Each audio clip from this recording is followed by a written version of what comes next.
What if a writer woke up one day as a complete nobody in his own world? Well, this is exactly what happened to our main character, a web novel author. The fantasy world he brought to life is heading straight for doom. Mysterious towers and dungeons appeared from nowhere, spawning brutal monsters. They target humanity and push civilization to the edge. The main hotspot, the Korean peninsula. Here, dungeons emerge constantly. It is called hell because the monsters here are way more savage than anywhere else on Earth. They ruthlessly slaughter thousands of innocent people.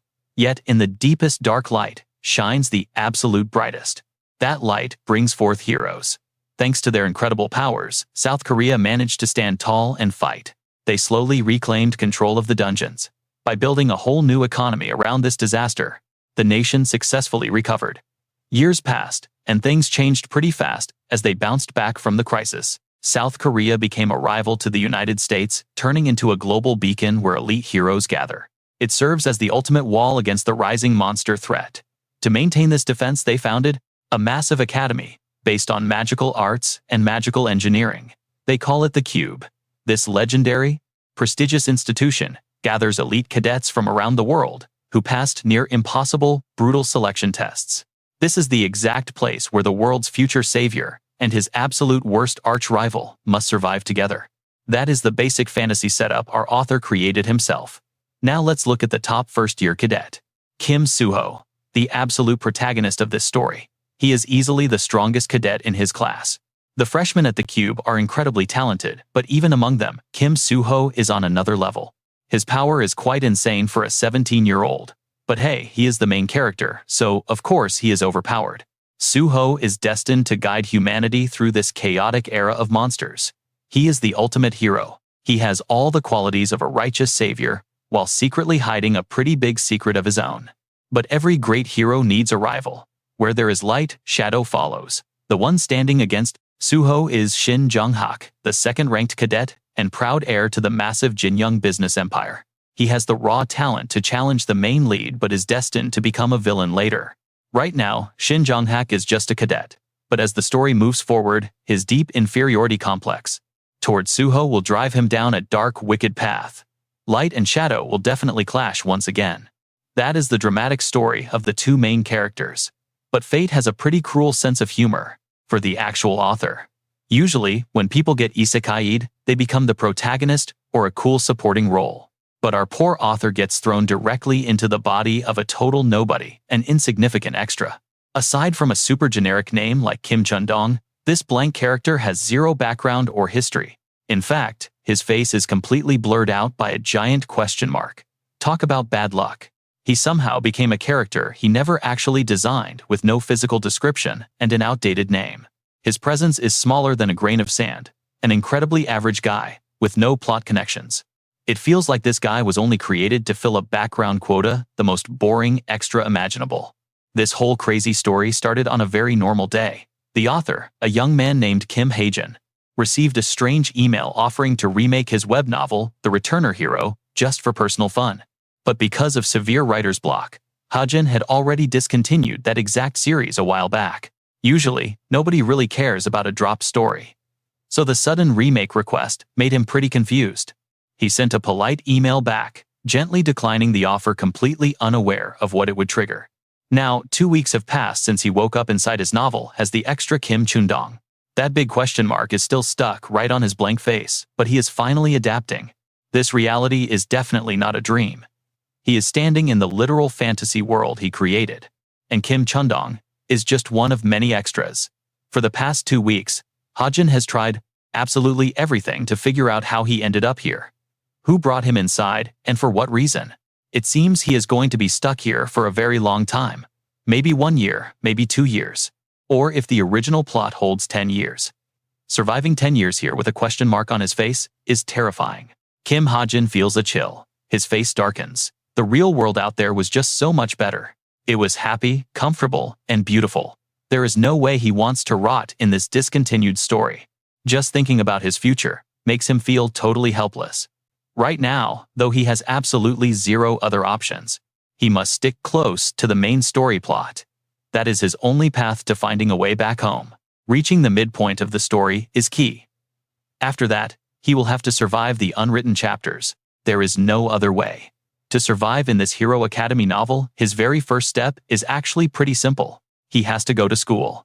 His academy cube is actually a massive artificial island built in the East Sea. It is home to 50,000 people, including trainee heroes, combining cutting-edge magic and advanced production technology. This elite hero training center is the main reason why Korea is recognized as an absolute global superpower. Cube is the absolute core of the city and the main stage of the novel. Naturally, admission requirements are strict. Out of thousands of highly talented young candidates possessing incredible special abilities, only a tiny fraction are ever accepted. Even though he is just a minor extra here, the original owner of this body, Kim Chundong, got in. That means he has some real potential. The only problem is that Kim Hajin still has no idea what it is. Today, he is heading to his very first class. He opens the door and steps inside the room. This room is the central hub for the entire story, filled with future villains, rivals, allies, and the main protagonist. Soon, they will divide into factions and face dangerous events. Just thinking about spending 10 years here is exhausting. Living with these people without even having his real face is depressing. But things are about to get wild. Returning to his dorm room later that afternoon, he feels completely wiped out. Suddenly, he spots a very strange package. It is from Cube Deliveries, sitting right on his desk.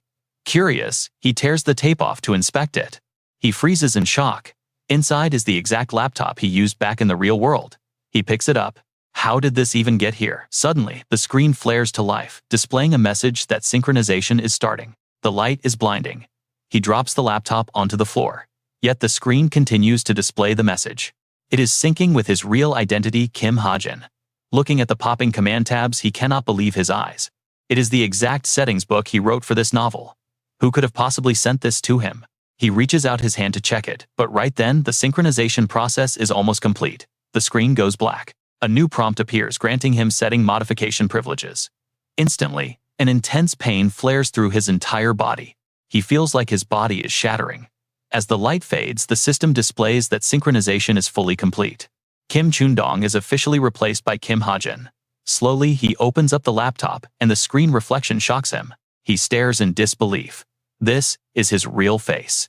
He looks at the glowing status windows floating around him. What on earth is going on? He mutters to himself. Don't tell me. But before he can even finish, a final notification pops up: synchronization complete.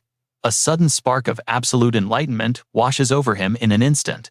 Awakening occurs when a person breaks past their limits. In this novel, it is officially known as enlightenment. With it, they can view their talents, skills, and stats, allowing them to grow stronger at a rapid pace. To put it simply, it grants them a detailed status window.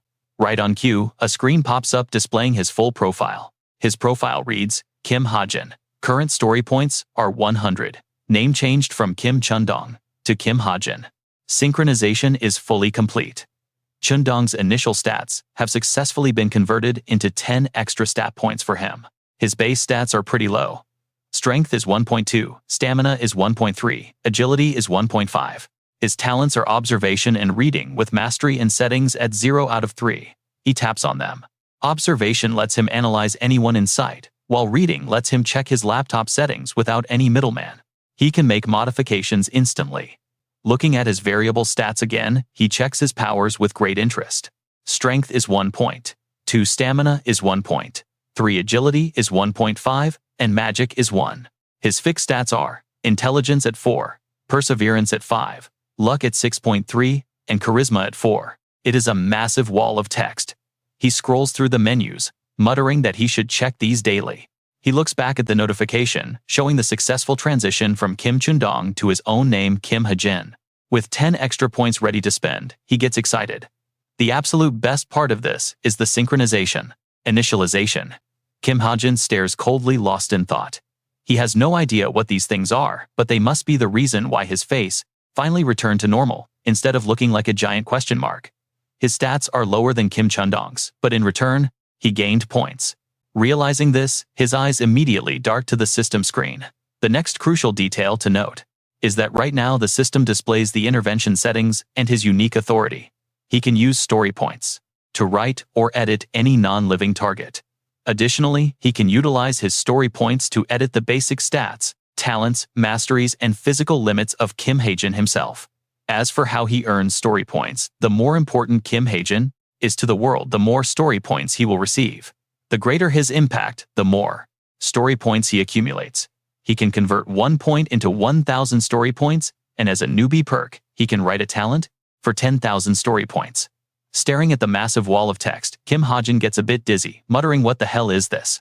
Glancing at the last few lines, he is left completely speechless, realizing he never wrote anything about Kim Hajin becoming crucial to the world. He suddenly freezes mid-sentence, his eyes widening in complete shock. Could it be? He actually needs to become a major player in his own novel. Recalling all the dangers he just faced, Kim Hajin starts to connect the dots. The system gave him that laptop and these strange powers just so he could rewrite the main story of this world. He quietly curses such an absurd, unrealistic rule, but right then, a blinding flash of light erupts right behind him. The system pops up with a warning that the locked archives will only unlock once the main story reaches its final chapter. Looking at the threat, Kim Hajin's face twitches with anger. If he wants clues on how to go home, he basically has no choice but to dive straight in. Pulling out a chair, Kim Hajin sits down and begins typing, pondering his next move. There is absolutely no guarantee he will ever get back home by just sitting around and waiting for the plot to catch up to where he stopped writing. Flashbacks of the main characters flash across his mind, confirming his theories. Even if the system information does not give him the exact answers, he might still find crucial clues on how to escape this place just by staying close to the main cast. Gathering his thoughts, Kim Hajin knows what he has to do. Suddenly, the system screen flashes, prompting him to allocate his points into stats. Without a single second of hesitation, he moves the cursor. He has to get strong enough to alter the main plot, but his own novel lacks a traditional level-up system. People cannot simply raise their stats whenever they want to, as the only way to grow is by using points, which are incredibly rare. To maximize his point gains, he must invest everything into luck. Almost immediately, the concept of absolute luck starts spinning in Kim Hajin's mind. He strokes his chin in deep contemplation. Luck does not just boost the drop rates of rare items inside dangerous dungeons. It influences income, stat bonuses, and even personal relationships. It is the ultimate cheat stat for every single aspect of life. As he ponders this, his gaze lands on a specific line stating that 1 point can be converted into 1,000 story points. Kim Hajin questions the system mechanics. Normally, a fixed stat like luck cannot be upgraded directly with basic points, but converting those points into story points might just work. Without a second thought, his fingers fly across the keyboard to give it a shot. Instantly, the system screen flashes a notification confirming the conversion of 10 points into 10,000 story points. Next, his status screen updates. He dumps 9,000 story points into luck. His fixed intelligence stat sits at 4 out of 10, perseverance at 5, luck at 6.33, and charm at 4.1. Just when he thinks he is done, a dark purple system alert flashes in front of him. A mysterious event has triggered. Surprised by the sudden pop-up, Kim Hajin stares as another notification rapidly appears on the screen, stating that his mysterious luck has officially boosted his overall stat to 9.1. He watches deeply intrigued. He wonders if luck can actually trigger itself. Lost in thought, he remembers that the main protagonist, Kim Soo-ho, possesses a magic stat of 9.0. This is a pretty incredible result. Grinning, Kim Hajin quickly types away and decides to invest the rest of his story points into perseverance. After all, he has to survive the brutal training awaiting him at Cube. Right on cue, another screen flashes announcing that massive luck has triggered again, boosting his perseverance to over 7. He lets out a wry laugh, praising luck as his savior, but right then, the glowing system interface begins to glitch violently. A cold red warning suddenly flashes across the screen, alerting him that a critical error might disrupt the main story. This sudden warning completely catches Kim Hajin off guard, making him let out a startled shout. Right after his scream, another threatening message pops up from the system. From this point on, fixed stats can't be boosted by items anymore. Looking at the screen, Kim Hajin's mood completely plummets. He clenches his fist in frustration, cursing the system for such an unfair move. After grumbling for a few minutes, Kim Hajin dejectedly leans back. Cheat codes really do have limits. He thought things would be easy, but at least he managed to boost his luck and perseverance. That's when a sudden thought strikes him. Looking back at his previous status screen, Kim Hajin mutters that he still has 10 SP left to spend on other novice items.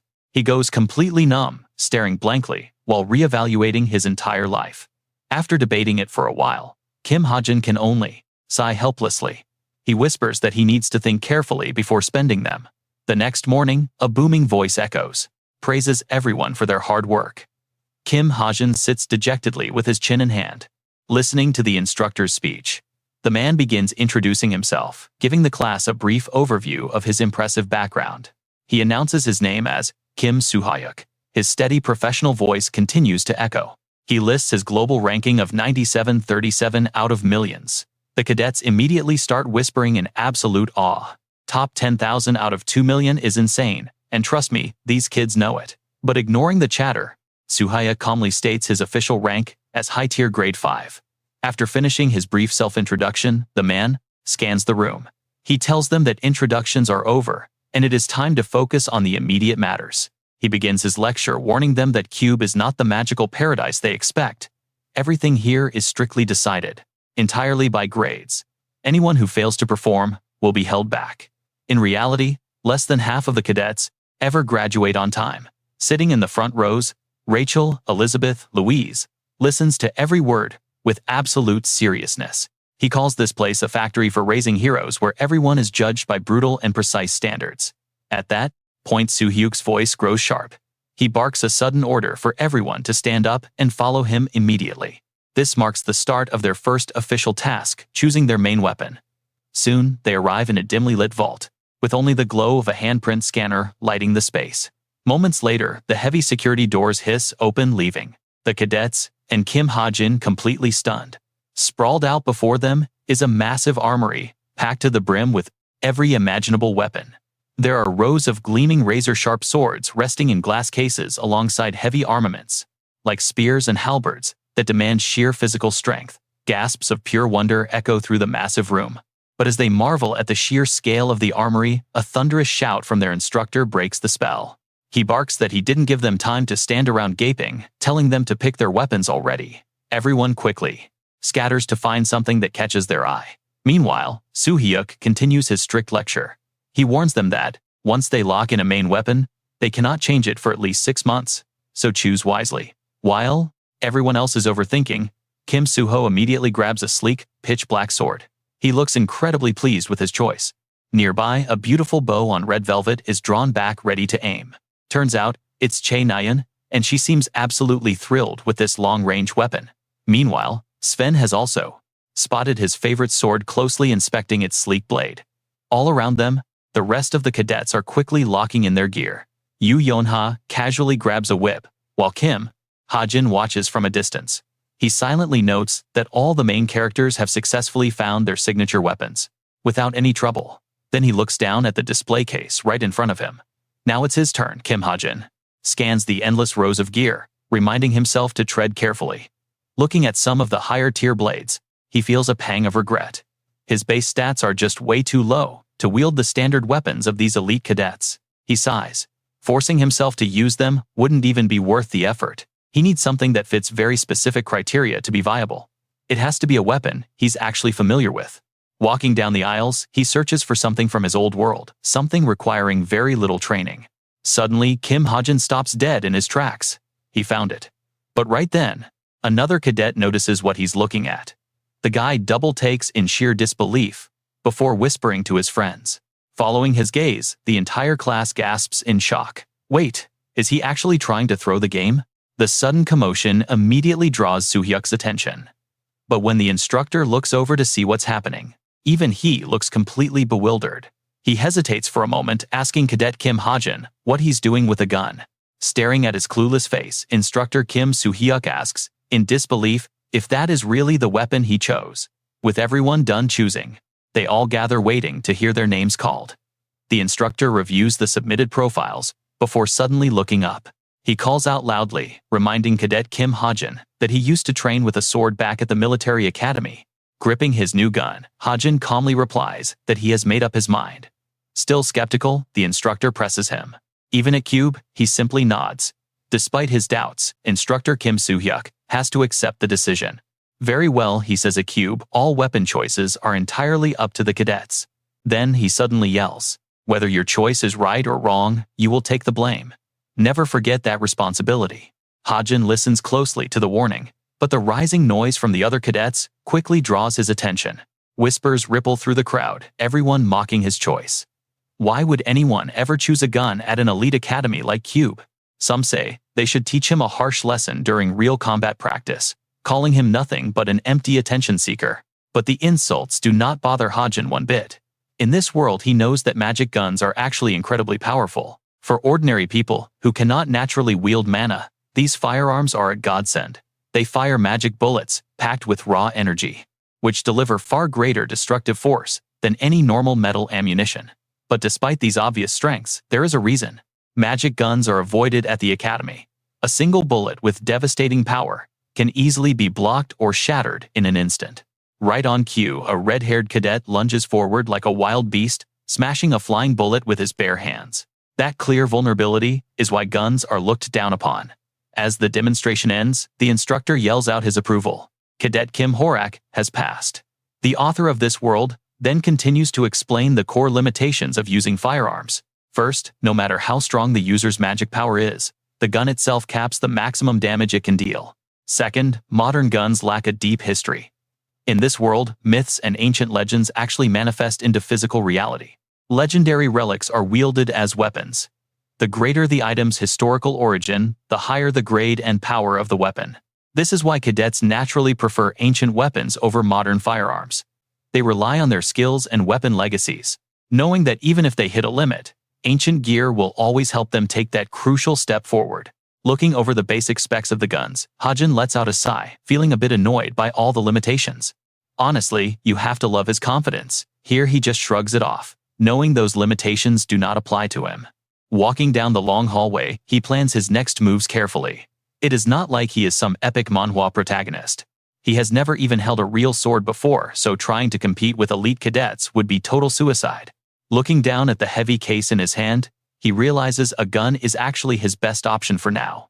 It is something he can use immediately without training, and if he stands out enough, he might get some much-needed sponsorship. His expression hardens as he gets ready for the real trial ahead. Now that the weapon is locked in, it is time to choose a gift. In this world, a gift is basically a unique, overpowered ability. With the right sword gift, a cadet can easily slice through a giant stone boulder with a single swing. Normally, a person can only possess one gift, but there are exceptions with both active and passive abilities. Like the owner of the holy sword, Kim Suho, whose name is called out next. Hearing his name, the young man quickly jogs forward. He spots a girl waiting nearby and strikes up a casual conversation. "Hey, Chae Nayun, are you training here too?" The girl immediately frowns, complaining about his silly question. Why else would I be at the training center? He just laughs it off, saying he came because it is usually empty after hours. After chatting for a bit, Suho remembers something and steps closer to ask Chae Nayun a question.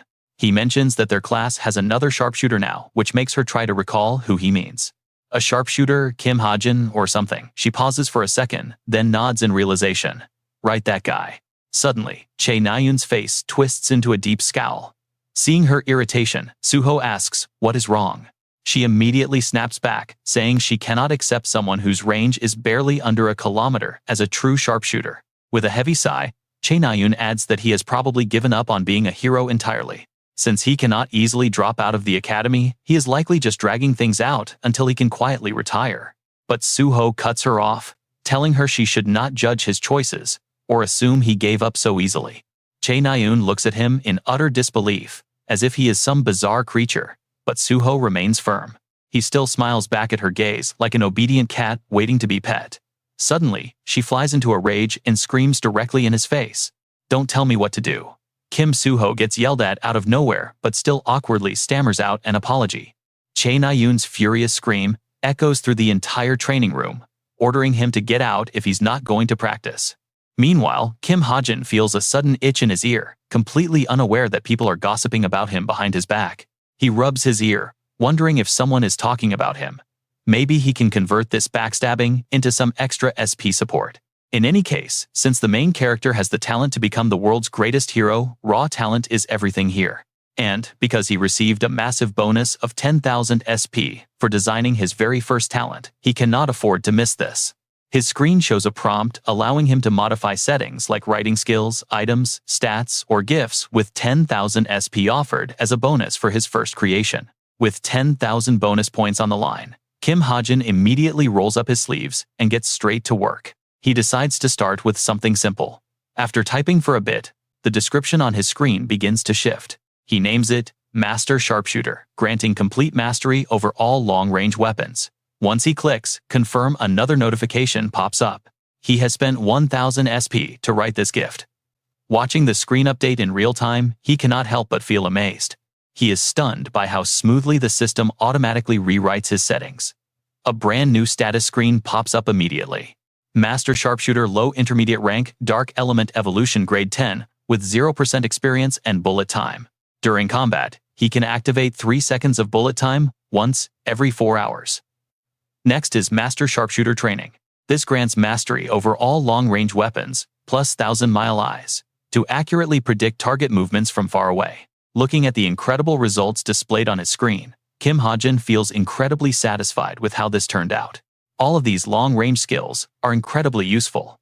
He can use guns now and switch to bows later. It is an evolving gift. Though a bit weak now, growing it will give him a massive advantage in the long run. After weighing his options for a moment, he finally makes his choice, deciding to lock in this talent. Kim Hajin leans back in his chair with a satisfied grin, letting out a cheer because he finally feels ready. Constantly stressing over potential gifts was exhausting. Now he just needs to survive with this power until the main story ends. Meanwhile, the city outside is bustling with life. Inside a massive lecture hall, a professor is passionately explaining dungeons. He tells the class that while simple questions rarely show up on exams, they must understand tower and dungeon raids. Sitting down in the audience, Kim Hajin pays very close attention, diligently writing down all the essential information. He marvels at how a few lines of his novel became a massive book. Other characters would cry from pure jealousy. Fortunately, with his observation and rating gift, passing this class is going to be an absolute breeze for him. Up on the board, the professor lectures on the new era, detailing the tower that Apostle Saint raided and the rewards they secured. The system quickly updates his knowledge base. Apostle Saint conquered the Tower of Deluge and claimed the Ocean Stone. True to its name, his gift allows him to observe and read every character within his line of sight. Kim Hajin recalls the whispers around him, with classmates questioning his skills and claiming he just relies on raw talent. They claim they could do better with a decent gift, questioning why Kim Suho is getting so famous lately.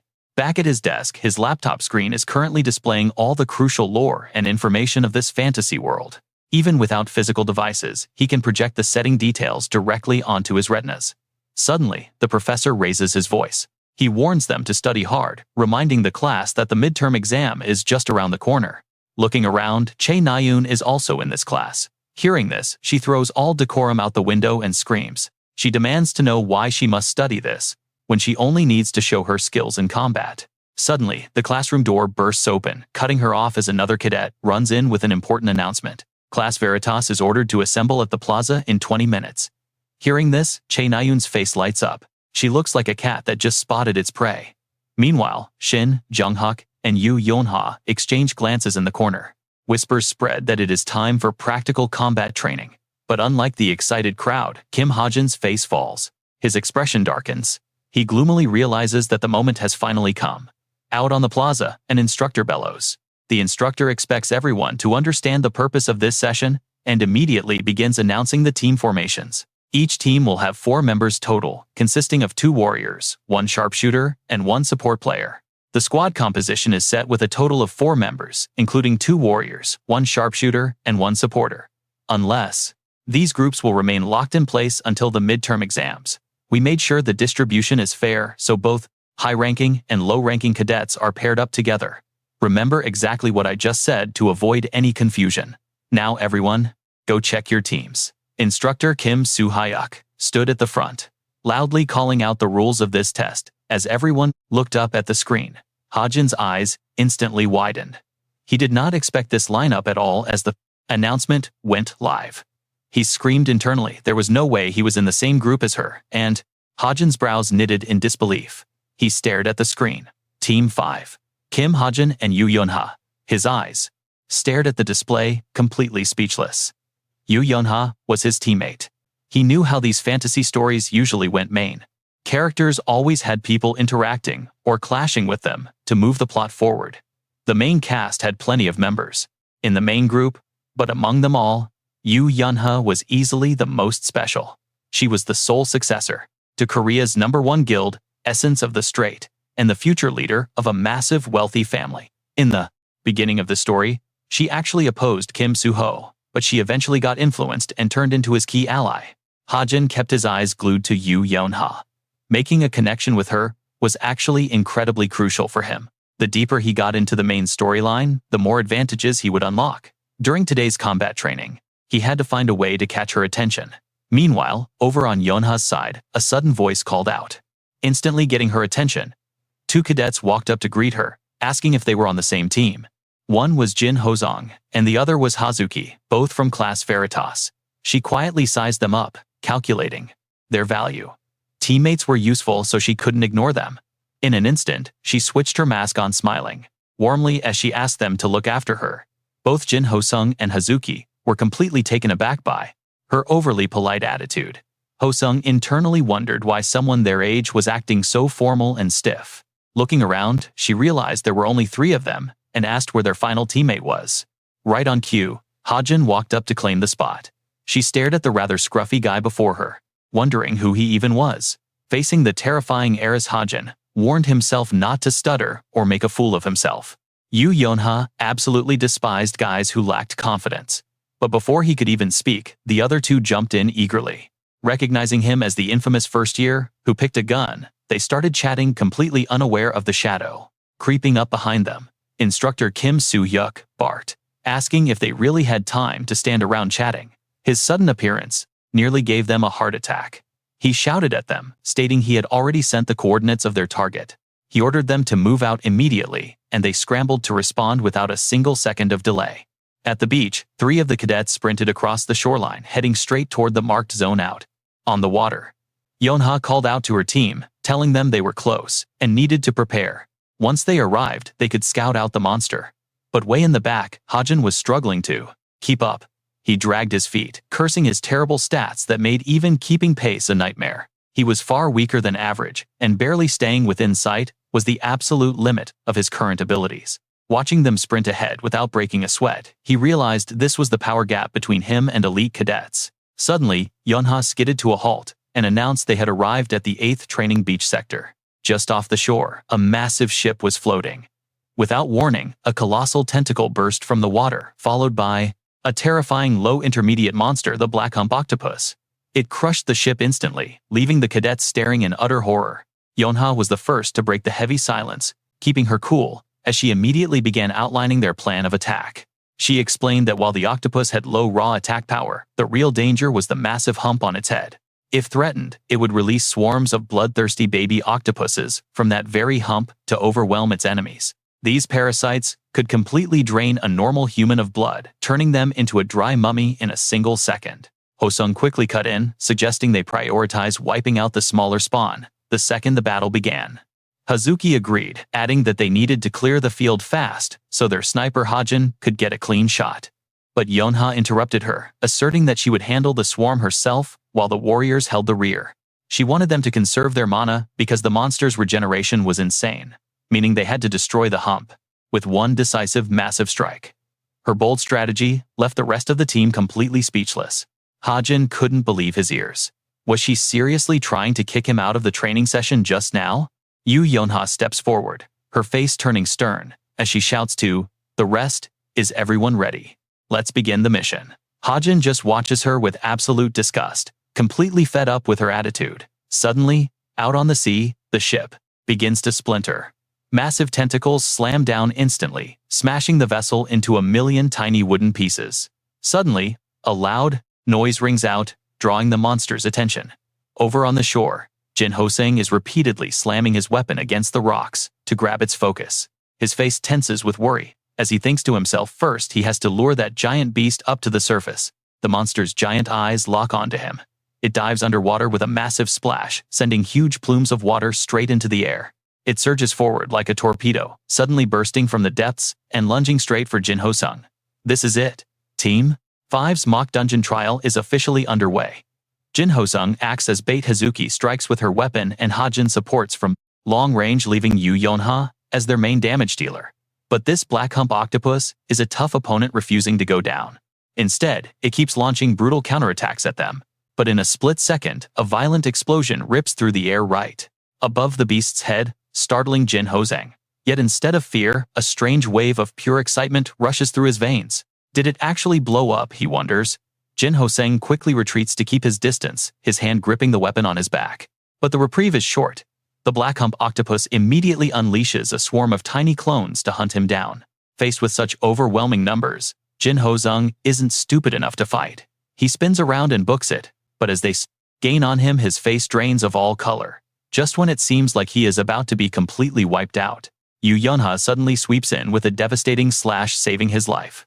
There is no denying it, she is an absolute powerhouse. Her flurry of slashes carves a path of survival right through the battlefield. Under her sheer destructive power, the swarm explodes like festive fireworks, leaving absolutely nothing behind but dust. Having completely wiped them out, Yu Yonha stands proudly, unfazed by the giant beast towering before her. Witnessing this epic rescue, Jin Ho-sung can't help but stare in absolute amazement. Her strength is truly terrifying. In his eyes, Yu Yonha looks like a brave and incredibly powerful hero. She's ranked 7th among all cube cadets for a reason. After being saved from the brink of death, he is incredibly grateful. Thanks, he calls out. But just when it seems the black hump octopus is defeated, the stubborn beast gears up for another attack. In its dreams, Yu Yonha has no intention of letting it strike again, whipping her weapon forward with absolute precision. Her gaze is razor sharp. The monster's giant body tenses up, radiating pure murderous intent as it prepares to fight to the end. It's a clash of wills. Neither Yu Yonha nor the black hump octopus shows even a single hint of backing down. In an instant, its whip-like tentacles slam into the ground, weaving forward like hungry serpents to launch a ferocious assault. At the last possible second, Yu Yonha leaps high into the air, narrowly dodging the deadly thrashing appendages. But the beast isn't done yet. The black hump octopus thrusts its main body forward, aiming to tear her apart with its razor-sharp teeth. Sensing the imminent danger, Hazuki screams out a frantic warning for Yu Yonha to watch out. Startled by the shout, Yu Yonha whips her head around, but it seems a second too late. The gaping maw is merely inches from her face. Yet right in this terrifying split-second life-or-death moment, a stray bullet flies out of nowhere, obliterating the threat in a flash. Someone is covering Yu Yonha from below. And that savior is none other than Hajin. He might keep a low profile, but he always shows up when it matters most. His lightning-fast intervention is exactly what the team needed to keep the black hump octopus at bay. Yu Yonha stares in absolute disbelief, never expecting that her savior would be someone like him. Was that really Kim Hajin, she wonders? Meanwhile, Hajin is quite satisfied with how this team coordination turned out. His system points will increase as his presence in this world grows more important. It sounds pretty simple on paper, but actually pulling it off is a whole different story. The path ahead is going to be incredibly long and difficult, especially for an absolute extra like him. To gain any real influence, his only option is to insert himself into main events that only the main characters are supposed to experience. His quick rescue just now was all part of that master plan. Looking over at him, Hazuki stands there completely jaw-dropped. Even Jin Ho-sung can only stare at Hajin in utter shock. Is that really Kim Hajin, they wonder? But for Yu Yonha, his sudden presence is nothing but a major annoyance. She already told him to stay out of her way. But before they can even sort out their messy coordination, the impatient black hump octopus charges forward with absolute fury. It seems the beast is completely done waiting around. On top of that, it immediately releases smaller clones of itself to swarm them. Facing this endless horde, Yu Yonha grimaces in sheer frustration at the sight. What on earth is going on? While the others scramble, Hajin remains completely motionless in his spot. The enemy only targets the large crowd, but that gives them absolutely no advantage. They are slow and highly predictable. This is his moment. Realizing it is showtime, Hajin gets ready to shine. He enters a state of absolute focus. Right now, in a split second, his eyes snap open sharp, cold, and deadly. Pure menace radiates from him alongside a brilliant blue aura. Deadly streaks of light cut through the air, rushing forward. The bullet-time attack detonates with such blinding speed and raw force that the surrounding space itself seems to warp. His ultimate strength lies in his speed, a custom talent he literally wrote into existence. When activated, time slows to a crawl for 3 whole seconds. This gives him a massive advantage in any close-quarters confrontation. Within those 3 seconds, he can track every single enemy movement with ease. This easily allows Hajin to eliminate them before they can even react. The rest is simple, he just has to pull the trigger. He completely outclasses them now, utterly dominating the entire battlefield. With only 1 single second remaining, Hajin moves incredibly fast, sending a heavy bullet straight into each beast, eliminating them on the spot. Their very movements freeze completely, and this is his perfect chance to wipe them all out solo. There is simply no room for hesitation. With 27 seconds left, he pushes his speed to the absolute limit, unleashing his remaining rounds. With precious time ticking away, Hajin keeps reloading over and over at incredible speed. He aims carefully straight ahead because there is absolutely no room for error. With just 2 fleeting seconds left on the clock, he systematically wipes out every single monster crowding around Yu Yunha. As the 3-second countdown expires, the slow-motion effect fades, snapping them right back into real-time action. The first monsters do not even get to touch a single hair before Hajin vaporizes them all. Yu Yunha barely raises her whip, finding absolutely nothing left to strike as the beasts burst into dust. Grasping the situation instantly, she quickly realizes that this is the perfect moment to take down the black bulb octopus. The weak spot on its head still has not recovered, leaving it in its most vulnerable state yet. Yu Yunha refuses to let this incredible opportunity slip away for a second, and lashes her whip forward. The thick cord wraps tightly around the octopus's weak spot, leaving it with no escape. Holding the line, she yells for the team to strike now. The group does not need to be told twice, launching themselves high into the air toward the giant beast. Hosung lets out a wild, highly satisfied grin, ready to finally put an end to this entire painful ordeal.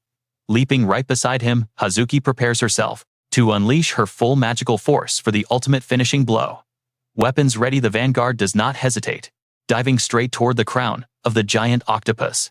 To ensure they can finish it off swiftly, Yu Yunha strains to hold the thrashing beast in place. With a brilliant flash, a clean, devastating slash cuts deep into its core. In the blink of an eye, the massive creature falls, releasing a torrent of seawater. No matter how fierce the beast was, their flawless teamwork proved far too much for it to handle. As the beast collapses, a massive wave of water splashes across the battlefield, bringing cool relief under the blazing sun.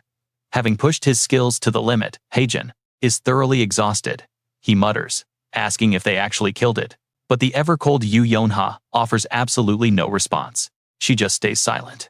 Now that the danger is over, he finally collapses onto his back, sighing that this was insanely tough. When calculating Team 5's final score, they successfully removed the octopus's corruption, restoring the beast back to its peaceful state. Their hard-earned results are a perfect reward for their efforts.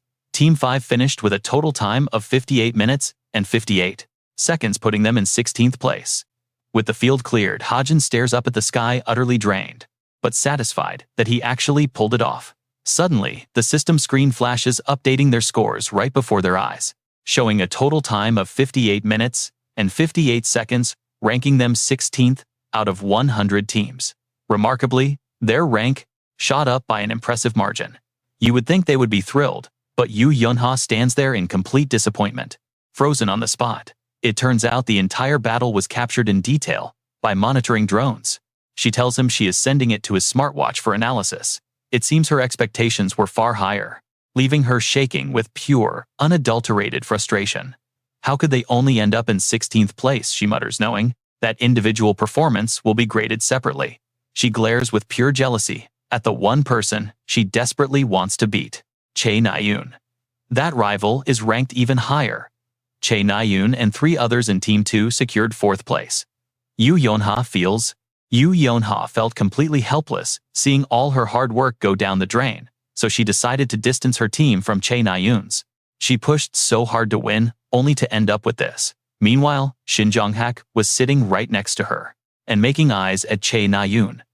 Even though Yu Yunha sat right between them, he kept throwing passionate glances her way. The more she thought about it, the more annoyed Yu Yunha got, a deep irritation bubbling up inside her chest. Unable to take this disrespect, she slammed her hand hard on the table and marched off with pure, murderous intent. She stalked right up behind Chae Naeun and stopped. Instantly, the tension in the air became heavy enough to suffocate them. Just when it looked like she would start a fight, Yu Yunha completely flipped the script, greeting Che Naeun with a friendly smile. They started chatting about their progress with Yu Yunha, asking how Che Naeun's training was going and if she was doing well. Che Naeun admitted she was embarrassed to only be 6th and asked about Yu Yunha. Inside, Yu Yunha wanted to tear her apart. Still, she kept her cool and admitted she got 16th place. But instead of pitying her, Che Naeun looked genuinely impressed. She praised Yu Yunha for ranking 16th, with that gunman saying she would have done way better without him dragging her down. Hearing Che Naeun mention Hajin, Yu Yunha realized she was right. They wasted 50 minutes on a 10-minute trail because of him. Yet his actual contribution against those pursuing monsters was surprisingly high. He was dead weight early on but came through later. He was terrible at first but actually stepped up. And Yu Yunha definitely could not forget how insane his performance was. Every single piece of ink fired by that monster was obliterated by his bullets before they could even touch the ground. That joint mission completely changed her perspective of Hajin. How could someone achieve that using basic magic bullets? Deep suspicion took root in her mind. Who exactly was this guy? Meanwhile, after that brutal clash with the octopus, Hajin needed some serious recovery. After wrapping up another exhausting training session, he collapsed onto the floor, gasping for air. He lay sprawled in the training area, trying to catch his breath. Suddenly, an incredibly important task crossed his mind. He had been so focused on training that he forgot to check his smartwatch to see how much his stats grew. The system notifications showed his luck had triggered against low-level monsters. His accuracy spiked, and every single shot hit home. His skill proficiency rose by 20%, intelligence by 0.03, and his senses grew sharper as luck activated. SP increased to 27. Everything was playing out exactly as Hajin had planned. His luck had triggered right on cue. His SP went up, making his interference with Yu Yunha totally worth the effort. His training stats were also looking pretty good.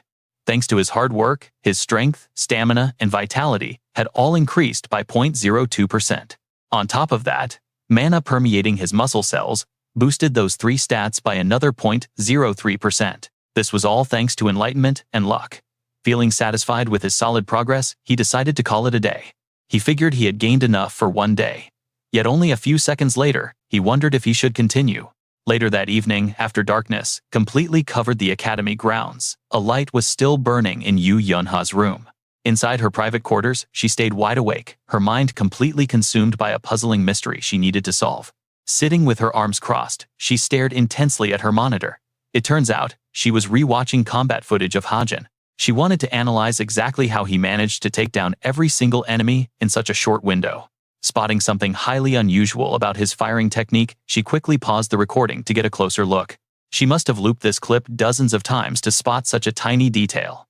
Around the 2.78-second mark, he had fired 60 shots in less than 3 seconds.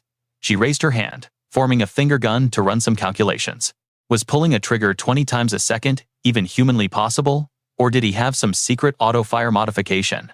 She was determined to uncover his secret. His agility was undeniably top tier, but his physical stats were just incredibly weak. He fell far behind the other cadets in stamina. Plus, his sudden weapon swap made him highly suspicious.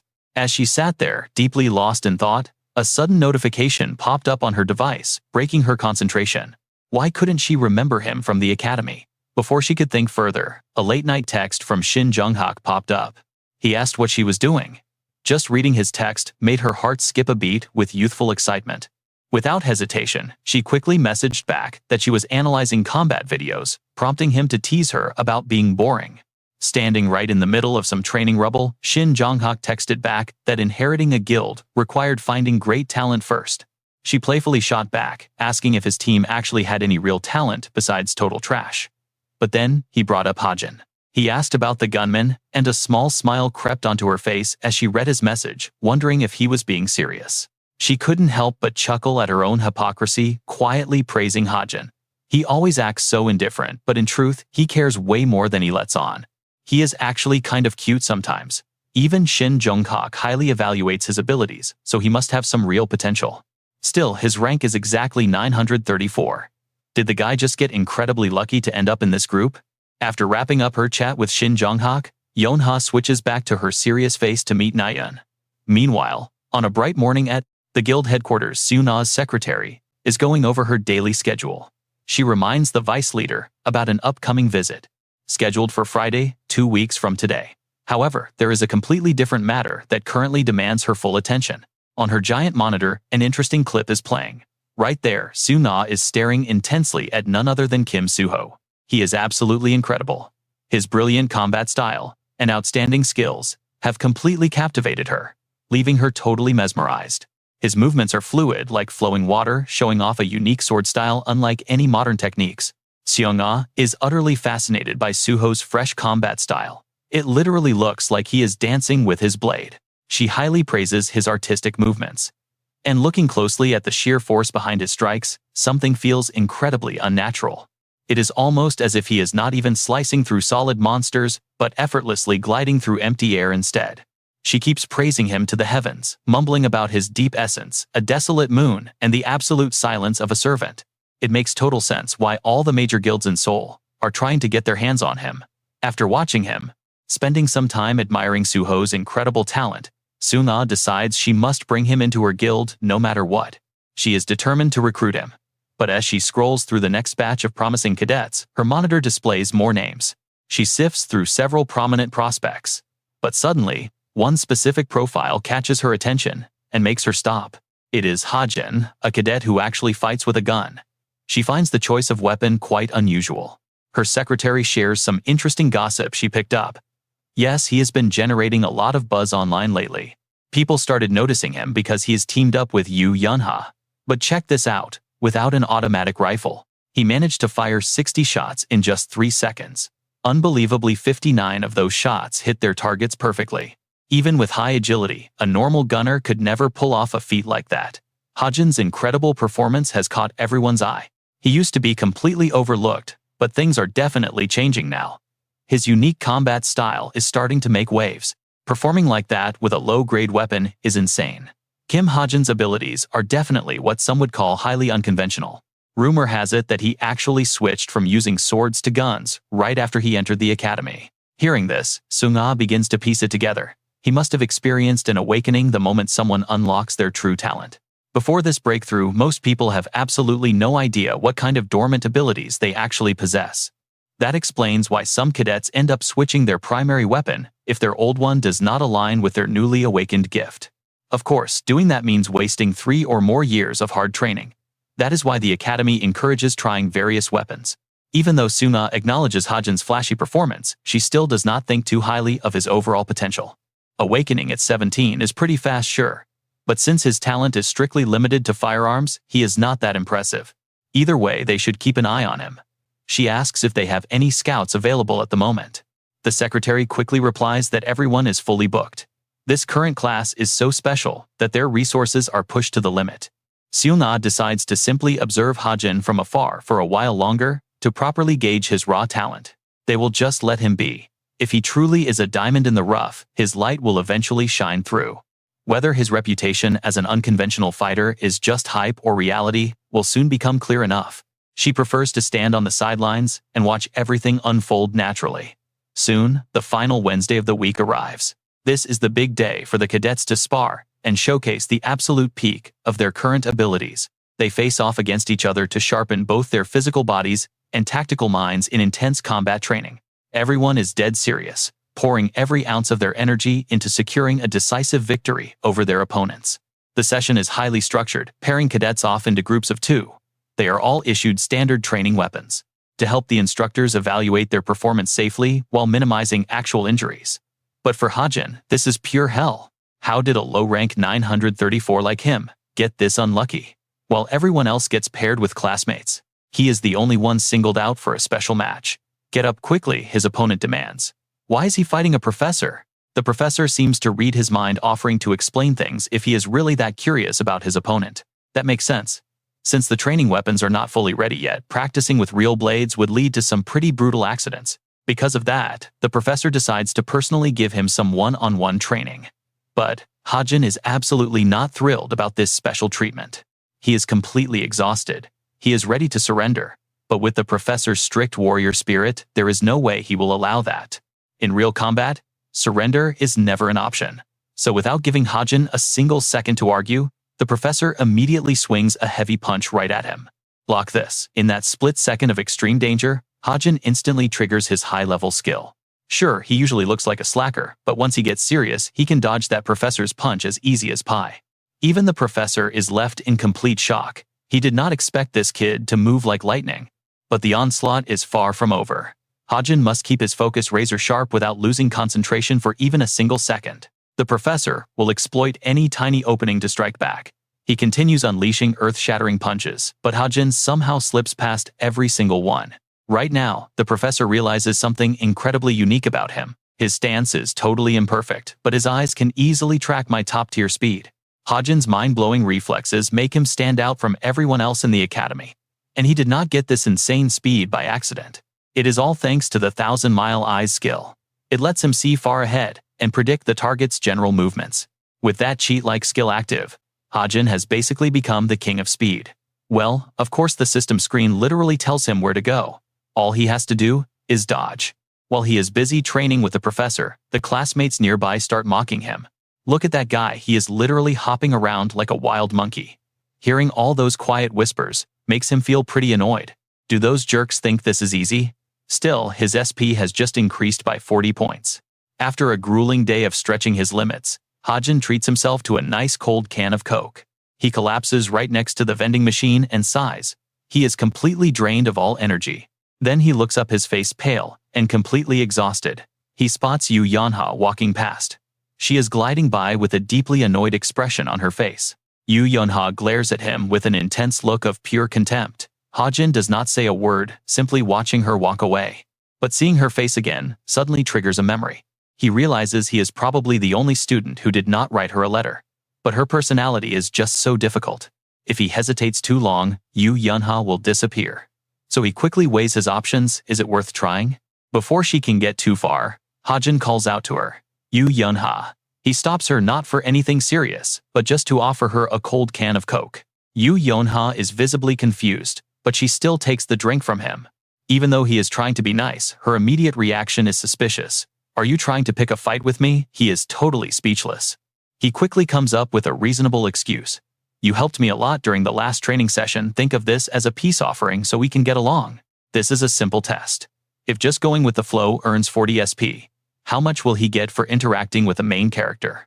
Despite his peace offering, Yu Yanha keeps up her cold, wealthy heiress attitude. I do not need this, you should drink it yourself. She is easily the most prideful person in this academy. Yu Yanha immediately throws the Coke back at him. It turns out, one of her biggest issues with him is how informal he is. Do not speak so casually to me, unless I give you permission. Consider this your first and only warning. After trying to look cool in front of Hajin, Yu Yanha flips her hair and walks away. She grips her bag tightly, stepping forward with absolute confidence. But she does not get very far before realizing something is off. The weight in her hand feels different. Her bag is definitely a bit heavier now. Curious, she zips the bag open to check what is actually inside. Well, surprise, even though she rejected it, he still managed to sneakily slide the can into her bag anyway. That annoying idiot. She raises the can high, about to hurl it away in anger.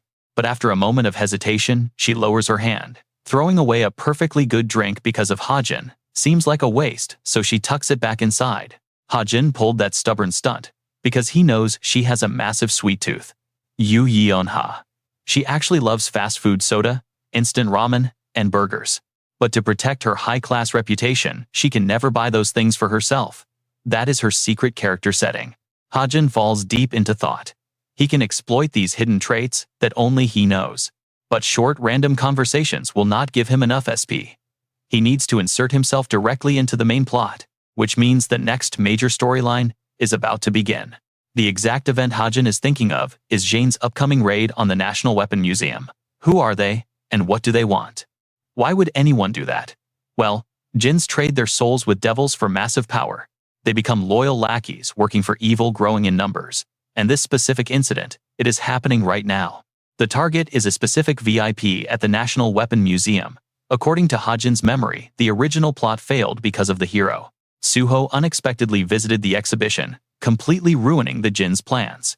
Kim Suho ended up turning quite a few heads. He gained the attention of several key figures during this incident, though it did not shift the power balance too much. Even with the arrival of Suho and Chae Na-yoon, it is still early in the novel. The Jins remain safe.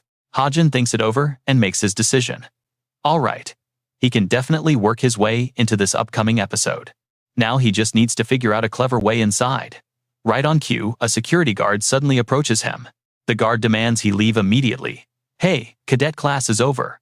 Why are you still hanging around instead of returning to the dorms? Give me your student ID, kid. To avoid unnecessary trouble, Hajin decides to pack up his laptop and leave. He mutters a quick apology and heads out. Suddenly his laptop screen glitches with weirdly distorted characters and corrupted lines of code. It looks like an invisible force is trying to break into reality. A highly glitchy digital envelope icon pops up on his screen. This corrupted message contains system errors and malware. Now, over at the Cube, cadets can join various official extracurricular clubs. Think of them as small cadet-run groups, focusing on things like academics, martial arts, training experiences, or just casual everyday hobbies. There are about 100 different clubs available at the Cube. Besides training, they also serve as vital social platforms. These groups help build connections between cadets. Hajin notes that the club he is joining today is the Cube Portal. Suddenly, a completely different cheerful voice cuts through the air. Welcome everyone, and thank you for joining us today. That friendly greeting belongs to Oh Han-hyun, the enthusiastic president of the Healing Rain Travel Club, addressing his new members. He eagerly mentions that there are several incredibly amazing and high-ranking talents among the new freshman cadets this year. But suddenly, Han-hyun turns quite gloomy. When he received the stack of applications, he doubted if it was even real. The cadets behind him offer quick encouragement. Taking a deep breath, Han-hyun gets back on track to introduce their club. He explains that the primary focus of Healing Rain is to relax and unwind outside the fortress of the Cube. They will be using teleportation gates to travel outside the fortress once or twice every single month for sightseeing. Hajin is also standing in the crowd, listening closely to the announcement as they plan today's group activity. Today, they are heading to a nearby city for a group social trip, and their exciting destination is Seoul. While Han-hyun is incredibly excited, Haejin looks pretty indifferent. He knows this trip allows everyone to split into pairs. They can freely do whatever they want. It matches the exact events he wrote in his web novel down to details. His real objective today is the Seoul Weapon Museum, which is precisely where the first major main questline begins. By following the main characters there, he can easily slide into the primary plot. Meanwhile, Han-hyun calls out again. Step up and draw lots to find your partner, guys. Hearing this, Hajin is caught slightly off guard. Was the club pairing always decided by lottery? Well, whoever his partner is, he can easily slip away alone. Just as he plans his solo escape, his name is called out. Yu Yeonha has drawn his slip of paper. Both of them freeze up instantly, and Yeonha begins emitting a pretty cold, murderous aura as she glares at him. She coldly tells him they should go their separate ways, and Hajin simply shrugs it off with a casual shrug. But as she turns to leave, she stops to give him an annoyed glare, warning him not to speak so casually. This is her second warning, and there will not be a third. Hajin just offers a polite, sheepish smile. Sure thing, young lady, he responds playfully. Soon, under the pleasant, warm sunshine, they arrive at the venue. The International Weapon Museum is packed with visitors today, boasting the absolute largest collection of replica arms in Korea. Walking alone through the bustling crowd, Hajin spots a familiar face standing near one of the prominent display cases. It is Chae Na-yoon staring with sparkling eyes at a beautifully crafted legendary bow. If she is here, Suho is close. Sure enough, he spots his main target just a short distance away, intently examining a rare artifact on display. That guy is Suho, the true protagonist of this story, who quickly notices Hajin walking right up to him. Hajin strikes up a casual conversation, asking Suho if he is admiring the legendary 7 Scattered Swords. After introducing himself as Kim Hajin, the protagonist flashes a very warm smile and apologizes for his late introduction. Suho remembers him as the cadet who surprisingly chose a gun, expressing pleasant surprise that they ended up together. He does not care about Kim Suho's words. Glancing over, he notes that Suho is strong, handsome, and already hated by readers for being too generic. Kim Suho keeps talking, mentioning that they have guns on display over there, and asking if he wants to go check it out. He mentions Napoleon's rifle is on display, but Kim Hajin coldly replies that he is fine. He does not think they have the time anyway. Right then, the entire museum suddenly begins to shake violently. The tourists inside are extremely curious, wondering what on earth is happening. Suddenly, the museum's loudspeaker blares to life. A warning announcement broadcasts that monsters have appeared just outside the building, immediately sending the crowd into a state of panic. Faces turn pale with terror as the alarm echoes through every corner of the museum, announcing that monsters have indeed breached the perimeter. Everyone screams in absolute terror. They run frantically screaming and asking where the exit is in this total nightmare. The scene is complete chaos. People push each other, yelling to get out of the way as the crowd stampedes forward. Amidst the crushing crowd, a little girl is about to fall. Suddenly, the loud sound of shattering glass echoes through the hall. Chae Nayeon is the one who smashed the display case instantly, drawing everyone's attention to her. The crowd freezes in complete shock. Kim Suho, who just managed to catch the falling little girl, is also completely stunned by Chae Nayeon's sudden and bold action. Chae Nayeon speaks up, loud and clear, telling everyone to stay calm, because the heroes assigned to this museum will arrive soon. Reaching into the broken glass to grab a display bow, she warns them that running out now will only make them easy prey. At that exact moment, the museum's security system goes off, announcing that the display cases have been damaged by a thief. Emergency shutters begin to drop to lock down the area. Within seconds, the entire section is completely sealed off from the outside. Heavy iron gates slam down as blaring alarms, and bright red laser beams light up every corner of the room. Chae Nayeon turns to Kim Suho with an annoyed look, telling him to grab a weapon too, because they must hold out until help arrives. Kim Suho nods in surprise. Suddenly, a chilling set of footsteps echoes through the hall, and Chae Nayeon senses it immediately. A surge of crimson magical energy flares up in front of her, prompting Chae Nayeon to quickly reach for an arrow on her back. The footsteps draw closer. Then Tomer's voice rings out as he sneers, saying that one of them has already managed to slip inside. Watching from the side, Kim Hajin quickly recognizes the demi-human. It is Tomer Lucius's loyal dog and a minor villain designed to boost the protagonist's growth. Tomer bears his razor-sharp claws, channeling his dark magic and preparing to launch a deadly attack straight at Chae Nayeon. But just as Tomer is about to strike, Kim Suho suddenly appears behind him, brandishing a massive sword and aiming to end this quickly. Without a moment of hesitation, he swings down ready to deliver a fatal blow. Watching this unfold, Kim Hajin expects a clean victory. In the original novel, Kim Suho should easily overpower this opponent. But reality does not seem to care about the script today. Tomer effortlessly bats Kim Suho away with just one hand. The sheer impact is devastating, sending the hero flying through the air. He crashes hard and slides down the wall right behind Kim Hajin, leaving the author completely stunned by this unexpected turn of events. Suho collapses onto the floor, leaving a massive crater in the wall. To make matters worse, the defensive lasers suddenly activate, trapping them. Kim Hajin's face goes pale. He stares in utter disbelief, his mind racing as he frantically questions what is going wrong here. This is not how he wrote the story. Sure, the characters were supposed to struggle a bit at first, but not like this. In his novel, Kim Suho was supposed to quickly show his true power and easily dominate the fight. Chae Nayeon looks equally panicked. She yells out Kim Suho's name, and her powerful voice successfully shakes him awake. Suho stirs, coughing up a pool of fresh blood. Kim Hajin rushes over and asks if he is all right. Suho struggles to push himself up, his entire body trembling with exhaustion.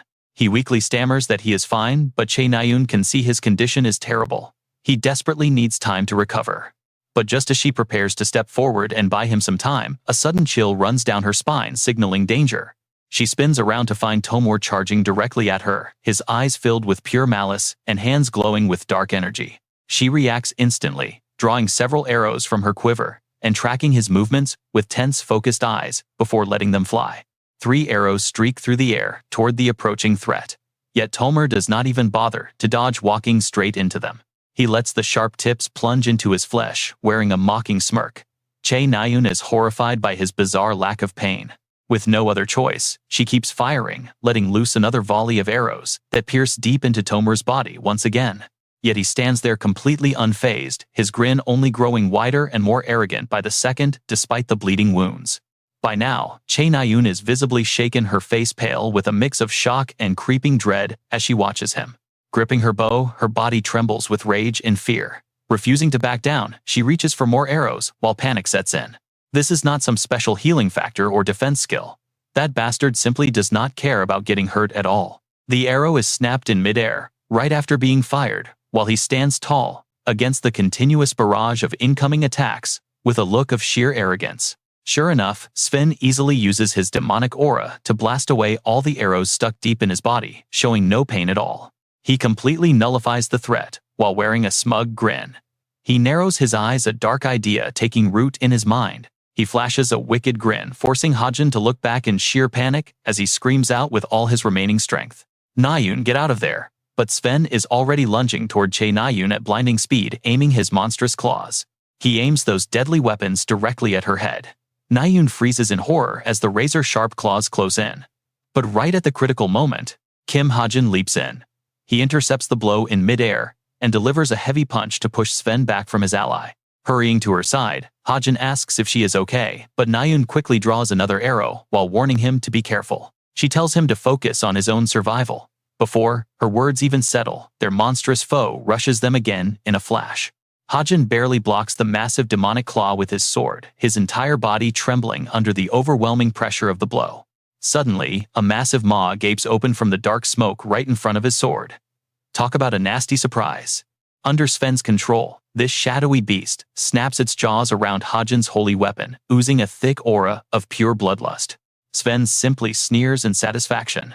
Hajin stares in disbelief, wondering how his opponent's body could have mutated this much. The dark beast launches a relentless assault, pushing Hajin back as he struggles to defend against the savage attacks. Pressing his advantage, Sven tackles Hajin to the ground and raises a heavy fist, pinning him down with the shadow monster. As a sharp fang sinks into his neck, blood pools out, forcing Hajin to let out a muffled grunt of agonizing pain. Right then, a barrage of magic-infused arrows pierces Sven's back, making him howl in pain and halting his brutal assault. It is Che Nayun, her face pale with worry, who just saved her teammate. Sven slowly turns his head, glaring at her. He stares at her with hatred as his deep wounds rapidly regenerate. Without hesitation, he unleashes a massive demonic claw to strike her down. The shadow attack traps Nayun before she can even react. She can only freeze in absolute shock as it reaches her. She is sent flying, slamming hard into the concrete wall. Hajin watches in horror, completely helpless to stop it. Seeing her end up just like Suho fills him with dread. At this rate, someone is going to die. His face darkens as he frantically screams for everyone to run. But Nayun is still desperately trying to fight back. Even Hajin can barely withstand Sven's oppressive pressure, and a wave of raw panic begins to flood his mind. He wrote this novel himself, so why is the plot changing so radically?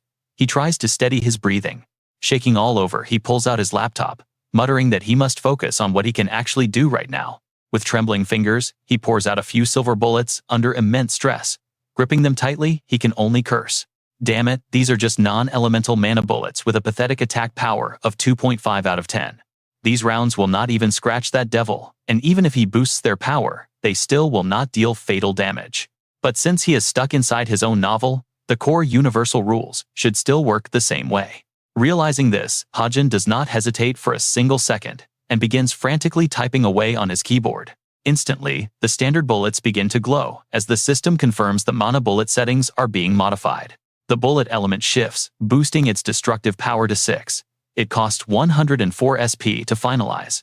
Hajin quickly draws his gun, thrilled to see it works, and expertly slams the fresh magazine into the chamber. He rushes forward. Honestly, mastering elemental and astrological attributes is the only way to overcome these massive power gaps. Just ahead of him, Sven and Kim Suho are locked in a fierce, high-stakes clash. Hajin raises his gun. He reasons that the demon-possessed cadet must use a dark element, and his finger slowly rests on the trigger. And the only thing capable of utterly banishing the dark is light. Without warning, Hajin screams out. He yells for Suho to look out, firing a blinding condensed beam of pure light mana. Die, he roars. The system displays the light bullet light element destructive power, 6 out of 10 condensed from pure solar essence. It is designed to cause a secondary internal explosion.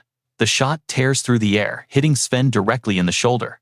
Before the monster can even process what is happening, the light bullet detonates in a flash of blinding brilliance. Sven's arm is instantly blown to pieces, and the violent shockwave forces everyone nearby to shield themselves and fall back. The blinding light of the explosion forces everyone to cover their eyes.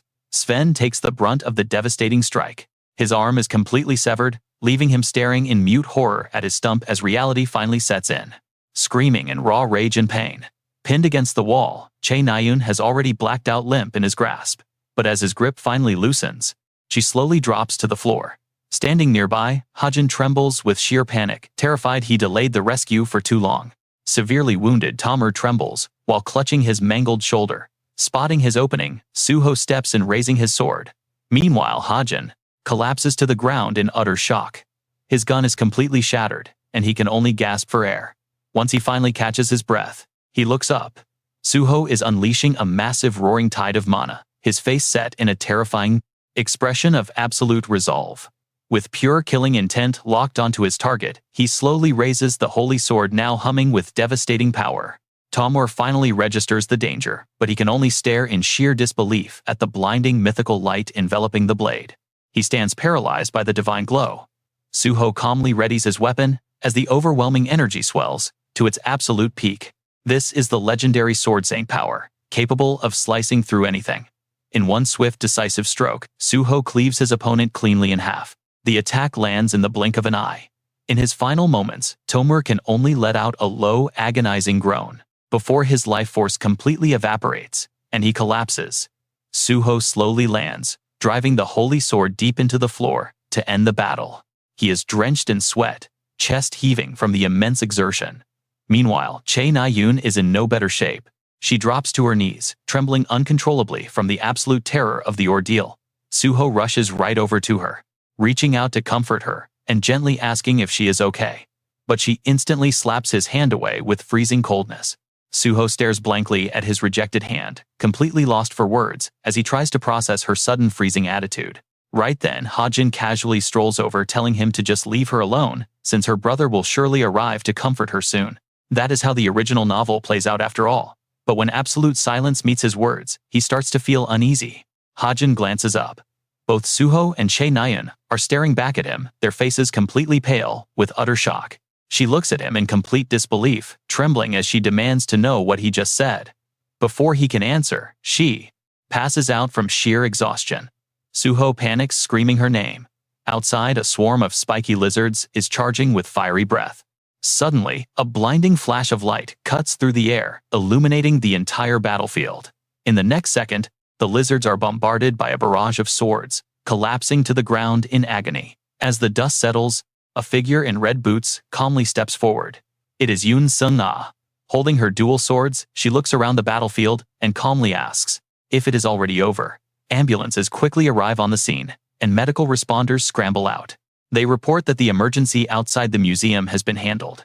Yoon Sung-ah lets out a soft sigh of relief. She asks about the museum interior, and they reveal a djinn appeared, but was quickly taken down by 3 cadet heroes. Highly impressed, Yoon Sung-ah praises them and curiously asks her subordinate for the names of these commendable cadets. The subordinate mentions Chae Na-yoon and Suho. The moment she hears Suho's name, Yoon Sung-ah's eyes instantly light up with intense excitement. She immediately bolts toward the museum entrance in pure excitement, completely ignoring her confused assistant, who is desperately yelling after her. She is absolutely thrilled, thinking of how incredibly lucky she is to finally get a chance to meet Suho like this.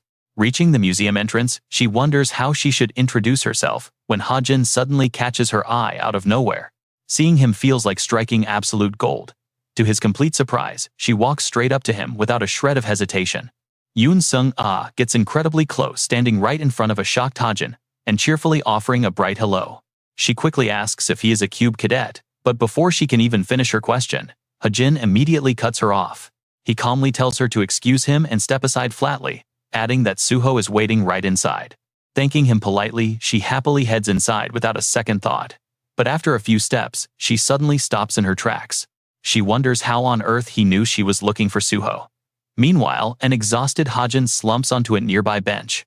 Letting out a heavy sigh, he opens his laptop. He cannot help but wonder if Yoon Sung-ah approaching him shocked him for a reason. He decides to log in and check the story updates immediately to see if things are changing. The system logs that a complete extra named Hajin has gotten involved, though his actual role remains entirely insignificant. Since everything is progressing smoothly, he assumes his presence is too minor to ever derail the main plot. But then he suddenly freezes in place. A chilling realization hits him as he remembers this novel actually has a co-author. This world is a remake of his original story. If the co-author is changing things, unexpected events make perfect sense. If that is truly the case, his original knowledge of this entire plot might be completely useless now. This terrifying and sudden realization leaves Hajin completely shaken to his core as everything falls apart. He stands completely frozen in place, Suddenly, a sharp alert rings out, making his stiff body jump. Hajin is in absolute panic. Staring in complete confusion at his glowing computer screen, he notices a brand new mail notification waiting in his inbox. It is a system notification pointing out a critical plot flaw. The main protagonist and those around him are supposedly never in real danger. If there is no real risk, readers will get tired of the same boring repetitive formula of the main character saving the day. To fix this, the system is intervening. Hajin's fingers tremble as he looks at the screen, his face turning pale with dread. "What is this?" he gasps. From now on, an alternative measure is active enemy. Difficulty levels will spike, even if it causes total chaos. As the sky turns, deep crimson and sunset falls, Instructor O approaches. He waves over his cadets, Kim Suho and Kim Hajin. Coming closer, the instructor gives them some quiet instructions. He heard about what happened and will ask for details later, so they should head back first. But Kim Suho suddenly speaks up, asking about Chae Na-yoon. Instructor O responds calmly that she has taken a sick leave. She went home to her family, so they should quickly return to the cube as well. With that, he turns and leaves. The two are left staring blankly after him. Suddenly, Kim Suho calls out to Hajin, making him jump and turn around. Looking at him with a look of deep suspicion, Suho hesitates before asking why he said those specific things to Na-yoon earlier. Hajin acts completely innocent, asking what he means. Suho is direct and brings up the topic regarding her older brother. Our main character finally recalls the details and starts to reply seriously that her brother is actually quite impressive. Recalling that critical message, he quickly tries to play dumb, nervously asking Kim Suho what is wrong with her brother. Suho glares at him with doubt, asking if he is just pretending not to know, leaving Hajin scrambling to explain himself. But before he can, a sudden sharp pain shoots through Suho's head, making his face turn pale and forcing him to drop it. Previously ranked 4th at the military academy, Chae Na-yoon is now enrolled at the Hero Training Center, the Cube. Her family relations list her father as Chae Shin-hyuk and her brother as Chae Jin-yoon. Watching this from his monitor, Kim Hajin is deeply unsettled. He mutters in confusion, confirming the profile still matches his original settings perfectly. So why did Suho react that way? Suddenly, something catches his eye, making him gasp. Right on the screen, a massive headline grabs Hajin's attention. Breaking news: Chae Shin-hyuk's eldest son Chae Jin-yoon has fallen into extremely critical condition following a sudden attack by Jins. Beneath it are countless articles about the event detailing how the newly appointed hero Jin-yoon is now comatose. Though Chae Jin-yoon successfully saved 3 of his comrades from the Jins, his brain was damaged, leaving him in a deep coma. Hajin is completely struck with disbelief, wondering how this is possible. The suppressing operation against the Jins was supposed to be a success. It was meant to be the first glorious victory that launched Chae Jin-yoon's career. Na-yoon was only 13 at the time. She was so incredibly proud of her brother becoming a shining hero. At least, that was the backstory he had written. While he is struggling to make sense of this, the screen flashes again with another incoming notification, making him sigh. When he clicks on the pop-up, the system reveals a delayed alert meant to trigger once he noticed the first altered setting. A vision flashes of a man lying in a pool of blood during that fateful battle, with his comrades screaming out for Jin-yoon to wake up. His eyes flicker open slightly, wet with tears. The system states that the original protagonist was deemed to have too many reliable allies. Because of this imbalance, the setting had to be completely rewritten, showing the altered history in the lines below. 4 years ago, right after being appointed as a hero, Chae Jin-yoon met with a terrible accident during his very first mission. He was infected with a devil's seed, transforming him into a monstrous Jin. Reading these lines, Kim Hajin is utterly frozen in shock. His eyes widen as he gasps in disbelief. Meanwhile, the television inside a quiet hospital room broadcasts the afternoon news. Around 1 p.m. today, a group of monsters materialized in the heart of Seoul, causing sudden panic and casualties. About 50 civilians were injured, and 7 others lost their lives before the vice leader of the guild arrived to suppress them. Suddenly, a hand reaches out and turns off the broadcast. The hospital room sinks into a heavy dark silence. Sitting alone in the center of the dim room, she curls up, pulling the blanket tightly around herself in sheer despair. Before long, Chae Shin-hyuk bursts into the room, with a doctor calling out her name. Na-yoon looks up in surprise at her father. She weakly greets him and asks why he came all this way, wondering if he is supposed to be at his important work. He gently reassures her, saying his work is nothing compared to her health, and asks if she is feeling any better. She nods, saying she is fine.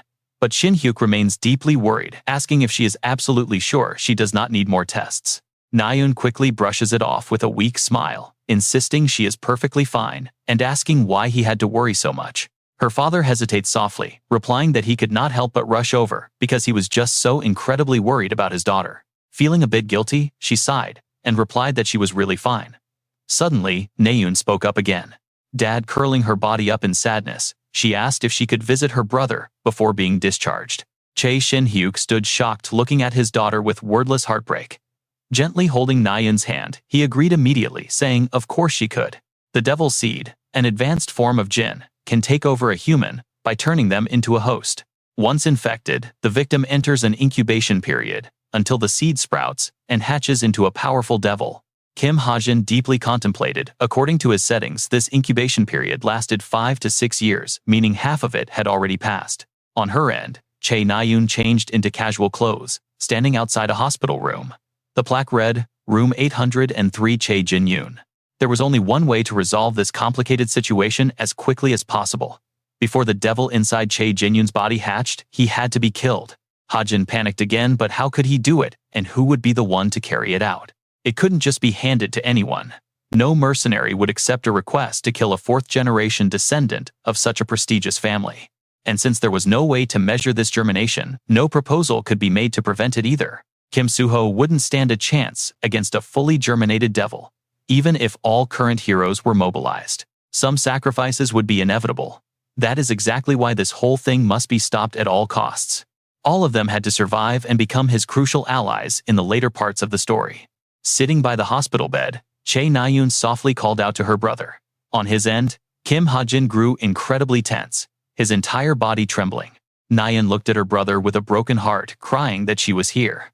Hajin had only one option left. Holding his head in front of his computer, he realized he had to kill him. Meanwhile, Naeun was talking to Jin-yoon. She told him it was her first time facing a jinn, and she almost died. She wondered how a regular cadet could ever fight off a jinn like that, but as she mentioned the sharpshooter, she suddenly froze. Naeun choked up, unable to continue. She quietly muttered that they should just drop the subject. A knock came from outside, signaling visiting hours were over. Startled, Naeun replied that she understood. She gently tucked her brother in, reluctantly bidding him goodbye, and promising to return later. Closing the door, she stepped out into the hallway. She walked quietly with her head down, but after a few paces, she suddenly stopped, lost in thought as memories flooded back. She remembered the other day, when Hajin casually told everyone to leave her alone. He had looked at her with a cold, unreadable expression. His words were baffling, saying her brother would surely come to comfort her soon. Thinking about it, Naeun bit her lip, her expression darkening. Her face grew terrifyingly grim, a flash of murderous intent in her eyes as she growled Kim Hajin's name. Meanwhile, lights remained on at the Hero Association Tower. Deep inside the archives room, a worried voice called out. Guarding the entrance, Lee Ji-han warned the vice leader of the guild. He warned her that accessing national security documents without permission was completely illegal, asking what on earth they would do if she got caught. Yoon Sung-ah kept searching, casually brushing off his concerns. She assured him she just needed a quick look at the museum attack. Lee Ji-han let out a heavy sigh, but that was the exact problem. Yoon Sung-ah began analyzing the files. According to the photos, traces of light attribute mana were found on the jinn's body. That meant one of them possessed this power. She felt a sudden surge of excitement. Yoon Sung-ah clenched her fists, her eyes burning with passion. A user of light attribute mana is a massive threat to the jinns, she said excitedly. We absolutely have to find and recruit them. Lee Ji-han could only look on helplessly, thinking to himself that she was obsessing over recruiting talent yet again. Suddenly, Yoon Sung-ah asked if the jinn was defeated by the 3 cadets who happened to be at the exhibition. Lee Ji-han confirmed that indeed, one of those 3 cadets must be the one wielding the light element. She began listing the names Kim Soo-ho, Chae Naeun. They had already been keeping an eye on these 2. But a lingering question popped into Yoon Sung-ah's head. She voiced her confusion, noting she had never heard of the 3rd person. Cadet rank 934 at Cube Kim Hajin. Meanwhile, Hajin sat typing on his laptop, reflecting on his situation. This was something he had only recently realized. He was quite pleased because it seemed other people couldn't see this laptop at all. Because of this, he could freely check the settings without worrying about the story's characters spotting it. He decided to program some extra features into his computer. Suddenly, the instructor's loud voice cut off his thoughts. The winner of the match was Yoo Yeon-ha. Right then, a new notification popped up, signaling a change in the original settings. The notification showed that the cadet Damien's confidence had dropped significantly compared to the original story setup. He fell to his knees in despair. The score gap between him and Yu Yonha was simply too wide. He begged for anyone to change his training partner. Kim Hajin smiled. This was the exact new feature, he added, alerting him to any setting changes within a 30-meter radius. Unlike the novel he wrote, Kim Hajin feels a bit of confidence, because this modification should be far more effective. Strangely, his co-author only messages him when a major realization occurs. Suddenly, a cold shadow looms directly behind him. Naeun stands there with pure hostility, demanding to know why he refuses to duel her. Hajin silently stares back, unmoved. He flatly declines, prompting her to snap back and ask if he is simply afraid of her. Nearby cadets stop their training, watching the rising tension with deep confusion, while whispering about the sudden fight. Hajin remains perfectly calm, stating that, in a real duel, he must be careful, because he dislikes injuring classmates. Sensing his blatant dismissal, Naeun grits her teeth in pure rage and calls him a complete bastard. Right then, their instructor steps in and demands to know what they are doing. The professor firmly reminds Naeun that Hajin lacks weapon training, ordering her back to her spot immediately. Annoyed, she stomps off and leaves Hajin alone, who watches her go while realizing he never actually apologized. Still, he quickly brushes the thought aside, because he is pushing himself to the absolute limit for one goal. Every ounce of his effort is geared toward a single objective, which is eventually killing her older brother. He knows that patching things up now would only make her feel far more betrayed in the future. Meanwhile, inside room 305, a large crowd of curious cadets gathers together. Sven introduces himself, welcoming them all to the orientation for Veritas, the prestigious academic club he leads. He quickly dives into the core details, explaining that their primary focus is studying high-level monsters. They will also devise effective raid strategies during their weekly meetings to prepare for future combat. Both male and female cadets blush as they look at the incredibly handsome club president. Watching from the crowd, Hajin quietly analyzes the guy's unnatural good looks, recognizing the unmistakable trace of demon magic. He recalls the original plot of Cube, a pivotal early arc in his novel where multiple crises occur. Several incidents involving kidnapped cadets and monster incursions took place, with Sven acting as the mastermind behind them. In truth, Sven sold his soul to the devil Lilith to gain a highly advanced charm skill. Knowing this villain's ultimate goal is the exact reason Hajin decided to join this club in the first place. Sitting nearby, Yu Yonha listens to the presentation, with her arms crossed, looking entirely indifferent to the crowd. Sven gently activates the screen, suggesting they keep the first orientation casual, with a quick look at a threat. A hologram of a terrifying beast flickers to life, which he introduces as the Mountain Tyrant. This mid-high tier threat first emerged during the outbreak, nearly 50 years ago. Sven adds that high-level monster intel is incredibly valuable, with weak point details easily fetching millions of dollars. He poses a question to the room, asking if anyone knows the Mountain Tyrant's weakness, then calls on Yunha. She flatly responds that, as far as she knows, no weak points have ever been made public. Sven readily agrees, noting that discussing such mysteries is precisely what makes an academic club so exciting. He then invites anyone wanting to share their thoughts to join their gathering right after the presentation. As the crowd disperses, Hajin approaches Yunha and asks if she is going, but she coldly brushes past him. Not about to be ignored, Hajin speaks up louder, asking if she is really joining the after-party. She reluctantly stops, admitting she might gather some useful intel there, though Hajin finds that hard to believe. He wonders how monster info could possibly help her, unless she wants to share it with her family's guild. Caught off guard, Yunha glares back, realizing he knows her ties to the essence of the Strait. This powerful guild was founded 50 years ago during the outbreak, with her family standing at its center. Today, they are a massive powerhouse in Korea, but Hajin, blunt as always, drops a truth bomb. He notes that the vice leader's faction is growing so fast, the legitimate heir's position is actually under threat. By exposing her true motive, he reveals why she is desperately attending this meeting to secure her standing. To get the crucial information, she ignores his attitude and demands to know what he is getting at. Hajin makes a shocking offer, promising to reveal the fatal weak point of the high-level Mountain Tyrant. She stumbles over her words in disbelief, but Hajin remains perfectly composed, stating she needs to make a massive contribution. He then details a tiny overlooked scar on the beast's heel that can take it down instantly. It will completely immobilize the Mountain Tyrant. Kim Hajin then makes a deal, telling her he won't give away this information for free. After all, your guild is currently running the essential armory, right? He states his demand, wanting her to buy him a custom gun. A Desert Eagle. Yu Yunha goes quiet for a while before raising a logical question. Where is the proof to back up this claim? Kim Hajin smirks with total confidence, only to deliver a completely ridiculous and deflating answer. He does not have any. This blunt answer leaves them both in awkward silence. Yu Yunha stares at him, in sheer disbelief, grinding her teeth before turning away. What a total waste of time. He does not stop her, but casually warns her that she will lose big if she doubts him. He calmly weighs his options. If Yu Yunha decides to ignore him, this $1 million piece of information will go completely to waste. But if she believes him, he will gain an incredibly powerful ally for the future. Meanwhile, Yu Yunha is already contacting her team. She gets in touch with Secretary Jin, asking him to immediately relay a message to the team currently raiding the Mountain Tyrant. Blushing slightly, she passes on the exact weakness Kim Hajin mentioned. The green mark on the boss's heel is its true vulnerability. They must focus all their attacks right on that spot. Kim Hajin knows for certain that she is a highly valuable future ally, a girl who will one day be feared as the Queen of Seoul. Suddenly, a holographic notification pops up, displaying a debt contract. It lists the creditor as Cooper Bank, the debtor as Kim Hajin, and a staggering loan amount of $300,000.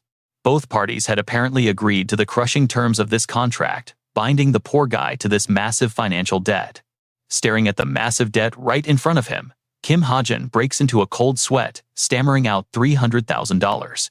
In case you did not know, that is the absolute maximum amount a cube cadet can possibly borrow. He realizes the harsh truth.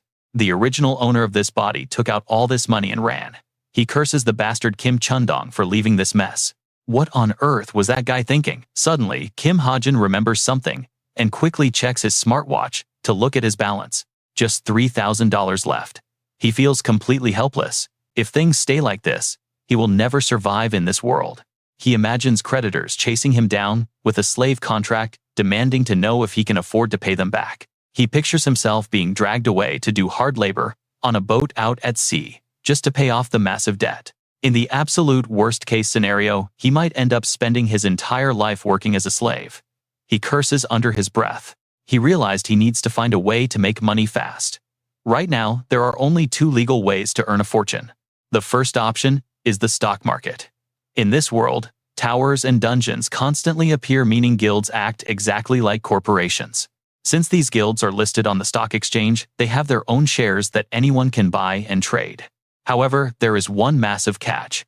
Even though he knows exactly which guilds are going to succeed, he has absolutely no money to invest right now. So he has to put the stock plan on hold. Kim Hajin decides on the other option, visiting the hunting grounds. These are dangerous areas overrun by monsters, but they are highly profitable because hunters can sell the monster corpses for quick cash. Hunting grounds are dangerous, monster-filled wilderness zones. Unlike structured towers or dungeons, they are highly chaotic and unpredictable. The difficulty here varies wildly, but hunters can make a quick fortune by selling the valuable monster corpses they harvest. Still, Kim Hajin is highly skeptical. His current physical stats have barely reached the average level of a normal adult male. Is this really enough to go hunting? He opens his status window to check his current attributes, hoping for the best. The screen displays his stats. Strength is at 1.7, stamina at 1.7, and agility at 2.1. Intelligence at 2.6, vitality at 1.6, and mana at 13. Using precious SP to upgrade his handgun feels like a waste. Surely there is another way. Suddenly, a sharp knock on his door cuts his train of thought completely short. A delivery man calls out, announcing a package for Cadet Kim Hajin from Cadet Yu Yunha. This leaves him completely baffled. He opens the door to find a package waiting for him. He tears it open and his eyes widen at what is inside. He gasps in absolute shock. Meanwhile, the scene transitions to the low-difficulty hunting field in Wanju Gangwon Province. A friendly receptionist smiles warmly, thanking him for using the cadet portal and wishing him a safe and successful hunt. It feels a bit surreal. Is she only this kind because of his academy uniform? Stepping outside, he looks around the busy streets. The area is bustling with active hunters. He pauses to take in the sheer scale of his vibrant surroundings. Since the danger level in Gangwon Province is relatively low, hunters from all over the globe gather here, turning the entire city into a massive, thriving international hub. Nearby, a young man raises his voice, looking for a group. He shouts out, looking for party members, to accompany a magician to Cheongsam Mountain to collect high-grade monster blood. Kim Hajin watches the lively crowd as people eagerly gossip about the latest rumors circulating through the hunting ground. Word has it a crazy half-naked hunter is roaming Gangwon. Streaming channels are already here trying to find his team. Are you there? I am asking where you are. Right then, Kim Hajin notices a woman calculating monster prices, all for $600. Seeing this, he realizes he needs a permanent agency to sell his monster parts. That way, he can get premium rates. Kim Hajin hesitates. Should he just sign with any random agency nearby? Suddenly, someone approaches him from behind. "Excuse me," a polite voice says. Kim Hajin turns around to see a disheveled man. It is Park Soo-hyuk. His hair is totally messy. "Are you here to hunt monsters?" he asks. Kim Hajin wonders if he is an agent. Park Soo-hyuk stammers in response, saying his business card is around here somewhere. He is so clumsy that papers start falling all over. He quickly hands over a card, offering it as his official business card. Kim Hajin accepts it quietly, thinking that this guy seems pretty careless. However, his skepticism instantly turns into absolute shock the moment he reads the printed text on that business card. The card reads, "SH Agency Head Manager Park Soo-hyuk." His mind begins to race as he recalls this man's legendary future. He recalls how this very man will eventually stand at the peak, becoming the CEO of Korea's absolute greatest monster agency. The agent for the main protagonist, Kim Soo-ho. Kim Hajin is completely stunned. Who would have ever expected to meet him here? Park Soo-hyuk awkwardly scratches his head, admitting that he has not been in the business long, so he probably has not heard of him. "SH Agency, huh?" Kim Hajin mutters under his breath. He happily extends his hand, offering to sign an exclusive contract right on the spot. Park Soo-hyuk is completely bewildered by this lightning-fast agreement. Kim Hajin realizes that they are still in the early stages of his novel. This means there are plenty of incredible people around who have not yet discovered their own massive true potential. Overjoyed, Park Soo-hyuk grabs his hand and shakes it vigorously, stammering his gratitude and promising to provide the absolute best service. Making a solid connection early on is actually a genius move. But then a sudden realization hits him. Wait, is it really okay for him to steal Kim Soo-ho's future agent like this? Sometime later they venture out, but Kim Hajin feels a bit concerned. "Is it really safe for you to follow me?" Park Soo-hyuk is gasping for air, yet he desperately tries to reassure him. He gasps out that if things get too dangerous, he can just leave him behind. Kim Hajin watches him with deep suspicion. Normally agents without cars just wait outside. Is this guy really that desperate to secure a contract with him? Suddenly, Park Soo-hyuk spots some tracks on the ground, pointing out that there are low-difficulty small imps nearby that fetch a decent price. They sell for $300 to $400 a head. Kim Hajin shrugs it off, not looking very interested. He calculates that each magic bullet costs $200. To make a real profit, they need a much bigger target. Kim Hajin points his finger down into the ravine and asks if that massive beast would be a better option. Park Soo-hyuk squinted down, but when he realized what it was, he gasped. "Is that not an elite iron hog down there? You cannot hunt that beast with a gun. Its thick hide is totally bulletproof," the nervous agent warns him. The hunter just grins. "We will never know until we try." Hearing those incredibly confident words, Park Soo-hyuk completely freezes up. To calm his panicked partner, Kim Hajin reassures him that his gun is actually quite special. He remembers how he acquired this weapon. It was his reward for giving Yu Yeonha crucial information about the mountain tyrant. He slowly pulls out his modified Desert Eagle. Its stats are absolutely insane. A high-grade Desert Eagle with the iron element destructive multiplier and low-grade weight reduction magic. Along with high-grade recoil reduction, Kim Hajin has also upgraded it further, adding a very unique personalized setting to the weapon. Park Soo-hyuk desperately tries to pull him back, warning that shooting at such a monster will only make it extremely angry. He completely ignores the frantic warnings, calmly raising his gun. His partner can only watch in absolute helpless panic. Boom! A single bullet streaks straight toward the giant iron hog, effortlessly tearing through its thick armored body in an instant. The giant beast collapses with a massive thud. Park Soo-hyuk stands there, completely dumbfounded, his jaw dropped in sheer disbelief. Dead. Slain. In just one shot. Shocked to his absolute core, the helpless agent falls to his knees, utterly speechless. It turns out the special setting on the Desert Eagle multiplies its destructive power every single time a target is instantly killed. Walking over to the edge of the cliff, Kim Hajin looks down at his handiwork, quietly noting that it is indeed a pretty good skill. Behind him, Park Soo-hyuk is still reeling from the shock. The sleek black and gold pistol in Kim Hajin's hand looks absolutely stunning. Seeing the devastating power of the weapon, the agent cannot help but praise both the incredible gun and his flawless marksmanship. Kim Hajin calmly waves off the compliment. But suddenly, something catches his eye, and he quickly aims in another direction. Bang! Another shot fires. Covering his ears in pure terror, the agent yelps frantically, asking what is happening now. The hunter calmly explains that there was a black pelican near the cliffside. Park Soo-hyuk is left completely in awe. Is it really that far? Pointing to the cliff, Kim Hajin confidently explains his 1,000-mile eye skill can make any thrown rock hit its mark easily.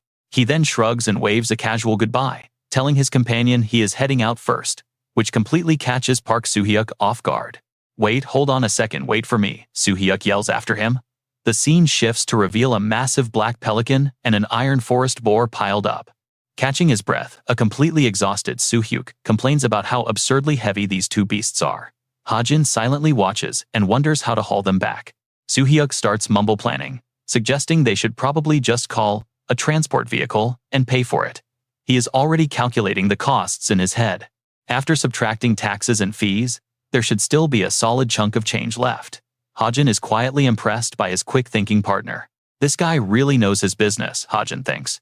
He happily shakes Soo-hyuk's hand, agreeing to the plan and hoping they can partner up again soon. Soo-hyuk politely smiles and says the feeling is mutual, but then he tilts his head in curiosity. He has one burning question for the rookie. Since this was Hajin's very first hunt, Soo-hyuk asks him what exactly he plans on doing with his freshly earned profits. Hajin casually replies stocks. Hearing this, Soo-hyuk's hopes of working with a stable partner instantly shatter right then and there. Believing he misheard, Soo-hyuk stands frozen, while Hajin shifts his focus to research a rising guild of demi-humans called Pack Horse Master.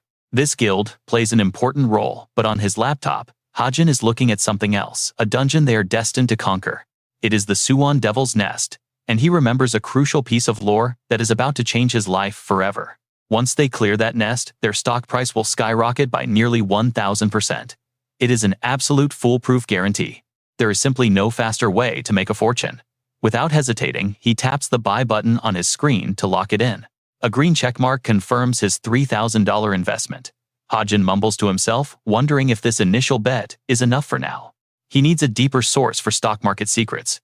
Normal public forums are completely useless, so he has to look elsewhere. The infamous dark web portal, the Violet Banquet, is his best bet. While thinking about it, a sudden memory flashes in his mind. The mention of the dark web reminds him of the Chameleon Troupe, the formidable group of villains dominating the first half of his novel. Their real identities are a complete mystery to everyone. But as the story's creator, Hajin is the only soul who knows their secrets. He carefully weighs his options. They might be dangerous criminals, but they harbor a fierce hatred for demi-humans. If he can somehow get close to their leader, he might secure a powerful ally to help him deal with his enemies. This connection could help him send Chae Jin-yoon to his ancestors. Keeping that plan in mind, Hajin reviews the storyline. According to his notes, there is currently a vacant seat within the troupe, meaning they are active and searching for recruits. Suddenly, his laptop screen goes completely black. Hajin panics frantically, clicking around to figure out what just happened. He desperately hopes it isn't broken, since this device is his only ticket back home. Thankfully, the screen flickers back to life. Relief washes over him as a notification pops up, revealing a whole month has passed and a system update is commencing. The progress bar sits at 0.01%. Meanwhile, inside a cozy cafe, customers are whispering and blushing in excitement. Everyone is wondering if a celebrity has walked in. It turns out to be Shin Jong-hak, who is having a conversation with Yoo Yeon-ha. Jong-hak complains about how annoying these high society meetings are, wishing they could just skip them entirely. But Yeon-ha is not having it. She simply smiles and tells him to deal with it, arguing that networking with club leaders is always a smart play. When she asks about the scores of their peers, Jong-hak responds with a blunt shrug, they are good enough to get by. Yeon-ha teases him, noting the elite heir she knows only settles for first place. He stares down at his 3D screen. That is exactly why he considers it just enough, he mutters. She drops the subject as the cafe entrance suddenly swings open. Chae Naeun walks in, and Yeon-ha quickly waves her over. Seeing his crush arrive, Jong-hak immediately beams and stands up. He eagerly asks what brings her to their little meeting. Na-yoon playfully shoots back that she wouldn't have come if she knew he'd be here. Undeterred by her blunt teasing, Jong-hak gently asks if she is feeling all right after her recent stay at the hospital. Na-yoon dismisses it, telling him not to make a scene. Yeonha quietly observes their interaction, until Na-yoon suddenly changes the subject. Na-yoon leans in with a serious expression, asking if either of them has ever heard of a guy named Kim Hajin. Hearing that name makes Yeonha instantly snap her head up. She warily demands to know what is going on with him. Na-yoon explains that during the museum incident with the demi-humans, it was her Kim Soo-ho and that mysterious gun user working together. The enemy was far stronger than expected, forcing them to fight with everything they had. But then, Na-yoon's expression turns deadly serious. She recalls the exact moment the beast's arm was completely obliterated, shivers running down her spine at the sheer absurdity of it. There is simply no way a regular cadet could blow off a monster's limb using basic trainee weapons. Something was extremely suspicious. As Na-yoon finishes her story, she turns to Yeonha, pointing out that Hajin is actually assigned to her platoon. What about you, Yeonha? What do you think of him? Hearing her name, Yeonha is startled, as memories of the past flash through her mind. A voice speaks of an orphanage background. A cadet from Cooper, with a $300,000 debt. That was the file on him. The files were on Cadet Kim Hajin. She still wondered how on earth he managed to discover the weakness of the massive mountain tyrant. It turned out, Yeonha had hired someone to investigate Kim Hajin. She admitted to the investigator that she tried asking, but he refused to answer. She had no choice but to keep digging. She remembered when Kim Hajin teased her back then, leaving her to curse him out in frustration. Yeonha knew she had to confirm if he was actually someone she could fully trust. Returning to reality, she gave a vague response, claiming that he was nothing more than just an ordinary guy. In her mind, Yeonha analyzed the situation. None of his attacks seemed capable of blowing off a demi-human's arm like that. Taking a sip of her tea, she wondered if he was hiding something big. Was it possible that he was concealing his true strength? Just then, Chae Na-yoon whispered a wild guess. Could he actually be a demi-human? Hearing that, both of them froze. Yeonha and Shin Jong-hak stared in disbelief. Yeonha sighed helplessly, asking if she really thought a demi-human would attack its own kind. But Chae Na-yoon remained completely convinced of her theory, insisting that there was definitely something incredibly strange about that guy. Meanwhile, Kim Hajin shielded his face from the bright screen. He wondered what this was as the display reached 98% complete. Suddenly, his watch began to glow. He let out a painful cry as blood suddenly covered his arm, knocking his chair backward. He panted heavily in front of the laptop. Rapid streams of information flashed across the screen detailing one of the creator's powers. This holy mark contained incredible magic. A message flashed in his mind, stating that whenever his influence increased beyond a certain limit, exceeded a specific value, a new line of the holy mark would be engraved on him. Feeling the pressure, Kim Hajin clutched his head as a tsunami of details flooded his mind. Elsewhere, Shin Jong-hak slammed the table, demanding answers. His eyes gleamed as he asked Chae Na-yoon if she disliked the guy too, leaving the other two in silence.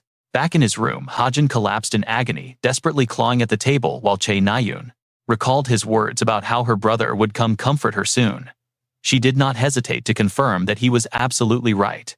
By now, Hajin had completely fainted, leaving a glowing holy mark on his wrist, while his laptop screen remained active.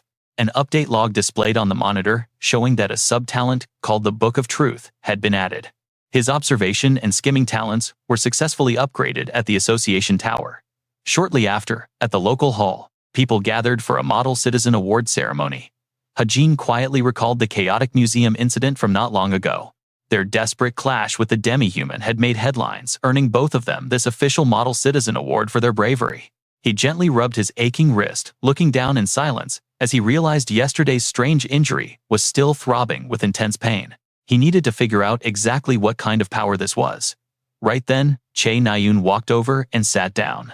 She crossed her arms with an annoyed look on her face, immediately complaining that he was being way too noisy. Hajin stared blankly, pointing out he hadn't said a single word. Na-yoon snapped back stubbornly, insisting that he was. When he hesitantly asked if she had forgotten something, she just frowned and demanded to know what he meant. He gently reminded her that he had actually saved her life. Instantly, she went dead silent, unable to find any words. But she quickly regained her fiery attitude, angrily screaming that they needed to keep those two things completely separate. Just then, Kim Suho stepped in to break them up, asking Nayun to swap seats, which she immediately rejected. Without even waiting for her approval, Suho simply grabbed her hand and pulled her over to the empty chair anyway. She continued to scream and protest, leaving Hajin watching the entire chaotic exchange unfold with a completely blank expression. He wondered what they were even doing. Once the seating arrangement was settled, Suho politely cleared his throat to speak. Turning directly to Hajin, Suho sincerely thanked him for his help back then. Hajin could only react with a sigh. He rolled his eyes in disbelief, wondering what was happening now. Unbothered by the silence, Suho kept talking. He admitted they never could have defeated the powerful beast without his timely assistance, causing Hajin to look away. Hajin replied that Suho likely would have won anyway, but privately recalled that dangerous moment with deep suspicion. He knew that if he had not intervened, the protagonist would have likely awakened to a far higher level of power. As he stared at the glowing protagonist, he reminded himself that main characters always grow stronger when facing direct danger. Meanwhile, backstage at the grand ceremony, a panicked staff member began to stammer out a sudden urgent announcement to everyone. She yelled that the prestigious guest had finally arrived. Instantly, a heavy footstep landed, revealing a stern man. He walks in looking completely cold, hands shoved in his pockets. This is Yu Si-hyuk, the rank 37 master rank hero. Si-hyuk rolls his eyes, complaining under his breath about being dragged around. What a pain. He walks straight to the host. He grabs the award list as the crowd gasps and whispers in amazement. Could that really be the famous Wolf of Valhalla? His raw magic power is absolutely insane. Soon the host's loud voice rings out to officially start the award ceremony. Nayun quickly stands up when her name is called, followed by Suho and finally Hajin. The host's voice continues to boom. Will the award recipients please step onto the stage? In no time, the three cadets stand side by side waiting on the platform. The host officially announces that the prestigious awards will be presented by the rank 37 master rank hero himself. These brave young students defeated a dangerous jinn, despite the immense risks, acting as true model citizens. The first award goes to Suho. Si-hyuk hands over the medal and looks at him. Are you Kim Suho? He asks. Suho politely nods to confirm. Si-hyuk sighs and mutters that he can finally understand why everyone is fighting over him. Suho is left slightly confused by the comment, only offering a soft yes. Suddenly, Si-hyuk slows down and leans in closer. He whispers in a low, warning tone, "Don't ever join the association. It might actually be better for you to leave. Head to the endless battlefield and become a hunter there. Being a hero is just endless responsibility, and it's no fun anyway." Suho remains quiet for a moment before smiling, replying that even if that's true, being a hero still suits his personality. Si-hyuk stands back up and casually cleans his ear with a finger, looking utterly bored by the predictable answer. He mutters a dry reply, then thinks to himself how incredibly boring this guy is. Next, Si-hyuk shifts his gaze over to Nayun. He mentions how it's been a while since they last met. She immediately stands stiffly, trying to fight back her intense nervousness. She stammers out a greeting, calling him master. Si-hyuk looks completely baffled, asking why she is calling him master, especially since she is an archer. He bluntly adds that her father asked him to look after her. He has absolutely no intention of doing so. This immediately crushes Nayun's mood, but right next to her is Hajin. Hajin is secretly gloating. With the other two finished, it is finally his turn and his eyes lock with Si-hyuk's. Finding the boy completely unfamiliar, the hero asks who he is. Hajin simply introduces himself as Cadet Kim Hajin. Si-hyuk doesn't ask anything else, only giving a brief nod. An awkward silence instantly settles between the two. Ouch. Hajin realizes that the only thing worse than being hated is being pitied, which perfectly describes his current pain. Under the blazing stage, lights, the host's booming voice echoes as he prepares to bring this ceremony to a close. He graciously asks Cadet Nayun to step forward and share her thoughts on receiving the award today. A bit later, at a local cafe, Hajin happily carries over the $15 meal he just bought for himself. He thinks the reward for taking down the djinn is absolutely delicious. He sits down and pulls out his laptop. He tells himself he's going to immediately use this cash to buy more shares of Pack Horse Master stock. As Hajin opens his laptop, he wonders if there are any cool new system features updated on his screen. Several notifications pop up showing that Stigma is now active along with the laptop's internet function. His low-grade talent, the Book of Truth, has also added both observation and skimming capabilities. Hajin looks down in awe. Sure enough, a strange glowing mark has appeared on his arm. This is his stigma, born from yesterday's painful wound. He gently touches the mark, noting that the system instructions on how to actually use it are pretty vague. The description simply says it activates according to his will and will become more versatile as time goes on. Staring at his bandaged wrist, he still doesn't quite get how this stigma works, so he tries focusing his thoughts. The moment he concentrates, the stigma suddenly awakens and shoots right off his wrist, like a flash of light. Reacting with lightning speed, Hajin slams his other hand down on it and shoves his arm under the table. Honestly, after a terrifying heart attack moment like that, he wisely decides to head back to the dorms first. Moving on to the next feature, he clicks on the option to finally activate the laptop's internet connection. His eyes suddenly widen as the web page loads. Whatever just popped up on the screen has completely taken him by surprise. After staring in silence for a moment, he slowly murmurs that he finally gets it. A list of websites appears. 6 highly restricted options are listed on his laptop screen, including Law-Abiding Citizen, Violet Banquet, and Jeremy's Sword, along with Messages Kubanai and the Arsenal. Hajin quickly realizes that this unrestricted access is his true jackpot. Resting his chin in his hand, he starts browsing the portal, realizing these are definitely not just ordinary everyday websites. The other sites charge a fee to enter. But Hajin is focusing on the Violet Banquet, having deduced its high importance. In his mind, this is the most critical site of all. He knows the Violet Banquet is a highly famous hidden network. It is the ultimate hub for trading information, weapons, bounties, and requests. Every single hero interacts with this dark market. Because it is so vital, the government turns a blind eye to its illegal dealings. At least, that is how he wrote the setting. Normally, gaining access to this exclusive network requires paying a massive entry fee to even become a member. But right now, he can easily create an account using only 200 SP. Suddenly, a notification pops up on his laptop screen. It asks if he wants to create an account for 200 SP, and Hajin quickly clicks to confirm. He stares intently at his screen, telling himself to go ahead and try making the connection. Right then, a voice calls out to him saying, "There you are." It is none other than the famous guild leader. Yun Sung-ah pulls up a chair across from him and casually asks if he knows who she is. Hajin just stares back blankly. Rummaging through her coat pocket, she mentions how shocked she was when he vanished so quickly. She says she has something to give him, then slides a business card across the table for the Grace of God Guild. It bears her name as the guild representative. Hajin stares at the card, silently keeping his expression entirely blank. But in his mind, he is calculating his next move. Yun Sung-ah handing him this card is actually a massive deal. Seon-ah leans forward, resting her chin on her hand, and speaks in a soft, gentle voice to get his attention. She asks if she can raise a quick question, while Hajin remains deep in his own silent calculations. He silently observes her, recognizing this friendly approach as the very first step of her usual scouting strategy. She clasps her hands together with a warm smile, asking if she might satisfy a bit of her curiosity. Hajin stays quiet for a moment, sizing her up. Outwardly, Yun Sung-ah maintains a highly friendly public image. However, her true personality is quite different. She will immediately discard anyone who fails to meet her strict standards. It does not matter how much effort she spent recruiting them. She possesses a ruthless mindset focused purely on raw strength. Seeing her warm, sweet smile right now is the complete opposite of her reputation as a cold, calculating leader. Yet Hajin knows this is the real Yun Sung-ah, the top guild representative in the entire country. Building a solid relationship with her now would definitely pay off during the major events in the future. With that in mind, Hajin rests his hand on the table. Sung-ah leans in closer, trying to look friendly. But before she can speak, Hajin suddenly cuts her off with a flat, cold refusal to talk.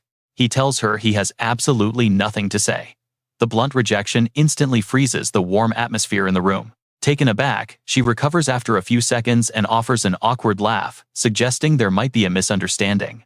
She emphasizes her genuine interest in him, speaking as the formal representative of South Korea's #1 guild. Hajin just packs his bag casually, stating that interest is great but only if it is actually sincere. Staring at her stunned face, he figures she only approached him because of his recent light element attack. Right now, her interest is nothing more than fleeting curiosity.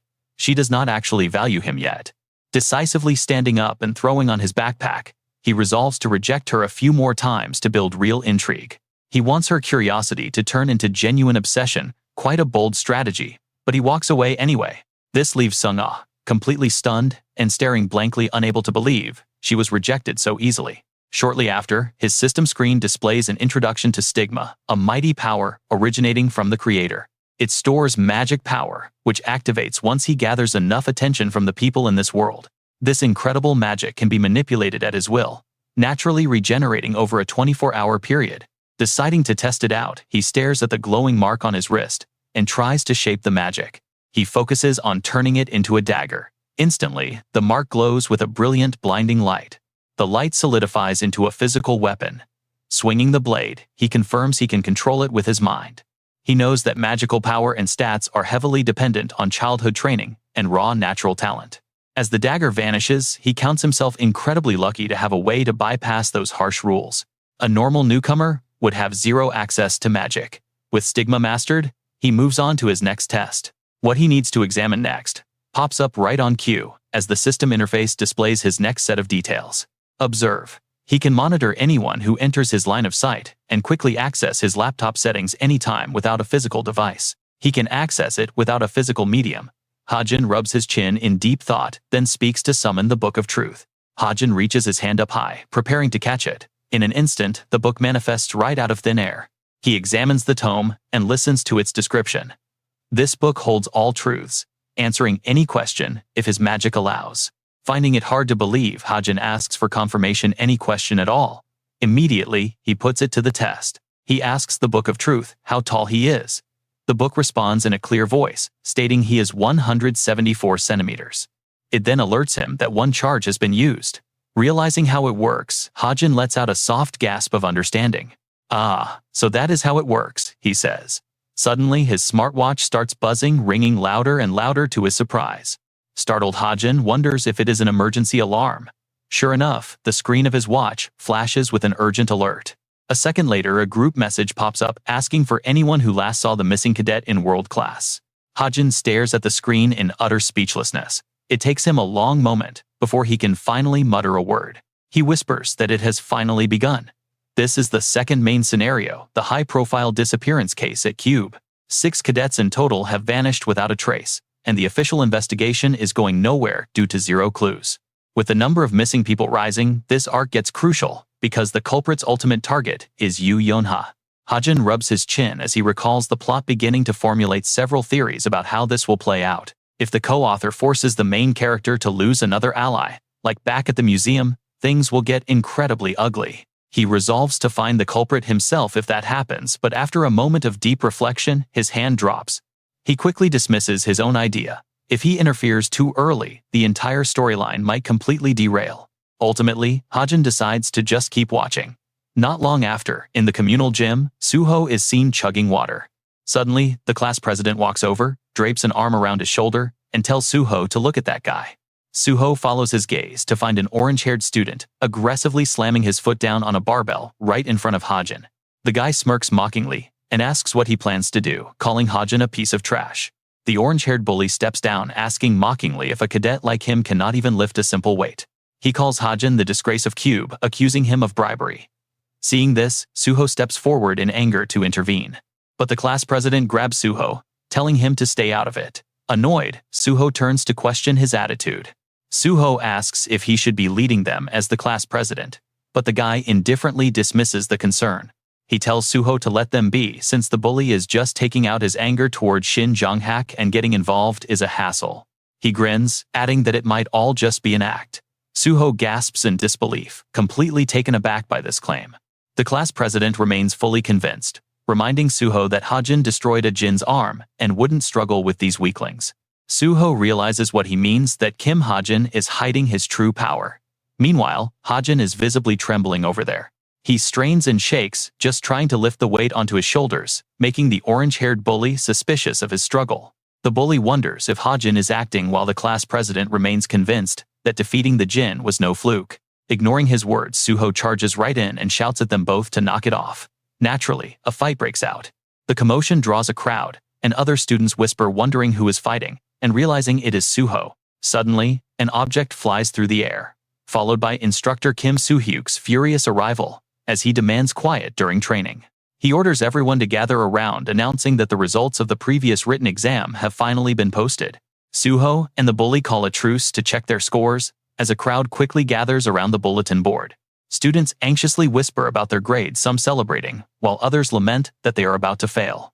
But sitting proudly at the very top of the ranking sheet is none other than the name Kim Hajin. He walks over and calmly checks his rank completely unfazed, since he literally copied the settings from his laptop. Suddenly, a loud clatter echoes as a sword drops to the ground. Hajin spins around to see who dropped it. Rachel stands there in absolute shock. Seeing her, Hajin is also slightly taken aback, whispering her name under his breath. He instantly recognizes her as Rachel Elizabeth Louise, the English princess, who placed third in Cube's entrance exam. Observing her stunned expression, he recalls that she has never once lost the first-place spot on any written test. While he is lost in these thoughts, Rachel suddenly shifts her gaze, locking eyes directly with Hajin. She froze up, completely speechless and unsure of how to react. Suddenly, a proud voice echoed from the small palace, congratulating Princess Rachel on her acceptance into Cube. The old butler, looking deeply concerned, offered some anxious words of encouragement. He hoped she wouldn't be nervous standing alongside the world's greatest cadet heroes. Nearby, her female bodyguard shared the exact same expression, adding that she heard all their elite classes were held exclusively in Korea, but completely contrary to their constant worrying. Rachel was perfectly calm. She softly replied that she would do her absolute best to live up to everyone's expectations for her royal honor, for the British royal family. Remembering when she looked up at the family portrait on the wall, a sudden wave of guilt washed over her. Feeling disappointed in herself, Rachel pinched the bridge of her nose and silently apologized to her homeland's citizens. Soon, class resumed. The instructor stood holding Hajin's test, praising him. Hajin's answers demonstrated an entirely different level of depth and analytical skill. The teacher hoped the other cadets would follow his example and strive to improve. Meanwhile, Rachel sat nibbling on her pen, deep in thought. Analyzing phenomena was a highly academic field, and catching up before midterms would be incredibly difficult. She silently repeated Kim Hajin's name, turning her head to sneak a quick glance in his direction. But from behind, he just looked a bit blank and dazed, and even his tablet screen was completely black. After watching him for a bit, Rachel couldn't help but wonder how he actually studied on a daily basis. Right then, a spark of pure determination ignited inside her. The scene shifts to a laptop screen. A text box appears on it, offering to reveal any truth, promising to answer any question. Hajin typed away on his keyboard, calculating how to use this convenient ability to earn some quick cash. He rubbed his chin thoughtfully, thinking about the Book of Truth. It was the perfect tool to acquire any information in the entire world, provided he had enough SP. But with his current tight finances, he wouldn't be able to make a massive profit right away. Still, once word started spreading, his customer base was bound to explode. Making up his mind, Hajin registered the business. He whispered, "A quiet all right," as he finalized the setup, watching a few loading bars bounce across his screen. "Next up," he murmured. Then, waving his hand, he summoned 3 holographic screens right in front of him. It was time to invest the SP he had been saving up. Hajin knew the second main story arc was about to begin, meaning Cube would no longer be safe from Jins. Gripping his handgun, he stared down at his master sharpshooter stats, realizing his current stats weren't nearly enough to fight off a single Jin. But a smirk crept onto his face. Thanks to the constant bullying from Shin Jonghak and his gang, he actually had a massive stockpile of SP ready to spend. He needed to invest it wisely to increase his chances of survival, starting with an upgrade to his signature firearm. The holographic screen displayed the Desert Eagle pistol. Hajin rapidly tapped the keyboard to begin the reconfiguration process. The system notified him that the weapon was shifting from a handgun to a sniper rifle. Once completed, he smiled nervously. Hoping he wasn't doing something incredibly stupid, Hajin confidently hit the enter key to confirm the transformation. Instantly, a notification showed that 250 SP had been consumed. The pistol began to hum, emitting a blinding light, gradually shifting its structure. In just a few seconds, the small handgun completely transformed into a sleek sniper rifle. The system displayed its updated status as the Desert Eagle Sniper. Hajin looked at the weapon and let out a satisfied chuckle, knowing this would definitely keep his enemies at bay. As the rifle shrunk back to its original handgun form, he moved on. Deciding to test his mastery settings, he began researching masteries which differed from raw talents that relied heavily on magic power. Instead, masteries were defined as physical skills and movements that a person could completely master through sheer practice. He reasoned that for a sniper to successfully evade assassination attempts, the single most critical skill was positioning, and a physical mastery would be extremely useful for that. Having figured out his path, Hajin returned to his keyboard, tapping away. A few minutes later, the screen displayed low-rank parkour at 0% mastery, promising fluid physical movement, allowing him to navigate any terrain with ease rather than being slowed down. Speed and utility scaled with physical stats. The system prompted him that this cost 350 SP. Hajin stared at his palms in quiet anticipation, hoping it would work even though he couldn't feel a difference yet. Just then, his smartwatch began to glow. An urgent message flashed in the group chat, asking if anyone had seen Sungyeon from the world class lately, since they hadn't been able to reach her since yesterday. Hajin's heart immediately sank with a heavy weight, realizing she was the second victim. All the cadets kidnapped before Yu Yunha were destined to be murdered by the culprit. He began to deeply question his own passivity. Was it truly all right to just watch these terrible kidnappings unfold? Knowing the culprit's identity and the future victims, his mood grew incredibly dark as he wrestled with his conscience. At Cube's outdoor training field, instructor Kim Soo-hyuk asks if everyone has arrived. Today's practical training is going to be special. The instructor then starts introducing the training site, explaining that the cave behind him is actually an artificial dungeon. It is a masterpiece of magic engineering. Inside, they will face puppets meticulously designed to mimic real monsters. And today, their mission is a full-scale dungeon raid to clear out this artificial labyrinth. But Kim Soo-hyuk quickly gives a stern warning. Do not let down your guard just because it is a training exercise. He emphasizes this crucial point. Inside this massive artificial dungeon, a joint training session between the Veritas and World classes is about to begin. The instructor lays out the rules. Teams will be formed by combining smaller groups from each class. So hurry up and form your teams. Soon the cadets start gathering and introducing themselves. Hajin also finds his group. They are Team 8. The Veritas class side has Yu Yeon Hajin, Ho Sung, Hazuki, and Kim Hajin. The World class members joining them are Jaden Kim Jingu, Oh Sujung, and Jinya. Hajin immediately worries about the dangers ahead. This artificial dungeon is packed with lethal traps and deadly encounters. Some traps are even set up by demi-humans. Hajin grips his pistol tightly, ready to face the challenge. He has even crafted several elemental bullets just to be safe. But can he really survive this training unscathed? Suddenly, a holographic system screen blinks to life right before his eyes. In the next second, a barrage of warning screens flashes, alerting him to changes in the settings. Hajin's eyes widen in sheer disbelief. The settings have been altered 3 times already. Who did this, and how? Suddenly the air shifts as the students' voices echo around the area, forming up. Team 1, assemble quickly. Is anyone here from Team 3? Right then, an aggressive voice snaps. Hey dummy, did you not hear that we need to group up? The attitude belongs to none other than Yuna. Hands on her hips, she looks thoroughly annoyed as she delivers her harsh judgment. You're Kim Suho, right? You look pretty dumb. The gentle-natured Suho can only stand there completely dumbfounded by her rudeness. These two make up Team 1 Veritas's Kim Suho and World Class's Yuna. Suddenly, the system displays an update on her status. Yuna's personality has been modified. She is now significantly more hot-headed than in the original novel. Meanwhile, another team is exchanging handshakes nearby. Jaden beams, telling Yu Yanha that it is a pleasure to meet her. He hopes they can get closer, both during this training and even afterward. But Yonha barely gives him a dry humph. This is Team 8, featuring Veritas's Yu Yonha and World Class's Jaden. Once again, the system screen updates. Jaden's growth potential has increased by 0.5. Over on the other side, Chae Nyan bumps into her own partner. Pointing at him, she says they are on the same team, recalling meeting him at the hunting club. Seeing her stammer, the boy smiles. Sven gently introduces himself to ease her awkwardness. These two form Team 3 Veritas's Chae Nayun and World Class's Sven. The system updates Sven's details. His willpower has decreased, leaving him highly vulnerable to corruption by a low-tier devil. Reading the warning, Hajin's jaw drops as he stares at Sven. The guy is absolutely shocked to his core. This is a massive deviation from the original plot. With deep concern in his eyes, Hajin looks across the field. Taking a closer look, he spots 2 people he needs to watch out for. Jaden is laughing and chatting with Yu Yunha. The first is Jaden from Team 8. He is the textbook definition of an arrogant jerk who looks down on the weak. Yet he is strong enough to be scouted as a vanguard. But why did this guy's growth potential suddenly spike? It makes absolutely no sense. Jaden introduces himself, and then gestures to his friends who are tagging along. My name is Jaden, and these are my teammates, Kim Jingu and Jinya.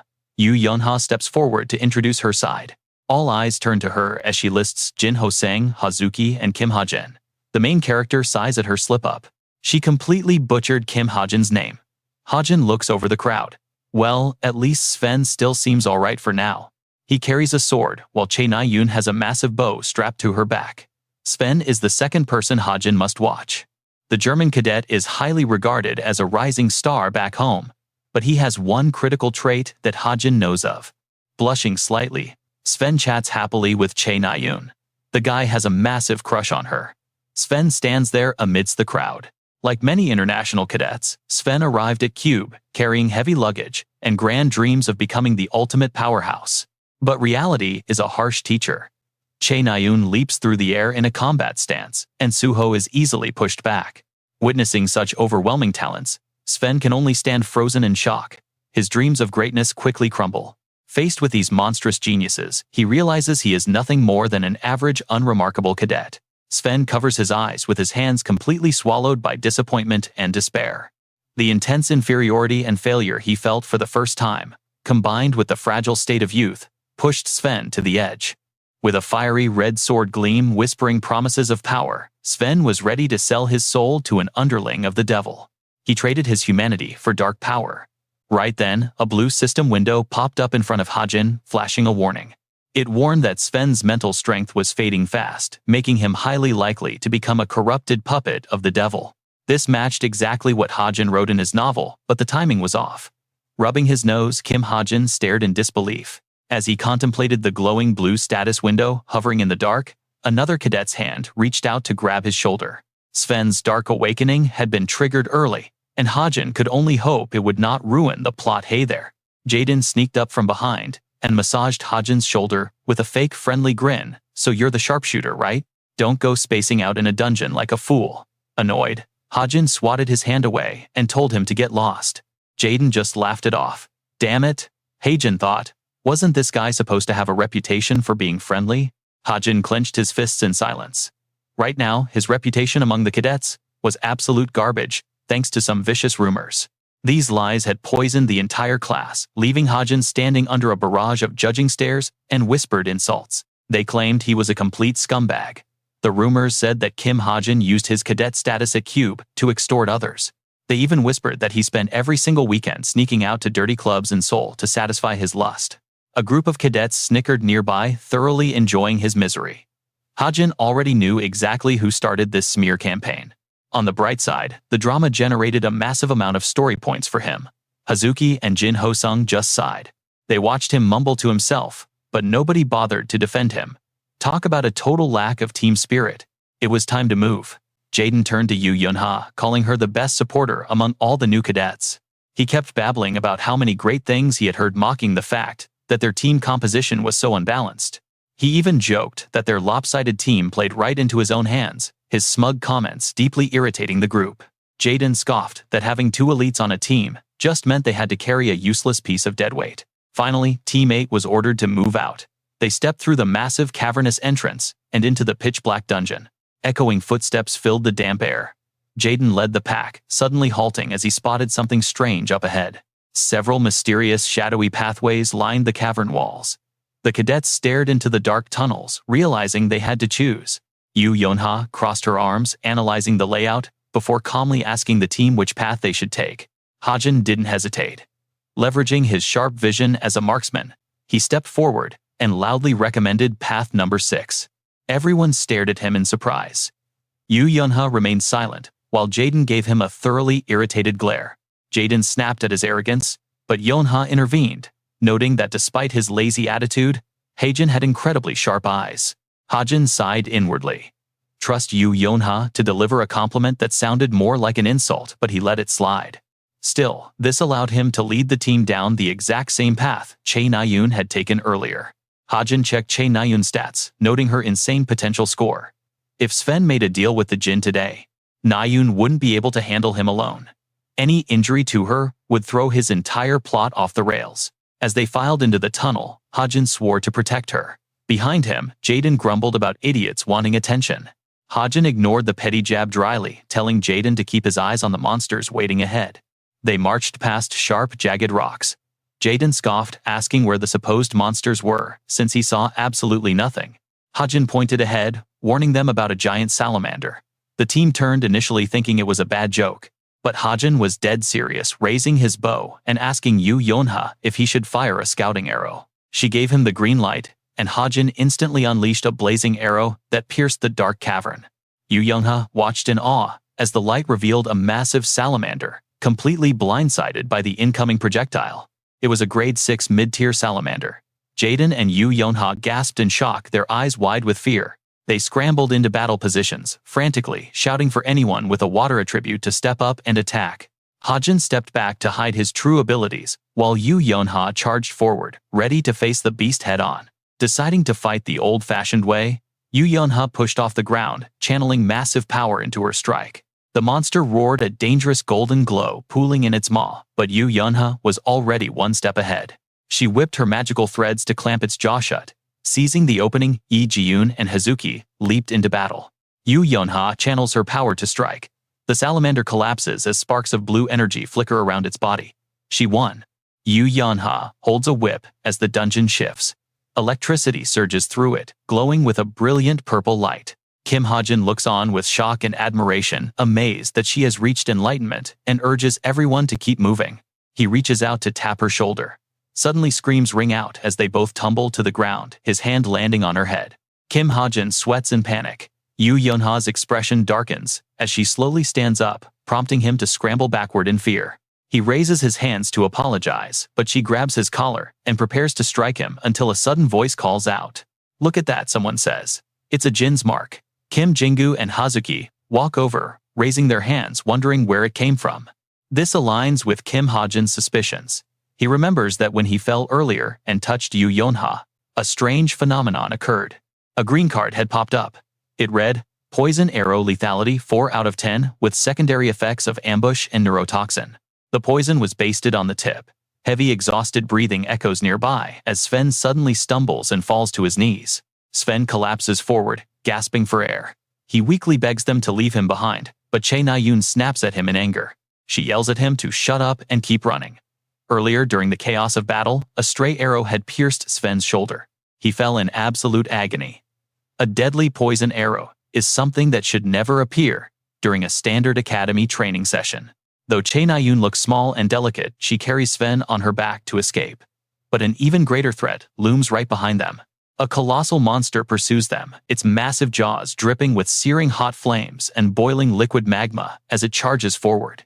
It closes in on Che Na-yoon and Sven. Searing heat and battle cries echo through the simulated cavern as the struggle intensifies. Kim Jingu raises his massive shield to block the creature's fiery breath, protecting his classmates who are fighting off the surrounding enemies. The cadets shoot arrows and battle the horde, while two massive beasts spew columns of bright flame from their jaws. Kim Jingu grips his shield handle with everything he has, keeping a solid defense against the heavy strikes of the attacking monsters. Che Na-yoon draws her bow, aiming with nervous focus before releasing the arrow, sending it whistling straight toward her target. Yu Yonha delivers a devastating kick to a beast, while Kim Hajin fires his gun to keep the surrounding monsters at bay.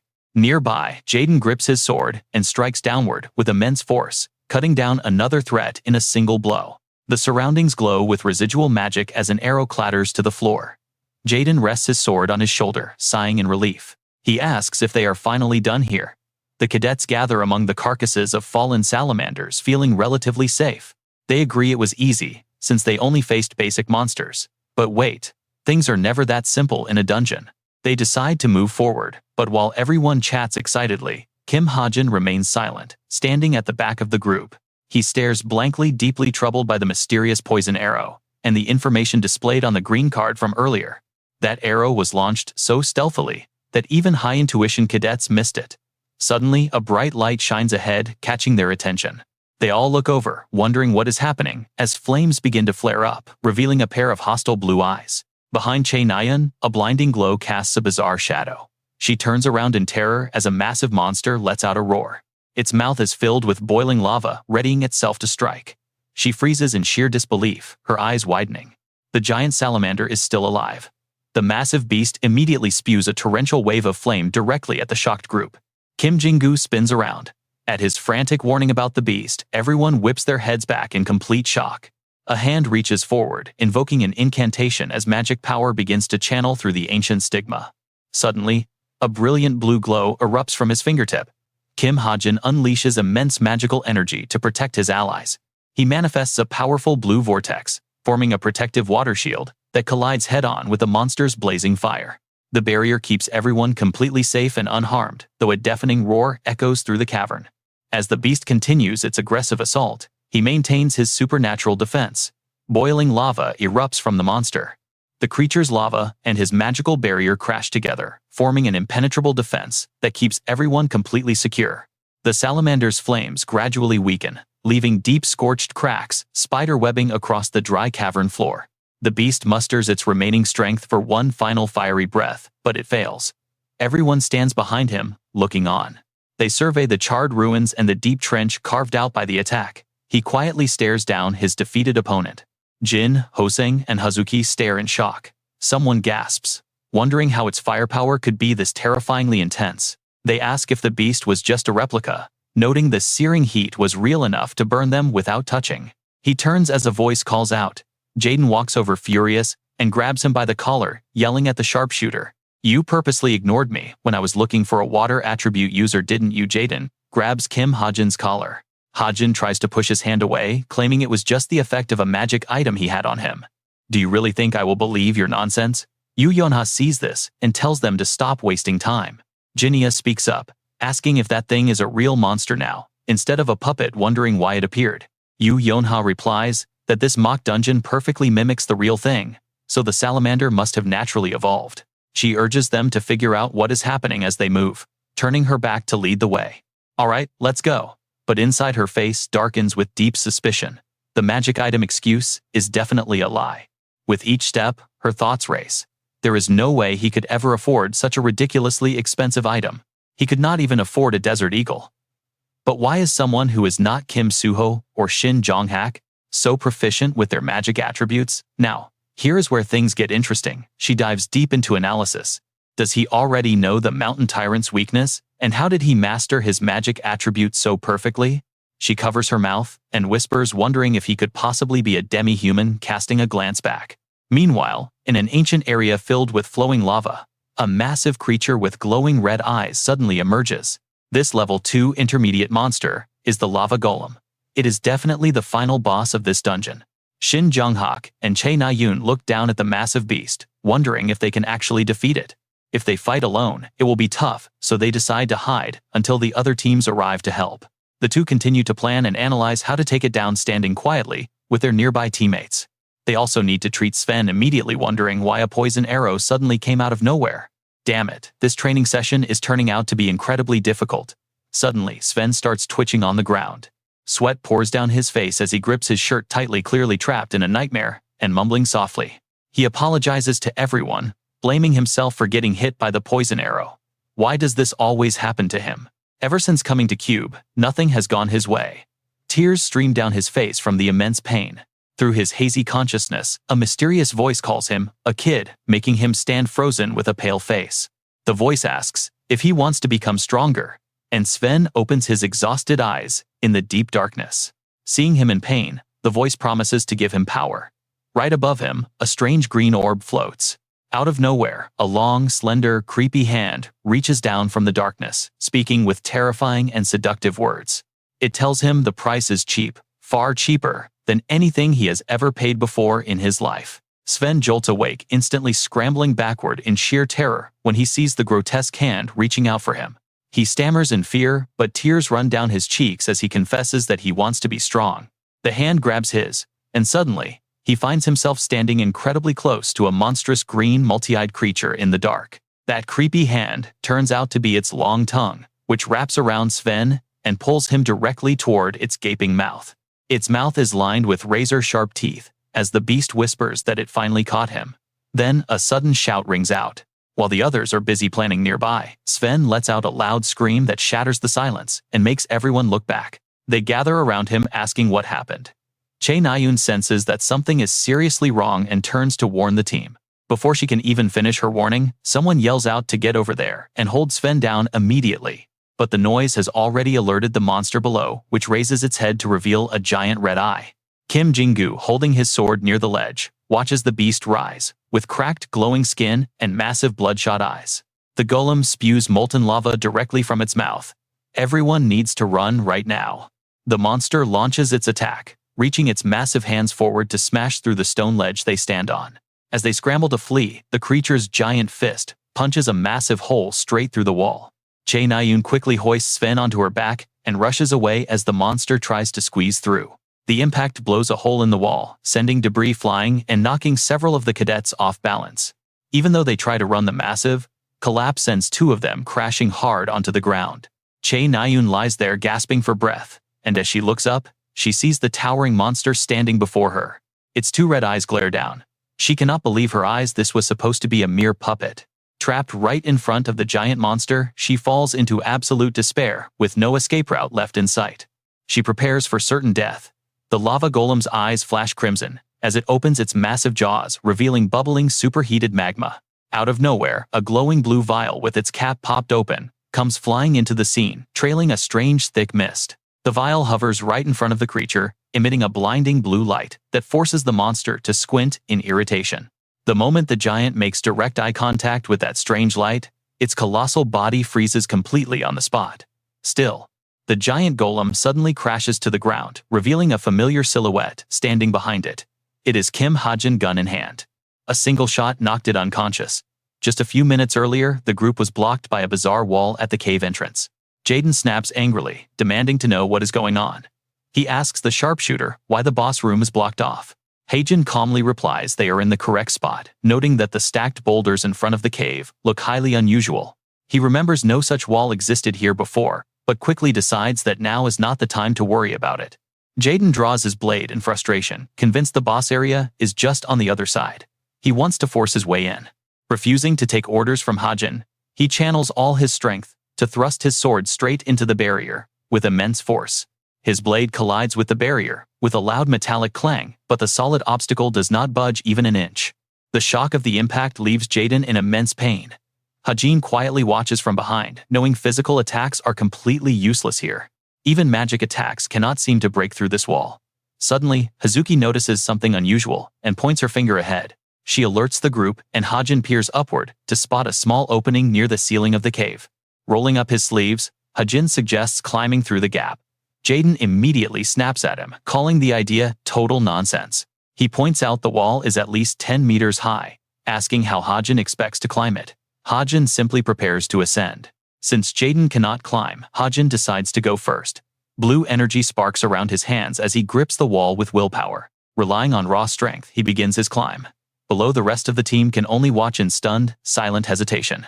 Keeping his eyes locked on the opening above, he carefully maps out his path and pushes his body to the limit. He finally makes it to the top.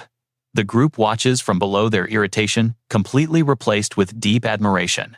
They wonder if he is secretly a cat, but suddenly strange, heavy rumbling noises echo through the cavern, making everyone anxious. Boulders and dust start raining down from above. Jaden curses under his breath as the entire cave begins to collapse. Reaching the top, Hajin is shocked to find a massive lava golem. That wall they tried to climb was the monster's back. What a terrifying realization. Just then, another hunter appears from behind the giant creature holding a gun ready. Hajin keeps his weapon trained on the beast.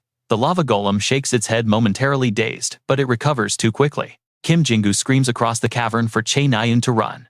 She snaps out of her daze and starts moving away. A towering shadow looms over him, and he panics, begging for help as the team frantically yells to form a battle line.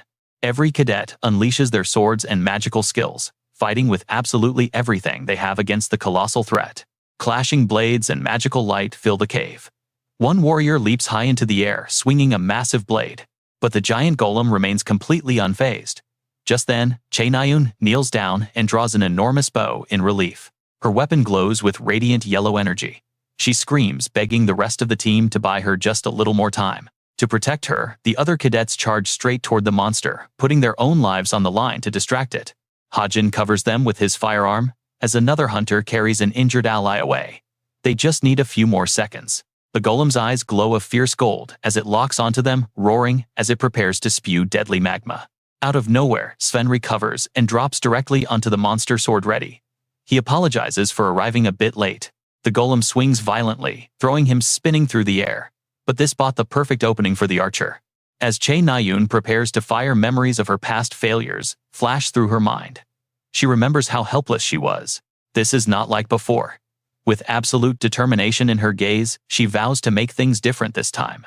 She releases the string, letting loose a devastating arrow engulfed in brilliant golden light that tears toward the beast. The massive projectile pierces through the creature, lighting up the entire cavern in a colossal, dazzling explosion. When the dust finally settles, nothing is left of the battlefield but complete ruin and smoking rubble all around them. After a fierce struggle, the lava golem is finally defeated, leaving the exhausted warriors in awe of their own victory. They actually took down a massive golem. Do you think this crazy battle even counts toward their final exam grade? Meanwhile, Na-yoon and Sven finally arrive to reunite with the group. Hajin, he just stands far in the distance, watching silently. He keeps his distance instead of checking in. Sven is completely amazed. How did they even kill it? Incredible job, everyone. At least Sven has not transformed into a djinn yet. The plot is shifting, but this is only a temporary delay. He already signed that devilish contract. With no way of knowing when he might lose control, the situation has become highly unpredictable. Meanwhile, Na-yoon's gaze seems to drift in another direction entirely. It turns out the person drawing her attention is Hajin. He is sitting all by himself in the distance. She wants to go over and talk to help him feel less lonely. Yet she hesitates, but after taking a moment to gather her thoughts, Na-yoon finally makes up her mind and walks toward Hajin. The air instantly grows thick, with awkward silence as they lock eyes. Neither of them utters a single word. He simply turns to. He looks back with a completely expressionless face. It takes Na-yoon quite a long time to muster up enough courage to speak. She finally manages to stammer out a quiet thank you. Immediately after, she whips her face away in sheer embarrassment. Her face turns red. Hearing such a sincere thank you from Na-yoon catches Hajin completely off guard. He is just clueless. He actually asks her to repeat herself, leaving Na-yoon feeling utterly mortified. She tells him she just had to say it. He rarely hears words of gratitude from her, making this moment hard to believe. Did she really just thank him? Na-yoon actually thanked him. Hajin is stunned that the girl who was once so deeply trapped in darkness could speak so gently. Her words are soft as the wind. Her life has been a relentless tragedy, beginning on her 6th birthday when her mother was taken. She lost her to the djinn and vowed to become a hero. Since that fateful day, Na-yoon has thrown herself into extreme training. She never allowed herself even a single moment of rest.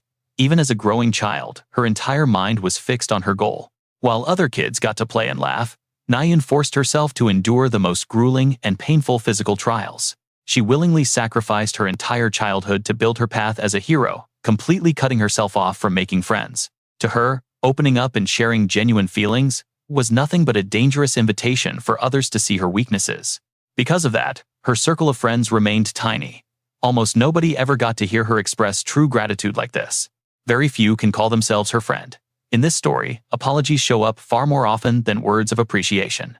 Well, that is mostly because I wrote the story that way. Even now, Hajin remains completely frozen in sheer disbelief. Trying to break the heavy silence, Na-yoon suddenly asks why someone so strong let himself get bullied by Jong-hak. She saw him stop a massive golem single-handedly, so he easily should have been able to wipe those bullies out in a single shot. Faced with her deep confusion, Hajin only offers a flat, highly mysterious response that leaves her even more puzzled than before. He explains that he did nothing because a direct fight would only end in defeat. This makes absolutely no sense to her. She points out that his gun attacks were devastatingly powerful. Hearing this, Hajin casually raises his pistol right in front of her. The guy is incredibly bold, casually flashing a deadly weapon like it is a piece of candy, completely unbothered. He tells her it is his personal weapon. Once Na-yoon's brain finally processes this, she anxiously darts her eyes around. "Are you insane?" she whispers. "If anyone catches you with an illegal firearm, you will be suspended from the academy immediately." That is exactly why he only pulls it out during critical moments. Fortunately, Hajin already found a clever loophole to keep himself safe. He learned to conceal his custom weapon inside his stigma, meaning the academy will never find any real evidence against him. Despite learning this mind-boggling secret, Na-yoon still feels highly skeptical. Even with a weapon, he is still far too powerful. She wonders aloud if his innate gift is actually some kind of massive boost to bullet power or projectile weaponry. She boldly throws her theory right in his face. But Hajin just brushes her off with a lazy, indifferent shrug. Annoyed by his total lack of interest, she huffs and tells him she will let the illegal weapon slide, just this once. She warns him not to get reckless with it. But then she suddenly stops as something else crosses her mind. She turns back, asking if he has anything else to say to her. She clearly wants some sort of closure before leaving. But Hajin plays it cool, giving her nothing but an icy silence. When he finally does open his mouth, it is a disappointment. He simply tells her that he has absolutely nothing to say. If he apologized now, she would probably forgive his past mistakes. But he cannot bring himself to do it. It is much safer for them to remain nothing more than distant classmates. Even though it is a heartbreaking future, Hajin hates to envision he has to face the grim reality head-on. He knows the dark truth. He has to kill her brother, Chae Jin-yoon. Later, Na-eun quickly shuts down any talk of closeness. She insists there's absolutely nothing going on between them. Standing nearby, Sven just watches her with a quiet knowing look. He stared off with eyes full of deep thoughts, when suddenly, a loud announcement broadcasted. All cadets were ordered to immediately halt their advance and quickly evacuate the dungeon, repeating halt right now. This sudden order caught them completely off guard, popping up on their HUDs due to unexpected incidents. Indeed, this dungeon combat training was plagued with problems, as several security cameras had suddenly stopped working. Worse, a real flesh and blood monster had appeared, instead of a simple simulated mana construct. To make matters worse, poor staff allocation meant the dangerous crisis went unnoticed for far too long. Since there were no casualties, Cube informed the cadets they would handle this serious investigation themselves. Meanwhile, Hajin sat at his desk, completely lost in his own thoughts, as the situation began to shift. In truth, the hidden Jins among Cube's executives had already successfully covered up the entire incident. Scribbling on a paper, Hajin planned his next move, knowing he had to deal with Sven first. The side effect of a devil contract was amplified obsession, and in the absolute worst-case scenario, Sven could lose control completely and go absolutely berserk while being entirely alone with Na-eun.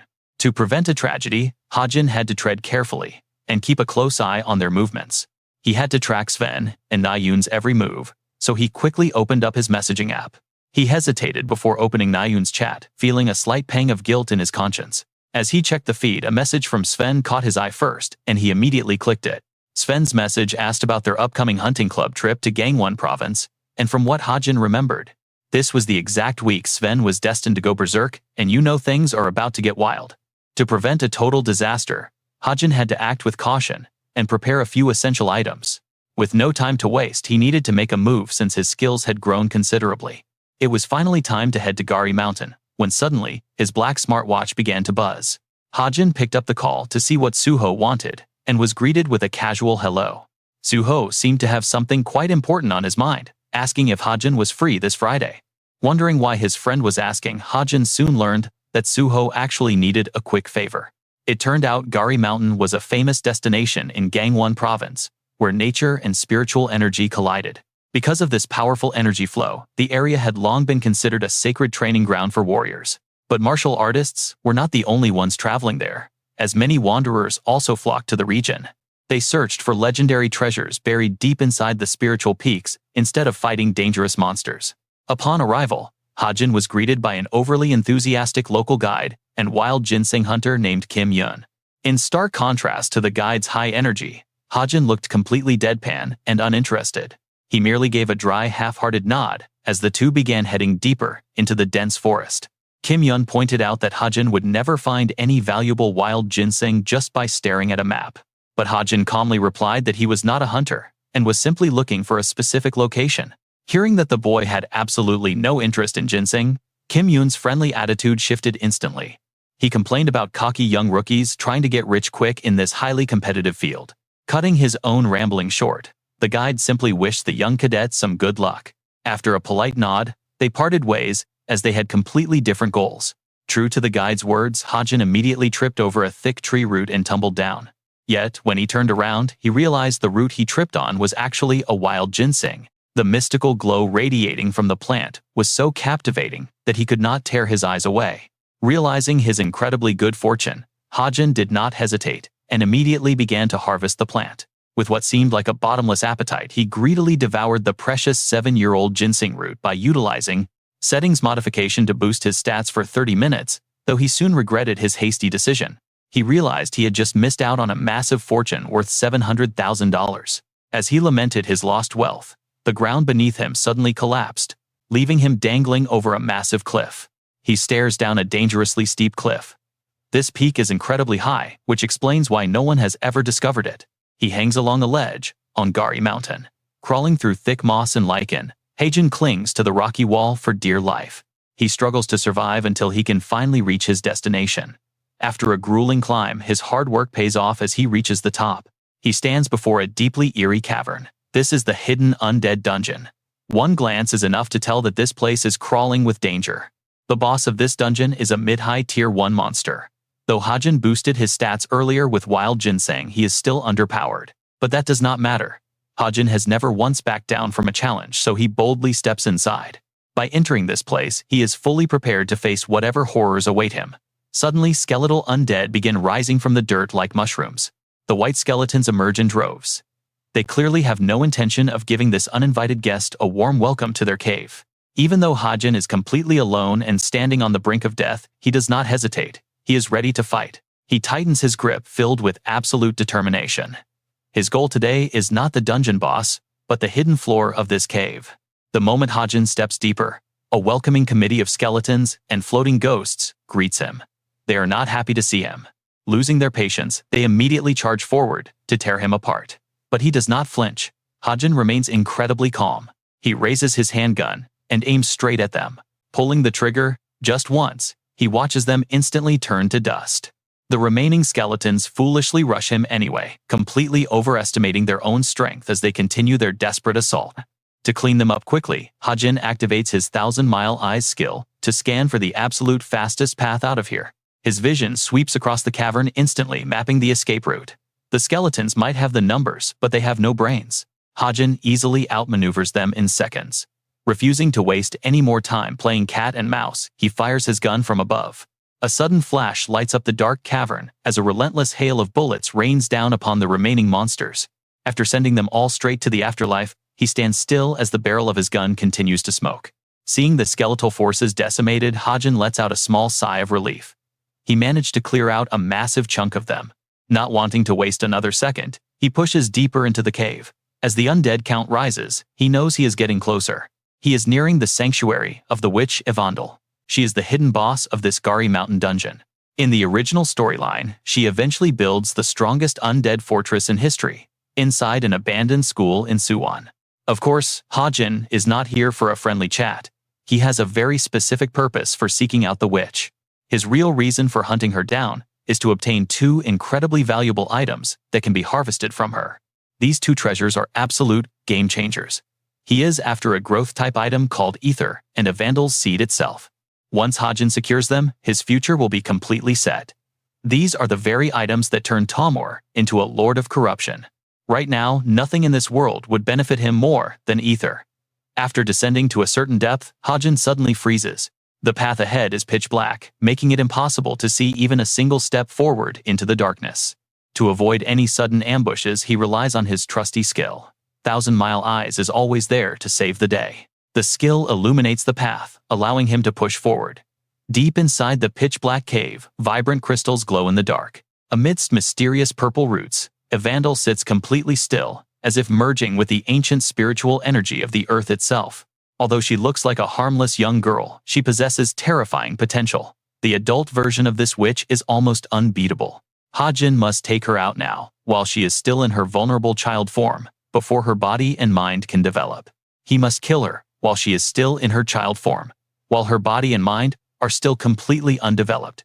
Meanwhile, Evandel is playing carefreely with some golden liquid in her hands without a care in the world. But as soon as she notices Hajin, she gets completely startled and looks right up at him. It seems like Hajin's compassion is holding him back, making him hesitate to strike. After a brutal inner struggle between his heart and mind, he forces himself to calm down immediately. This is something he must do, just like what Tomor had to do. Fearing he might hesitate further and miss this golden opportunity, he quickly steps forward. She is his own creation after all. Meanwhile, Evandel still has absolutely no idea that danger is close, sitting there and playing peacefully. The next second, he springs into action. He knows he cannot kill the witch with a single shot while she is in her spirit form. That leaves only one option: releasing his stigma. He will turn the light element into a spear. Instantly, a brilliant light illuminates the entire area around them. In his hands, Hajin can already feel the effects of the spiritual ginseng kicking in. That stuff really is highly nutritious. To keep this from dragging on, he decides to use all his strength to end it. Are you? It felt like a djinn had been unleashed. After Hajin fired a devastating blast straight at Evandel, a massive explosion of energy dyed the entire area blue. He stood completely still, waiting for the smoke to clear to see the final result. But surprisingly, after that earth-shattering blow, she was still standing. How could she possibly still be alive after all that? Although Evandel's body was heavily damaged from that devastating impact, her sheer will to survive somehow kept her clinging onto life. A purple dark energy immediately surrounded her, acting like an automatic defense mechanism that had just been triggered. But since she was still too young to control her own power, a bright flash of light erupted in the next second. Blue light enveloped the area, and Evandel vanished into thin air. Hajin stood completely frozen, staring straight ahead. He figured it was just a final flash of life before her demise. He then secured the seed of Evandel. This seed holds the soul of Evandel, the Witch of Despair. Once it hatches, she will be completely reborn. He also acquired ether, a liquid item with no fixed shape that bonds with its owner, to become a powerful weapon. This amazing weapon covers the user's natural weaknesses. After securing plenty of valuable loot from his recent journey in Hungary, Hajin finally returned back home. That night, he pulled up his system screen to check how far he had progressed. Since bonding with ether, all of his stats increased by 0.6, but the owner settings are now permanent. The finalized stats now show 24.55 strength, 25.45 stamina, 2.85 agility, and 37.05 intelligence, 24.65 vitality, 19.25 magic, and he is absolutely thrilled with the results. These passive effects are actually pretty amazing. After working so hard lately, he can finally stand tall without feeling any fear. Once this system develops further, it will get even better. He is finally on par with the other Cube cadets. But all of that is just the beginning. Now, he brings out the real prize, 47 roots of wild ginseng. After listing the rest on the Violet Plaza marketplace, they should sell quickly. But his absolute biggest harvest is this.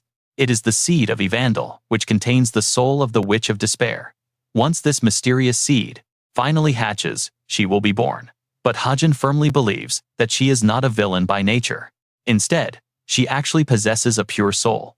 That terrifying title of despair makes her sound like a complete villain, but if he raises her properly, she will surely become a highly reliable ally.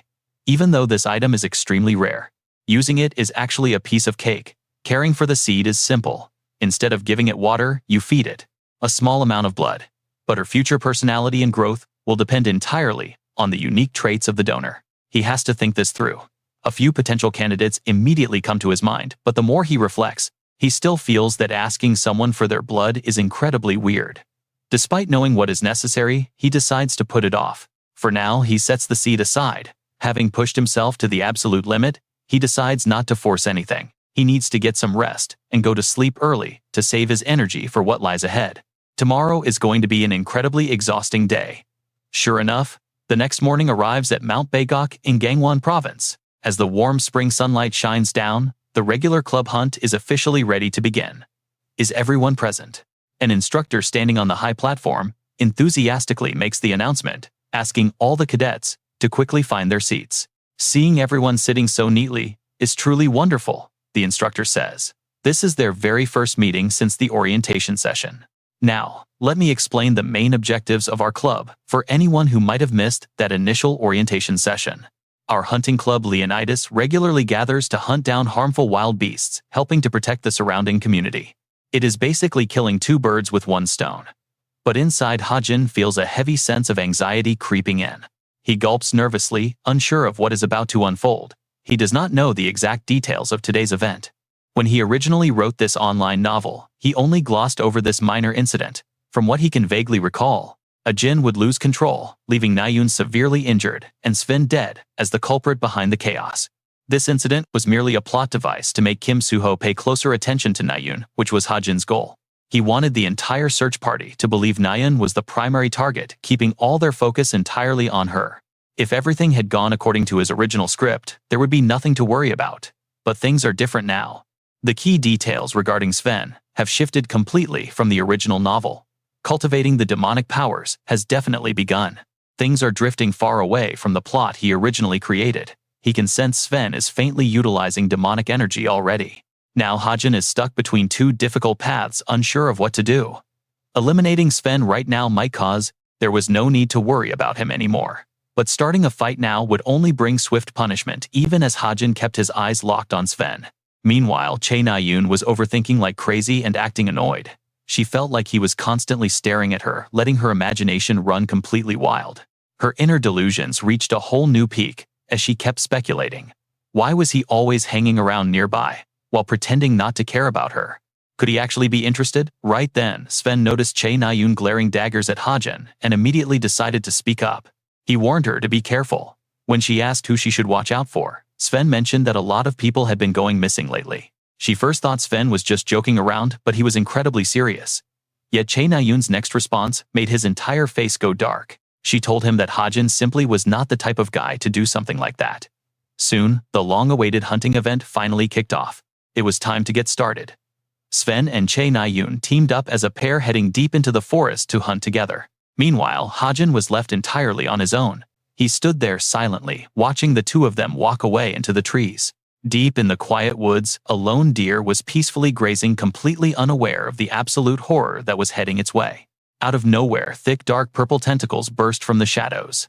They stretched out across the clearing in a flash. They impaled the poor deer with brutal speed. But the monstrous tentacles were not done yet, immediately wrapping around its neck. They choked the helpless animal until it shook violently. Standing nearby, Sven quickly became the next target for the creeping dark mass. The tentacles crept closer and closer to him, yet Sven did not even flinch, standing completely still with an icy, expressionless face. He seemed totally lost. But right at that critical moment, Chae Na-yoon's voice echoed through the trees, causing the tentacles to instantly vanish. She had split up from him for a bit, and now returned proudly carrying a hunted deer over her shoulder. She boasted about winning their little hunting wager. But her jaw dropped when she saw Sven's massive pile of prey. Sven had managed to hunt a literal mountain of deer, stacking them up right before her. Chae Na-yoon reluctantly admitted defeat. Sven quietly noted his victory, reminding her of their deal.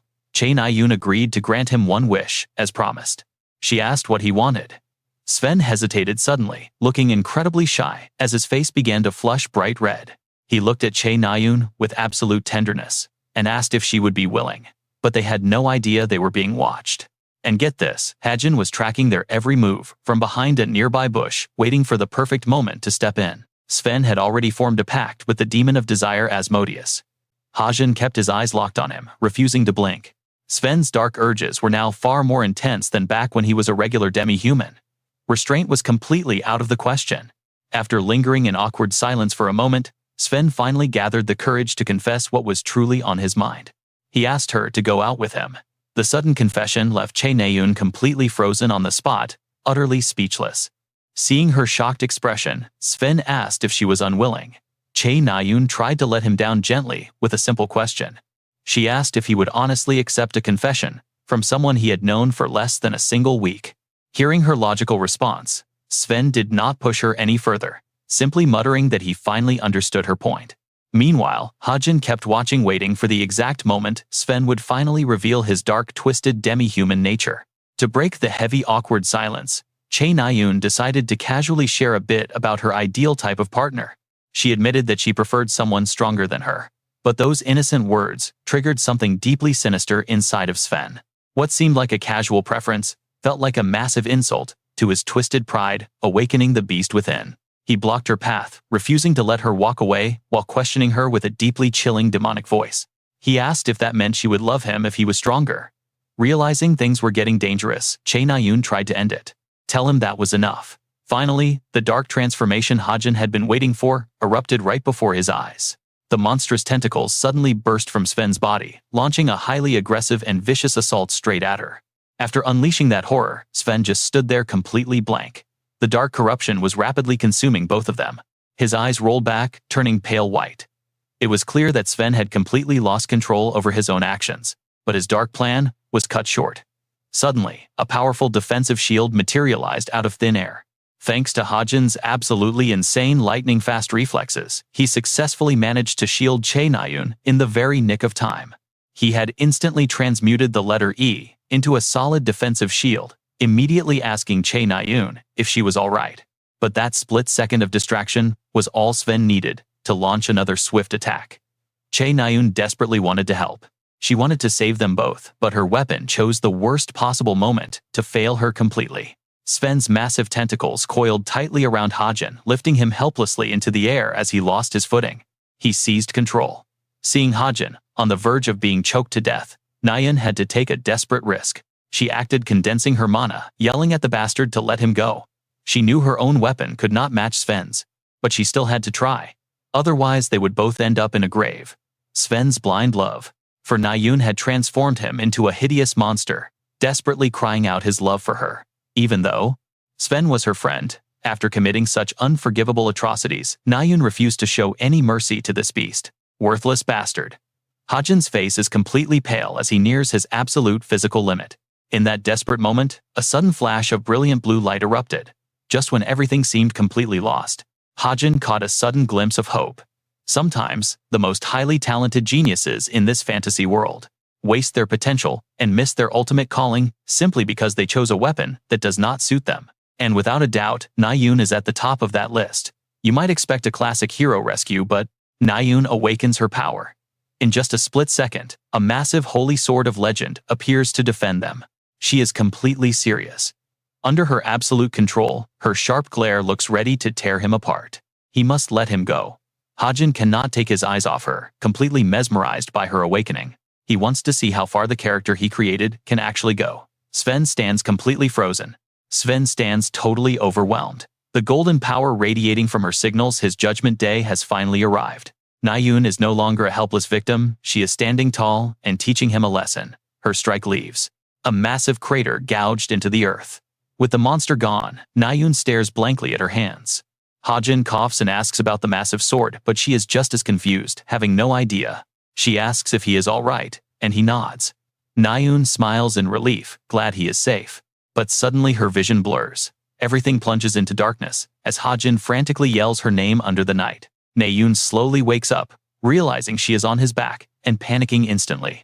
Hajin calmly asks her if she is finally awake, explaining he carried her. She screams, demanding he put her down. He asks if she is absolutely sure about that, and she insists. He has to comply, gently putting her down on the ground. But she instantly collapses, her eyes widening in pure panic. As she stammers out, wondering what is wrong with her legs, Hajin calmly asks if this is her first experience with complete mana exhaustion. She freezes in confusion, while he goes on to explain that mana exhaustion happens when you drain all the energy from your body, severely slowing your recovery. She quickly cuts him off, claiming she already knows, but Hajin insists she won't walk for 2 days. Unless she wants to be left behind forever, she has to swallow her pride and climb back on. During their awkward journey back, Hajin suddenly asks if she plans to keep using a bow. She scoffs, questioning why he is bringing up such nonsense, but he remains completely calm. He knows she felt it. Without even trying, Na-yoon has awakened an incredible talent, a rare gift that can amplify her abilities to bathe extreme levels as long as she possesses mana. She can manifest a dominant sword to wipe out monsters. This is an unstoppable force in large-scale combat, making her the true sovereign of the battlefield. Just drop the bow. To claim that glorious future, she must give up archery, causing her to curse. She angrily yells at him to stop acting like a know-it-all. Hajin sighs, realizing they still have a very long way to go. Reaching the destination, Hajin sets her on a bench and bids farewell. He tells her she can manage from here. Dazed, she asks where he is going, but he walks off. Dormitory curfew is calling. She is left behind, in total confusion, desperately screaming for him to wait. By the next afternoon, the school hallways are buzzing with gossip. Walking through the crowd, Hajin hears rumors. Everyone is whispering about Na-yoon being attacked by a djinn, and that Sven was the one behind it. Students wonder how he became a djinn, questioning why Cube's high-ranking officials are keeping so quiet. Hajin stops outside room 303. As he cracks the door open, Kim Suho smiles warmly. Hajin looks around the room, noting the heavy hitters present. Kim, Horak, Shin Jong-hak, Yu Yeonha, and Yi Young-han. It seems all the major players have gathered in one place. He recalls the moments before the incident. A new message suddenly arrives on his smartwatch. It asks if he has time on Friday, since someone needs a favor. Hajin wonders what this favor could be, but he still politely messages back to ask, what is wrong? The sender replies by asking if he knows about the recent disappearances that Cube has tasked them to investigate. Kim Hajin quickly realizes the school scheme. Cube wants to keep this under wraps without bringing in outside associations, so they handed the investigation over to the talented cadets. Each year gets a few select representatives to investigate the matter. For the first-year cadets, the chosen ones are Kim Suho, Shin Jonghak, and Chae Nayun. While Kim Suho is busy texting Hajin, Chae Nayun suddenly calls out to him asking if he is coming along. Suho looks a bit flustered. He tells her to wait a moment as he continues texting Hajin. Suho explains that while Cube is conducting its own official search, they need helper eyes. Since there is a high chance the culprit is actually a cadet, they believe fellow students might have an easier time drawing the perpetrator out into the open. Hajin is still highly skeptical, asking why Suho is sharing all of this secret information with him. The hero quickly sends over a direct reply. Suho points out that Hajin has incredible observation skills and can reportedly see things from 1,000 miles away. On top of that, Chae Nayun recommended him. The recommendation catches Hajin completely off guard, making him wonder why on earth she would do that. Suho continues asking if Hajin can assist them. Cut back to the present, where Suho is smiling warmly and thanking Hajin for showing up. Hajin realizes this works out perfectly, since he will get valuable rewards. With everyone finally gathered together, Suho decides it is time to officially get the meeting started. He addresses the room, saying they should jump right in. Before getting into the details of the incident, Suho wants to lay out his personal theories and speculations first, to see what everyone thinks of the situation. He believes the culprit behind the recent disappearances is entirely different from the Jin, who previously targeted Chae Nayun. But before he can finish, someone interrupts. A heavy foot slams down violently, shattering the wooden floor beneath. Shin Jonghak sits there with an incredibly dark expression, glares and growls out a single name. He mutters Chae Nayun's name with pure rage. Suho helplessly corrects his phrasing, and continues stating that she is highly likely to be the next target. These Jins operate under direct orders from devils. If the same devil who made a contract with Sven is still active, they will definitely go after her. Any other Jin bound to that exact same entity will likely hunt Chae Nayun down as well. Suho wraps up his theory with a straightforward question for the group. He asks if anyone has any suspects in mind, or if they have noticed anyone behaving in an unusual or suspicious manner around the campus lately. Hearing this, Hajin falls deep into thought. He already knows the identity of the true culprit, but speaking the name aloud right now could be extremely dangerous. That is why he chose to remain silent and let the plot unfold naturally. However, things are shifting way faster than they did in his original story. In his novel, 6 people vanished over 2 months, but now 3 are already gone in just 2 weeks. This is getting seriously out of hand. At this rate, the body count is going to skyrocket. Hajin clenches his fist tightly as vivid memories of Chae Nayun flash through his mind. He refuses to use the excuse of letting the plot progress to justify standing by while terrible things happen to his characters. He has to act now. Taking a breath, Hajin raises his hand and tells the room that he has a suspect in mind. He finally speaks the name of the culprit. It is the academic club president, Yoon Han. Hajin points the finger directly at him, causing the entire room to fall into a tense silence. Breaking the silence, Suho looks quite confused and explains that Yoon Hyun actually has a solid alibi, as they already investigated his whereabouts. They checked him because of his close connection to the first victim, but Hajin refuses to back down, asking, what if the victim went there willingly? Hearing this, Shin Jonghak barks out in anger, asking if Hajin is seriously suggesting that Yoon Hyun managed to control an elite cadet with simple hypnosis. Hajin remains completely calm, explaining that ordinary hypnosis obviously would not work on highly trained cadets, but this is a completely different case. He tries to explain further, but before he can finish his sentence, another voice suddenly cuts in and stops him right in his tracks. Yoo Hyun-ha steps forward coldly, stating that it is incredibly bizarre how Hajin keeps pushing blame onto someone who has already been completely cleared. She delivers a devastating accusation, coldly pointing out that Hajin himself is far more likely to be a hidden Jin than the respected club president. This wild accusation leaves Hajin completely speechless. Instantly, a memory flashes back to when he was originally writing and designing this very story. Back then, he decided that it was high time the main protagonist received a reliable new supporter to help him along his journey. He wanted someone of high status, a wealthy heiress with a fierce but fair personality.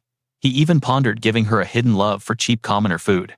With a satisfied smile, he had finalized her character and named her Yu Yunha. Now, returning to the harsh reality of the present room, Yu Yunha stares him down, reiterating that compared to the club president who has a flawless alibi, Hajin is looking incredibly suspicious.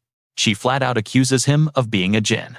As Hajin stands there, dumbfounded, Suho quickly steps in to defend him, mentioning that Hajin also has an alibi. Suho explains that Hajin was using a portal during the incident. Yonha coldly shrugs it off, stating she is merely offering up her own theories. She dismisses it, arguing that portal records are easily falsified and far weaker than the verified alibi of their respected senior Yoon Hyun.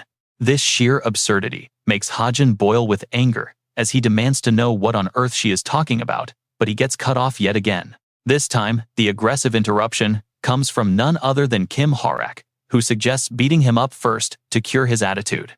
The brute cracks his knuckles and stands up threateningly, claiming that a good beating will easily force Hajin to either spill the truth or show his real face. While Shin Jong-hak smirks in smug amusement at the threat, Yi Young-han simply sits there keeping his mouth shut and remaining completely silent. He had been smiling this whole time. Watching this play out, Kim Hajin froze, letting out a self-deprecating laugh. The hot-headed Kim Horak immediately asked what was so funny. Horak asked what was so funny, threatening to beat him up. Hajin just stared straight into his eyes and gave him a cold warning. He told Horak to bring it on. The raging hothead swore to crush Hajin's skull, but Kim Suho quickly rushed in to break them up. Suho yelled at them to stop, telling Hajin to calm down. Hajin just laughed coldly, saying if they were really that curious, they should just go ask Naeun what happened between them. But his words were suddenly cut off by a basketball hurtling toward him like a missile. The shooter was Shin Jong-hak, who glared and screamed, demanding to know how a filthy bug like Hajin dared to utter Naeun's name. Hajin ignored him, explaining that they had teamed up to defeat the powerful Jin Naeun was fighting. He mocked them for being too busy playing childish games with the investigators to hear the news. Hearing this, Shin Jong-hak jumped to his feet. His friend quickly tried to hold him back, urging him to calm down. Meanwhile, Hajin turned to leave, casually dropping a final word.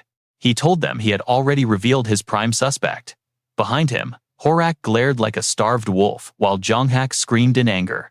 Jong-hak yelled, asking if he was trying to run away. As Hajin neared the door, he suddenly tripped and stumbled forward, losing his balance.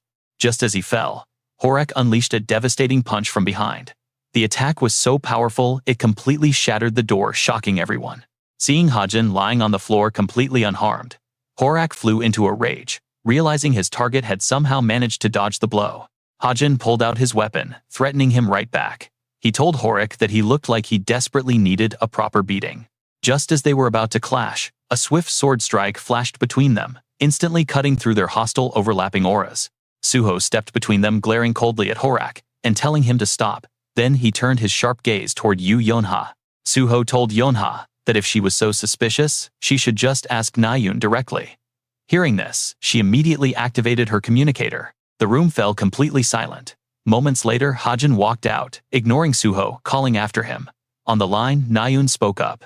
Naeun firmly declared that there was absolutely no way that jerk Hajin could be a jinn, asking Yonha if she was listening.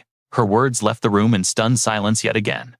Outside, Hajin rushed out of the building into the dark, quiet night. Sitting down in the darkness, he exhaled a heavy sigh, his mind completely tangled with endless confusing thoughts about his reality. He wondered what the hell was happening to him. He had transmigrated into his own novel, only to fight his beloved characters. He muttered to himself that he was absolutely exhausted and just wanted to see his family and his real-life friends again. He missed his small rented apartment back home. He could not help but wonder how fast time was moving in the real world. If time there flowed at the exact same pace as this place, he would probably be declared a missing person by now. Clutching his head, he worried about his parents. What if they were desperately searching for him and drowning in grief over his disappearance? He wondered if he would ever make it back home. Suddenly, the robotic blue screen of the system materialized before his eyes. It mechanically announced that his perseverance stat had increased. Swallowing his tears, Hajin let out a helpless, deeply exhausted sigh. He grumbled that the system really knew how to ruin the mood, but comforted himself, knowing his stats were at least rising. His old self would have probably given up on returning home entirely by now, lacking the courage to keep fighting. Wiping his tears, Hajin dusted himself off and stood up. Looking ahead, his determination burned brighter than ever before. A gentle breeze swept past as if clearing away all his lingering worries. Back in room 303, Kim Suho returned. Seeing Suho return empty-handed, Yi Younghan asked where Hajin was. Suho shook his head, admitting the guy was hard to reach. Yu Yonha and Harak listened in nearby. Suddenly Yonha spoke up, demanding to know if Harak had just used a special skill. Harak flinched, falling completely silent. Yonha scoffed coldly, pointing out that a low-ranking marksman should not have been able to dodge. A marksman dodging a martial artist's active skill made no sense. She asked him who the truly suspicious one was now. Suddenly, she received a text from Yoon Hyun asking if they could meet in the classroom before tomorrow's academic club meeting. She stared at her phone in silence. Under the eerie glow of a blood moon, Yoon Hyun read her positive reply. He grinned with savage satisfaction, his face completely splattered with blood, as he laughed maniacally under the dark red moon. Sitting in a crowded classroom, Hajin was deep in thought, finally understanding why people advised keeping busy when feeling down. Working out, hunting monsters, or even trading stocks kept him far too physically exhausted to constantly dwell on his miserable situation. Sighing quietly, he glanced over at Suho, who was looking back at him with an anxious, deeply apologetic expression that made Hajin feel incredibly helpless. He wished these cheesy high schoolers would just leave him alone. Hajin was completely exhausted and hated fighting with his own characters. He needed to stop wasting time on useless drama and focus entirely on finding a way back to his actual world. Suddenly, Jonghak's loud, booming voice echoed across the room as he anxiously called out to Na-yoon, asking where she was going. Is it really okay to return to school so soon? Che Na-yoon rests her hands on her hips and laughs, saying there is nothing for her to do at home anyway. Meanwhile, Kim Suho quickly steps down to support her, offering his hand for her to take. Na-yoon looks completely flustered and tells him that she can walk perfectly fine on her own. He asks once more just to be sure. Seeing this unfold, Shin Jonghak instantly loses his mind and warns Kim Suho not to even think about touching his precious Che Na-yoon. Gritting his teeth, he silently curses him to get lost. Up above, Yu Yonha and Kim Hajin both take notice of the noisy drama unfolding below. The teacher walks in and tells everyone to quickly take their seats since class has already started. Once settled, he stands at the podium to deliver the big announcement. As they all know, there is less than a week left until midterms. The practical exam week will kick off right after the written portion, and the grades will be determined by two major challenges. Cadets will participate in direct duels and monster battles fighting phantom beasts summoned directly by powerful magicians. Finally, he warns them that both exams will be far more difficult than their daily lessons, urging everyone to stay focused. Hearing this, Kim Hajin falls into deep thought. The written test will be a piece of cake, but the dueling portion is going to be a real nightmare. Each cadet receives 3 nomination tickets, which allows them to freely choose any opponent they want to face in a duel. It looks like a golden opportunity for elite cadets to pick on low-ranked targets just to farm easy points. But luckily, there is a system in place to prevent that. This failsafe is called the compensation point system. Under this rule, if a rank 1 cadet wins against a low-ranked opponent, the massive rank gap means they will actually receive negative points. Suddenly, he remembers a familiar face staring at him from across the room. Of course, some complete jerks will happily ignore this penalty system just to target someone they hate and beat them to a pulp. They will use their tickets to target someone they hate just to beat them to a pulp. Looking at Kim Horak, the guy is clearly all muscle and zero brains. But then Kim Hajin's train of thought shifts as he realizes someone is sitting way too close to him. He watches an arm slowly reach toward him, feeling a wave of exhaustion and helplessness wash over him. Isn't she sitting a bit too close? He sneaks a glance at Rachel, realizing this girl has been quietly hovering around him. She refuses to speak to him, yet she constantly lingers nearby. Back then, she always preferred studying by herself. Suddenly, Rachel sneaks a look at Kim Hajin. He quickly pretends to be super busy, wondering if she is actually trying to spy on his work. Pulling out a pen, he scribbles on a scrap of paper, while she eagerly watches. He writes down the names Yu Ok and Kim Jun-hee. Rachel's eyes instantly widen in utter confusion. He chuckles softly at his little joke since those are actually the names of his parents. As evening falls, Yu Yeonha receives a message from Yoon Hyun telling her that he is waiting in the classroom and to take her time. She heads over to the meeting point in silence. Arriving quickly, she cracks the door open immediately, catching the attention of Yoon Hyun. He sits leaning against the desk with a warm smile greeting her. Looking around the quiet classroom, Yu Yeonha notices that none of the other club members have arrived yet. Yoon-hyun reassures her they will be here soon and asks her to take a seat. Suddenly, a strange scent fills the room. Catching sight of a candle on the desk, she wonders about it, and he replies with a bright smile. He explains that it helps with concentration, since they will be studying soon, before quickly changing the subject to ask about her demon hunting team. He reveals that he is actually the second-year representative for the search. Yoo Yeon-ha is genuinely surprised to hear this. Yoon-hyun sighs, complaining that they have 0 leads, and asks if her group has managed to find anyone suspicious yet. She honestly admits that they have nothing yet. But then Yoo Yeon-ha remembers a bizarre claim someone had made to her earlier. Smiling, he taps his fingers on the desk and asks what they said. Her mind begins to grow slightly hazy under the candle's scent. She weakly mutters that someone accused Yoon-hyun of being a jinn, but a sudden alarm bell rings in her mind. Why is she feeling so abnormally relaxed? She shakes it off as Yoon-hyun chuckles, asking if the accuser has any proof of mental magic. Yoo Yeon-ha shrugs, but in that split second, something clicks in her brain, and she immediately focuses on his reaction. She repeats the word proof, and Yoon-hyun instantly flusters, trying to cover his slip of the tongue by changing the subject. He quickly asks on what basis anyone would call him a jinn, but Yoo Yeon-ha's suspicion is already raised as she grips her weapon. Hiding her whip behind her back, she confronts him. An innocent person would never ask for proof the moment they are accused. With a sudden crack, her whip slices through the air as she takes her stance, glaring at the monster, disguised as her senior. He steps closer with a creepy grin, his predatory eyes locking onto her like a wolf, staring down a helpless piece of prey. He mutters a chilling threat, asking if it is not her turn yet. Later that night, inside a dark dormitory room, Yoo Yeon-ha slowly wakes up, only to realize she is tightly bound to a chair, with the dim streetlights spilling through the window. Glancing past an old music player, she eventually recognizes the layout of the second-year penthouse. Then, she spots the shadow standing nearby. It is Yoon-hyun, standing there with a sinister smile. Horror washes over her as she realizes he truly is the monster behind all the disappearances. What a jinn. He isn't just talking nonsense, but her training as an elite heir keeps her from completely panicking. She quickly calms herself down, telling herself to stay steady and find a way to call for help.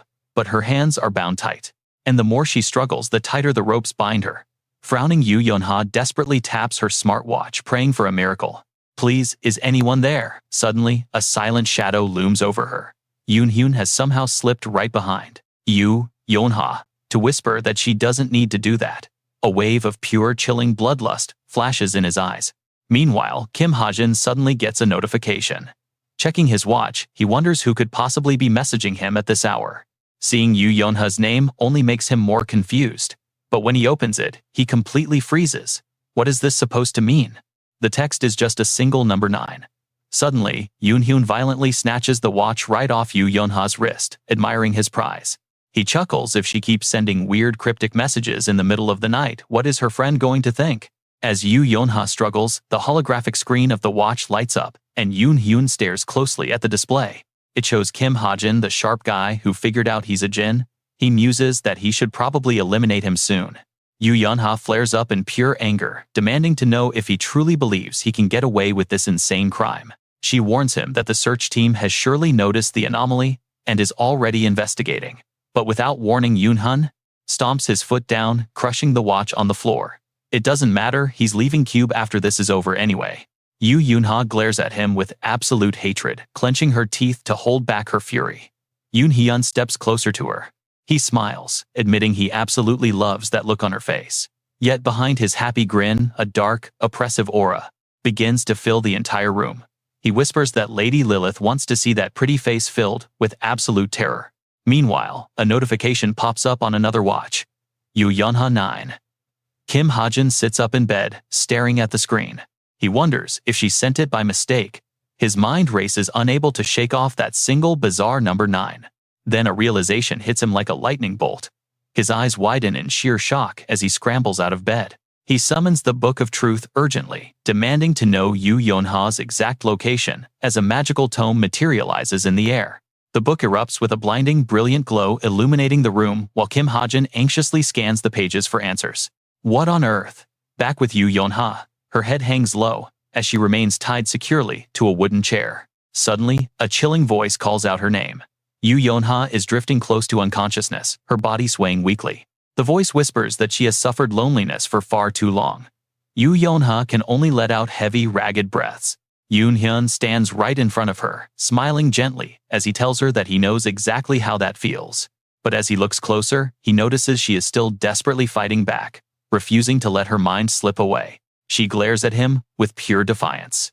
Yoon Hyun smiles at her resolve, impressed that she still hasn't broken yet. He admits her willpower is incredible, but tells her she just needs to stop resisting and let go.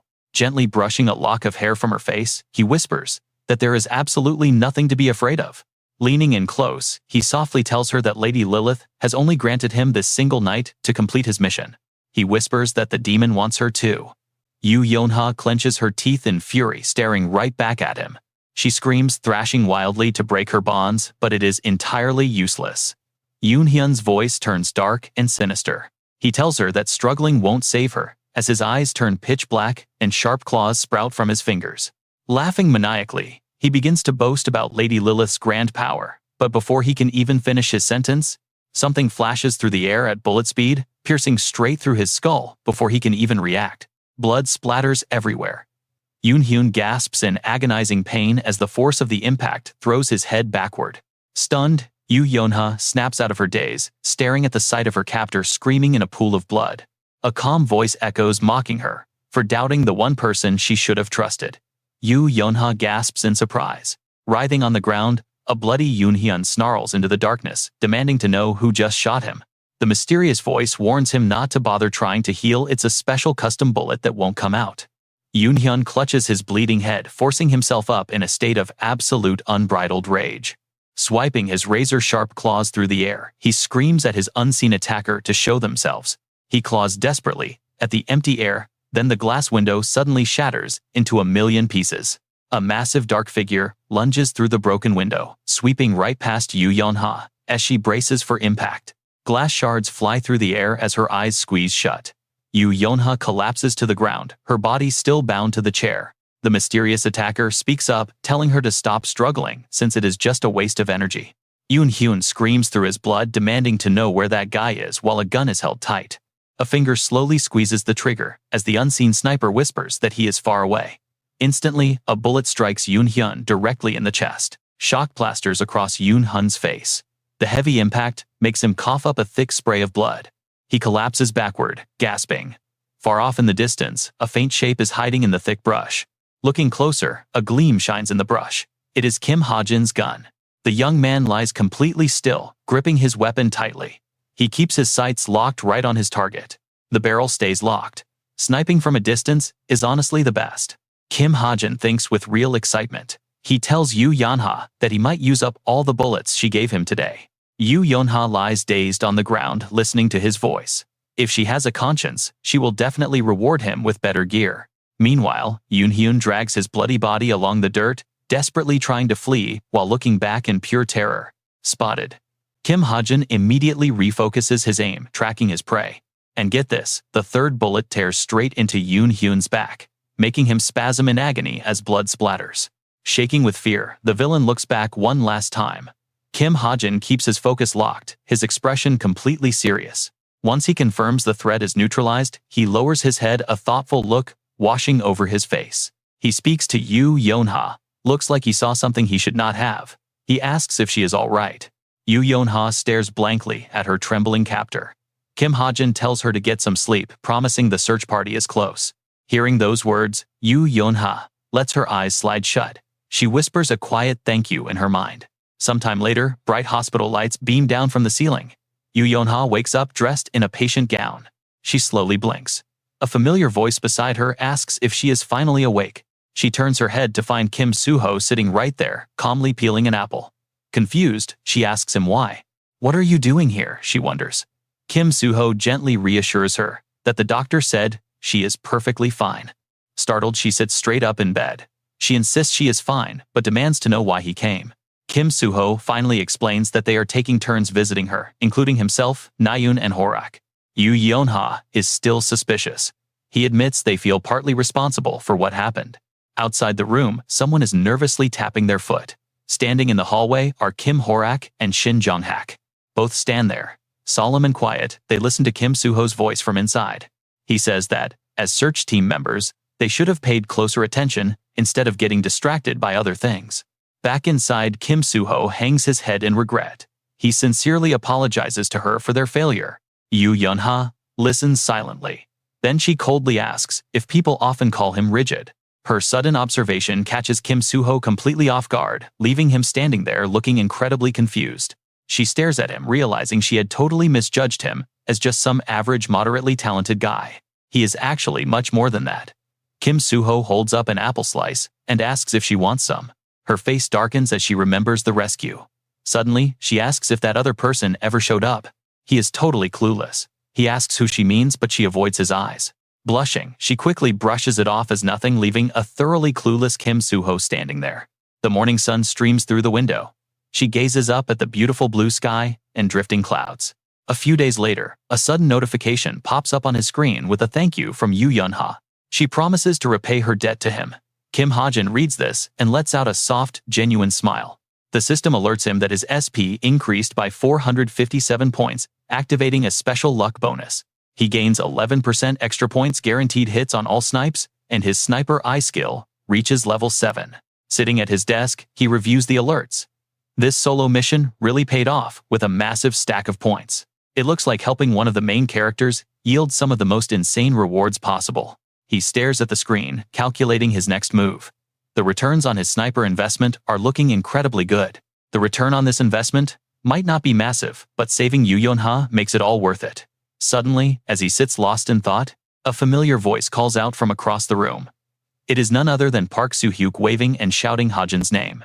Hajin looks up, slightly surprised to see him. Park Soo-hyuk flashes a bright, relieved smile as he approaches. He admits he was shocked when Hajin reached out of the blue, but his expression instantly shifts to sheer terror. Dropping to his knees, he begs Hajin not to cancel their contract. Hajin can only stare at him in utter disbelief. He quickly reassures him that it is nothing like that. But when Soo-hyuk looks up, his jaw drops at what Hajin pulls out. Right there on the table is a massive suitcase. Hajin calmly announces his plan to invest heavily into SH Agency. Soo-hyuk completely freezes in shock. Meanwhile, the mystical ginseng Hajin, sold on the Violet Banquet black market, is already making waves. That glowing root scored him an insane 400 million won. But that is just the beginning of his master plan. With future giants like SH Agency and Pack Horse Master, his profits are about to skyrocket. He decides to divide the money. 250 million goes to Pack Horse Master, and 150 million goes directly to SH Agency. Their potential is limitless.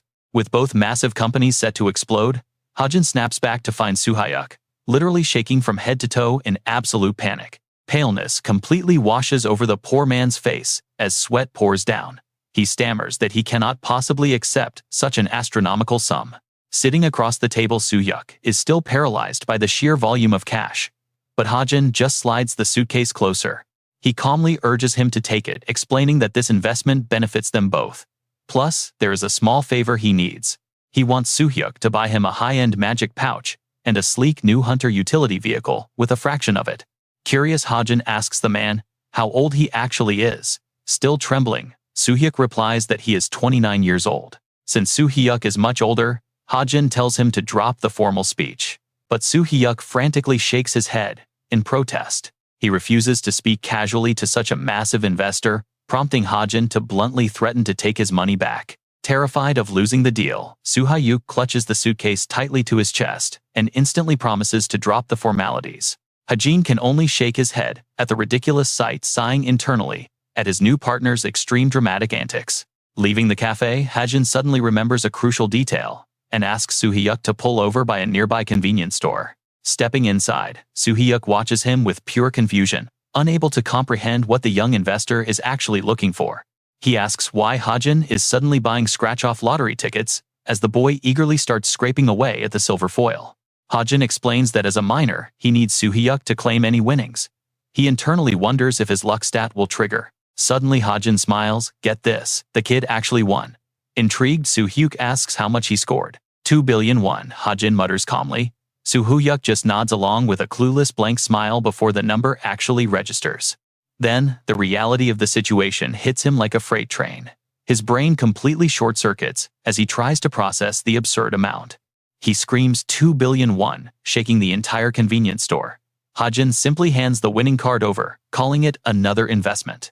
He mentions they will need a new contract, casually dismissing the heavy tax cut. Soo-hyuk takes the ticket with trembling hands. Hajin turns back, only to find his business partner still completely frozen, in a state of absolute existential shock.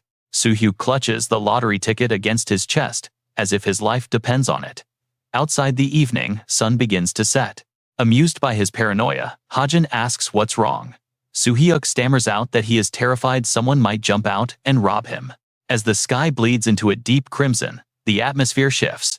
The quiet evening light bathes an abandoned dusty warehouse. Inside, a strange dark mist begins to swirl and gather. Something sinister is slowly taking shape in the quiet shadows. The black smoke condenses, morphing from formless vapor into a solid human figure right before our eyes. It solidifies into a small boy named Droon, who steps forward with a cheerful report that their targets have finally started moving. He points toward the rafters, eagerly announcing that Packhorse Master is officially on the hit list and asking for their next move. Up above, Li Xiaofeng, sitting shrouded in the darkness, coldly instructs him to secure that one target artifact and leave the rest. Shrouded in deep shadows, her commanding presence is absolute. Drew nods but quickly brings up another curious detail. He goes on to mention that a mysterious, highly unusual investor has been aggressively buying up massive blocks of Packhorse Master's stock. The boy points out that the buyer started small, with 3 million won, then 10, before dropping an absolute fortune. A sudden injection of 250 million won into a brand new guild without even a website seems incredibly suspicious. Li Xiaofeng remains entirely unfazed, coldly telling him to ignore the rogue investor and focus solely on their primary objective. Droon quietly accedes, though the mysterious player backing Packhorse Master lingers in the back of his mind. He seems to have an idea and immediately asks if there is anything else to report before mentioning Violet Banquet. Droon conjures virtual screens, asking if his boss wants to see this amazing new section. Searching for the sacred relic, he notes, his intuition tells him, this truth agency is suspicious, even though they claim they can find any truth. Droon continues to ramble on about whether he should try ordering from them, suggesting they might be able to help them find their target. But Li Xiaofeng quickly loses her patience and snaps, cutting him off completely and leaving Droon totally startled. The sudden shout freezes him in his tracks as the room grows heavy and tense, making Droon look like a guilty little boy. After a brief silence, he mutters that he was only joking before shifting the topic to ask about their mission starting tomorrow. That happens to be the start of Cube Academy midterms, with half of Li Xiaofeng's face shadowed, leaving her thoughts completely unreadable. Droon adds that the biggest gossip lately revolves around the Academy top two, namely Kim Suho and Shin Jonghak. With some of their members already infiltrated, he wonders if she plans to go as holographic profiles of the two prodigies flicker to life. Li Xiaofeng suddenly shifts from her position, drawing Droon's confused gaze as she stands tall above him on the balcony. Her face finally catches the light, revealing a cold stare as she speaks, emphasizing every single word. She expresses hope that they will succeed, her eyes totally soulless, while elsewhere Kim Hajin happily waves goodbye with a smile. Her echoing voice lingers with a cold wish for someone useful under a beautiful blue sky dotted with fluffy white clouds. As time flies by like a breeze, a digital system screen suddenly flickers to life in the air, welcoming everyone with confetti raining down. The massive and grand Cube Academy stands proud, featuring a huge electronic display right on the rooftop, signaling that the long-awaited midterm practical exam week has officially begun, and Hazuki arrives looking adorable. With sparkling eyes, she runs forward, shouting for her mother, diving straight into her warm embrace as they reunite. Her mother warmly asks how she has been doing lately, and Hazuki quickly replies that she missed her so much. The campus is incredibly lively, with crowds buzzing everywhere, while high-tech drones cruise through the sky above. During this practical week, Cube opens its gates to major guilds and associations, looking to recruit top-tier talent. Families of the cadets also join the massive wave of visitors pouring in from all corners of the globe like a massive festival. A reporter announces over his microphone that they are live at Cube, the single best hero training academy on Earth. Nearby, another scout adjusts his microphone, eager to send out recruitment offers to all the top 100 cadets. The surrounding crowd begins Googling in excitement as the cadet ranked 117, Lim Junha, makes his appearance. As onlookers express their admiration, a drone slowly descends toward an outstretched hand belonging to none other than Kim Hajin. He closely inspects his drone but finds no suspicious activity yet, and after finishing his check he sighs, releases it back into the sky, thinking he will just have to be patient as the drones fly higher. He recalls the grateful words of Park Soo-hyuk, who handed them over as a small but sincere token of appreciation. All of these advanced drones were provided by him, and placing them around Cube should significantly boost the security coverage. Suddenly, a woman walking past bumps hard against Kim Hajin from behind, catching him completely off guard. Apologetic, he turns around quickly to say he is sorry, but the mystery woman keeps walking without a word. The glare of the sun keeps her face hidden as she continues walking forward, but then she slowly turns her head. It turns out to be none other than Li Xiaofeng, wearing her signature cold expression as she stares back at him. Sensing her presence, Kim Hajin tenses up and lowers his head, desperately trying to gather his racing thoughts.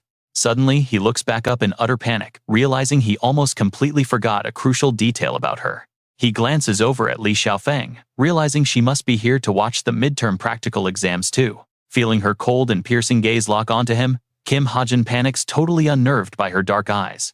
He quickly snaps his head away in fear, worrying that he made eye contact for way too long. He is absolutely terrified, desperately needing to say something to not look suspicious as he struggles to speak. He blurts out that she is extremely pretty. Yes, you heard that right, instantly freezing the air in awkward silence. Li Xiaofeng looks completely disgusted by his comment, while a pale Kim Hajin wishes the ground would swallow him whole. The heavy silence finally breaks as she turns and walks away, leaving Kim Hajin standing there completely mortified. She melts back into the bustling crowd, quietly summoning Drune to report in as she walks away from the scene. Though he remains hidden, his voice instantly responds, asking what his master needs from him next. She is wearing a necklace with a glowing gem. She continues, noting that when he bumped into her, he saw right through her. Camouflage item. With a terrifyingly blank gaze, Li Xiaofeng coldly orders Drune to begin a full investigation on him. Meanwhile, Kim Hajin is walking along. It turns out, not only are hero groups visiting Cube to recruit new talents, but the Chameleon Troupe is here too. Shin Jonghak walks by with a highly confident smile, while the cheerful Kim Suho is also shown beaming with a bright, friendly grin. Their goal is to recruit either Suho or Shin Jonghak, but since Suho does not fit their dark ideology, they end up rejecting him. Instead, they turn their focus strictly to Shin Jonghak. At least that is how the original story is supposed to play out. Hajin walks with deep concern. If they are just blending in, it is fine, but if the plot changes and they start attacking the security heroes during this exam, Hajin worries the fallout will be massive, with more than just a couple of deaths. It certainly won't end with just one or two casualties. Suddenly, a very loud voice rings out, making the bystanders jump. People nearby look over in surprise. There is absolutely no one, a blue-eyed man says with an amused smile. He states that he has not spotted a single suspicious person. The woman walking next to him looks at him with deep doubt. She tells him to stop complaining and start searching properly, because if someone actually slips past Cube's defense barrier, we are done for. What would that make us look like? The man walking ahead just chuckles, flashing a bright, carefree smile as he speaks. Well, we can just eliminate them before they cause any trouble, right? This man is none other than Oh Junhyuk, ranked 1737. He is a high-rank grade 6 hero. The woman following closely behind is still scanning their surroundings, keeping her guard up. She is Seo Youngji, a rank 2000 high-rank hero. She mutters that he is all talk, but he just suggests getting some pizza. The two walk off completely unaware of a mysterious man stepping out of a dark alley right behind them with a sly smirk. Half of his face is shrouded in shadows.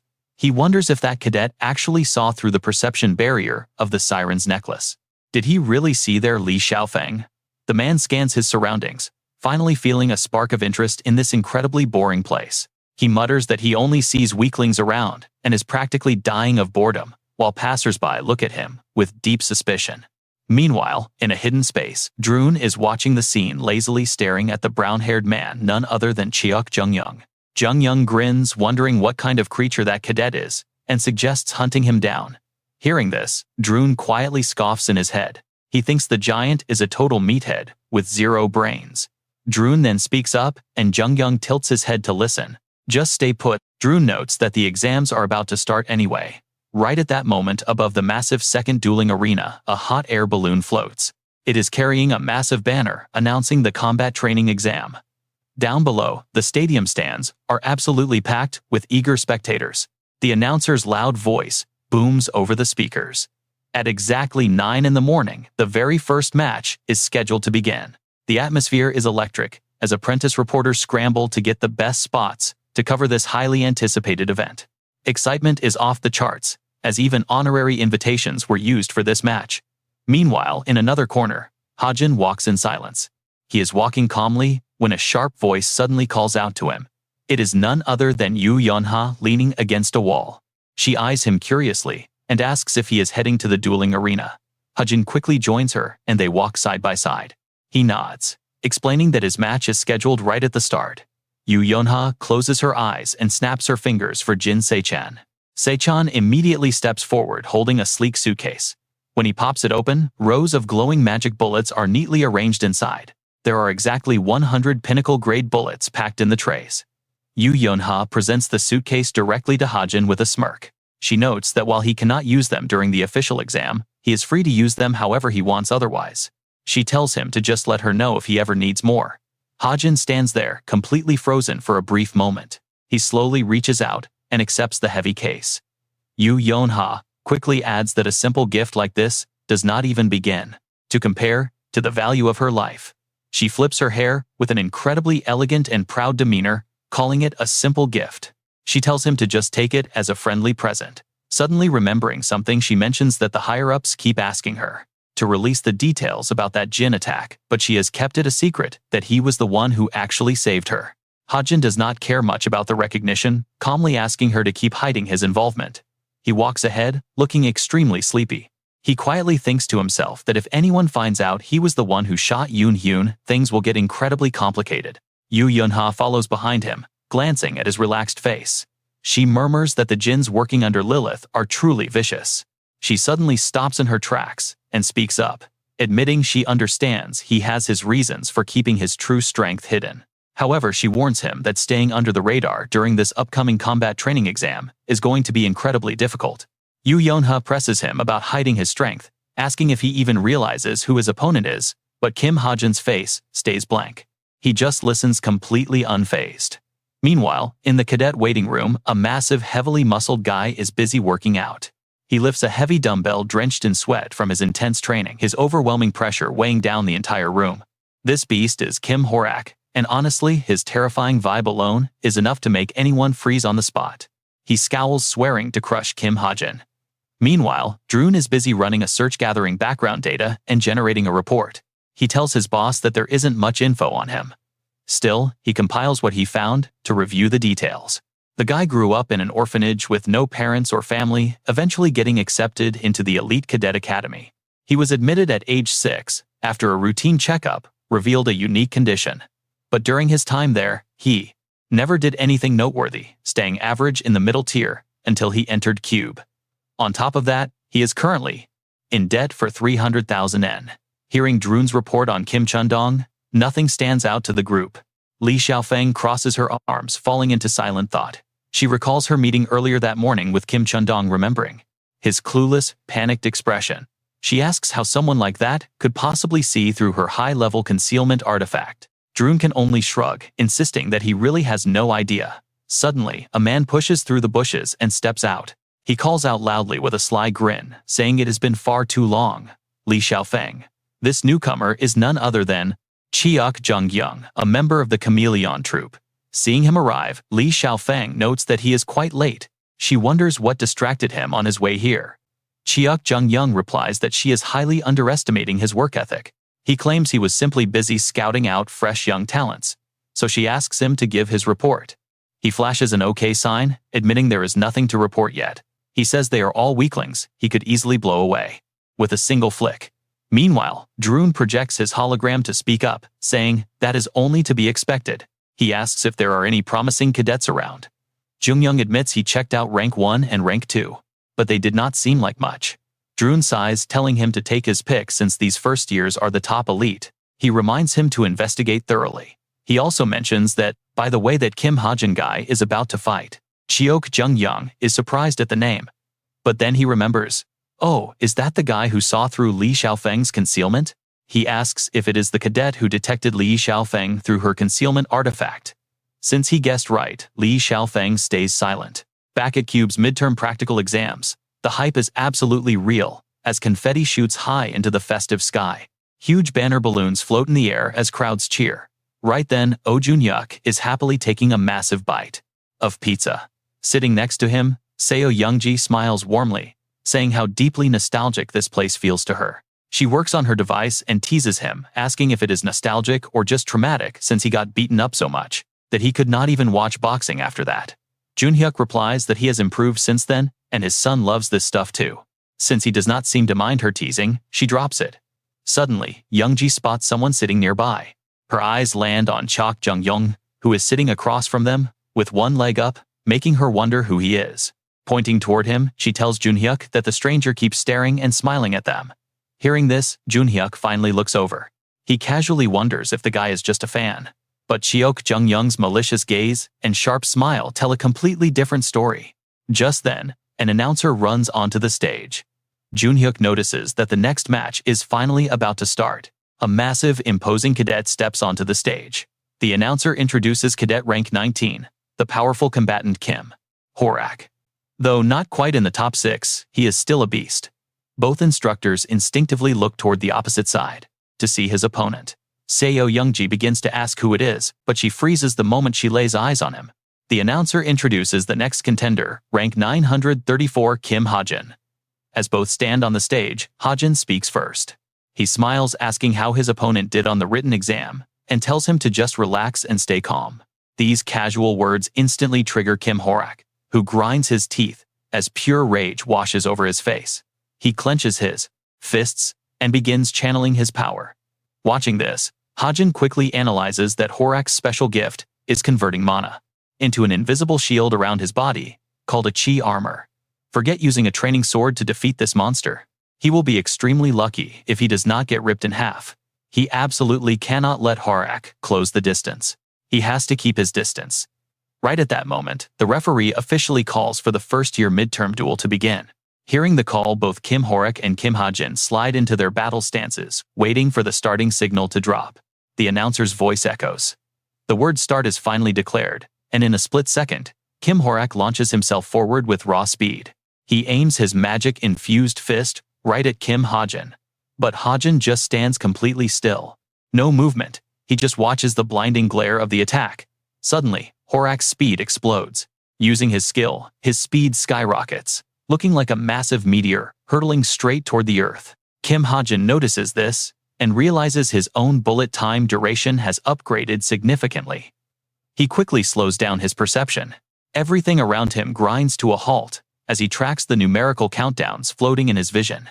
His mind races ahead. He predicts Kim Horak's exact trajectory for the next full minute, allowing him to dodge the earth-shattering attack at the last second. Watching the ground shatter from that single blow, he gets a little nervous, wondering if this guy is actually some kind of monster. Instantly, Kim Horak glares back with eyes dripping with pure murder. A relentless barrage of follow-up strikes is unleashed. Kim Hajin is forced to run and weave through the onslaught.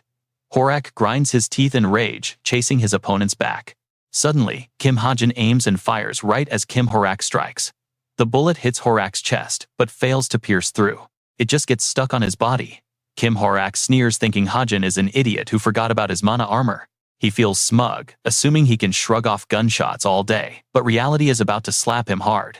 The bullet suddenly detonates with a loud bang, catching him completely off guard. Now, Kim Horak notices his shattered armor. There is a massive smoking hole, blasted clean through his defense. The entire audience watches in sheer stunned silence. Seo Youngji gasps out in disbelief. He actually managed to pierce right through a mana barrier. Horak stands there, touching his chest. Meanwhile, Hajin keeps his gun raised high. Horak clutches the gaping hole in his defense, his eyes wide with shock. What kind of monster is this guy? There's no way a regular bullet could ever break through my barrier. But Hajin's expression remains completely blank as he coolly reloads his weapon.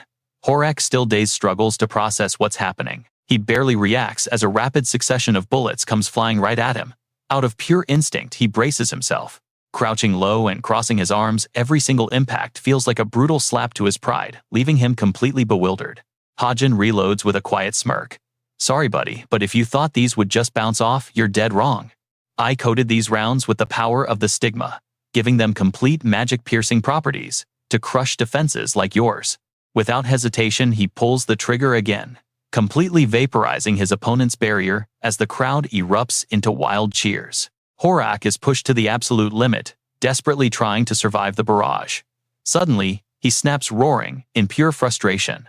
With a furious scream, he channels every ounce of his remaining mana and slams his fist violently into the arena floor. This strike is far more devastating than the last. The ground splinters into a massive, cavernous crater with a thunderous boom.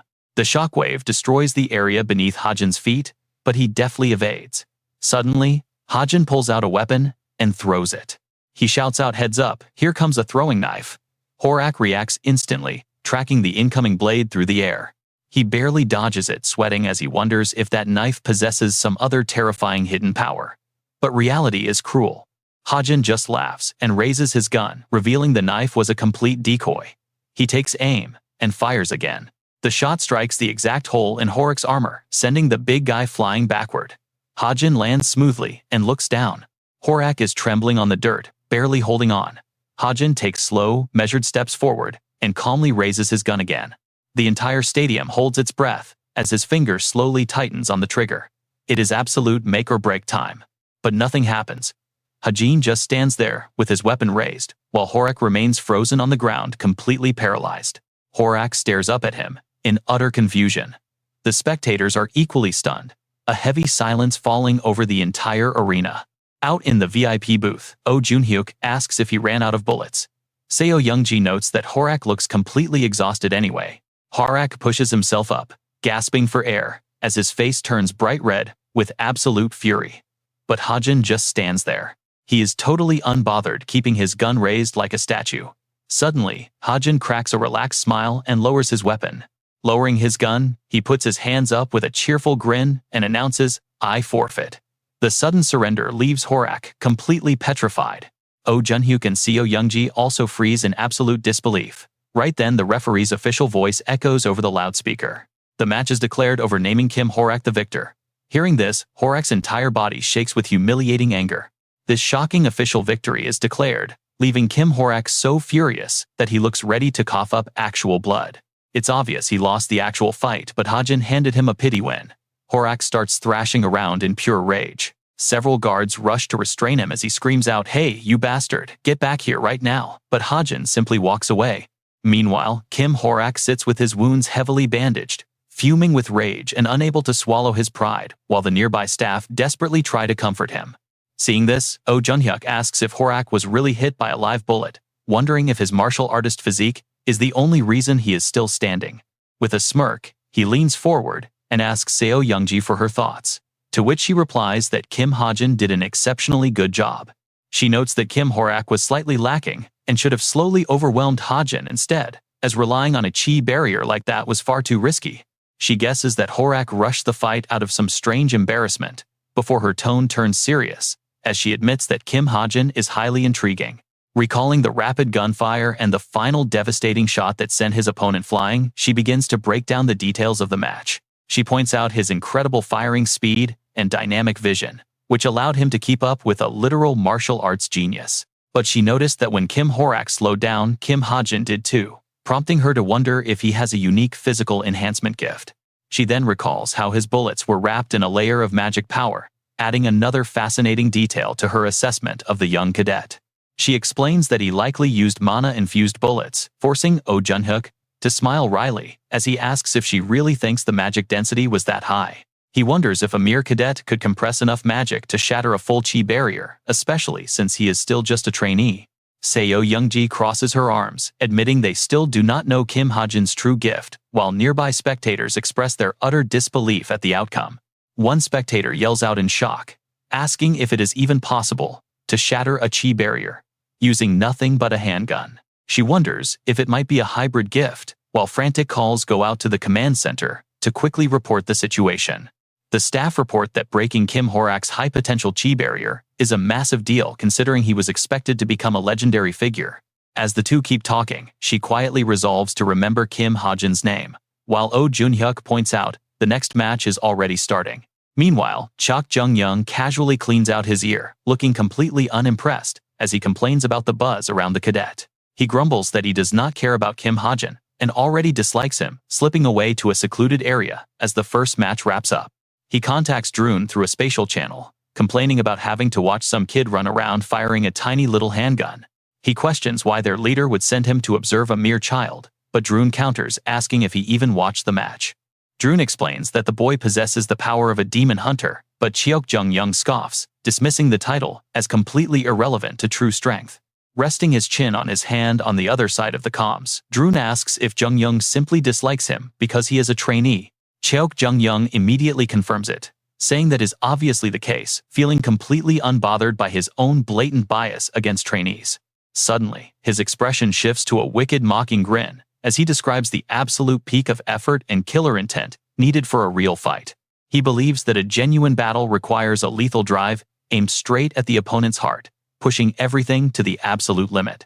Losing patience, Drune tells him to go find those lethal cadets, then warning him not to forget why their boss sent him there. He asks if Jung-young has seen Kim Suho or Shin Jong-hak yet, and the warrior rubs his chin, admitting they both have decent potential. Chok Jung-young recalls a match and notes that Shin Jong-hak's destructive style of immediately targeting his opponent's weaknesses was highly impressive. He chuckles, stating he loves how Jong-hak terrifies those cowards who only know how to hide behind their defenses. Realizing he cannot change his mind, Drune remarks that if Jung-young likes him that much, they probably should not expect much integrity from him. Chok Jung-young then shifts his focus to the other interesting cadet, Kim Suho, labeling him as rather unique compared to the rest. Drune asks what makes Suho so unique, prompting Jung-young to go into detail about a particular battle involving the young swordsman. He describes Suho's movement as a beautiful sword dance, recalling the image of the boy effortlessly blowing his opponent away with a single swing. He adds that while the kid clearly trained and practiced those movements for a long time, there was still a strange lingering feeling. He recalls Suho pointing his sword at a terrified opponent on the ground, who happens to be none other than our main character. Hajin kept a perfectly calm and motionless face the entire time, leading Chok Jung-young to suspect the boy is hiding his true power. Intrigued by this, Drune asks if Hajin is truly different from the rest of the pack, but Jung-young remains non-committal. He replies that he is not sure, since none of them have made him want to start a fight immediately before Drune playfully teases him. He asks about Kim Hajin, and hearing that name instantly makes Chok Jung-young lose his temper, yelling at Drune for bringing him up. Amused by his explosive reaction, Drune presses the issue, pointing out that the power of a demon hunter is exactly what their leader wants. Chok Jung-young snaps back loudly, shouting to the sky that he already made it clear he absolutely detests that annoying kid. Suddenly, a nearby patrol guard shines a flashlight directly at him, abruptly cutting off their conversation to ask who is there. The guard warns him that these woods are strictly off-limits to outsiders, commanding him to leave immediately. Chok Jung-young turns around, with a look of pure disgust and irritation, muttering that annoying pests are always getting in his way. The patrol guard continues to urge him to move, but he just stands his ground, growling about how incredibly annoying this is. Just go, the guard urges him to hurry. But suddenly, a hand reaches right for his face, and without a single word of warning, Chok Jung-young brutally snaps the neck of the unlucky patrol guard.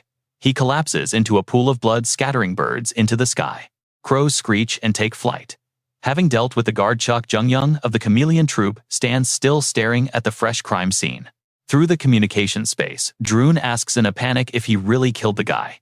Chok Jung-young just flashes a deadly smile. Drune warns him that the boss is going to kill him. Unfazed, Chok Jung-young tells him to keep it a secret so they can finally enjoy some peace. The sunset bleeds into shades of orange and yellow as night begins to fall. On a balcony high above, Li Xiaofeng leans against the railing. Holding the metal bar with one hand, she watches the sunset. Her mind slips back to a memory from a dark, rainy day. Rain poured over a cold tombstone back then, and standing before it, she spoke with a voice dripping with bitter resentment. She vowed to find the traitors at all costs. Standing drenched in the storm, Li Xiaofeng clenched her fists and swore her revenge. Fueled by pure hatred, she repeated those words like a promise. Back in the present, those painful memories make her grip the railing tighter. Snapping out of it, Li Xiaofeng calls out to Drune, ordering him to run background checks on Kim Suho, Shin Jong-hak, and Kim Hajin. Receiving the order, Drune complies immediately, asking what their specific mission is. Li Xiaofeng answers him with absolute resolve. She wants Kim Hajin prioritized, since his demon-hunting power can pierce devilish barriers. Hearing this, Drun voices his concern. He asks if it is really safe when they barely have any data on the boy. But Li Xiaofeng reassures him. She plans to meet him in person the very next day. Meanwhile, Hajin is busy getting dressed for the morning exams. The second day of midterm exams begins with the arena cleared for the first match. While the cadets get their gear ready, whispers spread through the stands, as people point out the elite guild leaders and high-ranking officials who made an appearance. The audience erupts with excitement. One spectator points out that the caliber of the crowd today is on a whole different level. Another spectator agrees, noting that it makes perfect sense given the incredibly high-stakes matchups scheduled for today. The screen displays the high-rank matchups. Match 1 has Rank 1 Kim Suho versus Rank 8 Yohei, while Match 2 features Shin Jonghak versus Chae Naeun. Seeing these top-tier matchups on screen, the audience goes wild. Fights between elite cadets are always a spectacle. One fan wonders if the match between Chae Naeun and Shin Jonghak is next, noting that the archer is at a massive disadvantage. Watching from the crowd, Kim Hajin silently thanks them for the helpful commentary, while he analyzes the upcoming fight. He muses that Chae Naeun will likely lose to Rachel today, since standard archery stands no chance against Rachel's elemental grace. An ordinary bow simply can't match her talent. Just then the announcer's voice echoes, calling the first year's 8th match to begin. Both competitors step forward and take their combat-ready stances. With a loud signal from the referee, the battle officially kicks off. Chae Naeun raises her bow with a confident smirk, wondering aloud to Princess Rachel if their rankings are about to change today. With that, she draws her bowstring tight and aims directly at the sky, releasing a brilliant golden arrow that streaks upward. High in the air, the arrow splits into a volley raining down toward the arena. Rachel stands ready, watching the falling projectiles. As the rain of arrows descends, she moves with fluid agility, effortlessly dodging every single projectile coming her way. Suddenly, a rogue arrow flies straight toward her face, but remaining completely calm, she reacts in a flash to counter it. With a clean strike, she slices the arrow in half. Chae Naeun looks on, in sheer disbelief, her hands freezing on her bow. Seizing the opening, Rachel lunges forward. The crowd erupts in cheers, just as a mysterious figure begins walking down the stadium stairs. It is none other than Li Xiaofeng. She pauses for a brief moment, fixing her gaze directly on Kim Hajin. Hajin is taken aback as someone suddenly sits right next to him. He is shocked to recognize her as the girl from yesterday. But she is also someone he recognizes from his original writing. As he steals a glance, a flood of memories rushes back. A detailed window of information pops up in his mind. She is a black market fugitive, wanted by the Hero Association. She is the notorious leader of the Chameleon Troupe, an incredibly powerful individual who hides behind countless false aliases. Studying her profile, Hajin knows that he is the only person in this entire world who actually knows her real name. Suddenly, a cup of orange juice comes flying out of nowhere, splashing right over her head. Hajin's eyes widen in sheer shock. A panicked spectator rushes down frantically, apologizing and asking if she is all right. Hajin can only watch in absolute terror. Li Xiaofeng sits with juice dripping from her hair. Beside her, Hajin is utterly frozen, completely unprepared for this disaster. His face turns pale as a ghost, completely speechless, as his mind races to figure out what to do next. Up on the main screen, the match results flash. Winner Rachel. Meanwhile, Li Xiaofeng sits in stony silence. Her expression is incredibly dark, as she wipes away the dripping juice with a cloth, her mood plunging into the absolute abyss. She speaks up, probably feeling a bit embarrassed, to back down, thanking him for lending her the handkerchief. Kim Hajin replies, "It was nothing," and then she reaches her hand into her shirt to grab something, mentioning she watched his match with Cadet Kim Horak. She holds out a business card and asks if the talent he displayed in that fight is his natural gift, adding that she has been keeping an eye on him. Looking at the card, showing Desolate Moon Rank 3, Hero Li Xiaofeng, he is completely stunned, realizing it is the contact information of the leader. Taking the business card, he figures this is probably a fake identity and not her real name. That is when Kim Hajin asks which guild she is, from pointing out that by law, recruiting agents are not supposed to contact cadets beforehand. Hearing him say this, she reaches to pull the card back, but he stops her, saying he never mentioned refusing it. Looking down at the second match, currently underway, she tells him that she cannot share any details yet, but promises he will not face any disadvantage. Addressing him as Cadet Kim Hajin, she suddenly stands up, leaving him dazed as she tells him she is leaving, urging him to contact her. Watching Her walk away, he thinks to himself that this cannot be the real reason the leader is paying attention to him. Kim Hajin wonders why she came all this way. Right at that moment, a sword is sent flying as the announcer makes an official statement. The match between Rank 1 Kim Suho and Rank 8 is over, and Cadet Kim Suho is the winner. He smiles brightly as his name is called, raising his sword high, as the victorious champion. Dusk falls as the match ends, and the crowd slowly starts heading back home. People are gossiping and talking about how incredible Kim Suho was out there, while Chae Naeun sits nearby silently. She lost to Rachel, marking the first time anyone has seen a Korean lose to a foreigner. Above, a surveillance drone stops and descends toward the hand of its operator. It turns out the person catching the device is none other than Kim Hajin. He wonders what his surveillance drone managed to find, deciding he will check the footage once he gets back to his dorm. Suddenly, a quiet sound catches his attention. Standing there with the drone still in his hands, Kim Hajin looks over and notices that Chae Naeun is sitting nearby, crying her eyes out. His face pales as he suddenly recognizes this specific event from his memory. He remembers it well. In the original story, Kim Suho was supposed to comfort Chae Naeun after her emotional defeat on the battlefield. That moment was supposed to spark Chae Naeun's feelings for Kim Suho. Looking at her silhouette leaning against the tree, Kim Hajin recalls those generic, comforting words about working harder so she can succeed. But honestly speaking, those lines are not going to help her out at all. Right now, Kim Suho is already walking out of the arena with his sword. He thinks about Kim Suho. Sometimes, it is better to give up instead of struggling in vain, but that word is not in Suho's dictionary. He never tells anyone to quit, not even himself, and that includes his own struggles. Hajin then looks back over at Chae Naeun as she wipes away her streaming tears, silently realizing that Suho's encouragement is the reason she never gives up on archery. Suddenly, a clever idea pops into Hajin's head. Down below, Chae Naeun's smartwatch suddenly glows as a message notification appears. It is from Kim Hajin, stating that he watched her match. Confused, she wonders what he wants, staring blankly at the screen. Another text immediately pops up from Kim Hajin, teasingly telling her that he was right all along about her talent. He texts that she suits a sword much better than a bow, and it is not too late to switch to a weapon like his. He advises her to change her major. Staring at the messages, Chae Naeun freezes in absolute shock, completely losing her urge to cry. Right then, Kim Suho and Oh Hanbyul excitedly run toward her, calling out that they finally found her and asking where she disappeared to. Kim Suho catches his breath and smiles, explaining that he was searching everywhere for her and wondering why she ran off on her own. The moment he finishes, Chae Naeun whirls around with a face full of sheer fury, screaming that she is going to kill him. Stunned by her sudden explosion of pure rage, Kim Suho can only call out her name in confusion. With that, the combat practical midterm exam finally comes to an end. Later, a video screen displays two men. The man in front glances back and snaps his fingers instantly, decapitating the person behind him as liquid that looks like strawberry syrup gushes out. The video is paused right at the moment of that brutal finger snap, with a trembling hand hovering over the spacebar. Kim Hajin's hand hesitates over the button, his eyes glued to the screen, as he mutters how incredibly brutal it is. Looking at the man smiling in the frame, he feels a strange sense of familiarity. Could he be a member of the Chameleon Troupe? He recalls someone who can take a life without even blinking, someone who murders solely for the twisted pleasure of the hunt. Unfortunately, those kinds of monsters actually exist in this world.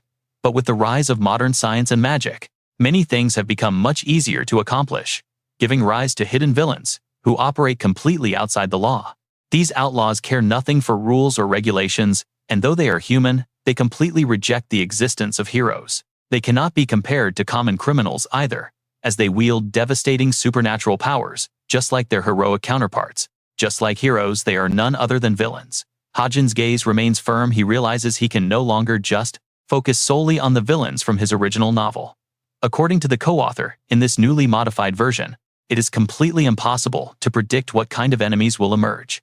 Soon enough, time quickly flies by, and the midterm practical exam begins at the Monster Battle Testing Center.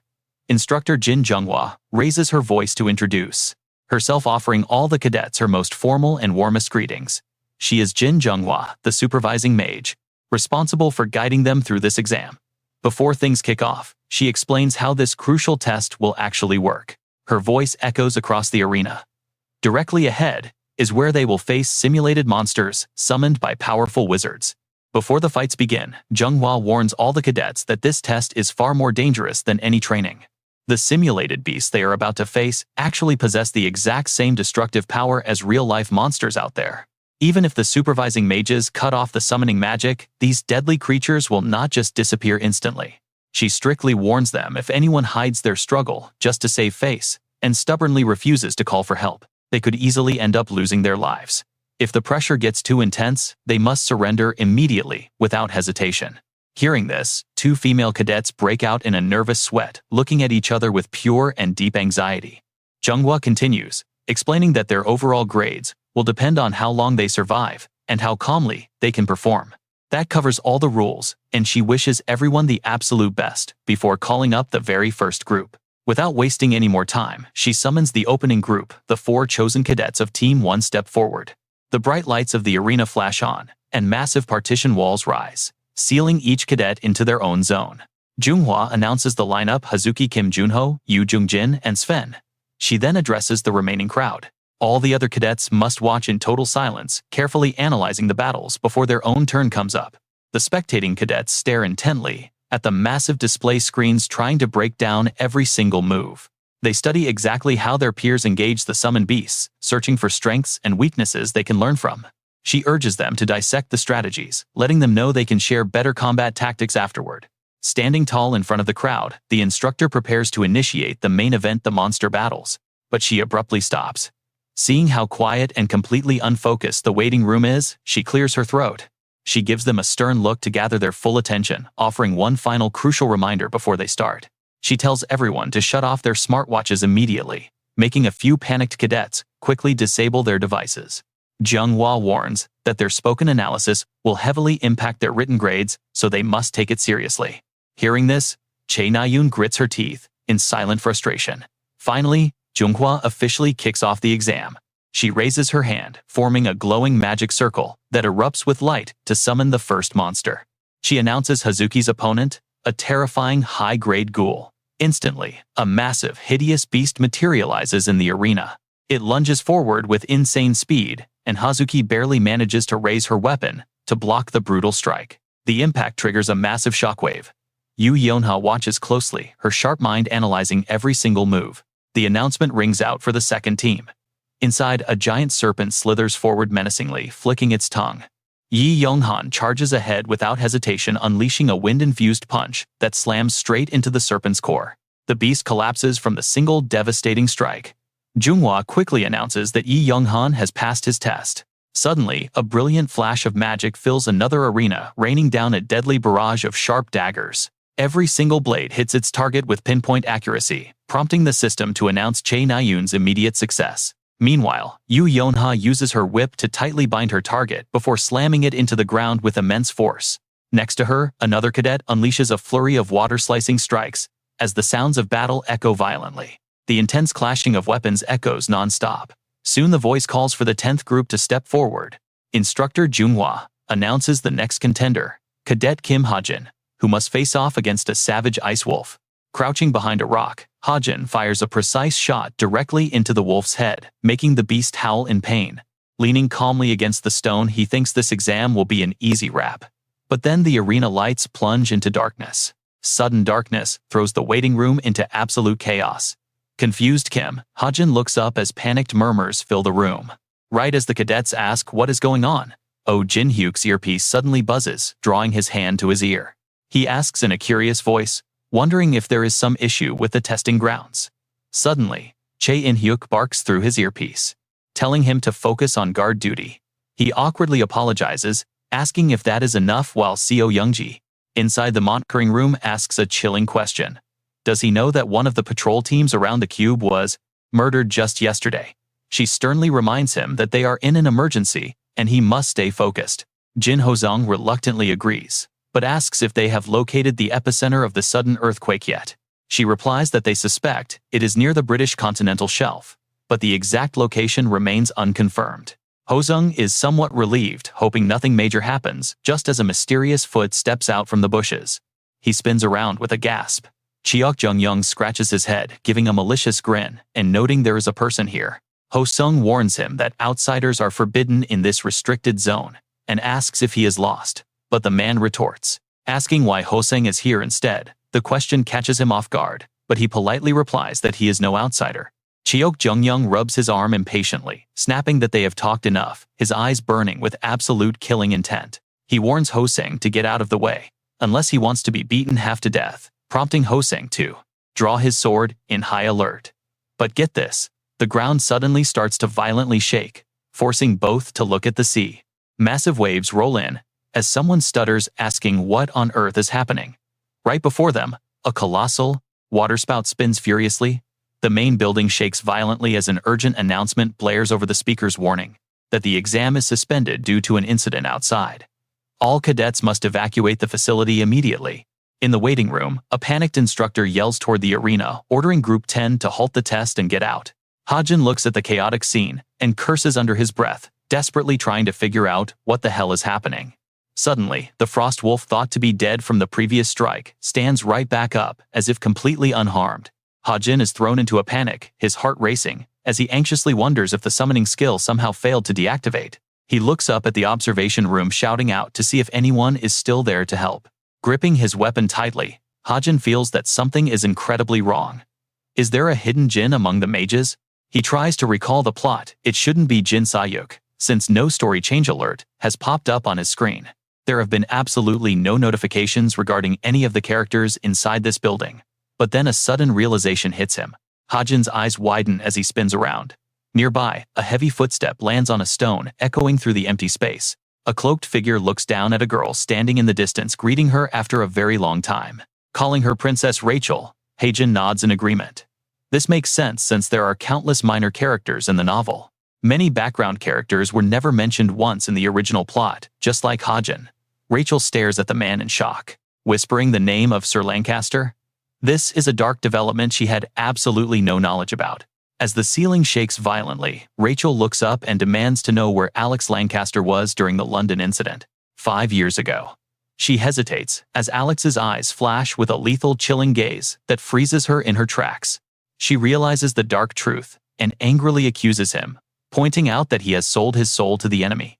She demands to know how a former Royal Guard captain could do such a thing, but Alex quickly speaks up. He tells her she is mistaken, explaining that he did not sell his soul.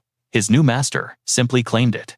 It was a soul abandoned and betrayed by the very nation he had dedicated his entire life to serving. Tightening her grip on her sword, Rachel points it coldly at him, knowing that further words are utterly meaningless. Declaring that she will capture him first, she moves like lightning, rushing straight toward him. Alex does not even flinch.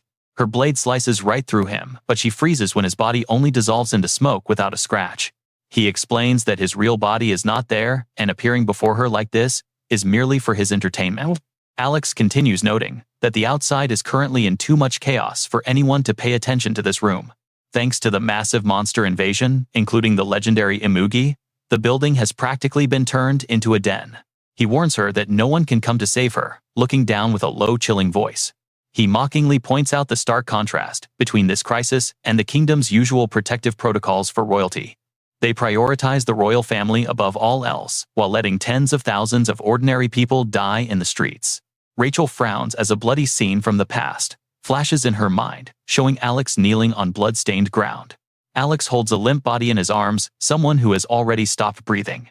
Memories of his own grief and tears flash before him, taking him back to that awful place. Snapping back to reality, Alex prepares to leave. He mentions he would love to chat longer, but unfortunately, he has run out of time. He bids her farewell, calling her the princess before walking away. Behind him, Rachel desperately cries out for him to wait. Ignoring her voice echoing from behind, Lord Lancaster continues walking away without once looking back. Then, a heavy footstep comes into view. A masked assassin suddenly appears, with a deadly weapon in hand, instantly lunging forward at his absolute maximum speed. Before Rachel can even prepare herself, the attacker unleashes a relentless assault, forcing her into a desperate struggle to block the blow. Rachel grits her teeth in agony as the blow hits. The assault is far too powerful, throwing her backward under the heavy impact. A sharp slash grazes her arm, drawing blood immediately. Rachel finds herself pushed into a tight corner, frantically calculating her next move. Direct combat is out of the question. She won't survive. She must somehow locate a weakness and risk everything on one strike. But before she can act, a light-speed strike flashes past. The assassin's weapon violently disarms her, knocking the sword right out of her hands. Her blade flies away as the attacker stands over her, staring down with a dark and menacing expression. But watch closely. A thin thread begins to glow on Rachel's wrist, directly tied to her weapon lying in the dirt. As a sudden light flares, the masked assassin quickly spins around, shocked to see her glowing sword flying straight back at him. Just then, the wall behind them suddenly shatters with a massive crash. Both turn in utter shock as a figure emerges from the dust. Sensing a new threat, the assassin immediately changes targets and lunges forward to strike down the intruder. The weapon is raised, and his Desert Eagle shifts form, instantly transforming into a shotgun. Kim Hajin coldly aims and fires a single devastating shot, instantly erasing the masked assassin from existence. Hajin pauses for a brief moment to admire the firearm in his hand, wondering if a single shot was really all it took.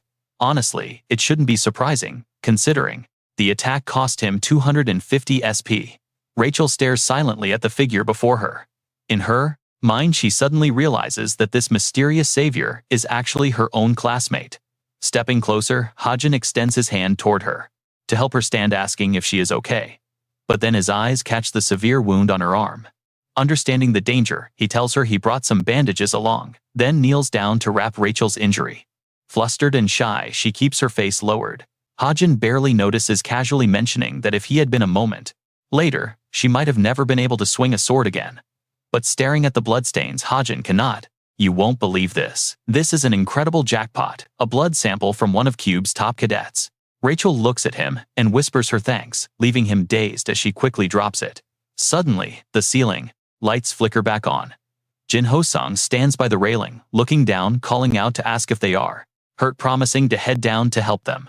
Elsewhere, a robed messenger rushes over to report that 2 cadets have been severely injured in the testing hall. The chief magician turns in deep suspicion, wondering who could have done such a thing. Out by the sea, a young man sits, watching the sunset as Seo Youngji hurries over in a panic. Oh, Junhyuk urgently asks her what happened, wondering if an ogre appeared. Jin Junghwa scratches his head, noting she took too long and the beast was chased off long ago. Youngji asks in disbelief if he instantly denies it, clarifying that an intruder drove it away. He admits he has no idea who stabbed the beast. But despite the monster's absolute rage, the stranger easily overpowered it. Remembering that fierce fist and powerful gaze, Jin Junghwa is certain that the intruder must be incredibly strong. Youngji finds the story too absurd to believe. Jin Junghwa rubs his neck and agrees that it sounds unreal, but believes there is a high chance the intruder is the suspect from the police station murder case, demanding they issue a search warrant.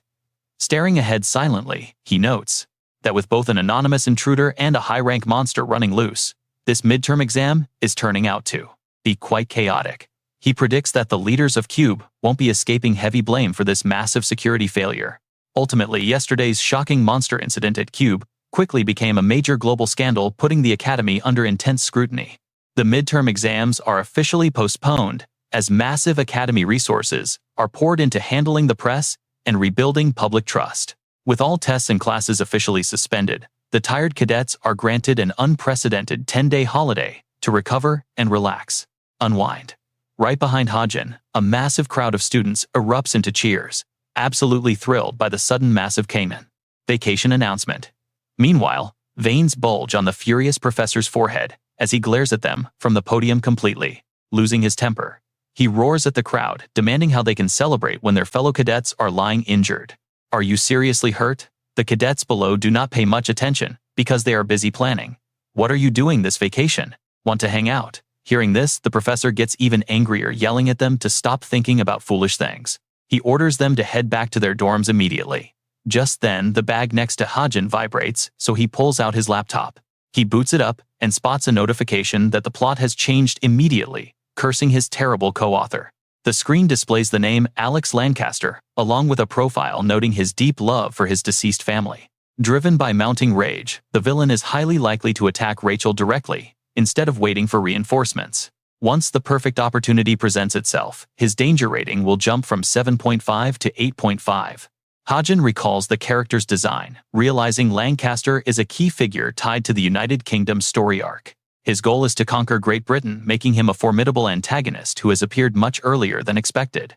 He is also far stronger than in the original novel, which makes Hajin feel a sudden pang of regret. He wishes he had written more powerful allies into the plot, if he had known things would go this way. Resting his chin in his hand, he notes that obtaining Rachel's blood sample means things are not entirely hopeless. Suddenly, an elbow shoves Hajin's head. He turns to see a murderous glare from Nayeon as she looks down at him. She sticks her tongue out playfully, asking what he is staring at, just as Hajin is about to snap. Before he can react, a message pops up, advising him to leave her alone, while Young-han watches from a distance. Seeing them together, Young-han mutters that they are bickering again, but his friend thinks they look closer than before. Watching Nayeon walk away alone, Young-han bluntly asks his companion if there is something wrong with his eyes. A moment later, Nayeon opens her room door with a smug smile, calling him a total loser in her mind. She wonders why he keeps picking fights when he cannot even scratch her, but her watch suddenly rings. The screen displays a mailbox icon containing her evaluation report for the cadet exam from earlier. She utters a soft gasp of surprise, realizing it is indeed the feedback from their previous practical test. Nayeon sits down on a nearby chair to read, noticing that Kim Suho's written evaluation is also attached. Opening the file, the words "a very obvious victory" catch her eye, followed by comments about her recent struggles. The reviewer notes how several internal and external factors had caused a severe drop in her overall confidence. Even so, the author emphasizes that she remains an incredibly skilled archer and an outstanding cadet. The text showers her with praise, highlighting how she calmly defeated the formidable 1,000-mile horse. It states that her relentless practice and raw talent allowed her to execute a flawless performance on the exam.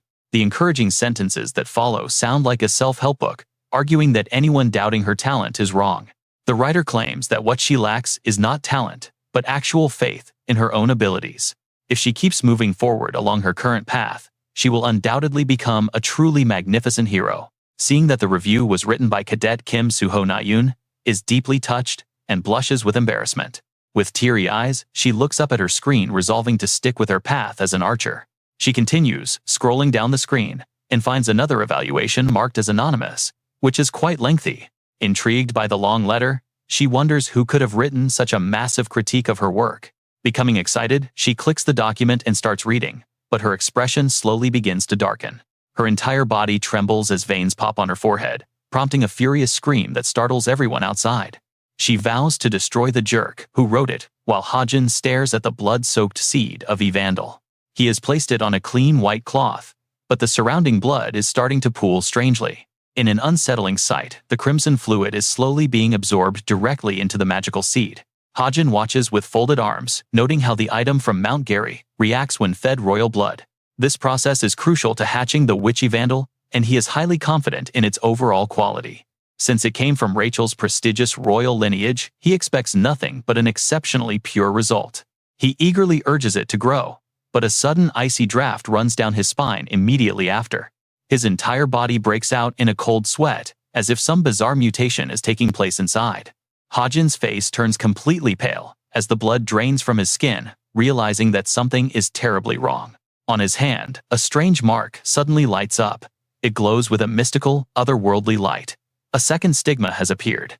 Shuddering in the dead of night, a sudden scream echoes from Hajin's apartment. He has finally realized this bizarre transformation. The next morning, sunlight filters in. Yet Hajin continues his day normally. But that mysterious mark still hurts, with a dull, throbbing pain, making it impossible to hide his gloom. He looks completely exhausted. Seeing this, Soo-hyuk kindly checks in. He asks what is wrong, but Hajin just brushes it off, saying he is only a bit tired today. To change the subject, Hajin asks about the agency, and it seems business is actually looking up. Selling monster parts is much easier now. He has plenty of free time. Soo-hyuk is incredibly grateful to him, knowing he would never have kept things afloat without Hajin's constant help. He tells him it is all thanks to him, but Hajin just waves it off, steering the conversation elsewhere. As they drive, a massive crowd catches his attention. Why are they here? They look like guild representatives. The onlookers stare in absolute shock. People are whispering in disbelief, pointing out elite members of the famous Essence of the Strait as they pass. Being a celebrity hero must be nice. Wherever Yu Yeonha goes, crowds of adoring fans instantly swarm her. Yet despite the cheering crowd, she maintains her cold, aloof corporate boss demeanor, showing no emotion at all. curious about the noisy fuss outside. Hajin rolls down his window. Why is Yonha here with her guild members? Right then, she notices his car and locks eyes with him. Surprised to see Hajin, she walks straight over to his car, clearly curious about what he is doing. Tapping on his window, she asks what he is doing. He is caught off guard. He stumbles, muttering about making money, which only makes her even more curious about whether he is alone. No, he is with his manager, Park Soo-hyuk. Meanwhile, Soo-hyuk is internally praying to make it out alive. Yonha narrows her eyes and peers inside. Seeing them together feels completely surreal. Looking back, they make a highly bizarre duo, especially since he altered the course of the original plot. In the original story, Soo-hyuk was supposed to manage Kim Soo-ho, and Yonha would then invest heavily in them. That partnership was an absolute goldmine, with the two of them working surprisingly well together in the original timeline. Everyone involved ended up rolling in cash. But now, everything is completely uncertain. Without Soo-ho on the roster, will Yonha still invest her money? It is a tough question to answer. Right now, Soo-hyuk is no business partner to her. He is just absolutely terrified of her cold presence. The tension in the air is heavy, and Hajin worries he might have accidentally ruined Soo-hyuk's career.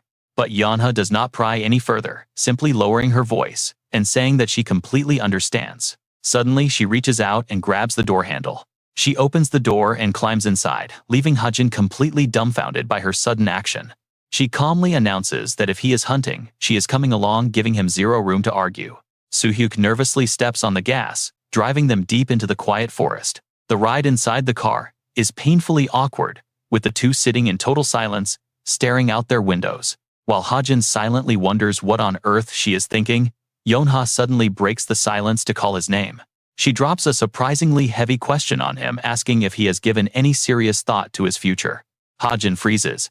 It is a sudden question. He just takes things day by day.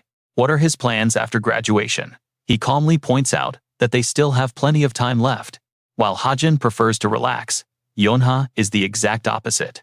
Midterms are over, and things are moving fast. By their third year, they will focus on practical work, meaning they will barely spend time at Cube. They will basically be operating as real heroes. It turns out, she brought this up just to recruit him. She suggests he join the Essence of the Strait. To make it sweet, she hypes up their potential as the second-ranked guild, behind Creator's Sacred Grace. And once she takes over as leader, she will make them the absolute #1 guild in the country. An agency like that could offer him everything from high-tech weapons to top-tier managers. Hearing that he might be replaced, Park Soo-hyuk couldn't help but feel a sudden pang of anxiety. Felt a sudden chill down his spine. After laying out all those sweet benefits, Yonha turned her gaze toward Kim Hajin, with deep anticipation. Expectantly. Was that sweet deal enough to entice a mere cadet like him? Yet the only thing Kim Hajin actually cared about was her blatant carelessness. Contacting a cadet early was technically illegal. Didn't she know she could face a fine of 500 million won? Hearing his warning, she scoffed and snapped back that she had more than enough money to pay that off. But before Yonha could even finish, the car violently jolted after hitting a rock. The sudden impact threw her forward, slamming her face straight into the back of the seat. Whether Park Soo-hyuk did it on purpose or by accident, the crash turned Yonha into a furious lion. What on earth was that? Why did he brake so suddenly? After a long bumpy drive, they finally pulled over at a cliff surrounded by majestic mountain peaks. They had arrived at a monster hunting spot. The news left her thoroughly baffled. How could an ordinary agent like him locate a rare monster spot? Park Soo-hyuk hesitated for a moment before replying. He explained that late April was when the monsters in the field began to populate. Because of this, many hunters flocked to the area during this season. While there were several places to choose from, this one was particularly popular and crowded. He had chosen this specific hunting ground after carefully considering Kim Hajin's sharpshooting abilities. He had researched the details thoroughly, so he urged her to trust him. Kim Hajin was highly impressed with his manager's professional work ethic. His manager was great, wasn't he? After preparing his gear, Kim Hajin informed Park Soo-hyuk that he was heading out to begin the hunt. He promised to return once the hunt was over. Left alone in the vehicle, Park Soo-hyuk turned to speak to Yonha. He mentioned that his guild members would arrive shortly. But seeing how she completely ignored him, the poor manager could only sit there in awkward silence. She abruptly stepped out of the car, only to knock on his window a mere second later. Park Soo-hyuk rolled it down, wondering what was wrong. He assumed she had something critical to say, but her request was completely baffling. She simply demanded that he hand over his business card. 10 days after the chaotic midterm exam incident, the postponed classes finally resumed, and the weary cadets made their way back to Cube. Everyone gathered around the bulletin board, eager to see their final scores. Cadets whispered among themselves, asking each other where they ranked. Thanks to his absolute genius, Kim Hajin easily secured the very top spot on the leaderboard. He had effortlessly grabbed the #1 rank. With the midterm exams officially out of the way, things were finally starting to settle down, and the constant chaos began to fade. Ever since Kim Horak was brutally put in his place during the exam, his lackeys had completely stopped trying to bully Kim Hajin. With no more annoying distractions on his plate, he could finally breathe easy and yawn. This was easily his most peaceful moment yet. But peace never lasted long at Cube. Just when Kim Hajin thought he was in the clear, he felt a sudden aggressive tap on his shoulder. It was Chae Na-yoon delivering a swift warning. Talk about bad luck. Kim Hajin found himself staring directly into her cold, murderous eyes once again. She demanded to know if he was the anonymous reviewer who trashed her combat style. Seeing the sudden tension nearby, cadets quickly gathered around. Everyone wanted to see the drama unfold, whispering about a potential fight. But before Kim Hajin could even open his mouth to explain, her fierce expression shut him down. She warned him not to deny it, claiming that incredibly annoying tone matched his voice perfectly. To her absolute shock, Kim Hajin simply nodded with complete composure. He calmly replied that he only wrote it to help her out. His blunt honesty only made Chae Na-yoon's blood boil. She snapped back, asking who gave him the right to judge her skills. Just because he had good grades didn't mean he knew anything about archery. Furious, she dared him to make a wager on it. She promised to show him firsthand just how difficult mastering the bow really was. Her loud outburst drew the attention of the entire room. Kim Hajin didn't back down for a second and accepted her challenge. However, he made sure to establish his own strict conditions first. If she lost, she would have to give up the bow forever. Chae Na-yoon was completely caught off guard by his extreme demand. She stood frozen in shock, completely speechless. Feeling cornered and insulted, Chae Na-yoon's temper flared up as she gritted her teeth in frustration. After a heated back and forth, the terms of the wager were locked in. Kim Hajin agreed to temporarily trade his gun for a bow. However, he requested some preparation time to undergo special training first. Chae Na-yoon scoffed, doubting that a little extra practice would help him. She arrogantly told him to go ahead, confident she would crush him. As she stormed off, Kim Hajin silently calculated his current chances. His sharpshooting skill was currently at level 7. If he could raise it to level 6 in time, this victory was practically guaranteed. That was not even factoring in his absurdly high luck stat. Chae Na-yoon was clearly in denial about her true compatibility with archery.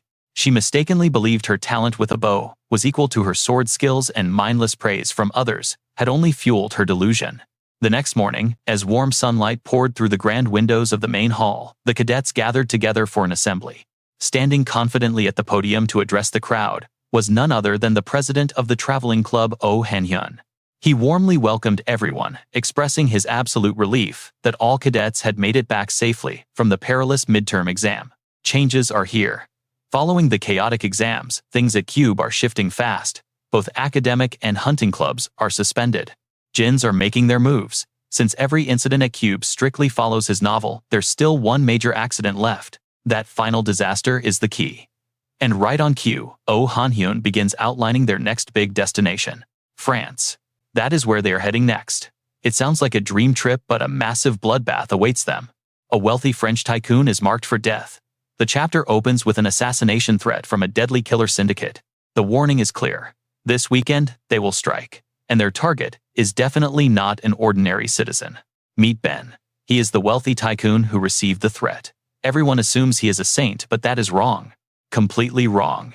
Ben lives a quiet, simple life in a suburban mansion. He seems like a gentle soul, but it is all a sham. A brilliant act. This humble tycoon is hiding a truly dark secret. His real name is Belbet. He is a legendary conman, an absolute scoundrel who got filthy rich by cheating countless families. For decades, he pulled off crazy scams, and somehow, he always managed to slip away right before getting caught. But his luck just ran out. A deadly assassin group found him. Since he is a wanted fugitive, he is completely cornered. Calling the police is impossible. Hiring elite bodyguards. He simply does not have the time to find anyone strong enough. Belbet is absolutely terrified. Still, every desperate situation has a loophole. Even in the darkest hour, there is hope. Out of sheer desperation, he finds a way. He cooks up a brilliant survival plan to save his own skin. The plan revolves around a naive cube cadet he met during a French holiday. He knew exactly how to play him. That clueless cadet is Ol Han-hyun. Belbet easily manipulates him. You became the president of Cube's travel club, brilliant. Han-hyun humbly plays it down, thanking him. He mentions they want to target Paris next, but finding accommodations is tough. Hosting a large group of cadets is proving to be a nightmare. Belbet listens closely, absorbing every detail. This is his golden ticket, a perfect chance to escape the assassins. Belbet immediately makes a highly generous offer. He invites them to stay at his private mansion. All expenses paid. It sounds like a dream offer. But it is a trap. Kim Hajin already knows the truth. Belbet wants to use the cadets as meat shields. Hajin watches this unfold. Suddenly, a notification pops up on his laptop screen. Talk about perfect timing. A client is begging for help. This means his truth agency officially has its first order, catching him completely off guard. Business is picking up incredibly fast. The anonymous client immediately lays out the exact details of the job. They want him to track down a vile con man who ruined their family and fled. A complete file is already attached. Hajin quickly opens the file. One quick look, and the con man's real identity is instantly obvious to him. The target is indeed Belbet. Meanwhile, inside a dark and completely abandoned warehouse, the chameleon troupe is holding a meeting. They stand in a circle. Together, they watch the events unfolding at Cube through a glowing magic orb. One of them speaks up first mockingly. Wow, that is terrifying. Is that the true power of the anti-magic? The other members laugh along. This year's batch of first-year cadets at Cube is proving to be surprisingly elite. They think Hajin could be highly useful to them. But Li Xiaofeng remains completely quiet, showing zero interest in him. However, Jane absolutely hates rookies. She cannot tolerate having amateurs in their elite group instantly speaking up to complain. Since when did we become a cheap detective agency? Are we really trying to recruit raw greenhorns like that kid? But she is met with instant pushback. The others think Hajin has incredible potential. Plus, he is completely alone. No parents, no lovers. What does that matter to us? Everything. People are much easier to manipulate when isolated. Fame might be out of their reach, but they can easily offer him endless mountains of cold, hard cash. To them, Hajin is a raw diamond just waiting to be polished. He is an extremely valuable asset. Their absolute priority is executing their former traitor, but if this kid can help them, they should recruit him. Jane quickly realizes she cannot win this argument. She sighs, backing down. Fine, consider him recruited then. But a second later, she smirks. The only open position is the black seat. Are you really giving that to him? The black seat is reserved for their strongest member, the seat of the traitor who turned on their master. As the tension between them rises, Jung Young suddenly steps forward. He breaks the silence with a heavy, loud stomp. He suggests a simple solution. He will take the vacant black seat, and Hajin can have his old position. He says this with a completely straight face, absolutely shameless. His sheer overconfidence leaves the entire room stunned. The members gossip. They complain that he is far too stupid to join them. So what is the plan? While everyone is split into factions arguing constantly, Drun offers a simple solution. He asks if they should just vote. Their Li Xiaofeng has been completely silent this whole time, ignoring their petty bickering. But now, she decides to finalize everything. She calls for a vote immediately. Who wants to recruit Kim Hajin into the chameleon troupe? Speak up. After a brief pause, a few hands slowly go up. Some refuse completely.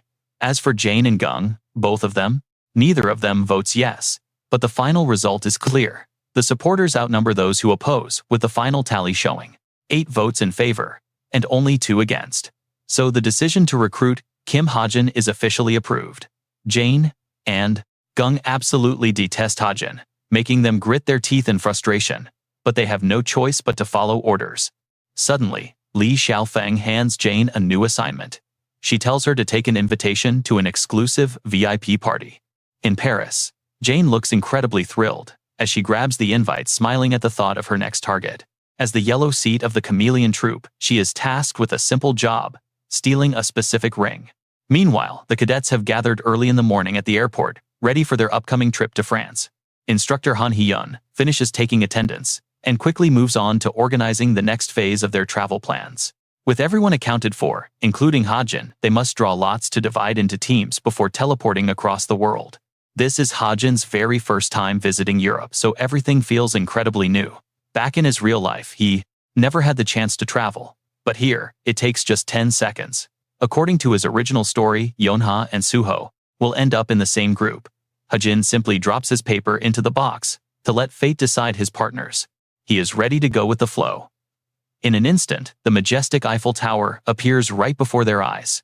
Paris is absolutely stunning, filled with gorgeous classic architecture and a romantic atmosphere that feels straight out of a novel. From the very crack of dawn, locals crowd the cozy street cafes to enjoy their breakfast and read the news. Talk about terrible luck. Hajin and Naeun are paired together, which instantly makes her blood boil. What on earth is this? She yells at him, but Hajin just shrugs off her complaints. These two fight like cats and dogs every single time they meet. Their loud bickering quickly starts drawing a lot of attention from the curious crowd nearby. People whisper about the cool cadets from Cube Academy. Suddenly, Hajin notices Han Hyun walking toward them. He guides the Korean cadets along. Suddenly, a woman named Natasha runs up, unable to hide her pure excitement. She wraps Han Hyun in a massive hug, instantly showering the single cadets with an unexpected dose of romance. The two lovebirds keep flirting, making everyone wonder if he came all this way just to see his girlfriend. Han Hyun happily introduces her to the group, explaining that she is actually joining them as their medical officer. Her name is Natasha, and she greets the cadets with a warm, welcoming smile that puts everyone at ease. She wishes them a fantastic trip in Paris. Only Hajin stands there, wondering how Han Hyun scored such a girlfriend. To let the cadets explore every corner of this gorgeous romantic city, Han Hyun makes a quick announcement. Everyone gets free time to sightsee, but they must gather back by 7 p.m. for an organized dinner party. Since Naeun is stuck in Hajin's group, she reluctantly turns to him to ask about where they should go. Holding his rumbling stomach, Hajin answers that his absolute first priority is definitely grabbing a bite to eat. He asks if she is seriously tagging along with him. Despite her annoyance, she refuses to abandon her teammate. She grumbles that they are in the same group, so she cannot just leave him to wander alone. Hajin comments that she seems quite different lately, then immediately takes the lead without waiting for her input. He tells her to follow him. Naeun is completely taken aback, looking around in absolute confusion as he walks off. She asks if he actually knows his way around. Being the ever-prepared planner, Hajin has it all figured out. He points to his smartwatch, explaining that he researched everything thoroughly before they even landed in France. Since Naeun is completely clueless about Paris, she has no choice but to follow her reliable guide. Even though she has no idea where to go, she still tries to act tough and demanding of him. She warns him that she is incredibly picky, but Hajin confidently leads the way without a single worry. He leads her straight to a highly upscale French restaurant, completely blowing away all her expectations. She stares in awe at the luxurious interior, completely stunned, until she finally sits down at their table. Naeun looks around with pure curiosity, wondering how he managed to book a reservation here.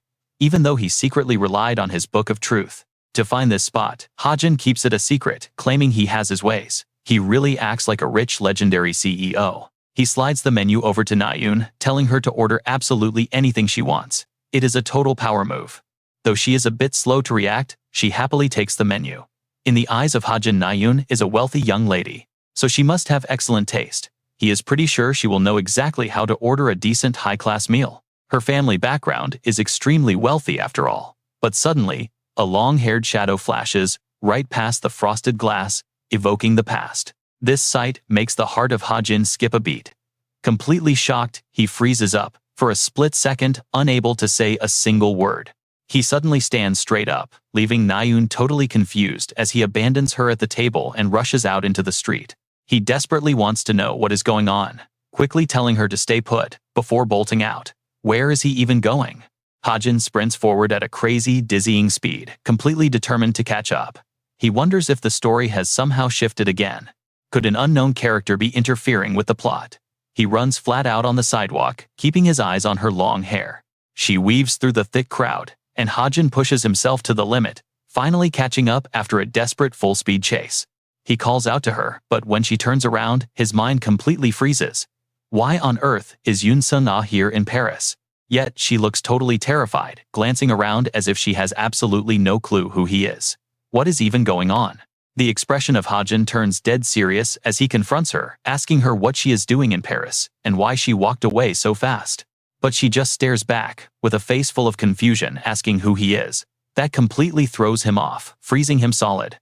He cannot understand why Suna is acting like a complete stranger. Why is she pretending not to know him at all? Before he can press further, a sudden noise startles her, and she immediately hides behind the young man walking beside her. Right then, Hajin senses something is seriously off. A system notification pops up, warning him of a major unexpected change. He really wants answers, but realizes today is not the day, quickly apologizing for mistaking her for someone else before leaving. Following that bizarre encounter, Hajin pulls out his laptop in a quiet corner. Suddenly, the system displays a brand new notification. It is a major settings update, revealing that an anonymous informant fabricated a dark history between Jane and Sung-ah. With Seong-ah thrown into the current arc, Hajin is fully engrossed in his screen, while Na-yoon watches him with curious eyes. The mind of Hajin is racing as he studies Sung-ah, Jane, and Sung-ah, so that is why she came to Paris. It all goes back to a time long before this. Two rookies were recruited into the prestigious Creator's Sacred Grace Guild at the exact same time. That fateful coincidence brought them together, but their deep bond eventually went far beyond just being normal everyday colleagues. They shared an inseparable connection, braving dangerous missions and overcoming countless brutal hardships side by side. They were absolutely inseparable, sharing every joy and facing every danger together. Through it all, Jane became the closest person and the only true friend Yoon Sung-ah ever had in her painful, unfortunate life. But of course, happiness never lasts. At a critical life-altering moment, Jane ruthlessly betrayed Seong-ah, instantly shattering their years of deep, unbreakable trust. Amidst blood and raging fire, a trembling Sung-ah stared up in utter fury, cornered right beneath the cold, sharp blade of Jane. She begged to know why, but at that dark moment, Jane did not show a single shred of sympathy or mercy. Instead, Jane finally dropped her wolf-in-sheep's clothing act, laughing smugly and taking twisted pleasure in the immense pain of her friend. Finding it all incredibly amusing, Jane left Seong-ah utterly speechless, staring back blankly, with eyes stripped of any remaining emotion. The true identity of that treacherous traitor is actually Jane Valoran, a legendary figure representing the yellow seat of the Chameleon Troupe.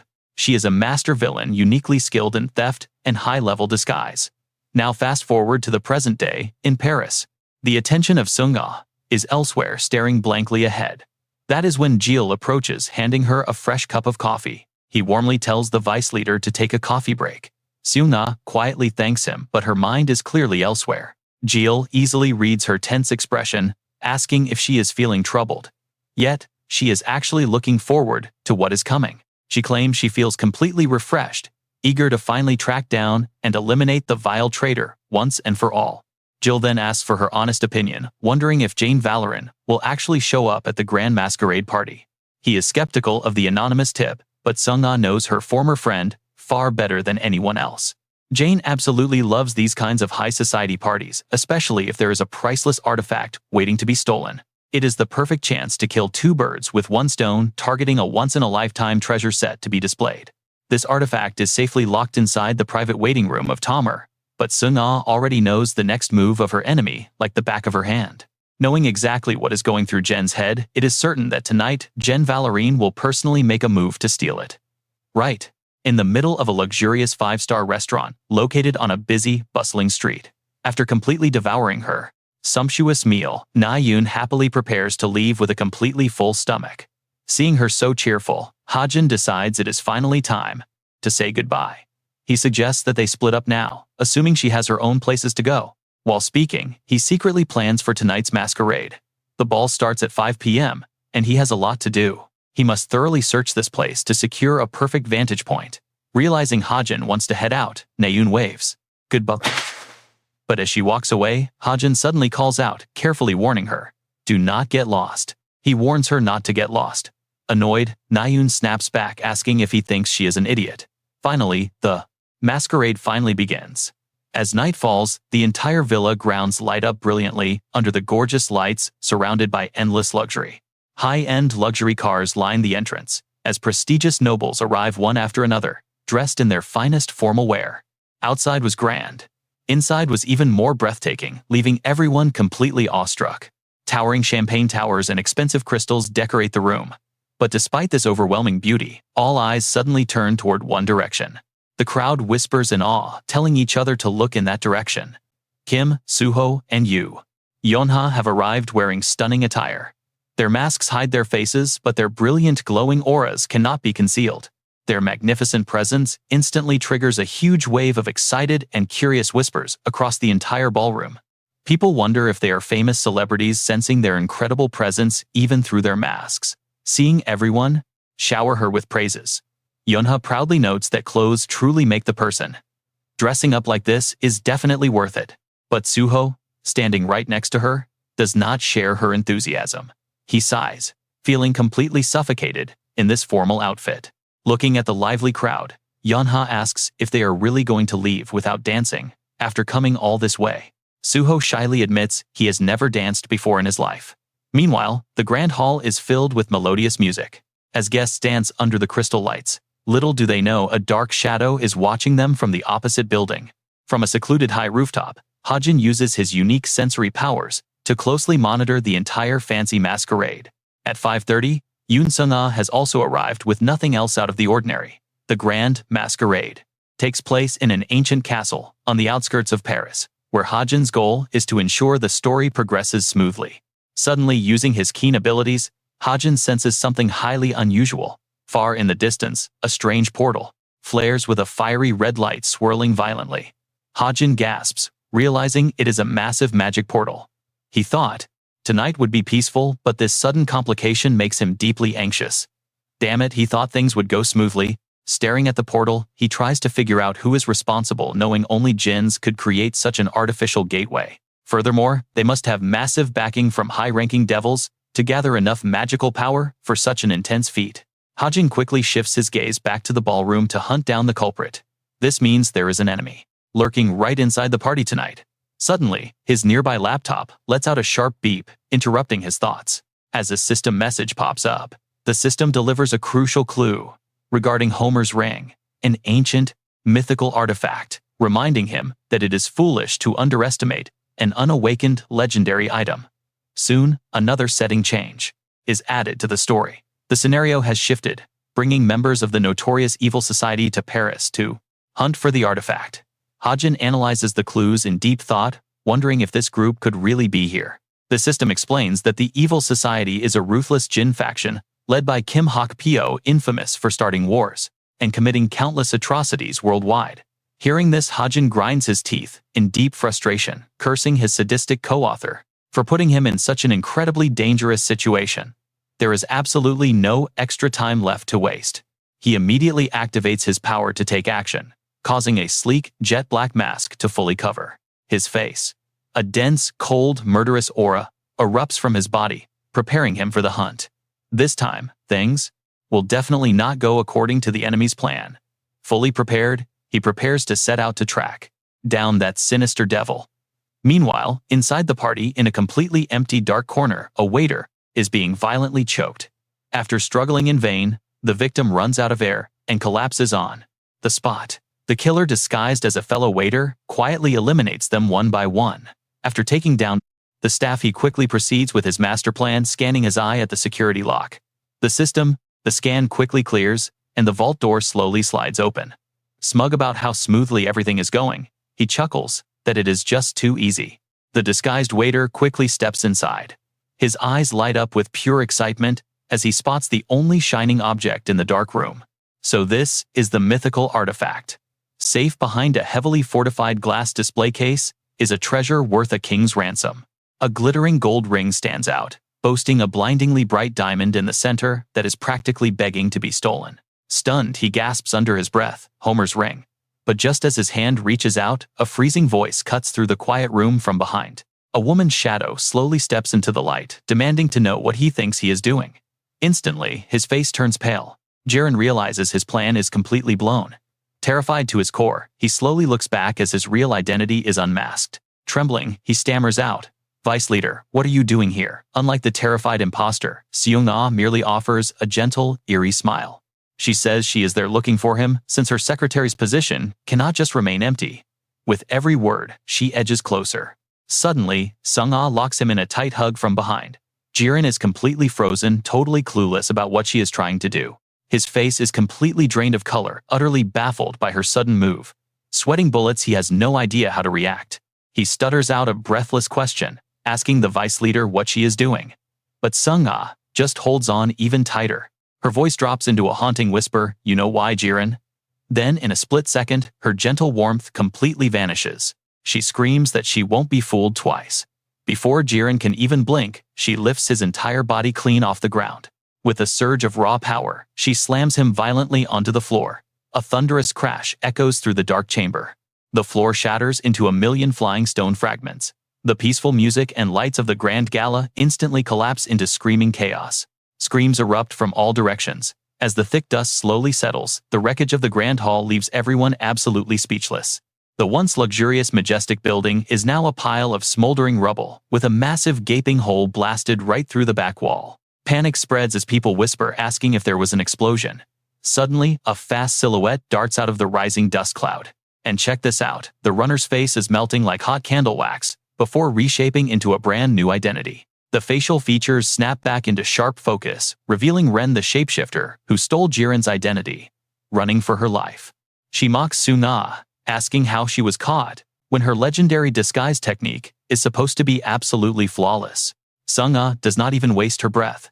Moving like a flash of lightning, she swings her sword straight at the fleeing imposter. Despite the blinding speed, Ren effortlessly blocks the heavy strike with ease. Sung-ah barks out in pure raging frustration. She asks if Ren thought she wouldn't notice Jiren being swapped in Paris. She knows the walking habits of her right-hand man.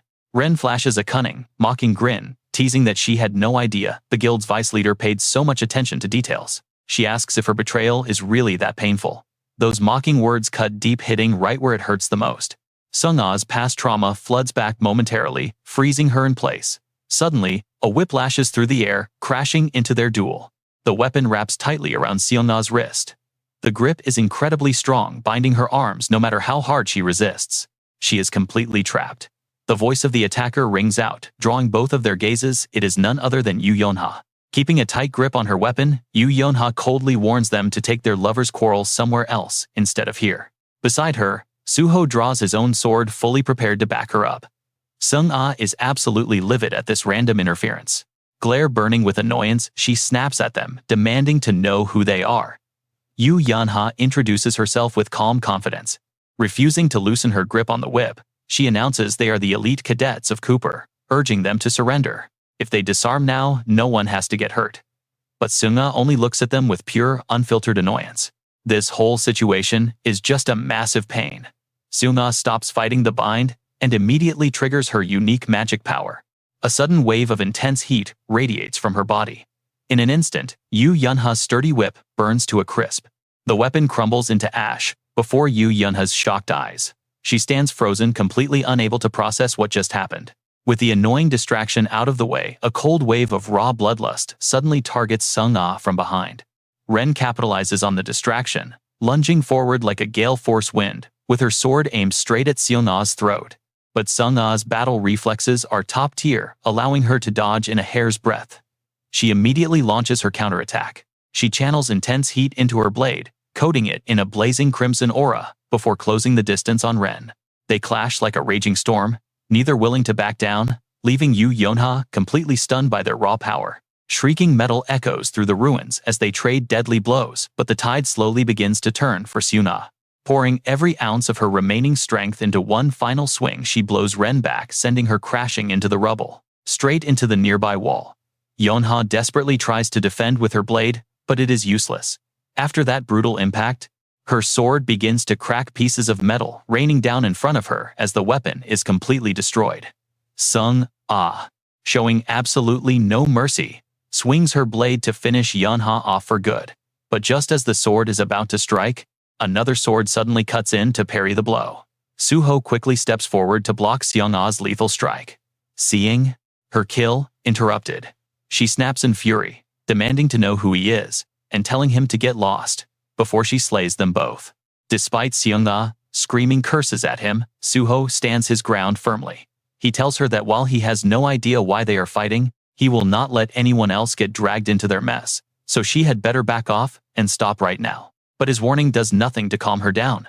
Sung-ah gnashes her teeth, in pure rage, suddenly swings her sword to violently blow him away. Sung-ah mutters about how annoying this is, but just as she prepares to finish the job, she realizes Yunha has already taken the chance to run. By the time Sung-ah notices, she is long gone. Frustrated, Sung-ah demands to know where she went and chases after her, screaming to get back here. But Yunha, feeling thrilled, mocks her, asking if she would ever return in her position before saying goodbye.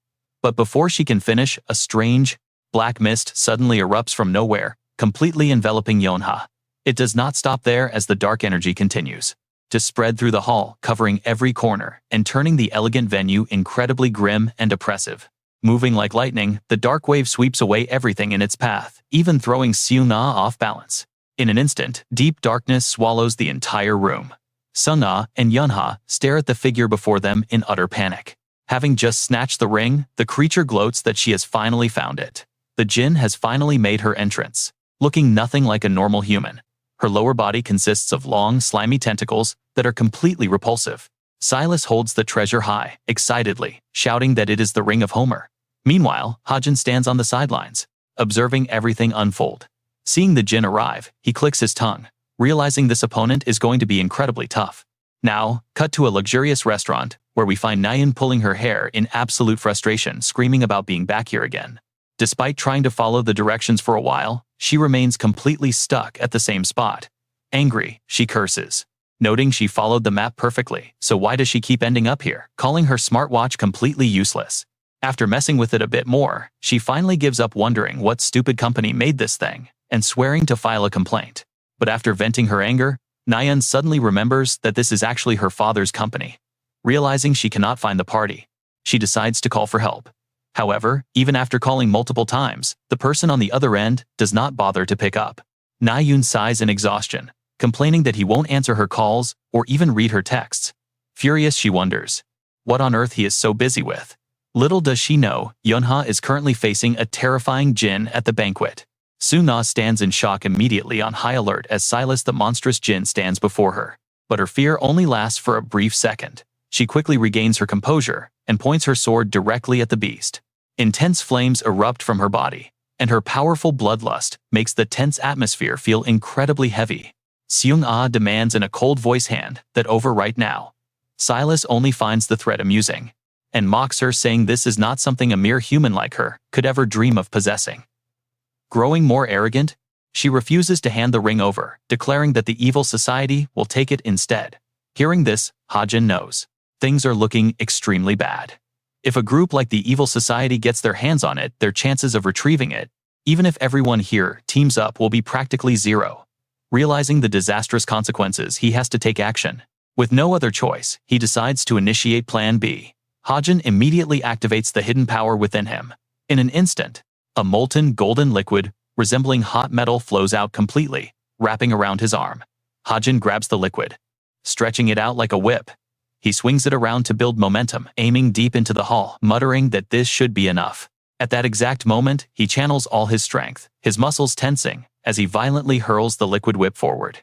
While Silas is busy rambling about the evil society, the golden liquid successfully breaks and charging straight at her. She warns that anyone who dares to block her path will pay, just as the liquid crashes through the shattered glass, aiming right for her face.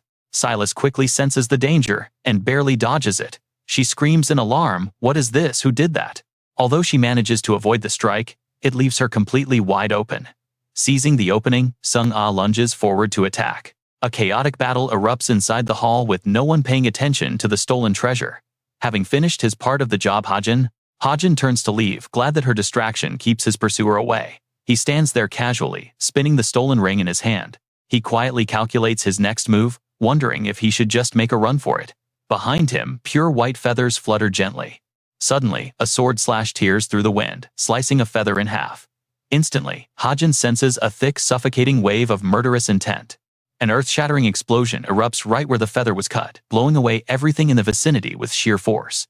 Its explosive force is so massive that thick dust completely blinds their vision, while shattered rocks and debris rain down everywhere.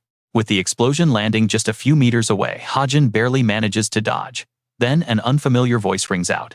Mastermind Sidious finally shows himself, casually walking closer with a warning, telling Hajin that he cannot simply run off. Realizing his perfect getaway plan is completely ruined, Hajin grumbles to himself. Damn it, are there actually two Jinns here? The enemy casually approaches, introducing himself as Sidious. His bright orange hair and matching clothes make him stand out in the dark night. Sidious continues, asking if it would make more sense if he reveals that he is also a member of the evil society.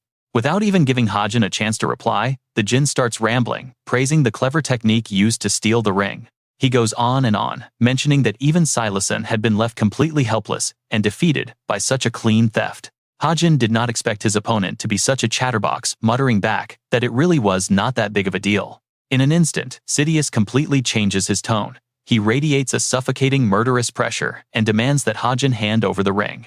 Feeling a sudden wave of panic, Hajin quickly slips the ring inside his shirt and firmly refuses to give it up. That stubborn refusal absolutely infuriates the Jin, who begins shouting and cursing at him with pure rage. He rants about how there are always annoying pests like Hajin trying to ruin their otherwise perfect plans. Realizing that talking is a waste of time, Sidious draws his weapon with a low, menacing growl. Crackling sparks of red electricity surge from the hilt instantly, forming a deadly glowing blade of pure destructive energy. With his weapon ready, Sidious sneers that since negotiations have failed, they will just have to do this the hard way. Instantly, a heavy, crushing pressure floods the rooftop as Sidious swings his sword, unleashing a violent storm of dark red electricity. The blast surges directly at Hajin, carrying a savage, murderous aura that completely tears up the concrete floor along the way. Deep red flames erupt, swallowing the rooftop. Hajin frantically throws himself to the side, but the massive shockwave still knocks him down. He barely avoids a direct hit. A blast with that much raw destructive power would have easily ended his life right there. Gasping for air, Hajin stares in absolute shock at the smoldering ruins. Seeing him tremble, Sidious immediately starts to mock him, asking if he is terrified, yet the Jin excitedly twirls his glowing blade, showing off its blinding dangerous power. He boasts that this magic sword is easily worth several 100 million won, fueled entirely by the user's own mana. Its raw power can easily rival, or even surpass a low-rank artifact. So he demands the ring before things get messy. Hand over the ring, Sidious warns, before you turn into a pile of bloody mush. Hearing this, Hajin silently marvels. He knows that one of the biggest perks of being a Jin is the exponential boost to their magic power. A magic sword like that is practically the ultimate weapon for someone like Sidious. Hajin desperately tries to plan a countermeasure. He wonders if there is a way to disarm him, but Sidious does not give him any room to breathe. Raising his glowing sword high, the Jin swings it down with brute force, unleashing another wave of dark energy. The blast sweeps forward, but Hajin reacts just in time and dives out of the way. Still, the shockwave is incredibly powerful. Powerful wind pressure nearly blows him clean off the rooftop. Seeing how outmatched he is, Hajin desperately tries to negotiate. He offers to hand over the ring if they can just talk things out, but Sidious flatly rejects the offer. Why would he negotiate when he can simply kill him and take it? Still, Hajin presses on, trying to buy time. But Sidious just scowls, finding his babbling incredibly annoying. No matter what, he will not change his mind. He tells Hajin that no matter how much time he tries to buy, there is absolutely zero chance of victory. With a contemptuous glare, he adds that it is obvious Hajin is far weaker than the heroes fighting inside the building. Sidious gets more worked up, his dark aura flaring as he prepares for the final strike. He mocks Hajin's weak arsenal. All Hajin has is a single handgun and barely enough speed to dodge. How does he dare stand before a Jin? Deciding that enough time has been wasted, Sidious charges his magic sword to its absolute limit, determined to end this. He swings the sword down with a triumphant roar, shouting farewell as he unleashes what should be a fatal blow. But, as the glowing blade descends, absolutely nothing happens. The massive attack completely fizzles out into dead silence. It feels incredibly awkward. Both freeze. They have absolutely no idea what just happened as Sidious's sword blade suddenly vanishes. Panicked, he desperately tries to restart it. What is wrong with this thing? Hajin stands there silently observing his struggle. He watches him struggle. Finally, he speaks. Today, that magic sword of yours will not be working at all. Sidious is baffled. Hajin quietly explains that he is simply a very lucky guy. As he speaks, he opens his status window. The notification confirms it. His ultimate luck has successfully deactivated the magic sword. Sidious refuses to believe it. He mocks him, calling it a cheap brag, and insists that weapon glitches are completely normal. Besides, without a weapon, he can still easily kill him. Hajin sees his denial, but does not bother arguing. Is that so? He quietly tightens his grip on his gun, quickly calculating his next move under his breath. He will use the full power of his stigma. As Hajin activates his energy, his gun undergoes an instant transformation, upgrading into a superior weapon, flowing with high-density magic power. Sensing the shift, Sidious immediately charges forward, lunging straight at Hajin. Dropping his stance, he puts full force into his legs, aiming directly for the head. But just as Sidious is about to reach him, Hajin slips backward quickly, raising his gun to fire. Wait, did space just completely tear open? A blinding flash of light erupts, leaving nothing but absolute silence. Everything falls dead silent. Meanwhile, far away from all this chaos, a game screen displays a wave of defeated zombies being wiped out. The player is none other than Na-yoon, who has completely given up on finding the party, after getting completely lost. But the constant wailing of a nearby police siren quickly draws her attention, breaking her focus. Those noisy police sirens have been going on for quite a while now. Where are they even heading? Na-yoon looks down at her smartwatch, feeling quite down, because absolutely nobody from the party has tried to contact her. She keeps staring, waiting for someone to remember her. When nothing happens, Na-yoon grumbles to herself, wondering why she feels so incredibly disappointed. Talk about timing, she is completely lost in thought, totally oblivious to the battered figure that suddenly collapses right beside her. Hajin collapses onto the bench, utterly drained from his battle. Na-yoon finally notices him and screams in absolute shock. She asks what is going on and why he is here. His face is scratched up, and his hair is messy. He tiredly mutters that he is completely exhausted. She cannot hear him, and asks what he said. Suddenly, he collapses, face first, startling Na-yoon. Seeing him lying completely motionless, she begins to panic, having absolutely no idea what to do. She frantically asks if he is sick, but no matter how loudly she screams, Hajin remains totally unresponsive. Deep in his unconsciousness, a strange glowing light appears before him. But as Hajin slowly regains awareness, he sees a bustling crowd of people passing by. Confused, he looks around and slowly realizes this is where he finished his shooter qualification. Suddenly, a familiar, affectionate voice calls out his name from a distance, catching him completely off guard. Turning around in shock, he sees his beloved family standing there, beaming with pride to congratulate him on passing his exam. Stunned, he whispers for his mother and father quickly, asking them why they traveled all this way on such a freezing day. Mid-sentence, tears suddenly blur his vision, and he begins to sob, telling them that he messed up his entire exam.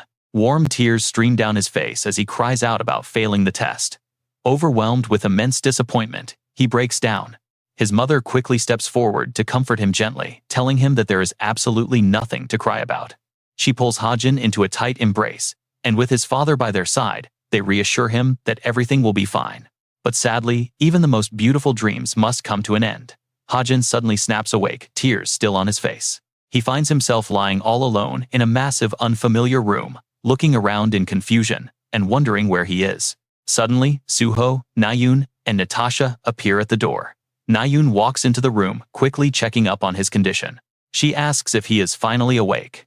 Surprised to see all of them, Hajin looks on as Na-yoon places her hands on her hips, lecturing him about how incredibly hard it was to carry him all the way here. Na-yoon notices his red, tear-stained face and immediately begins teasing him, asking if he was actually crying or if his sickness is just making him emotional, embarrassed by her words. Hajin quickly wipes his eyes. Seeing this, Suho annoyed, she snaps back, asking what she could have possibly said wrong, while the two of them keep bickering loudly.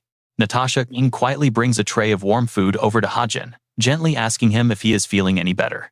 He nods, and Natasha gently warns him that he is running on empty, advising him to stop pushing himself so hard and rest. As night slowly falls over the massive villa, only a single window remains brightly lit, leaving Hajin in deep thought.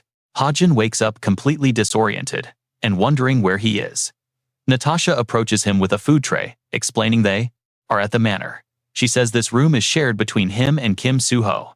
Realizing he is back, he glances at the clock, which reads 10:30. Natasha offers some food, but Hajin politely declines. He is not hungry. His mind drifts back to that threatening note left earlier. By the end of this week, we will kill you. The assassination plot is starting. Fortunately, he woke up before it began. Natasha smiles, telling him to get some rest before she departs. She will be heading out with Na-yoon now. Na-yoon leaves looking visibly annoyed. Outside, Suho waves goodbye. Meanwhile, Hajin sighs, wondering why on earth everyone keeps targeting him like this. Suho sits down and casually begins peeling an apple. He does not forget to check on Hajin's health. He asks if Hajin is truly feeling okay. Is he really physically stable enough to walk around yet? Hajin touches his smartwatch. He reassures his roommate that he is completely fine, though he is quietly tapping away on his screen. A system notification pops up. A djinn appeared near Paris, but the cube cadets on the scene successfully handled the situation. At around 7 p.m. on the 20th, the creature breached a palace. Fortunately, the cube cadets quickly resolved the crisis. Witnesses say the djinn raided a ballroom, attacking the dancers. Terrifying. But luckily, no one was killed or seriously hurt. A few attendees suffered minor scratches during the chaos, but none of the injuries were fatal or dangerous. Meanwhile, the authorities are still completely in the dark regarding the mastermind behind this scandalous incident. The Paris Police Department is currently working alongside witnesses to conduct a joint investigation at the scene. Reviewing the details, Hajin pieces the puzzle together. It seems Jane has managed to escape cleanly. Jane got away safely. Hajin wants to ask Suho about the details, but hesitates at the last second. Suho hands him an apple slice. He explains that while he cannot share the details, nothing too terrible happened. The djinn escaped before the professional heroes arrived. No harm done. He tells Hajin to eat up. Hajin accepts the apple slice with a quiet thank you. Across from him, Suho continues peeling the fruit. Suho's fingers are tattered and bandaged, yet he handles the knife with a calm, leisurely grace. Hajin watches him closely. You need to take better care of yourself. Hearing this advice, Suho looks up completely surprised. Hajin reminds him that he is the main character of this world. He cannot afford to get hurt. Hajin recalls Suho's reckless clash with Yun Sung-ah. Suho charged right, in completely ignoring her very real killing intent. If the djinn had appeared any later, Suho would have been severely injured. Still, Hajin understands his stubborn code. Kim Suho is the ultimate protagonist of justice. He always walks the righteous path bathed in pure light. But Hajin still harbors doubts. Can a hero who only wants to do good survive the brutal threats of this world? Hajin bows his head, staring blankly into the distance. Will this righteous protagonist really be able to send him home? Remembering his family, Hajin looks at Suho. Can this hero actually guide him back to his original world? He stares with an expressionless face. What kind of protagonist nonsense is that? There is no such thing. Suho flashes a gentle teasing smile, saying that if he is the main character, then Hajin must be one as well. Hajin widens his eyes in surprise. Suho adds that, in this world, everyone is the protagonist of their own life. Hajin sits quietly. Is that so? He softly responds and reaches for another slice of apple. As Hajin takes a bite of the apple, Suho brings up the report he wrote about Na-yoon. He read it but thinks Hajin was far too harsh on her. Hajin disagrees. He was not overly strict. Chae Na-yoon is simply not a natural archer. Suho finally understands why Hajin made that bet with her. If Hajin wins, she must give up the bow. But Suho believes this is the wrong approach. Archery is her chosen path. Forcing someone to abandon their dream is never the right thing to do. Hajin lowers his fork and questions him. Should he blindly encourage her to proceed down a dead end? A broken bow and thousands of shattered arrows. That is what lies ahead on her current path. Comforting words will not fix this. No matter how hard she tries, only failure and disappointment await her. Once that inevitable tragedy strikes, asks Hajin, will Suho be the one to step up and take full responsibility for her? The sharp question plunges Suho into deep silence. Still, he believes Na-yoon has a natural talent for archery. Suho challenges him, asking how Hajin can possibly be so certain that Na-yoon lacks what it takes to succeed. Will you take responsibility for saying such harsh things? Meanwhile, Hajin's screen displays a massive list of data. He is fully prepared to talk about Chae Na-yoon. He has thought about this way more than the others and has been watching her for a very long time. Hajin insists to Kim Suho that he understands Chae Na-yoon better than anyone. Hearing this bold claim, Suho can hardly believe his ears. Suho is skeptical, but suddenly, a strange sound echoes from right behind him. He quickly turns around, trying to catch what it is. He sees nothing and wonders what that noise was. Hajin quickly uses his special skills to investigate the source of the disturbance. It turns out to be one of the archer skills, stealth. Chae Na-yoon has been hiding right outside the door, eavesdropping on their private conversation. Once caught, she immediately bolts. Hajin sighs. He certainly did not unlock his stealth skills for something as silly as eavesdropping. Chae Na-yoon slams her room door open. The loud crash instantly startles Yu Yonha out of her sleep, while Na-yoon stands there trembling. Shaking with embarrassment, she cannot believe Hajin said those things about her. She wonders if he has completely lost his mind. What on earth was he babbling about anyway? Yu Yunha sits up groggily and calls her name, giving the panicked Chae Na-yoon a fright. Yu Yunha is completely confused and asks what is going on, wondering why she is being so noisy. Chae Na-yoon awkwardly scratches her head. She awkwardly laughs it off, saying it is nothing. The lights click off, and Yu Yunha prepares to drift back to sleep. She tells her roommate to get some rest because she is exhausted. Agreeing, Chae Na-yoon climbs into bed and pulls the blanket over her face. But sleep will not come as her mind races over the conversation she just overheard. She desperately tries to calm her pounding heart. If she can just ignore what she heard like she normally does, she will be fine. Yet, Hajin's words echo in her mind. He said he had been watching her for a very long time. She curls up under the sheets, her face blushing bright red. She silently curses Kim Hajin, wondering what on earth he was thinking. Before she can finish her thought, a piercing scream echoes from outside. Suddenly, a dark hand reaches toward Chae Na-yoon in the shadows. Feeling the chilling presence, she freezes up in sheer panic. Looking back, Na-yoon's hair stands on end. It is Yu Yunha looking completely furious and casting a terrifying dark shadow over her. Irritated by the loud noise, Yunha demands that Chae Na-yoon stay quiet as told. Na-yoon quickly stammers that the scream was not hers. Yunha quickly calms down and wonders what it could be. Without a word, Chae Na-yoon points toward the hallway, and they both look. They peer out, wondering whose voice they just heard. Down the hall, a maid discovers something absolutely horrifying and freezes in terror. Trembling violently, she covers her mouth in shock. She has just found Belbet lying murdered right on his own bed. Doors fly open across the estate. Having heard the terrifying shriek, everyone steps out to investigate the source of the commotion. They soon realize the desperate cry came from the lower floors. Kim Soo-ho immediately charges out like a flash of lightning. He leaps onto the banister, preparing to dive straight down to everyone's complete shock. Without hesitating, he jumps into the air. The onlookers scream his name in disbelief. Kim Hajin steps out of his room holding his gun, completely stunned by Soo-ho's reckless move. He wonders if Soo-ho is some kind of monster since they are currently on the 3rd floor. Meanwhile, darkness shrouds the mansion. Soo-ho reaches the room and flings the door wide open instantly, freezing in shock. The horrific sight of a murdered Belbet awaits him. The victim lies on the bed while the weeping maid sits on the floor. Spotting Soo-ho, the distraught maid begins crying for help. She begs him to save her master, sobbing that he has been killed. Blood completely soaks the sheets where Belbet lies motionless. How could something this terrible happen? Natasha rushes to her father's side, completely devastated, as she lays eyes on him. She looks down and delivers her grim conclusion, noting that the abdominal wound caused too much blood loss. Sadly, he is gone. The traumatized maid buries her face into the butler's chest, sobbing hysterically. The emotional butler is filled with absolute grief. With tears streaming down his face, the butler insists this was the work of some jealous rival.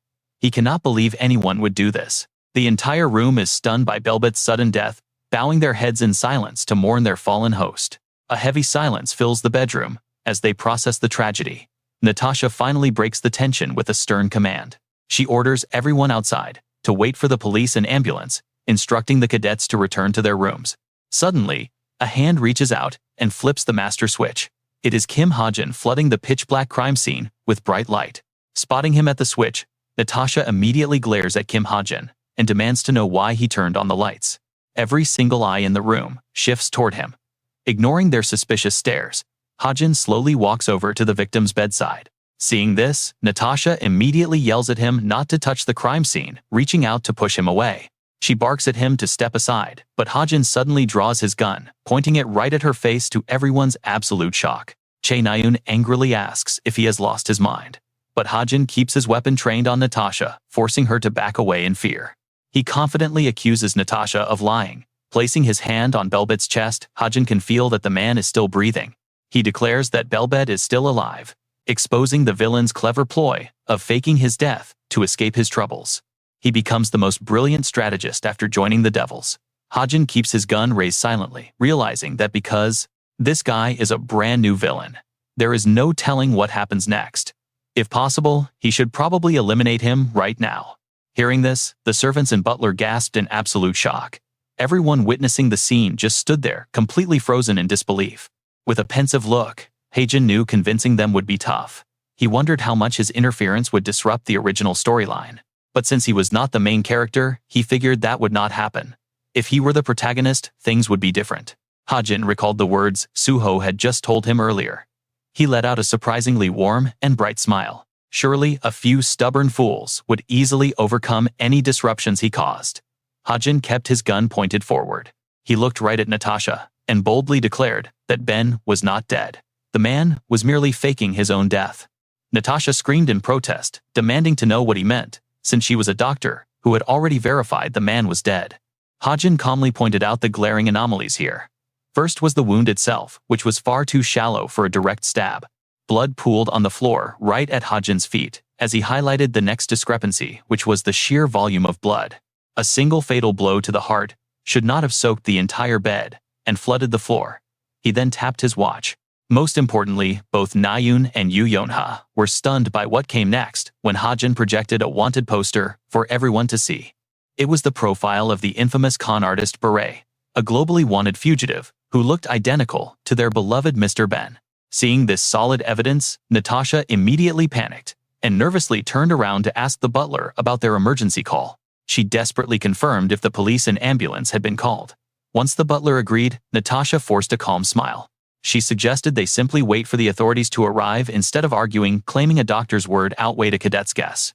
A professional's assessment was surely more trustworthy than some cadet's theory. She gestured for everyone to just wait it out. Suddenly, Hajin raised his weapon again. Placing his finger firmly on the trigger, he aimed directly at the supposedly dead Beret. Natasha spun around in utter terror as the cold barrel of Hajin's gun pressed right against the suspect's head. In sheer panic, everyone shouted his name, demanding to know what he was doing. Hajin calmly turned to face them without a flinch. With an expressionless face, he announced he would shoot on 3, arguing that shooting a corpse shouldn't matter anyway. He began his countdown calmly, starting with 1. Hearing this, Natasha was paralyzed with fear and screamed for help. She begged the others to stop him, questioning why anyone would do this to a corpse. Hajin ignored her pleas entirely. He pressed the gun right against Beret's temple and counted 2.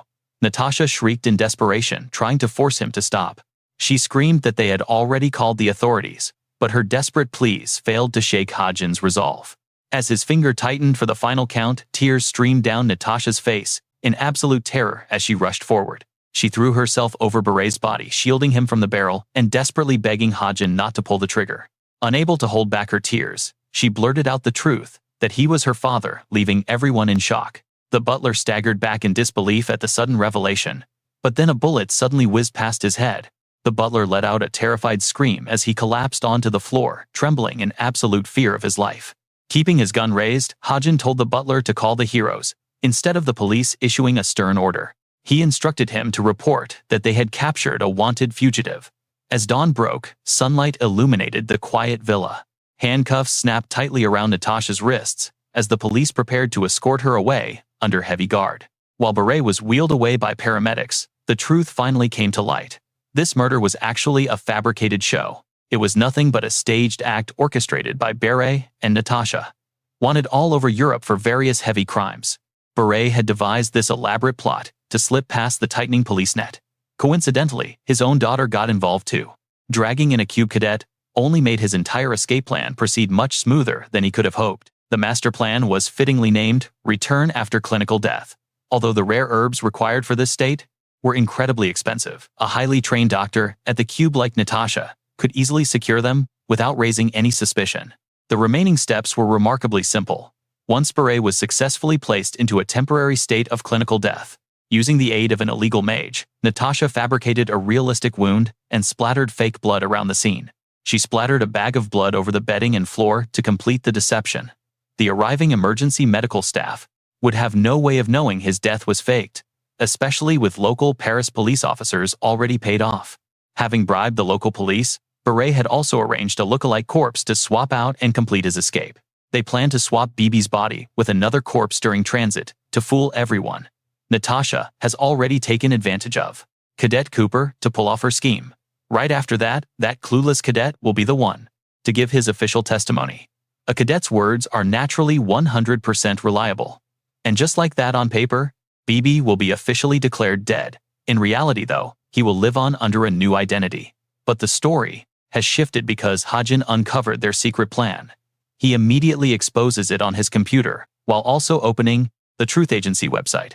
The screen displays a message offering to answer any question typed into the search bar.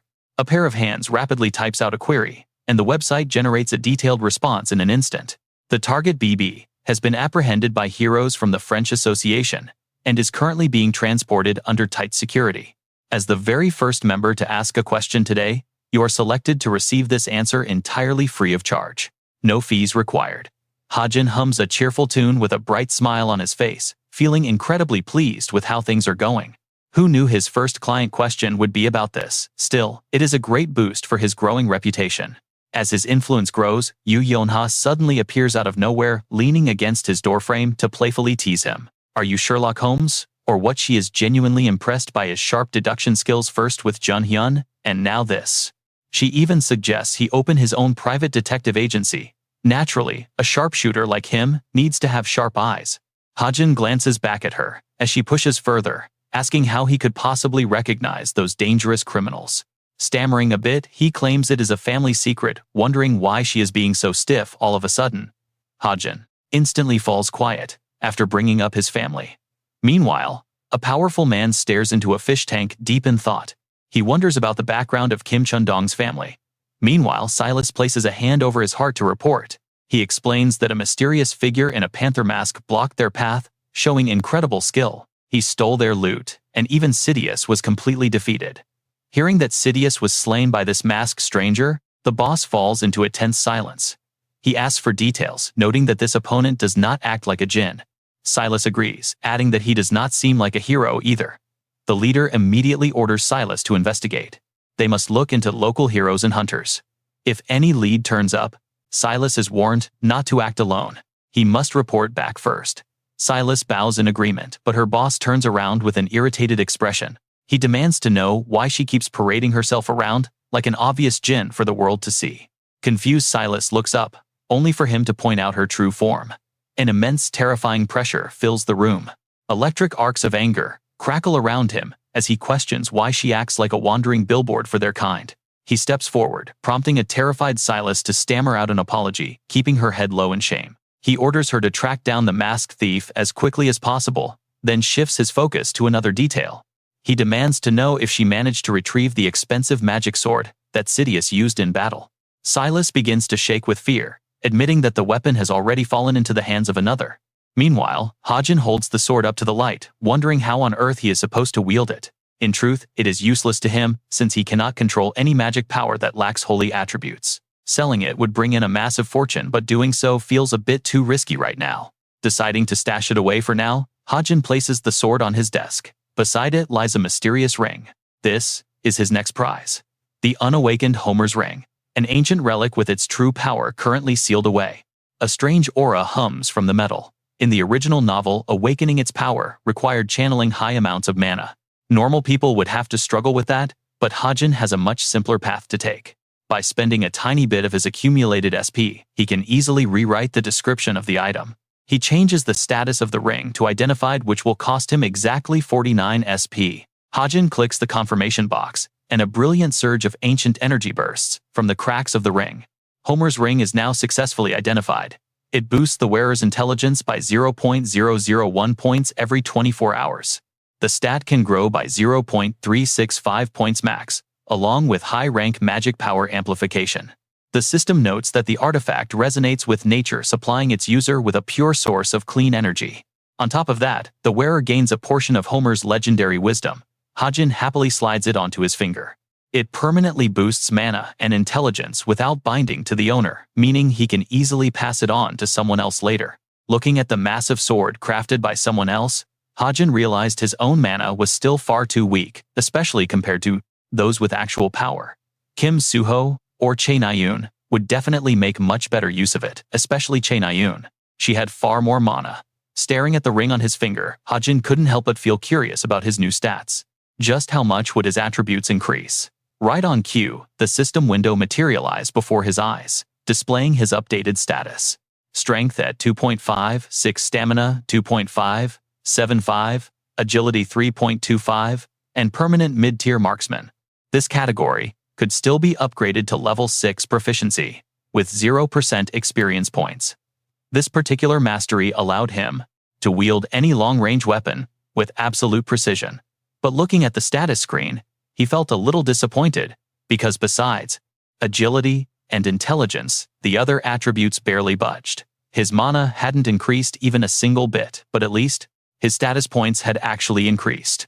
Testing it out, a single shot shattered a wooden target.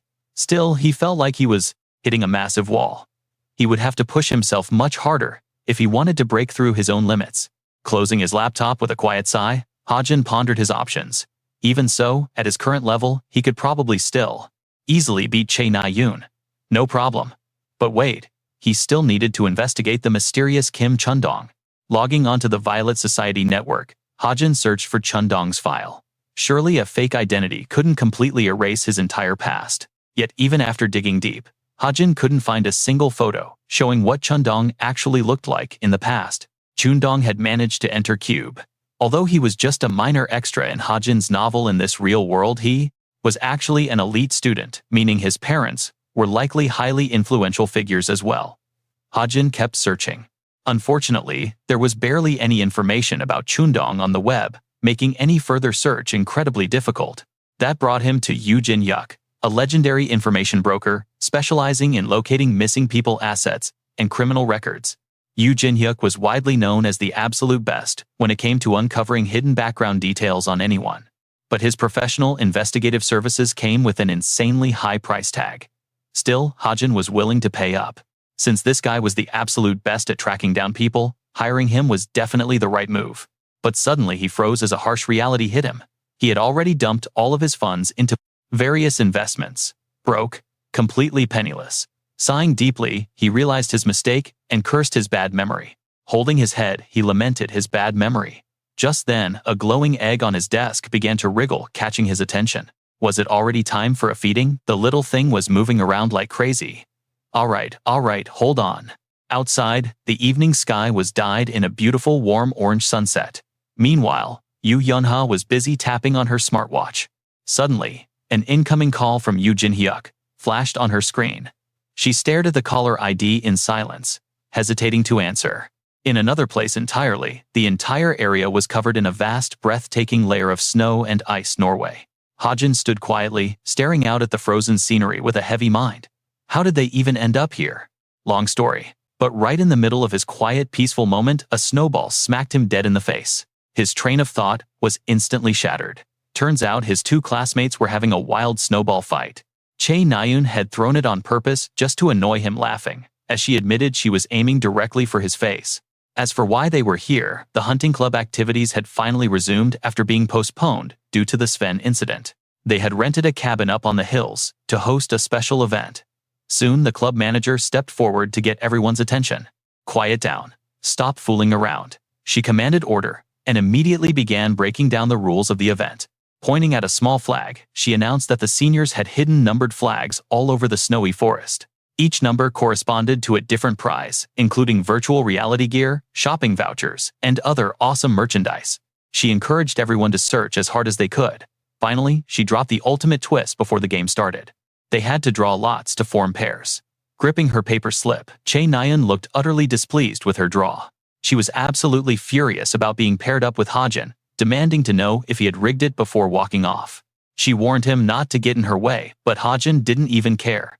He simply gave her a quick warning, telling her to watch her step because of traps. Che Na-yoon immediately tripped and fell, making Hajin burst into laughter. As they kept walking, Che Na-yoon noticed Hajin's thin clothes and asked if he was trying to freeze to death.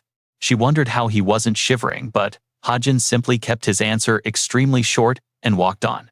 To put it simply, this coat is incredibly versatile. Hajin seems to absolutely love it, and it really is the perfect fit for him.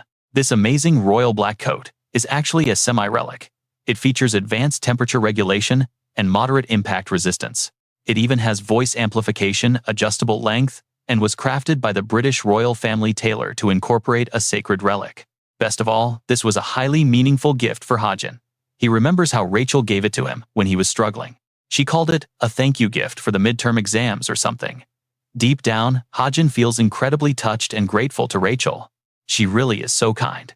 He secretly wishes he had created at least 100 characters just like Rachel in his original novel. Suddenly, Chae Na-yoon points toward a flag waving on the mountain peak. She turns to him asking if that is their target. Hajin nods, confirming it is flag number 1. Na-yoon gets excited, but Hajin immediately senses that something is quite wrong. He wonders why it has to be up there, asking what idiot would actually climb up. Turns out that idiot is Na-yoon. She impatiently urges him on, telling him to stop mumbling and hurry up. That is when Hajin reaches into his pouch. He pulls out a simple dagger from his pouch.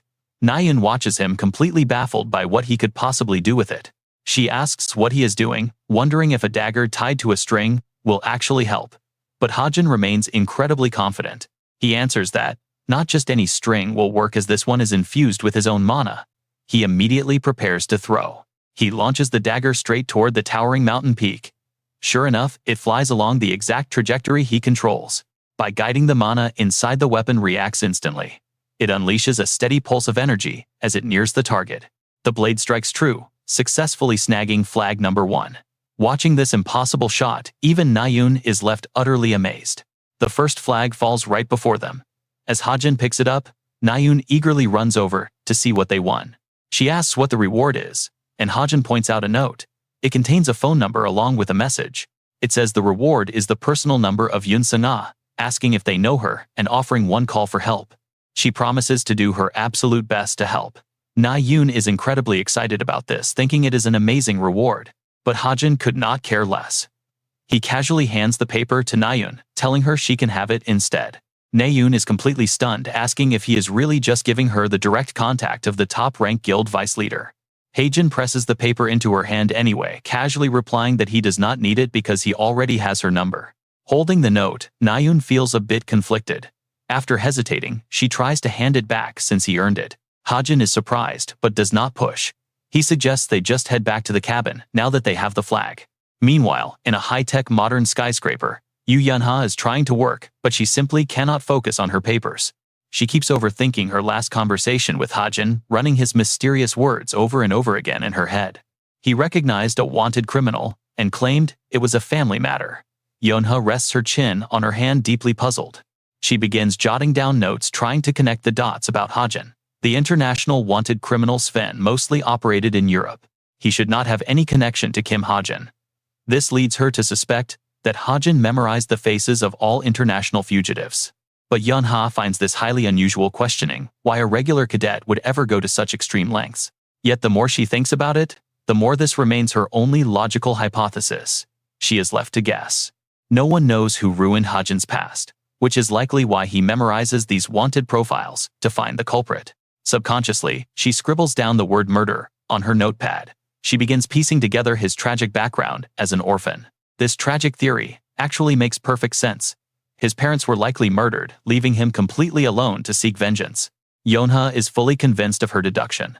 It explains why he hides his true power while hunting down the culprit. Swirling with complicated emotions, she aggressively scribbles all over her notepad. It is an elaborate theory, but it fits perfectly.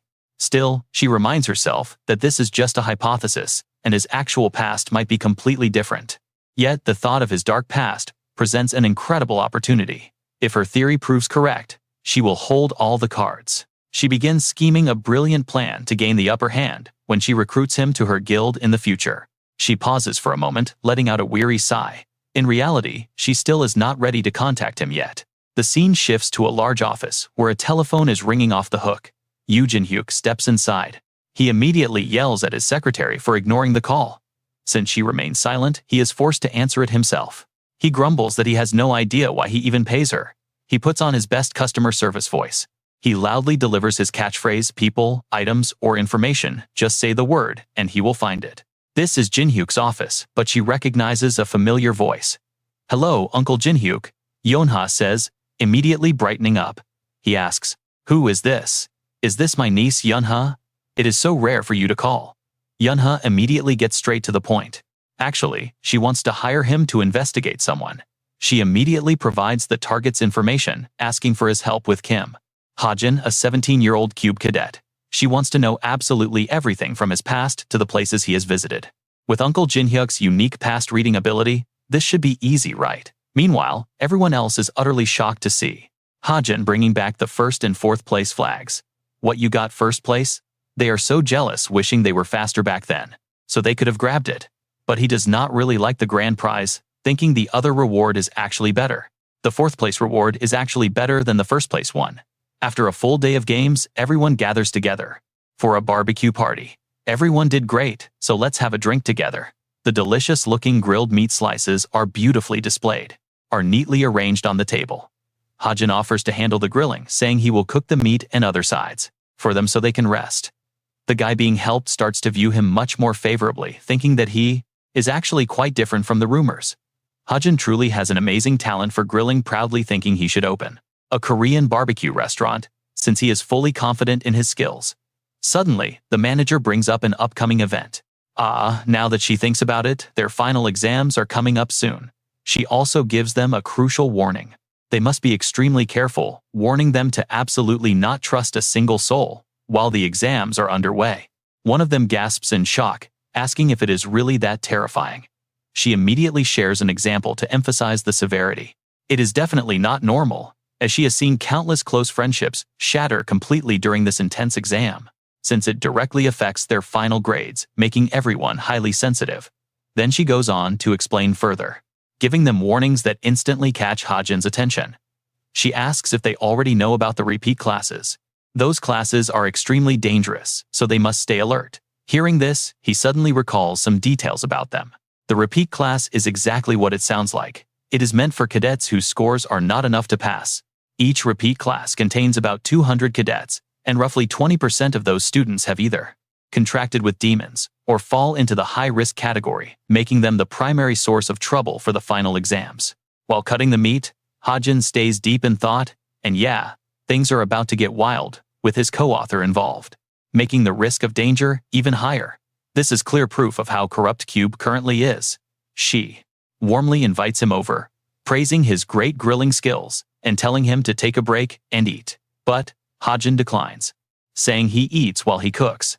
With that settled, everyone tries the freshly grilled meat and find it to be absolutely delicious, praising his excellent cooking skills. Hajin feels happy inside, quietly thinking that just because of his grilling skills, everyone is being so incredibly friendly. Am I really that good? After eating and drinking their fill, everyone comes to a joint decision. Since they all had a wonderful dinner and are completely full, they decide to stay in and skip the night hunt. They chat and play games together happily. During the party game, Naeun's face looks absolutely hilarious after everyone accuses her of lying. She gets incredibly furious, realizing the mastermind is none other than Kim Hajin, while he just smiles smugly. Later that night, under the beautiful, bright full moon and glowing aurora sky, Hajin gazes at the night view, feeling incredibly relaxed. It has been a long time since he last had this much fun.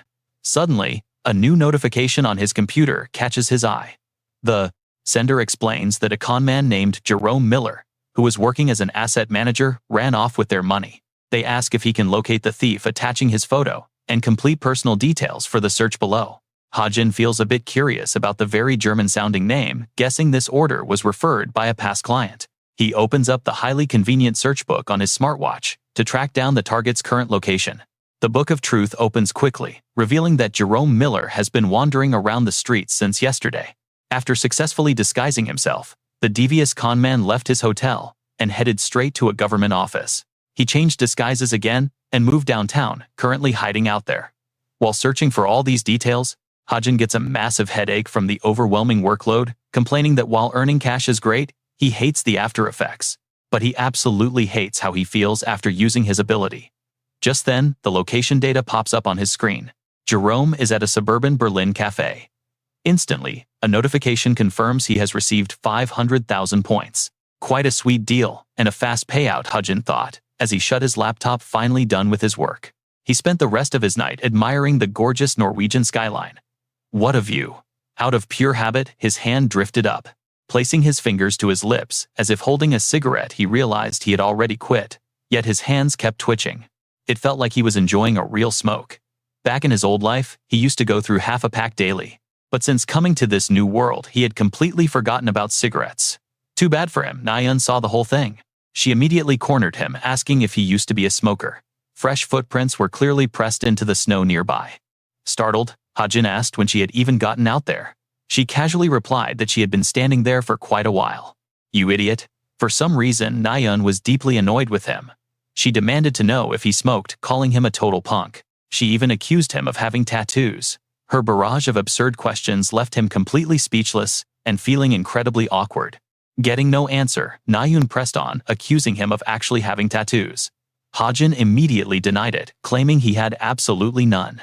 Glaring at him with deep judgment, she made him sigh. Punk indeed. Suddenly, she threw another question his way. Would he actually be able to beat her, she asked. But Hajin fired back with a question that left her completely speechless. Did she have the guts to give up her bow if she lost? The sudden weight of that question plunged her into deep thought. But Nayeon refused to show any fear. She confidently declared that the word defeat did not even exist in her personal dictionary, so she did not need to waste time worrying about what-ifs. Sensing an opening, Hajin playfully teased her about crying over the game. Mocking her, he asked if she would cry since she had almost teared up earlier. Nayeon snapped back in irritation. Why was everyone always targeting her, she snapped.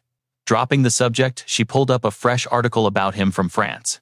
The French media had actually published a piece on him. Astounded Hajin asked what news, and she explained Yoo Yunha had sent it over. According to the report, a Korean Sherlock Holmes had unmasked a notorious con artist. The piece detailed the entire arrest. A Korean military cadet had captured the infamous swindler, BB, who was recently cornered at a luxurious mansion just outside of Paris. For over 20 years, this legendary trickster had successfully pulled off thousands of high-profile scams across the globe.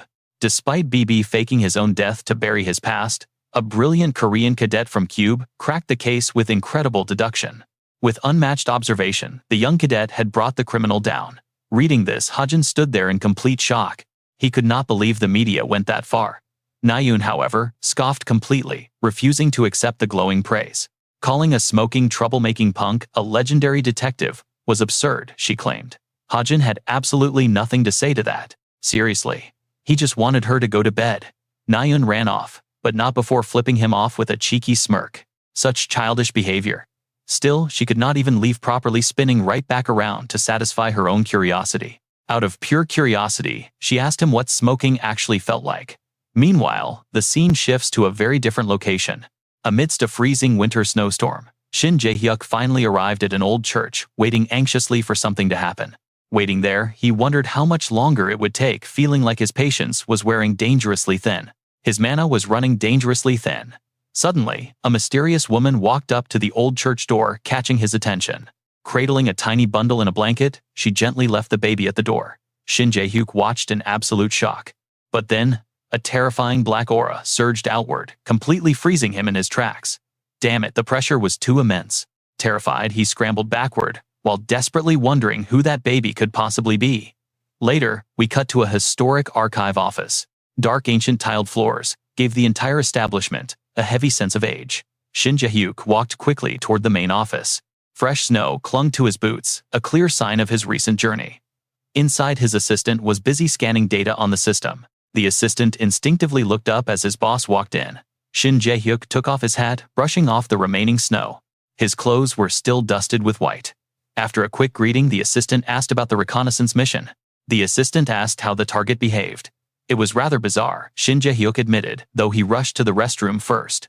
Insisting they discuss the details after his break, he hurried off. Once back, the full story finally began to unfold. Currently 17, the target had spent his entire childhood in an orphanage. Shin Jae-hyuk had even tracked down the arrival date. Hoping to find family records, he discovered that any trace of the target's biological parents had completely vanished. Instead, another young child had simply dropped the baby off and run away. The assistant stared back in complete disbelief. Shin Jae-hyuk nodded, recalling that mysterious child's retreating back. Stroking his chin, he began deducing the situation like a detective. With the target's past shrouded in deep mystery, it seemed he would have to work twice as hard for answers. Yoo Jin-hyuk lets out a satisfied sigh of relief while using the restroom. This investigation is going to take quite a while. Even if his own niece is the one asking, this case is simply too tough to do for free. His assistant opens the door. He plugs his nose and points out that the boss will have to do this anyway. Yoo Jin-hyuk stands there, looking completely clueless. The assistant holds up a document and explains that another client has just requested a background check on Kim Hajin. Yoo Jin-hyuk immediately looks utterly shocked. What he asks, as his assistant adds, that this request comes from a top-tier Violet Banquet member, a Red Diamond rank customer. Yoo Jin-hyuk is stunned to find they are the exact same rank as him, and he grabs the document to inspect it. He examines it carefully. Yoo Jin-hyuk notes that the sender wrote a very polite message, offering a rare and incredibly massive payment. The request asks to uncover someone's past. If he accepts, they will pay a security deposit of 100 million points. Once the job is finished, he will receive an additional 500 million points. But if the target finds out, the deal is off. The contract will be cancelled. Yoo Jin-hyuk instantly deduces that this lavish request must have come from the Chameleon Troupe. His eyes fill with greed. He stares intently at the photo of Hajin, which leads him to suspect that there's definitely something fishy about this guy. Kim Hajin is certainly hiding some deep secrets. Cut to Friday morning where the instructor announces to the entire class. In 4 weeks, they will be facing their final exams. Because of this, he provides some warnings and explains the test rules. The practical portion will be much harder than the midterm. It will thoroughly test everything they have learned throughout this entire semester. So everyone must prepare carefully. Hajin listens intently to the instructor's instructions. The midterm was more about entertainment. But for this final exam, there are no spectators or grand arenas. Instead, the final exam will take place on a remote island. Located somewhere off the coast of South Korea, an illustrative image of the island pops up on screen for the cadets to see. A brutal survival exam will unfold on an island crawling with monsters and beasts. Hajin gets an immediate headache from all of this. He realizes that if his co-author is involved in writing this, things are bound to change drastically. Just thinking about it hurts. He is highly suspicious. There are probably many other variables besides that co-author, meaning he has to stay completely on guard. He must remain vigilant. Wrapping up the lecture, the instructor states that he cannot reveal any further details about the exam. But mid-tier and high-tier instructors will do their absolute best to secure the testing grounds and keep everyone safe. The cadets only need to focus on their performance. He wishes them the best of luck before dismissing them for the weekend. Class dismissed. Have a great weekend. As Hajin packs his bag to head home, Chae Na-yoon suddenly calls out to him from behind. "Hey," she says, reminding him of their arrangement. "You haven't forgotten about our bet, have you?" Hajin immediately fires back. He teases her, making Chae Na-yoon's eyes burn with annoyance. "Don't forget that you have to quit archery if you lose this bet. Don't go crying from sheer embarrassment when you lose," Chae Na-yoon boasts. "Fine, let's go." Cut to the archery range at Cube. Both of them look completely ready, checking their bows and gear with focus. Chae Na-yoon is the first to speak. "Are you ready?" "Yeah." But Hajin is bewildered to see a massive crowd of cheering spectators gathered right behind them. Yi Young-han approaches, throwing his arms around both of them with a wide grin. "Hey there, were you two planning on having fun without us? Events like this are always better with a crowd." Hajin glares right at him. Seriously, does Yi Young-han have no shame at all? Especially after what happened last time. Yet Yi Young-han acts perfectly casual, asking if Hajin is still holding a grudge. Aren't they still good friends? Then he suddenly delivers a massive playful punch to Hajin's shoulder that feels heavy as a brick. It feels like an intentional warning. He grabs Hajin by the hair and says meaningfully that if Chae Na-yoon loses, she quits archery. But what happens if Hajin loses? Will he drop out of Cube? Fortunately, Chae Na-yoon steps in to pull them apart. She snaps at them to stay out of their business since they are about to compete. Chae Na-yoon proposes starting at 50 meters. The objective is simple: hit the moving targets. She explains the setup, pointing toward the target launcher in the distance. The targets will shoot out from there. She sets the rules, stating they will start firing at a distance of 100 meters. Each successful shot pushes them back another 50 meters. Chae Na-yoon confidently smirks at Hajin, asking if he is getting cold feet. Does it look too hard for him? But he remains completely unbothered, replying that this is actually simpler than he originally thought. This irritates Chae Na-yoon, who mutters that she will see how long that confidence lasts. Both of them raise their bows on cue. With a sharp glare, she commands them to shoot. 2 arrows fly at lightning speed toward the targets launched into the air. Chae Na-yoon's aim is flawless.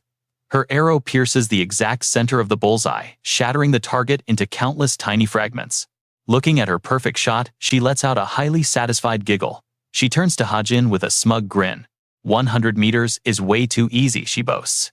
But Hajin remains incredibly calm, casually raising his own bow to shoot. Hajin admits he forgot to shoot and asks to try again. Seeing him show off, Na-yoon's eyes widen in shock. Up in the stands, the crowd cannot hide their disbelief either. Some people look completely dazed, but then laughter breaks out. The audience cracks up at Hajin's absolutely disastrous first attempt. They laugh hysterically, shouting for someone to drag that idiot off. Nayoon is completely frozen too. She smirks and mocks Hajin, pointing out that his stance is completely wrong and makes no sense. No matter how many times he tries, the crowd keeps mocking him until a student finally tells them to quiet down. Hajin locks into his stance and draws his bow back. His eyes burn with pure determination. Sure, a textbook stance is great, but none of that actually matters to him. Suddenly, his arrow glows with a brilliant light. He feels incredibly confident now.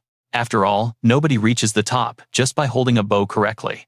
That is merely the bare minimum for any decent archer. In a brutal world like this, raw talent is the only power that truly decides who gets to stand at the top. With a sharp, unwavering gaze, Hajin commands the system to launch the targets. He is totally confident in his own hidden ability. He releases the string, and the arrow rips through the air like lightning, striking the exact center of the bullseye with force. The impact completely shatters the target, and a system notification confirms that his sharpshooting talent guided the arrow perfectly. Everyone is speechless.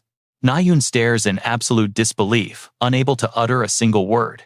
Hajin shrugs and says he finally gets the hang of it. Grinning with excitement, he suggests going for another round.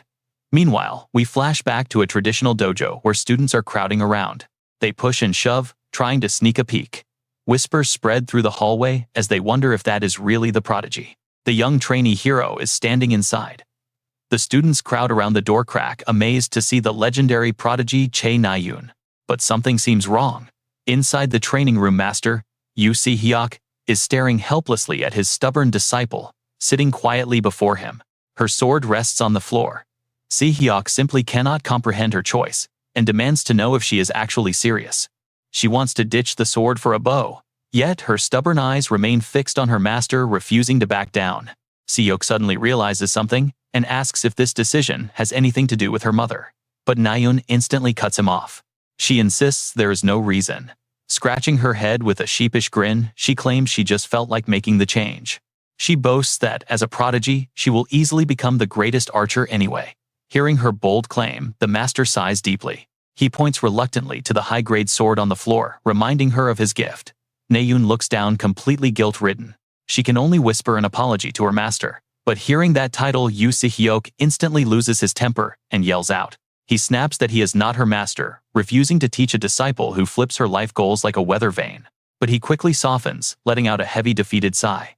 Reluctantly, he accepts her choice, since her mind is completely made up. He promises not to stop her, but urges his young disciple to think carefully, so she never has to live with regret. Flashback to the present, where Nayoon stands frozen, staring at the shattered targets, as Hajin prepares to take another shot. Arrow after arrow pierces the absolute center, blowing the targets into tiny pieces. Nayoon watches the wooden fragments rain down. Right next to her, Hajin is eagerly pulling his bowstring back, shouting for more targets, while she frowns in sheer annoyance. Now watch another perfect shot explodes the target, sending a wave of wild cheers through the spectator stands. Even the elite archers from the Veritas class are staring blankly, murmuring to each other that Hajin is way better than expected. His classmate agrees with a sigh, pointing out that Hajin is easily hitting targets from a whopping 400 meters away. That is almost matching their own personal records. Suddenly another student sitting behind them scoffs, unable to stay silent. He snaps that Hajin is not just catching up. He is matching Nayoon shot for shot, firing instantly right after her. He points down at the intense duel below. Sure, anyone can get lucky and land a couple of good shots, but under the crushing weight of a continuous high-speed duel, normal people would have completely crumbled from the psychological pressure. Yet against all odds, Hajin looks entirely relaxed and calm. Analyzing the match, the student suddenly comes to a wild realization. He mutters that Hajin might actually win this crazy wager. But as soon as those words leave his mouth, Shin Jong-hak, sitting right in front of them, turns around with eyes burning red, with pure rage, muttering a quiet curse. The terrified students instantly shut up, turning pale. Jong-hak ignores them, focusing his burning gaze back on the match below. Watching Nayoon draw her bow again, he silently prays for her. But her next arrow barely chips the target, missing completely. Frustrated at her own mistake, she finally snaps and mutters a quiet curse. She absolutely hates missing the mark. Right then, Hajin speaks up from the side, instantly grabbing her attention and breaking her frustrated concentration.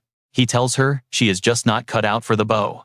Annoyed, she stubbornly glares at him and snaps back. She asks if he is scared, questioning why he would resort to such a cheap provocation, and angrily demands that he just shut up and shoot.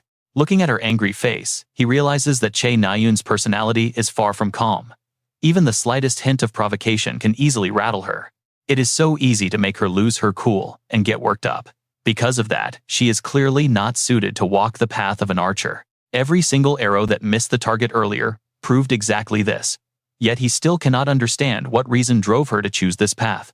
Why would she choose the bow? Suddenly, a thought hits him, and he speaks right up, asking if she is simply too terrified of fighting. Terrified of holding a sword on the battlefield.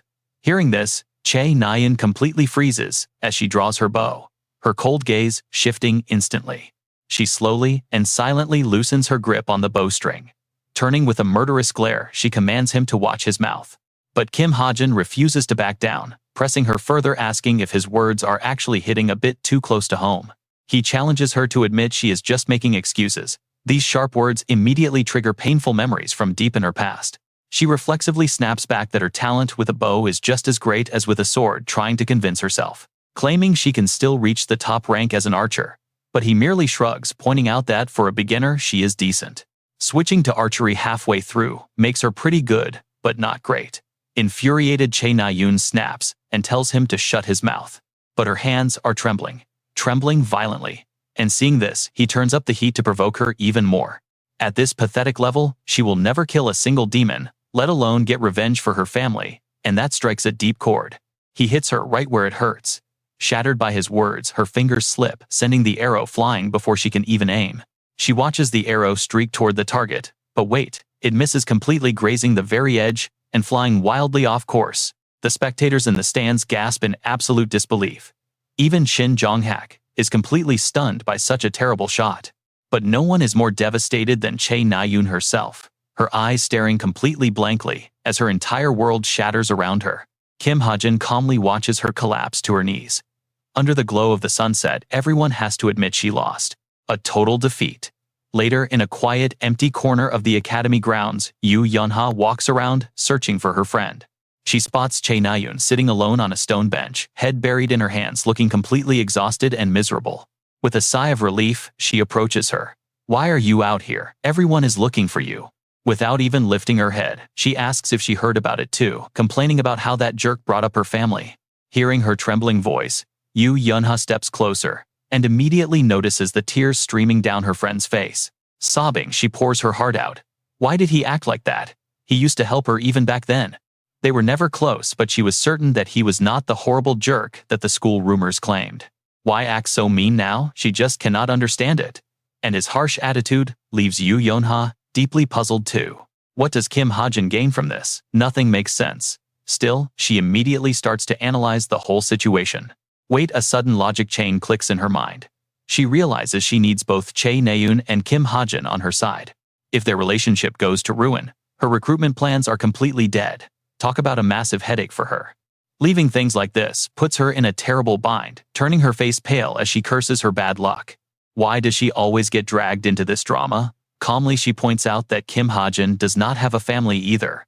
As Chae Na-yoon looks up in shock, she suggests that he might be acting out for the exact same reasons she is. Staring in absolute disbelief, her eyes ask if that is really true, prompting her to explain her own private theory. It is just a guess, but maybe he saw his own reflection in her, hoping she would eventually understand his harsh methods. He pushed her away because he truly wants her to live a better life, and this realization hits her like a warm ray of light. Seeing her stunned and thoughtful expression, she knows her friend will be fine, so she prepares to give her some space.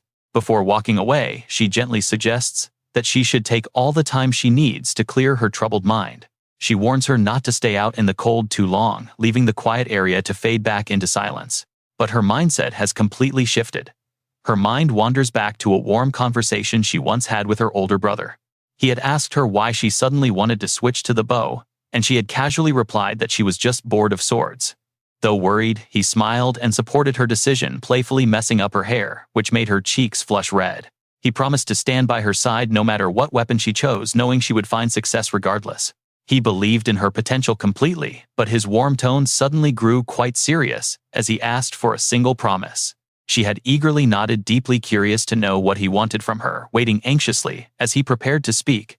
He held up his pinky gently, telling her that once she is truly ready, he wants her to think very carefully about what she really wants to do. He asked her to promise him, and they pinky swore. Remembering that promise now, Chae Na-yoon feels like a fresh breeze just swept through her mind. Her eyes grow filled with determination. Meanwhile, Kim Hajin suddenly receives a system notification. His high luck stat has finally worked its magic on his interpersonal relationships, increasing his overall story points to 253, leaving him utterly baffled as he reads it. On the other side, Chae Na-yoon has finally found her own path and is bravely moving forward once more.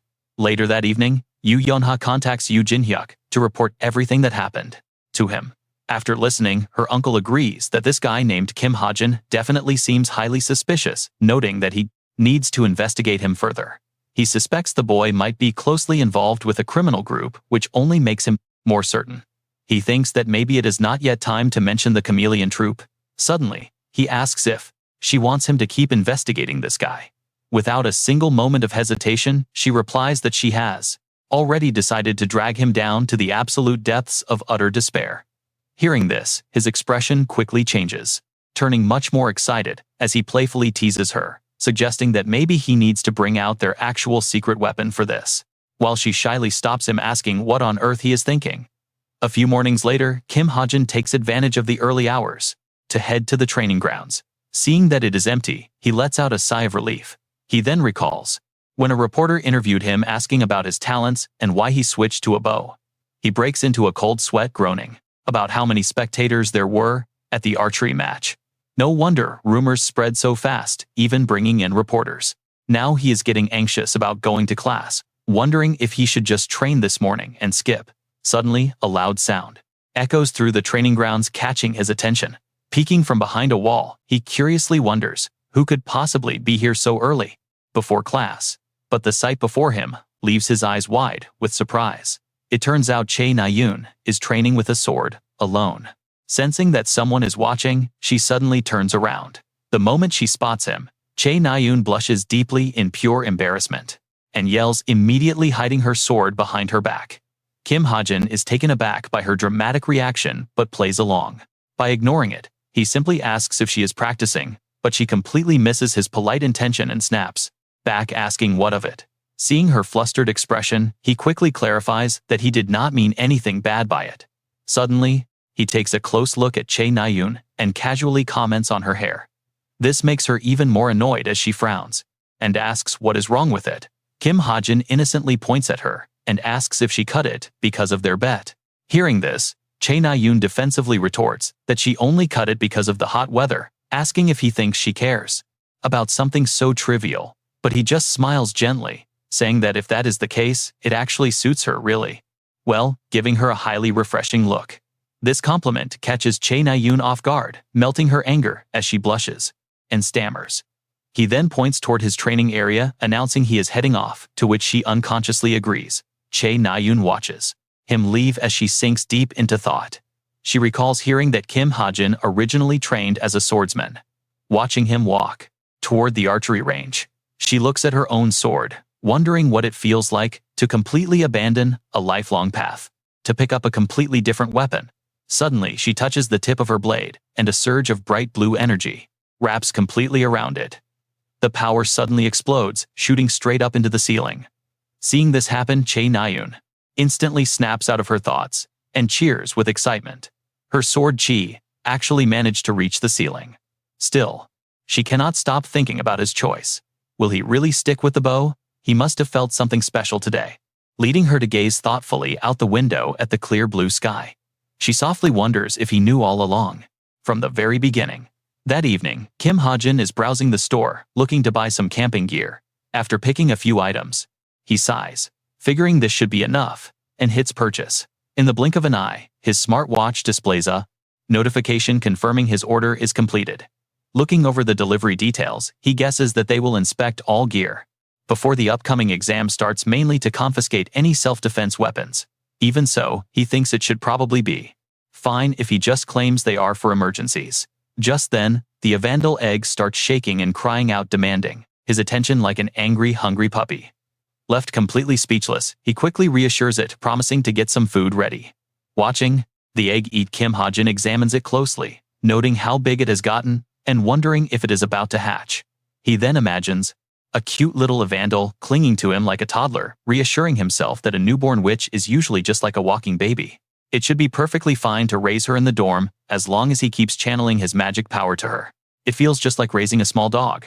Reassured, he gently caresses the egg, and the shell wobbles back in pure excitement. This makes him laugh. The two of them play together like this. He looks at it with absolute hope, wishing it would hatch soon. Meanwhile, in a hotel room, Jane asks in disbelief, is her Li Xiaofeng actually serious about this crazy plan? Is she really going to wear that to sneak into the final exam? Li Xiaofeng ignores her concerns, staring out at the sparkling city lights. She confirms she is. That is exactly why she needs Jane's help. Confused, Jane asks why she has to go this far. Did she get caught up in something strange again?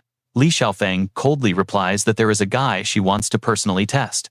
She also needs to retrieve something from that place. Hearing this, Jane can only sigh in defeat and prepare her illusion magic. Since Li Xiaofeng wants this, nobody can stop her anyway. In an instant, Jane's shadowy magic rises like a dark, bubbling puddle. The magic wraps completely around Li Xiaofeng to begin the disguise.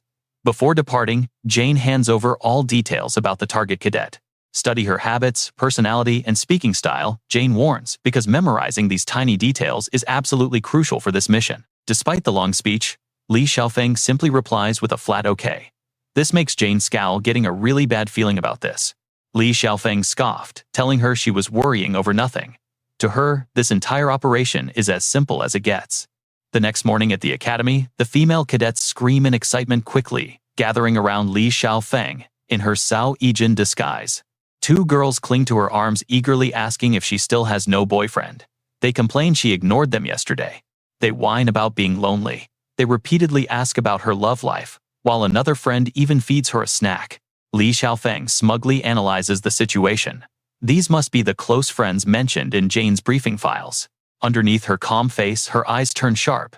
She reassures herself that acting like a simple naval cadet is absolutely easy. In the blink of an eye, her cold expression melts.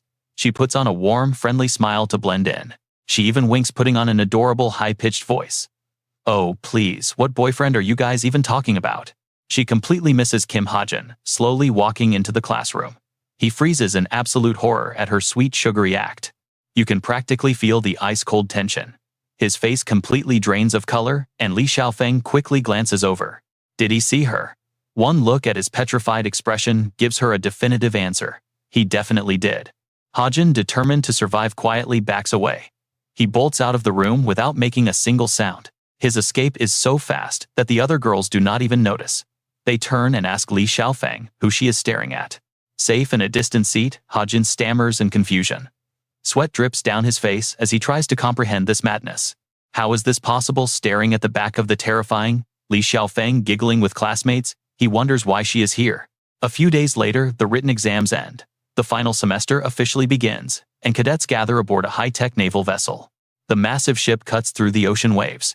Meanwhile, Li Xiaofeng is still fully in character, laughing happily with the other cadets. Hajin has no idea how to handle this. Watching her acting so relaxed in someone else's body, his mind starts racing. The terrifying leader is currently hiding in Cube under the identity of Sao Ijin. Recalling their previous conversation, he grows solemn. He never expected to run into her again after the midterms. Her repeated appearances deviate strangely from his original novel. He does not know why this is happening, but decides it is best to monitor her. Just then, a cadet pokes Li Xiaofeng in the cheek. Wait, Li Xiaofeng actually did not snap.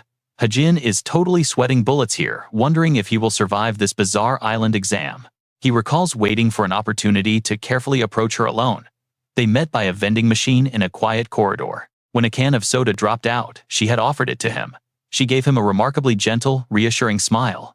In the end, all he got was a single soda. He kept it in his fridge. He suspects she is observing Suho and Jonghak. As he remains completely lost in his own thoughts, Instructor O's booming voice suddenly breaks the silence with a loud announcement. He calls for everyone's attention.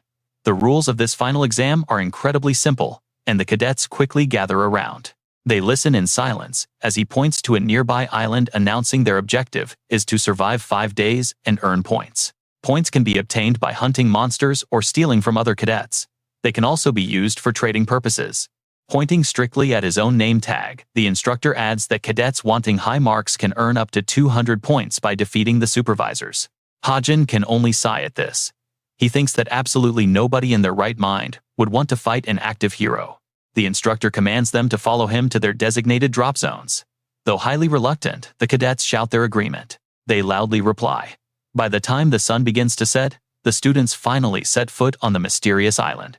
While his classmates quickly group up with allies, Hajin finally manages to spot the one person he was searching for. He whispers to himself, "There she is." Instantly calling out to Rachel, he catches her off guard as she turns around and he quickly approaches. He asks if she wants to team up for the exam. While this surprises her quite a bit, his actual thoughts are completely different. In his mind, choosing Rachel over the other main characters was anything but a random, desperate decision. He had studied countless situations that could be altered by the co-author, especially with a villain who held a massive grudge against Rachel. She was the most likely to face extreme danger during this exam. After thinking it over for a moment, Rachel finally speaks up. She tells him she prefers to be alone. Facing her polite rejection, he feels a slight sting of defeat, but it's not unexpected. He knew she would say that, as high-ranking cadets usually prefer keeping to themselves. Still, he has another trick up his sleeve. Right then, her smartwatch suddenly chimes with a loud notification. He quickly points to his own wrist to explain. He offers to share his coordinates with her, silently swearing that he won't let the co-author simply do whatever they want. Though surprised, Rachel still opens her holographic map display, not forgetting to thank him for the sudden help. In the blink of an eye, night falls over the island, leaving the ground covered in footprints from the busy cadets. Deep in the dark forest, someone is hunting all alone, and it's Chae Na-yoon staying fully alert to her surroundings. Suddenly, a monstrous monkey lunges out of the dense forest to attack. And that's not all, it howls to call its entire pack. But Chae Na-yoon doesn't flinch, unleashing a burst of raw energy through her sword. With a few swift strikes, she easily finishes them off. She scans the area for any stragglers before casually sheathing her blade. She sheathes her weapon, but suddenly lets out a dry laugh, looking up at the sky, in sheer frustration wondering where on earth she actually is. Dejectedly, Chae Na-yoon mutters that she has been hunting monsters non-stop since landing. There's nowhere to eat or rest, and, if this keeps up, she might be the first one eliminated. But just then, a strange light flickers in the distance. Realizing she isn't seeing things, her heart leaps with pure joy at the sight. Her eyes sparkle as she rushes toward it, catching a savory aroma in the air that makes her mouth water. Someone actually found food, making this the ultimate lifesaver. But when she arrives, she finds Kim Hajin waiting there. He's just casually grilling meat. As Chae Na-yoon glares and yells his name, he quickly cuts her off to remind her of the rules. There are still 12 hours left before combat is allowed. Unconvinced, she points at the sizzling meat on the grill. She demands to know where he got it all, and Kim Hajin honestly explains that he bought it beforehand. He prepared ahead for this long test, forcing her to reluctantly admit that this guy actually has a brain. But just as she is about to begrudgingly praise his sharp intellect, her loud stomach completely betrays her. It growls so loudly that she blushes in sheer embarrassment. Playing along, he casually looks up to break the awkward tension. He asks how many points she has. Confused, she mutters 25, prompting Kim Hajin to offer food for half of them. She frowns in disbelief, repeating his outrageous price of half her points, but she still carefully weighs her options. Ultimately, hunger wins, and she sits down to agree to the deal. Seeing her surrender, Kim Hajin then asks. He asks if she's fine with pork belly, and Chae Na-yoon quickly nods, saying she will gladly eat anything. Beggars can't be choosers, so she eagerly digs in, completely mesmerized by the delicious food, while he watches with mixed feelings. He silently laments running into Chae Na-yoon instead of Rachel. Still, he doesn't give up and quickly pulls out his laptop. He swiftly hacks into the exam's drone server, and in the blink of an eye, everyone's movements appear on his screen. He watches the feeds closely, until a specific camera finally captures the exact person he has been looking for. It shows Rachel slowly approaching a group of cadets, a scene that remains completely unchanged from his original story. On her end, Rachel quietly observes the group sizing them up before one of the cadets finally notices her. He asks if she wants to buy some food, but another cadet immediately objects to making a transaction there. He insists cadets should share freely, without buying and selling confidently, looking at Rachel to ask for her agreement. As dawn barely breaks outside the tent, Kim Hajin sits up with a long yawn, realizing morning has arrived. Gazing out at the dim dark sky, he quietly wonders if they are experiencing a white night out there today. Glancing at the quiet sleeping bag nearby, he notes Chae Na-yoon is still asleep before a small seed on the table glows. The sudden glow makes him chuckle as he gently strokes it, asking if the little guy is hungry already. Cradling it gently in his palm, he smiles at how adorable it is, before stuffing it into his pocket. He tells the little seed to stay put, and once he is fully awake, he calls out to Chae Na-yoon. Sleeping, he stands up to check, telling her he is packing up. Seeing no reaction from Na-yoon, he folds it anyway. He does not care anyway, and just wants to get moving. As he finishes, Hajin thinks about how the cadets are finally allowed to fight each other. If possible, he should take down the most dangerous ones first, though he wants to avoid hurting anyone. Suddenly, a certain cadet comes to mind, one he suspects of being a jinn, even if they aren't fully transformed yet. He knows there is a massive difference between different contracts. The lower-tier ones are treated as mere pawns or test subjects. But because they are fueled by magic power, because they are supplied with magic power from a contractor, they can avoid going mad, and the contract is weak as well. Meanwhile, the core members are like white pawns, but very few of them can actually survive. The horrific side effects. In this place, only one cadet has managed to do that, and that is Ju Yo-hoon. Kim Hajin shoulders his bag and looks around. He decides it is time to head toward the higher ground, remembering the giant glowing world tree at the center of the island. Having made up his mind, Hajin quickly dashes away, leaving his other sleeping bag behind in the forest. He needs to hurry.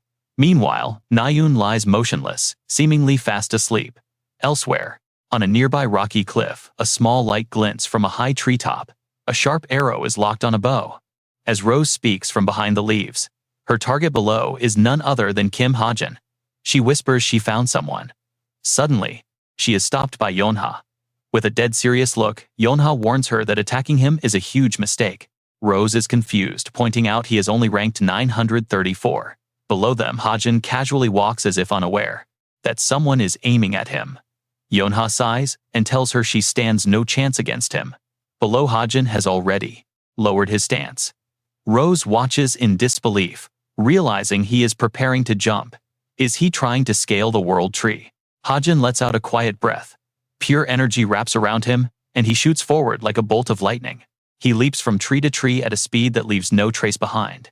Yonha turns to a completely stunned Rose. She asks if Rose sees it now. Rose lowers her bow, completely speechless, wondering how that is even possible.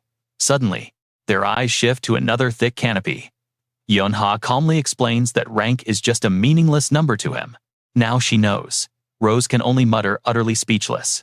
Yonha then gives her one final piece of advice. Keep his true strength a secret, though Rose is quite puzzled and asks why Yonha looks straight ahead. With determination, he is going to be a part of their group one day. Rose is startled, but immediately agrees. She swears to keep the secret forever. Suddenly, a call lights up Yonha's smartwatch. She calmly checks it. To answer. It is a call from Jin, so it is time to head back. Meanwhile, Hajin stops on a branch. His eyes glow with the jade light of his 1,000-mile eyes. He scans the various cadets below, gathered in small groups. After searching, he finally spots his target. Hajin stares intently for a long moment, keeping his eyes locked on them. Breaking off a nearby twig, his face lights up with sheer interest. It is finally time to claim the prize. He carves some brief information onto the twig. He needs a coordinate note with a quick message to get this started. Once finished, he hurls it forward like a dart at an absolutely blinding speed. The sharp twig rips through the air, shooting directly toward a figure standing on the ground below. Imbued with the power of the Holy Seal, the target senses something drawing near, though he sees no reason to dodge just yet. A sharp branch slams straight into the dirt right beside him. Staring at it in utter disbelief, he remains speechless, though he eventually reaches down. He pulls the wood from the ground. Reading the carved message, he turns back to find where it flew from, but his eyes meet nothing. There is only a massive leafy tree, with nobody in sight. Kim Hajin has already moved to another hiding spot, his eyes gleaming with anticipation. Now he just has to wait. Nearby, Chae Na-yoon lies quietly inside her sleeping bag in the middle of the woods, biting her lip. She tries holding her feelings in, but suddenly bolts upright, with a shudder screaming out as her face turns completely red. Chae Na-yoon clutches her chest. replaying those words over and over in her head. Her face is a mix of shock and pure embarrassment. "Why are you so cute?" he said. Her mind is completely spinning. She has heard compliments about her looks before, but this is crazy. What is wrong with that guy anyway? Saying things like that while someone is sleeping. Her imagination starts running wild with crazy scenarios. She pictures Kim Hajin petting some puppies and tries to convince herself that a stray dog or cat must have just wandered over. Or maybe he was just looking in a mirror, being completely narcissistic and saying, "Why are you so cute?" to himself. Chae Naeun squeezes her blanket, but deep down, she can still feel her cheeks burning hot as she touches her face. Hajin is left wondering what his next move should be. Suddenly, he gets this weird feeling scratching his ear like he misheard something. Is someone talking trash about me? At that very moment, deep in a dark, shadowy forest, a squad of 5 cadets marches in single file. They all look pretty relaxed. But Rachel, she is clearly on edge. Her mind drifts back to the day she first sought out this group. It started that night when she teamed up with Ju Yo-hoon and his crew after class. Even during dinner, she could not shake her unease. They turned down her exam points, shared their food, and treated her so well, constantly asking if she was comfortable. But something felt wrong. Rachel bites her lip, sensing a trap. She noticed that while other cadets are desperately clawing for points, her teammates are not doing anything. They are not even trying to hunt or secure a high score. It makes absolutely zero sense in a cutthroat, competitive survival exam. Watching them laugh and stroll around so casually, she reaches a chilling conclusion. They do not care about the exam rankings at all. Her eyes go dark with realization. If points are not their goal, then she is the one standing in their crosshairs. Her footsteps slow to a crawl. This is too suspicious. She realizes she needs to get out of here right now and find Hajin. Before she can slip away, a voice from the branches behind startles her. Ju Yo-hoon looks down with a slick, scheming smile. He claims he spotted a 10-point grizzly bear and asks if she wants to hunt it, acting like he cannot handle it alone. Though she hesitates, Rachel agrees to help. In her mind, she is already planning to leave the moment this hunt is over. She walks off under the cold, watchful eyes of the rest of the crew. Ju Yo-hoon leads the way, looking completely unbothered. He tells her to follow him. Looking up at the thick canopy, Rachel silently prays she can slip away when the chance arises. Soon, they stop. Ju Yo-hoon points ahead, claiming the bear is right there, but instead the silhouette of a strange figure appears. The figure is wearing a deep hood, and Ju Yo-hoon acts surprised, wondering aloud who it could be, since they do not look like instructors. But Rachel senses danger and reacts instantly. She screams and shoves Ju Yo-hoon aside, just as a deadly attack swings in. The stranger's hand is a mass of razor-sharp claws. As the beast lunges for another strike, Rachel throws herself forward to block it. She yells for him to watch out, barely escaping the lethal swipe. Backing away, she turns her sharp gaze onto their hooded attacker. It is a djinn. She racks her brain, horrified that these monsters have actually infiltrated the exam grounds just to hunt her down. With survival her top priority, she decides to retreat first. She quickly turns to check on her teammate, asking if he is okay. Holding his scratched arm, Ju Yo-hoon stammers that he is bleeding out, but Rachel can see the wound is barely a scratch. She is completely speechless. That is some terrible acting. Suddenly, the guy screams in fake terror about a djinn and takes off. He vanishes into the trees, shouting that he is running away. Rachel watches him leave, letting out a heavy, exhausted sigh. With the useless dead weight finally gone, she points her rapier directly at the demonic beast, knowing there is no running now. Her eyes harden. She realized something was off about the squad, but never imagined they would sell her out to a djinn. The hooded killer says nothing immediately, lunging forward with a brutal slash that tears the very earth apart under her feet. The sheer force of his dark energy triggers a violent explosion, forcing Rachel to leap back to avoid being blown to pieces. But the beast is blindingly fast. He closes the distance in a flash, forcing Rachel to raise her blade to parry the deadly claws. The raw power of the impact sends vibrations straight up her arms. Her hands are shaking, but she refuses to break. Channeling her elemental magic, a bright light envelops her blade. She swings with everything she has got, pushing back the beast. The clash is intense and evenly matched. The djinn counters every single thrust, parrying each strike with terrifying precision. Spotting a brief opening, Rachel pivots and thrusts directly at his chest, but her blade is suddenly deflected offline. Panic sets in. She feels a heavy binding force pinning her feet to the ground. She is trapped, and the djinn smiles victoriously. Terror grips her as a second hooded figure emerges from the shadows. She is trapped in a pincer attack from both sides. Lethal dark energy surges toward her from both directions. Rachel braces herself, realizing she has absolutely no way to dodge. But just as the blows are about to land, a streak of brilliant blue starlight rains down from above, slamming directly into the Jin. Rachel stands frozen in absolute shock as her attacker is blown away. But the other assassin is not giving up, lunging in with fury. He swings his claws, unleashing a wave of dark, corrupted energy directly at her. There is a sinister curse woven into the attack. Her feet are still glued to the ground, leaving her completely defenseless. But right before the dark wave hits her, a brilliant blade flashes. Kim Suho leaps into the fray, his sword shredding the enemy's attack and breaking the shadow bind. He yells out for Naeun to take the shot. The startled Jin looks up just in time to see a deadly arrow aimed at him. Che Naeun releases her bowstring, sending a shot tearing through the air with a deafening screech. It connects with a massive blast, blowing the assassin off the cliff. Behind Rachel, familiar faces finally arrive to save her. Rachel is surprised. Seeing them, Che Naeun rushes over with questions. "Are you all right? Were those guys really instructors?" Rachel hesitates. "I am fine, thanks." But Kim Suho, looking down the cliff, suddenly cuts her off with a warning. He thinks the guy jumped before any arrows hit. Turning to Rachel, he warns her that danger can strike any time. An ambush could happen again. "We should team up." Che Naeun watches them, completely annoyed by his overly polite attitude. Rachel hesitates but finally agrees to follow. As she tags along with Suho's group, something sparkly catches her eye. Looking down, a faint glint on the path catches her attention. She approaches it. What is this? A lone bullet casing. Che Naeun yells for her to hurry up. But Rachel stands frozen, staring at the small metal object in her hand. A bullet? She looks up at the towering trees, wondering. She completely misses the giant sniper scope hidden among the leaves. She suspects the saving shot did not come from Che Naeun.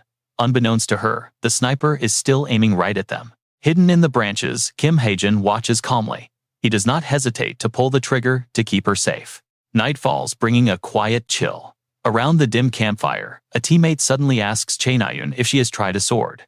The question hits Che Naeun's sore spot. She sits there silent. Then, flushed with embarrassment, she suddenly screams in frustration. She yells that her sword is not decorative. It is just too risky to rely only on a bow during exams. Kim Suho just laughs, trying to calm her down. Beside them, Rachel remains quiet, staring intensely at the shiny bullet casing. Kim Hajin is the only person she knows who uses a gun. But she has never seen him use a sniper. The bullet is a tangle of mysteries, mirroring Rachel's racing thoughts. How did he know she was in danger? Why did he save her? More importantly, why did he choose to slip away without saying a single word? A sudden shout startles her, making her clench her fist. Rachel turns to Che Naeun, asking what is going on. Che Naeun casually suggests they team up as a tight group. "What do you think? Plus Suho and I are going."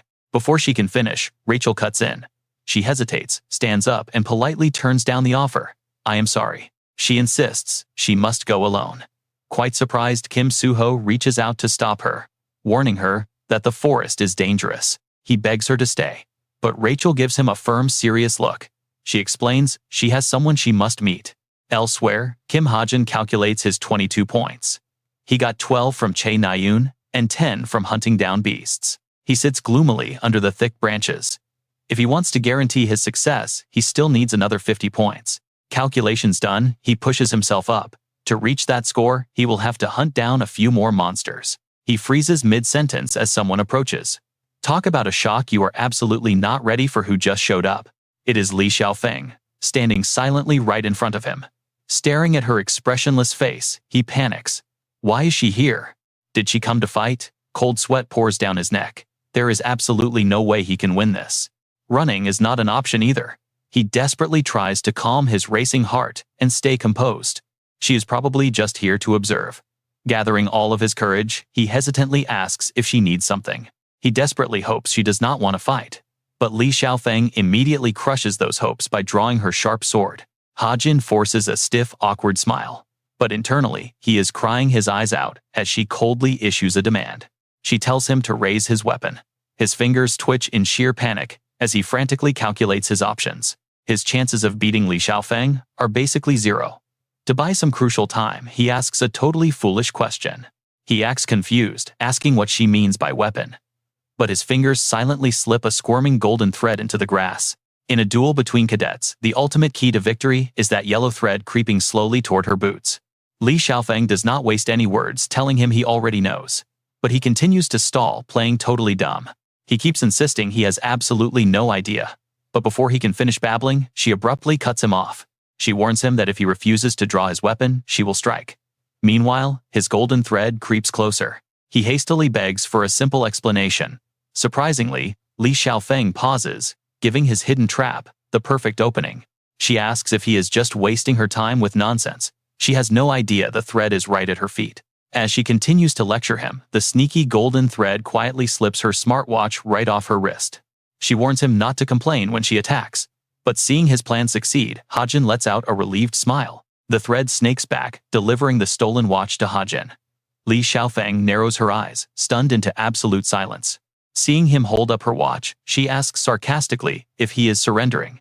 But Hajin just gives her a smug grin. He countered, "Does this look like mine?" Seo Ijin froze solid, completely dazed for a moment, before she slowly looked back at her hand. Hearing her gasp, Kim Hajin smugly held up her watch during a tense cadet standoff. He knew the rules perfectly. Whoever steals the other's watch first wins the match right. Once he presses it, she will be eliminated instantly since it scans fingerprints. Seo Ijin grit her teeth and yelled, "What on earth do you think you're doing?" Kim Hajin laughed, asking if she really attacked him without knowing the rules. He smugly tossed the watch back to Ijin, watching her scramble to catch it. He then asked if she was finally scared. Kim Hajin acted generous, telling her he would let her off this time. Ijin stared back in utter confusion. Before she could even process it, he quickly turned and ran, saying his goodbyes while she screamed behind him. Left all alone, Seo Ijin stood in silence for a long moment, before asking Jane if she saw that. A voice replied, apologizing since she was distracted. Ijin sighed, grumbling about that little brat Drune. She dropped the subject, telling her it was nothing. But in Ijin's head, she was calculating. Even if Jane's disguise eroded more than half of her senses, she still couldn't believe a mere cadet possessed such insane speed and accuracy. Seo Ijin stared at the watch in her hand, and the mark on her wrist deepened thought about his performance. Perhaps she should keep an eye on him. Meanwhile, broth bubbled in a pot. Kim Hajin sat dazed, massaging his shoulder. That dodge was terrifying. If he had stayed any longer, he might have died. He was just glad she remained in disguise. Staring at the pistol in his hands, he comforted himself. At least he had secured a pretty decent campsite. He was safe for now, so it was best to eat first, and then calculate his test points. He pulled up his system window to count his points. Wait, what's that rustling sound in the bushes? He warily called out Rachel's name. She was equally surprised to run into him in the middle of nowhere. Kim Hajin stood up and walked over, asking if she was looking for him. Rachel nodded, about to explain, when suddenly her stomach let out a massive rumbling growl. Kim Hajin paused for a moment in silence, and offered her some food. Rachel shyly asked if it was all right offering to trade some of her points. Soon they sat by the fire in awkward silence. Breaking the ice, Rachel asked what he had been up to. Kim Hajin casually replied that he was just wandering around the area, trying to gather some extra points. She fell quiet, unsure what to say next. Noticing her hesitation, Kim Hajin could tell she had a question. He wanted to mention that he saved her, but that felt way too straightforward and awkward. Then he spotted a wound on her neck. She must have gotten injured while fighting those djinns. Brushing it aside, Kim Hajin quickly invited her to eat before doing anything else. Rachel gasped in awe at the delicious food. Suddenly, the pet almond in Kim Hajin's pocket began to wiggle. Startled, he tried to quiet the seed down, but before he could grab it, the pet popped right out. It flew straight toward Rachel, just as she was happily asking how he managed to prepare such a feast. Kim Hajin reached out in sheer panic. Feeling something slip inside her collar, Rachel froze in shock. Talk about a disaster! She knocked over her cup, in pure terror, as a high-pitched scream echoed. Once she managed to pull the seed out, the little creature was still wiggling happily. Kim Hajin quickly turned away, covering his face in absolute embarrassment. He apologized, explaining it was just a pet almond he was growing. Blushing furiously, Rachel questioned him. He quickly corrected himself, clarifying it was actually a pet seed. She cut him off with a dark expression, suggesting it would be better off planted in the dirt. Kim Hajin apologized and took it back. Once the awkwardness settled down, he gently invited her to eat. Rachel nodded shyly. As Kim Hajin lifted the pot lid, she softly called out to him. He shot her a confused look. Fidgeting with her braids, Rachel noted that it was getting quite late. She nervously asked if he wanted to team up in a private collaborative alliance of sorts. Kim Hajin frowned, noting she sounded just like Nayun. Rachel gasped, asking if Nayun had already approached him. He silently smirked, remembering he wrote this world, but outwardly agreed that he didn't mind the idea. Rachel beamed with joy, but then remembered she was actually already part of another group. Utterly baffled, Kim Hajin asked her what she meant, and if she even knew her own teammates. Silence. He only lets out a soft sigh before telling her not to mind that guy. A bit surprised, Rachel asks him why, but she only hears him calmly reply that she does not need to worry about that guy. Why not team up? Meanwhile, on a messy battlefield, strewn with corpses, a blurry, mysterious figure emerges. Yun looks completely stunned. Panic sets in as he takes in the gruesome scene. Staring at the horrific massacre, he blurts out in shock, wondering what happened. Is Shin Jong-hak actually here too? Right then, the mysterious figure smiles and calls out. A sword is suddenly thrown like lightning, flying straight toward Yun. This completely catches Yun off guard. Before he can even process what is happening, he instinctively gasps.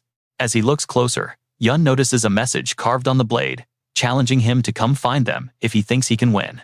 Yun panics and yells that he did not send, that claiming there must be a mistake, and it was actually someone else. Meanwhile, Shin Jong-hak only smiles calmly. He looks completely unfazed by Yun's desperate excuses, simply replying that he does not care. Hearing those cold words, Yun feels a chill run down his spine. Shin Jong-hak activates the spear in his hand and slowly closes the distance coldly, stating that he simply does not like scoundrels like them. At this point, Yun is too terrified to even speak, as Shin Jong-hak grabs him tightly by the throat, throwing in a few extra harsh words. He compares them to a nest of venomous snakes. His gaze grows even more furious as he scolds them for not knowing their place. Now, here is a quick jump to the northwestern watchtower. Yoon Sung-ah is casually walking around, enjoying the beautiful island scenery. Suddenly, a voice calls out her name from behind.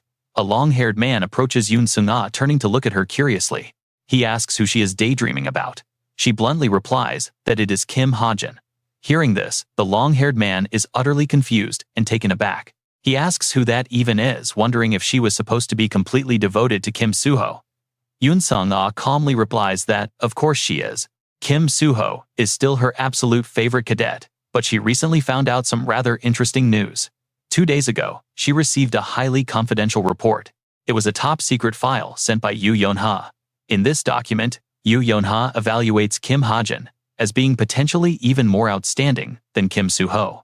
Of course, there is always a chance that this information might be inaccurate.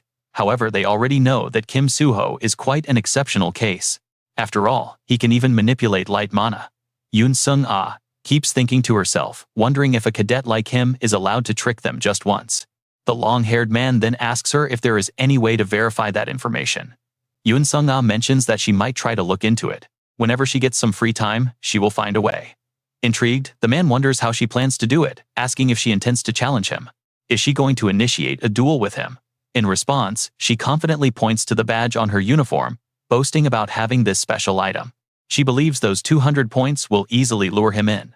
Meanwhile, deep in the forest at night, Rachel sits near a campfire. Warming herself by the fire, she closely inspects a bullet, thinking that the mysterious savior who protected her that day must have been Kim Hajin. But more importantly, why does he refuse to admit his true identity, and how on earth did he even know she was in danger? Kim Hajin's voice and image suddenly flash through her mind. He once promised that no matter what happened, he will always protect her, even addressing her as his princess. Rachel deeply contemplates the situation, thinking that she should have dragged those enemies down to hell with her. She wonders if that would have been the right move. By now, it is already midnight, deep within the forest, where wild beasts are beginning to roam. A wolf suddenly emerges, letting out a ferocious howl. Kim Hajin pauses for a moment, silently muttering that tonight's hunt should not be too difficult. Suddenly, he recalls what happened with Rachel earlier this morning. He visualizes the moment the two of them enjoyed a delicious meal of meat, right in the heart of the woods.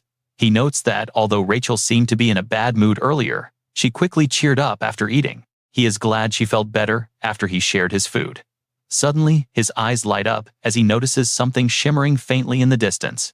Looking down at the vast body of water right in front of him, Kim Hajin wonders if there is actually a lake hidden away in a place like this. Drawing his weapon, Kim Hajin decides to step forward, assuming there might be some monsters waiting down there for him to farm some points. He wonders if it might be a crocodile monster. Pulling out an orb of spirit energy, he figures that drawing it out will be easy with light. As he shines the glowing orb across the lake, he suddenly catches a strange sound nearby. On high alert, he immediately shouts to show himself. He has no idea who is hiding there, but they seem quite skilled at stalking. Fortunately, now that he has spotted them, they cannot escape. There is no way they can slip away from his sight. But then, a figure suddenly reveals herself, acting all mysterious and catching him by surprise. Recognizing her, Kim Hajin aims his gun straight at Chae Na-yoon. She panics at the sight of the weapon, quickly shouting out before he can shoot. She frantically calls out his name. Staring at her unexpected presence, Kim Hajin is left completely dumbfounded, letting out a confused sigh as he lowers his gun.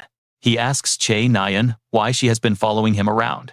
Blushing furiously, she quickly covers his mouth and loudly denies that she was stalking him. Chae Na-yoon's expression completely changes, growing incredibly flustered. Kim Hajin immediately takes the opportunity to tease her. Annoyed that he read her like an open book, she snaps back in denial, demanding to know what he was even doing to her. She demands to know what he was doing, but Kim Hajin steps closer, insisting that she answer his question first regarding why she was following him. Blushing in embarrassment, Chae Na-yoon waves her hands and fires back that she already told him she is not stalking him. She says she is actually chasing Yun Sung-ah, which instantly makes Hajin curious as to how she knows her. Chae Na-yoon snaps back, demanding to know why he is talking so familiarly with her anyway, while Hajin turns away. He pulls a small package out of his bag, making Chae Na-yoon jump to conclusions as she looks on in confusion. She asks why he is kneeling out of nowhere and if he is sick, but Hajin just tells her to wait a moment. Hajin recalls Yun Sung-ah's schedule from the novel. On the first and second days, she was busy monitoring Kim Soo-ho. By the third and fourth days, she was bound to shift her focus to the rest of the promising cadets. Since Chae Na-yoon was following him, it meant she had been tracking Yun Sung-ah's movements through the security cameras. He realizes he must be on Yun Sung-ah's watch list. Meanwhile, Chae Na-yoon is burning with a question of her own. She keeps badgering him, asking how he managed to do that earlier, and if that strange light sphere was actually a mana aura. Checking his laptop, Hajin casually confirms her suspicion, but warns her not to pry any deeper into the matter. Chae Na-yoon stares at Hajin, suddenly imagining him standing in a romantic field of flowers as he speaks to her. He tells her to just shut up if she gets it, leaving her completely baffled and shouting in total disbelief. She calls him crazy and claims she has zero interest anyway, leaving Hajin completely stunned by her sudden outburst. He grumbles internally that she was the one who started asking questions before telling her to find another spot. Chae Na-yoon actually agrees to leave, but Hajin immediately feels a bit bad, wondering if he was too harsh on her. Still, he cannot afford to tell her the truth about his stigma's mana, as it is far too dangerous. Explaining his stigma would mean revealing the massive secret that they are actually living inside a fictional web novel. As darkness begins to blanket the deep forest, Hajin checks his watch and realizes how much time has passed. It has been 2 hours since they split up, and by hunting low and mid-tier monsters, he has made steady progress. He easily secured 15 points, but his train of thought is suddenly cut short by someone running up to him. Greeting him with a bright smile, Yun Sung-ah remarks that it is their first meeting since she was rejected. Hajin stares at her blankly as she smiles charmingly, wondering if her sudden arrival caught him off guard. Telling him to relax, she explains she is running special events to evaluate the skills of the new cadets. Hajin is intrigued as Yun Sung-ah explains the rules are simple, promising to stand still and only use her left hand. He can attack her however he wants, she says, raising a finger to outline the conditions of the test. If he can land a hit on any part of her body besides her left hand, or force her to move, he wins. Pointing to her name tag, she promises to hand it over to him, asking with a smile if that sounds simple enough. Hajin realizes an examiner name tag is worth 200 points, which would instantly propel him to the top rank. The offer is incredibly tempting, but let's be real, his opponent is a top-tier elite hero who won't go down easily. He wonders if he can actually pull this off, just as Yun Sung-ah asks if he wants to surrender or fight. Hajin lets out a sudden chuckle, crouches low, and draws his handgun to point it straight at her. He calls this a pleasant surprise, while Yun Sung-ah remains calm, but sharply raises her guard. She wants to see exactly what he is capable of, and easily deflects his incoming bullet with zero effort. A glowing orb appears between them, making her realize he can create energy spheres with just a simple handgun. It seems the rumors about his absurd power were actually true, and a playful smile spreads across her face. She admits that stung a little, leaving Hajin highly impressed by how easily she deflected his reinforced mana bullet. She did it without using any mana, making him realize a direct frontal assault is completely useless. Drawing 2 daggers from behind his back, Hajin suddenly launches a fierce close-quarters strike directly at her. Swiftly dodging the blades, Sung-ah wonders if he was originally trained as a swordsman before choosing the gun. She notes that blending blades and firearms is a smart tactic right as Hajin prepares another follow-up attack. He fires a rapid stream of bullets right after his blade strikes, forcing Seung-ah to block with her left arm. The sheer impact is vastly stronger than any standard training pistol, but she keeps her playful smile intact. She praises his incredible talent with firearms, only for Hajin to suddenly launch another sharp surprise strike. Her keen reflexes allow her to spot his incoming blade, as Hajin watches with a knowing, confident smile. The distance is simply too far for her left hand to reach. It is over, and now Yoon Sung-ah is completely surrounded by a massive barrier. This giant wall of fire instantly deflects any incoming daggers aimed at Yoon Sung-ah. Watching this, Kim Hajin is left speechless. He mutters in disbelief, thinking he stands no chance against that. Yoon Sung-ah excitedly praises him for shifting the dagger's trajectory using his mana. She cannot hide her excitement, gesticulating wildly as she asks Kim Hajin what kind of insane technique he just pulled off. To her, he is like an onion with endless layers. No matter how much she learns, new aspects of him keep popping up. She wonders if he is hiding even more hidden talents, but Kim Hajin simply pockets his gun, leaving her hanging in sheer amazement. She is utterly baffled. Without a second thought, Kim Hajin turns and decisively tells her that he is heading out. Yoon Sung-ah can only stare blankly at his departing figure. It feels like this guy is just one massive, endless string of surprises. She calls out to him asking where he is going when things are just starting to get fun. But Kim Hajin was waiting for this exact moment. He turns around, catching her off guard. When she acts utterly confused, he notes that she just used her leg. She supposedly agreed to only use her left hand. Yoon Sung-ah freezes for 5 whole seconds before asking if he is taking her proposal as a joke. Kim Hajin turns back casually, admitting he was just testing his luck. He points out that their massive stat gap makes this a total waste of time. It is completely pointless. He turns around once more, raising his hand to wave goodbye as he decides to call it quits. But Yoon Sung-ah is not about to let him walk away so easily, calling after him. Hearing her footsteps approaching, Kim Hajin starts to panic. He quietly admits to himself that he wanted to argue she technically lost the bet, but her sheer power is simply too terrifying to push further. Now Yoon Sung-ah is actively chasing him down, shouting that he will deeply regret this. Meanwhile, a pink-haired girl is communicating through an earpiece. On the other end of her line, a voice speaks up. They ask if her infiltration was a complete success. She briefly confirms it, but her partner warns that acting entirely alone might make her classmates highly suspicious of her movements. They might think she is up to something shady, but the pink-haired girl firmly believes that tagging along with the group would be far worse. Crouching high on a tree branch, she suddenly senses something strange nearby. Detecting her sudden silence, her partner asks if something went wrong. She immediately goes on high alert. Nearby, she picks up the faint pulsing heartbeat of a developing butterfly seedling. This creature is a dangerous mental-type monster that acts like a parasite, draining the world tree's life force to fuel its own growth. In the original novel, it was supposed to appear on the final day of the exam, eventually slain by the joint efforts of the main cast. In that fight, Kim Soo-ho was supposed to obtain its pollen. Meanwhile, Rachel would secure a crucial hint toward her enlightenment. But everything has shifted since she teamed up with Kim Hajin. To ensure she still gets that enlightenment, he has to guide her into this fight. The only real issue is that he has no clue how to trigger it. Suddenly, a voice breaks his train of thought. Chae Na-yoon sneaks up right behind him, casually asking why on earth he has been wandering around the exact same spot for so long. Kim Hajin can only fret in silence, realizing he never actually wrote down the exact time or location of the beast's arrival in his draft. To cover his tracks, he gestures to the massive pile of defeated monsters, claiming this haul should easily secure them the top spot. Gathering together with Kim Soo-ho and Chae Na-yoon, Kim Hajin notes that they only have 20 hours left before the exam officially wraps up. Completely exhausted from the non-stop hunting, Chae Na-yoon pants heavily. She quickly leaves to grab a drink of water. Meanwhile, Kim Soo-ho is staring intensely at the scenery until a familiar voice calls out his name, snapping him right back to reality. The pink-haired girl curiously asks him what he truly thinks about Kim Hajin, prompting Kim Soo-ho to wonder why she is suddenly asking. She explains that the guy seems to be harboring a ton of secrets, pointing out his highly suspicious behavior during the museum incident. His actions in Paris were equally bizarre, especially since he looks incredibly weak on paper but somehow possesses high-ranking, overwhelming strength.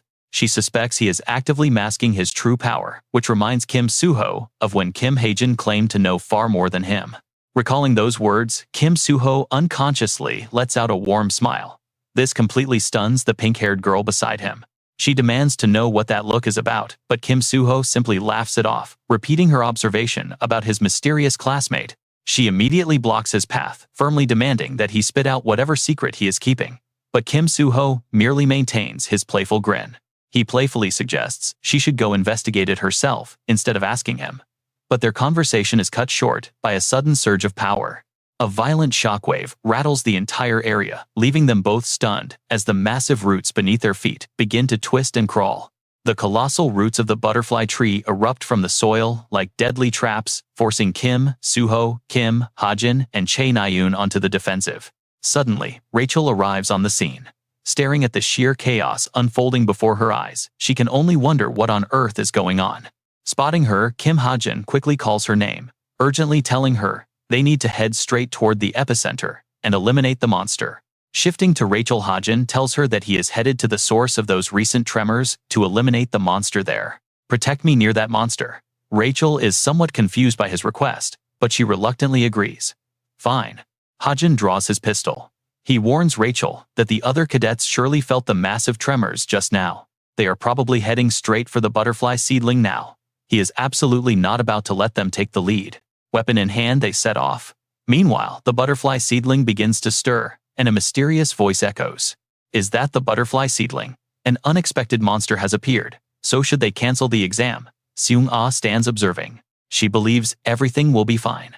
The cadets should be strong enough to defeat it without running into trouble. The other instructor thinks Seung-ah is being way too harsh. She simply closes her eyes in deep thought. She warns him not to underestimate them. These cadets are the seeds of heroes, and heroes grow through hardship. In her mind, Seung-ah envisions the heroic deeds and bright future of these young cadets. On the chaotic battlefield, a small blonde girl boldly attacks the demonic roots, smiling as she asks how that looked. Naeun and Suho watch in awe. Suho smiles, advising that her slash would be stronger if she focused her sword chi. Yu Yonha sees Suho smiling like an idiot again. She yells at him to shut up and discuss that later. Meanwhile, Naeun is busy fighting off the endless, highly aggressive onslaught of the demonic roots right in front of them. She frustratedly complains, wondering why they keep spawning non-stop, no matter how many of them they cut down. Suho studies the butterfly seedling. If killing the roots does nothing, they must destroy the main body first. Another cadet gasps.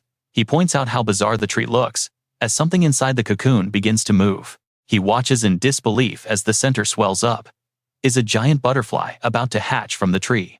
Massive butterfly wings begin to sprout from the trunk. Meanwhile, Yu Yeonha begins to feel incredibly sick. She grinds her teeth, realizing that the overwhelming toxic pollen is rapidly draining her strength and making her collapse. The sudden weakness causes her to pass out. Suho quickly catches Yu Yeonha and Naeun leaning them against a nearby tree. He assumes they are just asleep. They do not look poisoned at all. He turns back to face the magical butterfly. He knows he cannot keep fighting while holding his breath. Can he defeat this creature before he runs out of air? Suddenly, Suho is startled to spot two familiar figures landing from the sky, shouting out in absolute pure surprise. He can hardly believe he is seeing Hajin and Rachel. Heavy footsteps echo as he looks around at his friends. The other cadets have completely fainted from total exhaustion. Did Hajin somehow predict all of this and prepare everything? At that very moment, Hajin calls out to Rachel. Startled by his voice, she quickly responds, asking what he needs. Pointing to the purple butterfly in the sky, he says he will handle it, while she keeps the roots away. Rachel nods. Hajin puts on his mask, aims his pistol, and fires a heavy shot directly at the massive insect. It shrieks in pain. Dangerous roots erupt from the deep ground, charging straight toward the two of them. A blinding flash of sword light cuts through the air. Rachel severs them all in a single clean swing. Suddenly, the ground beneath her sinks. Sensing a sneak attack from below, she quickly shoves Hajin away to safety. She pushes him aside while brandishing her sword, but another powerful root strike catches her completely off guard. Hajin watches in absolute horror as the roots close in. Oh, this looks bad. A violent explosion erupts, throwing him down. Unable to stand, he is about to be crushed. Fortunately, Suho leaps in, blocking the blow, just in time. Hajin asks Suho what he is doing here. Holding his breath, his face turns pale as he struggles to breathe. Suho tells him to stay put, looking over at Rachel, who has already fainted and cannot fight anymore. Suddenly, a small sprout emerges from Hajin's body, leaping out like a curious child right before his eyes. Hajin stares at it in absolute shock, desperately wondering where on earth the little thing is actually going. Rachel is completely out cold. Hajin is left feeling incredibly frustrated and annoyed watching his rogue sprout run wild. Suho wipes his face and asks if Hajin is aiming for the butterfly, offering to help despite his exhaustion. Hajin quickly calculates his remaining mana, realizing he can only create 3 more fire bullets from his stigma. He needs to end this immediately. Turning to Suho, he crouches down and asks for his direct assistance in this fight. Pointing at the flying purple butterfly, he asks if Suho saw how easily it dodged his gunshots just a moment ago. The creature moves way too fast, unlike ordinary elemental monsters. Hajin quickly begins to lay out a smart plan. To take it down, he must get as close as possible, so he needs Suho to distract the beast. As Hajin gets close enough, Suho grips his weapon tightly and nods in agreement. They are ready to fight as the holy sword flashes. The blade shines brightly in his hand. Hajin looks over at the glowing weapon, noticing its holy mana seems far more powerful now. It is a massive step up from that time at the museum. Suho smiles warmly, calling it amazing though. Hajin still feels a bit lost. They look at each other like true companions. In Hajin's eyes, Suho looks absolutely magnificent. He knows that no matter what secret weapon he brings out, Suho is never surprised. After all, Suho was also the one who discovered Nayun's hidden talent. Suho speaks from the heart, telling Hajin that sometimes, when he looks at his bright morning sun smile, he feels like, I'm looking at someone who knows absolutely everything about this entire world. For a split second, the world in Hajin's eyes freezes completely. Suho resolutely tells him that he is leaving the rest to him just as those massive roots go completely wild again. Suho engages them head-on with sharp, decisive sword strikes, while Hajin stands by watching the main character show off. He remains quiet through the tense, dramatic moment. Then Hajin lowers his head slightly and quickly slips away into the deep forest. How could he possibly know all of this? Hajin reveals that it is simply because he is the creator. He is the author. He grabs the wild vines scaling up the massive ancient branches. When a minor issue pops up, Hajin smoothly leaps onto a thick branch, moonlight catching the side of his face. He is standing inside the very novel that he once wrote. He gazes out at the majestic, dreamlike landscape stretching before him, fully real and alive. Remembering Suho's words about looking at someone who knows everything about this world, he realizes in that exact moment that he has actually made so many genuine friends, both male and female. He has truly become a character that he never wrote about in his original story. From high above, Hajin raises his gun, declaring himself the extra. The bullet tears through the air, scoring a direct hit on the giant insect. It bursts into flames and plummets downward. It is a devastating fire attack. Looking up, Suho instantly knows the shot came from Hajin, thinking that should be more than enough. The burning beast plummets to the ground faster and faster. Hajin grits his teeth, shaking his gun and wondering if he still lacks firepower. But with a single swipe of a hand, the massive insect is swatted down.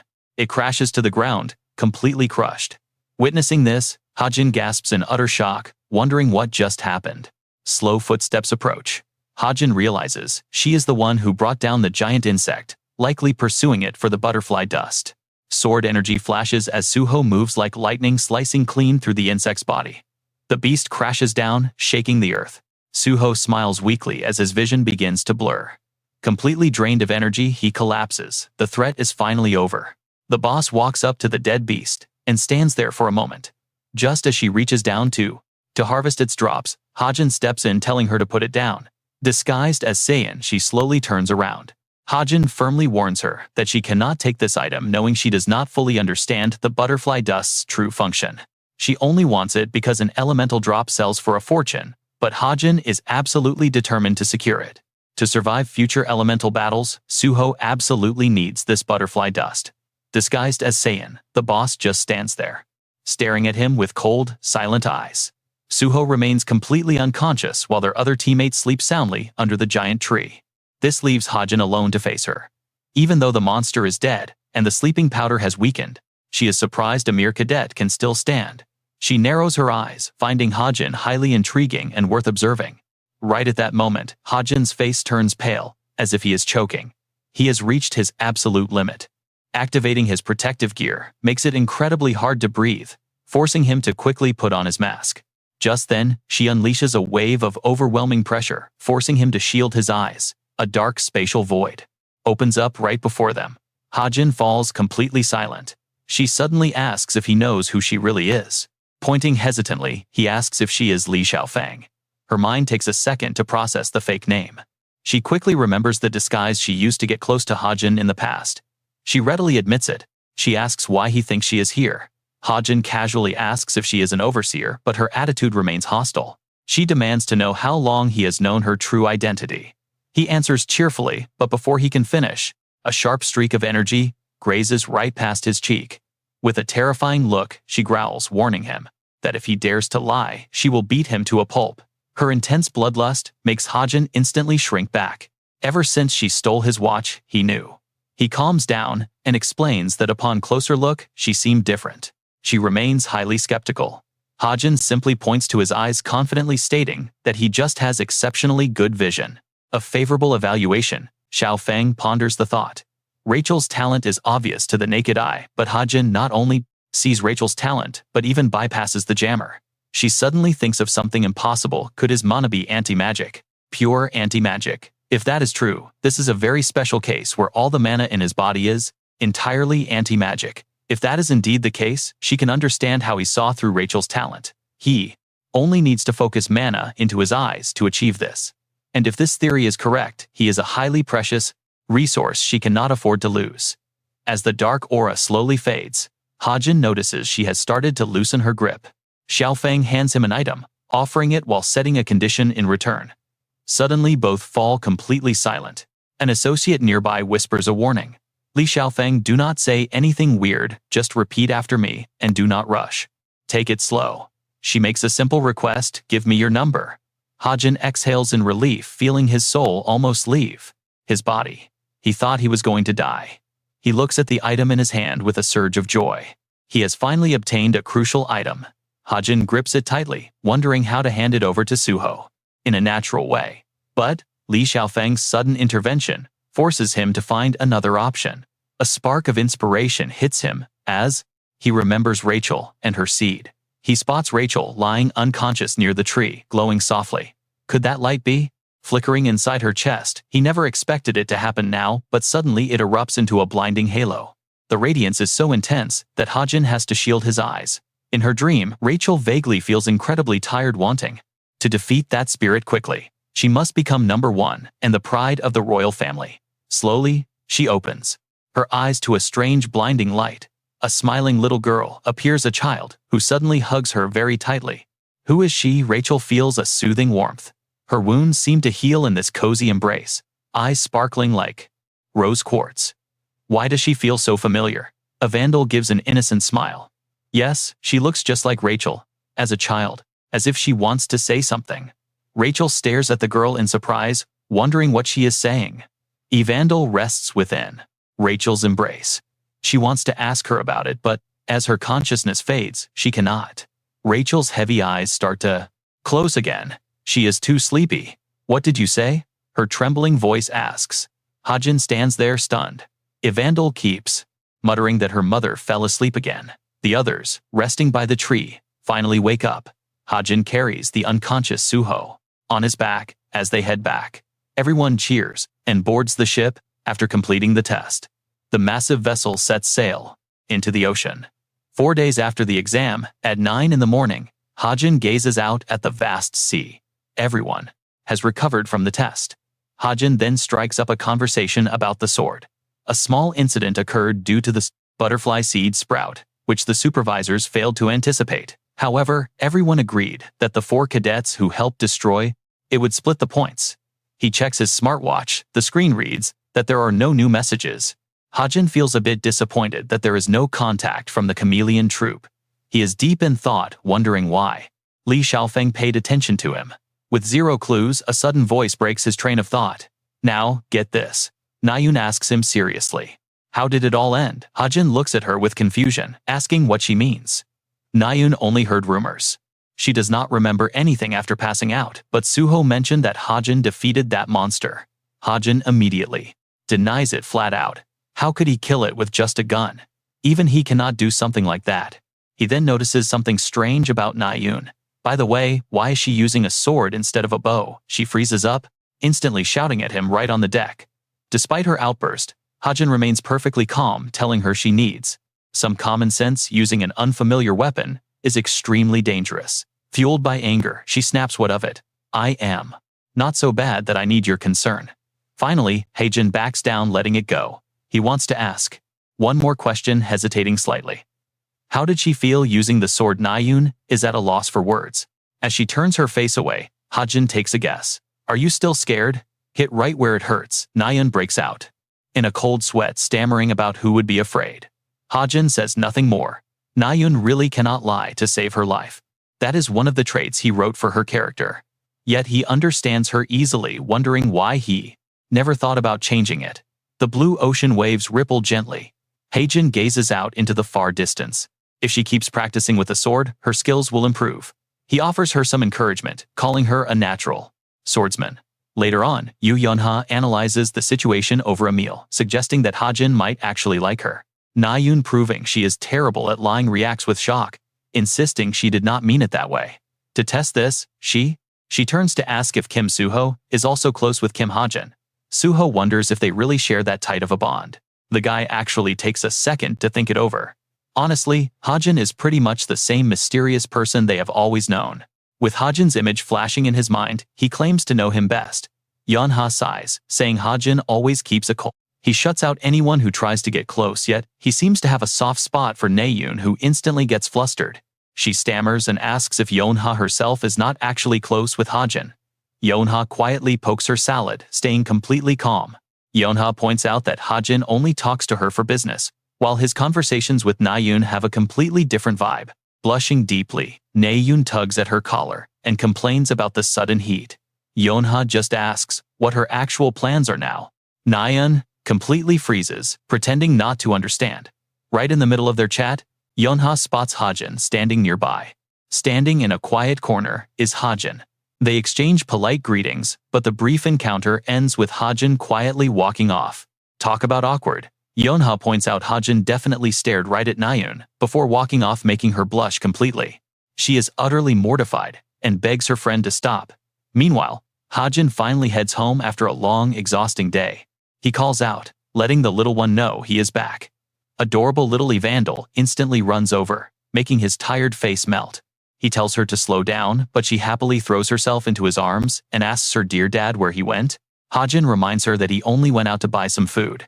He lifts her up, feeling quite awkward about the dad title. He gently explains that she cannot keep calling him that, or people will get the wrong idea. Evandel looks back in confusion. With a sigh, he asks if she can just call him Uncle Hajin instead, but the innocent girl keeps demanding to know why. He realizes he needs to teach her some basic things. As she wriggles in his arms, her bright smile instantly softens his heart. That absolute cuteness is too much to resist. Hajin recalls the day she first sprouted from her seed right next to Rachel. Back then, she looked up and called him dad, saying mom was sleeping. Hajin found the whole parent thing incredibly strange. She insisted that he was her father no matter what. He had to admit he was raising her, but before he could finish, she snuggles right back into his chest. He can only let out a sigh. Suddenly, the loud sound of a helicopter echoes overhead. To keep her safe, Hajin asks if she can temporarily transform back into her tiny sprout form for a little while. Evandel is curious, so Hajin describes her old seed form. Just a tiny round seed, which immediately makes her worry about Rachel. She asks what will happen to her mom. Panicking, Hajin quickly tells her not to use that word, since Rachel is busy. Feeling a bit down, Evandel rubs her eyes and shrinks back into a tiny seed, while Ijo runs around holding Hajin's shirt. That was how he kept her hidden in his memories. Can you believe our main character is suddenly a full-time dad? First, it is time to eat. Evandel cheers happily at the sight of a cute meal prepped right in front of her. She takes a bite and is absolutely thrilled. Telling her to eat nicely, Hajin steps aside to check on something important. Before him, a pouch of blue powder glows softly. He wonders how to use this butterfly dust, which clings to magic. It can awaken the latent potential of anyone with magical power. The description is straightforward, yet the effect is incredibly potent. The outcome entirely depends on the target, whether it is a human or an item. He recalls writing this exact rule. In the original novel, Rachel and Kim Suho were the ones who acquired it. He calculates his options, deciding who gets it. Meanwhile, Rachel lies dazed on her bed. Her thoughts are still completely occupied by the memory of the mysterious little girl. She wonders who that child could possibly be.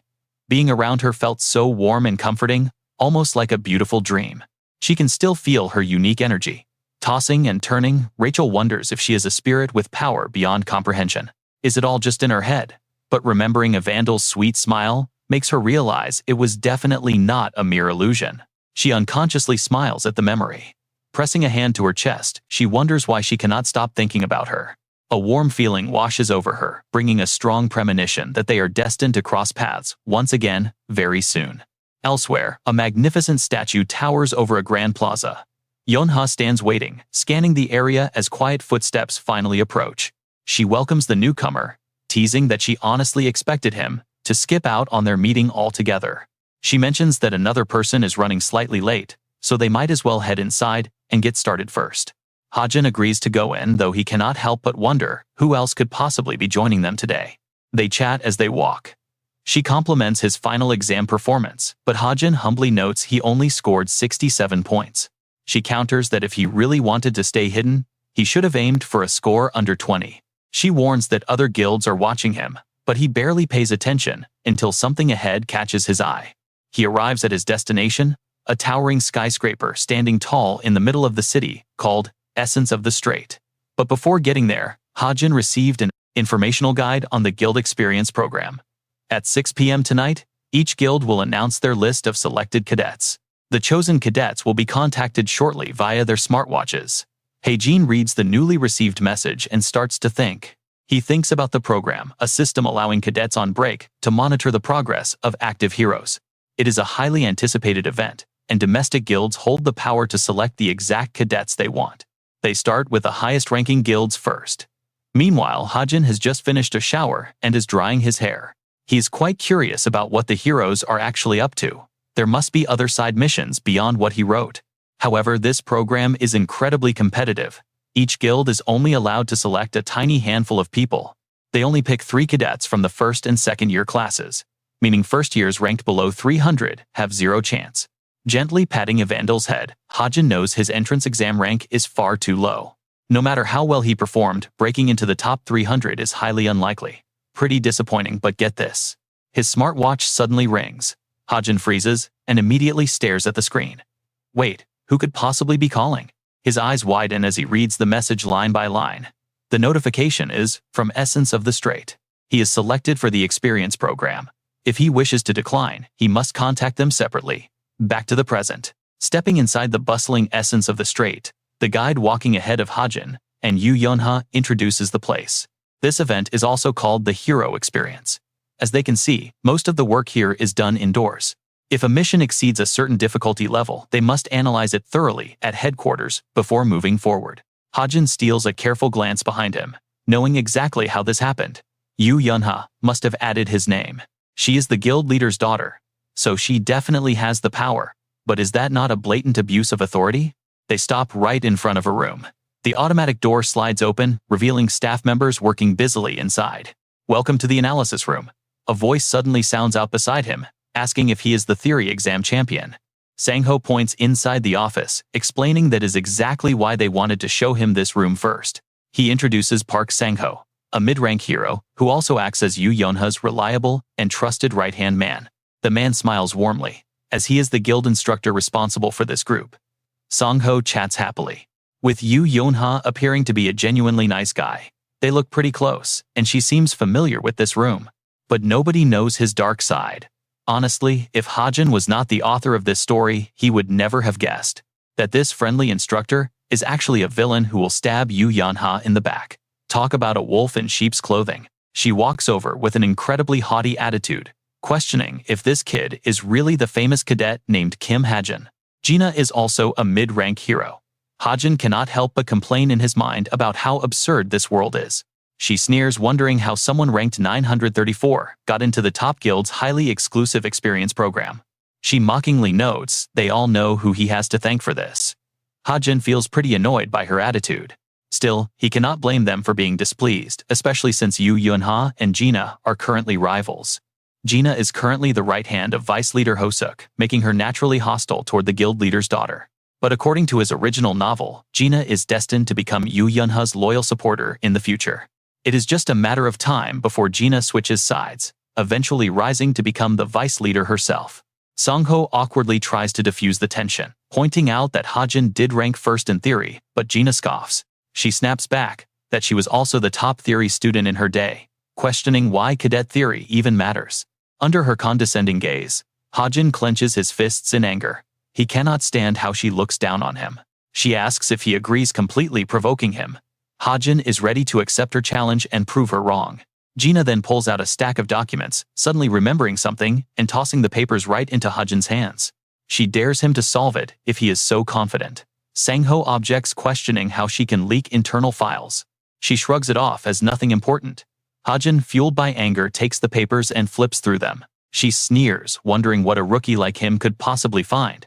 Annoyed, Hajin decides to drop his polite act. He extends his hand toward her, asking for a few extra sheets of paper. Gina merely raises her eyebrow. She challenges him, saying he probably cannot solve it anyway. Hajin shivers with rage, finding this woman absolutely unbelievable. Yu Yunha glanced down at her smartwatch.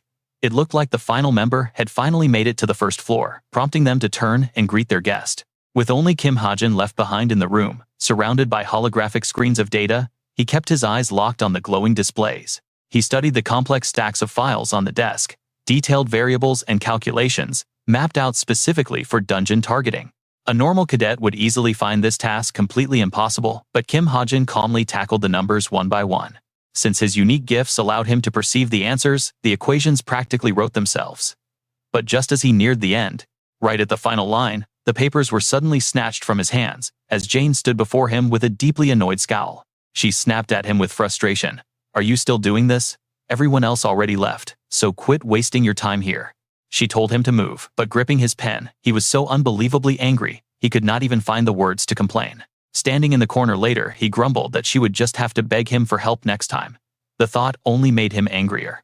Just as the elevator doors slid open, he bumped right into Chae Nayun, who stared back at him in absolute wide-eyed disbelief. Instantly losing her mind, she turned to Yu Yunha to demand what on earth was going on and why he was even there. Yu Yunha simply offered a sly grin, highly amused by the drama.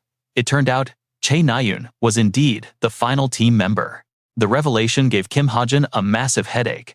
Why had she kept it a secret? Meanwhile, as sunset painted the sky, Yu Jinhyuk sat alone. After spending a solid month digging into the boy's mysterious background, all he had to show for it was a few scattered sheets of paper. The file on Kim Hajin sat on the desk, a complete enigma. No matter how hard Yu Jinhyuk searched, actual details were incredibly scarce. His history raised far too many questions. Who were his actual parents? And how did he even end up in that orphanage in the first place? The trail was completely cold. Leaning back in his leather chair, the seasoned investigator let out a heavy sigh at the impossible task. He muttered that his niece had certainly thrown a brutal case his way. Yet a strange spark flickered in his eyes as Kim Hajin sparked a deep burning curiosity inside him. The more the kid hid his secrets, the more intrigued the investigator became. "You just know a massive storm is brewing here." A dusty report on the Kwangho shelter massacre showed 96 casualties, with only a pregnant woman and her unborn child listed as survivors.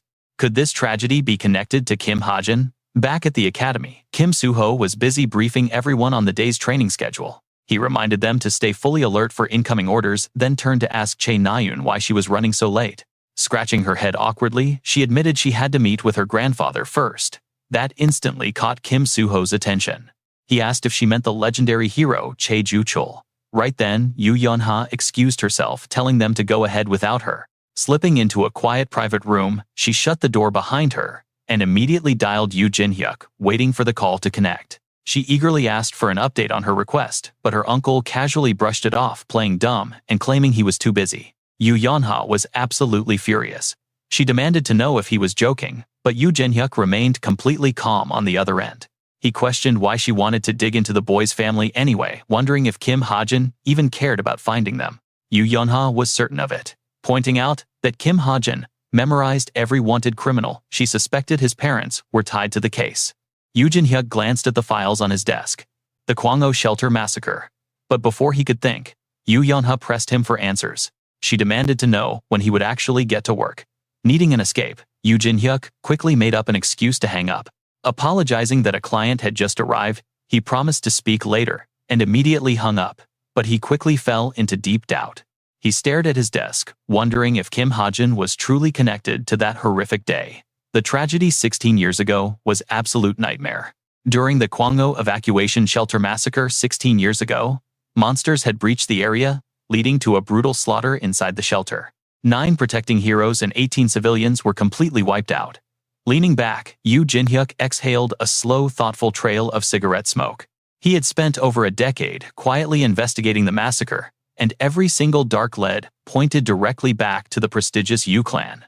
The government and association blamed the Jins, but the truth was far more sinister, involving several high-profile elite leaders who pulled strings. The list of powerful masterminds included the former president Kim Suk-ho, the absolute powerhouse Chae Ju-chul, and Yoo Yeon-ha's very own father. Yoo Jin-hyuk clenched his fist in disgust. The worst part was that they had actually hired an assassin to orchestrate the entire tragedy. To those elites, those innocent lives were just collateral damage. Yet he could not shake a terrifying, impossible theory forming in his mind. What if someone had actually survived the massacre? Could Kim Hajin's parents have been victims of that tragedy 16 years ago? If that was true, was the boy now secretly planning his ultimate revenge? Talk about a recipe for absolute disaster. Yoo Jin-hyuk's hand trembled with genuine fear. Digging any deeper into this dark secret was a direct path to a very early grave.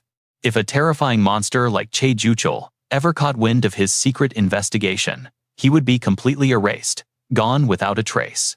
Meanwhile, a thoroughly exhausted Kim Hajin was dragging himself to catch up with his group just as a massive pack of stone golems appeared. At Street 20 mid-level hero, Park Song-ho leaves the area in his hands. Song-ho worriedly asks Chae Na-yoon where Hajin is, but she is already too used to this kind of thing, saying it is fine, and he will catch up. Meanwhile, Yoo Yeon-ha's expression grows a bit dark and gloomy. She asks Yoo Yeon-ha why she is making that face, but she snaps back that it is nothing, though she is actually fuming over Yi Jin-ah. Chae Na-yoon breaks into a cold sweat. Right at this moment, Yoo Yeon-ha spots some sudden movement as a massive monster appears and detects the golems. Spotting them, the towering beast slams down a devastating blow. Suddenly, a rope wraps around the golem to restrain its movement. Park Song-ho immediately praises In-ha for his great job. In-ha then hurls his spear straight at the towering golem. Meanwhile, Kim Hajin is still running hard, panting heavily as he finally arrives. Chae Na-yoon is already aiming her weapon at the golem. It is about 2 meters tall. A sudden thought flashes through her mind. She can easily handle this if she uses her sword. She focuses on the ankles, which is the usual weak point of a golem. The crucial moment has finally arrived. Chae Na-yoon unleashes her sword strike, but the golem detects her and drives a heavy fist straight into her stomach. The counterattack makes her cough up blood as she crashes to the ground. She struggles to stand, leaning heavily on her sword. She is in disbelief. How is this golem so fast? As it swings down again, Kim Hajin screams out for her to dodge. He screams out to dodge. That split second freezes Kim Hajin up completely, leaving both of them caught in a sudden wave of emotion. Chae Na-yoon falls directly into his arms. Wondering what just happened, Kim Hajin uses his magic to quickly pull her back toward him. His skill had activated automatically, causing this awkward physical contact, so he realizes he needs to say something to explain himself.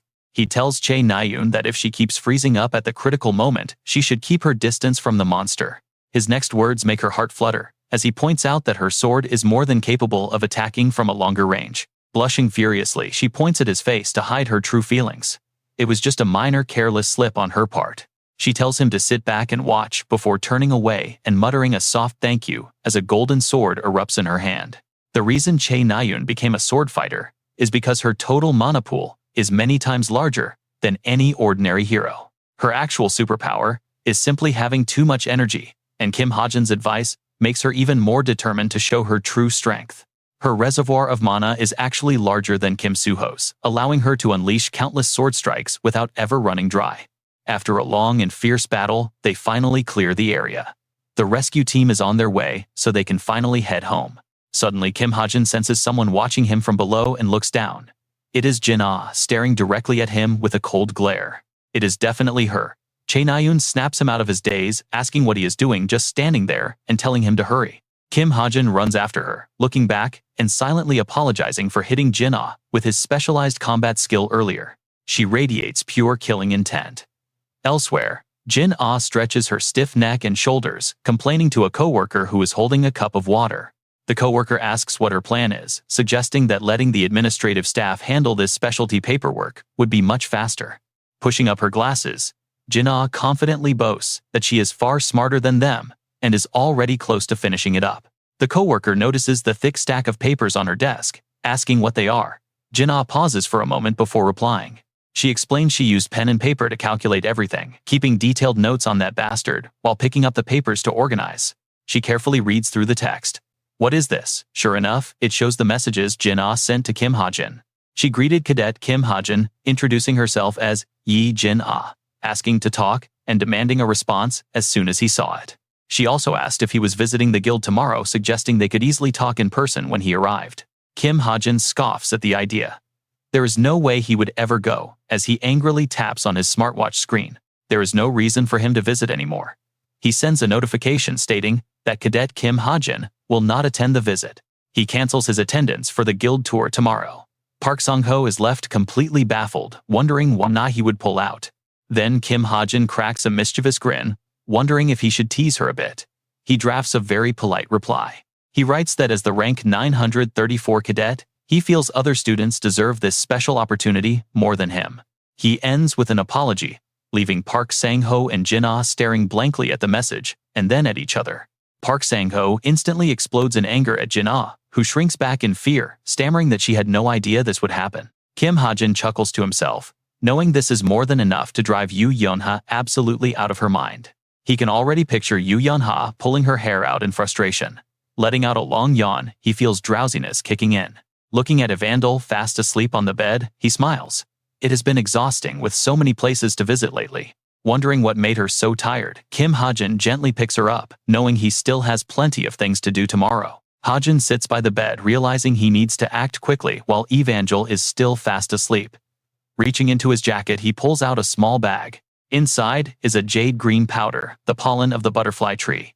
It glows beautifully, and there is actually way more of it than he initially expected. With such a generous amount, Hajin starts calculating the best way to split it up, planning to share some with Kim Soo-ho and Chae Na-yoon.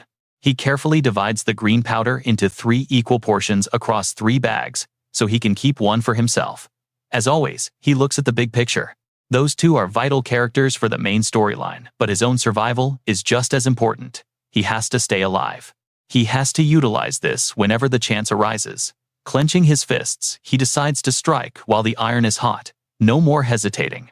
After packing the butterfly tree pollen, he realizes using it directly on his body would be a waste, since he only has SP and lacks raw potential power. Instead, he decides on a better alternative. He conjures a golden bullet and carefully sprinkles the butterfly tree pollen directly over it. Hajin watches the powder blend into the metal, waiting for complete absorption, when a sudden notification pops up on his smartwatch. It is a message from Chae Na-yoon. Wondering why she is texting so out of the blue, he quickly opens the screen to read it. The message reads, "Thanks for today, but..." It leaves Hajin completely baffled. He waits for 10 minutes, but nothing else follows. Leaving a sentence hanging like that is easily one of the most annoying things anyone can do in a chat. What follows is a flurry of chaotic messages. He asks what she wants from him, since she was the one who initiated this in the first place. She tells him to just go to sleep, calling him crazy. Hajin is left staring at his screen, utterly exhausted by the absurd exchange. He cannot believe he just had such a ridiculous conversation with Chae Na-yoon. It makes him start questioning his own life choices. Still, exchanging casual banter with Chae Na-yoon feels strangely fresh. It gets him reflecting on his journey in this world so far. He started out as a mere extra in a novel, a nameless character with zero connection to the main plot, but somehow he made it here. Thanks to his transmigration, his life took a massive turn. Looking at his current situation, he feels a lot like a support character. But since nothing is set in stone in this unfinished world, he has the power to change the narrative, however he sees fit. Meanwhile, Yoo Yeon-ha is busy typing away on her laptop, taking a quick sip of water to stay focused. She has a mountain of deadlines to clear today. First on the list is writing a comprehensive report for her guild. On top of that, she needs to draft a recruitment post. She is planning to expand their specialized information division. The current team at Essence of the Strait is solid, but they are severely understaffed to handle this massive wave of new data. Looking at the screen, she reviews the recruitment details for high-level agents to join Essence of the Strait. With their operational systems running smoothly, all that is left is to bring in some fresh top-tier talent. Yet looking at the workload, she feels like crushing her cup in frustration. Why should she wait around for that lazy recruit anyway? Rather than wasting time, she decides to just do it herself. Right then, her phone starts ringing, making her wonder who would call so late. It is Chae Na-yoon greeting her with a cheerful voice, though Yoo Yeon-ha is currently way too busy to match her energy.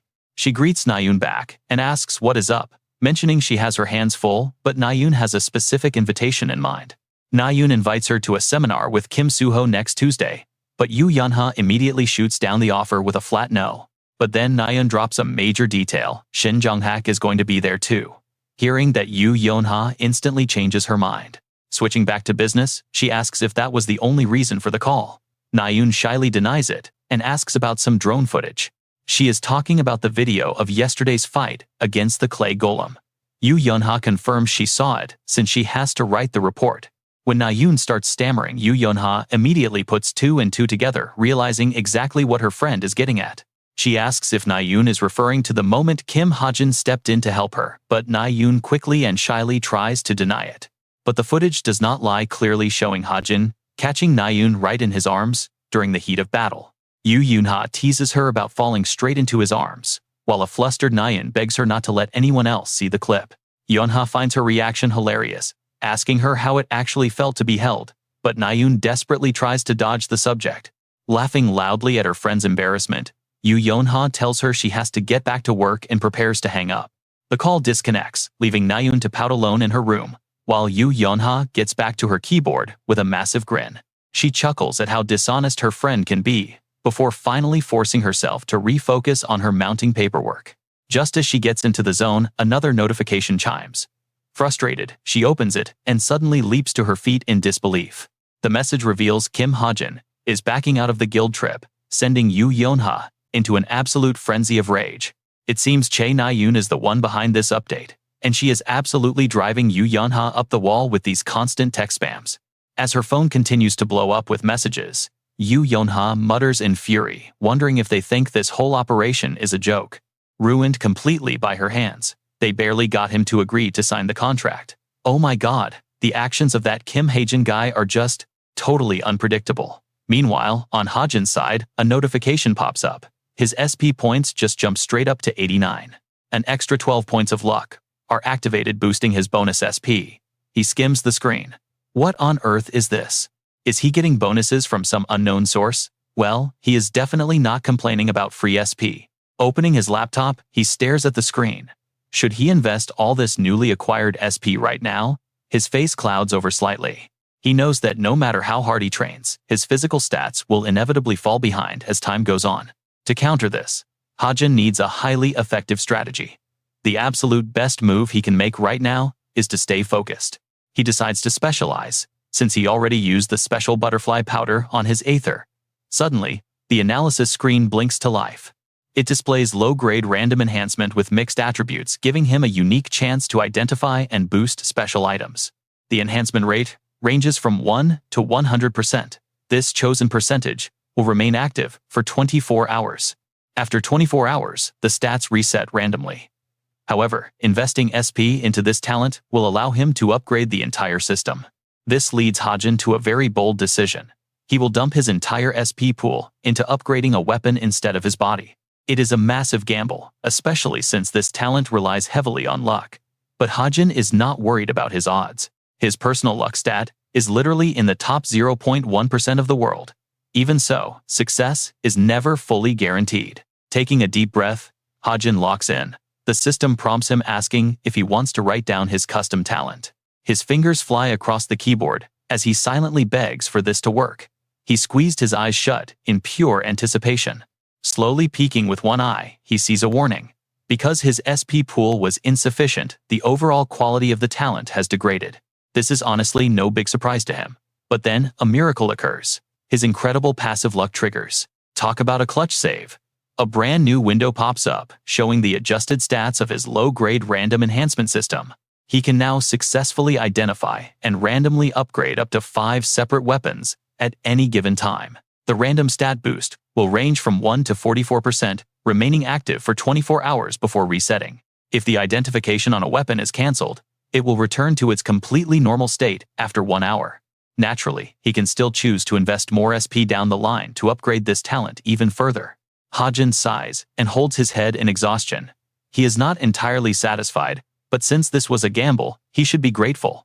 It could have been a complete disaster. Suddenly his eyes snap open. An unexpected notification urges him forward. Everything is finally in place. The whole reason he rushed this dangerous enhancement process becomes incredibly clear now. A faint blue glow emanates from his smartwatch. Hajin stares intently at the screen and taps on the new message. It is a trip schedule for next Friday to the United Kingdom. Staring at the schedule, he remembers the dark, grueling nights. For the past week, Hajin had been training completely alone in the dead of night, pushing his body to the limit. He spent his entire vacation on this brutal routine, because even with his weapon upgraded, he cannot neglect his physical training. Day in and day out, he pushed himself relentlessly. During these sessions, he would work until he was completely drained. He would collapse onto the floor, wiping the thick sweat from his brow. Yet, his baseline numbers barely even budged. No matter how hard he worked, his raw physical stats stayed exactly the same. But then, a breakthrough finally happened. Mid-workout, the mysterious orb in his hand suddenly burst with a brilliant light, bringing a tiny smile to his face. At least his ether weapon is fully awakened now. The system screen confirms that the formless, mysterious weapon is unsealed. It exists in a fluid, shapeless state, strengthening itself by fusing directly onto either the user or their equipped weapons. Its true potential is unlocked through raw soul power. Hajin reads every single line of this description with extreme focus. As the orb hovers above his palm, Hajin does some quick mental math. Essentially, his overall body reinforcement stat just jumped.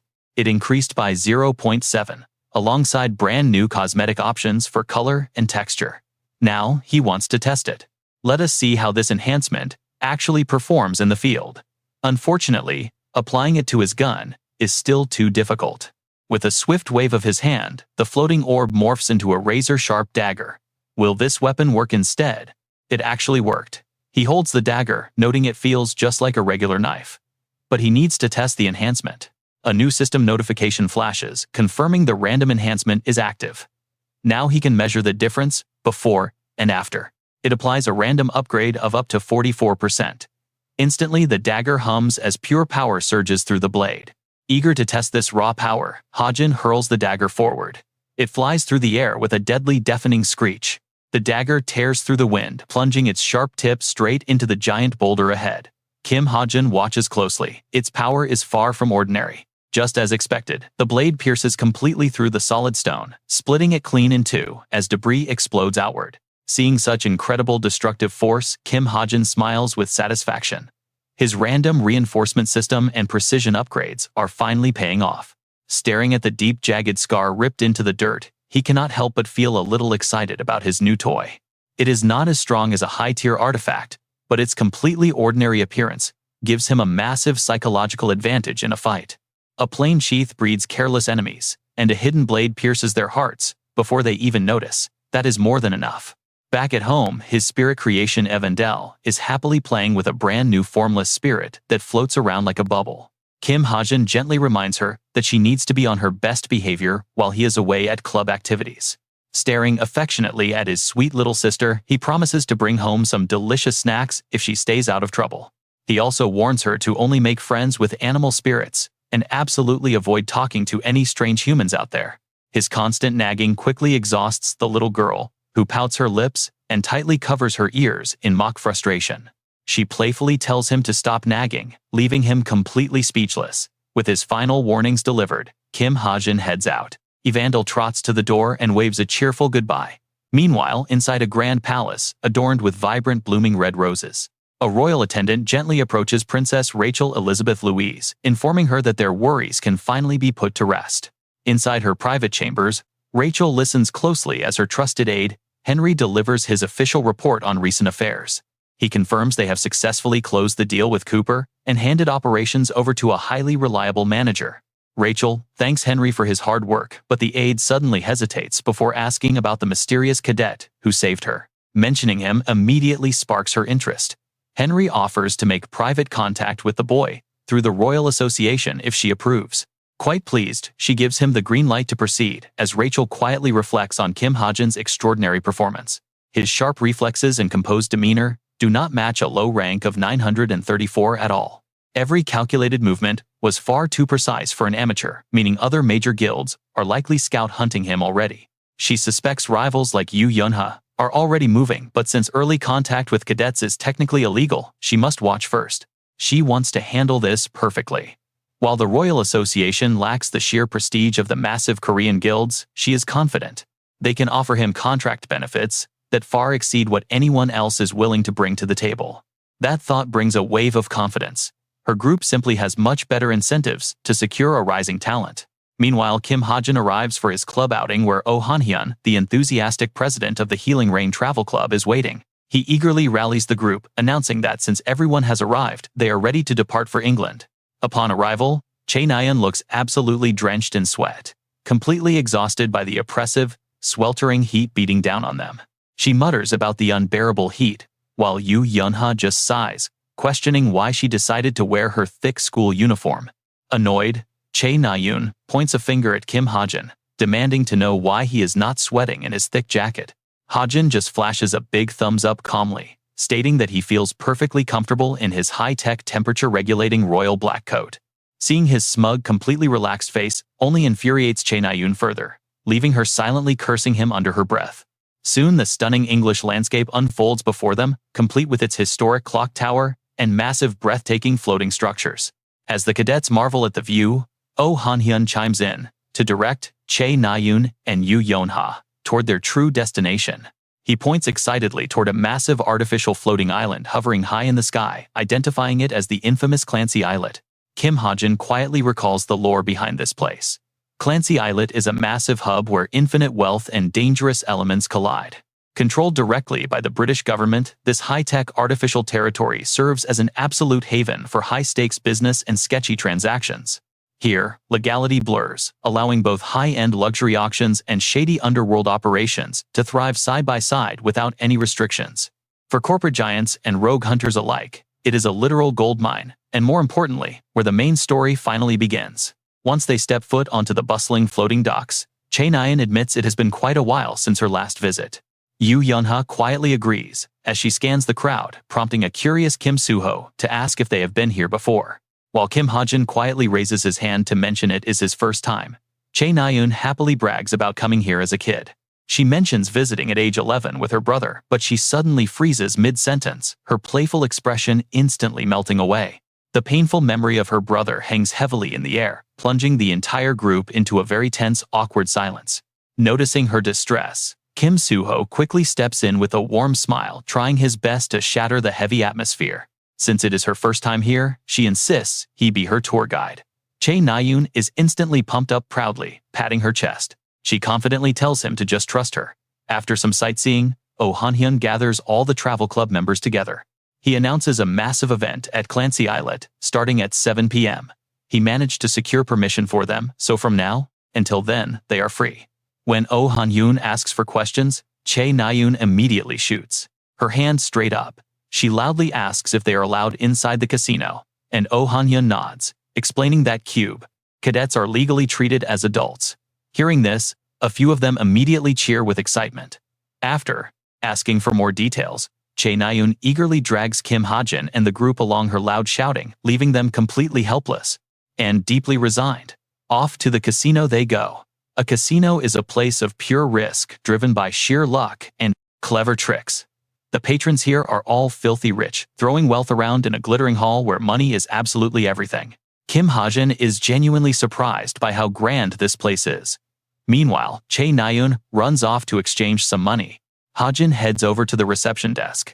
The receptionist grins, asking politely to see his identification card first. He carefully pulls his card out and hands it over. By now, Hajin has already realized this gorgeous receptionist is actually Jane in disguise. He casually asks how long she has worked here, and Jane smoothly replies that it has been 6 years. Hajin plays along, complimenting her dedication, before walking away, catching her fake smile. Just as he suspected, Jane has already infiltrated. While wandering around, Hajin tries to recall the events from his own novel. That big 7 p.m. incident is going to draw in major criminals from all corners of the globe, all looking to claim the prize. Surrounded by absolute luxury, his clenched hand starts trembling. Hajin wants to stay calm, but the high stakes make him anxious. After all, this is a casino. The flashing lights and risky games of chance make his face tighten up. It is as if he is trying to hold back a wild beast. Deep down, he is screaming this place is a gold mine. Especially since his ultimate luck stat works perfectly here. Hajin smiles, realizing he still has plenty of time before the main event. Flipping a coin with a soft chuckle, he enters full relaxation mode. It is time to have some fun. He plans to completely drain the slot machines first. But as he walks away, a loud scream suddenly catches his attention. Someone is yelling about how unfair the game is. Hajin turns to see Chae Na-yoon absolutely furious after losing all her money. The guys sitting around her just laugh mockingly, calling it a real shame. Hajin instantly recognizes the man in charge. That smug blonde man with the high ponytail laughing over there is none other than Bert, the professional swindler. Na-yoon snaps, clicking her tongue as she prepares to walk away. But as the other guys mock her, Bert stops her. He shoves a pile of chips forward, mockingly, telling her that taking money from a kid feels a bit impolite. He even offers to give back 25% of her losses. This blatant mockery absolutely pushes Chae Na-yoon over the edge. Slamming her hand onto the table, she furiously demands to know who he is calling a kid, completely losing her cool. She boasts that she could easily win it all back if she played seriously. Everything is playing out exactly as Hajin wrote. In the original story, she would lose every single penny within 2 hours and lock herself in her room crying. It makes sense considering the table is completely rigged. Every player around her is working together as part of the same scam. This guy Bert is the mastermind. In Hajin's novel, he actually plays a pretty significant role down the line. Predictably, after a few more rounds, Chae Na-yoon loses her mind and screams in frustration. Standing on the sidelines, Hajin can only sigh at how incredibly foolish she is, but then his gaze shifts away from her and locks onto a peculiar bracelet worn by Bert. Honestly, Hajin does not care how much cash a rich girl loses, but this scammer has something he wants. Deciding to intervene, Hajin walks up to the table and bluntly tells Chae Na-yoon to stand up. He pulls out a chair and sits down, officially joining the game with a very confident grin. The sudden swap startles the other players, and one of them quickly excuses himself to take a phone call. Hajin shrugs, telling the remaining guys that 5 players are actually more than enough to keep the game going. Chae Na-yoon is stunned by his sudden entrance, anxiously whispering that he does not have nearly enough money to play. The minimum bet here is a whopping 100,000 won, which is an insane amount for a cadet. Hajin calmly brushes off her worries, flashing a confident grin and telling her to just watch him play. Na-yoon sighs, completely giving up on stopping him. The dealer finally speaks up, announcing the start of 7-card stud. He tells her to do whatever she wants. Meanwhile, a dealer speaks up about a game of 7-card stud, raising the stakes. Let's break down the rules first. 7-card stud is a classic casino game where players start with 3 cards. Everyone at the table goes silent as the dealer prepares to reveal their cards. A crew-cut gambler glances around the table, grunting as he spots Kim Hajin's 3 untouched cards on the green felt. With Hajin's cards untouched, the crew-cut guy demands to know why he is not even looking at them. Hajin sits back calmly.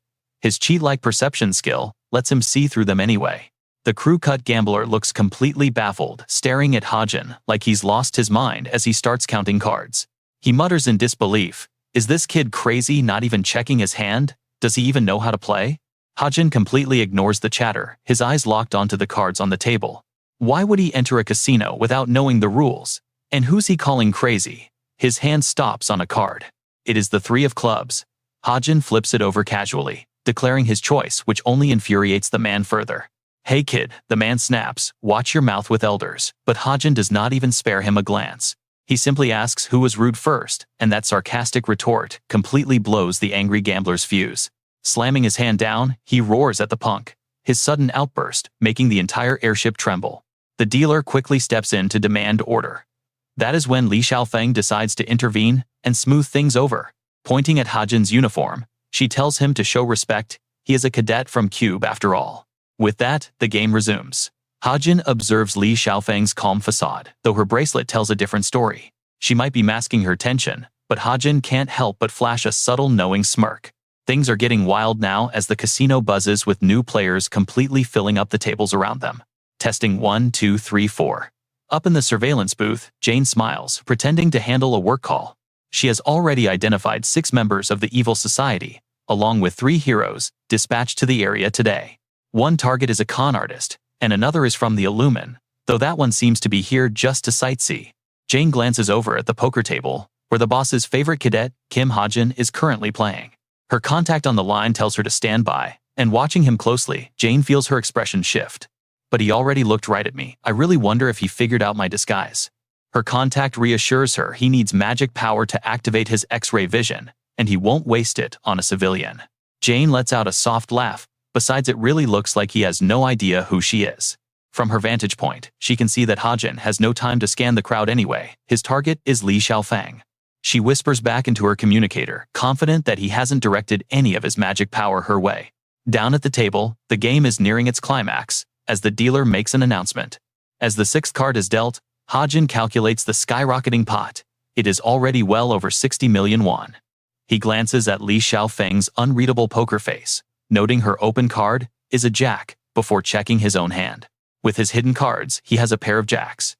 Li Xiaofeng smiles and calls matching the bet to stay in the game. Even under this heavy pressure, Li Xiaofeng shows absolutely zero emotion.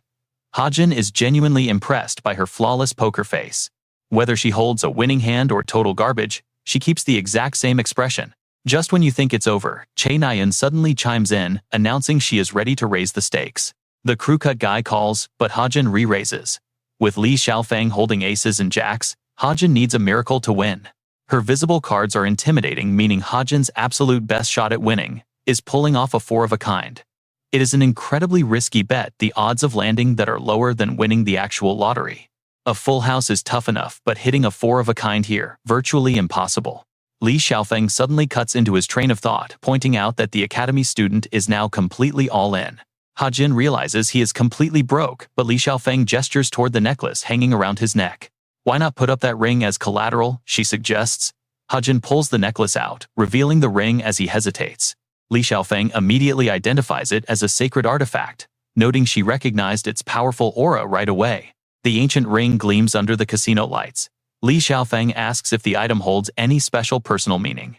Without a single second of hesitation, Hajin unclasps the chain coldly, claiming it is just a cheap decoration. Bert heartlessly dismissed the ring's value, shocking Che Nayan. Her face fell. She simply could not stand his disrespect. Standing up, Che Nayan slammed the table and startled everyone. She demanded they leave, catching Hajin completely off guard. Hajin quietly told Che Nayan to sit, but she yelled straight at his face.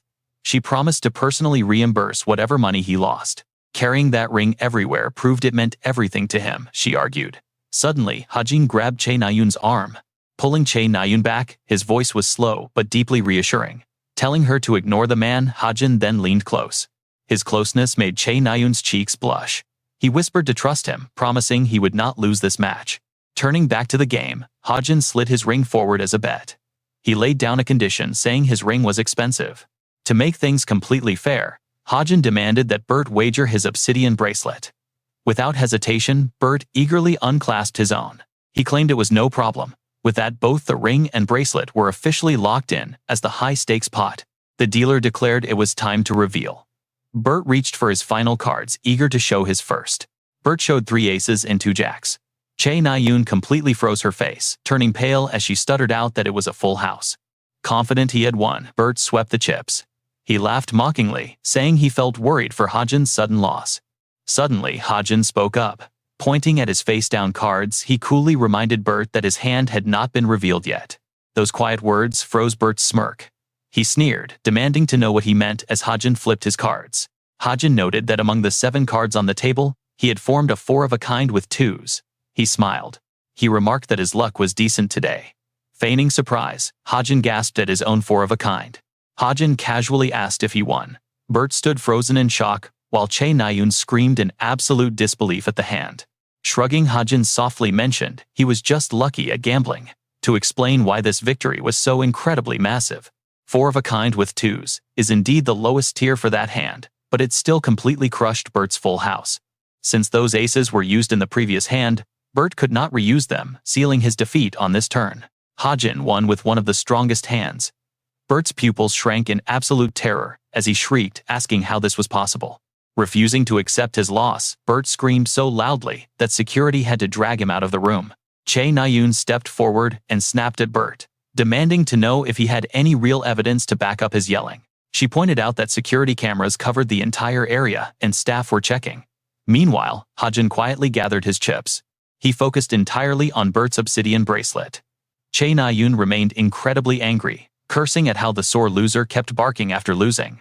A system notification suddenly popped up, displaying the stats of the Athenian obsidian bracelet, a powerful magical relic.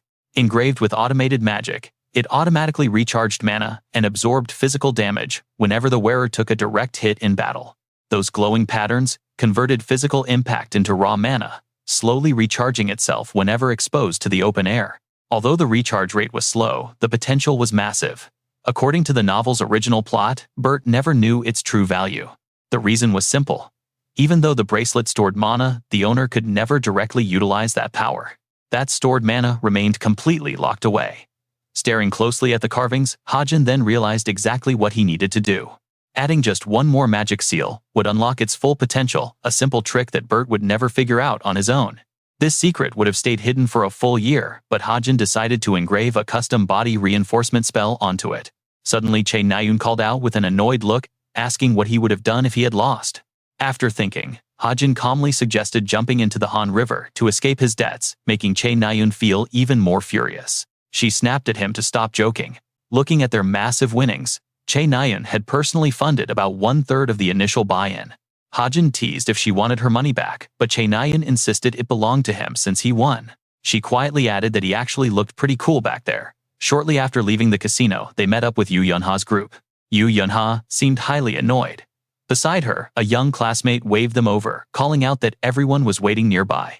They found Hajin standing there, but he was now decked out in flashy gold-trimmed luxury clothes that looked truly incredibly expensive. Classmates teased him for almost being late. Hajin quickly apologized as Yoo Yeon-ha stared at him with complete disbelief. She immediately criticized his overly flashy outfit, but Hajin just smirked, jokingly asking why he looked so incredibly handsome right now. Standing beside him, Chae Na-yoon groaned as she struggled to carry all his bags, complaining about how insanely heavy they were.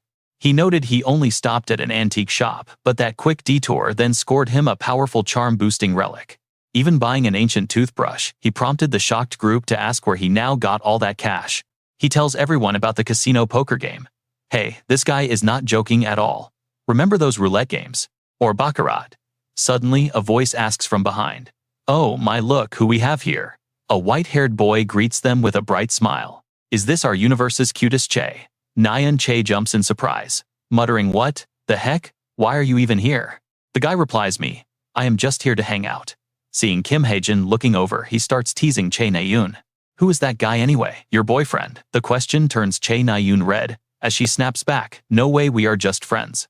Oh, but I heard he made a fortune. Is he really just a friend? Yoo Yeon-ha seems to recognize the person before them.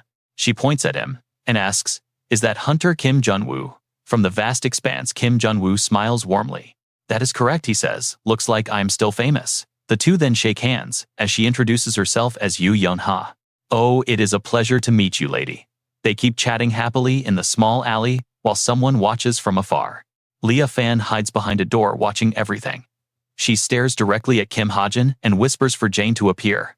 Purple droplets materialize, and Jane appears with a smile to report that she is present. Meanwhile, back at Clancy Islet, the reporter announces that their news crew is currently at the Thames port, which leads directly to Clancy Islet. The host adds that all the high-profile VIP guests have arrived for the major event hosted by the Global Roton Corporation.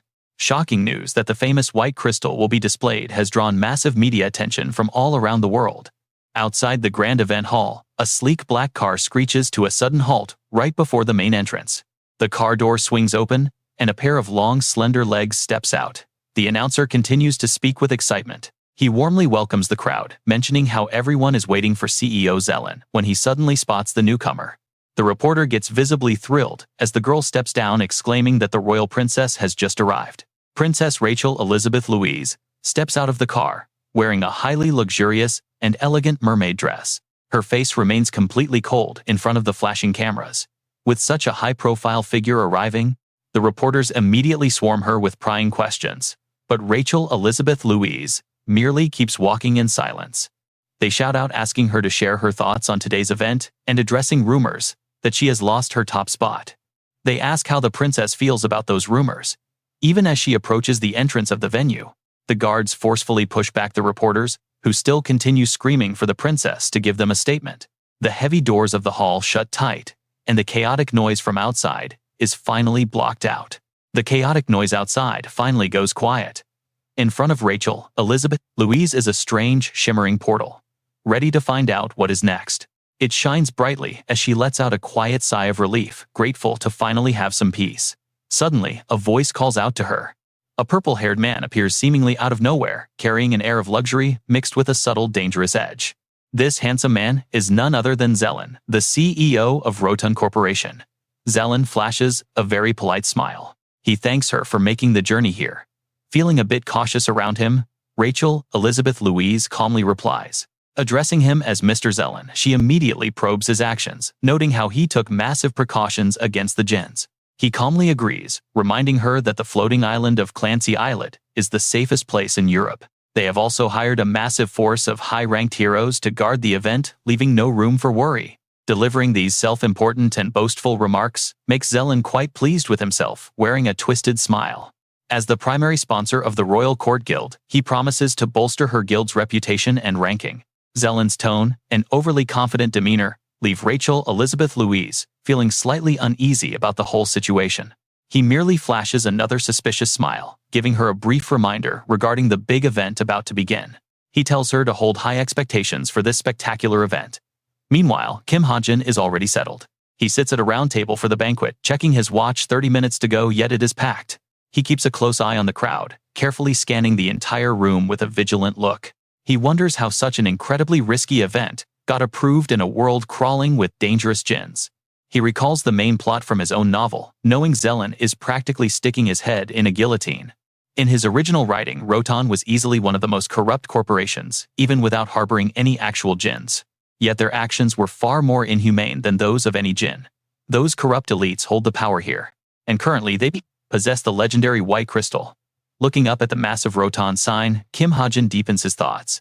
Kim Hajin knows this is one artifact that must not fall into the hands of the jinns or the greedy Webtoon Corporation, because both factions want this crystal for the exact same sinister purpose, and 3 powerful jinns are bound to strike during today's event. Those targets include a white-haired youth who is currently holding the crystal and a pink-haired warrior named Jane. But the most dangerous threat of all is the recovery team captain from the notorious evil society Kim Hakpyo. Sizing up the situation, Kim Hajin sighs and leans back in his seat, feeling a wave of exhaustion. Given his current power level, there is absolutely no way he can stop their heist on his own. It is probably smarter to just sit back and watch. He needs to see if things will still play out like the original novel. Just then, long hair brushes past as someone calls his name. Li Xiaofeng approaches him with a cold expression, asking what he is doing here. Her sudden appearance catches Hajin completely off guard. He greets her awkwardly as Li Xiaofeng explains she is working security. But right then, a voice crackles through her earpiece. Her teammate starts teasing her, making her jump, asking if the boss has finally run into her little crush at last. Her friend congratulates her, leaving Li Xiaofeng utterly flustered as she frantically snaps back, demanding to know what they are talking about. She clears her throat to regain her composure, apologizing to Hajin and blaming her colleagues for talking absolute nonsense in her ear. Hajin can only offer a forced laugh, saying he completely understands, though, in reality, his sharp senses caught every single word. Suddenly, Kim Suho spots him from across the room, walking over to casually ask Hajin who his new friend is. Hajin quickly introduces her as Li Xiaofeng, a high-ranking hero who just happened to run into him while on duty. He then introduces his own companions, pointing out Yu Yonha and Kim Suho, mentioning they are all fellow rookie heroes. But before he can even finish introducing the rest, Li Xiaofeng cuts him off, stating she already knows these famous cadets. Just then, Kim Jun-woo approaches with a polite smile, offering his greetings and saying it is a pleasure to meet her. But his eyes instantly sharpen with intense suspicion as he asks how exactly she knows Hajin in the first place. His piercing gaze locks onto Li Xiaofeng, demanding to know which specific guild or organization she actually represents. Suddenly, the main hall lights cut out as the stage spotlights flare to life, catching the entire crowd by surprise. Yu Yonha whispers that the event must be starting, while Li Xiaofeng quickly tells Kim Junwoo that she must get back to her post. She bids them farewell and vanishes into the crowd, leaving Kim Junwoo rubbing his chin as he keeps a close eye on Hajin. Hajin breaks into a cold sweat, desperately hoping his friend is not getting the wrong idea before they all sit down together. From the balcony above, Rachel Elizabeth Louise spots Hajin in the crowd, her heart skipping a beat as she watches him. Seeing him down there brings a soft, happy smile to her lips, especially when she notices the artifact she gave him resting on his neck. She is thrilled that he is actually wearing it. Down below, the spotlight focuses sharply on a man standing center stage. Jelen bows deeply, welcoming the distinguished guests and introducing himself as the CEO of the industry-leading Roton Corporation. With a confident grin, he kicks off his highly anticipated presentation with a simple yet intriguing opening question. He asks the audience what they believe is the ultimate source of all creation, before immediately answering his own question. The answer is mana. The spotlight then shifts to a heavily covered glass case, as Jelen explains how natural mana condenses. Over time, this concentrated energy can manifest as a legendary treasure of immense power, with one particular artifact ruling them all. That legendary prize is the white crystal, the rarest and most unique treasure in existence, which he praises with grand sweeping words. He points out that while 480 crystals have been discovered throughout history, a proper usage remains highly debated. No unified method has ever been perfected. Standing right next to the covered display, Jelen continues to speak slowly. But now, pulling back the heavy cloth, he boldly declares that Roton Corporation is about to show everyone the ultimate solution. They will demonstrate the perfect way to unleash the white crystal's true power, revealing the breathtaking gem to the world. It radiates a brilliant, blinding light as the crowd erupts into thunderous applause, completely captivated by Jelen's flawless pitch. Only Kim Hajin remains totally unimpressed, keeping his eyes peeled on the surroundings, while Jelen continues his grand speech. But Rachel is completely ignoring his words at all, her mind focused on a different kind of trouble. She has already spotted several suspicious figures, dressed in dark suits, constantly pacing around the edges of the banquet hall. Locking her gaze onto one of the black-clad men, she recalls thinking they were just standard security guards at first, but their numbers are growing way too fast. Clenching her fists, Rachel realizes that something is terribly wrong here. The situation is extremely worrying, but she cannot afford to act rashly just yet when suddenly she spots Hajin standing up. He quietly slips away, while looking around the room, leaving Rachel wondering where on earth he could be heading right now. Rachel feels a sudden flicker of suspicion. Could it be that she's looking at the back of Kim Hajin, the guy who always shows up at every single incident? He carries himself so differently from everyone else. There are just too many suspicious details about him to ignore anymore. Suddenly, Rachel turns to her two bodyguards and tells them she is fine, ordering them to go monitor the suspicious guests in the hall. They bow and acknowledge her command before immediately vanishing. Rachel then reaches for her pendant as a bright light begins to glow from it. Whispering a command to diffuse the darkness, a thick shadow rises from the jewelry and completely wraps around Rachel. Taking a quiet breath to steady her stance, she leaps downward in the blink of an eye. Her movements are incredibly smooth and agile, allowing her to slip away without leaving a single trace.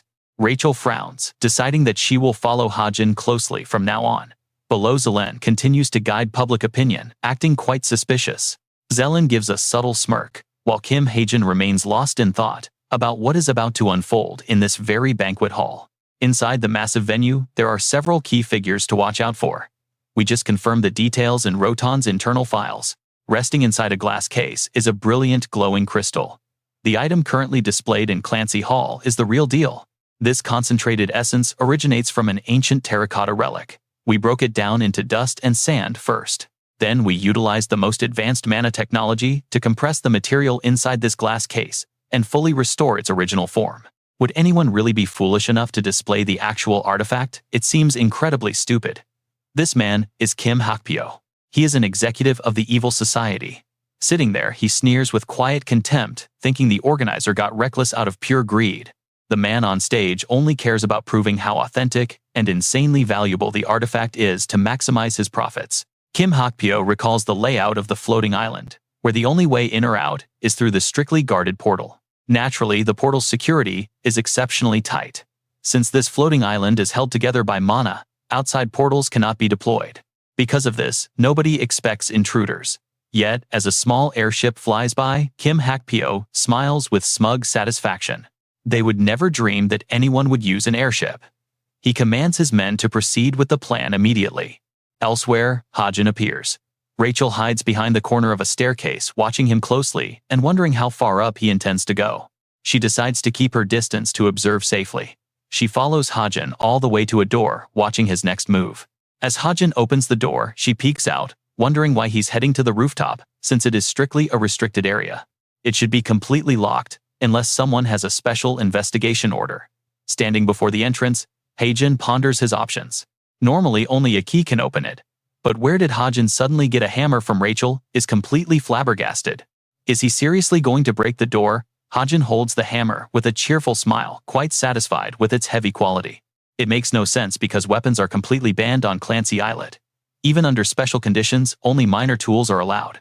Yet, seeing Hajin prepare to smash the locked door with a hammer leaves Rachel feeling incredibly skeptical about his plan. Does he really think that rusty simple tool can break a door made of reinforced mana alloy? That is completely impossible. As the hammer makes contact, a massive explosion echoes, kicking up a thick cloud of dust. Rachel drops to her knees in shock.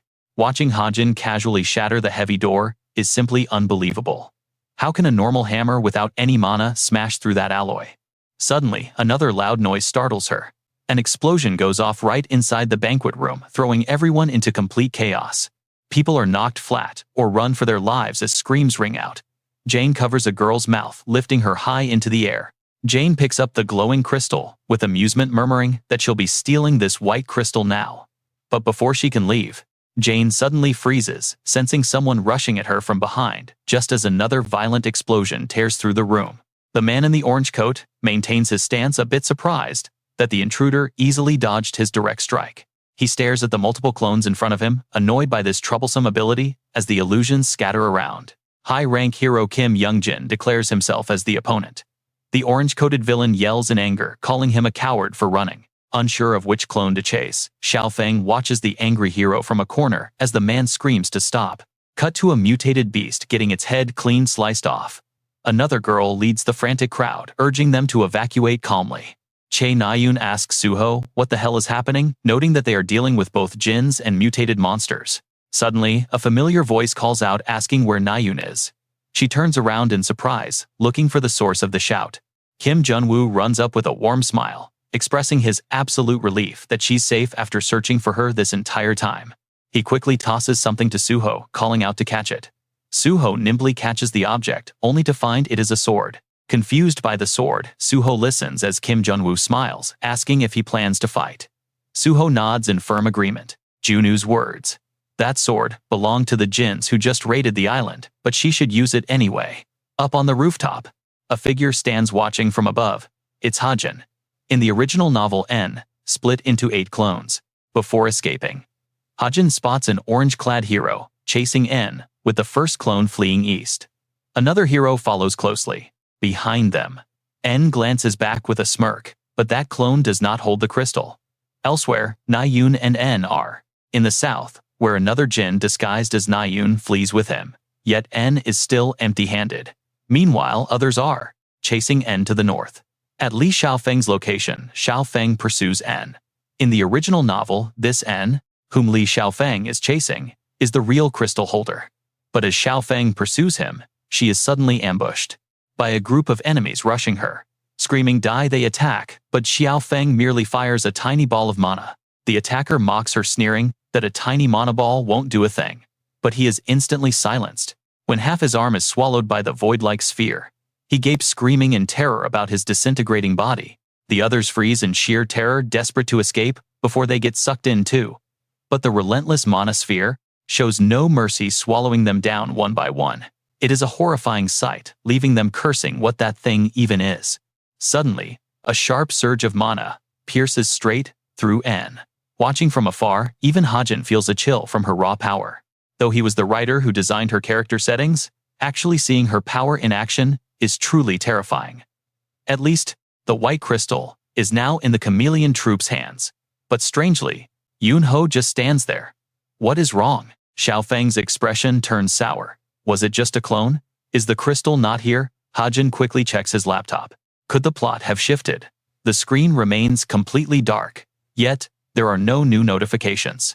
That means it is not a fundamental plot shift, but rather real-time variables in this situation causing the change. Hajin grows anxious. What can be done now? Suddenly, a thought hits him. Hajin rolls up his sleeve to reveal his stigma tattoo. He has never tried this before, but there's no time to hesitate.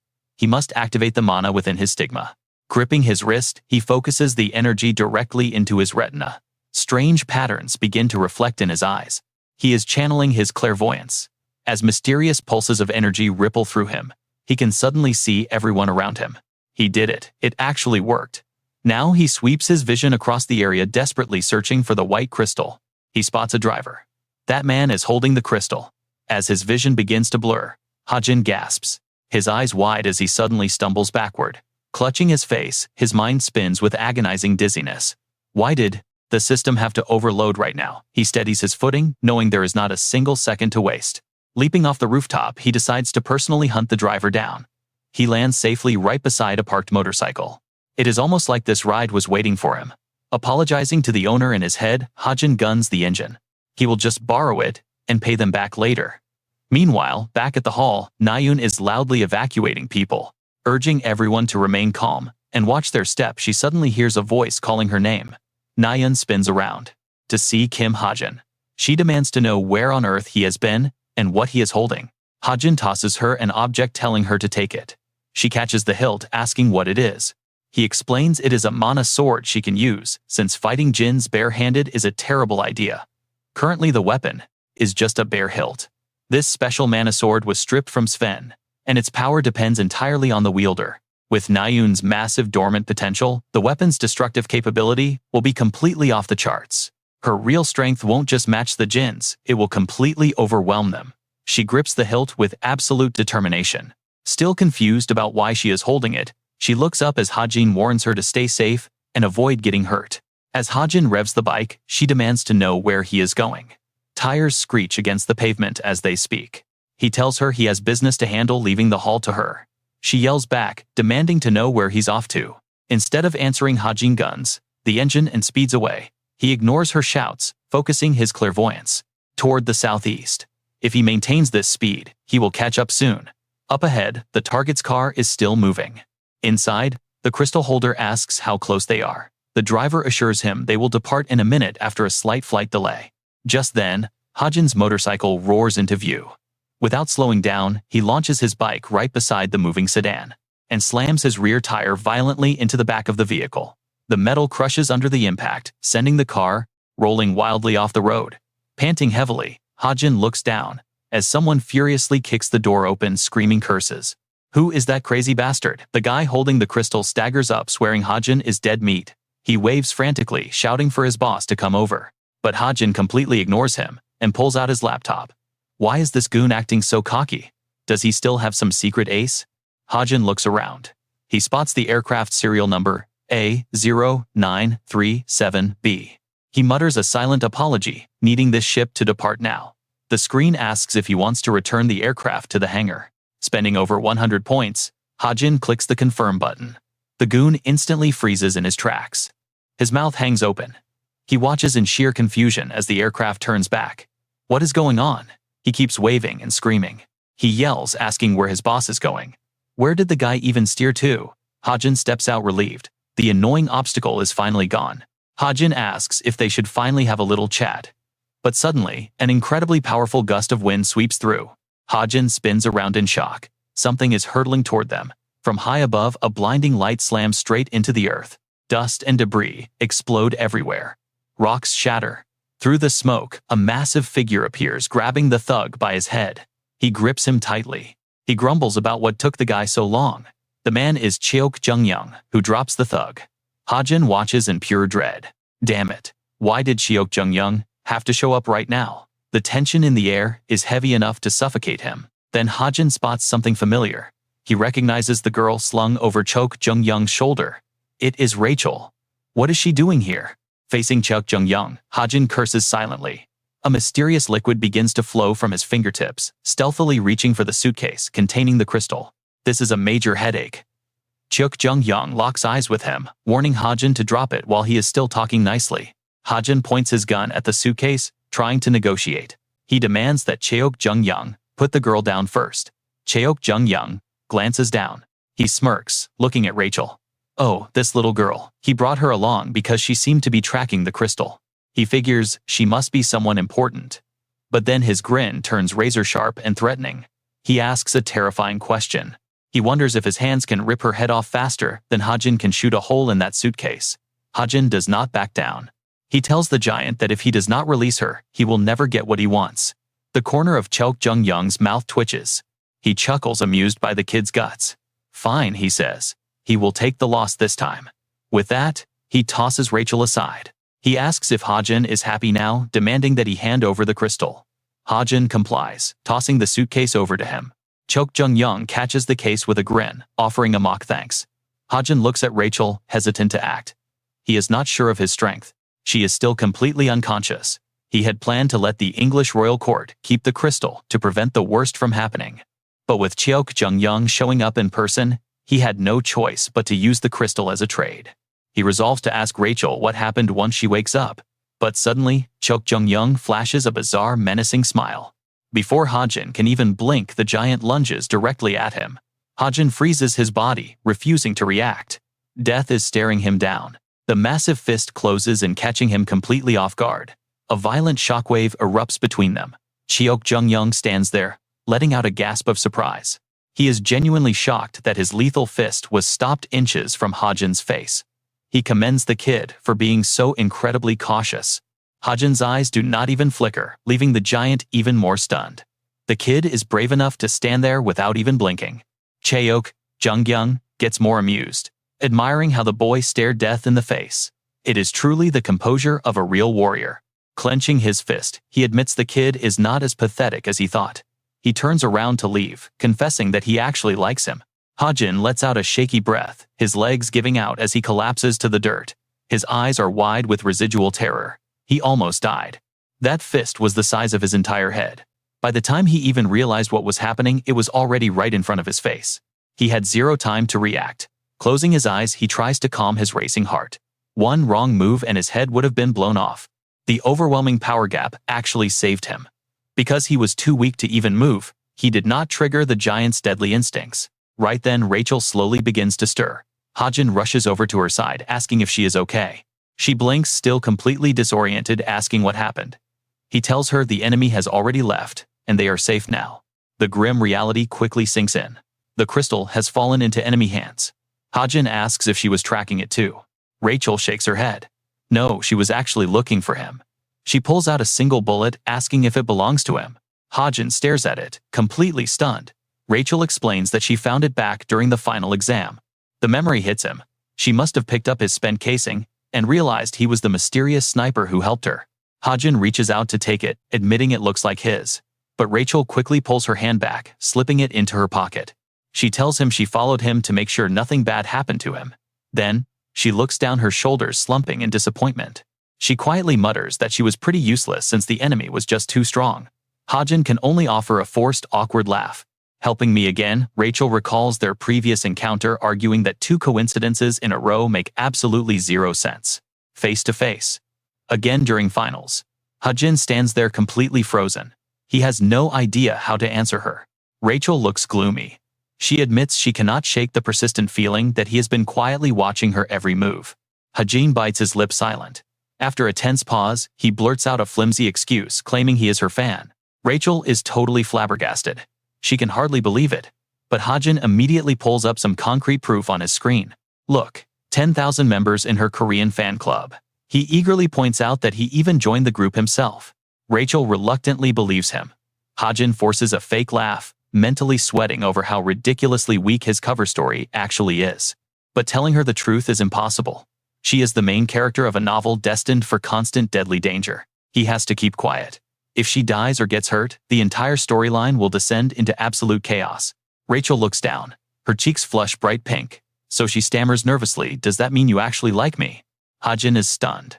What? Meanwhile, the scene shifts to a different area where voices scream for ambulances to treat cadets. Minor injuries, but severe chaos. Yu Yunha sighs deeply, looking at her singed hair. Suddenly, Che Nayun runs up. Did you see that Yonha has no idea? Nayun points vaguely. Annoyed, Yonha snaps, asking what she means. Suho facing the beast. Nayun explains that amidst the chaos, one person left a massive, unforgettable impression on her. He dodged a falling boulder in the blink of an eye, instantly moving to destroy everything with his bare hands. One punch defeated the beast-matching hunter Kim Chundong. Meanwhile, sharp sword strikes easily sliced massive boulders in half. That legendary power of the holy sword cuts anything. Suho easily wields this incredible weapon with absolute effortless mastery. Suho easily shreds those overwhelming magical attacks, as if they were made of thin paper, leaving everyone completely speechless. Nayun grabs the sword given by Hajin, and the blade erupts with a bright pillar of light as she swings. The beast's neck sprays blood instantly. Thrilled with her strike, Nayun beams, cheering that this weapon is absolutely amazing. She tells Yonha that Kim Hajin already left on a motorcycle. Yonha just sighs, not understanding her random curiosity. Is that it? Nayun saw him, noting his driving is great, but she still wonders where he was heading off. Honestly, she has no idea. More importantly, where did he get that cool bike? She really wants one too. Suddenly, Suho walks over and interrupts their conversation urgently, asking if anyone has seen Rachel since she vanished. Nayun is shocked. What? Come to think of it, she realizes she has not seen the princess in quite some time. She was definitely here right before the Jin invaded. Now all the bodyguards are frantically searching for her. Yonha quickly chimes in, suggesting that the villains intentionally kidnapped Rachel under the cover of all that chaos. It is highly likely. If they hold her hostage, they can force the British government to accept any insane demand. They could even extort the ownership of Clancy Islet, the floating island, right out of the royal family's own hands. Yonha curses those wicked bastards in rage. But look, Rachel is actually riding back on a motorcycle, looking incredibly terrified. The princess is safe. Yonha lets out a huge sigh of relief, thanking goodness that she returned unharmed. Wait, Nayun recognizes the bike. She points out that it is the exact same motorcycle Kim Hajin rode away on. Yonha freezes. What? Watching Rachel return on Hajin's motorcycle, her mind immediately spins with countless wild theories. Hajin rode off completely alone during the chaotic battle, yet Rachel is the one bringing his motorcycle back. Did Kim Hajin single-handedly defeat all those Jins to rescue the princess? Yonha immediately shakes her head in disbelief. No way, she cannot believe it. Even for Hajin, completing such an absurd, crazy feat is completely impossible. Sometime later, Nayun stands staring at her smartwatch screen near a high-rise building when a familiar voice interrupts her. Hajin approaches, asking why she is all alone and where the other travel club members went. She grumbles that they already headed to the restaurant because he is so late. Turning around, she urges him to hurry up. Hajin is confused, asking why she is suddenly treating him, but she stays quiet. He just scratches his head. Something feels off. As Nayun walks ahead silently, her face suddenly flushes bright red and she stops in place. Turning around to face him, Nayun blushes deeply, trying her best to sound completely serious. Hey Kim Hajin, do you think we can at least be friends? An awkward silence falls before his blunt reply breaks her. No, Hajin rejects her outright. Her face immediately darkens as he explains that he does not think they can. Hearing his cold rejection, Nayun tightly clenches her trembling hands. Turning away, she stammers with a shaky voice. Forget it, she says, walking away without looking back. She claims she was not serious, felt completely embarrassed, and wants him to pretend she never said anything. Kim Hajin stands completely frozen, lost in his thoughts. He knows they can never become friends simply because he is destined to leave this world behind. An image of them hugging flashes in his mind, along with a dark, heavy realization. One day he will have to kill the person most precious to her. He stands there in silence for a long time, swallowed by his own thoughts. There is absolutely no way the two of them can ever be friends. The scene shifts to a house named Garum. Kim Hajin stands at the entrance, taking off his shoes and calling out that he is finally back home. Evandel runs out of her room, with a bright smile, calling his name. She bounces around in pure joy upon seeing the food bag in his hand. Bending down, Kim Hajin hands the bag of fried chicken to Evandel, telling her he bought her 2 pieces. She happily takes the bag from him. She runs off happily, thanking him.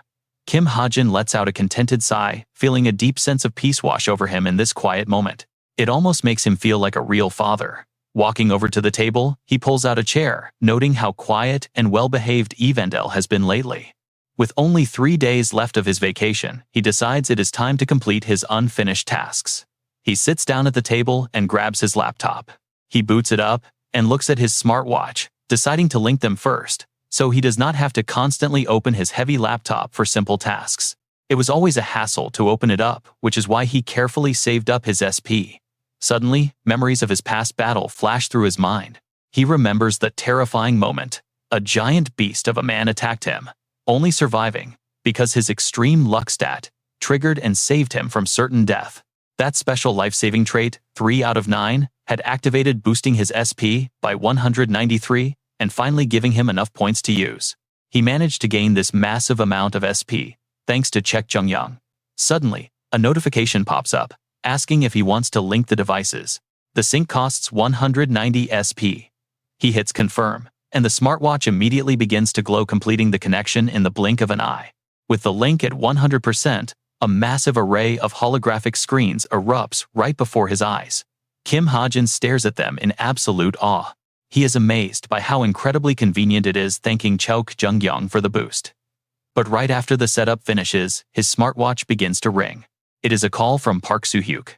One major task is out of the way, but he still has another crucial piece of business to take care of. He asks Park Soo-hyuk if he bought it yet, while a vandal sits happily nearby, munching on chicken. On the other end, his associate quickly answers him. He asks if Hajin means the customized motorcycle going on, to explain that he did some deep research to find a model with the best possible specs. However, even a basic version with limited features costs a whopping 150 million won. When asked if that is okay, Kim Hajin easily agrees. He tells Park Soo-hyuk to just buy the fully upgraded model. This sends the man into an absolute panic, his loud voice blaring through the receiver. Kim Hajin is forced to cover his ears from the noise calmly, repeating that he is completely serious and wants the fully loaded version of the ride. Relenting Park Soo-hyuk says he will put the order under the company name. After thanking him, Kim Hajin hangs up and gets right back to work. He began researching on his smartwatch. Since he recently won over 2 billion won at the casino, spending 150 million is practically pocket change. Besides that, fateful day is quickly approaching. A rocky mountain appears on his screen, radiating blue electrical currents from a devastating demon mask master attack. This impending crisis actually brings a smirk to his face. Looking at the market trends, he realizes his stock portfolio is about to skyrocket in value. His quiet chuckle quickly morphs into a full-blown villainous laugh. Later, the scene transitions to the town streets where Kim Hajin is out for a walk. His 1-month vacation is officially over. As he strolls along, he observes his surroundings, noting that the overall atmosphere at Cube feels much livelier lately. It seems like everyone is doing just fine. Suddenly, his attention is drawn to a cadet in the corner, asking his friend about an online photo. The friend replies that it looked super fun. Hearing them mention social media, Kim Hajin looks down at his smartwatch, realizing he has not checked it. It has been ages since he looked up the original owner's account or his classmates' feeds, so he decides to click on Shin Jong-hak's profile page. The first thing that jumps out is a shirtless picture of him, followed by an endless stream of cringy selfies posted by the proud heir. The captions are filled with dramatic quotes about inner struggles and working hard, with one popular workout photo boasting over 65,000 likes. The next caption talks about enduring today for a better tomorrow. When he scrolls to the final cringy photo, a wave of pure disgust washes over him.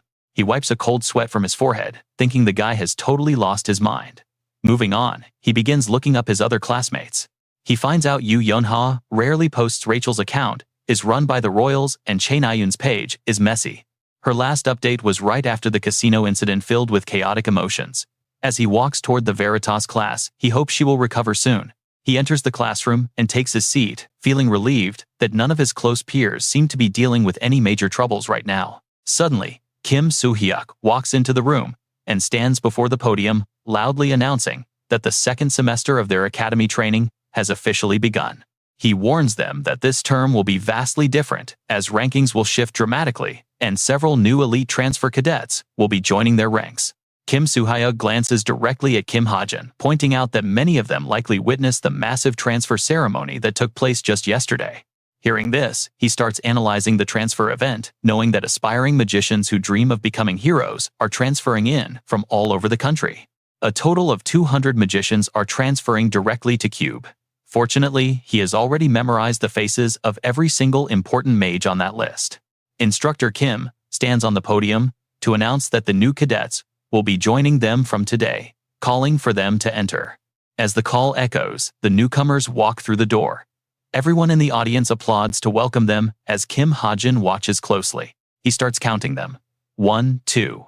Then, a mysterious hooded woman walks in, making him narrow his eyes as she looks incredibly familiar. Could she be one of the magicians he memorized?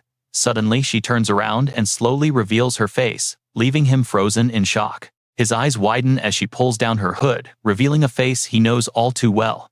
It is Tomer, and he has to act fast. He immediately pulls up his smartwatch to verify. Despite her different hair and skin tone, this is definitely Tomer. What is she doing here? A character info window pops up. Tomer has altered part of the story, and despite her major role, her appearance and power remain highly unpredictable. According to the system, she is trying to get close to the key characters right from the start. He reads closely, his face darkening. He stares at that final line, his expression hardening. This is exactly the kind of unnecessary trouble he was hoping to avoid. He almost swears under his breath. As Tomer stands among the main cast, she suddenly flashes an incredibly sinister smile.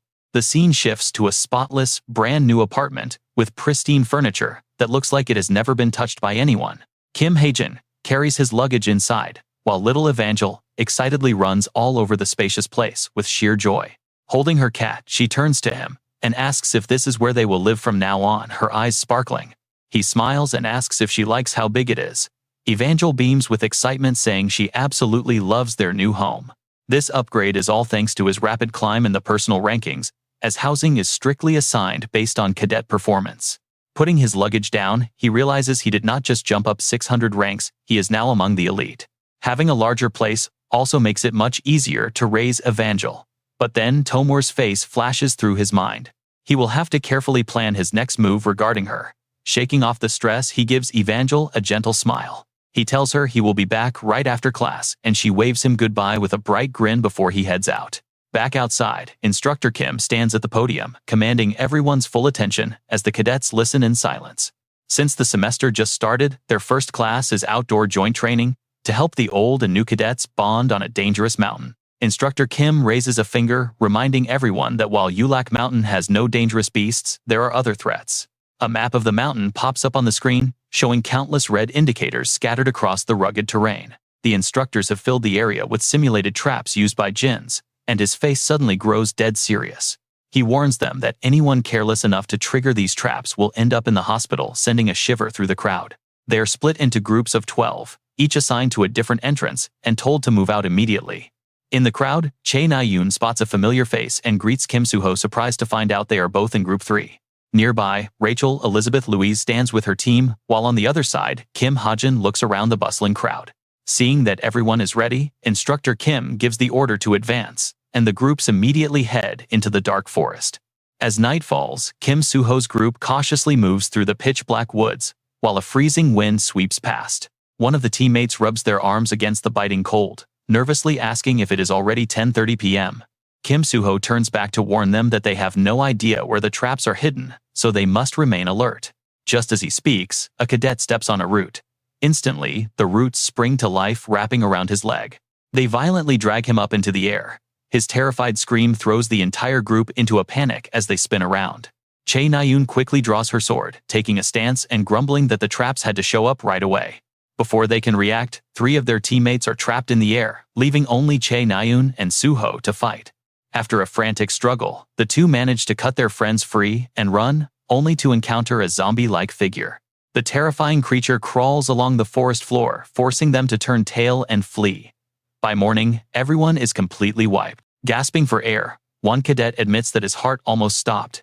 Even the normally calm Kim Soo-ho is visibly shaken. Slumped on the ground, Chae Na-yoon complains, wondering if this training is actually just a cheap test of courage. Soo-ho catches his breath and praises her quick reflexes, which brings a soft smile of relief to her face. After a brief silence, she leans against a log and suddenly asks Soo-ho if they are considered friends. Confused but smiling, he says they obviously are, making her blush and nervously mutter that it is nothing. In her mind, she vividly recalls the painful moment when Kim Hajin told her they could never be friends. Her cheeks flush red as she wonders why his rejection still bothers her so much. Are they just overthinking? Doesn't he just want to be friends? Suddenly, a voice from the bushes startles everyone, making them spin around. They turn around to see Kim Hajin stepping out, asking what they are doing there. Soon Kim Suho's group sits down to discuss. They talk about an illusion barrier. The boy next to the girl confirms they have been walking in circles for an hour. The girl next to him is rank 20 Ji-yoon, and the boy is rank 41 Simon Delic. He points over to the trees. He explains that Hajin looked exhausted and just told them to get out of the way. At first, they had no idea why. But the guy quickly found the way out. Delic is talking about Kim Hajin, who is currently leaning against a tree checking his watch. Resting his chin in his hand, Delic asks if they will be forming teams soon. Ji-yoon, sitting right next to him, speaks up. She says team training is a traditional part of their second term. Simon Delic turns his gaze toward Chae Na-yoon. He asks if she has chosen her teammates yet, but Chae Na-yoon quietly says no. Kim Suho chimes in saying he hasn't either. Suddenly, Ji-yoon shares her wish, saying she wants to team up with Hajin. Hearing this, Simon Delic and Chae Na-yoon gasp. They yell his name in shock. Ji-yoon calmly explains that they need to recruit teammates from a variety of ranks. She points out that he is the best cadet with a 3-digit rank and is actually pretty smart. Chae Na-yoon quickly tries to object. Ji-yoon looks at her with confusion, asking what she means. Blushing slightly, Chae Na-yoon stammers to explain her thoughts. She says Hajin is way too cold and annoying to work with. Inside, she wonders why she even said that. Simon Delic leans in close to whisper, asking if she has heard the terrible rumors going around about the guy. Rumors say he always sneaks out of the academy. Delic adds that he apparently goes out to live a wild, reckless life. Hearing this, Chae Na-yoon freezes in shock. Delic keeps talking trash, completely unaware of the shadow slowly creeping up behind them. He even claims Hajin pays off local gangsters. But Chae Na-yoon's face twists in pure anger as she cuts him off. She demands to know if he actually saw it happen with his own eyes, instantly terrifying Simon Delic. He stammers that it was just a rumor. Na-yoon radiates intense pressure coldly, repeating the exact same question. Sweating bullets. Delic finally admits he did not. Chae Na-yoon turns away, her eyes filled with absolute disgust. She scolds him for believing such nonsense. Kim Suho steps in to agree, saying rumors should never be spread like that.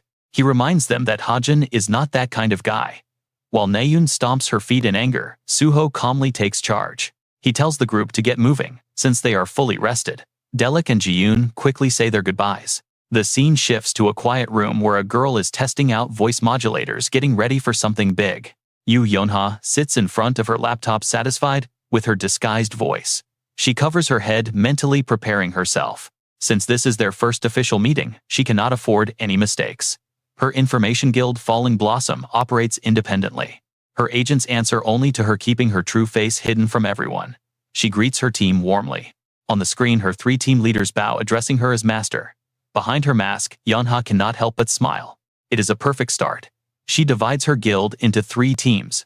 Team 1 is assigned to gather intel on rival strategies. Sitting tall, Yeonha outlines their goals. Team 1 must closely monitor massive rivals like Creator's Sacred Grace and Desolate Moon. Uncovering their next moves is their highest priority. Meanwhile, Team 2 will focus on tracking and scouting duties.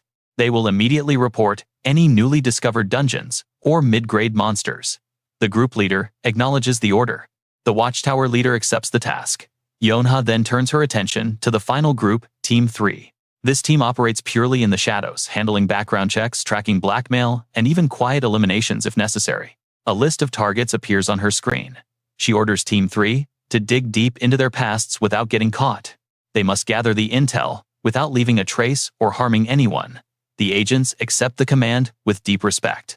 Out of the 5 targets, 4 are actually just distractions to cover up the main investigation on the last one. She dismisses them, expecting nothing but the best results. Her eyes narrow as she focuses on the screen. Only one person here is her true target. She carefully reads the profile of 17-year-old Kim Hajin. He was raised in an orphanage, showed strange stats during a childhood physical exam, and got sent to Cube. He is currently rank 334, suspected of leaking valuable intel to her family guild. This multi-billion-dollar secret makes him her prime target. Meanwhile, inside a quiet dorm room, an alarm starts buzzing. It is exactly 6:30 in the morning.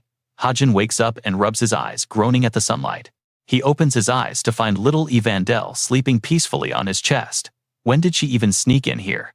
He tucks her into bed, smiling warmly as he gently pats Evandel's head. She is just too adorable.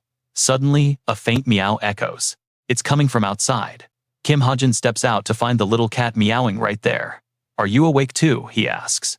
He leans down to scratch its head, sending the creature into absolute bliss. Since witches can summon spirits, this spirit cat isn't an illusion. It is not some temporary summon with a time limit. This is a living creature born entirely from a vandal's unique magical abilities. After washing up and changing into his school uniform, he heads out. The cat looks cute now, but it will eventually become insanely powerful. For now, he just needs to grab some food from the cafeteria. Yawning lazily on his way, Kim Hajin is suddenly startled by a voice calling out. He turns around to find Yu Yunha holding a water bottle. She walks up to him asking where he is heading so early in the morning. Kim Hajin points into the distance, saying he is heading to the cafeteria. Curious Yu Yunha catches up to walk beside him, mentioning his rising rank. She notes that his rank shot up quite a bit. Kim Hajin answers half-heartedly, agreeing that it probably did before mentioning his future plans. He mentions he will likely stick around this area anyway. Yu Yunha goes quiet for a moment, surprised that he has already planned out his future. Isn't it a bit too early for that? He asks. But she shakes her head, pointing out that third-year hero internships are right around the corner. There will barely be any time left to spend at Cube with only 15 months remaining. This is when Yu Yunha drops an interesting proposal. Why not join the essence of the Strait? She asks. Instantly, an image of her leading the massive guild flashes through Kim Hajin's mind. It is the powerhouse guild Yu Yunha is destined to lead. Honestly, joining her would guarantee success, but Kim Hajin has other ideas in mind. He scratches his neck and states his preference, explaining that he is leaning toward a mercenary group instead. Of course, getting in is another story. That group is much more flexible, as it is mostly made up of mercenaries. Hearing his rejection, Yu Yunha's expression instantly darkens. She huffs, declaring she will find a way to make him change his mind. Kim Hajin glances at her, surprised by her determination. What if she offers him the exact thing he has been searching for all this time? Trust me, this instantly grabs his attention. What is it? He asks, completely baffled. But she just teases him, like a playful cat happily refusing to give him a straight answer. Suddenly, she remembers another piece of news. Oh, right, that cadet Lena who harassed him before. Apparently, she has finally been disciplined. The scene shifts back to the academy, where Kim Hajin is watching Kim Suho chat with classmates. Looking at the protagonist, he starts planning ahead. It is almost time for Kim Suho to clear his next major dungeon. In the original novel, Suho is supposed to climb Mount Gam after summer vacation. There, a mysterious energy source will guide him to a hidden dungeon. Now, clearing a dungeon solo is practically impossible unless you are insanely strong. But Kim Suho is the main character, so he is destined to defeat the boss alone. He will secure a crucial weapon from this raid. That weapon is meant to awaken using the power of the Seed of Bud. Sweating nervously, Kim Hajin folds his hands in deep worry. The problem is, he is the one currently holding that very seed. He can't help but worry if the protagonist will survive the dungeon alone. Taking a deep breath, he watches Suho seriously. To ensure the hero's growth stays on track, he needs to accompany him to that dungeon. After all, he designed this brutal world to be unforgiving. But hey, a little chaos might work in his favor. Who knows, maybe he can grab some valuable loot for himself too. Before long, evening arrives, painting his room in warm twilight. Sitting on the couch, Kim Hajin lets a vandal rest her sleepy head on his lap. He begins to strategize on how to handle Tomur. While gently stroking her hair, he resolves to deal with Tomur before the dungeon raid begins. Rubbing his chin, he ponders his next move. She is not fully committed to the Jins yet. If he can somehow locate her father, he might be able to win her over to his side. But it won't be easy. Remembering Tomur's cold, murderous gaze, he knows she only cares about one thing: finding her father to kill him. Scratching his head, he sighs. The major roadblock here is that he has absolutely no clue where the man is hiding. He tried searching the Book of Truth, but his limited mana pool only yielded extremely vague and general information about his target. The book reveals that after changing his name to August Benjamin, the man underwent plastic surgery and went entirely off the grid. Since the informant Yu Jinhyuk only operates within Korea, asking him to track down someone who might be abroad is completely useless. However, he can always ask someone else for help. Suddenly, a very familiar face from his past pops into his mind. It is the only reliable contact that the original owner of his body, Kim Chundong, actually had. He is someone Kim Hajin can fully trust. This guy graduated from the intelligence department of the Military Agent Academy. The screen shows a slightly chubby boy sitting in front of a computer. He answers the call with a quick greeting. It is Kim Ho-sup. Kim Hajin smiles at the screen, saying, "Hey, it is Hajin. Hearing his voice, Hosup looks completely shocked.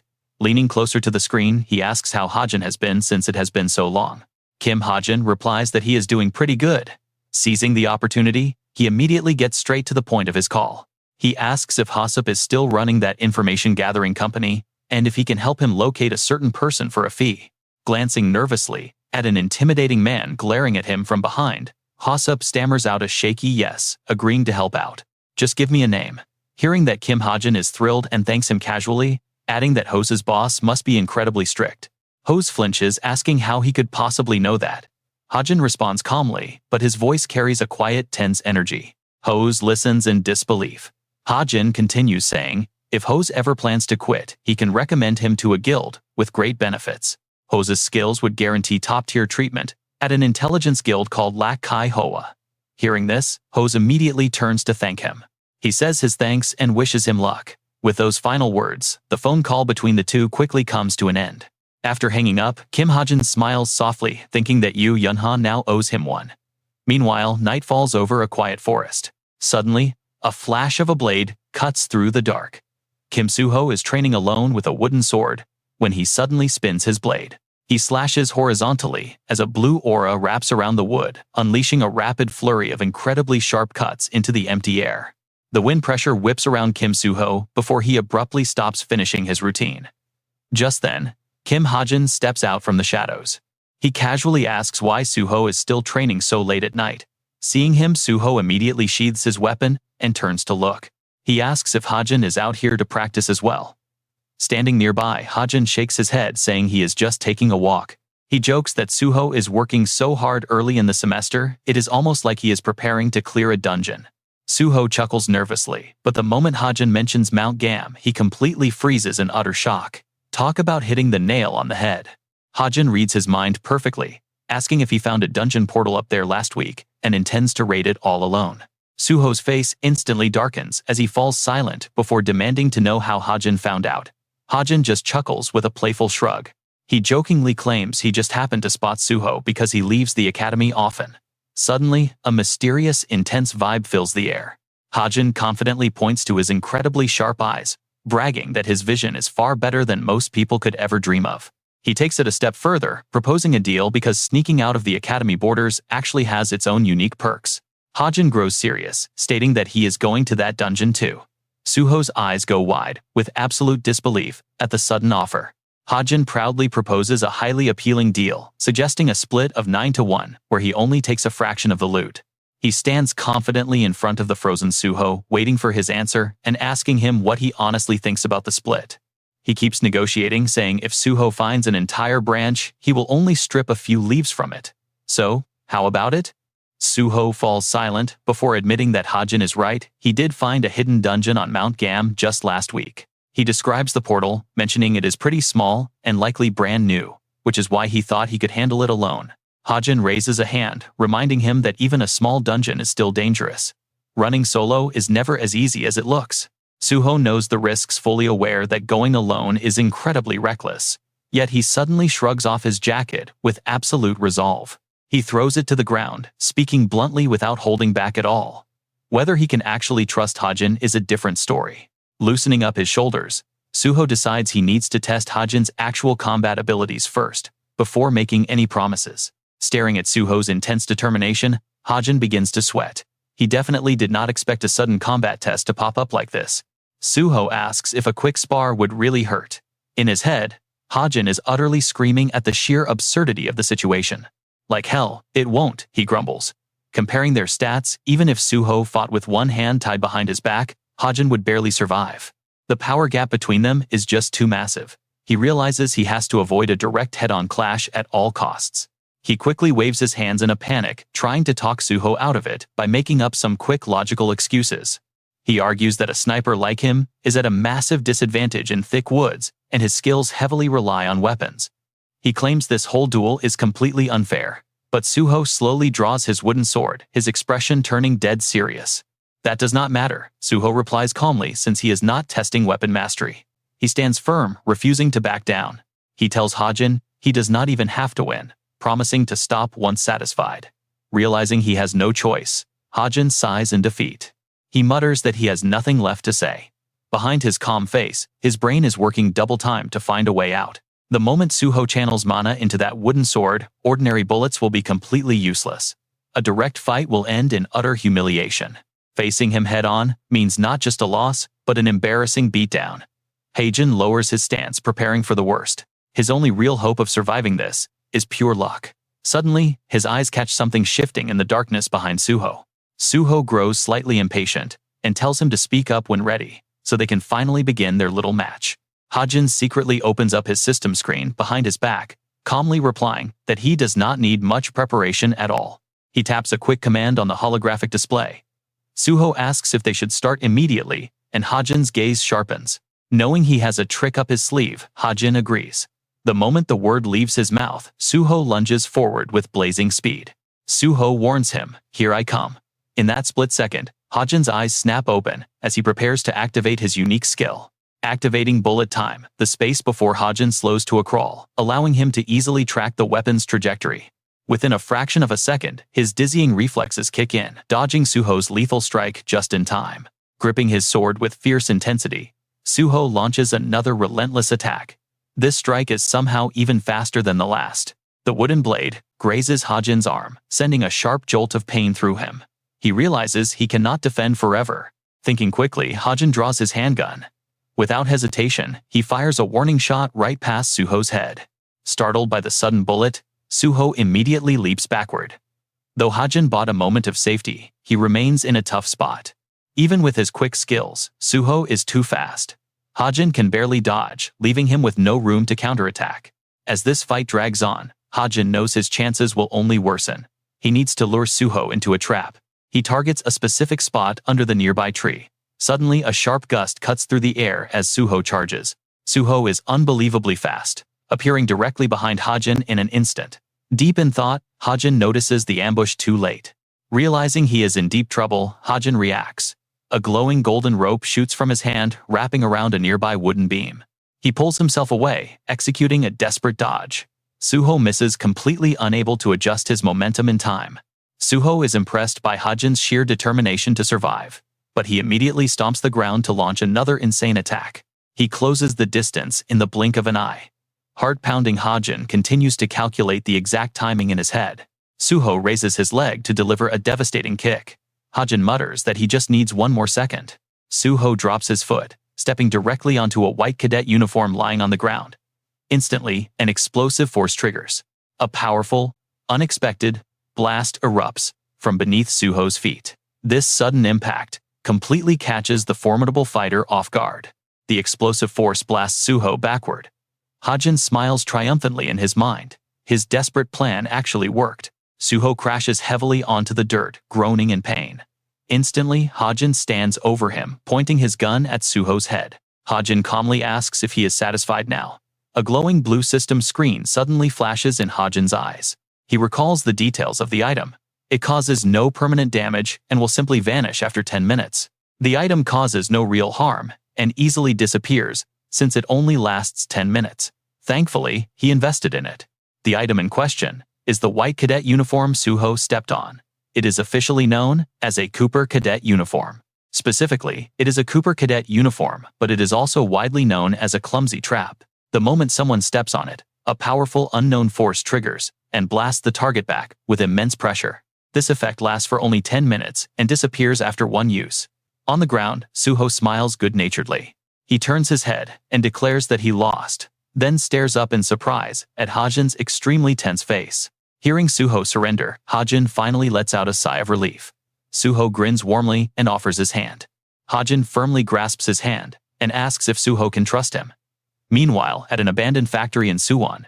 At the factory, the sharp loud sound of shattering glass echoes. Chokjung-young sits next to the broken shards. He speaks to the young boy across from him, grumbling about destroying the precious artifact as requested. Droon holds a transparent box containing a mysterious white crystal. He smiles, telling the giant not to worry. He explains he has a way to double the artifact's value if they activate it in England. Cheok Jung-young is skeptical. Droon does not bother explaining the details. He calmly announces that he will activate the crystal right now. Acting immediately, the crystal inside the box begins to glow. A brilliant light washes over the broken shards on the table. The shattered remnants slowly slide together, connecting and reforming. They begin to take on an entirely new shape.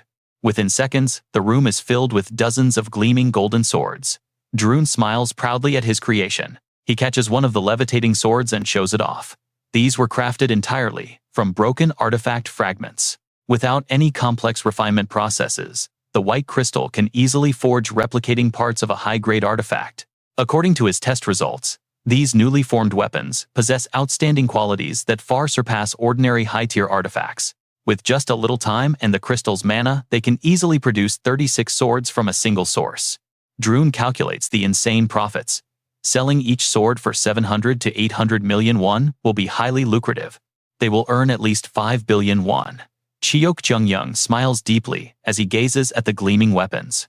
It is a literal golden goose. Suddenly, loud clapping echoes through the abandoned factory, followed by a woman's voice. Awesome, really awesome. Yonha chimed in, having overheard their entire conversation. That was definitely some great news. But listen, there is something incredibly important. She filled in the two standing below her. I think the master of the masked demon has already started raiding the hideout in Suwon. The master of that masked demon, that is their next target. Xiaofeng stood right beside her and confirmed it. Standing proudly with crossed arms, she delivered the order. The Evacuation Alliance will steal it right from under their noses. Meanwhile, Kim Suho walked down a dark road alone, reflecting on his recent battle with Hajin. He replayed Hajin's movements in his mind, how slowly and awkwardly he had dodged every strike. Yet Suho had struggled to evade those sluggish attacks. He puzzled over it. What on earth was that final blow? Was it pure physical strength? Or an instantaneous burst of mana? As he wondered, a faint smile crossed his face. Suho brightened up and decided to drop the mystery. No matter how much he overthought it, he would never figure it out. His expression relaxed under the streetlights, casting away his lingering doubts. If someone was far stronger than the average person, they would naturally draw unwanted eyes. Hajin was likely hiding his true power just to protect himself from the world. He muttered quietly to himself, thinking he was the only one holding back his real strength. The image of their two backs, polar opposites in every way, yet sharing the exact same burden. Suddenly, a chaotic sound echoing nearby broke the quiet. Catching Suho's attention, he traced the noise until he found Nayun. She was still out there training as hard as ever. He walked up with a warm smile, asking what she was doing. Startled by his sudden appearance, she jumped and yelled, "What are you doing here?" Suho knew exactly what she was up to, but teased her anyway, asking if she was practicing swordplay. Flustered Nayun looked away and claimed she was only doing basic stamina training. Then she quickly turned the question back on him. "Why are you out so late?" Suho pointed to his own face, a highly amusing thought suddenly popping into his head. After a brief hesitation, he smirked and mentioned he had just met up with Hajin. Nayun instantly blushed, completely caught off guard. Kim Hajin. What on earth were you two doing at this late hour? Suho chuckled and kept teasing her about him. Embarrassed and angry, she snapped at him, demanding to know what he meant. Fearing her wrath, Suho quickly came clean. "Sorry, I was just joking. We only had a quick spar, but keep it down or you will wake everyone up." Nayun paused, remembering something. "But isn't Hajin way too weak to duel you? Was there even a point to it?" Suho flashed a mysterious grin, calling it a little secret between the two of them. Annoyed, Nayun scoffed and turned away. "Fine, do whatever you want. I need to finish training anyway, not like I care." But then, Suho spoke up. He gave her a quick tip, suggesting she loosen her grip on the hilt. Drawing his own blade to demonstrate, he warned that holding it too tightly restricts your flow. He swung his sword through the air with precision, showing her how to strike properly. Watching his clean, powerful slash, Nayun was totally amazed. She begged him to show her that move one more time. He patiently guided his friend, reminding her to stay relaxed. Nayun followed his advice, carefully adjusting her stance. Once training wrapped up, Nayun headed back and collapsed onto her bed. Staring blankly at the ceiling, she was lost in thought. Remembering when Hajin had cheerfully offered to help her train, she clenched her fist tightly, whispering to herself that with just a small change, she could finally grasp it. Frustrated by her own racing thoughts, she sat up abruptly. This is so frustrating. She scanned her room. The only way to blow off steam this late was through gaming. Without hesitation, she threw on her VR headset. This was the exact gear many heroes used for intense mental training. Equipped with highly sensitive sensors, recognizing her login, the system booted up the world-famous tactical game, Gladiator of the Century. Its seasonal tournaments were so massive that news of the champions flooded all over the media. The sensory system chimed welcoming the warrior. Unlike normal games, this one had no stats or item advantages. Her character materialized inside the virtual world, accompanied by a system notification that the user No Clean No Talk had logged in. This special setting meant players could only win by raw combat skill and flawless body control. Nayoon proudly pulled up her record, showing off some highly impressive stats floating right above her head. Her profile for No Clean No Talk boasted 98 wins and only 17 losses. She scanned the lobby for a target. Since she was only here to relax today, she decided to ignore the rank grind. She just wanted a quick fight to relieve some stress. After searching for a moment, she spotted a match. Found him. Her gaze locked onto a player named Extra 7, who had a perfectly balanced record of 43 wins and 43 losses. Checking his tier, she saw he was ranked platinum. Nayoon smirked, thinking this would be a total walk in the park. Just an extra, huh? Nayoon decides to select him. Today, you are my prey. Without a second thought, she clicks. Challenge. The system immediately announces that Extra 7 has accepted her request.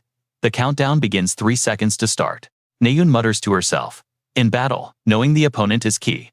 Meanwhile, the timer ticks down to 2 seconds. Calmly, Nayoon watches and waits to see how he moves. Just then, the notification updates only 1 second remains. Instantly, Extra 7 lunges forward. He moves so fast, Nayoon can barely gasp in surprise as he closes the distance. He unleashes 2 sharp blinding slashes. She barely raises her sword to block, wondering why he rushed in so suddenly. He grabs her collar. Shocked, she freezes. Swinging his leg back, he prepares a devastating follow-up to end this. His kick targets her lower body. Luckily, Nayoon rolls away just in time. But before she can breathe, another strike comes. A blade pierces straight through her. Splattered blood. The sheer frustration of this defeat makes Nayoon absolutely boil with rage. Her voice trembles with anger. Pointing straight at the sneaky opponent, she shouts that she refuses to lose this fight. She demands another round. Instantly, the system registers that Extra 7 has accepted her challenge once again. But the outcome is exactly the same. Nayoon collapses to the floor, yet again utterly unwilling to accept this defeat. No way. One more round. The system notification rings out once more. Extra 7 has accepted her request. And yet, she loses miserably again. Desperate, she demands another match, and Extra 7 calmly accepts the challenge. Predictably, Nayoon lies defeated in a pool of blood. Already stressed, her anxiety levels now completely hit the roof. This cannot be happening. Hanging her head in despair, she wonders how she cannot beat him, tearfully begging for another go. But the cold reply comes back: he needs to sleep goodbye. Panicking, she tries to stop him, calling for him to wait. She asks if he usually logs in at this hour. Confused but polite, Extra 7 confirms that he does. With hopeful eyes, she asks if he will duel her every time they meet. Extra 7 hesitates for a moment. Finally, he agrees. After a quick goodbye, Kim Hajin takes off his gaming helmet and exhales a long breath of relief. Talk about persistent. Wondering who she was, Hajin shakes his head, still bewildered by his 7 consecutive wins. Honestly, he had only logged on to test if his unique system ability worked inside the virtual game. That special ability is random amplification, which allows him to enhance up to 5 pieces of equipment at once. The stat boost ranges from 1 to 44%, lasting 24 hours before resetting to a new random value. If the gear is unequipped, it reverts to normal after 1 hour. Hajin stares at his helmet, thoroughly impressed. The skill is much better than expected. Although his mana depletion caused some worry, the results speak for themselves. This amplification feature puts his own gaming gear on an entirely different level compared to any normal player. Inside the game world, he can feel his senses are incredibly sharp. Still, Hajin sighs with a bit of regret. The boost range of 1 to 44% is a bit low, but thankfully, his luck stat is exceptionally high. As he thinks this, he suddenly notices another presence. Hajin looks over to see a little blonde girl eating. She is devouring a massive cake. Evandel, he yells immediately, snatching the plate away before she can finish it. He warns her that she will get a stomachache. Evandel panics, reaching out with her short arms to grab it back. She whines, demanding more. Defeated, Hajin strikes a quick deal, promising they will eat more cake tomorrow instead. He hides the box on a high shelf, completely at a loss, with this sweet-toothed kid, who keeps begging for candy. Lifting her up, he promises to buy even better treats in the morning. Evandel looks at him teary-eyed and skeptical. She asks if it is true. Seeing her calm down, Hajin reassures her, asking when he has ever broken a promise. Reluctantly, she agrees it is bedtime. Outside, the night sky remains pitch black, speckled with a few distant stars. While researching diligently at his desk, Hajin suddenly pauses in surprise as a notification pops up on his screen. It is a message from Kim Suho. The text tells him to meet on the second Friday of August. Reading the message over, Hajin smiles with sheer satisfaction. Everything is playing out exactly as he had predicted. He quickly replies, suggesting they meet at the empty lot, feeling completely in control of the situation. Next, he needs to plan the dungeon raid. For the next few days, Hajin dedicates his time to studying and training. Meanwhile, back in the game, heavy panting echoes. Nayun's avatar is bleeding out, and she points a furious finger. She demands to know how he can keep pulling off these relentless attacks. Hajin, playing as Extra 7, remains calm. He simply tells her to stay calm during combat. Hearing this, Nayun fiercely objects to his casual advice. She suddenly remembers something and asks him why his win rate is only 50%. Kim Hajin freezes up at her sudden question. He nervously avoids her eyes. Laughing it off, he claims he doesn't like ranking battles, though in his mind, he knows the real reason. Honestly, those losses are just from bad random stats. Surprisingly, Nayun completely buys it and praises him for being so incredibly cool. If I lost a ranking match, I wouldn't even be able to sleep. Kim Hajin quickly sighs and cuts the conversation short. Let's wrap it up for today. Nayun doesn't try to stop him and agrees, just as Kim Hajin turns to walk away. She waves excitedly and yells out, "See you tomorrow." Kim Hajin looks back at her with a helpless sigh, muttering to himself. She's acting like they actually made plans to meet up. Nayun doesn't catch his whisper and just beams with pure excitement. Seeing her hopeful face, a small smile slips onto his lips. Fine, he calls back, "See you tomorrow." Hajin takes off his headset and fixes his messy hair. Playing with her like this is somehow becoming a regular part of his daily life now. She is also slowly changing her view of him. Actually, he is quite polite, unlike the weirdo she first thought he was. Kim Hajin is suddenly confused. He still doesn't know what nickname to give her, since he only ever calls her "Hey." He squeezes his eyes shut, racking his brain, and almost settles on Nayun before quickly shaking the thought from his head. Kim Hajin keeps analyzing. Based on her rough, aggressive personality, he hastily concludes that she must be a guy. Meanwhile, that supposed guy is training like an absolute beast. She eagerly turns to her friend, asking Kim Suho if he thinks she's improved at all. Kim Suho sighs but nods. "Yeah, your movements look way more natural now," he admits. She beams, explaining she started playing a new game. "And it's really helping." Kim Suho raises an eyebrow. "A game? You mean Gladiator of the Century?" Nayun nods happily. "Do you play it too?" Kim Suho quickly shakes his head.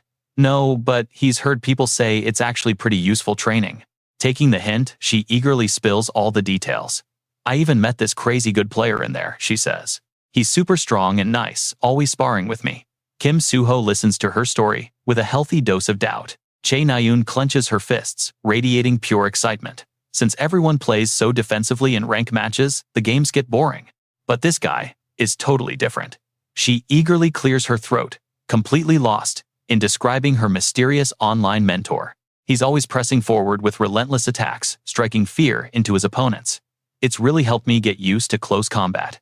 She looks completely mesmerized as she recalls his legendary skills. Kim Suho actually finds himself getting pretty interested in this. Really, if he's that good, he sounds like a real hero to me. She hesitates slightly before answering him. No, she'd already asked him that. As they chat, a familiar voice suddenly calls out Kim Suho's name from behind. Nayun blushes and turns around immediately. Kim Suho waves back. "Oh, Kim Hajin." Hajin blinks, surprised to see her.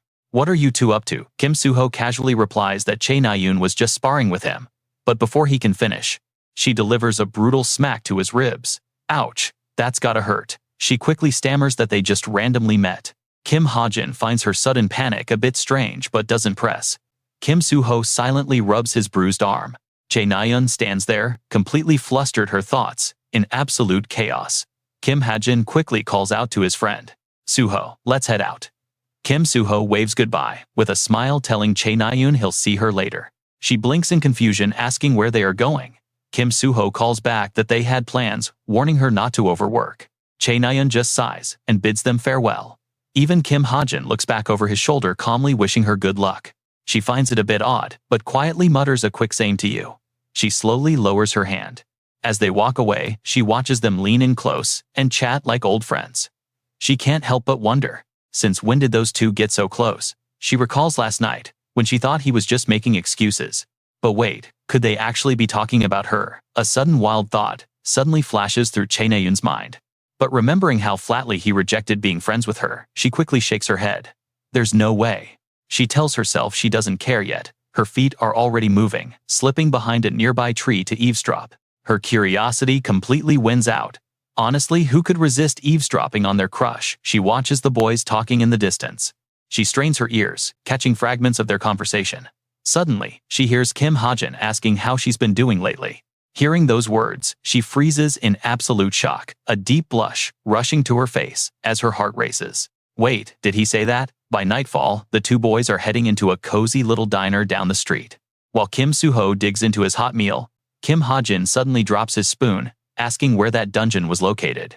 At Suwon right, Suho nods, chewing his food as he warns him that they need to be careful. Hajin falls into silent thought.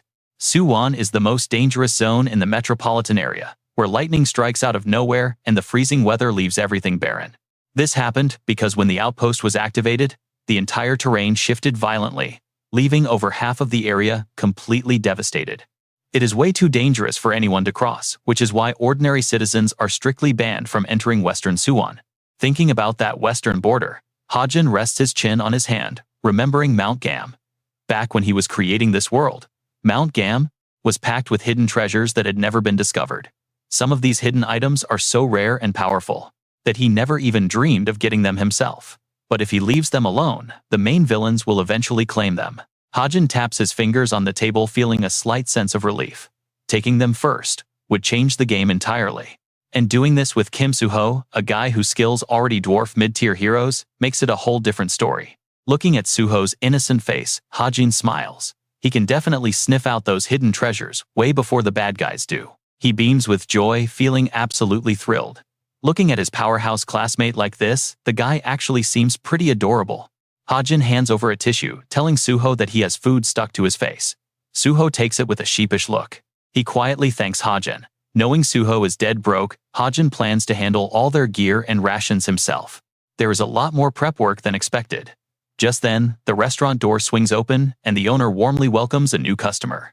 The newcomer is completely bundled up, with a massive hat and mask hiding their face. Hajin looks over, immediately suspicious. Why does this person look like a suspicious criminal? The stranger suddenly flinches under his gaze, making Hajin even more curious. Covering her face with her collar, she mutters to the owner that she is the one who called earlier to place an order. The owner tells her to wait a moment. Hajin keeps his eyes locked on her until he catches a glimpse of purple hair. Seeing her blushing face hidden beneath her clothes, a realization hits him and his lips curl into a mischievous grin. And look who just walked in. Hajin suddenly calls out, giving Yu Yonha quite a scare by shouting her name. Finding herself the center of attention, Yonha breaks into a cold sweat. It turns out, she secretly loves commoner food. Hiding her face, she disguises her voice, asking who he is talking about. But Suho quickly recognizes her too. Suho cheerfully chimes in, saying that voice is definitely Yonha, and her favorite food is actually hamburgers. Hajin chuckles, inviting her to sit down and eat with them, since she is already here. Yonha is completely mortified. She mumbles that they have the wrong person, but Suho insists, inviting her to join them since they just started. He keeps begging her to eat with them, pushing her to the limit until she finally yells out in pure frustration. She tearfully insists she is not Yonha, her entire body shaking with utter embarrassment as her mind goes completely blank. The owner brings over her order, announcing the hot soup is ready. Desperate, Yonha snatches the bag and bolts. She runs out of the shop, yelling that she does not know anyone by that name, leaving the owner shouting after her. The owner yells that she forgot to pay. Hajin and Suho stare at the door, and seeing her stunned expression, Hajin offers to pay. After that incident, Yonha avoids Hajin for 3 straight days, awkwardly covering her face with her bag whenever she passes by. He cannot help but think that doing all this is way more embarrassing than simply enjoying some cheap commoner food. When Friday finally arrives, Hajin wanders around the area looking for Suho, figuring he must be waiting nearby. Suho waves his hand, calling out to Hajin. Walking over, Hajin asks where they are heading. Suho tells him to follow, leading him deep into the foggy, eerie depths of Mount Gam. Suho quietly leads the way up the steep slopes. Looking back, Hajin wonders how long they have been hiking. Hajin scans their surroundings carefully. Since Mount Gam is close to the restricted zone, he needs to stay alert. He keeps his eyes peeled for any danger until they reach the dungeon. Suddenly, Suho comes to a stop. Suho calmly points to a rocky crevice, announcing they have arrived. Hajin steps closer, pulling back the thick vines. He notes that even with the exact coordinates, this spot is incredibly well hidden. It is no wonder nobody found it. Suho agrees, pointing out the narrow entrance. Looking Hajin in the eyes, he asks if he is truly ready for this. Once they go inside, escaping won't be an option. Suho wants to make sure Hajin is fully prepared. Hajin stares back for a moment before cracking a confident smile. He stands up, assuring Suho that he is absolutely ready. Suho is surprised to see Hajin pull out his handgun. Hajin holds it up confidently, calling it a pretty powerful weapon. He explains that he crafted some light attribute bullets just in case, though he secretly worries about their limited ammo. The boss is a high intermediate rank monster, and those light bullets will only buy them a little time. He looks over at Kim Suho, feeling a wave of relief. Since Suho can handle the rest, they should be totally fine. Suho looks back, with a gentle smile asking if they should get moving. But seeing Hajin reach out, Suho is a bit surprised. Hajin casually tells him to take his hand. Suho freezes in confusion and wonders aloud why they need to hold hands. Hajin calmly explains that it is pitch black inside. He tells him to grab hold and follow closely. If they recklessly light a torch, they might attract spirit monsters. Realizing the danger, Suho quickly catches on. Suho readily agrees, and Hajin nods back. With that, they head deeper into the dark cavern together. Hand in hand, they walk. Hajin carefully leads the way, while Suho looks around totally lost. Staring at the massive cave walls, Suho marvels at how huge this place is compared to the narrow entrance. The pitch-black darkness makes it hard to see. Feeling a sudden chilly draft, Suho shivers, whispering that it is pretty creepy. Hajin just nods in response. Suddenly he freezes, noticing something ahead. Activating his magic eyes, he tells Suho to wait. Hajin stares at a faint glow in the distance, feeling completely bewildered. He wonders if there is another pathway over there. They entered from the east, but there is a path on the opposite side. That was not how this place was set up. Deciding to test his limits, Hajin zooms in his vision. He is instantly stunned to see two blurry silhouettes. Hajin stands frozen in shock. A massive amount of magic power is actively gathering near the ground. Holding his breath to track their location, his eyes widen. Seeing them move, he realizes someone is coming. He immediately concludes that people are approaching. Suho notices Hajin going dead silent and asks what is wrong. Hajin raises his hand and whispers to keep quiet. Using his magic, he begins overhearing their conversation. The strangers wonder where they are, guessing it is some secret path in the dungeon. Hajin grows anxious, wondering who they could be. He feels their dark energy, and judging by their aura, it seems they have run straight into actual villains. Suddenly, Hajin notices his system mailbox icon flashing. Just as he expected, there is an incoming alert. The system alerts him about a change. The Kamak Mountain dungeon Suho is clearing is too small for its scheduled rewards. To fix this, the system is linking Kamak Mountain dungeon to the nearby Suwon Devil's Nest as a hidden passage. Reading the notification, Hajin is utterly shocked. This means the once completely separate Suwon Devil's Nest is now connected. Hajin suddenly turns to Suho and asks for the date. Feeling confused, Suho answers that it is August 14th.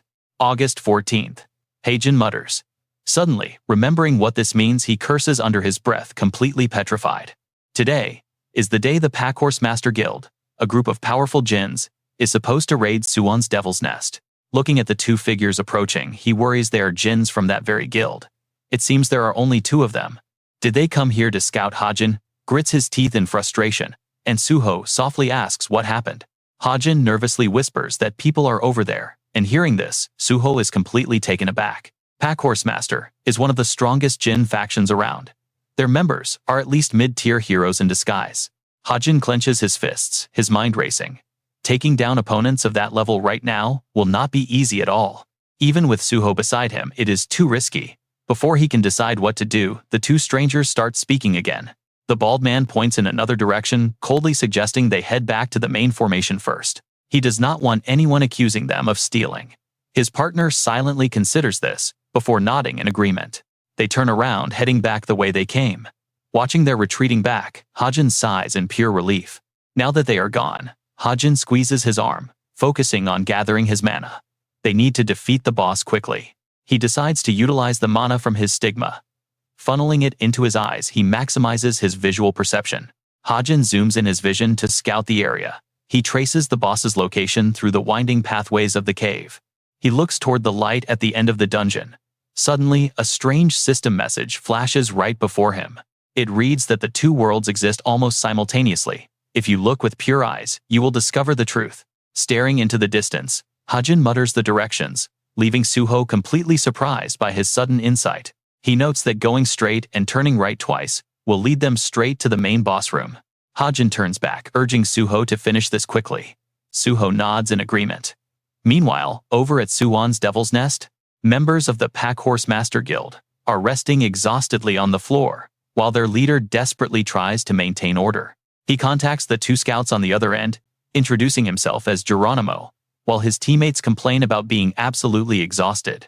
Pressing his earpiece, the leader of the Demon Mask Guild, Kim Jin-kyung, seriously asks if they have found anything yet. The scout on the other end immediately responds, reporting that they have just discovered a secret hidden passage. Hearing this, the guild leader cannot help but smirk, asking if that is really true, as the scout continues his report. The scout suggests they explore together, but Kim Jin-kyung immediately objects, his tone turning incredibly scheming. He orders them to stay and continue scouting, while his group catches up, then turns his gaze to the others. Calling out loudly to the rest of the guild, Kim Jin-kyung excitedly announces that it is finally time to get moving. He explains that the two scouts found a hidden path, while Callan leans against the cave wall, looking highly suspicious. Callan tilts his head, asking about the scout team, but Kim Jin-kyung simply replies that they will meet up with them. Callan lets out a smirk as they walk away quietly, noting that there are now 2 fewer people to deal with. He raises a hand to his ear, but a blonde-haired guild member notices and suspiciously asks what Callan is doing back there.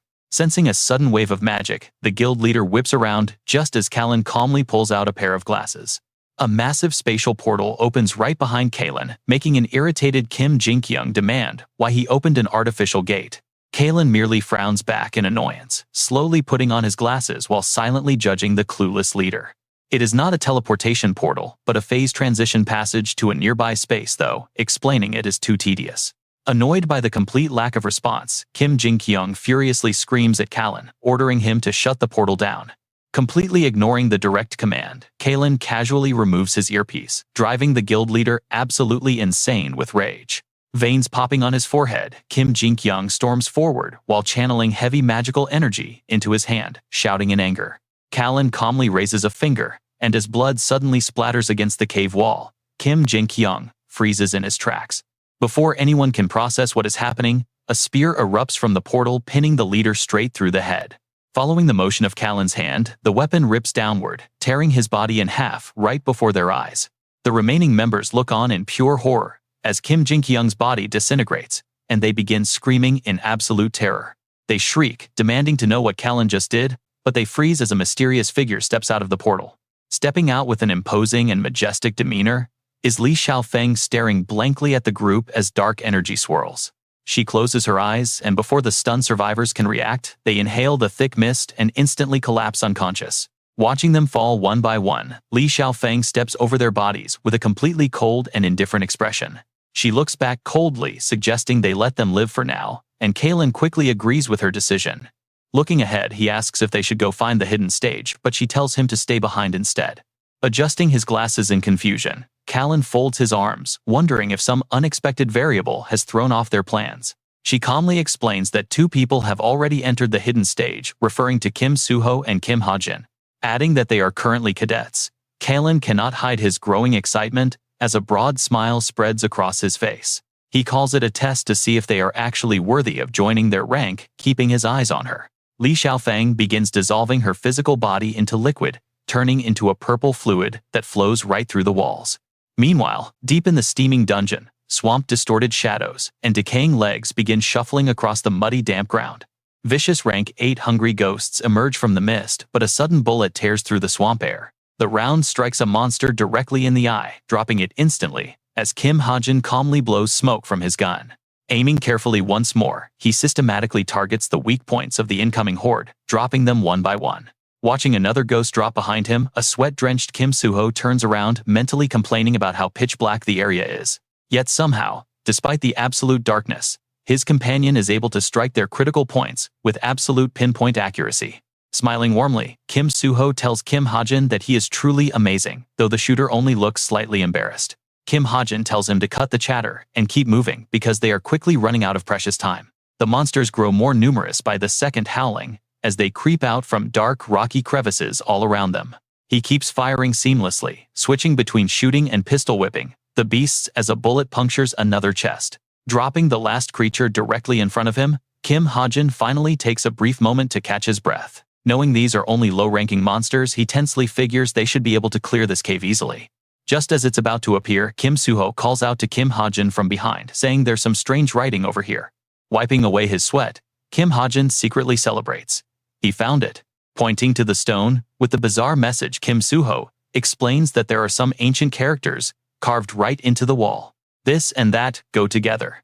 But look from afar, and the illusion disappears. What is it? Kim Suho stares at it for a while, wondering aloud if his smartwatch can translate the text. Hearing this, Kim Hajin gets an idea. Quickly, he opens his system window. He waits for his watch to scan the wall, and the translation pops up immediately. It says this and that are always together. Up close, they coexist. But from far away, this is closer than that. What is it?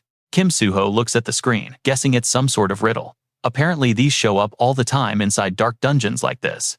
Looking at him, Kim Hajin recalls the original novel. Since Suho couldn't solve it, he eventually asked Yu Yonha for help. She asked her intelligence agency, and they cracked the puzzle in under 5 minutes. But right now, they don't have that time. With no time to waste, Kim Hajin speaks up confidently, giving the correct answer: lightning. Immediately, the ancient characters glow and dissolve into floating glowing particles. They drift into the air, completely lighting up the dark, damp cave. Kim Suho watches in shock, pointing out that the text is gone. The entire dungeon shakes. While Kim Suho looks terrified, Kim Hajin simply smiles. Right then, the stone wall starts to shift and slide. A bright light spills out. They watch in silence as the heavy stone slab slowly descends. The wall drops completely, revealing a hidden chamber, while coughing up a cloud of dust. Kim Suho gasps, leaning in close to ask. He asks if that was really it. Kim Hajin brushes the dust off, confirming it was indeed correct. Back in his original world, he was actually the one who wrote this riddle into his story. He remembers typing it out, thinking it was pretty cool. He explains to Kim Suho that this refers to lightning, while that represents the sound of thunder. Thunder and lightning always go together. But because light travels faster than sound, you see the lightning flash before you hear the thunder. Basically, the flash always beats the sound. He asks how his friend solved it so quickly, calling him a genius. Kim Hajin awkwardly avoids his gaze, feeling a bit guilty. Gripping his weapon, he says he will explain later. With a determined look, he focuses on what lies ahead. For now, they need to clear this dungeon first. Kim Suho rests his hand on his sword hilt and readily agrees, saying, "Let's go." They venture deeper, completely unaware that Li Xiaofeng is watching them from a high rocky ledge. She notes that he is on a completely different level compared to normal cadets. She is genuinely impressed by his quick, decisive thinking. He has sharp judgment, quick reflexes, and incredible courage. Even though this is just a hidden scenario, he managed to clear it using his own skills in under 10 minutes. She smiles and crosses her arms confidently, deciding to recruit him into her mercenary group. Her soft voice echoes through the cave. However, she still has one major concern about him. She wonders if he actually has the stomach to take a human life. His youthful and sometimes fearful face makes her hesitate on the decision. Suddenly, unfamiliar voices echo through the cavern, drawing her attention. It seems they are not the only ones down here. The intruders complain about being lost inside a confusing maze. They seem completely lost in the cave. Looking down from her perch, she quickly identifies them as dark devil worshippers. She doubts Kim Hajin knows their true identity, and they certainly do not know she is watching them. Below her, the intruders start bickering loudly about the confusing maze. Their argument quickly escalates and they prepare to fight. Watching the ridiculous scene play out, she begins to formulate a plan. A mischievous idea suddenly pops into her mind, and a sly, cunning smile spreads across her face as she watches them. Why not use them as a test? Meanwhile, the scene shifts back to Kim Hajin and Kim Suho. In a dark corner of the cavern, water drips slowly onto ancient decaying skeletons, creating an eerie, echoing sound. Scattered bones of past victims lie everywhere. Footsteps echo as they slowly venture deeper. Out of the thick mist, the silhouettes of both heroes emerge. Right in front of them, a majestic figure sits upon a throne. A terrifying aura of a king fills the air, sending shivers down their spines. Kim Hajin quietly ponders if this monster is the boss of this dungeon. As the thick fog slowly clears the shape of the destroyer, Swordsman emerges a sleeping king on his throne, waiting to be awakened. The sudden sound of two people entering catches his attention, and his eyes slowly drift open, releasing the terrifying pressure of a rising ruler. Suddenly, his chilling gaze locks onto Suho, and, in a flash, the beast vanishes from his throne. He instantly appears, right in front of the boy, laughing, with a savage grin, claiming dominance over Suho. His voice sneers that Suho is interesting, moving at a speed too fast for normal eyes to track. Suho's pupils contract in sheer shock. He could not even track the movement, and knows he has to focus on fighting back immediately. As Suho prepares to draw his blade, a sharp voice from behind snaps him back. Hajin calls out to Suho to focus. Realizing the truth, it was all just an illusion. The monster still sits quietly on his golden throne. Suho stares ahead, analyzing carefully, convinced that the beast was just standing right before him. Was it teleportation? No, this is different. He grips his sword tighter, a surge of visible anger building inside him. A sudden realization hits his mind. It was pure aura. The phantom image of that smirking monster was just psychological pressure, the mockery of a powerful predator looking down on his prey. Suho begins to panic, trapped inside his own mind. This is definitely an elite opponent, a real monster to deal with. Compared to all the beasts from before, this creature is on a completely different level. His steps falter and his growing fear becomes impossible to hide. Suddenly, a massive broadsword slams straight into the ground, sending a massive shockwave across the room, along with a mocking voice. The voice sneers, asking if they are afraid. Hajin immediately tracks the sound, noticing how the enemy smiles mockingly, to provoke the fighting spirit of the two young cadets, telling them not to worry, because this will end soon. But the taunt fails to shake them. Both of them keep their eyes locked on every single move of the boss. Suho speaks up. Beside him, Hajin is just as focused, putting on a confident smile, despite his racing heart. Finally, the real threat shows itself. Suddenly, Hajin notices Suho acting a bit strange and calls out to him. But Suho is locked in, filled with absolute determination, and Hajin's words do not seem to reach him. Hajin smiles, glad to see his friend regaining his fighting spirit. He quietly admires Suho's sudden shift in attitude. Knowing his opponent is a swordsman brought back his confidence. After all, Suho's talent is almost at Sword Saint level. He is the one destined for the peak of swordsmanship. If his foe is a swordsman, there is no way he would ever back down.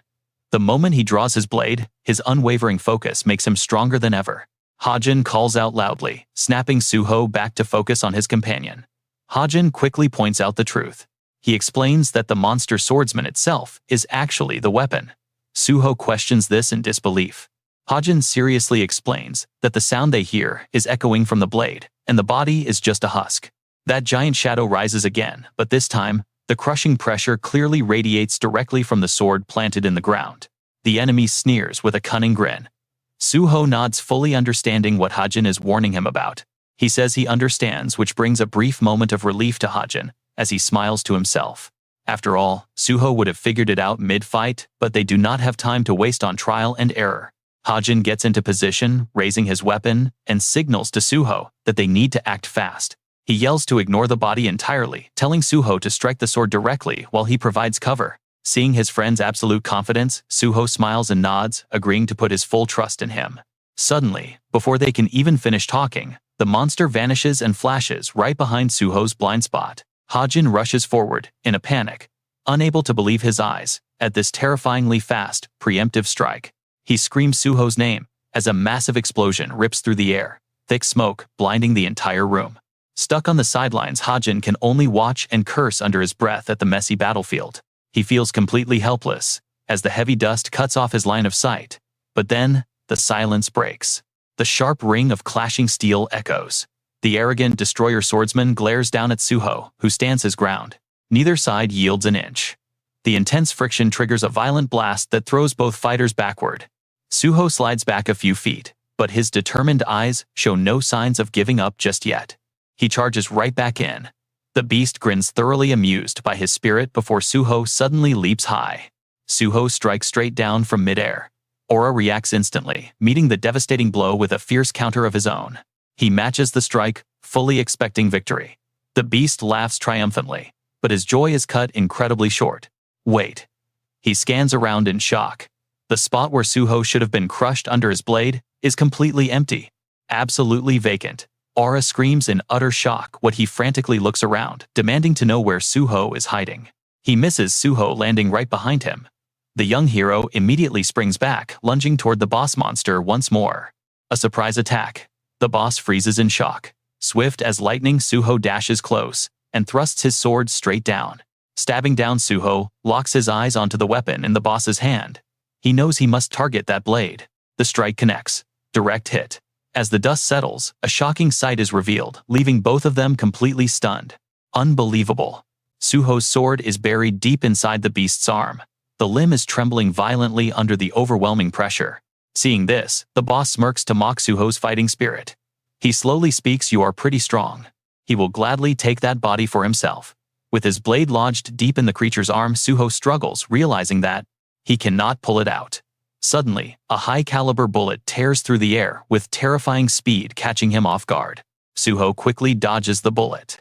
A voice screams out for him to move, as the projectile instantly strikes the sword in the boss's hand and bounces away. The monster instantly glares toward where Hajin is standing. He still stands frozen after firing that shot. But thanks to this distraction, Suho narrowly escapes death and feels incredibly grateful. He thanks his partner Hajin. But unlike Suho's relaxed attitude, Hajin remains deeply on guard, highly cautious of the boss. He hesitantly calls Suho's name, warning him that the boss already knew their real target was his sword body. That was why he tricked them. Hajin's eyes are filled with worry and helplessness as he curses the enemy's dirty traps. What a cheap move. Seeing him panic, Suho gets worried too, but he still trusts his partner completely. Even so, he must be the stronger one to protect his team. No matter how powerful the enemy is, Suho will fight. He points his sword forward, calmly telling Hajin that they just need to be more careful. They just have to play it safe against this bastard. Watching their stubborn defiance, the boss bursts into mad laughter. The heroes are completely confused. The villain recalls Suho's raw, overwhelming power from their clash just a moment ago. The mere thought of seizing that unbelievable strength makes him grin. Just thinking about it drives him absolutely wild. His arrogant laughter echoes throughout the cavern. Suddenly, his raspy voice cuts through the deep echoing sound of the cave. It has been ages since a worthy body appeared for him to possess. He is ready to take it. His body mutates. He screams like a madman. His severed arm instantly regrows, looking much sturdier than ever. Both heroes gape in utter shock. The monster's arm is fully restored, and it seems even stronger than before. Hajin remains analytical. He reminds Suho that the sword is the real body, making attacks on his flesh totally useless. Suho quickly cuts him off. That means he will die if they destroy the sword. Round 2 starts now. Without a single shred of hesitation, Suho charges straight ahead, ready to finish this fight once and for all. Aura is ready to clash. Both sides launch into battle, unleashing their most lethal, devastating blows on each other. Metal clashes violently. A massive shockwave of raw, destructive energy ripples outward, tearing through the air between them. Standing on the edge of the battle, Hajin can feel the pressure. It is absolutely intense, leaving him completely speechless. They trade relentless blows. Neither side backs down. It looks like an endless, brutal duel of pure willpower. Hajin tries to devise a quick plan to assist Suho.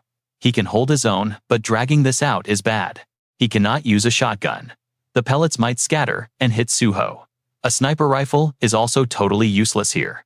After weighing his options, Hajin makes a choice. A pistol is definitely the most suitable weapon for this range. Meanwhile, Suho and Aura fight on tirelessly.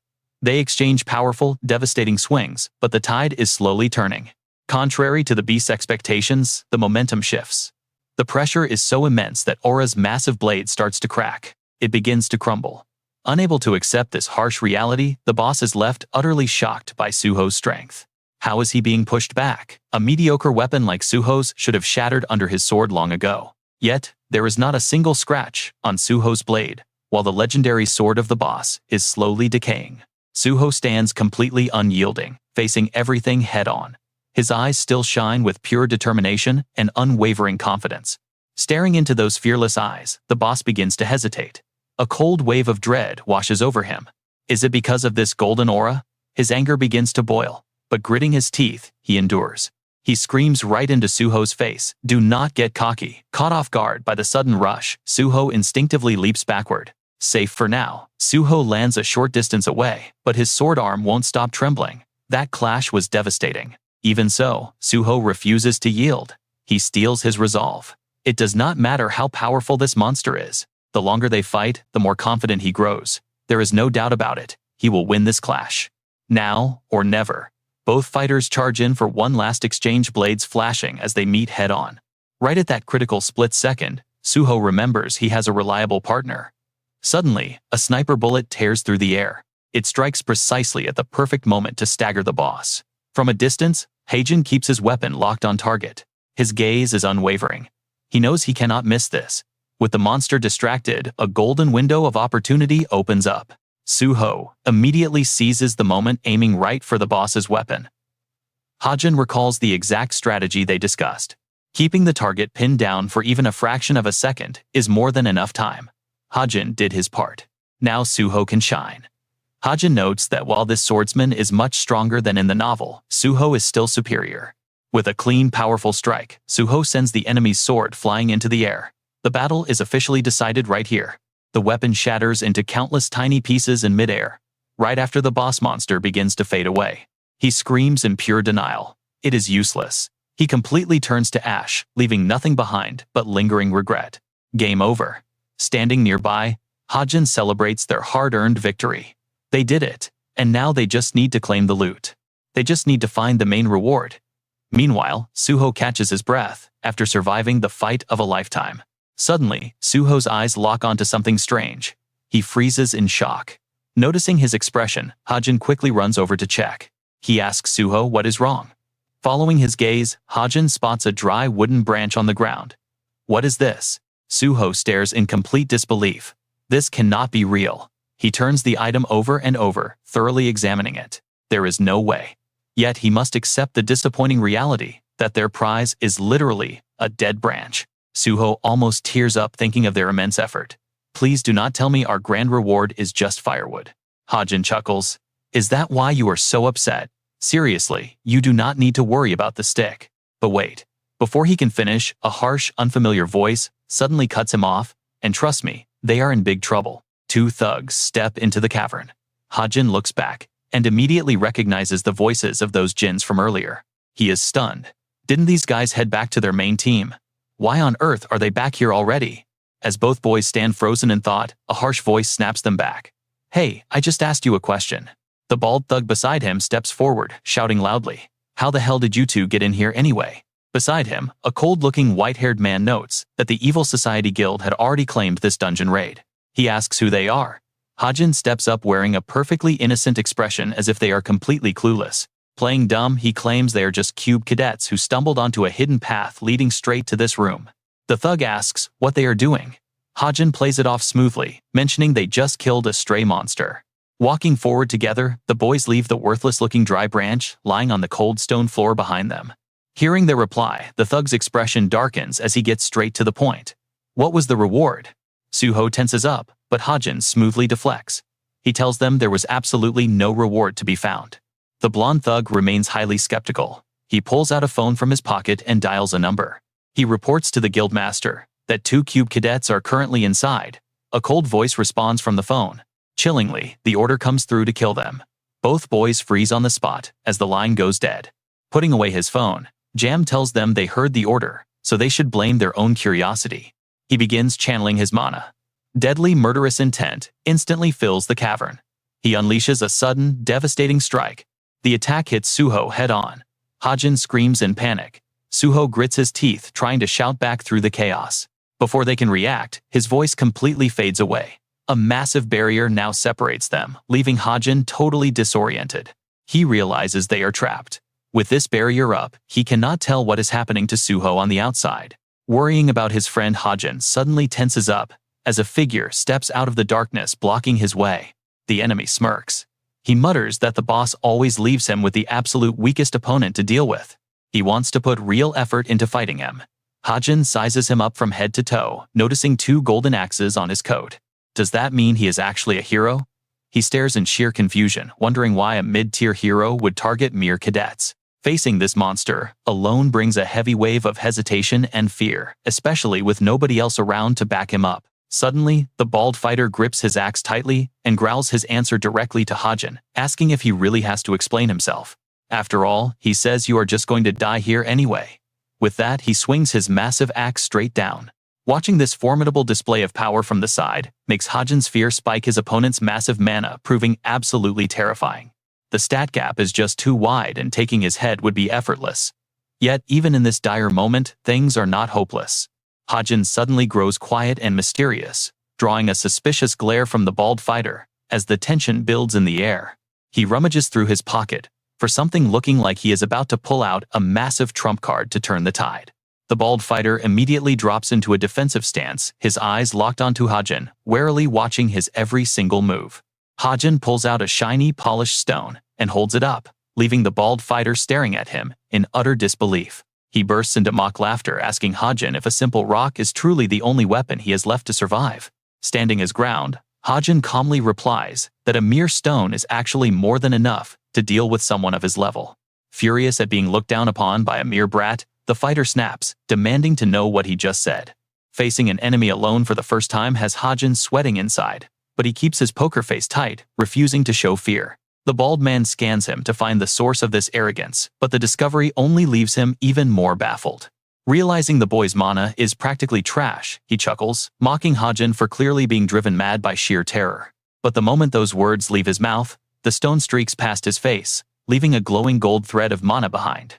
The sheer speed forces him to spin around, completely shocked to see a thin glowing thread wrapped around the kid's fingers. Hajin grips the glowing wire and yanks it back with everything he has, sending the thrown stone snapping backward. The rock whips right back, striking the bald fighter directly on the head with a sickening heavy thud. The heavy impact knocks the fighter out cold, and Hajin watches him with a deadly serious expression on his face. His limp body crashes heavily onto the ground, leaving a deep crater in the dirt from the sheer force of the fall. With the battle apparently won, Hajin lets out a massive sigh of relief, but we all know it is never that easy. He realized the trick only worked because the enemy let his guard down, proving his special skill could actually be used this way. Wasting no time, he approaches the motionless body, raising his gun and aiming it directly at the fighter's head. Knowing Jin's recover incredibly fast, he knows he must act quickly, even if his remaining mana is dangerously low.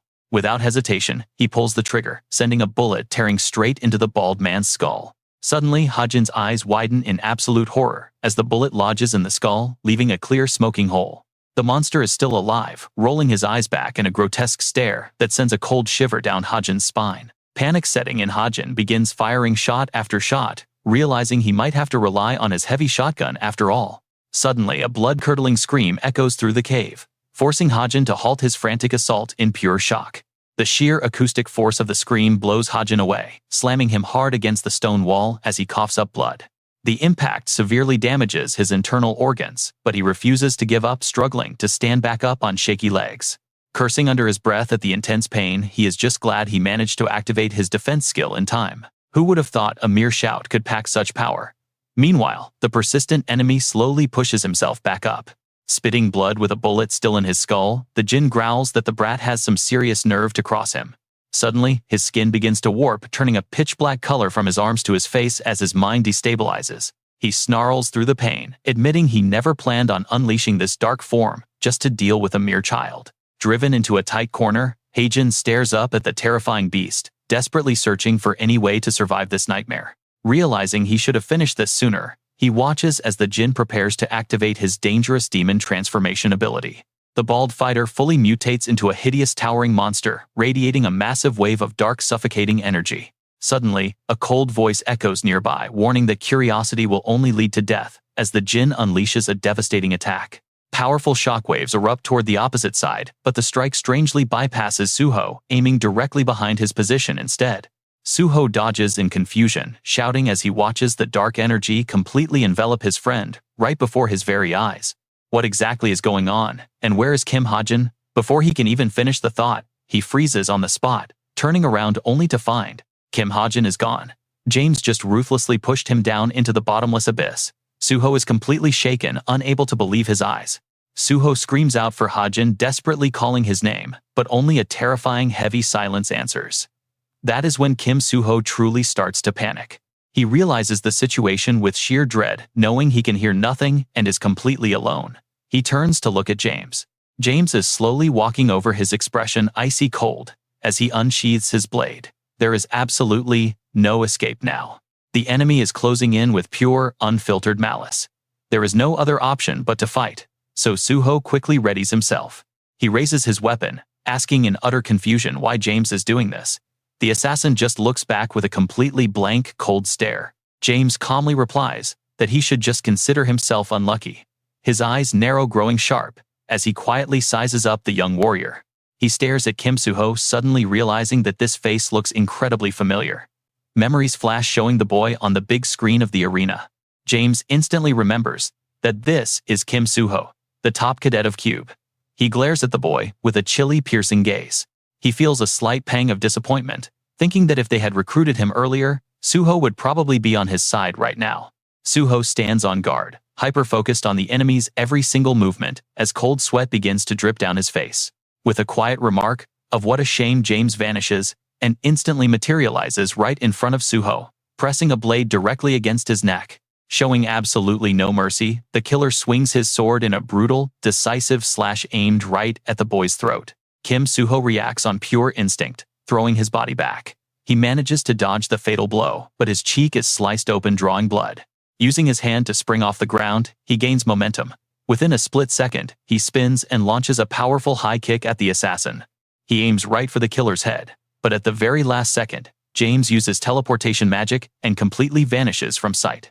The kick hits nothing but air. Suho stares in shock as the figure fades away, wondering if his opponent truly disappeared. Shaking off his confusion, Suho drops into a solid defensive stance, keeping one hand on the ground while gripping his sword tightly.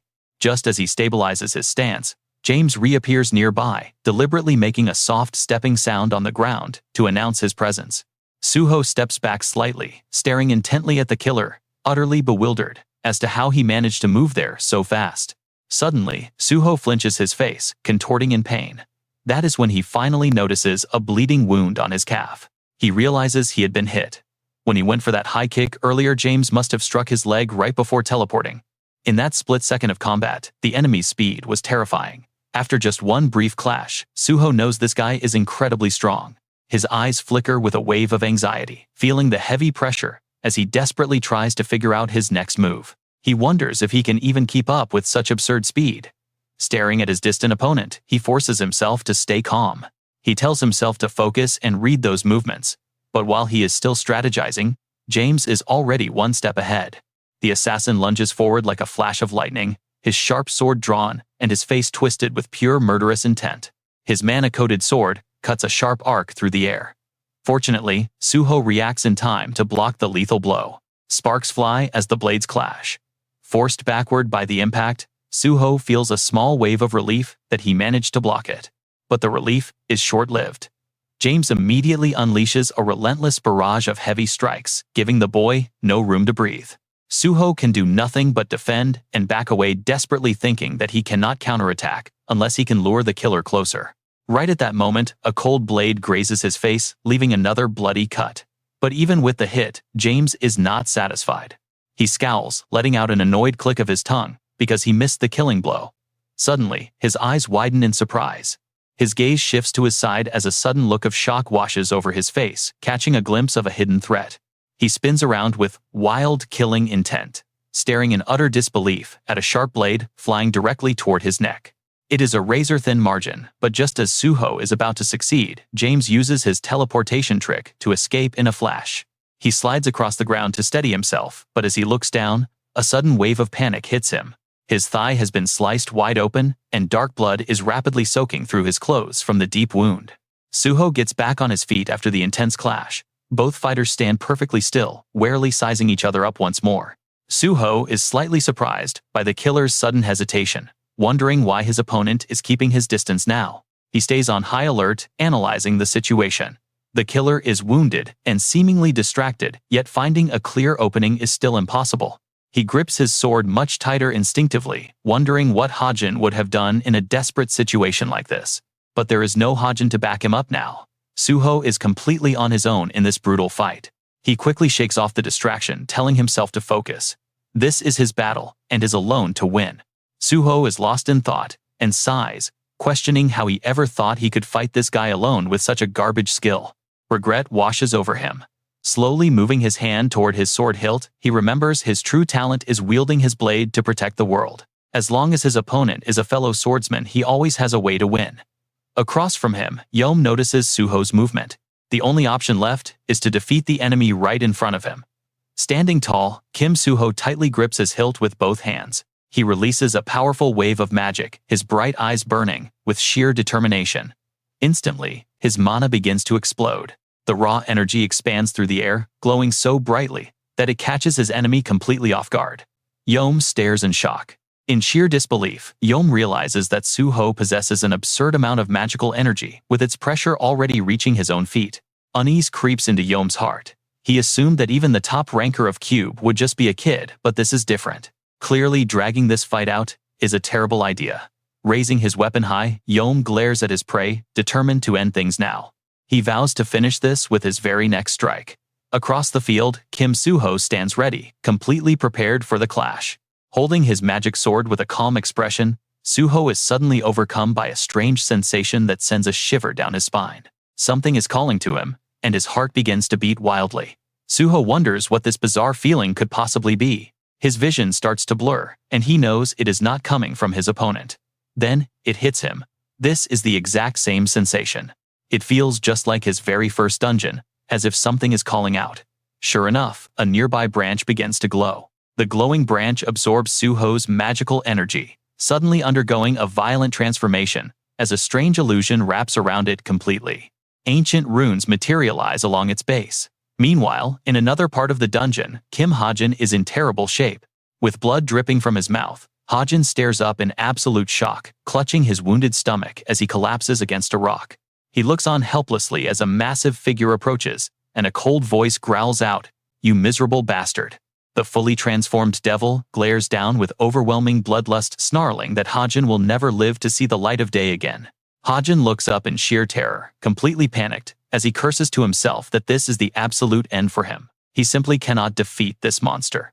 He gnashes his teeth in pure frustration, refusing to accept such a pathetic demise. The devil raises his razor-sharp claws, lunging viciously at his helpless prey, while roaring out for him to die. Terrified Hajin squeezes his eyes shut, unable to face his impending death, as he accepts that this is his final moment. A massive blast echoes through the cavern, as fresh blood splatters everywhere, yet somehow, Hajin finds himself still breathing. He slowly opens his eyes in confusion, only to freeze in utter shock at the blood-dripping blade right in front of him. He finally processes the situation. In the nick of time, a massive spear has completely impaled the devil, stopping him dead. The weapon is swiftly retracted, tearing out of the monster as a fountain of blood erupts and the lifeless body collapses.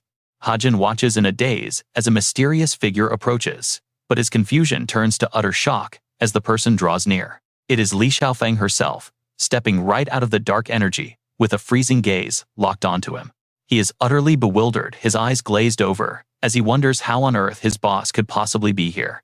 His mind races, questioning her sudden appearance. Across from him, Li Xiaofeng calmly walks over, completely unbothered by the chaos. Hajin tries to stand up, but instantly collapses as a sharp pain shoots through his abdomen, forcing a quiet groan. Clutching his wound to dull the pain, panic takes over. If she decides to strike him now, he stands absolutely no chance.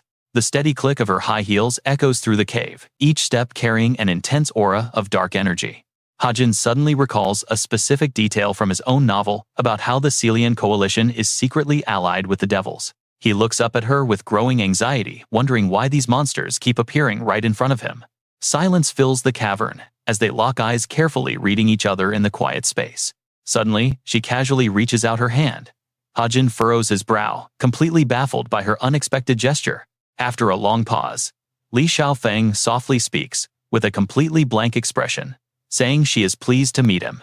Stunned in place, Hajin stares at her with wide eyes, completely speechless for a moment, before finally squeezing out a response.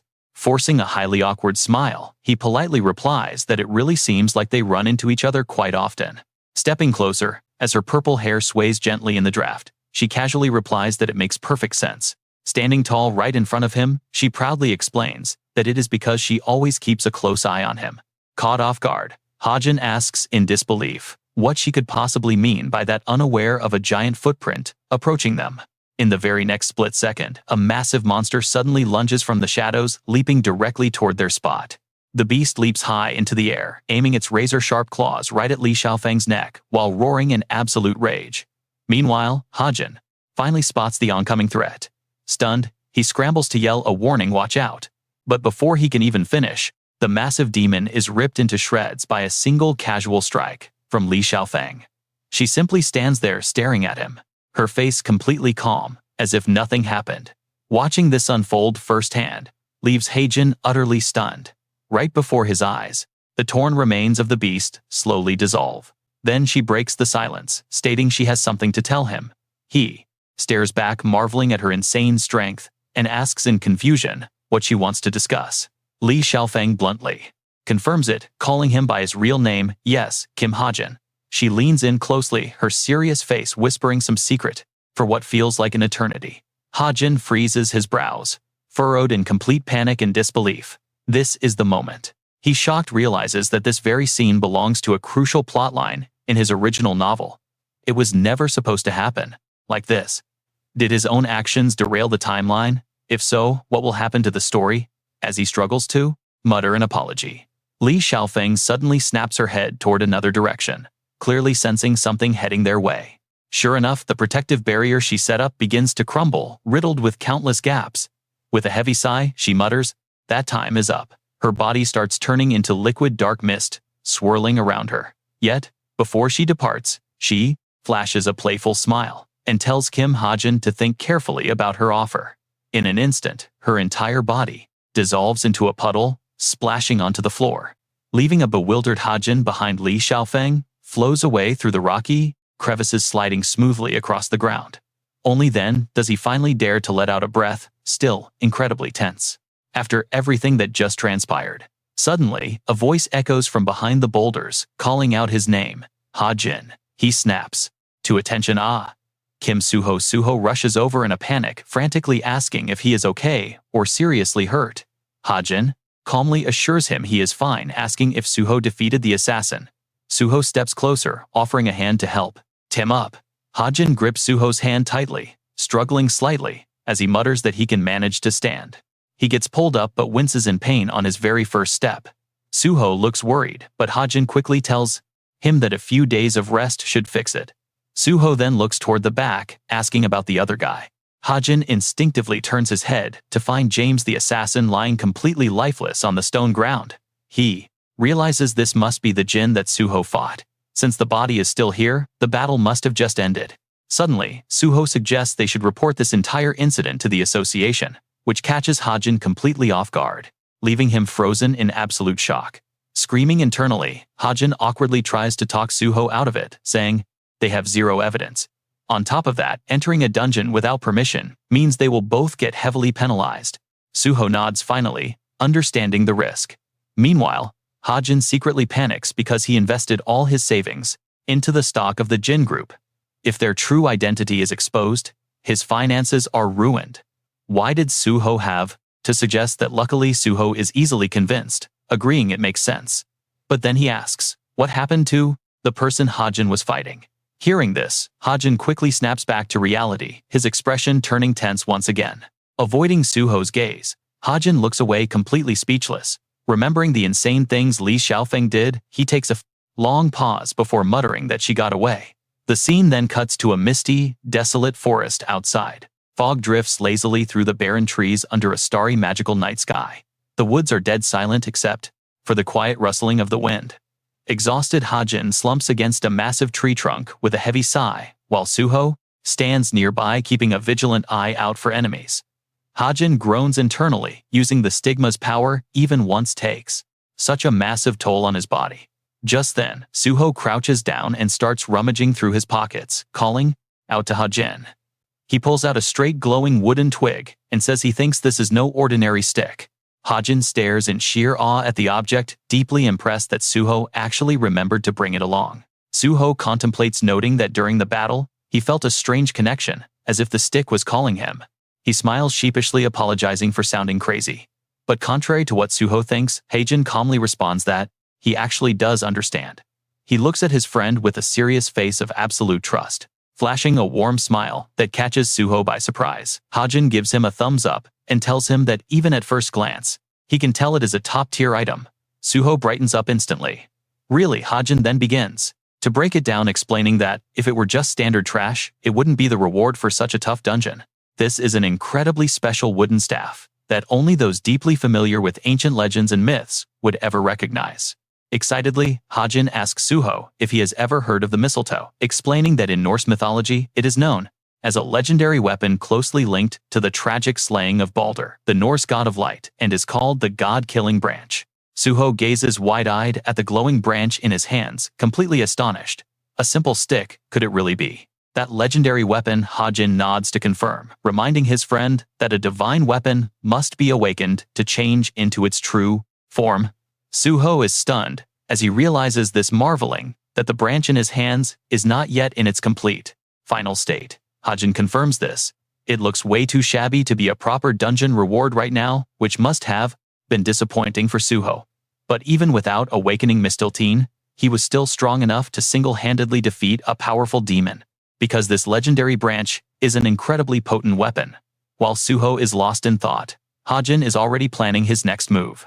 And examining the weapon, Suho realizes he needs to figure out how to awaken it, and Hajin is ready to guide him. Hajin instructs Suho to place the wooden staff down, and Suho quickly complies, asking if he is doing it right.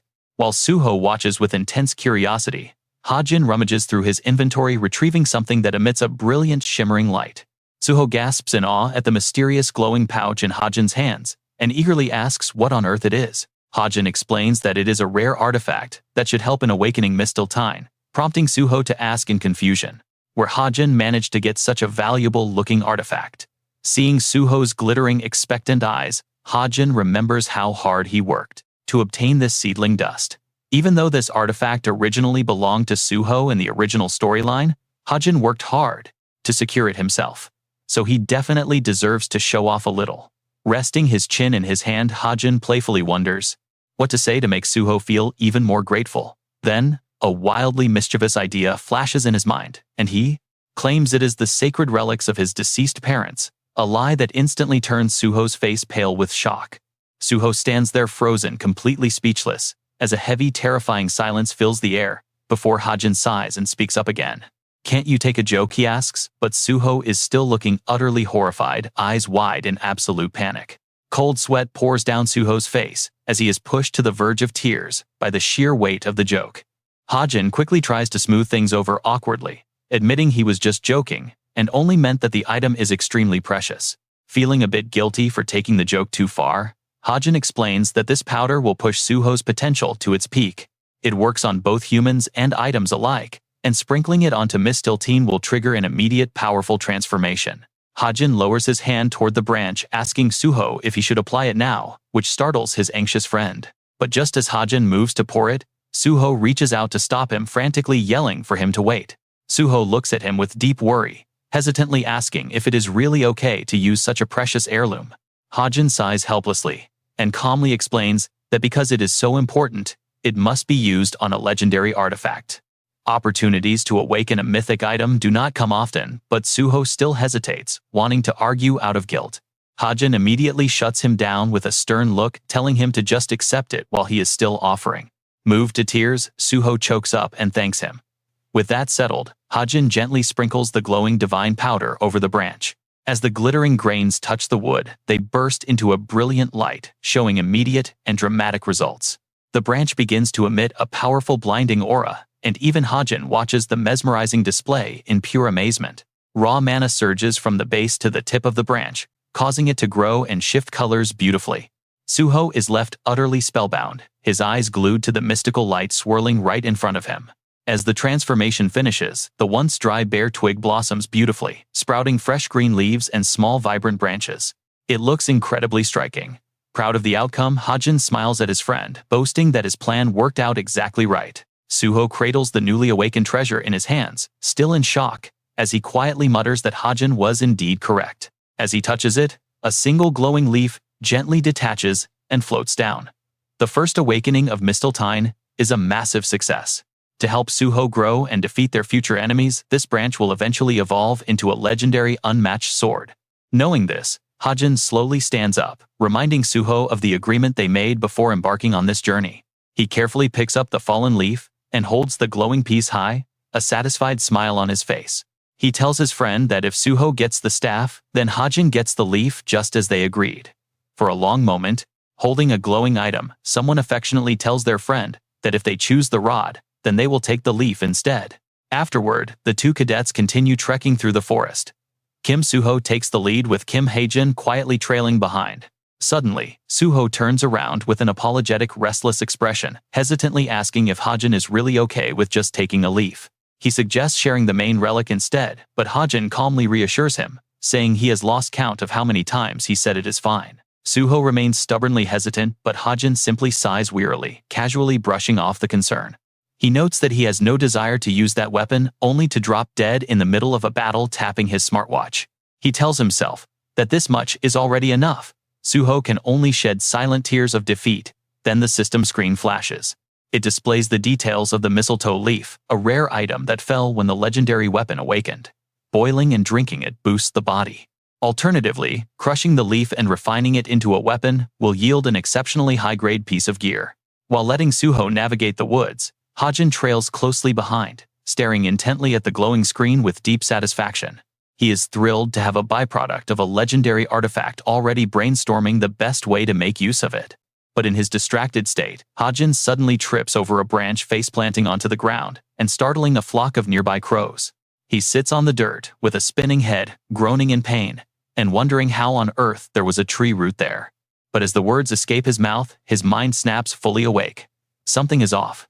A bizarre sense of déjà vu washes over him. Has he not experienced this exact strange phenomenon somewhere before?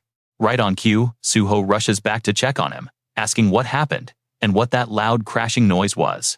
Hajin denies it immediately, just playing it cool. He tells Suho he is right behind him. For the rest of the journey, Hajin practically skips along humming a cheerful tune, with his newly found ginseng safely stashed away. He is absolutely ecstatic to have secured such a massive treasure. Meanwhile, deep inside a cold, desolate stone cavern, two mysterious figures meet beneath a massive rock formation. Jane sits comfortably, her eyes glued to a combat recording. She watches with deep fascination, noting that producing that kind of impact with a whip is incredibly difficult, even with maximum mana.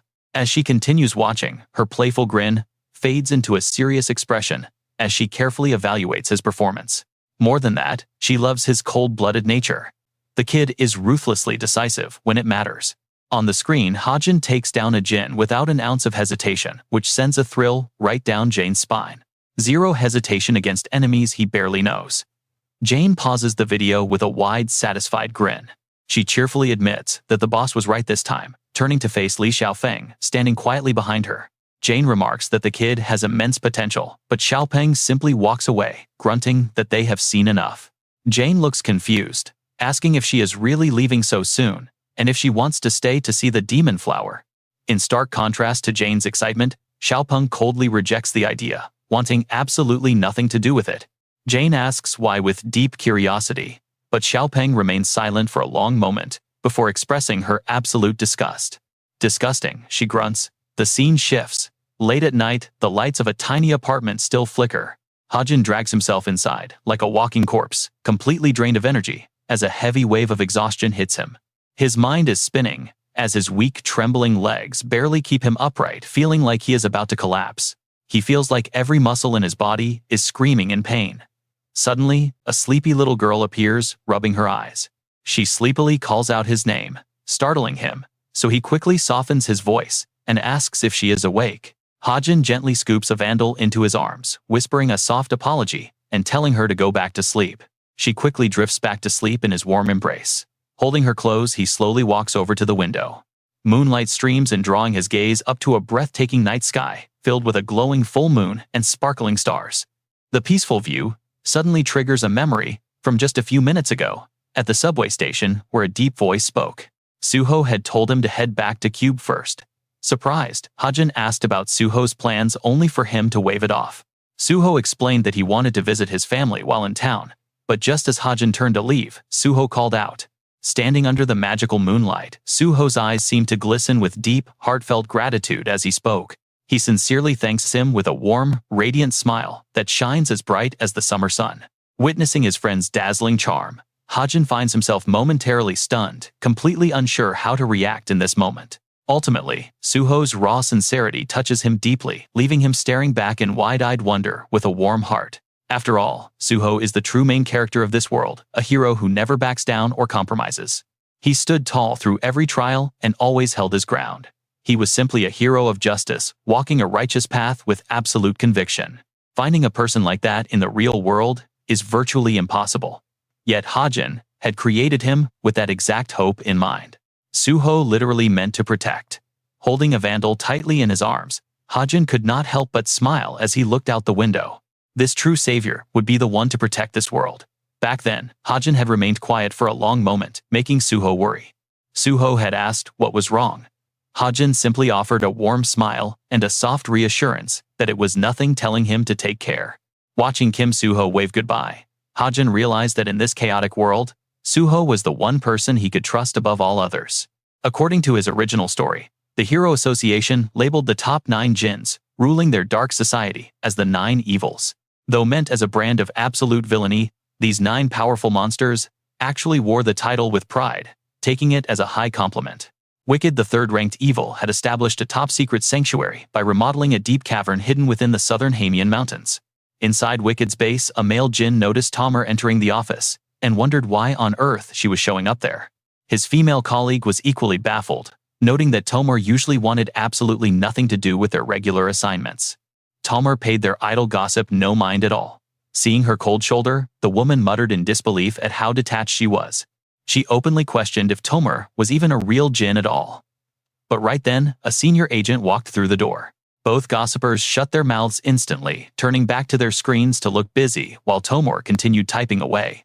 She was clearly annoyed, grumbling to herself as she worked before abruptly standing up in a fit of irritation. She blurted out her frustration, completely unaware that the agent was already standing right behind her. When she spun around, she froze. A thick document folder was thrust directly into her face. After a brief silence, the man spoke up, acknowledging her exceptional skills. He warned her not to complain about minor missions. Scowling, Tomer reluctantly grabbed the files and asked what the job was this time. The agent simply told her to look for herself. Her expression remained sour as she flipped open the cover page.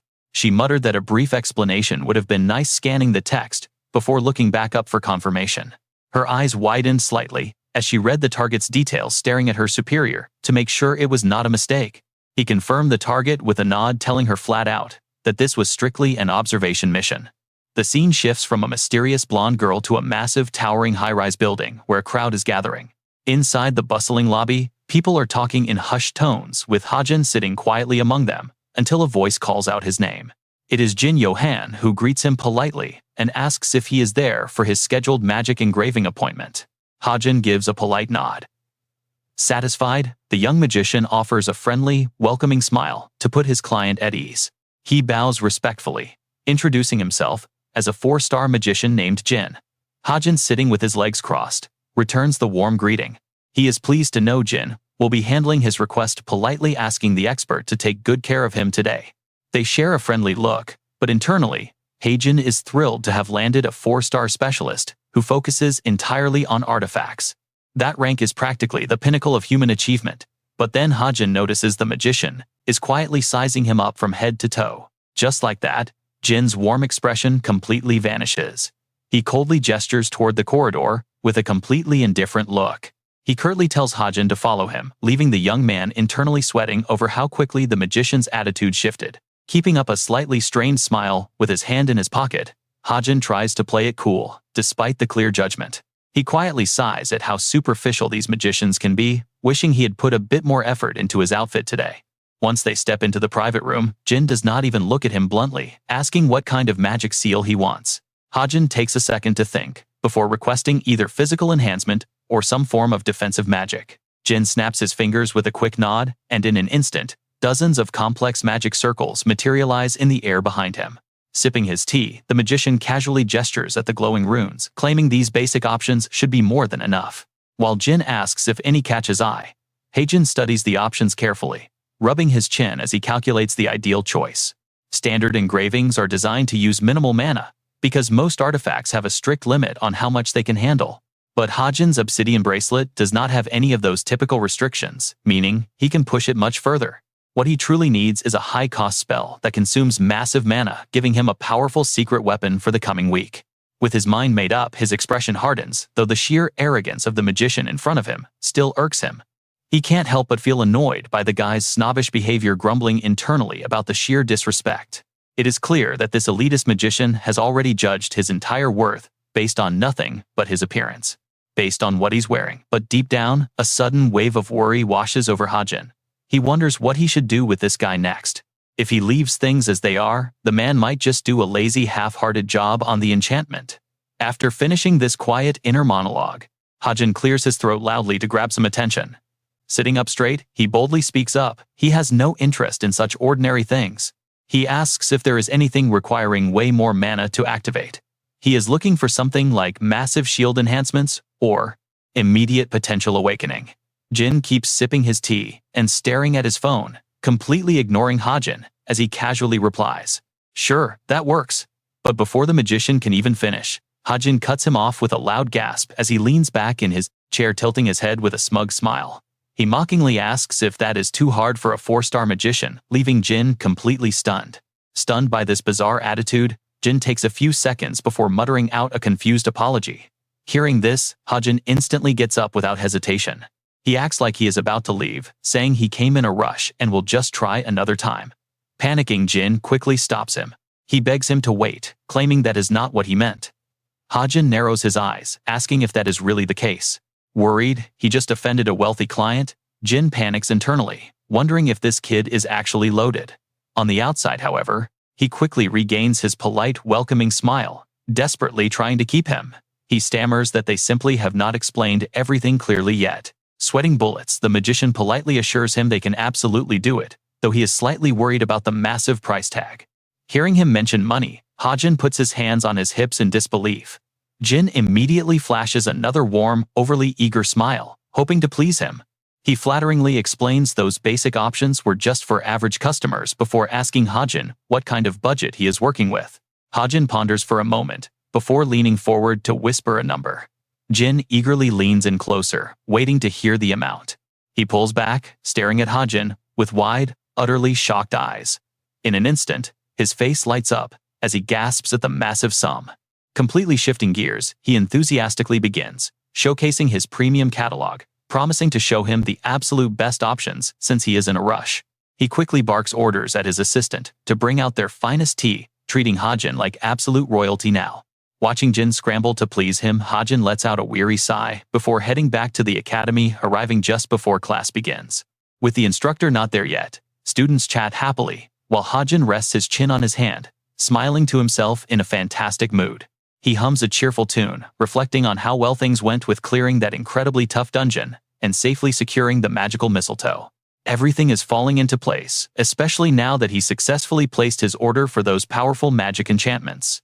He can still picture that greedy magician bowing deeply, begging him to leave everything to their shop. Hajin smiles, thanking Kim Suho in his mind for the assist. He jokingly calls Suho his favorite rising stock. But his daydreaming is cut short, as instructor Kim Soo-hyuk suddenly walks into the classroom. Hajin did not want to show off, but he had no other choice, with such a pragmatic merchant. Lately, things feel like they are going incredibly smoothly for him. Instructor Kim Soo-hyuk commands the room, calling for attention, and waits for the noisy class to finally quiet down. He then announces that starting today, they will be forming 5-member groups to train and work together as a proper team. Hearing this, Hajin immediately knows what lies ahead. This is the dreaded team combat training, or in other words, group work. This group training involves missions like small-scale tower raids, team skirmishes, and even various bonding activities, designed to bring them closer. Instructor Kim Soo-hyuk's voice continues to echo through the classroom, instructing them to form groups with whoever they prefer. They need to submit their final member lists by next Wednesday. Instantly, the classroom erupts into a noisy flurry of students scrambling. Everyone is asking each other to team up. Only Hajin sits completely alone, wondering what an outcast like him is supposed to do. At the front, the instructor warns that anyone without a group by next Wednesday will be randomly assigned to one. Hajin lets out a heavy sigh, absolutely hating that idea. Amidst the loud chatter of his classmates, he casually turns his head. He accidentally spots a classmate, tapping her fingers nervously on her desk. It turns out to be none other than Rachel. While everyone else is excited, Rachel sits completely by herself looking incredibly troubled as she lets out a quiet, heavy sigh. Seeing her express the exact same worry he just felt, Hajin quickly realizes that Rachel is in the same boat as him. Observing how isolated she is from the rest of the class, Hajin compares her situation to his realizing she probably chose to be alone. After all, she is a literal princess. Resting his chin in his hand, Hajin remembers the magical butterfly pollen pouch he still has on him. Teaming up with her actually sounds like a great plan, especially since he has a specific item he wants to gift her. He knows this item will be crucial for Rachel, who is currently on the verge of awakening according to the original novel's plot. If her awakening gets delayed, her future stats might deviate too much from the original story. After thinking it over, Hajin drafts a text. He asks Rachel if she wants to join his group, then quickly hits the send button. Once it is sent, Hajin looks back over. He secretly watches her reaction.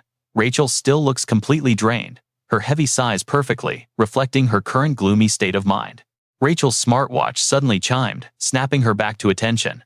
Hajin watched from afar, waiting anxiously. She checked the incoming message on her screen. Just then, someone walked up to her, calling out her name, Rachel. Hajin's eyes widened when he recognized who it was. Tomer politely reached out a hand, asking if she wanted to team up. This sudden move completely baffled Hajin.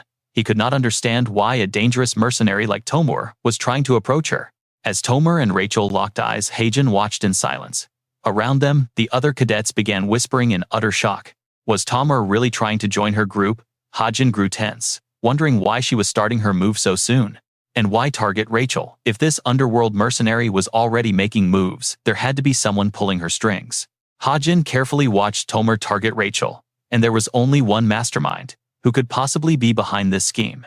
With that thought, his gaze turned incredibly sharp as the face of a cold, calculating man flashed through his mind. Lancaster. At that moment, Rachel turned back to Tomer, saying she still needed some more time to think about it. Tomer's friendly smile stiffened instantly as she fell silent. A few seconds later, she managed to nod and agree. Sure, Tomer agreed. Once she walked away, Rachel looked down at her smartwatch, suddenly remembering a prior alert. Had she not received a text message just a moment ago, she opened the inbox, reading the notification in surprise. She looked over at Hajin in surprise. Did he really send this? When she looked up, she caught him staring. Rachel quickly averted her eyes, trying to act like nothing had happened, but she could not help a small smile. Hajin panicked the moment she turned away anxiously, wondering if this meant she was going to reject his request. But his smartwatch buzzed again right after. It was a reply from Rachel saying she would think it over. Upon reading the message, Hajin smiled with relief, realizing there was still a very real chance she would join him. He stole another glance at her, telling himself to just be patient. Up front, Rachel rested her chin on her hand. She was secretly smiling, clearly in high spirits. Meanwhile, Yu Yonha was scribbling nervously in her notebook, looking highly stressed. She frowned, deeply conflicted over her choices. Her notebook listed a few key names with her own at the top. Below her own name were Hazuki and John. Yu Yonha was facing a massive dilemma since she refused to recruit lower-tier cadets, but adding a low-ranking student would give the team bonus points.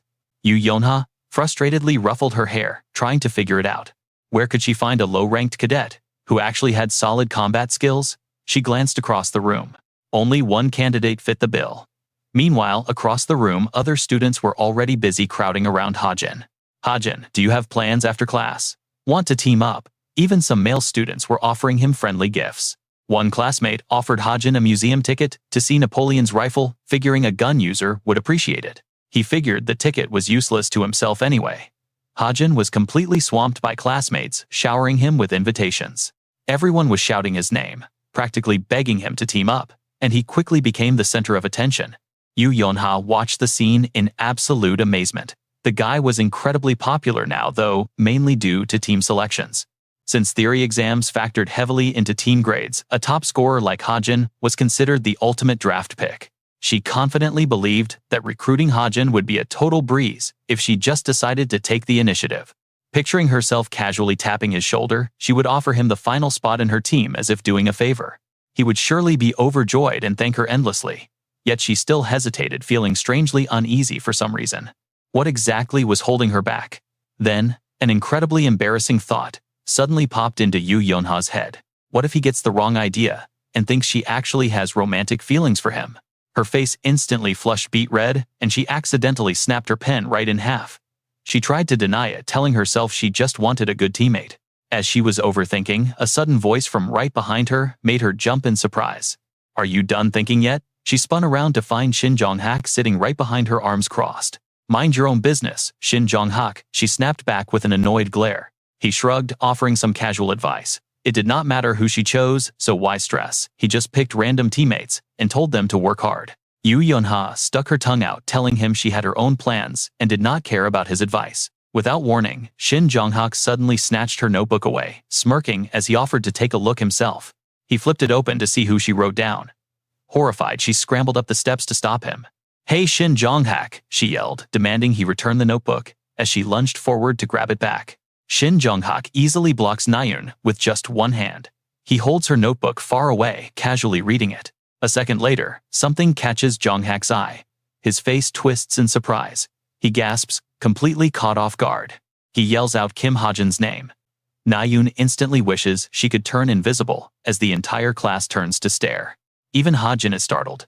Whispers quickly break out across the room. Is someone else targeting him now? Hearing her name called out like that, Naeun's face immediately flushes bright red from sheer embarrassment and anger. Jong-hak casually presses her further, asking when she started picking Hajin. Naeun's hands clench into tight, trembling fists. She barely manages to squeak out a single word, "Shut up." Then, summoning all her strength, she swings around.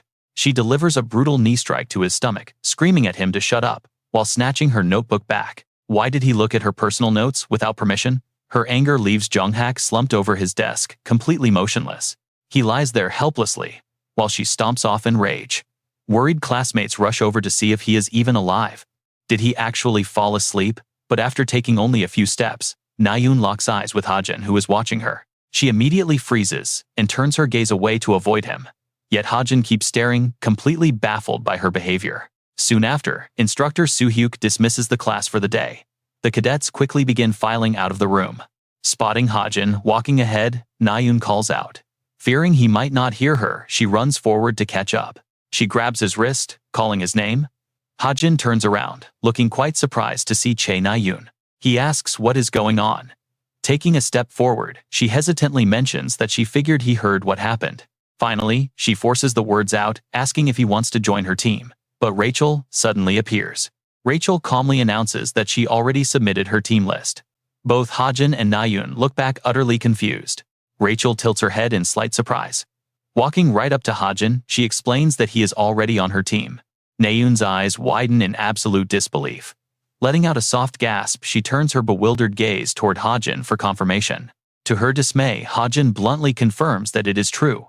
The revelation hits her like lightning, freezing her on the spot. Her mind descends into complete chaos. Trying to maintain her composure, she crosses her arms and stammers out a response.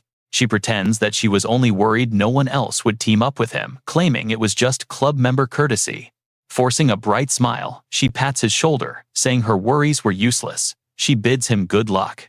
After wishing him well, she lowers her head and quickly leaves. Rachel watches her go with somewhat somber eyes. Naeun clenches her fists as she marches forward, trying to look normal. But deep down, Rachel's image haunts her thoughts. She silently compares herself to Rachel. They both use swords, share similar statures, and have almost identical grades. With only theoretical classes setting them apart, her mood plummets to rock bottom. She tightly bites her lip in frustration. Her face flushes red as she struggles to hold back her immense heartache. A single painful question echoes in her mind. Why did he choose Rachel over her? Meanwhile, the hallway outside remains packed with hordes of bustling students. Hajin and Rachel walk together through the crowd. Sensing that he is about to move ahead, Rachel suddenly stops him. He turns back with a polite reply. Her expression is filled with visible anxiety as she hesitantly asks if he plans to join another group. Hajin immediately understands her sudden worry. She is clearly asking because of the dramatic scene that just happened with Naeun. He gives her an assuring, confident smile and promises that he will not. Right then, Jin Ho-sung waves from a distance. He calls out Hajin's name as he approaches. Another teammate is already waiting though. Ho-sang does not seem to notice. Walking over to Hajin with a bright grin, Hosung sincerely thanks him for letting him join the team. He admits that he really wanted to work with Hajin. Scratching his head, Hajin replies that it is no big deal. But in reality, Hajin was only focused on securing Rachel for his team. Hosung then suggests they grab a meal. He points to the quiet cadet standing beside him, introducing him as Yi Bokyu, another member of their squad. Bokyu waves in a friendly manner, expressing his pleasure to meet him. Just then, Tomur casually walks up to them. Noticing Tomur, Hajin feels a wave of worry, but reassures himself that everything should be fine since he is there. He then turns toward Rachel, letting out a long, thoughtful hum to gauge her opinion on the matter. Rachel catches on instantly and nods in agreement, saying it sounds like fun. Hosung enthusiastically asks if she has any preferences. She politely replies that she can eat anything. Hearing this, Hajin recalls her character traits from the original novel. While Rachel is not a picky eater, he knows exactly what she secretly craves. He speaks up, suggesting a nearby restaurant. How about this place, Hanu Korean restaurant? Rachel hears the name, and her eyes instantly light up. She's a bit shaking with excitement. I'd love to go, she says. Hosung agrees too. Meanwhile, Chae Na-yoon is on a call, finalizing their roster. 2 warriors, a sniper, a support, and a mage. Perfect balance. Hazuki, on the line, listens. Since you are both a warrior and a sharpshooter, Chae Na-yoon, this combo is going to be absolutely deadly. It is a match made in heaven. Hearing that, Chae Na-yoon cannot help but smirk, wiping her nose in pride. But then Hazuki throws a massive curveball that makes her freeze right in her tracks. Can't Hajin just join? Chae Na-yoon panics a bit, stammering out that if she wanted him on the team, she would have asked already. She desperately scrambles for an excuse. If we did that, the other teams would be way too weak, she lies. Besides, Rachel's team has nothing going for them anyway. But Hazuki isn't buying it. Softly, she pushes back. Having Hajin would still be awesome, you know. Chae Na-yoon shuts the conversation down, instantly changing the subject. Forget about them. I am submitting our roster now, okay? On the other end of the line, Hazuki smiles. She thanks her and hangs up. Left alone, Chae Na-yoon collapses onto her bed, letting out a heavy sigh. She can't sleep. Wide awake, Chae Na-yoon stares blankly up at the ceiling, talking to herself in the dark. If she knew things would turn out like this, she would have recruited Hajin first. Screw those stupid written exams. She clenches her fist hard as bitter regret eats at her. Because she hesitated, Hajin slipped right into Rachel's hands. Memories of her brutal defeat against Rachel flash back. She still remembers that crushing loss during the midterm exams. All because she made the sudden decision to switch to a sword. Furious, Chae Na-yoon buries her face. She thrashes around, screaming in absolute frustration. If this keeps up, she is just going to keep losing. But while she wallows in self-doubt, Hajin is currently sitting and eating right next to Rachel. The scene shifts. Sparkling icicles hang from the cavern ceiling like natural chandeliers. Hosung lets out an amazed gasp as they arrive. They are bundled up in heavy winter gear, but the biting frost still makes them shiver. It is freezing. Hajin runs through the basic guidelines of their first teamwork training. A standard dungeon raid. He knows the drill. Whenever a fresh dungeon is uncovered, a pioneer squad must go in first to map out the uncharted territory. Their mission today is to act as that vanguard. Bokyu is already rubbing his hands, shaking like a leaf. He whines that they have been walking for 20 minutes straight. Hosung is also shivering, noticing Hajin's calm. Aren't you cold, Hajin? Hajin just smiles and admits he is. But right at that moment, Rachel spots something. 5 separate paths branch out right in front of them. The team starts whispering, completely unsure where to go. Tomur speaks up, pointing casually toward a dark cave entrance. No point in overthinking, let's try this one. But someone immediately opposes her with a firm, flat no. And that someone is none other than Hajin. He is completely sure they should avoid that path. Tomur gets defensive, demanding to know how he is sure. Hajin scoffs inwardly. Of course he is sure. Her motives are incredibly obvious. She is setting a trap. After a brief pause, he explains that he simply has a very sharp, trustworthy eye for these things. Tomur glares at him, deeply annoyed, before turning to Rachel. Leader, you should make the final call, she demands. Rachel hesitates for a second, but quickly chooses to back Hajin's play. Hajin smiles while Tomur scowls. Turning away, Tomur grumbles that her intuition is never wrong. Hajin just rolls his eyes at her acting. Absolutely pathetic, he thinks. Soon after, the group of 5 stumbles upon a massive snowman, sleeping soundly. They all tilt their heads up to inspect it. Bokyu cries out in excitement, thrilled they found a snowman. This only cements Hosung's absolute trust in Hajin, noting that his selected path was definitely the correct one. Hajin continues to actively block Tomer's sabotage. It is not long before they hit another split in the cave. Tomer points down another tunnel, begging them to trust her this time. But Hajin shoots her down immediately. Her desperate attempts to separate Rachel from the team are almost commendable. He has to give her that. But she keeps pushing, pointing out some frozen tracks, and trying to guide the group down another path. Hajin just ignores her once more, repeating that it is not the way. He won't let her succeed. Hosung asks in pure awe how he is so good at navigating. Hajin simply shrugs it off as luck. Left eating his dust, Tomer glares with pure venom, clenching her fists tightly and cursing him under her breath. Tomer angrily wonders why injuring someone and forcing them to retreat is so difficult. Ahead, Rachel commends his observation skills. Hosung also agrees, saying they should just rely on Hajin. Hearing this only makes Tomer hate Hajin even more.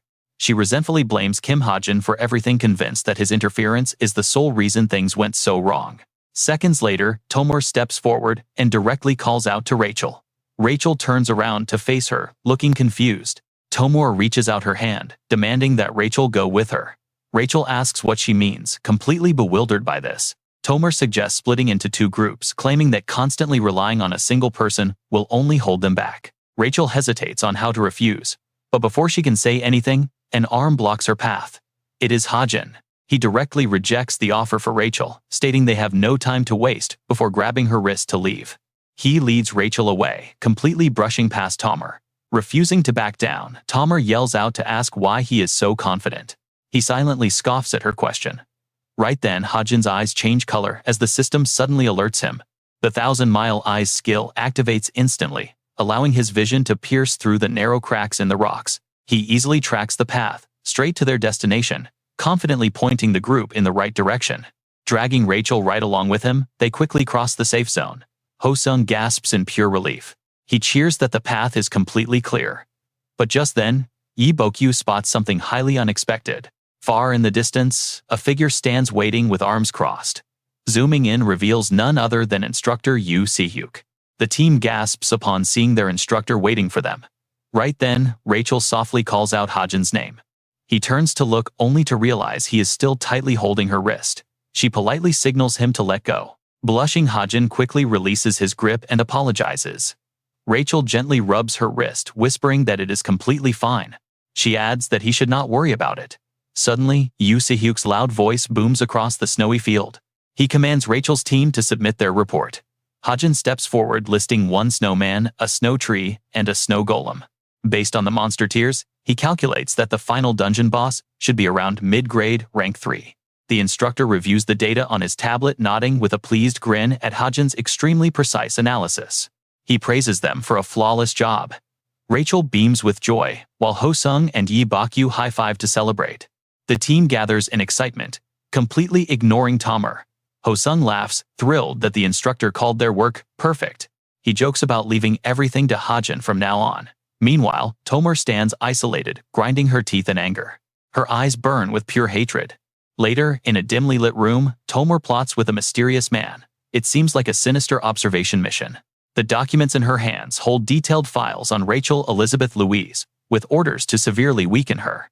The man assures her that their inside contacts at Cube will provide full support to ensure the plan succeeds.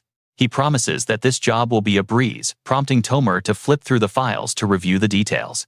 He explains that once she neutralizes Rachel and strips her of defenses, their strike team will move in. They will easily clean up the rest. He asks if he can truly trust her to get this job done. Hearing his request, Tomer casually closes the folder. She turns around, tossing the documents over her shoulder with a smirk. She scoffs that dealing with mere cadets is child's play. Later, Tomer sits alone in her room. Staring blankly at the ceiling from her sofa, she is suddenly interrupted by a beeping sound from her smartwatch. A voice from the device demands to know why her mission is delayed. Tomer immediately flares up in annoyance. She speaks directly into her wrist, complaining that they are rushing her when the assignment has barely even begun. She tosses the watch aside, burying her face in her hands. She sighs, wondering what could possibly go wrong. A massive roadblock stands in her way. It is Kim Hajin, happily carrying a sparkling Evandel on his shoulders. Every single time she tries to make a move, he somehow shows up clinging to Rachel like annoying gum. It is as if he is daring her to try. Angrily, Tomer picks up the student profile for Kim Hajin. He shadows Rachel everywhere, both during and after classes. She cannot fathom how a lowly rank 334 cadet dares to act with such supreme arrogance. Reviewing his lack of achievements, she realizes he is actually a nobody. She drops his profile back onto the table, laughing at his foolish behavior. Is he really that delusional? Perhaps he actually believes that some foolish courage will win him the heart of a beautiful princess. Silence falls. Looking down, Kim Hajin and Rachel Elizabeth Louise's profile sheets overlap. Does Kim Hajin actually have feelings for Rachel? Tomer compares their profiles side by side. Wait, hold on a second. If this is really the case, she can use it. If he really likes her, all she needs to do is exaggerate this rumor a bit and spread the word to everyone. In Tomer's wild imagination, she envisions a scenario where Rachel starts feeling incredibly awkward around him because of the gossip. She imagines him telling Rachel to stop following him, warning that the distance between them will only grow wider from now on. With their bond broken, Tomer celebrates in her fantasy, realizing she can easily capture Rachel and secure a total victory. Completing her mission would be a piece of cake. Tomer rests her chin on her hand, planning out her next move. Crossing her legs, she stares at the profiles of Kim Hajin and Rachel with a smug smile, knowing she needs to get closer. She needs to blend in and befriend their entire group first. Meanwhile, a massive screen displays theoretical data on phenomenon analysis. The professor wraps up the lecture on theory of phenomenon analysis, holding a tablet to assign their next homework. Every team must select a small dungeon to tackle next week and present their absolute best strategy to conquer it. The students collectively groan as the bell rings, signaling that the exhausting lecture is finally over for the day. Jin Ho-sung clutches his head in despair over the assignment, but then he remembers who is on his team and grins. He is teamed up with Kim Hajin, who ranked first on the written exam, and Rachel, who came in right behind. With the top two scorers carrying him, he has absolutely nothing to worry about and is ready to coast. Hajin tells him that he is not actually that amazing, but Jin Ho-sung just stares back with pure admiration. He claps, praising Hajin's humility. Just then, the teacher walks past to remind the class about an upcoming team leaders meeting. All team captains are required to gather in the main auditorium next Wednesday at 7 p.m. sharp. As everyone packs up their bags to leave, Kim Hajin turns to Rachel with a suggestion to coordinate their plans. He suggests heading to a cafe to divide their roles, and just as Rachel is about to respond, someone cuts in. Tomer suddenly appears with a bright smile, completely hijacking the conversation before Rachel can even get a word out. She insists they should grab some cake and use this cafe trip as a chance to get to know each other. Hajin stares at her with a suspicious frown, demanding to know what she is trying to pull here. Tomer acts completely innocent, claiming she just wants them to bond, and tells him his suspicious attitude is actually the weird part. She runs off to greet the others, leaving Hajin watching from a distance, wondering why she is suddenly playing nice. Tomer starts pushing Rachel and Ho-sung ahead, while Hajin trails behind, keeping a close eye on her sudden friendliness. She ushers everyone along, urging Rachel to hurry up. Hajin wonders when she became so familiar with the entire team. A bad feeling sits in his chest. Something shady is definitely going on. Later, at a bright and cozy cafe, his anxiety lingers. He glances around the sunny shop, unable to shake off his unease. That's when Rachel calls out his name. She mentions she scanned the roof and the perimeter for traps, but found absolutely nothing, though a weird vibe still remains. Inside a cozy cafe, exam prep sheets and group homework plans completely cover the table as Kim Hajin holds a paper. He exclaims that it should work, placing the sheet down to analyze and divide up the tasks for everyone. As he delegates the work, some teammates carefully take notes and highlight important information on their pages. Others dig into fresh desserts. Ho-sung and Bakyu are assigned to track down information about the dungeon. He asks Jin Ho-sung and Bakyu to calculate the local mana density, then takes a quick sip of water. Once the information is compiled, Hajin plans to handle the final presentation himself, and everyone readily agrees. Tomer waves her hand. Classwork is done. Jin Ho-sung laughs, noting how open and laid back she is. Bakyu scratches his head. Tomer laughs happily. She says they are so lucky to have Hajin around. She admits she was worried about this group project, while Hajin and Rachel talk quietly off to the side. Rachel notes that having such great results must feel amazing, especially after his recent switch to a sharpshooter. Hajin shrugs. Nothing special. He insists that things are just going fine for him, nothing crazy. Rachel looks over, telling him not to be so modest, since a famous guild recently scouted him. He confirms it, prompting her to gently tug his sleeve and cover her mouth while calling his name. Hajin turns to look as she whispers to him, while Tomur and Jin Ho-sung continue laughing nearby. Rachel quietly whispers to Hajin, asking if the British royal family has also reached out to him. "Are you all right?" Kim Hajin asks. "What do you mean?" Rachel quickly covers her mouth, whispering quietly about the English Royal Court Guild. Hajin visualizes a hat and a mysterious envelope in his mind. Why would the English Royal Court Guild be trying to contact him? He has no memory of ever reaching out to them. Pressing a button on his smartwatch, he wonders if this could be it. A blue hologram pops up displaying a recruitment offer from the Royal Court Guild to Cube Cadet Kim Hajin. He did get an email, but he never noticed it because he doesn't check his inbox daily. Tomur clenches her fists on the table, muttering under her breath. Who on earth tries to recruit someone through email? Hajin opens the message. Inside is a sleek blue business card greeting Cadet Kim Hajin. Is the English Royal Court Guild actually scouting him? He is surprised they even wrote the formal offer in Korean. Rachel looks over. Rachel Elizabeth Louise stares at the blue holographic screen glowing on Hajin's wrist. The base salary is a whopping 100 million won. Plus, all incentives and commissions are calculated separately. These are incredibly generous terms for a cadet. Rachel asks if she can take a look. Hajin says, sure, showing her. Looking closer at the screen, she gasps, wondering why they would offer separate commissions like this. Tomur approaches them, telling Rachel to just forget about it and stop reading. Rachel Elizabeth Louise stands up as Tomur glares at her. Rachel politely excuses herself, saying she has to leave first. Tomur looks completely stunned, seeing the English princess walk away so suddenly. Tomur yells after her, "Wait, why are you leaving already? I need you here to laugh and chat with Kim Hajin." Kim Hajin and Jin Ho-sung hold their cups staring as Rachel exits the cafe. What is even going on right now? Why did she get so upset? Turning away from the crowd, Tomur sighs deeply. Absolutely nothing is going according to her plan. Yi Bokyu looks over at her, asking if she is all right or if something went wrong. Hajin scratches his cheek in total confusion. He wonders if he did something wrong. Meanwhile, Tomur tries another approach. She turns to Yi Bokyu with a serious question. "Bokyu," she asks, "do you get the feeling that Hajin likes Rachel?" Meanwhile, in the gym, a soda can drops from the vending machine. Kim Hajin sits down to pick it up completely exhausted. His body is incredibly sore after that intense physical training session. Taking a break feels amazing. Even though he chose to undergo this training, it is honestly no joke. He struggles to open the soda can with his sore fingers. He doesn't even have the strength to pop the tab. Suddenly, a hand reaches over and opens the can for him. Hajin looks up as Chae Na-yoon approaches, calling out his name. She asks if they can talk for a bit. Looking down at Hajin, holding his open soda, she seems a bit hesitant. Hajin asks what's up. Shyly rubbing the back of her neck, she explains that her team presentation is on the Hongchun Mantis dungeon. She wants to know if he has any information on it. Hajin stares at her, visualizing the grotesque praying mantis monsters inside. Why did you choose the single most difficult dungeon of them all? Na-yoon sighs in frustration, clearly unhappy about the situation. It's not like she wanted to pick it. She recalls her team sitting around a long study table loaded with homework assignments. The annoying magician in her group stubbornly insisted they select it. He aggressively shoved the dungeon info sheet right in her face. He practically forced her into it, making her incredibly uncomfortable as he told her to just rely on his grand abilities.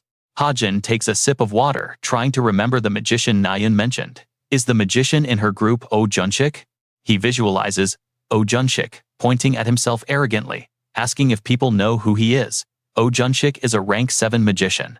From what Hajin recalls, the guy is quite skilled, but incredibly boastful and rude. Since his family is wealthy, he never feels inferior. Hajin rests his hands on his knees. He decides to share the essential details about the dungeon to help her out.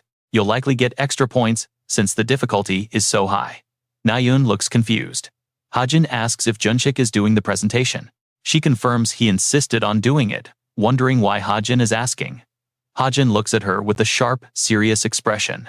He advises her to swap the presenter immediately. That guy is just a show-off, who will likely freeze up on stage. Na-yoon gasps in surprise, her eyes lighting up as a sudden wave of shock and realization shivers through her body. Hajin continues, if you let someone like him present Cube and society itself will crumble, ruining your team's grade completely. Na-yoon leaps to her feet. You think so too, right? She was planning to just let it go, but she is furious. Hajin gives her a helpless smile, as she continues to complain angrily. She has never seen anyone do whatever they want more than him. So she finally admits that she also loves doing whatever she wants. Hajin suddenly thinks of their classmate Hazuki. You should probably let Hazuki handle the presentation instead. She seems pretty capable when it comes to public speaking. Naeun hesitates at his suggestion. She wants to do that, but she's not sure if Oh Junchik will ever agree. Besides, she isn't even sure if they are close enough to negotiate. Naeun looks down at Hajin feeling a bit conflicted. She wonders what it takes to talk comfortably like this. In an instant, they both look at each other, falling into silence. Hajin turns away, after a final word, telling Rachel to stay safe during her practice, as he heads off to finish his own work. His assignment is finally due today, the big presentation day, with a massive slide projected on the screen for the entire audience. A classmate stands on the stage with a slide full of team data, looking entirely bewildered as he fumbles through his opening lines. He stutters and trembles on stage, clutching a tablet with shaking hands, while trying to scrape together some sort of final point. He stammers about dungeons and mana capacity, while Kim Hajin rests his chin on his hand, observing the whispering crowd around him. The audience mutters about the terribly prepared slides, wondering what on earth he is doing on stage, as things quickly go south. The presentation is a pathetic train wreck, and from his seat, Kim Hajin glances over to see a very familiar girl losing her mind. Chae Naeun is fuming with rage, practically radiating a fiery aura, as if she wants to tear her stuttering teammate to shreds. They really could not swap him out in time. Oh Junsik just scratches his head, offering a sheepish chuckle and an apology.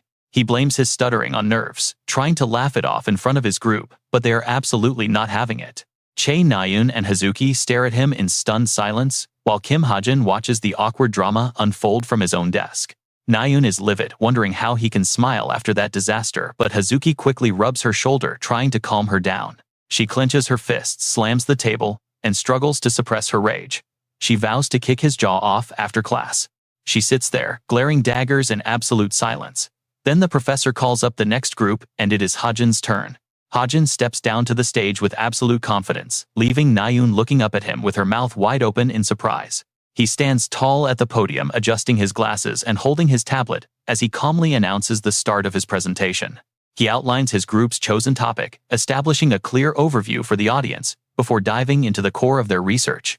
Their presentation focuses on the Wasan Dungeon, a mysterious labyrinth situated right at the foot of the legendary Mount Seojak. Hajin delivers his analysis with a clear, steady voice, breaking down complex data on the screen with effortless precision. He references the slides seamlessly, pointing out key details, while Chae Naeun watches him in absolute amazement from the audience. Her eyes widen as she marvels at how Kim Hajin stands there, completely fearless and without a single stutter. He commands the entire lecture hall with absolute poise, walking everyone through their complex research while keeping the crowd completely hooked. His sheer charisma and smooth delivery make the presentation look effortless, without a single slip-up or moment of hesitation. Standing in front of a massive crowd, he delivers a masterclass that has been planned down to the very last detail. He is honestly a natural at this. As he wraps up, the professor raises a hand to ask a question. The professor wonders how they managed to estimate the counterflow of mana using such a small amount of data.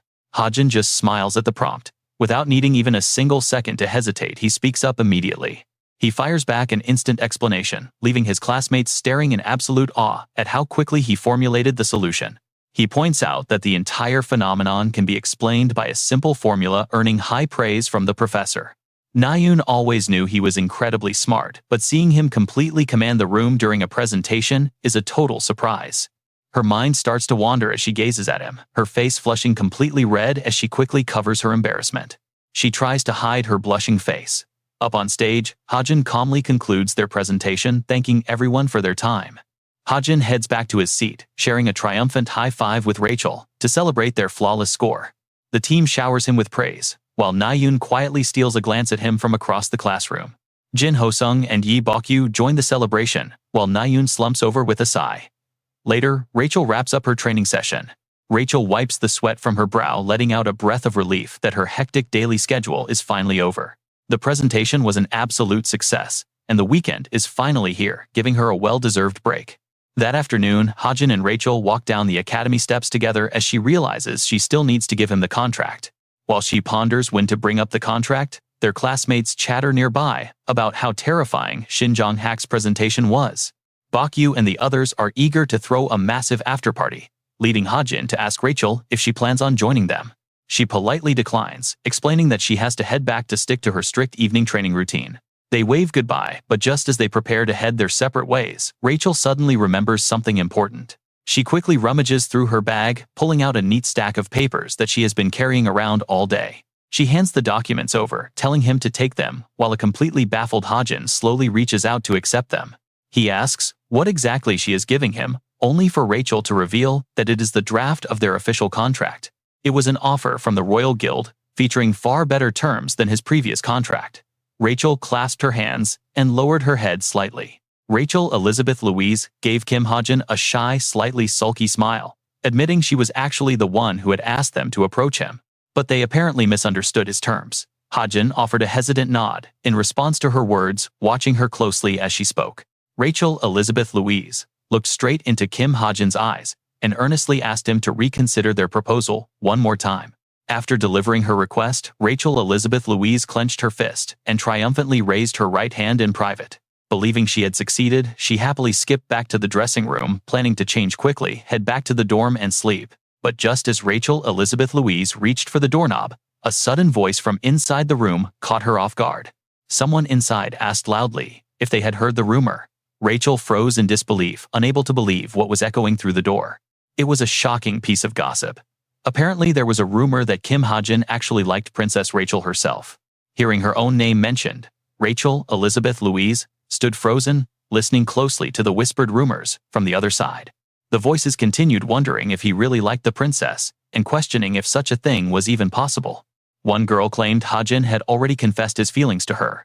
Rachel Elizabeth Louise stood there, her eyes widening in utter shock. It was an absolute bombshell for the princess. She could barely process the idea that Hajin actually had feelings for her. As more chatter about Kim Hajin liking Rachel Elizabeth Louise filled the room, the girls kept gossiping about the supposed confession.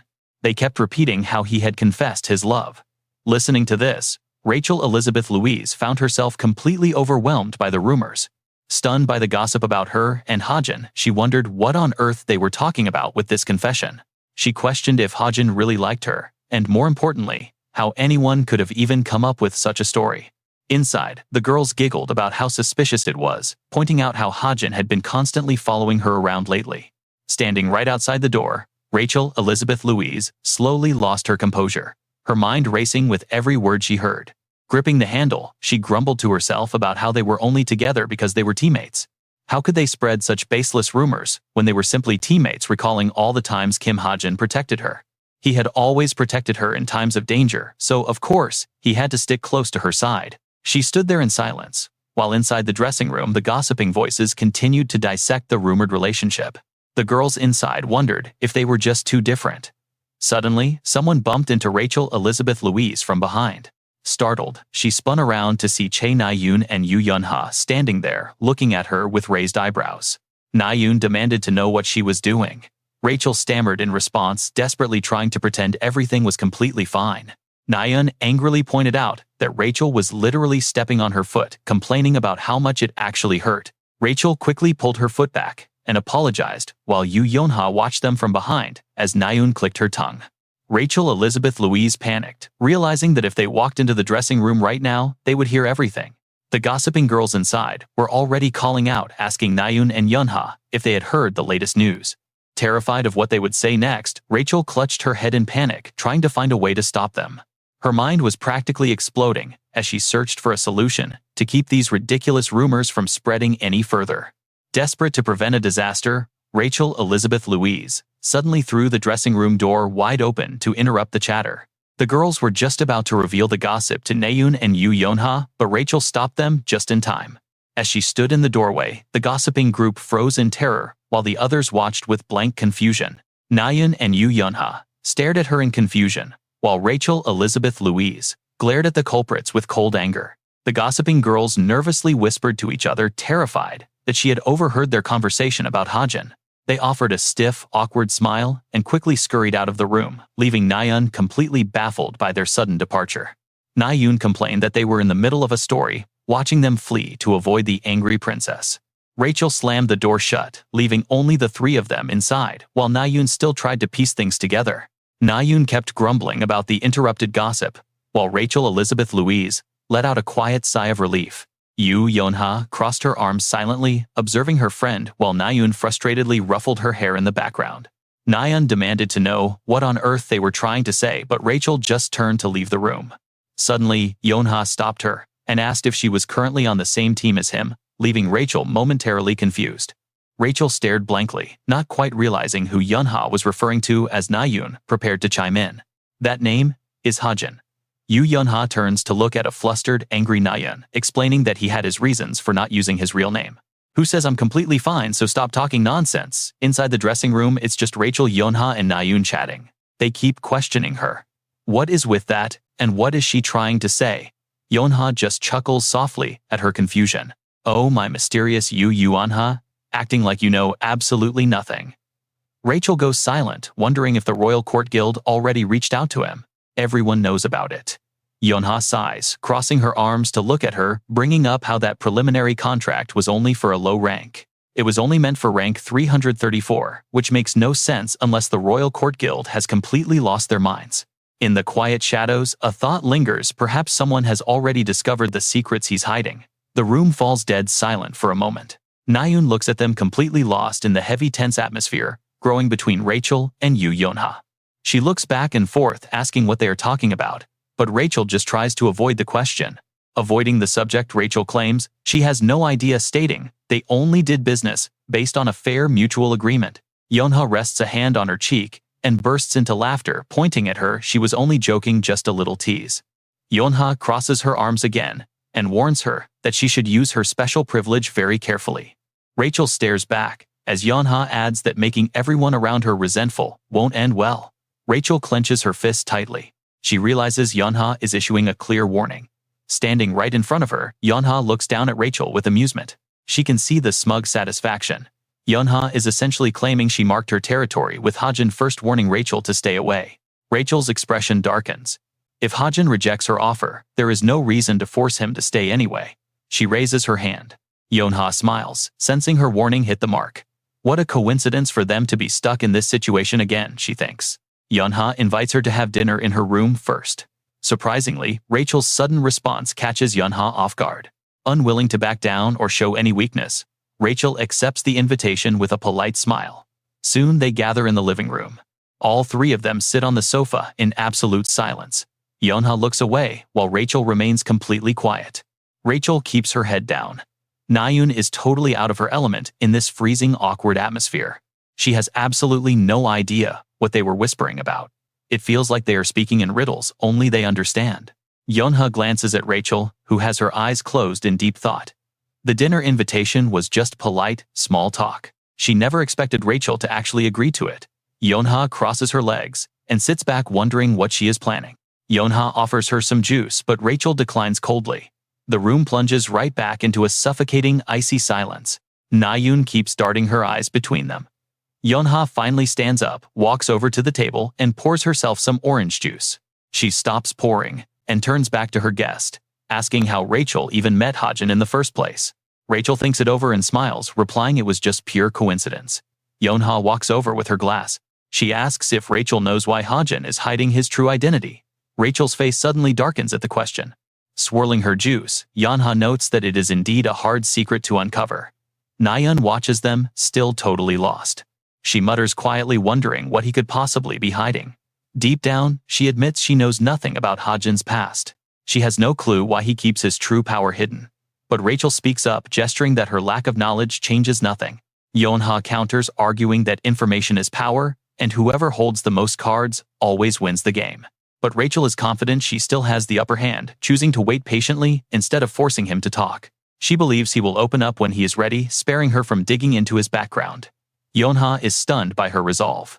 With that, Rachel stands up and announces it is time for her to leave, thanking Yeonha for the evening as she walks past. As Rachel leaves, Yeonha watches the door in silence. Nayoon clenches her fists, her voice trembling with frustration. Why are you two acting like this? Nayoon snaps, venting all the frustration she had bottled up during their quiet standoff. She demands to know what they were talking about, complaining that they were speaking English, but it sounded like a foreign language. Outside the traditional house, Nayoon's loud complaining echoes into the night yard. showing just how annoyed she really is. The scene shifts to the Carrot Cafe, where a bright voice suddenly breaks the quiet inside, calling out to Tomer. Evangeline excitedly asks if she heard the news about Hajin liking Rachel. Tomer acts totally shocked, wondering if it's true. Seeing her reaction, Evangeline quickly spills all the gossip, saying Tomer must be out of the loop since she is an outsider. She explains that the rumor has been turning Cube upside down lately. Tomer just blinks and acts completely clueless. But deep down, Tomer smirked, because she was the one who carefully planted and spread that juicy rumor to everyone. After all, she was the one who had spread that rumor in the first place. The quiet, dark-haired girl finally spoke up, mentioning that they had been hanging out quite a lot lately. They are always together, but isn't it just because they're in the same group? Ji-yoon felt disappointed. The dark-haired girl then explained the situation. She laid out the current situation in detail. The image of Rachel Elizabeth Louise being highly favored flashed in all three of their minds. And when Rachel graduates, she will lead the Royal Court Guild, so she might just be building those connections in advance. Yeonha nodded in agreement, finding it quite logical. Lately, Hajin's rank climbed to 334, so he is actually a great fit for the Royal Court Guild of England, which ranks 60th in the world. Hearing their talk, Tomer listened with a pale face. No, things were not supposed to go this way. Her dream of gossiping with the group began to shatter. Her plan was to first get close to a few Cube cadets, using them to spread the rumor even further. But now her grand scheme was falling apart. She could not let this rumor die down so easily. Tomer panicked, biting her nails as she desperately calculated. Meanwhile, the other two were still chatting away, putting the pieces together.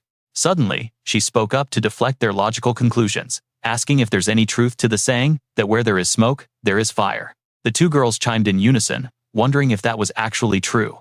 Tomer looked at them anxiously, trying to spark their interest. She suddenly chimed in to spark their interest, claiming she saw Hajin staring at Rachel before. His gaze was just so filled with love, she added, winking with a thumbs up. She was definitely pushing it now, making the two girls react. They rejoiced as if they had just won the lottery. How unexpected. Seeing them so thrilled over fake news made Tomer feel a little guilty. Did they actually buy that? Well, they are at that gossip-loving age anyway. Yeonha curiously pressed for more, asking if there was anything else. Tomer sweated bullets trying to come up with another story on the spot. But before she could speak, her smartwatch suddenly went off, cutting her off right as she was mentioning a coffee hangout. The screen showed a mission alert. Tomer retrieved the item during this Wednesday's class to help complete your assignment. That text had actually been intercepted. Leaning back in his chair, Kim Hajin smiled, knowing exactly what she was up to. He had always suspected she came to Cube with a hidden motive. Flashback to the night before, when Tomer had approached him. Meeting at a nearby convenience store, she had casually greeted him. Watching her play dumb, Kim Hajin instantly realized they were crossing paths far too often lately. That was when his eyes locked onto her smartwatch. There was something highly suspicious about that device. Back in the present, Hajin stared at his laptop screen and smiled. The watch was a clever counterfeit, but it could not fool his eyes. He clicked through the hacked chat logs. Her orders were to monitor Rachel's classes this Wednesday and send reports. She had to watch for any suspicious activity. If any outside agents tried to approach Rachel during her free time, Tomer was supposed to report it immediately. Tomer had replied, asking for the exact location of the item. Observing this exchange, Hajin felt incredibly smug. It was clear that Tomer was targeting Rachel, although it cost 80 SP to hack her device without being noticed. Honestly, you have to love how easily Hajin outsmarts his enemies. Tomer had no idea she was totally compromised. She was leaking everything without even knowing it.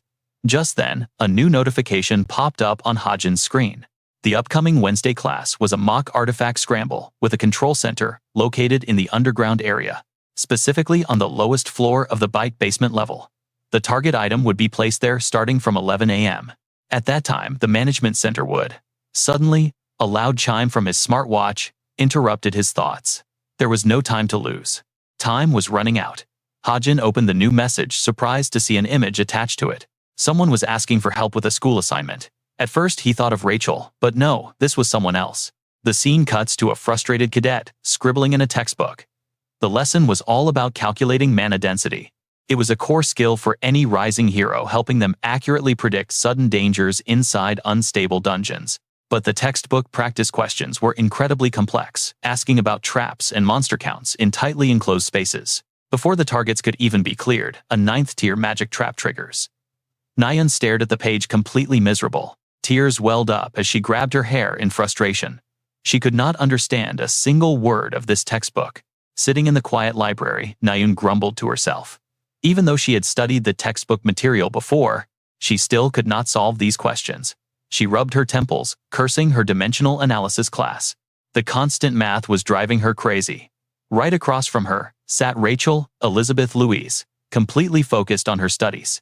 Rachel glanced at her smartwatch, waiting for a response before letting out a soft sigh and putting it down. Rachel Elizabeth Louise was completely helpless. Chae Na-yoon noticed it too, realizing even Rachel found it difficult. Looking at the warped text inside the book, she let out a sigh. Chae Na-yoon held her face, thinking of one person for Kim Hajin. This would probably be as easy as pie. She fell silent for a moment before staring at her smartwatch. Chae Na-yoon stared at her smartwatch, hesitating over a draft of a plea message. Teach me how to do this question. No, was that too rude? Hey, could you teach me how to do this problem? If you help me, I will buy you dinner. No, that did not sound right either. If you can actually teach me this, you are a genius. Haha, that makes me sound like an idiot. After going back and forth, trying to choose Chae, Na-yoon finally made up her mind. Could you teach me how to do this? Her face blushed slightly as she stared at the screen. After another moment, Chae Na-yoon hit send. Once the message was sent, she crossed her arms, confident she was almost there anyway, but figured she would just ask to be safe. After all, what if she made a mistake? 20 minutes went by. After waiting nearly half an hour, Chae Na-yoon slowly started to lose her patience and grew angry. Was he seriously ghosting her? Annoyed, she grabbed her bag ready to storm out.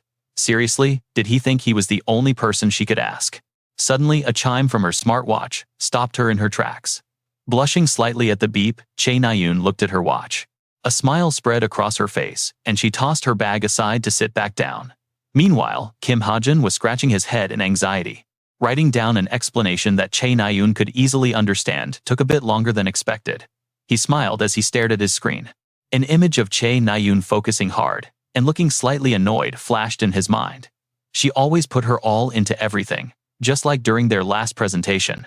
Suddenly, a profound thought flashed in Kim Hajin's mind. In the future, she would become an elite hero, even surpassing her older brother.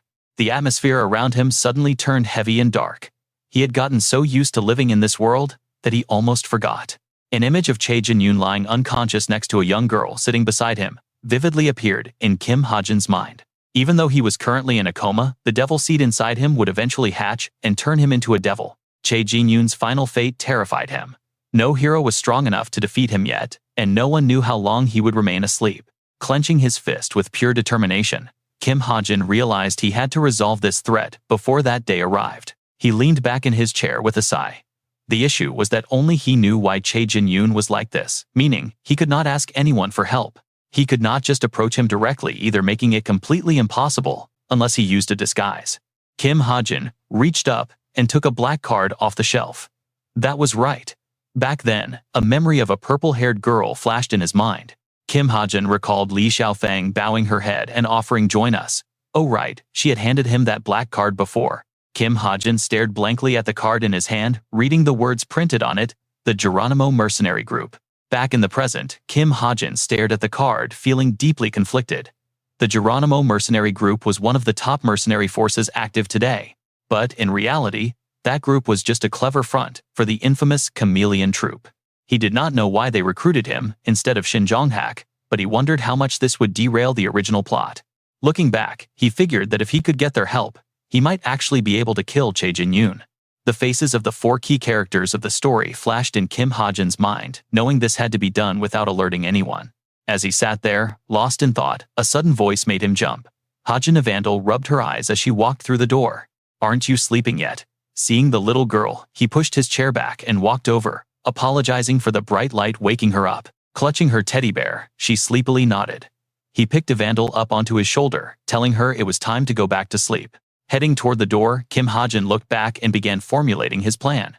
He needed to take things slow. If the incubation period of the Devil Seed was 5 to 6 years, he still had at least a year left, and he would definitely find a way to solve this. He stepped out the door, leaving the black card resting on top of his laptop. Inside the darkened room, hints of a mysterious organization lingering. The scene shifted back to the academy, where a loud lecture was playing out, drawing the complete attention of every cadet in the room. As you all probably know, today's practical training is Kim Soo-hyuk stood at the podium, his words instantly shifting the room's energy. A mock artifact scramble. Instantly, the classroom buzzed with excitement as the students started chatting. While some students worried about their rankings dropping during this test, Kim Hajin stood quietly to the side, deep in his own thoughts. Typically, in the case of artifacts, whichever country discovers them first becomes their rightful owner. However, in this world, many nations had already been destroyed because of conflicts over these artifacts, meaning any found in unclaimed lands belonged to the finder. To secure those precious items, guilds and even jinns would slaughter each other without hesitation, resulting in a brutal artifact scramble. Kim Hajin focused on Kim Soo-hyuk standing at the front, realizing this training was designed to give them a real taste of that brutal war. With Soo-hyuk standing ahead, this is basically a training session to prepare them for a holy war. So, what does a real relic excavation actually look like? Looking closely at his system interface, Instructor Kim Soo-hyuk begins his briefing, announcing that the scale of this excavation zone is absolutely massive, and the main focus is close combat. Kim Soo-hyuk looks down at the cadets, giving orders on how the chain of command will work, but the method to contact other teammates and the actual location of the relic remain a mystery. He warns them that they must make the right decisions under pressure. Right then a system window pops up. Each team consists of 5 cadets. During this exam, Team White will handle the defense, while Team Black takes charge of the assault. The instructor warns them that if anyone suffers a fatal blow, or if they simply shout that they surrender, they will be eliminated on the spot. With a quick snap of Kim Soo-hyuk's fingers, a strange darkness suddenly shrouds Kim Hajin's vision, throwing the entire class into a sudden panic as everyone gasps, wondering what on earth is happening. Some yell that they can't see a thing, but the instructor quickly calms them down, telling them to quiet down. This is just his mana, so there is no need to freak out. He is only blocking their sight to distribute them to different drop zones. Now, it is time to move.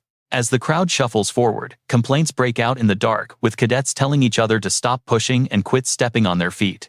Kim Hajin follows them quietly impressed. For a high mid-rank hero to easily blind this many high-tier cadets at once is no small feat. But he knows this basic trick is never going to work on him.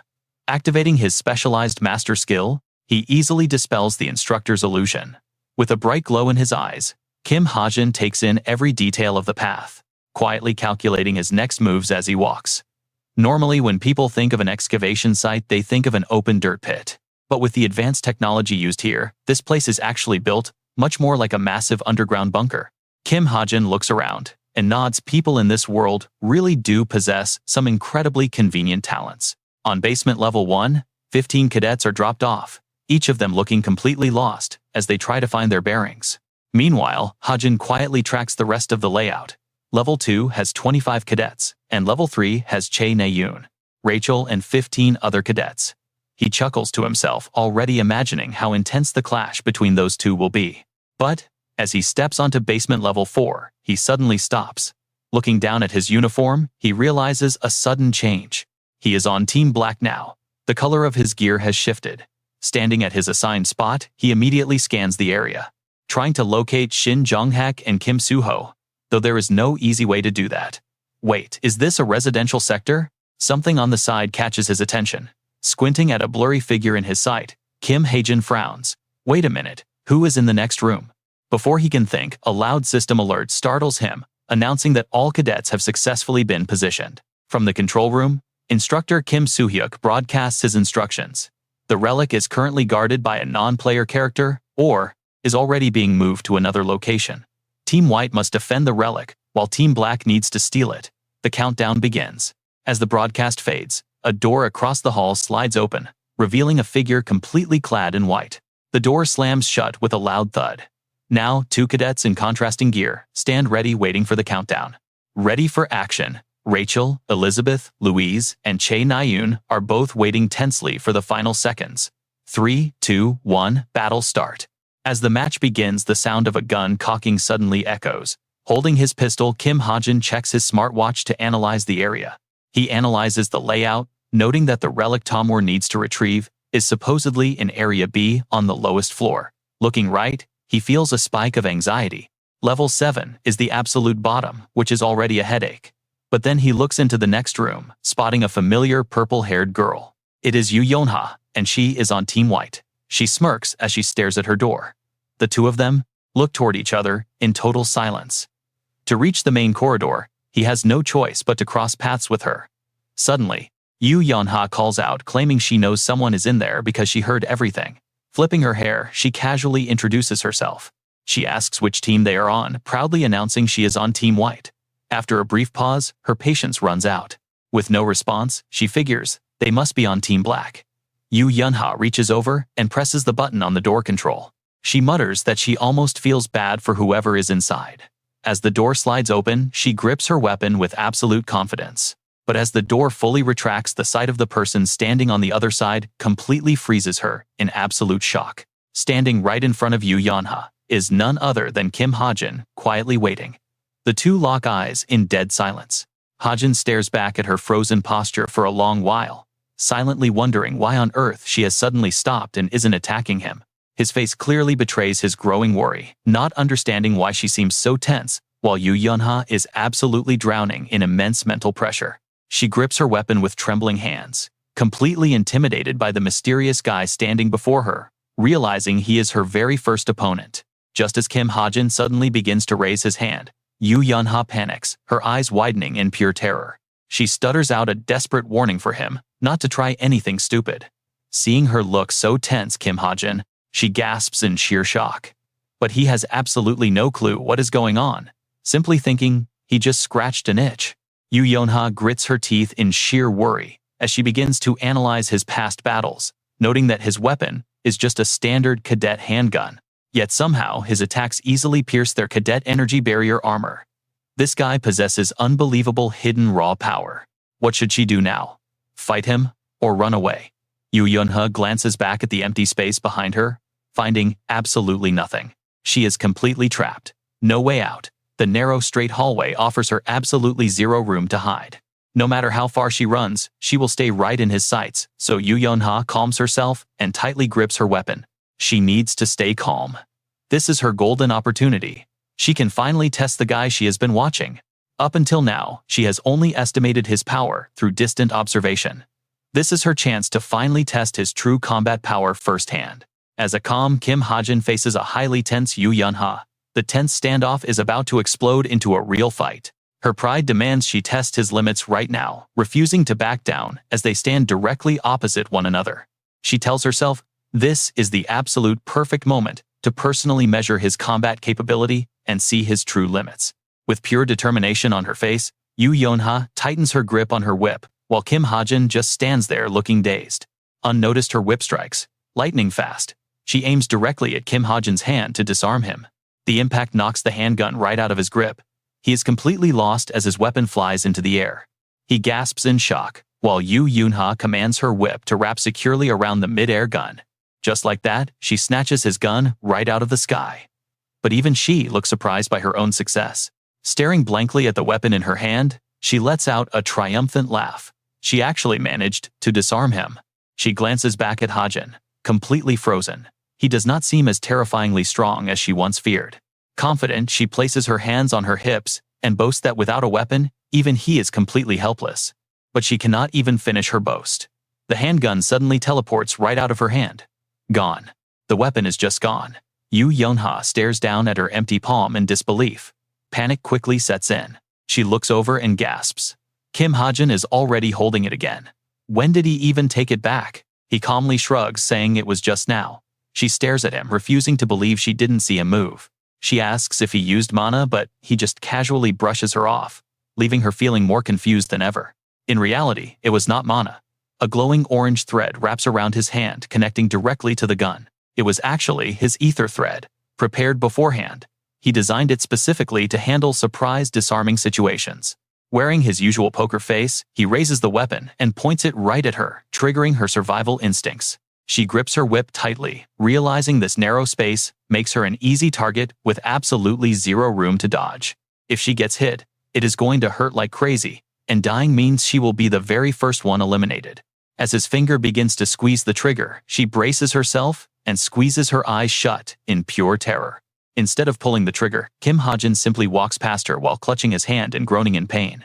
His hand is bruised dark red from her earlier strike. He grumbles that a direct hit would have shattered his bones. Admitting Yu Yonha is incredibly strong, he moves on, and soon arrives in a massive wide-open chamber. Looking around, he is surprised to find such a vast area completely empty, with absolutely no one in sight. He opens his smartwatch to check the system, wondering if the others have already moved to another sector.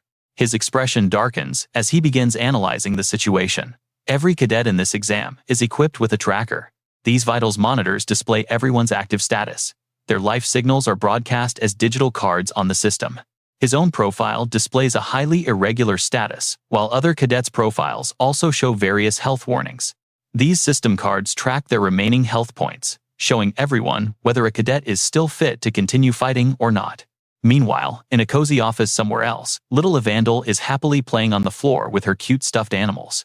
She even has a cute toy crocodile to keep her company completely oblivious to Kim Hajin's deep planning.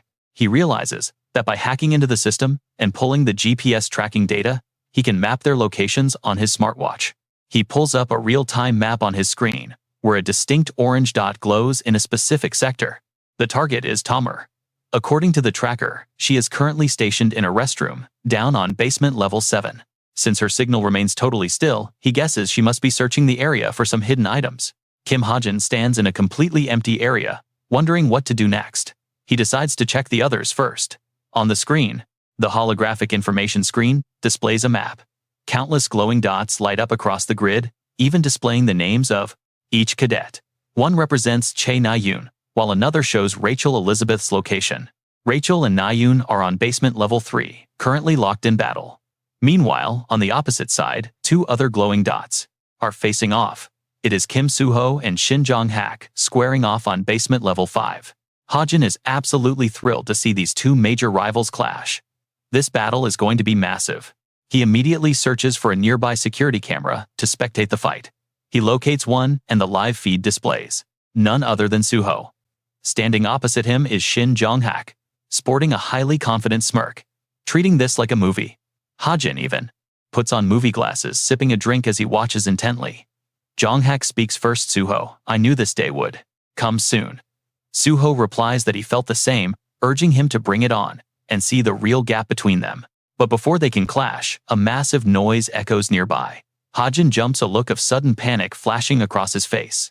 Still recovering from the shock, he looks up only to see the opposite door sliding wide open, giving him another fright. Wondering what all the racket is about, he checks his watch and realizes he completely forgot his appointment with Tomer. He immediately gets moving with confident, brisk steps. Meanwhile, in another area, an exhausted black-haired cadet collapses directly onto the floor, looking completely panicked, shouting out his surrender.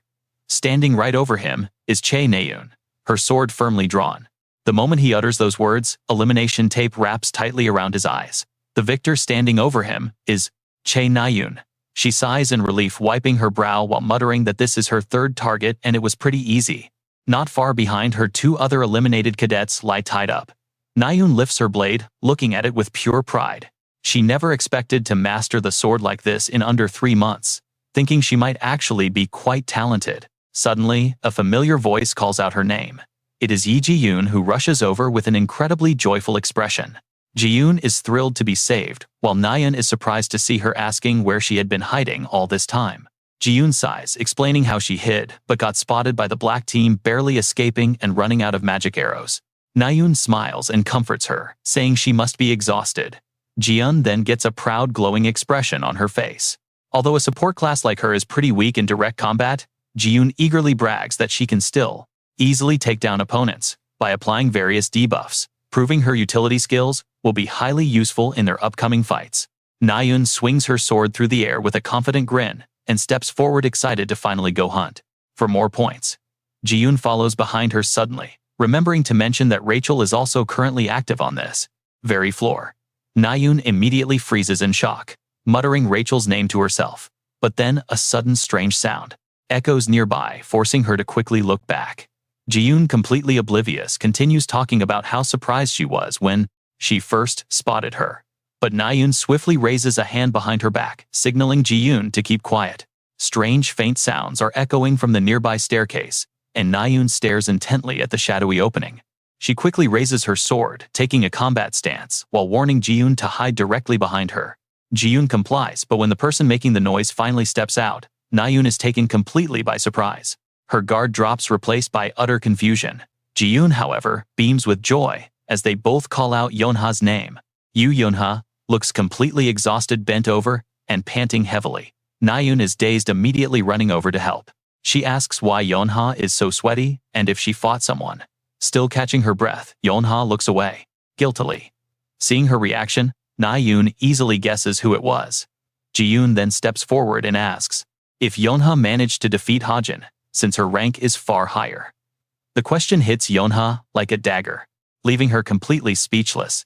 She helplessly remembers the moment she had closed her eyes waiting for his fatal bullet to strike, but instead of a shot, Hajin had simply reached out his hand and lightly tapped Yeonha's shoulder, walking out, while reminding her that this mock exam is only just beginning, so take it easy.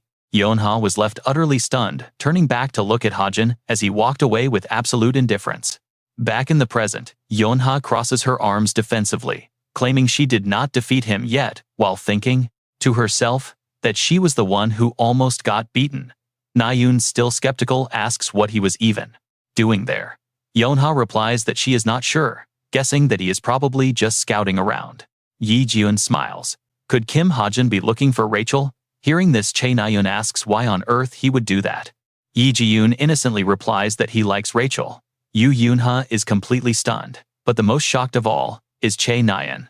She stands completely frozen like a statue, with Yi Ji-yoon's words hitting her like an absolute bolt of lightning. Her jaw drops in disbelief. Yi Ji-yoon innocently repeats that Kim Hajin likes Rachel, making Na-yoon's hands start shaking. She stammers, her hands trembling uncontrollably. She is visibly bewildered, already imagining the quiet Kim Hajin acting shyly around Rachel. Facing her teammate, Na-yoon urgently demands to know what Yi Ji-yoon is talking about. Yi Ji-yoon simply answers with calm composure. Yi Ji-yoon asks if she has not heard, since those rumors have been spreading all over Cube lately. Yeonha coldly crosses her arms. Yeonha dismisses the rumors as total nonsense. Na-yoon quietly gasps in relief, while Yeonha starts thinking to herself, this mock scramble accounts for a massive part of their total grade. There is simply no time to waste on gossip. Brushing those useless thoughts aside, Yeonha immediately asks Yi Ji-yoon if she has managed to locate the artifact yet. Yi Ji-yoon pulls out a small box, placing it in her hand. She confidently replies that she already found one. She explains she met an NPC on her way, while Na-yoon stands like a ghost, her mind spinning with endless thoughts. Does Kim Hajin really like Rachel? Yeonha is absolutely thrilled to hear the good news from Yi Ji-yoon. Yeonha suggests moving the artifact to the first floor. Yi Ji-yoon happily agrees, but Na-yoon looks completely lost.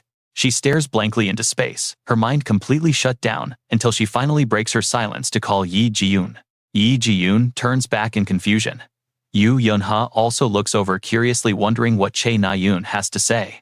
Na-yoon hesitantly points out that Yeonha is right. The rumors are probably fake, and just because they are teammates. Yi Ji-yoon casually responds that it might be, but since everyone is talking about it, she has some doubts. Hearing Yi Ji-yoon's words, Na-yoon desperately tries to deny the rumors, refusing to believe there is any truth to them. She keeps insisting it cannot be true. Meanwhile, Yeonha stands beside them, covering her mouth and giggling knowingly. Suddenly, Yeonha looks up as a brilliant purple light flashes right before her eyes. Trouble is coming. Several glowing objects are hurtling toward them at an incredible speed, leaving Yi Ji-yoon standing completely frozen in fear. Yi Ji-yoon, look out. Thankfully, Yeonha reacts instantly, using her whip to shatter the sharp arrows flying their way. Yi Ji-yoon watches in sheer terror as the shattered arrows snap in half and rain down harmlessly onto the cold ground. Na-yoon and Yi Ji-yoon anxiously check on Yeonha, asking if she is okay, while Yeonha firmly grips her weapon. She assures them that such basic attacks cannot bring her down. But before she can finish her sentence, Na-yoon snaps. Na-yoon furiously draws her sword, yelling at the cowards to show themselves. All three look up in search of them. They stay on high alert, staring at where the arrows came from, and spot someone standing on the high ledge. It is Rachel and her team, staring down with cold, unyielding gazes. Oh, you just know a brutal clash is coming. Unable to contain her rage, Na-yoon screams at Rachel, calling her a coward for launching such a cheap sneak attack. Rachel ignores the outburst. She coldly points her rapier forward and immediately orders her team to launch their attack. On Rachel's command, her allies charge forward with weapons drawn, ready to clash head-on with Yu Yunha's group. Yu Yunha quickly tells Yi Ji-yoon to run and hide, and a panicked Yi Ji-yoon immediately flees to find safety. Suddenly, an archer fires a shot from above, blocking Yi Ji-yoon's path and causing her to let out a terrified scream. Hearing the scream, Chae Na-yoon swings her heavy sword with immense force, pushing her direct opponents back to break free. Her opponents slide backward, but manage to stabilize themselves. Kim Byung-ho looks at Chae Na-yoon and smirks with pure confidence. He smugly assumes in his head that even the powerful Chae Na-yoon cannot possibly defeat the two of them together. Unlike him, his female teammate is panting heavily and stays on guard, but Chae Na-yoon just glares at them coldly. She coldly tells them to get lost, leaving Kim Byung-ho and his female teammate completely bewildered by her words. Fueled by rage, Chae Na-yoon unleashes a powerful slash that tears through the air with a blinding flash of light.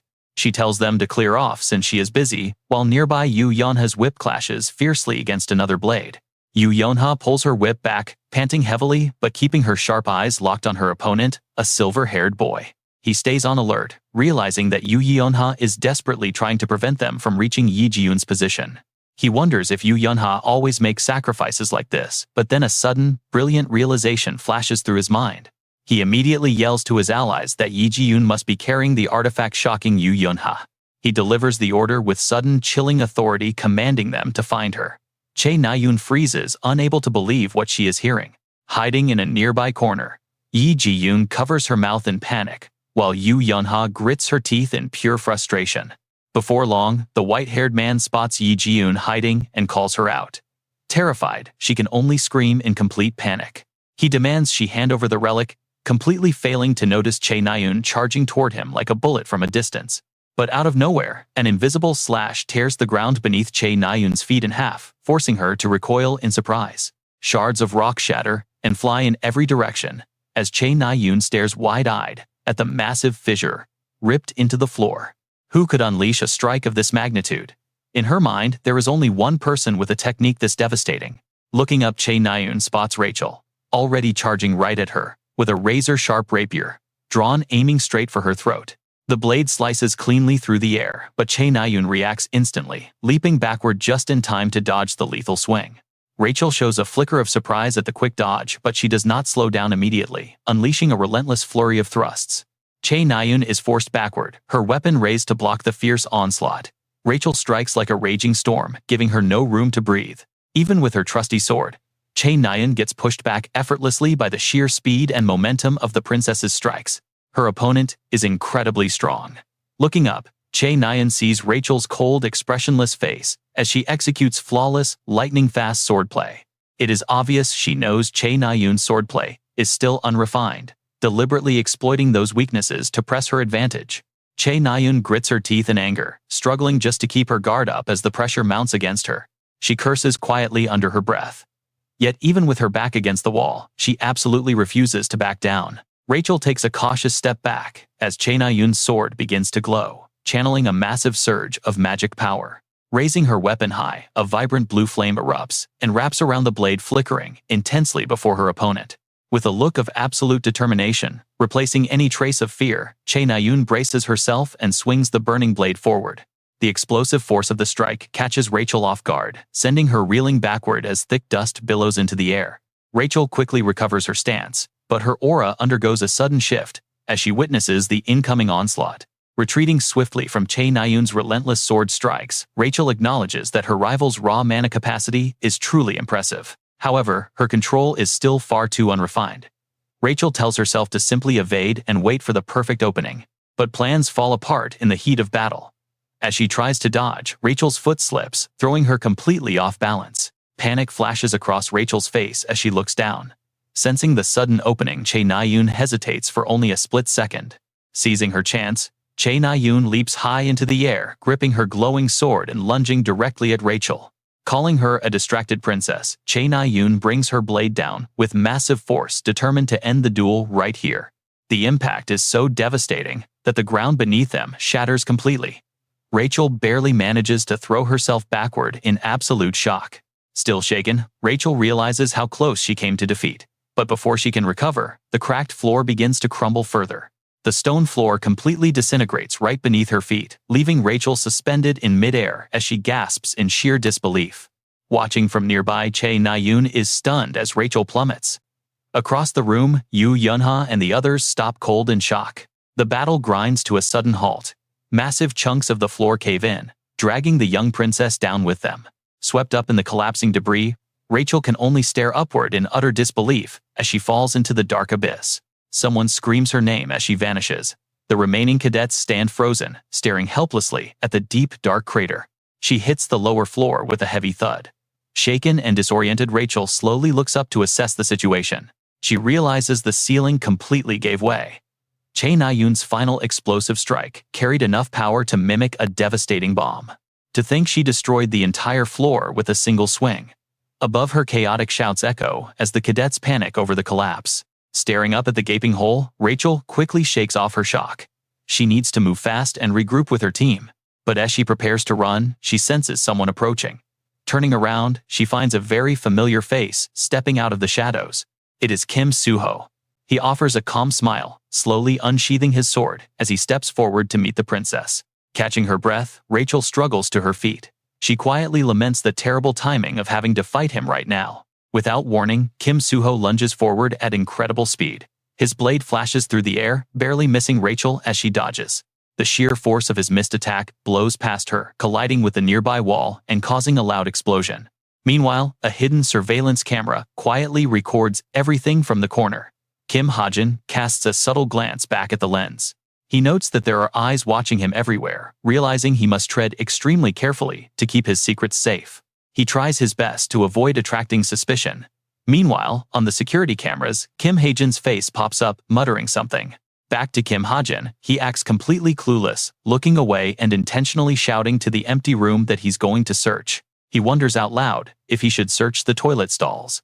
But as he steps inside, Hajin spots someone crouching. The stranger is hiding in the corner. Startled, Hajin slowly approaches with razor-sharp focus and pushes the stall door open. Inside, a terrified man sits shivering on the floor, drenched in cold sweat, while desperately clutching a shining artifact box. Hajin is absolutely stunned by this discovery. There actually is a real artifact hidden here, and without hesitation, he acts. He snatches the artifact box right out of the man's hands, sending the terrified guy sobbing and running for his life. The guy begs for mercy as he flees. Hajin is left standing there, completely dumbfounded, staring down the empty hallway. The escaping man's figure slowly dissolves into thin air. It was just a creepy, hyper-realistic hologram. Shaking it off, Hajin sits down. He plops down on the toilet to check the time. Since he scored an artifact by accident, he needs a solid plan. Specifically, a clever plan to eliminate Tomer. He sits in silence, knowing his dangerous target is waiting directly below him. She is currently hiding in the 7th floor restroom. Just like him, Tomor is sitting on a toilet right now, waiting patiently. Hajin stares intently at his smartwatch screen. It reveals that the item is stored in the basement 3 zone. The administration area will be completely empty from 11 in the morning until noon, making it the perfect time to strike. As he reads the instructions, he realizes he only has 15 minutes left before the designated time. He needs to figure out his next move. Suddenly, a brilliant idea strikes. His eyes widen in surprise as he looks up toward the restroom ventilation duct. The ventilation vent is the key. He realizes that this air shaft must connect directly to the 7th floor below. Thinking rapidly, he slowly rolls up his sleeve, exposing the intricate magical tattoo on his arm to execute his strategy. Utilizing the magical power of his stigma, a sudden burst of immense energy begins to swirl and erupt from the tattoo. He commands the energy to turn into a dense sleeping mist, specifically designed to knock Tomor out cold once she inhales. A faint wisp of smoke rises from his arm. Hajin grins with satisfaction as he watches it drift into the air duct. Moments later, the magical sleeping gas begins to seep slowly into the 7th floor restroom, where Tomor is waiting. Annoyed, Tomor tries to wave the strange smoke away, completely unaware that the magical mist moves entirely under his control. Waving it away is utterly useless, since he directs its movement. She accidentally inhales a massive breath of the mist. She freezes up instantly after breathing it in. Her vision blurs, as a strange shimmering light seems to dance before her eyes. Her head spins wildly, and her balance gives out completely, as a sudden intense drowsiness washes over her. Her eyelids grow heavy, and her consciousness fades. She desperately fights to stay awake, stumbling forward in a futile struggle. But it's no use. Tomer collapses onto the floor, completely unconscious, as her watch ticks past 10:35. The plan is a massive success. Just a short while later, he sneaks over and slowly pushes open the observation room door.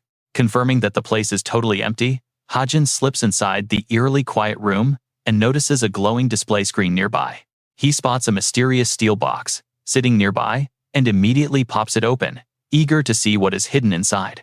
A brilliant blinding light suddenly erupts from the container, leaving Hajin frozen as a system notification pops up. It's a high-grade poison attribute weapon called the Weakening All, which is enchanted with an advanced weakening spell. Any opponent wounded by this magical weapon will be instantly debuffed, severely draining their power and strength away. Staring at the shimmering weapon, Hajin can hardly believe his eyes, wondering how such an item is here. He gulps hard, realizing the massive scale of his luck as he examines the incredible high-level magic. It might not be an official artifact, but its market value is easily worth several hundred million won. Knowing he has just hit the ultimate jackpot, Hajin walks off humming a happy tune with his newly acquired treasure. Climbing up the stairs, he smiles, knowing he even deleted the security footage to cover his tracks perfectly. He figures he's totally in the clear, but suddenly he spots Rachel, leaning heavily against the quiet hallway wall.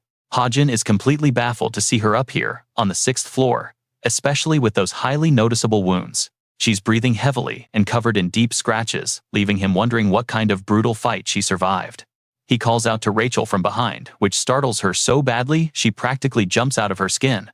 She begins babbling in pure panic, forcing Hajin to quickly reassure her that he is on her team. Pale and on the verge of tears, she looks at him with immense relief as he asks her what happened. "What happened to make your face look like that?" Rachel touched her other arm and stayed silent for a brief moment. Then she admitted she wanted to try ambushing someone. Kim Hajin could only sigh in defeat. Rachel continued her face, looking completely drained. She ran into Kim Suho and barely managed to escape, only to be chased down by Chae Naeun and Yu Yonha. Even after getting away from them, she got hit by a spell from a magician. Hajin felt completely sorry for her tough luck. Rachel weakly asked how many points he had managed to secure so far.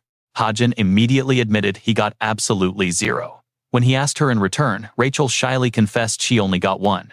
She lowered her head with a heavy, depressed sigh. Standing right beside her, Hajin saw the whole pathetic display. She looked incredibly worn down and fragile. At this rate, her score in the scramble exam would be absolute trash.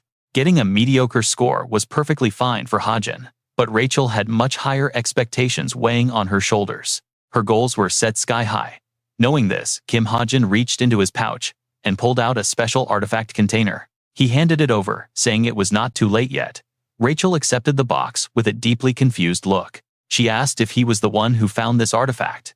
Hajin simply replied that she should take it upstairs. He pointed out she was much faster than him. Rachel gasped in shock, asking why on earth he would do this. Before she could finish, Hajin cut her off and urged her to just take it. His face was dead serious. He insisted he only wanted to help. Rachel stared at the box, unable to look away from his honest gaze. Her mind went blank, seeing his absolute sincerity. Hajin added that there were empty emergency stairs at the right hallway. He assured her there would be barely any enemies there. Still, she hesitated, looking down at the box. She wondered if this was really okay. Suddenly, a booming shout echoed from behind, declaring they had found her. Rachel spun around in terror. It was Chae Naeun and her aggressive squad, charging down the corridor with fury. Naeun yelled that this time she would definitely eliminate her. Both Rachel and Hajin felt a sudden spike of tension. 6 members of the white team were closing in fast. Naeun suddenly spotted the guy standing right next to Rachel. The pursuers immediately zeroed in on the artifact box in the hands of Rachel, realizing she must have stolen it. As Naeun kept charging, Hajin quickly turned to Rachel, urging her to get moving and run without looking back. She took a few steps back, hesitating to speak, but Hajin pushed her to move faster, as time was running out. He glanced back, promising to hold them off for as long as possible. Rachel stood frozen in absolute disbelief. She squeezed the box tightly and turned to run quietly, whispering her gratitude before dashing down the hallway. Hajin shouted once more, demanding that she get moving. Though she wavered, he refused to let her hesitate any longer. He glared at the approaching squad with fierce determination, ready to block their path by any means necessary. His bold promise struck a deep chord in her, sending a warm, comforting feeling through her anxious chest. Clutching the box tightly, she stole one last lingering look back softly, thanking him with sincere emotion. Seeing her flee, Barrett Morin roared in anger, asking who gave her permission to leave. He quickly raised his bow. He let loose a deadly arrow aimed right at the back of Rachel as she scrambled to make her escape. Suddenly, a loud explosion erupted right before the projectile could reach her, shattering it into tiny pieces. This unexpected interference left Barrett completely stunned and disoriented. As the thick smoke began to clear up, his ruined weapon fell to the ground. He glared at Kim Hajin, who was standing calmly with a smoking gun. Furious, Barrett cursed him as a pesky insect, ordering his teammate to help him chase Rachel down immediately. But Yu Yunha blocked them with her arm. With a deeply calculating look, she told them to stay put. She warned them that Hajin was extremely dangerous. A heavy silence settled as the squad stared down their lone opponent. Che Nayun could not contain her disbelief, asking Hajin if he had lost his mind trying to fight 6 of them. Hajin shrugged with a totally blank face, saying that might actually be the case. He glanced up at the ceiling. He quickly assessed his surroundings. With so many convenient handholds around, he could easily parkour his way out of here. Facing them head-on, Hajin cocked his firearm and issued a bold challenge, telling them to come find out. Besides, his main goal was just to buy enough time for Rachel to make a clean escape anyway. Seeing his calm attitude, Kim Byung-ho spat in frustration, wondering why everyone was so scared of a kid with a gun. He gripped his massive axe tightly, veins bulging on his arm as raw magical energy surged from his weapon. Since no one else is stepping up, Byung-ho eagerly spins his axe and charges straight ahead. He yells with absolute excitement, declaring that he will take the lead, while Hajin raises his pistol and aims at his target. Firing a quick succession of shots, Hajin forces the charging Byung-ho from a wild offense into sudden defense. Byung-ho quickly retreats, dodging each bullet when a sudden purple flash streaks right past his face. Both Yunha, Che Na-yoon have launched joint attacks from behind, catching the dodging Byung-ho completely off guard. Their combined magic spells blend together in mid-air, hurtling straight toward the armed Hajin. At this critical split second, Hajin activates his special bullet time ability to slow down everything around him as he prepares to fire. He shifts his weight, dodging Yonha's attack with a slight tilt of his body, and instantly pulls the trigger to release a bullet. The bullet flies straight toward Na-yoon's incoming arrow, deflecting the projectile directly back toward the unsuspecting Byung-ho. Caught completely off guard, Byung-ho can only freeze as the redirected attack hits him right on the forehead. The heavy impact sends Byung-ho flying backward, and it looks like he is knocked completely unconscious in an instant. Even Hajin is stunned by this unexpected outcome, having not fully anticipated this exact chain reaction. Che Na-yoon and Verumorin are left speechless, staring wide-eyed at what just transpired in the blink of an eye. With just one move, Byung-ho is officially defeated, lying motionless on the ground. The sudden knockout leaves the entire arena shrouded in dead silence. Na-yoon hesitantly steps forward to ask if he is all right, when suddenly Byung-ho bolts up in tearful agony, clutching his swollen forehead and crying out in immense pain over how ruthless Hajin was. He loudly protests, asking why Hajin would attack his own classmate like that. But right then, a barrier suddenly appears like a transparent pane of glass, completely blocking Byung-ho's view and effectively silencing his angry complaints. This leaves him thrashing around in pure frustration. To Hajin, the crying cadet looks exactly like a child who had his candy stolen. At least, Byung-ho was not eliminated, making Hajin wonder about his remaining health. Did his health happen to be incredibly low for things to align so perfectly? Suddenly, a voice interrupts his thoughts. Yu Yonha finally speaks up, noting that she truly cannot underestimate him. Her expression instantly darkens with irritation as she grips her whip, demanding to know if he even calculated the exact ricochet angle of the bullet. Hearing this, Hajin breaks into a cold sweat, standing frozen, and thinking that he did no such thing. Meanwhile, Rachel is sprinting up the endless stairs, completely drenched in sweat, and pushing her physical limits. A persistent thought plagues her mind, as she simply does not want to believe the rumors she heard. They said that Hajin is in love with her. Remembering the hushed whispers of her peers, Rachel tries to calm herself. There is no way that is true. It must be a baseless rumor. Yet memories of her moments with Hajin flash through her mind, making her hesitate. She wonders if she is the only one who thinks this way, remembering how he handed her the sacred artifact. She tells herself that she knows better, but her emotions only grow more chaotic. Finally, reaching her destination, she is spotted by her teammates, who call out her name in surprise.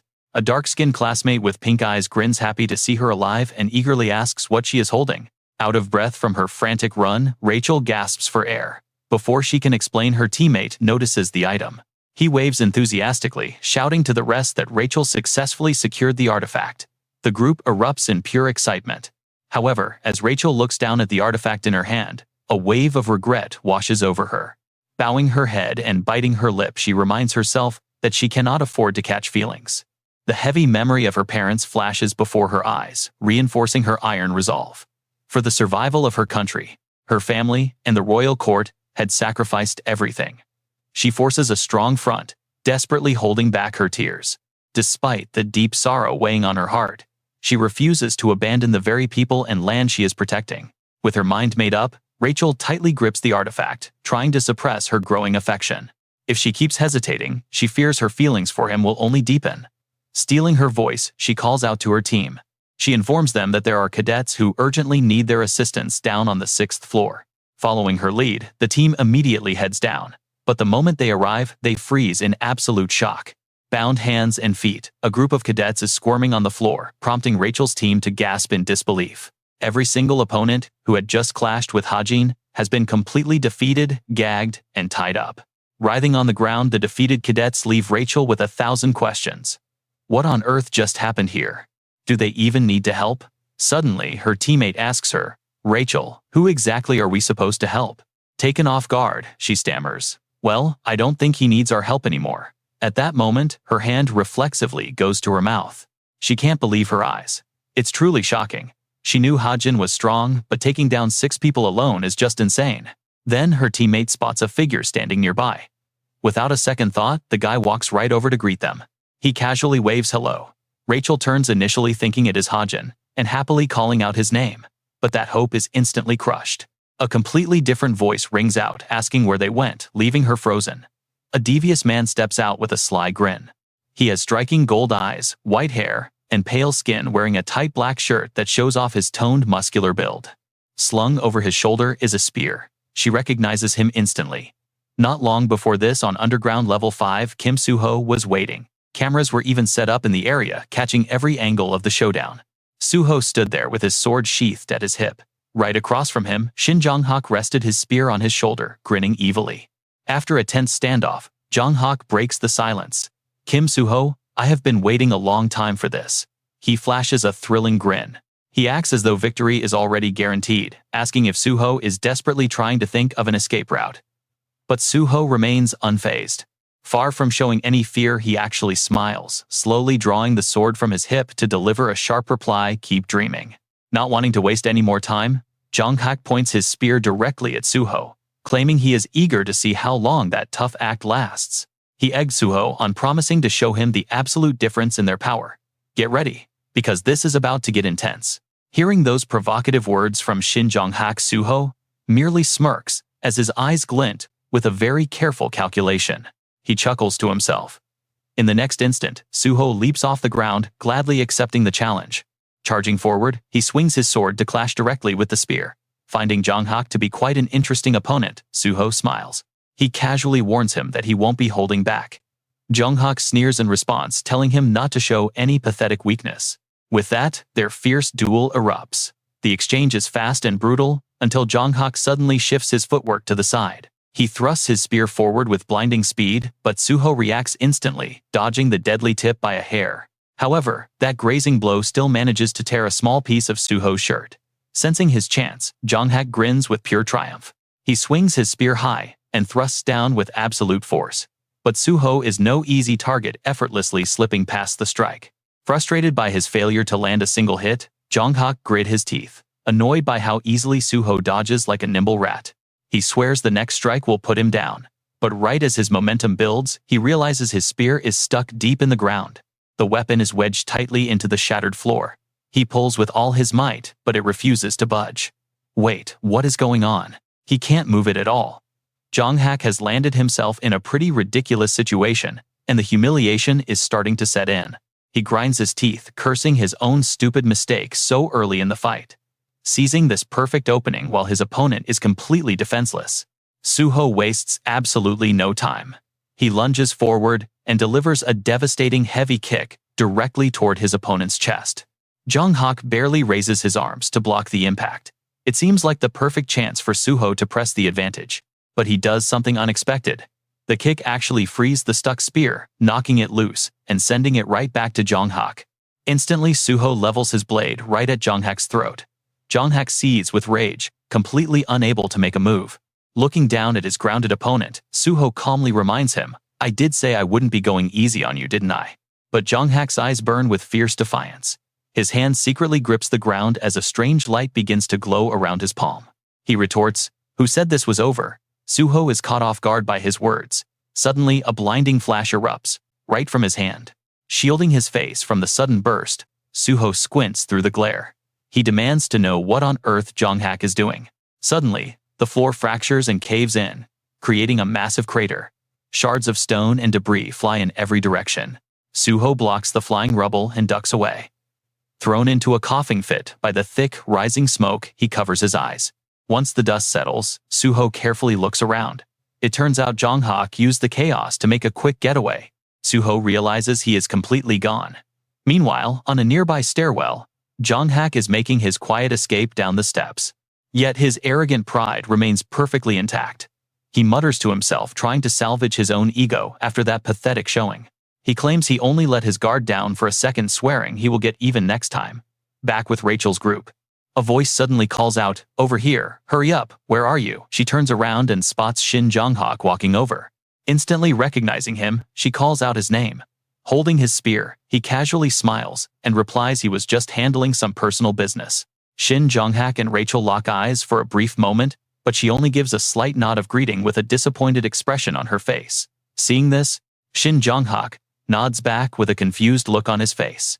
Meanwhile, the dark-skinned cadet with red eyes points over to the fallen students and asks, "Who were just knocked out by Hajin," asking if he did it. Jong-hak instantly lies. He takes the credit, and those words ruin everything. Rachel immediately realizes he is lying. She knows that the person who stayed behind to hold off the enemies so she could escape was actually Kim Hajin. While Rachel keeps silent, the red-eyed, dark-skinned cadet says with a bright smile that it looks like they came all this way for nothing. He announces it is time for a break. Earlier, Shin Jong-hak had actually lost a fight against Kim Suho, but he tells himself it was just a strategic retreat. While running, he stumbled upon Yu Yonha and Chae Naeun. They were in deep trouble against an incredibly fast opponent. He launched a surprise attack by throwing his spear, successfully taking down the two female cadets in the blink of an eye. Recalling that moment, Shin Jong-hak thinks to himself that even though it feels like stealing credit, he really was the one who defeated them. Rachel stands there. Clenching her fists in absolute silence, she burns with rage at his shameless and dishonest words. Shin Jong-hak remains completely clueless that she knows the truth, acting as if nothing happened as he speaks up next. He asks if he can lead the black team now, and the red-eyed cadet happily agrees, saying that sounds even better. He then invites Rachel to tag along, while the other team members cheer about getting such a strong player on their side. But the moment they ask, Rachel starts walking away, giving Shin Jong-hak a cold, sharp look that shows she cannot tolerate his behavior. She flatly refuses to go with them, leaving the red-eyed cadet totally confused as he begs her to join their squad. Rachel remains completely firm in her decision, declaring she will work alone, though the cadet still tries to convince her otherwise. She rejects the offer, reassuring them she will be fine. She quickly turns on her heel to walk away. As she walks, she casts her eyes downward, utterly disgusted that someone could shamelessly steal credit for another person's hard work. There is simply no way she is going to team up with someone who happily steals the hard work of another person. Watching Rachel's departing figure, Shin Jong-hak watches in silence as an uneasy, frustrated feeling starts brewing deep inside his chest. He wonders what went wrong, but his teammate suddenly calls out for him to hurry up, snapping him back to reality. The mock battle moves fast. Shin Jong-hak triumphantly holds up his prize and mocks the losers. The other cadets can only watch his arrogant display with sighing helplessness as he rounds up the remaining black team members. He manages to secure 2 artifacts, while Rachel uses her brilliant guerrilla tactics to easily force her terrified opponents to surrender. Both of them achieve incredible individual results. But Kim Suho still steals the show with his spectacular combat and leadership skills. Working seamlessly with his team, Kim Suho manages to safely transport 5 mock artifacts by utilizing the unique item they obtained. Meanwhile, Kim Hajin miraculously survived the joint assault from Yoo Yeonha and Chae Na-yoon. He is now keeping his distance. Standing behind a wall, Hajin quietly watches Shin Jung-hak shake a knocked-out cadet, wondering why the guy is already unconscious. With a cleaning sign blocking the restroom door to keep people out, Hajin comfortably sits inside and turns on his monitor. He survived on his own. But as he sits there smiling at his screen, he suddenly pauses. He feels like he forgot something. But if it were actually important, he would have remembered it by now. Elsewhere, Tomur holds her head in exhaustion. She just realized she fell asleep during the entire operation. With her thoughts in complete disarray, she checks her device and panics when she sees the clock already displaying 3:20 p.m. Tomur sighs in frustration, shaking her wrist and complaining that the watch must be broken because the time is completely wrong. She can barely believe her superiors actually expected her to use such a garbage piece of equipment during a high-stakes mission. But when she compares her special Rebel smartwatch to the official cadet watch on her other wrist, she suddenly freezes in place. She still cannot believe the time difference, growing increasingly annoyed, until her smartwatch suddenly chimes with a new notification. It is an unread message, announcing that the mock battle has officially ended, listing 12 survivors for the black team and 11 for white. With 5 relics to 3, the white team wins. Kim Soo-ho and Chae Na-yoon take white team MVP, while Shin Jung-hak and Rachel win black. Shocked that the test is already over, Tomur wastes no time rushing out of the stall and heading for the exit. She bursts into the hallway. It is completely pitch black. The lights are off, and not a single soul is in sight. Cold sweat drips down her face. She looks around in absolute disbelief, screaming out in panic. Her mission progress screen displays a big, fat 0%. Meanwhile, outside, the other cadets are relaxed and chatting after the exam. They share some potions and chat, but then someone suddenly wonders out loud if Tomur has still not returned from her break. Instructor Kim Soo-hyuk stands nearby holding his clipboard, adjusting his golden glasses as he wonders where she could possibly be. What on earth is going on? Right then, Instructor Kim raises his voice. He announces the results and MVPs of the trial. The black team has 12 surviving members. They found 3 artifacts. The top performers are Shin Jung-hak and Rachel. Meanwhile, the MVP for the white team is Kim Soo-ho and Chae Na-yoon. With 11 surviving members and 5 artifacts found, the white team takes the victory. Immediately, everyone cheers to celebrate the big win. But amidst the joy, someone sits alone, ripping up grass in absolute fury. "Damn it," she mutters. It turns out, that person is Chae Na-yoon. Her face darkens as she mutters, "What is the point of winning?" Right now, she feels completely outclassed and useless. She thinks about how she did not even get to fight alongside Rachel, and how she failed to take down Kim Hajin, even though 6 people attacked him at once. Even with Shin Jung-hak intervening halfway through, she cannot stop thinking about the gossip spreading that Kim Hajin actually likes Rachel. Suddenly, Yoo Yeonha walks up to interrupt her thoughts, asking if she is upset about what Rachel said earlier. Hearing this, Na-yoon gets defensive right away, snapping back, who says, "I am sad, I do not even remember what she said." Yoo Yeonha nods with a smirk, asking, "Is that so?" But her next words get Na-yoon even more worked up, asking what if he gets stolen away. Chae Na-yoon flinches in absolute shock, gasping, "Stolen?" Instantly, she bristles like an angry hedgehog and aggressively rejects the idea. "There is nothing to steal," she yells, "so stop talking nonsense." Seeing her hilarious overreaction, Yoo Yeonha just bursts out laughing. Blushing, Na-yoon turns away, muttering that fighting over Kim Hajin is completely pointless. Next to her, Yeonha places a thoughtful hand on her chin. She admits she does not buy into the rumors.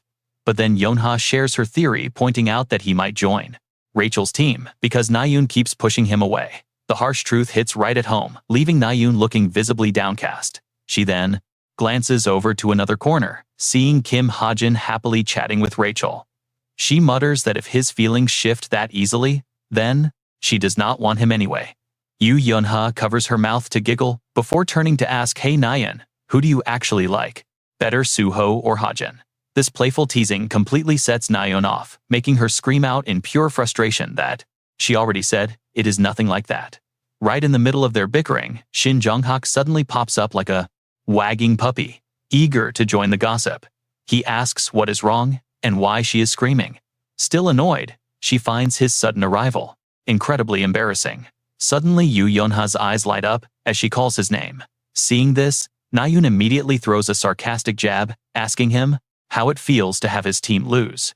You would expect him to get angry, but that is not what happens at all. Instead, he confidently runs a hand through his hair, casually replying that it was just bad luck. But since he was the MVP of his team, it is totally fine. He did his best, so he turns to Nayeon to ask if she was on the winning team. Hearing this, the small tuft of hair on her head wiggles excitedly. Instantly, Nayeon gets her cheerful pride back, and her eyes light up. As she smugly rubs her nose like a true champion, she gloats that she indeed won, making Yonha sigh in utter defeat. Yonha can only think about how incredibly simple-minded her friend is. Meanwhile, Instructor Kim, who just announced the results, is furiously chewing out Sven for his bizarre behavior. The instructor looks like an erupting volcano as he glares down at Sven, demanding an explanation for why he sat in one place the entire time. Hearing this, Sven looks completely drained, his face pale and sunken as he keeps quiet, terrified to speak. This stubborn silence only makes the instructor even more furious. He roars, demanding Sven explain if he thinks this class is some joke, followed by a harsh barrage of scolding. Watching the scene unfold, Nayeon and her friends turn to Jonghak to ask what is going on with Sven.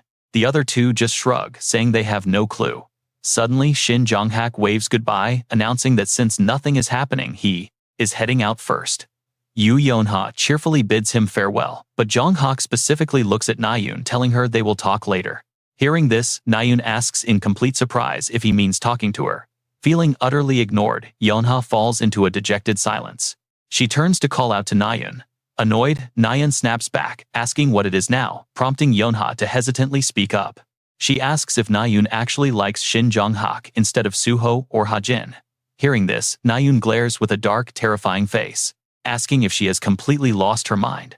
Seeing that fierce reaction, Yonha immediately realizes that her friend definitely does not like Shin Jonghak. Still, Yonha sighs with envy, admitting she is actually quite jealous of her. Hearing her friend say such bizarre things, Nayeon asks what she even means. Yonha keeps quiet, only thinking to herself that Nayeon has 3 guys to choose from, while she has absolutely no one. With that, the midterm training officially ends. The final moments are captured on camera, showing Kim Suho smiling beside Jin Ho-sung, while Rachel struggles against a sudden gust of wind. Sitting nearby, Kim Hajin watches her in sheer awkwardness. Looking up at the sky, he lets out a quiet sigh, thinking it is finally over. Dragging his exhausted, trembling body back home, he grabs the doorknob. He remembers that he never wrote detailed events for this specific trial, so he simply hid and waited for it to end, praying everything would stay on track. Thankfully, nothing went wrong.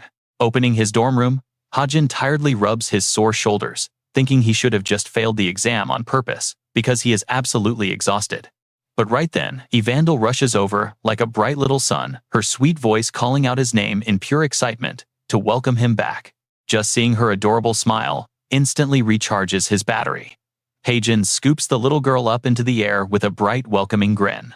He happily asks if she had a fun day, only to notice his living room is now packed with giraffes, birds, and sheep.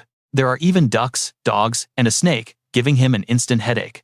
Her cheerful answer leaves him with a dry, helpless laugh. He gently asks if she still remembers the rules about her summoned beasts, and the little girl beams with pride as she answers. She proudly declares they must never go outside. He pats her head, praising her, but she suddenly starts looking around the room. Her big round eyes scan the empty space, before she looks up with a cute pout, asking where all the food is. The warm smile on his face instantly vanishes in a wave of sheer panic. He was so incredibly tired that he completely forgot dinner. Seeing her teary, heartbroken eyes, Hajin quickly sets her down and lies through his teeth, claiming the food is already on the way. Promising it will arrive any second, he dashes straight into the bathroom, yelling that he desperately needs to use the toilet. Safe inside, he whips out his phone and frantically scrolls through food apps, ordering pizza and chicken as fast as he can. He wipes the cold sweat from his forehead and sighs in deep relief. But a sudden news notification on his screen catches his eye. A new guild called Packhorse Master has successfully cleared out the dangerous Suwon Devil Nest. The breakthrough comes at the perfect time.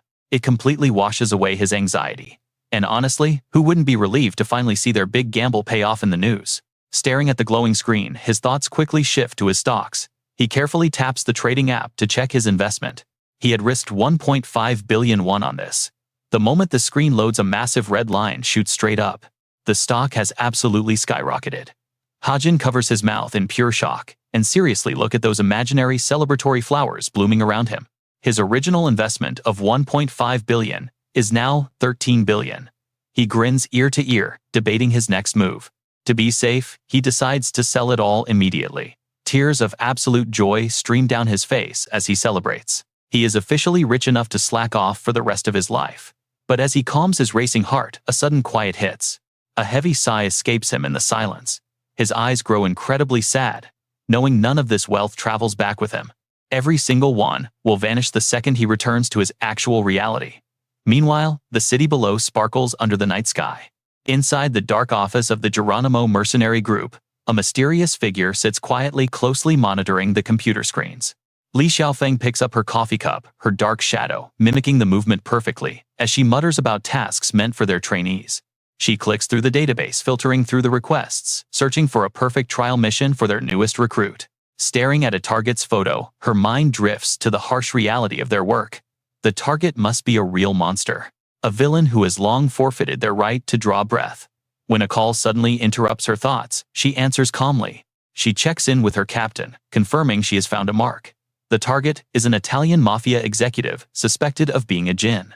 Hearing the deep, they ask if she finally got a straight answer out of their main target Kim Hajin regarding their recruitment offer. The voice wonders if the mysterious cadet actually agreed to sign up with them. Leaning back, she gives a firm nod. She confirms he was incredibly decisive, prompting the voice on the line to eagerly ask what his exact words were. Her expression darkens as she flatly quotes him, repeating his exact words, "I will call you back when I have time." That was his lazy response when she handed him their prestigious business card.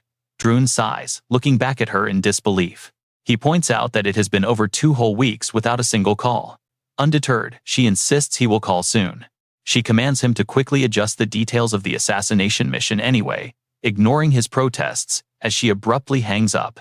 With that, the call cuts off, leaving the freckled boy staring blankly at his monitor, completely dumbfounded. He aggressively ruffles his hair, wondering if she is just terribly socially awkward or genuinely clueless about human interaction. With a heavy sigh, he grabs his mouse, deciding it is better to just follow orders than to question her strange logic. He clicks the confirm button, finalizing the mission request. Meanwhile, Hajin takes a quiet stroll through the academy courtyard. He starts feeling a bit awkward, realizing this is the closest he has ever been to the female dorms. Suddenly, a familiar figure catches his eye. It is the princess herself, Rachel. Hearing his voice, she turns around, her tired eyes reflecting pure exhaustion as she weakly greets him. Hajin walks over casually, asking if she is heading to the library to study. She softly agrees, explaining that her exams are rapidly approaching. With midterms just around the corner, she cannot afford to waste a single second. But she tilts her head, wondering what brought him here. Hajin brushes it off casually, saying he just has some business to attend to. But his eyes widen as he notices she doesn't look quite right. She looks terribly worn out. And there is still plenty of time before exams. Why is she studying so hard? Then Hajin wonders if it might actually be his fault. Could he be the reason behind her stress? If you compare their theoretical grades, Hajin is actually slightly ahead of Rachel. He ranks first, while she sits at second. That thought brings on a cold sweat. He quickly speaks up to change the subject. "Lately, you haven't been asking me questions." Rachel quietly worries that asking him makes it feel like she is just taking advantage of his feelings. She feels like she is using him, but on the outside, she simply says that solving her own problems is a necessary step. She tells him to study too. But Hajin just tells her not to worry. He reassures Rachel to ask him anything without hesitation. She blushes deeply, softly thanking him, and then prepares to take her leave. She bids him farewell and immediately dashes off like lightning. Hajin barely has time to say goodbye and tell her see you later. Before he can finish, she vanishes. Her extreme speed leaves him absolutely stunned. Was she really in that much of a hurry? Shrugging it off, he heads to his meeting and spots a familiar figure. He calls out to Yonha, and she looks up. She walks over to him curiously, asking why he suddenly wanted to meet. "It's nothing major," he replies. He then asks about her new pharmaceutical company. Hearing this, Yonha freezes. She bites her lip, avoiding his gaze in sheer panic. She hesitantly admits she was not hiding it. Still, she wonders how he already knows. She explains it has only been a couple of months. Meanwhile, Hajin starts searching his pockets. He suddenly tosses something to her. Yonha catches it, her eyes widening in shock. It is a 5-year-old wild ginseng. Hajin explains the item casually as she gasps. He remembers spending hours digging in the dirt, wondering what to do with this rare treasure. Since his finances are currently stable, selling it off would be a complete waste. He decides that turning the rare root into a powerful elixir is his best move. Hajin rolls up his sleeve to look at his tattoo, but his attempts end in complete failure. He cannot even activate the skill. Left utterly disappointed, he slumps over in defeat. He regains his resolve. His only choice is handing the ginseng to someone with the right gear, someone with the equipment to process it. Meanwhile, Yonha stares at the root in sheer disbelief. Is he truly giving it away? Hajin simply calls it an investment. He tells her to use it for research and pay him back later with a top-tier potion. Yonha remains skeptical. Wild ginseng is incredibly scarce nowadays, even in the most exclusive black markets. Where did you get this? Hajin smiles, asking her if they have a deal. She eagerly agrees. Her face completely lights up as she promises to return it with interest. Watching her admire the ginseng, Hajin chuckles. There was no way she would ever refuse. He knows this because according to the original novel, her company is destined for massive success. But that is 10 years away. Right now, her startup is desperately struggling to find quality ingredients. She needs a supplier. Suddenly, the smartwatch on her wrist begins to buzz. She excuses herself to take the call. Hajin nods, noticing her expression instantly turn incredibly serious. She looks very tense. Sensing trouble, Hajin decides to use his advanced hearing skill to listen in. He tunes in, catching the informant's voice. They mention being at Daehyun Hospital right now. Lately, the nurses there have been whispering about a very bizarre rumor. They claim that a certain patient's finger, belonging to Jin-yoon, actually twitched. The informant says they need to verify details, but Yeonha cuts them off. She abruptly ends the call. Hajin watches her carefully, quietly asking if something is wrong. She quickly spins a lie about minor network trouble. But Hajin's gaze remains incredibly heavy. His voice drops as he asks if that is really the truth. Her heart skips a beat under his terrifying stare. She asks why he looks so grim. Hajin turns away, muttering that it's nothing. He walks away, leaving her behind. Yunha shouts her heartfelt thanks for the priceless gift. Stay safe out in the wild, she tells him, adding that she will repay him with far more than just top-grade elixirs if she succeeds. With those words, she stands there dazed. She watches Hajin fade into the distance, utterly baffled by his strange behavior. As his figure completely vanishes, she slowly opens her palm. Elsewhere, Hajin whispers a quiet command. Instantly, the glowing book of truth materializes right in his palm. He stares down at the mystical tome. He asks the book exactly when the devil seed inside Jin-yoon's body will finally sprout. He scans the glowing text as it slowly appears on the page. It seems his current magic power is still too weak to pry into such deep secrets. Realizing this, he quickly pivots and asks a different question instead. He wants to know exactly how much the seed has progressed. Suddenly, a bright orb of light rises from the pages and floats right in front of him. He watches the glowing sphere with wide, tense eyes. The moment the light finally fades away, a virtual interface pops up with a shocking revelation. The display reads 89%. Hajin stares at it in disbelief. It hasn't fully sprouted yet, meaning Jin-yoon's finger twitch was likely just a muscle spasm. Still, he rubs his chin in deep thought. He had managed to delay the demonization process by a maximum of 5 years. But 4 years have already passed. Ever since Jin-yoon fell into a coma, time has been running out, but a sudden, sharp beeping from his device abruptly cuts off his train of thought. Hajin stares at the flashing screen, its pale light reflecting in his eyes. With only about half a year remaining, he checks the incoming notification. His smartwatch projects a screen displaying an unread message from Leah. It reads, "When exactly are you going to get back in touch with me?" Running his fingers through his hair, Hajin buries his face in his hands, completely exhausted. Once winter ends and right before spring begins, he must act. He will have to kill Jin-yoon. Meanwhile, the hospital heart monitor continues to hum, showing a steady rhythmic pulse on the screen. Jin-yoon remains motionless, with his eyes tightly shut, his gaunt face pale. His skeletal fingers rest quietly as the monitor line spikes. The boy on the bed remains silent. Suddenly, the heart monitor spikes again, but this time it is much stronger and more erratic. His motionless finger suddenly twitches, cut to a hand slamming onto a chalkboard as Yi Young-han excitedly addresses the loud classroom. He loudly asks, "You all know, there is an inter-class competition happening this week, right? Everyone is required to participate in at least one event." A girl quickly raises her hand and yells, "Young-han, I will take it." Meanwhile, other students start whispering, wondering what they should join. As the rest of the class enthusiastically debates their choices, Hajin rests his chin on his hand, realizing he had completely forgotten about this. So, what exactly is this interclass competition all about? Just as the name suggests, it is an athletic and skill-based battle between the classes. These events range from intense real combat trials to a wide variety of activities, branching into sports and standard entertainment. Hajin silently calculates his options.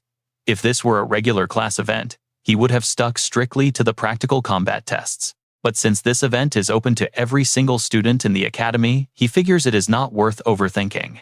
It is basically a glorified sports day for Cube Academy. Turning to the girl next to him, he asks Rachel what event she plans on joining.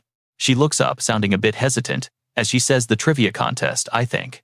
Just then, Younghan screams from the front podium. Hey, he yells. We already have enough people registered for the trivia contest, and the basketball and soccer teams are fully packed too. Hajin looks slightly flustered. All right, he mumbles, before asking what events are actually left. Younghan looks down at his list. The remaining options are singing, and Younghan smiles as he announces the final slot, archery. He then points excitedly at him. He asks if Hajin wants to try archery. Hearing this, Hajin looks back at Chae Na-yoon. She immediately glares at him and flatly refuses. Why are you looking at me? She snaps. I am definitely not joining archery. With her firm refusal, Hajin looks back at the podium. Well, he says, I guess I will take the archery slot. Younghan happily writes it down, saying he is signing him up right now. Na-yoon pouts. She looks at him in utter disbelief, pouting her lips. Seriously. Meanwhile, another student wonders aloud if this is really how they organize events. At that moment, Hajin steals a quick glance at a certain figure, sitting just a few rows ahead of him. Then, a system alert chimes. Truth Agency. The request from Tamer has been approved. Sitting at her desk, Tamer taps her fingers in absolute boredom. Are they finally giving her an answer? She had thought it was a lost cause since they took so long to reply. She honestly wonders if this truth agency is even reliable. Her hands suddenly tighten into fists.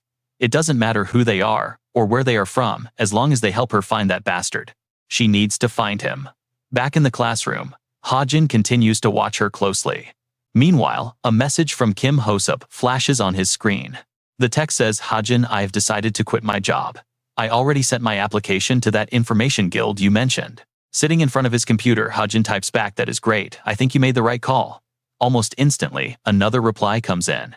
Thank you for introducing them to me. The message reads, I finally found out who August Benjamin is. Reading this, Hajin instantly freezes in shock.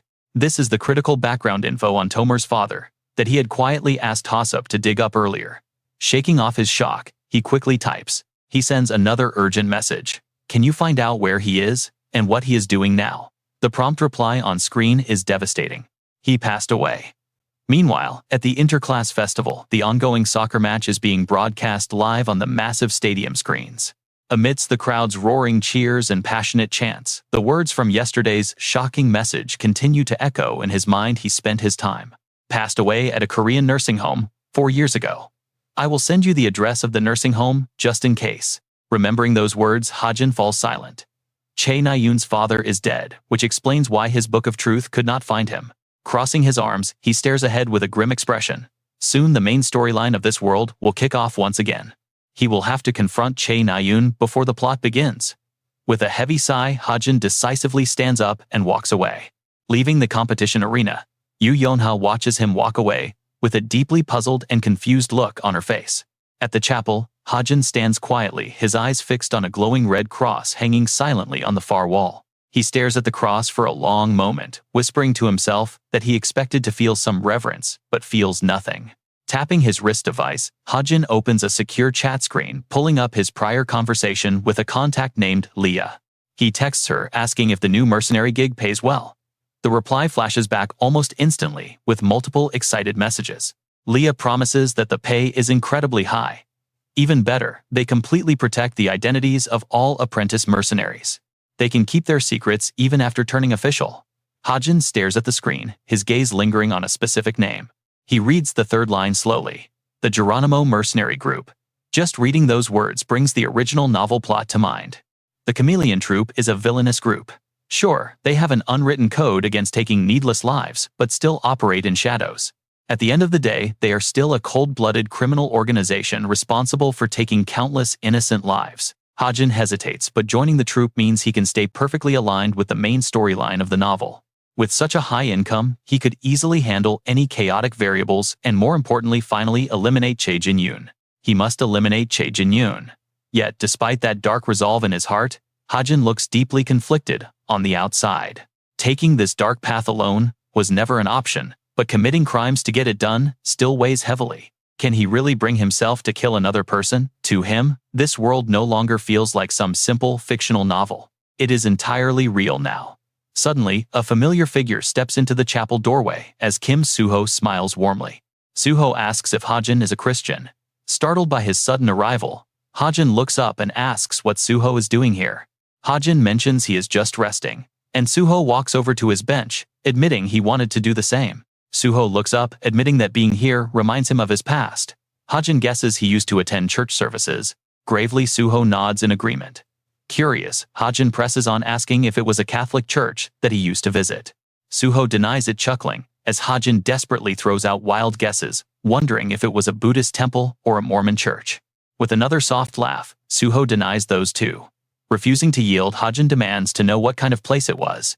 He half-seriously guesses it was some otherworld religion, a comment that instantly makes Suho freeze up before brushing it off as ridiculous. Suho looks closely at Hajin suddenly, asking if he genuinely believes in alternate dimensions like the Lord of the Rings. Hajin stares down at his shoes, pointing out that 50 years ago, monsters and mana did not even exist on Earth. Instead of them just appearing out of nowhere, it makes perfect sense that they invaded from an entirely different world. That explanation aligns perfectly with the popular out-of-world theories being discussed by many top scholars. Hearing this, Suho goes quiet, his fists slowly clenching against his thighs as Hajin continues to discuss academic concepts. Specifically, Hajin mentions the extraterrestrial theories lectured by Professor G. Suho is taken aback by his deep knowledge, gasping in surprise. He asks if that really explains the sudden arrival of monsters and mana. Hajin confirms it immediately. Hajin nods, admitting that while some call the theory complete nonsense, he actually finds it highly plausible. At the end of the day, forcing logic onto such fantasy concepts only leads to endless logical errors anyway. Suho exhales, slowly murmuring that the theory must be correct, especially for someone in his unique position. He thinks back to his childhood. Coming to this unfamiliar world is tough, but finding a new family makes a difference. At least he would never have to feel truly alone. As Suho finishes speaking, his expression darkens with old memories. Hajin watches him silently before standing up to take his leave. Suho decides to stay behind a little longer. Pausing near the exit, Hajin turns back suddenly, remembering that Suho still lacks a manager to handle his affairs. He offers to introduce someone. Suho admits he was planning to take his time, finding the right fit. Hajin insists that he has the perfect candidate in mind. Suho blinks in surprise, genuinely grateful for the help. Thanking him warmly, Suho smiles. As Hajin reaches the exit, he glances back one last time at his friend. He watches Suho's lonely silhouette, silently resolving that Kim Suho must grow stronger than the tragic fate awaiting him. Of his. Then, he steps out the door. Suho is currently the only wildcard Hajin can think of to face down any unexpected challenges waiting for him in the near future. Right as Hajin leaves, Suho is quietly staring up at the giant cross on the wall. Deep within Suho's shining eyes, there is a heavy, unspoken sorrow. He clenches his fist tightly, as if holding back a secret. Suddenly, a shockwave rings out. Nayoon is completely wiped out, panting heavily. She admits she almost had to use her full strength. Hajin is completely speechless. She sighs, confessing that in just a few months, she probably won't be able to defeat him anymore. Is that so? Once she catches her breath, Hajin asks why she is still awake on the night of a major school event. Nayoon shrugs it off, calling the whole tournament a meaningless game, adding that she does not even feel tired yet. Hajin asks if she is worried about something. She admits she is prompting him to think for a moment and read her perfectly. He casually asks if it is relationship trouble. That completely sets her off, her face instantly turning redder than a ripe tomato.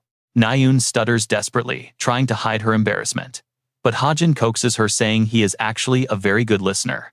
She shyly clears her throat a few times, before opening up about a strange feeling she cannot shake. She describes it as wanting something that she cannot possess, yet absolutely hating the thought of anyone else having it. Hajin gets it: pure possessiveness. Nayeon sheepishly agrees. Hajin is left speechless, wondering why she values that person so highly. She continues, admitting that she is probably just being selfish, but then she hesitates, looking lost. She confesses she is not really sure herself, admitting there is no logical explanation for why she feels this way. Hajin finally understands everything. He gives her some straightforward advice, telling her she should just make a move. But she hesitates, saying, "It is not that simple." Hajin cuts her off, warning her that someone might steal him away. Those blunt words hit her like a heavy hammer, catching her off guard and leaving her completely dazed for a moment. Nayoon tries to laugh it off, arguing that whether he gets taken or not does not really matter to her right now. Wanting to strike while the iron is hot, Hajin presses her, asking if she truly believes it does not matter. He warns her that she will definitely regret it later. Nayoon softly replies that he is not someone she can easily lose. She loves his strength and genuine personality. Smiling, Hajin asks if she really spends all her time thinking about him. Down at the arena, an announcement blares, declaring the end of the archery match between the Virtue and Agriculture classes. Currently, Jay Statham holds first place after hitting a target from an impressive 320 meters away. Having watched the entire match, Nayoon lets out a heavy sigh, prompting Yu Yun-ha to ask why she is sighing so much. Nayoon quickly brushes it off, but looks around wondering why so many high-tier magicians have gathered in one place. She wonders if the rumors about the legendary 8-star magicians showing up here today are actually true. Yonha reminds her that there are only 300 8-star magicians in the entire world, making this a massive event. Spotting two familiar faces walking onto the field, Nayoon realizes it is finally time for their class to step up. The referee loudly announces the next match, pitting Veritas representative Kim Hajin against Virtue class representative Bear Morin. As both competitors take their positions, the announcer recaps the simple rules of this highly anticipated interclass tournament. Both competitors will fire a single arrow down their lane, and whoever hits the farthest target takes the victory. Just like Hajin's previous bet with Nayoon, they only get one shot, and honestly, the stakes are way higher now. The referee calls for the first round at 50 meters, instructing Veritas representative Kim Hajin to take his shot. As Hajin prepares to draw his bow, a bizarre invisible pressure suddenly wraps around him, throwing off his grip. Grunting in pain, he realizes this interference is the work of magicians, casting heavy debuff spells to disrupt the archers. Gritting his teeth, he draws the string back, knowing this magical interference is supposed to make the match more exciting. Up in the observation room, a hand rests on a glowing crystal sphere, as a voice asks if that is her nephew. The red-haired woman holding the glowing crystal ball in her lap is none other than Duchess Ah-hae-in herself. She coolly replies that he is not officially her nephew, staring down at the sphere as she admires his growth. Her assistant leans forward in agreement, quickly flattering her by comparing the boy to the ordinary cadet beside him. She lets out a soft, amused chuckle, resting her chin on her hand as she studies Hajin's flawless archery stance.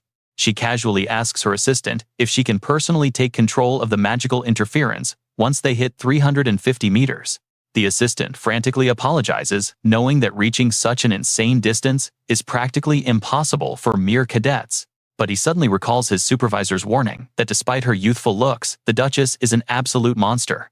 She is getting on in years. Agree to whatever she wants. Maybe she will teach a class one day. He mutters his agreement. He grunts in response, finally giving in. It is not actually a test anyway, just a simple event for the cadets. They would be honored just by her presence there. Ah-hin is highly skeptical. Is that really the case, she wonders. She shrugs it off. Suddenly, the referee's voice booms across the field. Hajin's arrow flies straight and shatters the target completely. He successfully hits the target at 300 meters. Bear Morin watches from nearby, offering some very begrudging praise. He claims Hajin's talent must be the real deal, but Hajin only wonders why the guy seems so incredibly relaxed. Bear takes the chance to mock him. Just a skill gap, he claims. Is this simple task actually tiring you out? Seeing his opponent act so smug before they even finish makes Hajin's blood boil. He throws back a sharp, indirect jab. He asks if Bear forgot that his dear aunt might be actively trying to sabotage him. Caught off guard, Bear stutters. He babbles about how Hajin is only talking nonsense because he is afraid of missing. Hajin's face turns completely dark. Nonsense. Dodging random falling rocks at 200 meters while stumbling along was a total nightmare. He is not exaggerating. Then, at 300 meters, a sudden wind blasted his face so hard, his lips and teeth almost blew away. Surviving that was pure torture. Yet this guy calls it easy. Just then, the referee's loud voice announces the next round. Both cadets have broken the first-place record. At 350 meters, the targets will speed up and shift. Next up is Bear Morin. He confidently draws his heavy bow, aiming straight at the target while Hajin quietly observes. Hajin knows Morin is Ah-hin's favorite nephew. But seriously, can you believe the sheer amount of favoritism happening right here? Suddenly, massive tree trunks sprout up all around Baru. The rapidly growing wood startles him, causing him to panic instantly. Watching from the sidelines, Hajin is genuinely surprised. Can an 8-star mage really pull off crazy things like manipulating nature? He wonders if these quiet trees are actually trying to comfort the boy, but the guy is just completely terrified of them. His hand shakes. The arrow flies wildly off course, completely missed. Hajin can only watch and purse his lips. He dryly remarks that an archer's first rule is to stay calm. Then, the referee announces Baru's unfortunate failure. Up in the observation room, Ahin clutches her head and lets out a heavy sigh at her nephew's pure incompetence. Trying to regain her composure, she decides this will be the final attempt. She rubs her crystal orb to cast. If that stupid-looking brat fails right now, the match will end in a draw. Then, a single foot steps forward. It is Kim Hajin's turn. Heavy wooden trunks instantly erupt from the ground, staring at him like living malicious monsters. The thick branches glare down with pure malice, making Hajin feel a bit uneasy about how creepy they actually look. He quickly regains his composure and draws his bow. He just has to shoot straight through the massive obstacles. This was supposed to be a friendly match, but now the targets are completely obscured by thick rising rings. The winding branches twist and turn to block Hajin's view, cutting off any direct line of sight to his target. Talk about an incredibly underhanded move. He cannot even see the target, but suddenly, a brilliant idea strikes him. He pauses, remembering his unique ability. He instantly calls up his system interface to run a random appraisal on his gear. The system allows him to boost his weapon stats by anywhere from 1 to 44% for the next 24 hours. He targets his bow and arrow, focusing the system enhancement on the string elasticity and overall flexibility of the arrow. With the stat boost fully applied, Hajin pulls back the string and lets his arrow fly with incredible explosive force. The enhanced projectile weaves seamlessly through the tiny gaps of the massive wooden barrier and strikes directly into the target. Ahin's jaw drops in the observation booth, and Baru is completely flabbergasted, wondering how an arrow could bend like that. The target explodes into pieces upon impact, prompting the referee to announce Kim Hajin's victory at 350 meters. Baru refuses to accept the result, accusing Hajin of using mana. Hajin simply sighs at the sore loser's cheap excuse. He points out that Baru's aunt would have definitely noticed any mana. Baru can only grind his teeth in helpless rage. Hajin carelessly tosses the bow onto the ground and stares down his opponent, declaring this is what a real skill gap looks like. The referee officially crowns Kim Hajin the first-place winner after his flawless shot at 350 meters. He walks off the field, surrounded by roaring cheers, his eyes fixed ahead as if nothing in the world could shake him. Yu Yunha lets out a soft sigh as the match concludes, thinking that Hajin always has to get the last laugh. Che Nayun stands completely frozen. For the first time, she truly looks at him, seeing far past his physical strength. A strange feeling stirs deep in her chest, making her blush furiously as she wonders if she is actually losing her mind. The Sunday finals wrap up. The class competition is finally over. Instantly, a massive flood of victory posts starts taking over the internet. The first-place team happily poses with their medals. There are photos of Hajin speaking on stage, and everyone is celebrating wild. Even a gorgeous photo of Shin Jongha goes viral. With the big tournament over, Hajin finally gets some time to relax. He hangs out with little Evangel. He watches with a warm smile as she happily munches on a big chicken leg. As she holds her snack, a sudden chime from his computer grabs his attention. The screen flashes with a new email. It is from the Geronimo mercenary group. Hajin is confused. He opens the message to see the mission details. An apprentice quest, D-rank difficulty offering 300 million won, and a good item. The main target is Shim. He is the Torino mafia boss's right-hand man. Murder, extortion, human trafficking, this guy has done it all. His terrifying reputation has spread all over the Torino region. Rumors even claim that he has actually turned into a djinn. This is an assassination mission against the Italian mob. Reading it over, Hajin realizes he knows this target pretty well. During the chaotic outbreak, he exploited the government's weakness. He did it to quickly line his own pockets. They are highly organized and tightly united, running a virtual independent state. Hajin slowly rubs his chin, thinking hard. The Koran Mafia is a group involved in the main story's middle stages. This branch manager's aide is likely low level, maybe level 1 or 2. He suspects the group is testing him, trying to see if he can handle writing his own path. But isn't this job way too brutal for a rookie apprentice? The difficulty seems way too high for a beginner. He looks back at the task info on his monitor. Slowly, he repeats the words to himself, a Jin. He sighs. Well, he will definitely feel a lot less guilty if his target turns out to be a monster. He starts typing. Quiet settles over the room. No one speaks. Suddenly, Evangel shouts his name and Hajin instantly spins around. He asks what she needs. She looks up with wide, sparkling eyes and asks if she can have just one more piece. Hajin chuckles helplessly and tells her to eat as much as she wants. Squealing with joy, she tears open a fresh box. Evangel happily hums a little tune while chewing on her food. Hajin turns back to his screen thinking hard. He cannot rush into this quest. He needs to prepare first. The monitor glows displaying his body's core constitution. In this world, a physical constitution is a built-in talent. Things like rapid regeneration or absolute mana control. Even a specialized digestive system is considered a bodily talent. Hajin reads over the custom physical settings he wrote for himself.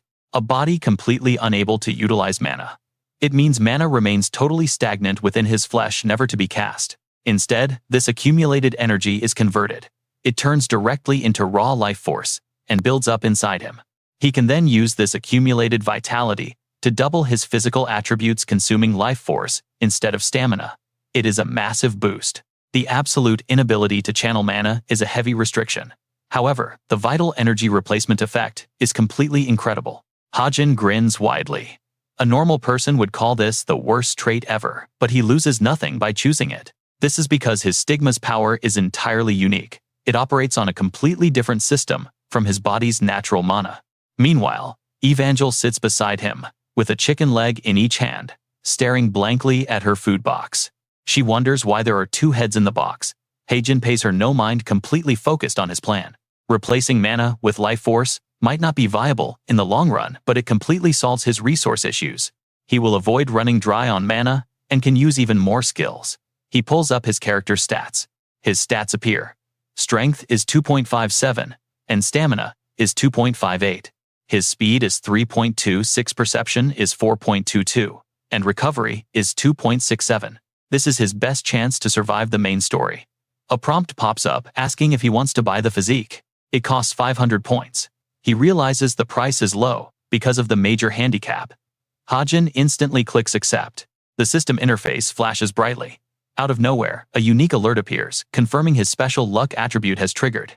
Glowing gold words begin to assemble into a sentence, explaining that when misfortune turns to blessing, a miracle happens. He has a very small chance to permanently increase his stats using his accumulated vitality determined by his luck. Hajin only focuses on 3 incredible words: permanent stat increases. This is a total cheat code right here. His eyes fly open and shine brightly. Even if it is a tiny amount, free stats are still free, right? An extra 0.001 every day is an absolute win. He yells out in pure excitement. Evangel tells him to keep it quiet while eating. He apologizes, laughing softly. The next day he goes for his bracelet. Hajin went to retrieve the obsidian bracelet he had left at the Soul Magic Tower. He looked down at the dark band in his hand. He couldn't help but marvel at the glossy black surface, whispering that it was absolutely worth every single penny. This obsidian bracelet was a legendary ancient Athenian magical relic, once worn exclusively by the highest elite nobles. It possessed a grade 2 out of 4 magic seal, automatically absorbing damage whenever the wearer got hurt in battle. That damage was converted into mana and stored. When exposed to open air, it slowly charged back up to its limit.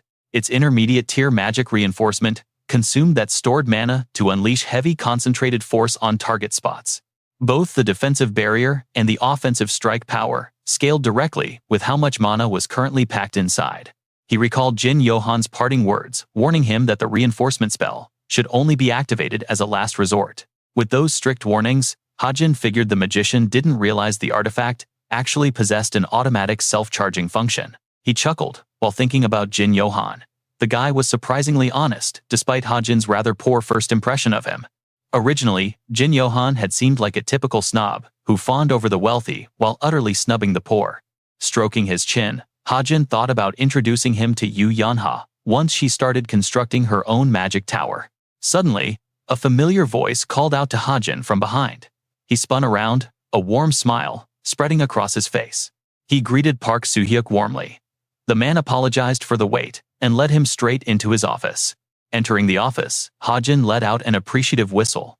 Soo-hyuk laughed, asking if the place looked significantly better. We have 11 staff members now, Soo-hyuk explained, plus 5 exclusive hunter contracts, all thanks to Yoo Yeon-ha's generous sponsorship. Hajin nodded in approval, impressed by how polished it was. In the corner sat a sleek, shiny black motorcycle. Soo-hyuk gestured toward it, noting it was exactly what Hajin had requested. The young man's eyes went wide. Hajin ran a hand over the metallic frame, amazed by its glossy finish. Soo-hyuk grinned, asking how he liked it. The system interface flashed open. It was the Augusta Guard model, engineered with lightened magic alloys that retained maximum durability. The weight reduction was designed to maximize top speed, while the structural reinforcement counteracted any structural fragility. An instant swift movement passive allowed the rider to trigger explosive bursts of speed by burning stored mana. Knowing this customized beast had to be insanely expensive, Hajin turned and thanked Soo-hyuk for delivering it. Soo-hyuk waved it off, telling him to just ask whenever he needed anything though. He joked he couldn't grant every single wish. Suddenly, Hajin unzipped his duffel bag, prompting a confused look from Soo-hyuk before a small golden puppy jumped out. The puppy had a tiny red bow on its head. Soo-hyuk gasped immediately, breaking into a wide, excited grin. He squealed over how adorable she was, asking where she came from, to which Hajin casually replied, he just found her. Suddenly, Soo-hyuk's phone rang.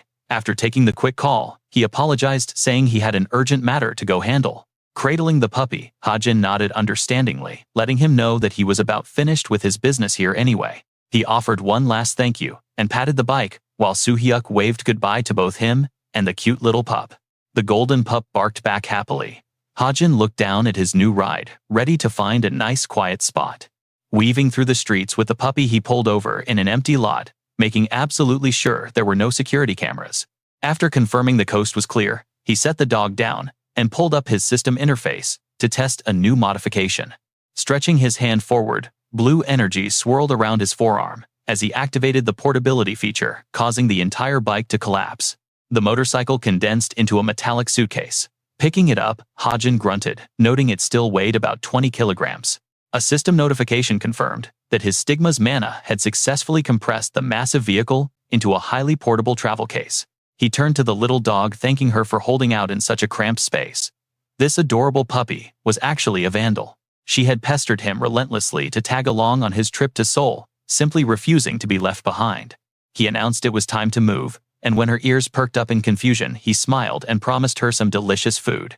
In the bustling streets of Seoul, Yoo Yeon-ha was walking when a familiar, elegant voice called her name.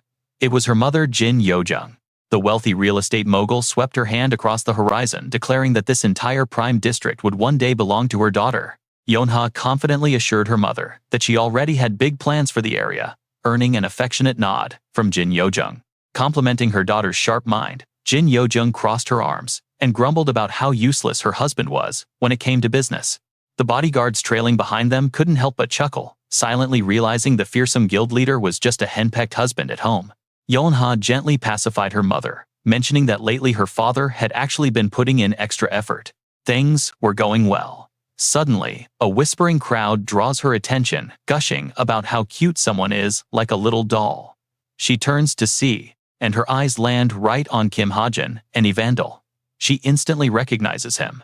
Even though he is wearing glasses, she is absolutely certain. There is no mistaking it. She stares blankly at the little girl, walking beside him, totally confused. Next to him, meanwhile, the crowd keeps cooing over how incredibly adorable she is. Evandel wears a snug hat, happily chatting next to Kim Hajin. Yoo Yeon-ha widens her eyes in disbelief, wondering who that child could be. She is determined to find out. She tries to yell out, but suddenly, Jin Yang grabs her wrist and stops her. Her mother asks where she is going, reminding her they have to visit their tenants now. She protests, pleading with her mother, and frantically looks back at the two, saying she has an urgent matter to attend to.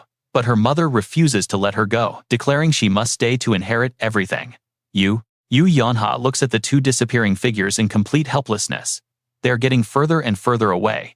Jin Yang immediately drags her along, snapping that they are already late and must hurry.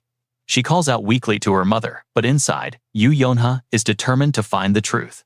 Meanwhile, Evandel pops a piece of food into her mouth, chewing happily. Her cheeks puff out, turning rosy as sheer excitement shines in her eyes. She is thrilled by the table full of delicious dishes. Kim Hajin watches her eat happily, smiling as he asks if she wants him to cut anything else.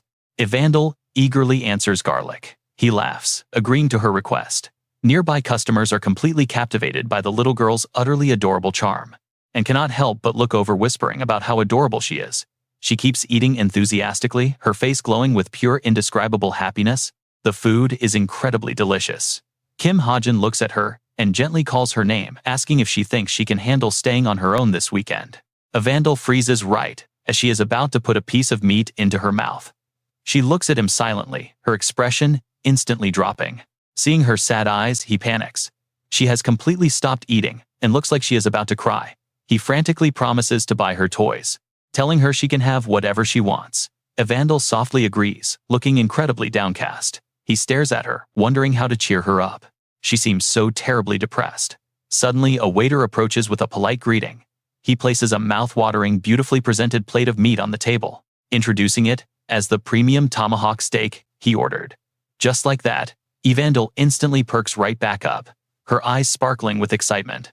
As she eagerly asks what this amazing dish is, she quickly urges him to cut it, and Hajin quietly apologizes to her in his heart, promising himself that he will return home as soon as possible.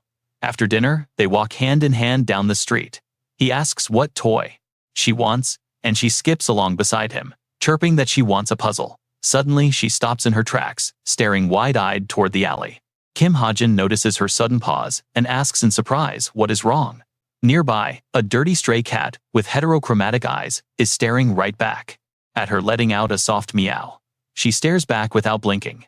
The two step closer to inspect it, and Hajin wonders how a cat is even here. Evandel turns to him with shining eyes, tugging his sleeve and pleading to play with Haiyang. He lets out a chuckle and asks her about the name. She beams happily, confirming she did. He reaches out his hand to play with the cat, silently thinking that the creature is actually quite cute. Besides, with his current spacious dorm room, there is easily enough space to raise another cat, which is something he had wanted to do anyway. He cautions her that if they adopt it, the cat might end up fighting with all of her summoned spirit friends. Evandel confidently assures him that nothing like that will ever happen. Kim Hajin extends his pinky finger to seal the promise. The little girl immediately locks pinkies with him to swear it. But watch closely, because only a few days later, trouble is already brewing. Evandel hugs her torn teddy bear in her arms, angrily scolding the cat, asking Haiyang why it had to bite her toy. Meanwhile, Kim Hajin holds his suitcase, preparing to head out. He tells her he will return soon, and instructs her to get along with Haiyang. However, the little girl is far too focused on her lecture to pay any attention to him, seriously warning the cat instead. She tells Haiyang that she is scolding it, so it better stop yawning. Hajin watches this in complete helplessness, feeling ignored. She behaves as if he is not even in the room, which is slightly depressing. Soon after, his passport is handed over at customs, welcoming him to Turin. Kim Hajin takes his passport back quietly, breathing a sigh of relief, since it was actually a fake identification. Fortunately, he slipped through without a hitch, impressed by the troops' fake document skills. Looking around the magnificent city, he is absolutely amazed. The bustling streets are filled with people. In his original novel, Italy is designed to be quite a unique nation for several reasons. The biggest factor is the prominent presence of the mafia. In this world, they are not just some reckless outlaw syndicate. On the surface, they seem to clash with the government, but when monsters appear, both sides cooperate closely to eliminate the threats. They have established massive coalitions that run legitimate businesses alongside their underground operations, acting as highly influential independent legal entities. Still, plenty of corrupt individuals abuse their power within this system. Kim Hajin sighs, thinking of his target, the notorious Corleone family. They are the strongest faction among all the mafia families, and to complete his mission, he has to assassinate one of their high-ranking members. He realized that this hit might have been ordered by someone inside the family itself. Suddenly, a familiar voice calls out to him, loudly to grab his attention, calling him a recruit. He turns around in utter shock, finding none other than Jane, waiting for him. Li Xiaofeng stands to the side, waving coldly. Kim Hajin looks at her in surprise. She pulls out a motorcycle, leaving him completely amazed. He strokes his chin. A key that becomes a bike. He asks if she is here to help, but she denies it. I'm not here to help you, she says. Confused, he asks why she is here. Li Xiaofeng simply hops onto the back of the motorcycle. He asks what she is doing. Li Xiaofeng coldly orders him to drive, because she wants a ride, adding that they still have plenty of time to tour around Turin. Kim Hajin sighs in defeat. Over at the academy, another sparring session finally ends. Complaining about being tired, she gets a warm smile from Kim Suho. He points out they have been sparring since class ended. Chae Nayeon turns to Yu Yunha, asking why she is not practicing. But Yu Yunha stays silent, completely ignoring her friend in a corner. Hey, are you ignoring me? Chae Nayeon complains. But Yu Yunha is too busy drowning in a massive wave of deep thoughts. She wonders about the little girl seen with Kim Hajin last night. How could a guy his age have a kid that old already? Maybe she is his niece, but he is an orphan, and her investigations found absolutely no record of any living family members. Chae Nayeon keeps shouting beside her, asking what has her so focused. She teases if Shin Jong-hak dumped her or something. That hits a major nerve. Shin Jong-hak had indeed rejected her request to study together. Yu Yunha glares with pure rage and screams, "Hey Nayeon, Kim Hajin hates you." Utterly shocked, Chae Nayeon stammers, "What? Why bring that up?" Kim Suho asks if that is actually true. Yu Yunha confidently confirms it, stating the rumor has already spread all over the academy. She smirks teasingly, saying she would also prefer a wild dog over her. Infuriated Chae Nayeon snaps back, asking if she wants to fight. Yu Yunha calmly fires back, asking why she cares when she hated him anyway. Chae Nayeon falls completely silent. The two girls engage in a tense staring contest, leaving Kim Suho caught awkwardly in the middle, totally unsure of what to do. "Why are you guys suddenly fighting?" Chae Nayeon storms off. Kim Suho calls out in vain. He clutches his head confused, because they were getting along just a moment ago. Meanwhile, Kim Hajin is driving the motorcycle with Li Xiaofeng. Speeding down the road, he still cannot wrap his head around her decision. Does she really just want to take a joyride? Suddenly, Li Xiaofeng mentions a social gathering at 9 p.m. Kim Hajin glances back immediately, connecting her words to his apprentice mercenary mission. He opens his system and searches for Leolin Mansion in Turin. His target is the host of this upcoming social gathering. An abandoned church sits in the nearby forest. The system initiates navigation, guiding him to the spot. Soon they pull up right outside the old church. The towering spire is high enough, making it the perfect spot for sniping. Kim Hajin touches the wall, asking how long this church has been abandoned. Suddenly, without warning, he leaps straight up, landing silently on the highest point of the roof.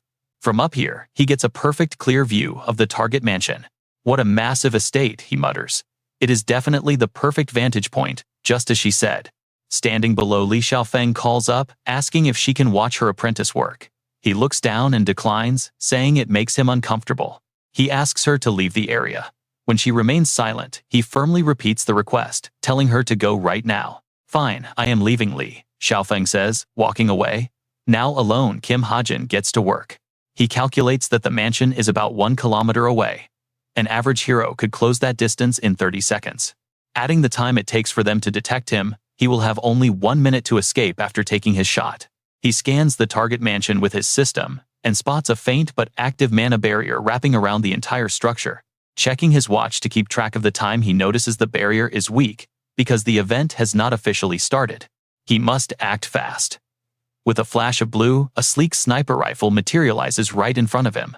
The system activates a homing bullet, but the loading percentage climbs painfully slow. He sighs, feeling like his luck is terrible today. But it does not matter. Taking aim with his rifle, he prepares to infuse his anti-demon bullets with St. Lux mana. To erase all evidence of his presence, he makes sure the bullet will completely oxidize and dissolve right after hitting the target. Over at the mansion, a man is furiously shouting at a servant while pointing at his watch. Kim Hajin locks onto him. Failure is not an option. His hands tremble slightly, but he is resolved to kill. He places his finger on the trigger, hearing the click of the chambered round, recalling rumors that the target is a djinn. He aims straight at the mansion, but a sudden doubt creeps in. Are those just unverified rumors? What if they are wrong? What if he is innocent, unaware of his impending death? The man keeps yelling. Reflecting on this, the young sniper pauses. He freezes. Am I really about to become a murderer? He looks down at his own targets. Even though he wrote this novel and knows they are just fictional characters, they still feel incredibly real to him now. But now they feel real. Ultimately, his thoughts drift to his real parents. He remembers his true purpose. Kim Hajin pictures the day he finally embraces them again. Every struggle is just to get back home. Stealing his resolve, he pulls the trigger. He might be stuck in this world for over 10 years. He must suppress his emotions. It is just a novel. Over and over, he repeats those exact words. A deafening gunshot rings out, sending birds scattering as the bullet hits the target dead in the head. Screams erupt, blood splatters everywhere. Complete panic in the room. Watching from the shadows, Jane notes that this target's blood is pooling fast. With the job done, Kim Hajin sits alone at a roadside cafe trying to process everything. He is lost in deep thought, detached from the busy street, when Jane suddenly appears. Looking up in surprise, Kim Hajin asks how she managed to track him down. Sitting across from him, she casually replies that she simply followed his trail. Instead of explaining, Jane praises his work.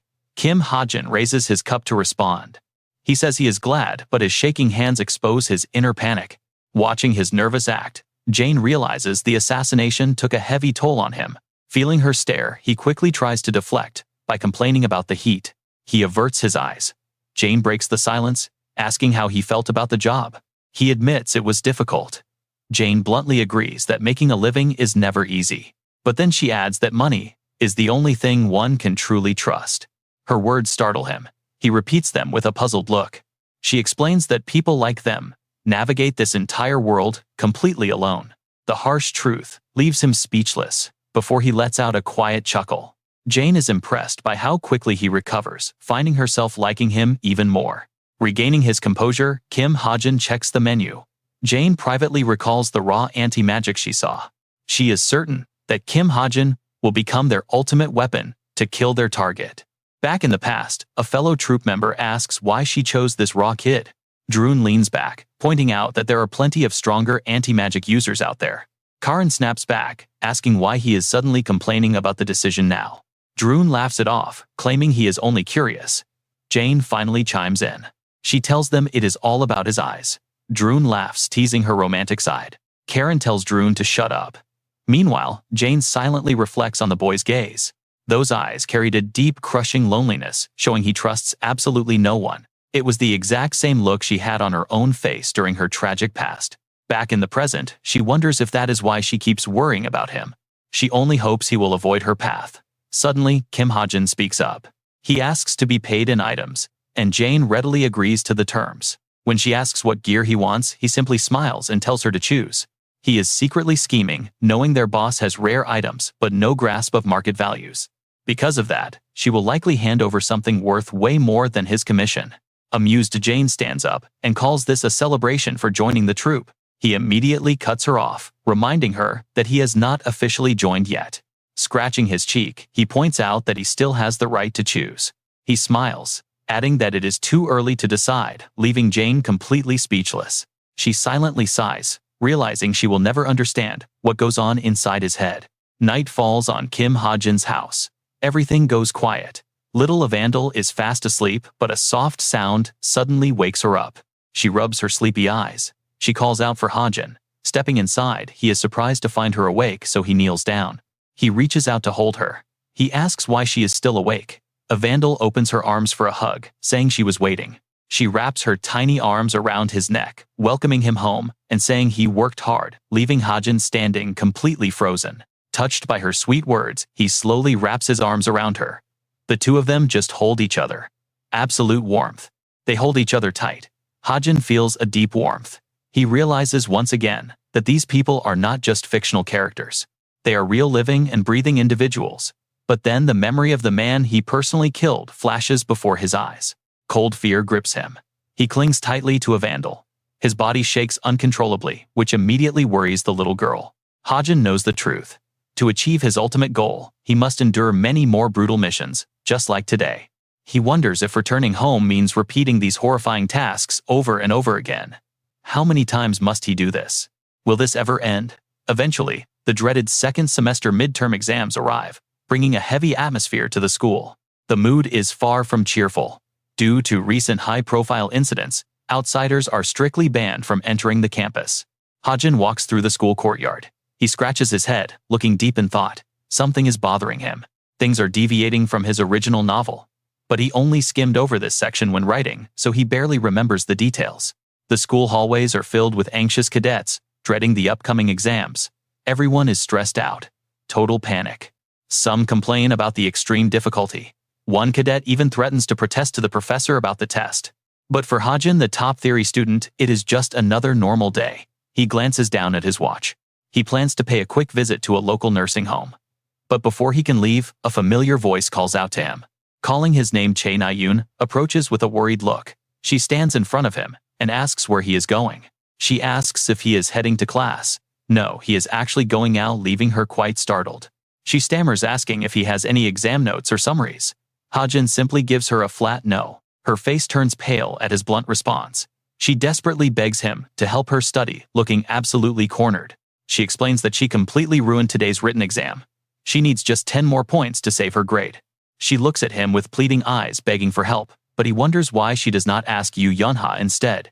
Yeonha is usually great at explaining lessons. But at the mention of her name, Na-yoon looks down, suddenly quiet and awkward. Clenching her hands nervously, she mumbles that she and Yeonha had a bit of a falling out. Then, she gets an idea. Her face brightens as she offers to buy him dinner. But when she looks up, Hajin has already vanished into thin air. Her eyes widen in utter disbelief at his sudden disappearance. She screams his name, but Hajin is already far away. He soon arrives at the facility called the Heavenly Sunshine Nursing Home. He knows this is where Fern and Jesus once stayed. He walks up and knocks on the front door. A friendly voice from inside immediately calls out that they are coming. A female staff member wearing glasses opens the door and asks how she can help. Hajin rubs the back of his neck. The woman suddenly recognizes him and gasps in delight. She happily welcomes Hajin, which completely catches him off guard. He stands there in surprise, not expecting her to know his name at all. He can only stammer a polite response. Then a sudden realization hits him. Before he transmigrated, the original owner of this body was Kim Chundong. Chundong was a warm person, so he probably had personal connections. The caregiver warmly invites him inside. She mentions it has been about a year since his last visit. Hajin slowly walks inside and politely greets her back. He asks how she has been, as he looks around the peaceful facility, while the caregiver walks ahead of him. She explains that nothing much has changed around here. Soon an elderly man in a wheelchair waves warmly at Hajin. He smiles gently and welcomes Hajin back. However, another elderly man, wearing a cap, cannot see very well. Hearing the name, he asks who has arrived, and the first old man tells him it is Hajin. Hajin observes them quietly. The caregiver turns back and asks what brings him here today. He stammers slightly, trying to find the right words. He finally explains that he is looking for Mr. Agus. She smiles, remembering the gentleman who came from South America. She mentions that the old man was quite chatty, but only ever wanted to speak with Hajin during his stay. This surprises him. How did Chundong know Fernando? He figures it must be a plot element added by the co-author. Still, it is not a bad development. Hajin then asks the caregiver if the man left anything behind for him. She wonders if Chundong left anything behind that day, resting her chin in her hand as she thinks. Left something? It doesn't seem like it. Actually, yes. If there is anything, it must be a letter. A letter. Both of them speak the exact same answer, in unison, leaving the nurse completely stunned that Hajin knows what Chundong left behind. Meanwhile, Hajin feels a massive wave of relief wash over him. Such a relief. It really is the same item. The nurse cannot comprehend how he could possibly know about that letter, asking him how he found out. Hajin does not answer her question. He only wants to know one thing. Where is that letter right now? In his head, he begins to calculate.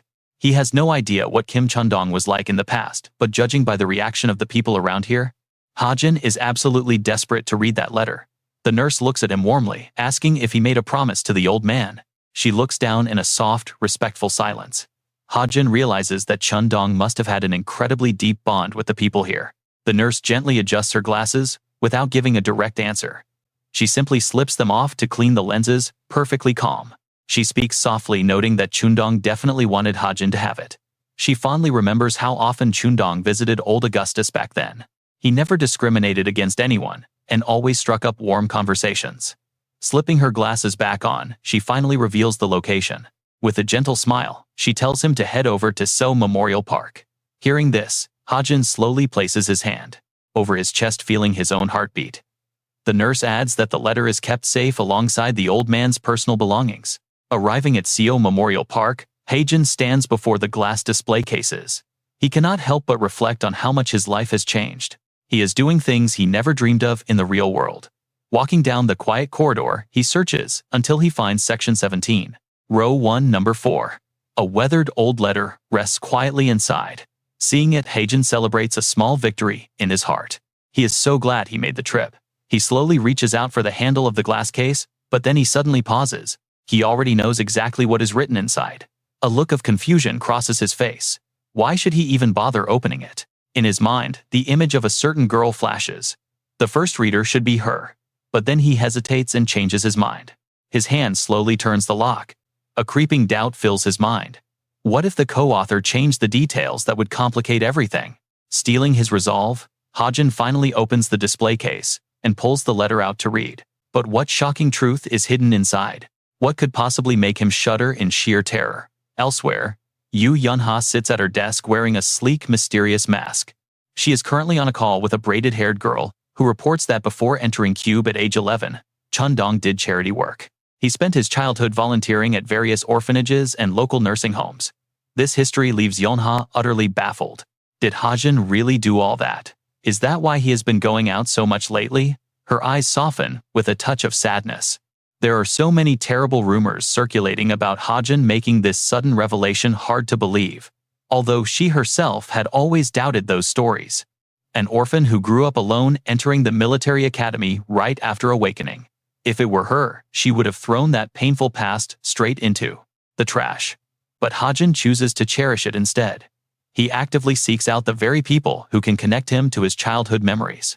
He never uses his incredible power as a tool to gain attention, but simply chooses to help those in need, working entirely in secret, helping others in absolute silence.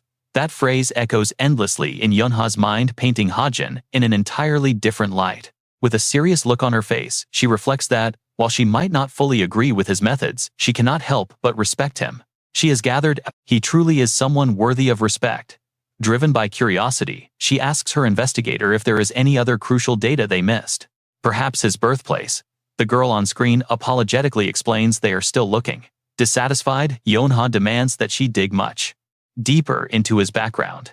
The agent bows her head in submission, addressing her as master before continuing her briefing. The investigator reports that they have also been hired by the Korean mafia to track down an assassin who killed a prominent director.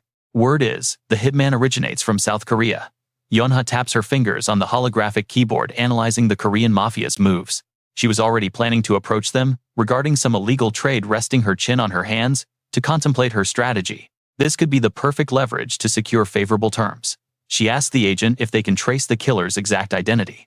The agent replies that a newly recruited agent named Kim Hajin has just joined their ranks and he is proving to be quite handy for these tasks.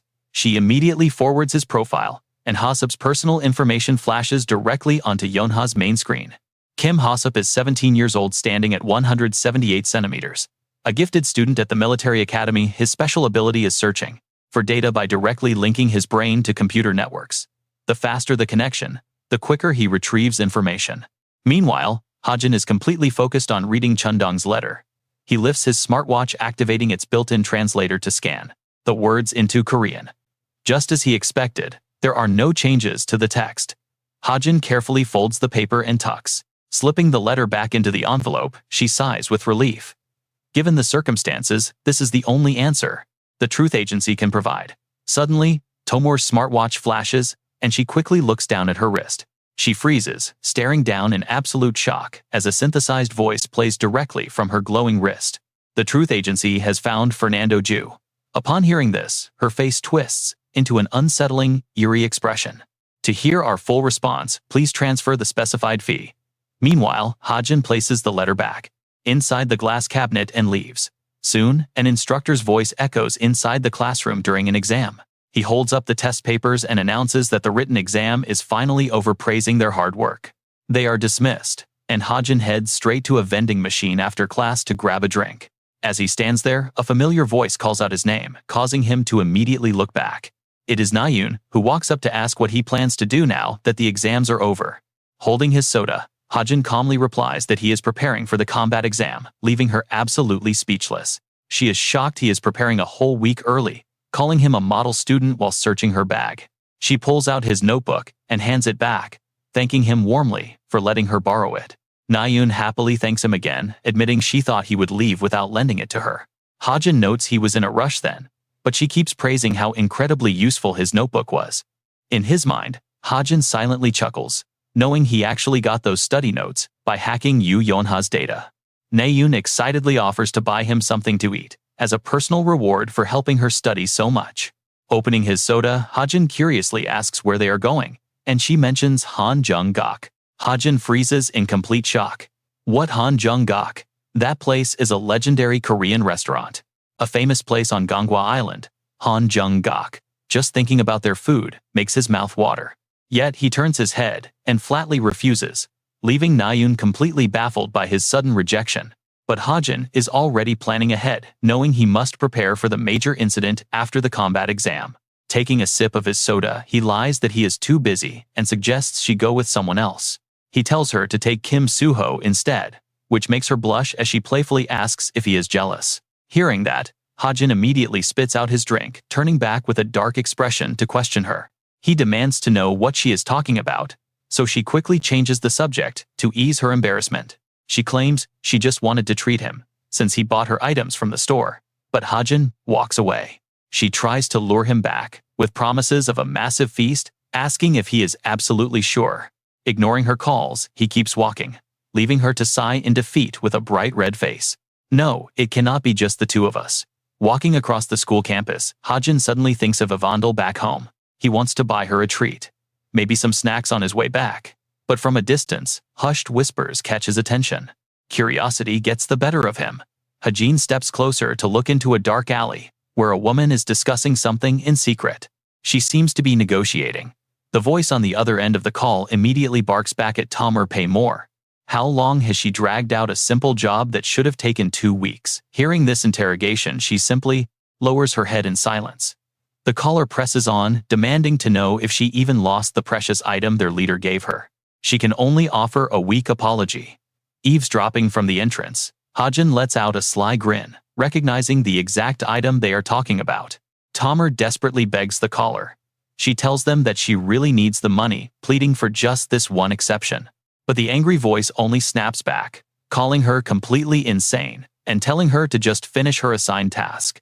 Once the call disconnects, Tomer mutters in frustration that absolutely nothing is going right, and that is when she bumps right into Hajin. They lock eyes and panic immediately sets in. She wonders how long he has been standing there and how much he heard. Did he hear everything? She quickly calms her racing thoughts, realizing it should be fine since she did not mention Jane at all. She shoves past him, telling him to get out of her way. But get this, Hajin suddenly offers to lend her some cash. Hearing his offer, Tomer whirls around in absolute disbelief. Sizing him up with a sharp glance, she ultimately turns and walks away. She has no intention of accepting his help, scoffing that he probably does not have that kind of money anyway. But Hajin points out that she is a magician proposing a partnership instead. Tomer turns back and lets out a heavy sigh. For a magician, money is never an issue. If she writes an IOU, he is willing to lend her a sum she could never acquire otherwise. Actually, he reaches into his pocket to search for something. Hajin smugly pulls out a credit card, looking pretty pleased with himself. Despite how he looks, he actually has quite a lot of cash. On Combat Field 2, the first team-based practical exam is about to begin. The rules are similar to the individual matches of the first semester, but this time it is a team effort. In today's first match, Rachel's team is on the attacking side, while Sven's team plays defense. Hajin holds his gun, carefully scanning the surroundings, where the terrain seems to have plenty of obstacles. He has already modified his magical weapon, feeling quite smug about it. This actually plays right into his hands. Rachel steps forward to take the lead. She commands Jin Hozang and herself to hold the front line. Following right behind Rachel and Jin Hozang is Hajin, while the rest provide support from behind. Rachel tells everyone it is time to move. As soon as she finishes speaking, Hajin immediately leaps high into the air. He is incredibly quick. He swiftly scales a tall branch, completely catching Rachel off guard. She watches in utter curiosity, as Hajin just smiles and offers a quick explanation. He tells her to advance, while he supports from above. Rachel grins immediately, catching on to his clever little plan. He wants to secure the high ground. With a nod, she moves out. Meanwhile, Hajin springs forward, leaping gracefully from one tree branch to another. Moving with absolute agility, he climbs onto a high branch and pushes the leaves aside to scout. But then, he suddenly looks down as if detecting something. An enemy gun is aimed right up at him. The shooter pulls the trigger, sending a high-speed bullet tearing straight toward Hajin. Thanks to his extremely sharp reflexes, he dodges the shot with ease. He quickly raises his own gun to target the attacker. Hajin leaps to another branch to escape quickly, deducing the situation. An active sniper means the enemy team must be incredibly close by. He wonders who will be holding their front line. But suddenly, he turns his head to look behind him with a deeply puzzled expression. There's a guy casually biting on a small twig. It turns out to be Sven, who is just lounging beneath a tree completely relaxed. Seeing this, Hajin goes totally blank. 1,000 questions instantly flood his mind as he stares at the incredibly laid-back opponent. Why on earth is this guy so completely oblivious to his surroundings? Hajin cannot help but wonder what his deal is. Is he out of his mind? Even with a sniper nearby, isn't this level of confidence just insane? Besides, the person Sven is about to face is already charging right at him. Rachel suddenly rushes in from a distance like a gust of wind. Sven still has no idea what is coming. He just sits there humming some carefree tune. Suddenly, Rachel appears right in front of him, out of nowhere. She leaps high, preparing to deliver a heavy downward slash. Sven reacts quickly, grabbing his sword to block her incoming strike. Rachel's assault is instantly neutralized by his swift block. He jumps up to engage her, while Hajin watches the entire clash from above, thoroughly impressed. He actually blocked Rachel's strike. But then, out of nowhere, Jin Ho-seng ambushes him from behind, charging with his weapon raised high. He swings his massive weapon directly at Sven, in a heavy coordinated strike. The sheer force of Jin Ho-seng's blow is absolutely devastating. The shockwave is so intense, it feels like the whole sky might crack. Even Hajin feels the wind pressure from his high perch. It is a shame they barely missed. As the two keep pressure on Sven, Hajin watches closely and begins analyzing their opponent's strength. Even against a relentless double team, Sven is barely pushed back.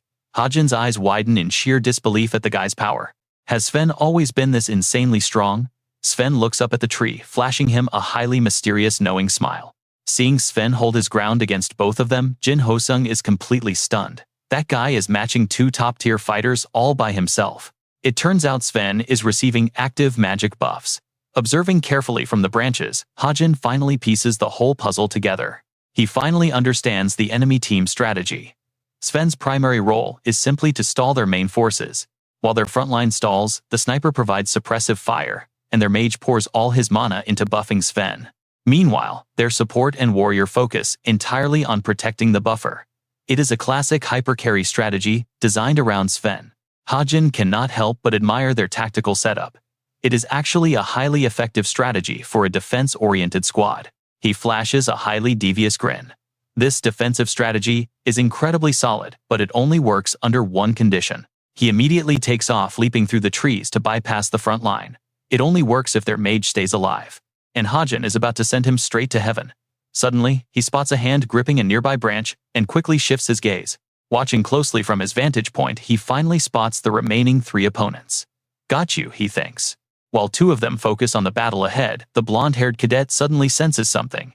He spots Hajin up in the canopy and yells. He warns his team about the sniper in the trees. Realizing his cover is blown, Hajin immediately leaps away, highly annoyed.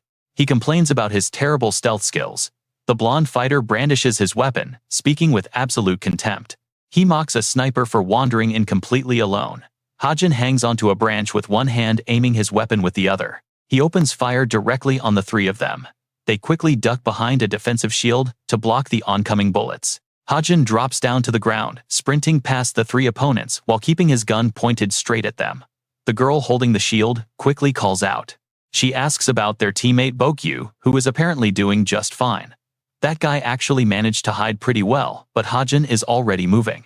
Hajin stands tall on the massive boulders, aiming his gun down at the three below, confident he can easily snipe them from up high.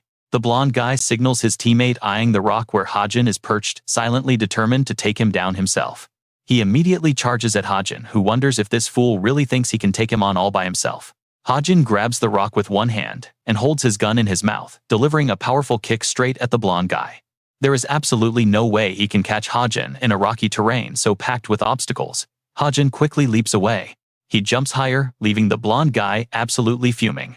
Once safely on top, Hajin playfully sticks out his tongue to mock him. The blonde guy is practically smoking with rage. Watching from behind, the shield girl can only complain about him failing to catch a single target.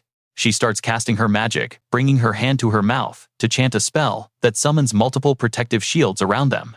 Her technique allows the shields to slowly merge, drawing closer and closer until they begin to fuse together. The shields completely wrap around the two of them, forming a giant iron sphere. Hajin stares down at the massive ball. He can't help but think they look exactly like a rolled-up armadillo, the shelled animal famous for curling up in danger. These shelled creatures always roll themselves into tight defensive spheres whenever they sense even the slightest bit of threat nearby.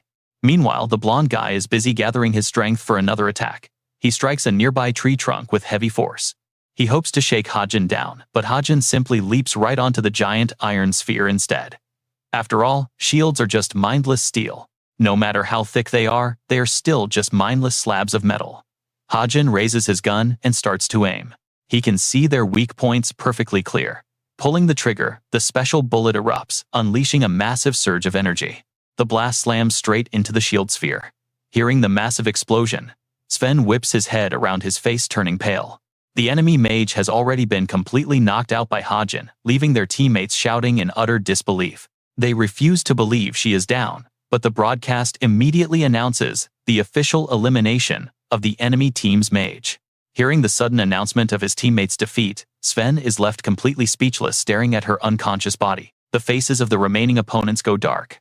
Hajin silently notes that if she had just kept a basic shield active, she wouldn't have been taken down so easily.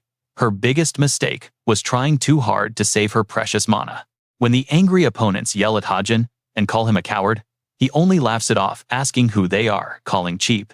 Rachel and Hosung seize the perfect opening to charge Sven. It was all planned, but they are burning through mana incredibly fast. Sven's entire body begins to tremble, his hand shaking violently on his sword as sheer exhaustion and panic set in. He is rapidly losing his strength. Tomur, the mage on Hajin's team, hurls massive fireballs at the opponents, sending them into panic. Meanwhile, the blonde guy and the shield girl keep screaming desperately, trying to provoke Hajin to come down and fight. But the midterm team combat exam ends in a landslide victory, with Rachel's team completely dominating the competition. Later, Hajin is resting on the school steps when Tomur walks over. Rachel also approaches with a bright, joyful smile. She thanks everyone for their hard work and praises Hosung's performance. Hajin turns to look at Rachel, noticing her great mood. Even her tone of voice and cheerful hand gestures are totally different from usual. She then turns to Hajin. She showers Hajin with praise, making sure he knows they only won because he successfully eliminated the enemy mage. Hajin scratches his head in embarrassment, claiming it was just instinct. Suddenly, Hosung runs over and claps his shoulder. He laughs and jokes that if Hajin had failed, the team would have definitely reported him, but now he is a hero. The successful mission makes him the hero of the team.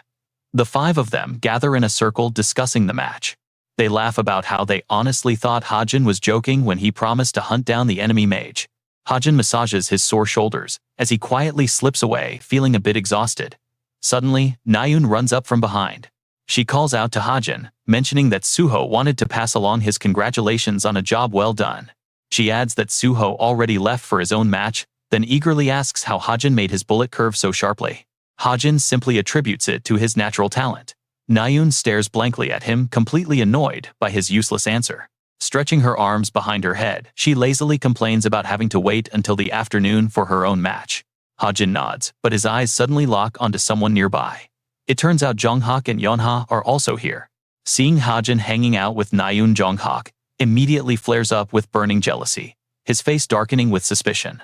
Why is he talking to Nayun in the middle of the street like this, with those red eyes? Is he filming a movie? Seeing Jonghak's intense expression, she instantly calls out to him. Why is Jonghak glaring at us so fiercely? He quickly forces a bright smile, trying to look friendly again.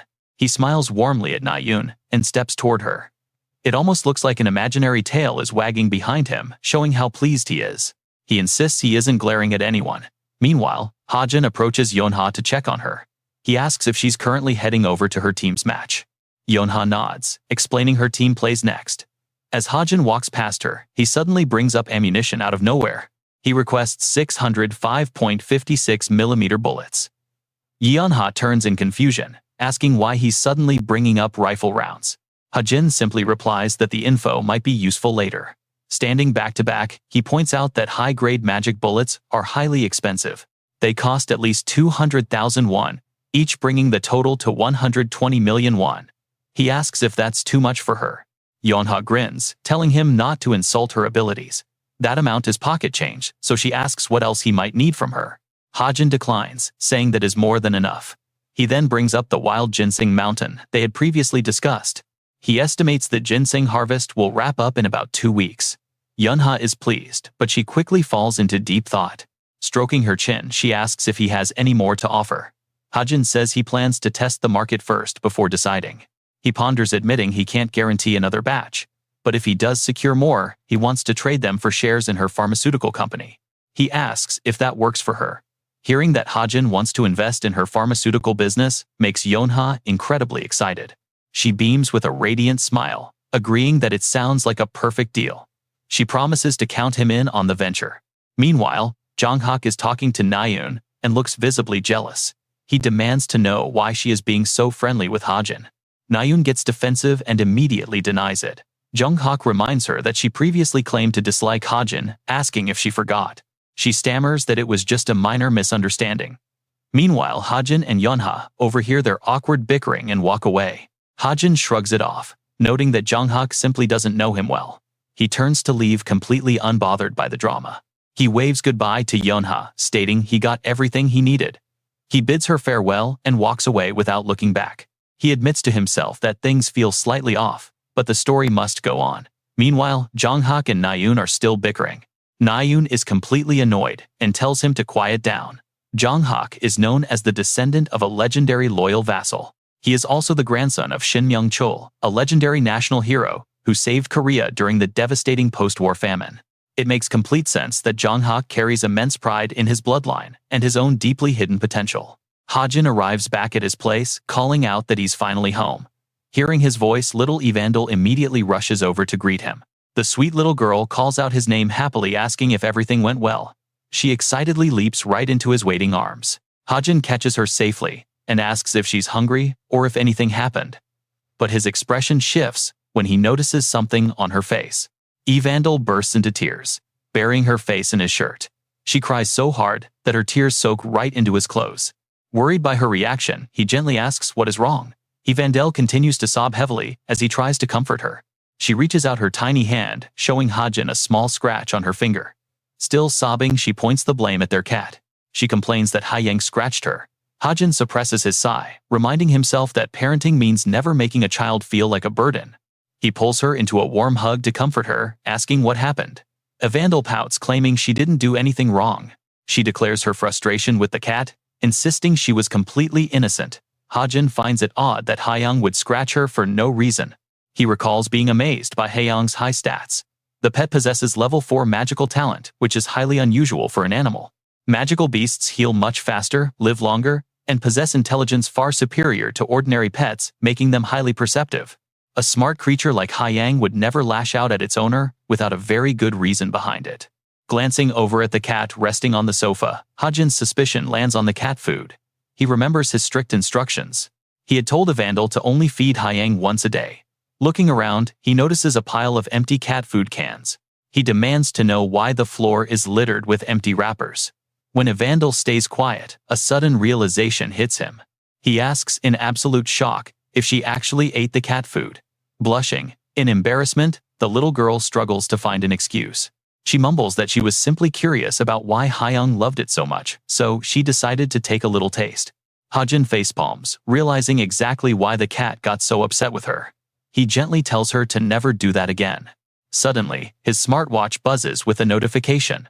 When he opens the message, he is stunned to see a sweet greeting from Rachel. She thoughtfully sends a delicious birthday cake, along with a lovely note thanking him for working so hard during today's intense exam. She even invites him out to celebrate at a karaoke bar once the exams wrap up. That is when Hajin finally notices the date. A system notification suddenly flashes a celebratory message. Today is October 8th, and it is Kim Hajin's birthday, which catches him completely off guard. He realizes today is indeed his birthday, while Chae Nayeon is lazily scrolling through social media when a post suddenly catches her eye. She is surprised to see someone active on social media again, right after they all finished their exams. Yoo Yeonha posted a group photo that already has over 4,000 likes, noting that the exam was pretty tough. But luckily, everyone got great results, so she wants to send a huge thank you to her entire team. Seeing this, Chae Na-eun cannot hide her jealousy, thinking how close those team members must be. She wishes she could celebrate like them too. But then again, their presentation was a total mess, so she has no right to expect any celebration. She is still quite annoyed with them. But looking at Yoo Yeon-ha's picture makes her feel a bit guilty. She realizes she has not spoken to her since then. Since she was the one at fault, she really wants to make up with her. Chae Na-eun is feeling incredibly frustrated and awkward. She tosses and turns in bed, wondering what she should say. Looking at her smart device, an idea suddenly comes to her. After hesitating for a moment, she decides to give Yoo Yeon-ha's post a thumbs up as a first step.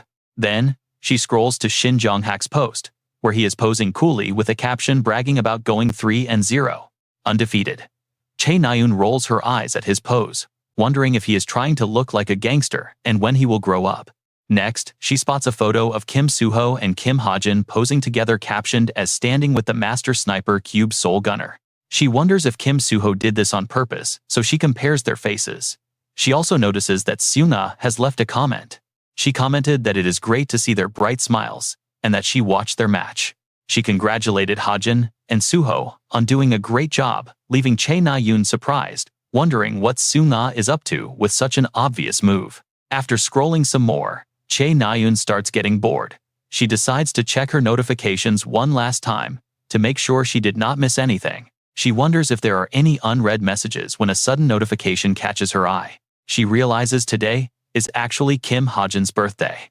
Chae Na-eun immediately starts searching the shopping app, wanting to buy him a gift. She debates sending him a digital voucher, maybe a cake, but right before placing the order, she suddenly hesitates and changes her mind. She thinks if she is going to give him something, she should probably deliver it in person. She sits up instantly, her face turning bright red as she realizes how awkward she would feel doing that. They're not even close. Shaking off her embarrassment, she decides to just send a simple, casual text message instead of a gift. A birthday text is plenty. She types out a casual greeting, but unfortunately a full minute passes with no reply. 3 minutes go by then, 5 minutes, and still nothing. Feeling ignored, she has to double text him. She drafts another message, asking again if today is his birthday, but the lack of response leaves her incredibly frustrated. She wonders why he is ignoring her. Just as Chae Na-eun is about to lose her mind from embarrassment, Kim Hajin finally replies. His response is incredibly brief, just saying thanks, leaving her highly disappointed and annoyed. She furiously throws her device aside and sighs, flopping back onto the bed with a heavily annoyed expression. She complains about how cold and annoying he is. Meanwhile, inside a modern high-rise, Kim Hajin is feeling quite relieved. Thursday marks the official end of all their midterms. He did not perform well on his individual exams, but his high team scores easily keep him secure inside the top 200, which was his original goal. He considers upgrading to a larger room next year, but realizes that is not something he needs to worry about right now. Having prepared all his gear and rations, he still worries whether he has packed enough for the upcoming event. Fearing he might forget something important, he decides to pack virtually everything he can find. Thankfully, his high-grade magic bag is like a pocket dimension, easily fitting everything up to 200 kilograms. Suddenly, his device receives a notification stating that they will have next week off, allowing them to use their cadet cards abroad. They can also receive a 70% discount on the upcoming field trip organized by the Jung Group next Thursday, which is strictly limited to first-year students on a first-come, first-served basis. He is glad there are no classes next week. Everything is set for the outdoor training exercise. He reasons that not even a professional detective could find any clues here. Still, the demon that infiltrated Cube must be hiding somewhere around here during this time. The most crucial detail lies in the second part of the message, which his sharp mind immediately catches. He realizes the immense value of using a cadet card abroad to get a 70% discount on the trip, organized by the Jung Group, which is only open to first-year cadets, only for freshmen on a first-come, first-served basis. This field trip organized by the Daejin Foundation, the main plot itself. Knowing how things will play out, Hajin decides to draw up a concrete plan. During this trip, the main characters will get captured by ghosts of the past. There's an important item there that will trigger massive growth for every single one of them. He has to plan this out perfectly. Suddenly, little Evandel starts crying out for him. Hajin Hayoung ate my chicken. Hajin calmly tells her it is okay, and that Hayoung will be fine. She is a special cat after all. Evandel whines that is not what she meant, crying even louder, because that was her last piece of 10. Fried chicken. Hajin finally gets it. Oh, is that so? Cut to Yunha generously handing him a case of ammunition. The magazine holds up to 45 rounds, so she packed 900 bullets for him. Hajin takes the case incomplete. Surprise, thank you, she really is fast. Yunha pulls another item out of her sleeve and hands it over as well. Hajin is quite surprised by the gift, realizing it is a wrist guard. Yunha explains that wrists easily get hurt handling pistols. She quickly makes up a convenient excuse, asking if his birthday was last Monday. She wanted to give it to him right on his actual birthday, but she got completely bogged down with exams. Hajin accepts it with a polite smile, thanking her. After handing over the present, Yunha bids him farewell, and he politely thanks her again as they say their goodbyes. Hajin watches her walk away, feeling a bit surprised by the gesture. Her elegant figure grows smaller in the distance. He never expected to receive a gift from her. Suddenly, Hajin looks at the clock and panics as he realizes he is running late for his meeting. When he arrives, Hosung greets him warmly with a playful jab. Hosung teases if he arrived late, just because he is the team leader. Hajin quickly apologizes for the delay. Rachel eagerly chimed in that since Hajin was finally there, they should all head inside the karaoke bar together. Rachel curiously peeks into the rooms to watch people sing, while Hosung takes charge of booking a room for them. He tells the receptionist there are 5 of them, and they are assigned room 17, while the others pick out drinks. They wonder how many bottles of water they should buy while Rachel scans the hallway, actively searching for room 17. She finally spots the room and calls out to the group, urging everyone to head inside with excitement. As Hajin slowly follows behind the group, Nayeon steps out of room 16, heading out to buy some water. She mutters about grabbing 2 bottles, but when Hajin suddenly spots her, he completely freezes in utter shock. He silently stares at Nayeon, which immediately flusters her, prompting her to call out his name in sudden surprise. She never expected such a random coincidence. Seeing him stand frozen like a statue, she wonders what he is doing. She internally panics, realizing she did not dress up at all, because she thought it was a casual hangout. Hajin speaks up first. He asks if she is here to sing too, and Nayeon quickly nods, looking back at her friends having fun. She explains they are just unwinding after completing their major theory exams. Nayeon then curiously peeks inside his room. She asks who he is hanging out with, but freezes in absolute shock when she spots Rachel inside the room. She quickly composes herself, assuming they are just hanging out as teammates. Hajin then asks if she is attending the trip. She is surprised and asks if he is going too. Hajin replies that since he is free, he decided to sign up as well. Suddenly, Yunha steps out of her room and calls Nayeon, telling her it is her turn next. Hajin takes the hint and bids her goodbye for now, leaving Nayeon to watch him walk away with lingering eyes. Stepping into his karaoke room, Hajin feels entirely out of place, recalling how rarely he ever visited these noisy venues. Even back in his original world, he rarely went out to sing. Suddenly, Hosung grabs his arm in a panic. Startled, Hajin looks at Hosung's pale, terrified face, as the man desperately warns him to run away immediately. Hajin asks what is going on, only to see the others collapsed on the floor, trying to warn him. He is completely baffled by their behavior until his eyes drift over to Rachel, and the truth hits him. Rachel looks absolutely thrilled, as she happily welcomes him. That is when Hajin finally puts the pieces together. Rachel absolutely loves singing, but her vocals are a weapon of mass destruction. Hearing her perform makes him regret his life choices, questioning why he ever wrote her character with such a terrible singing voice. Later at home, Hajin sits at his desk, satisfied with his finished plan to infuse magical dust into a custom bracelet. It is a flawless strategy, but a new dilemma soon forces him to rack his brain once again. How is he supposed to hand it over to Nayeon without raising suspicion? It is just a cheap online purchase. He instantly has to think of a way. Originally, he planned to uncover the effects of this magical dust alongside Suho in the future, but to avoid creating a massive gap between this current plot and the original storyline, he needs to hand it over to her soon. Hajin really has to put his brain to work. He thinks to himself that no matter how he decides to deliver it to her, it won't work. Simply wearing this bracelet by itself will not trigger any magical effects at all. Suddenly, his smart device buzzes with a new notification. He just received a message from Rachel. Hajin gets incredibly curious about why she is texting him. Turns out she needs a favor. Rachel asks if he can teach her to control her magic power. Hearing this, Hajin finds the whole request pretty hard to believe. Why would Rachel want to learn from him of all people? He does not even use magic. But then he realizes something. This is actually a fantastic opportunity. Later that evening, outside a towering skyscraper, the meeting is set. Hajin has been waiting patiently with the bracelet in hand. He looks up relieved to see Rachel finally walking over to him. He greets her warmly. Rachel seems quite surprised that he arrived so early, noting there is still some time before their scheduled meeting. She quickly thanks him for coming out on such short notice. Her gratitude is clear, even if the request was a bit sudden. Hajin casually tells her it is no big deal. Secretly, he is thrilled thinking he should be the one thanking her instead. He awkwardly scratches his head wondering what he could even teach someone like her. Rachel quickly tells him not to say that. She admits she watched their recent battle again and realized there are so many areas she needs to improve on. Without his help, they never would have gotten such a great result. She clasps her hands together with determination. She awkwardly asks for his help, closing her eyes tightly and yelling out a plea for him to train her. She wants to know how to get as strong as him. Hajin quickly catches on to what she really wants. He instantly turns serious, warning her that his personal training regimen is going to be incredibly harsh. Can she really handle it? Rachel nods with fierce determination, promising she will. With that, Hajin starts their very first lesson. He tells her to sit just like him. However, since Rachel is wearing a skirt, she gets incredibly flustered and hesitates. Hajin quickly backtracks, telling her to just sit however she feels comfortable. But she is surprisingly stubborn. She insists she can manage, though she ultimately settles for a slightly different position. Hajin quietly notes her failure. She asks if this posture is okay, and he nods.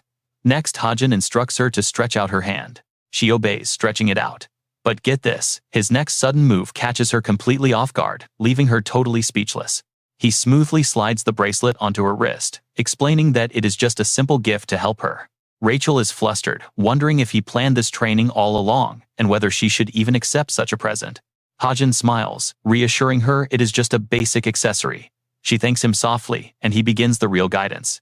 He tells her to sit up straight and imagine someone is gently pulling her head upward while keeping her breathing steady. Rachel follows his instructions perfectly, hanging on his every word as he continues to guide her with deep focus. He instructs her to focus on her magic flow, circulating it all the way from her fingertips to her toes. She admits it feels much harder than usual, prompting Hajin to praise her progress. If it is tough, she is doing it right. Of course, he is secretly holding back a laugh. This is actually just a random meditation technique he found on YouTube. But if she can actually feel the effects, then his job here is already done. The bait is officially set. Hajin keeps instructing her, telling her to focus on her left wrist first to see if she can circulate her mana. She wonders if she can draw it from the bracelet, gently touching the accessory and feeling a sudden surge of power. An unfamiliar energy begins to spread from her wrist, flowing deep into her body. She closes her eyes to focus. The energy circulates through her entire body. Opening her eyes, she realizes this feeling is familiar, yet somehow much stronger. The surrounding plants begin to glow with a soft light. Suddenly, her awareness of nature expands like never before. It feels as if nature itself is speaking to her. She gasps, realizing she can actually see spirits floating nearby. Glowing spheres of light drift around them. Hajin smiles, congratulating her on successfully becoming a spirit summoner. Rachel is completely stunned by the sight, barely whispering how unbelievable it is. Hajin gently asks her a question. He asks if she ever tried connecting with spirits before. She admits she did as a child, with great results. But she eventually gave up, because there was simply no effective training method to help her control them. Watching her happily play with the glowing spirits, Hajin thinks her gentle personality and talent are absolutely perfect. Unfortunately, modern methods for spirit training are pretty outdated, making her growth incredibly difficult without proper guidance. So she could master this ability on her own. Watching her succeed, Hajin is absolutely thrilled. The magical dust of the butterfly spirit merges into Rachel's body, forging a spiritual connection that links her directly to the creature. Looking up, she softly calls out to Hajin. Rachel is deeply grateful, thanking him warmly for all his help. Hajin just offers a polite smile, claiming he barely did anything at all. But deep down, he is absolutely thrilled. This is perfect. Now Rachel can grow stronger day by day without facing too many setbacks. Suddenly his mind goes blank as Rachel unexpectedly draws her sword. Watching her, Hajin instantly starts to panic. A sudden flash of blinding light erupts from the trees, illuminating the entire forest. Terrified, Hajin stumbles back and calls her name. Rachel stands her ground, warning him to be careful because someone in the shadows is targeting them. Hajin is immediately highly skeptical. Wait, how could anyone track him so easily? But then he catches a glimpse of a faint figure shifting through the trees. And his target definitely is not Hajin. Realizing he has been spotted, Lancaster steps out, with a dark, chilling laugh. He mocks Rachel, saying that even though she attacked her, total lack of recognition proves the spirits must have warned her of his presence. Hearing that familiar voice, Rachel freezes in sudden realization as she slowly begins to recognize exactly who this man is. Taking off his hat, Lancaster sneers at Rachel, mocking her for still being unable to do a single thing on her own. He then turns his cold warning to Hajin, telling him he had better watch his step. His mocking words leave Rachel feeling deeply shaken. Terrified, she listens as Lancaster warns that any affection Hajin has for her will eventually turn into a blade, stabbing him in the back. As fear grips Rachel, Hajin steps right in front of her, shielding her with his arm and snapping at Lancaster to mind his own business. Rachel feels her heart flutter slightly at his protective stance. Boldly, Hajin challenges Lancaster, demanding that if he wants a fight, then he should just launch his ambush while they are defenseless. Why stand there throwing cheap insults at Rachel? Lancaster glares at Hajin with ice-cold eyes, but Hajin refuses to back down, asking the man who he thinks he is. Standing behind Hajin, Rachel quickly whispers that Lancaster holds a deep grudge against her. Lancaster just lets out a dry, mocking laugh. He then drops a question that completely throws Rachel off balance, asking if she honestly believes his actions are purely personal. Widening her eyes in shock, she demands to know what he means, but Lancaster just remains completely calm. He tells her she is far too arrogant, brutally declaring that she is not even worthy of being his target for revenge. His real targets are the cowards who abandoned, humiliated, falsely accused, and exiled the very people who sacrificed their lives for them. Lancaster makes it absolutely clear that his vengeance is aimed solely at the royal family, and she is merely his tool. Hearing this, Rachel tightly grips her sword, but Lancaster continues, noting that she still possesses the pride of a true warrior. She immediately confronts him, demanding to know if he truly has to go this far to get his revenge. Lancaster asks coldly if she is really that blind to the past, reminding her of the tragic choices he had to make. Rachel surely knows what he sacrificed for a certain person, and how horribly everything ended for him in the very end. Closing her eyes, Rachel cannot help but acknowledge the brutal, unforgiving cruelty of the past he had to endure. But today, Lancaster is just here to talk, claiming he has no immediate intention of harming either of them right now. He tells them not to worry before suddenly tossing a cold, lifeless body down onto the ground from the shadows above. Calling it a parting gift, he leaves them with a brutally mangled, bloody corpse that is completely twisted out of shape. Both Rachel and Hajin stare in absolute horror, and honestly, seeing this mangled body on screen is completely unsettling. Lancaster casually explains that this man was once one of Rachel's hidden guardians, protecting her from the shadows. With a terrifying smile, he slowly vanishes right before their eyes, whispering that he will always be watching his precious princess. Hajin carefully scans their surroundings, wondering if the threat is truly gone. As the creator of this world, Hajin knows the plot perfectly. He knew Lancaster would target Rachel, but expected him to only send a few easily defeated assassins first. He never anticipated Lancaster would personally show up and drop a mutilated body like this. Immediately, Hajin begins to worry. He considers reporting the incident to Cooper, but then remembers that Cooper's superiors are already corrupt to the very core. Since they are already secretly colluding with the Jinns, any official report about Lancaster would simply be buried and ignored. Looking over at Rachel, he can tell she is absolutely devastated. Once they return home, she immediately contacts her manager. After listening to everything she has to say, her manager finally understands that Lancaster was behind the terrifying ambush. Rachel agrees, admitting she finds it hard to believe he just walked away when he previously sent assassins to kill her. Her manager asks her to describe exactly what happened. Thinking back to the moment Rachel mentions she was training with Hajin. Looking down at her bracelet, she softly explains to her manager that Hajin had given her an incredibly special gift. Meanwhile, Rachel shows off her new accessory, explaining she got this bracelet before training. The butler looks completely surprised. She confirms that Hajin told her it would help her training. Sensing something unusual, the butler furrows his brow in deep thought. After piecing things together, the butler tells Rachel that the enemy Lancaster must have completely misunderstood her close relationship with Hajin. Lancaster lost his most precious people during the tragic incident in London. Because of that, he probably wants Rachel to suffer. He wants her to experience the exact same agonizing pain he had to go through. Hearing this, Rachel is left completely stunned. Why is this happening? Rachel lowers her head in despair. wondering how anyone could draw such a ridiculous and far-fetched conclusion. If the butler is right, Lancaster has taken this misunderstanding way too far. Gently touching the bracelet, Rachel feels a wave of regret. She is not allowed to have feelings for anyone right now. She vividly remembers the terrifying warning she was given. Any feelings Hajin has for her could one day turn into a sharp blade, stabbing him right back. She tries to picture his face in that moment. She could not read his expression at all, making her clutch the bracelet even tighter in anxiety. What kind of face did he make? Does he hate her now? Noticing her long silence, the butler asks if she is all right. She softly assures him she is fine. Maybe because of Hajin, she is finally ready to let go of her stubborn obsession. If he gets disappointed in her, he will naturally stay away. And honestly, maybe that is the best outcome for everyone. The butler smiles gently and suggests putting that matter aside for now, noting that she has really changed quite a bit. Confused, Rachel asks what exactly has changed about her. A nostalgic look crosses his face as he prepares to remind her. She always loved running around when she was younger. Rachel blushes, arguing that she was just a clueless kid back then.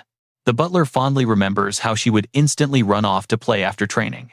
Then he shifts to a more serious topic. He plans to hold a meeting to decide if they should assign more bodyguards to protect her on her travels, or perhaps hire elite mercenaries to guarantee her safety. He promises to update her once the discussion is fully wrapped up. Rachel does not seem to care about her own safety. Her thoughts are occupied with a much heavier question. She asks if the assistant who lost his life during the mission had any family left behind. Sadly, he did not. Her heart grows heavy with grief. Even so, she strictly instructs the butler to arrange a deeply respectful burial for him. She promises to personally attend the service. Later that night, Rachel tosses and turns in bed deeply, blaming herself for another tragedy. How many more lives will be lost because of her? Thinking of her family, she wonders how many times this nightmare will repeat. Rachel vows to become much stronger as quickly as possible.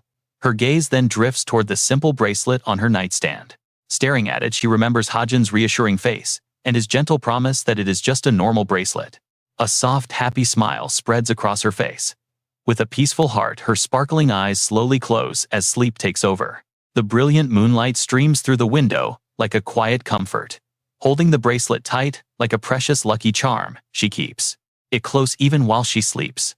Far away, the king also gazes up at the moon, deeply worried about his daughter. His daughter, the princess. Watching her grow up day by day on this journey makes him want to tell her something. He wants her to know that feelings cannot be avoided just because she is afraid of opening up. After some time preparing for their upcoming field trip, the bright sunlight feels like a good omen as they finally draw closer to the main storyline. Kim Suho cheerfully welcomes Kim Hajin when he arrives. On the other hand, Shin Jong-hak is furious, yelling at him for showing up late. He calls Kim Hajin arrogant and useless trash. Even so, Kim Hajin bows politely, offering a calm and respectful apology. He points out that he was only late by 2 minutes. Stepping onto the bus, Kim Hajin starts recalling the original plot. Aside from himself, everyone else on this trip matches his novel perfectly. Their destination is Mount Bongsan, located right outside of Seoul, rising 800 meters high. Once inside, Kim Suho politely offers Kim Hajin some sweet jelly. Kim Hajin declines with a polite thank you, but Chae Na-yoon immediately jumps in, loudly begging to eat it instead. He visualizes the mountains shrouded in a thick mist, reminding himself of the main storyline that is about to unfold. Everyone on Mount Bongsan, including Kim Suho, will be captured by a ghost from the past and dragged back to the 1970s. That was when the original disaster took place. Technically, the area acts as a magical space that recreates local history. Chae Na-yoon eagerly asks what they will be doing there, prompting Shin Jong-hak to jump in with a smug look. He boasts that his wealthy family actually owns Mount Bongsan, explaining that a massive magical explosion occurred there 50 years ago. Due to that event, the local mana density remains incredibly high, meaning they will be training directly on the mountain peak. Chae Na-yoon finds the idea of sparring quite exciting, while Yoo Yeon-ha quietly observes the surroundings to start planning. Hajin lets out a faint smile. It might not be fun, but plenty is bound to happen. Meanwhile, the others have no clue. They chat happily as Na-yoon joins in while Hajin only thinks to himself. They had a rough time. Yet although his novel characters struggled, Hajin proudly clutches his collar in triumph. This time they should be fine, since he is finally here. He strikes a handsome pose, feeling quite smug about himself. They should thank him for saving their lives. Seeing Hajin acting so delusional, Yonha freezes up in complete disbelief.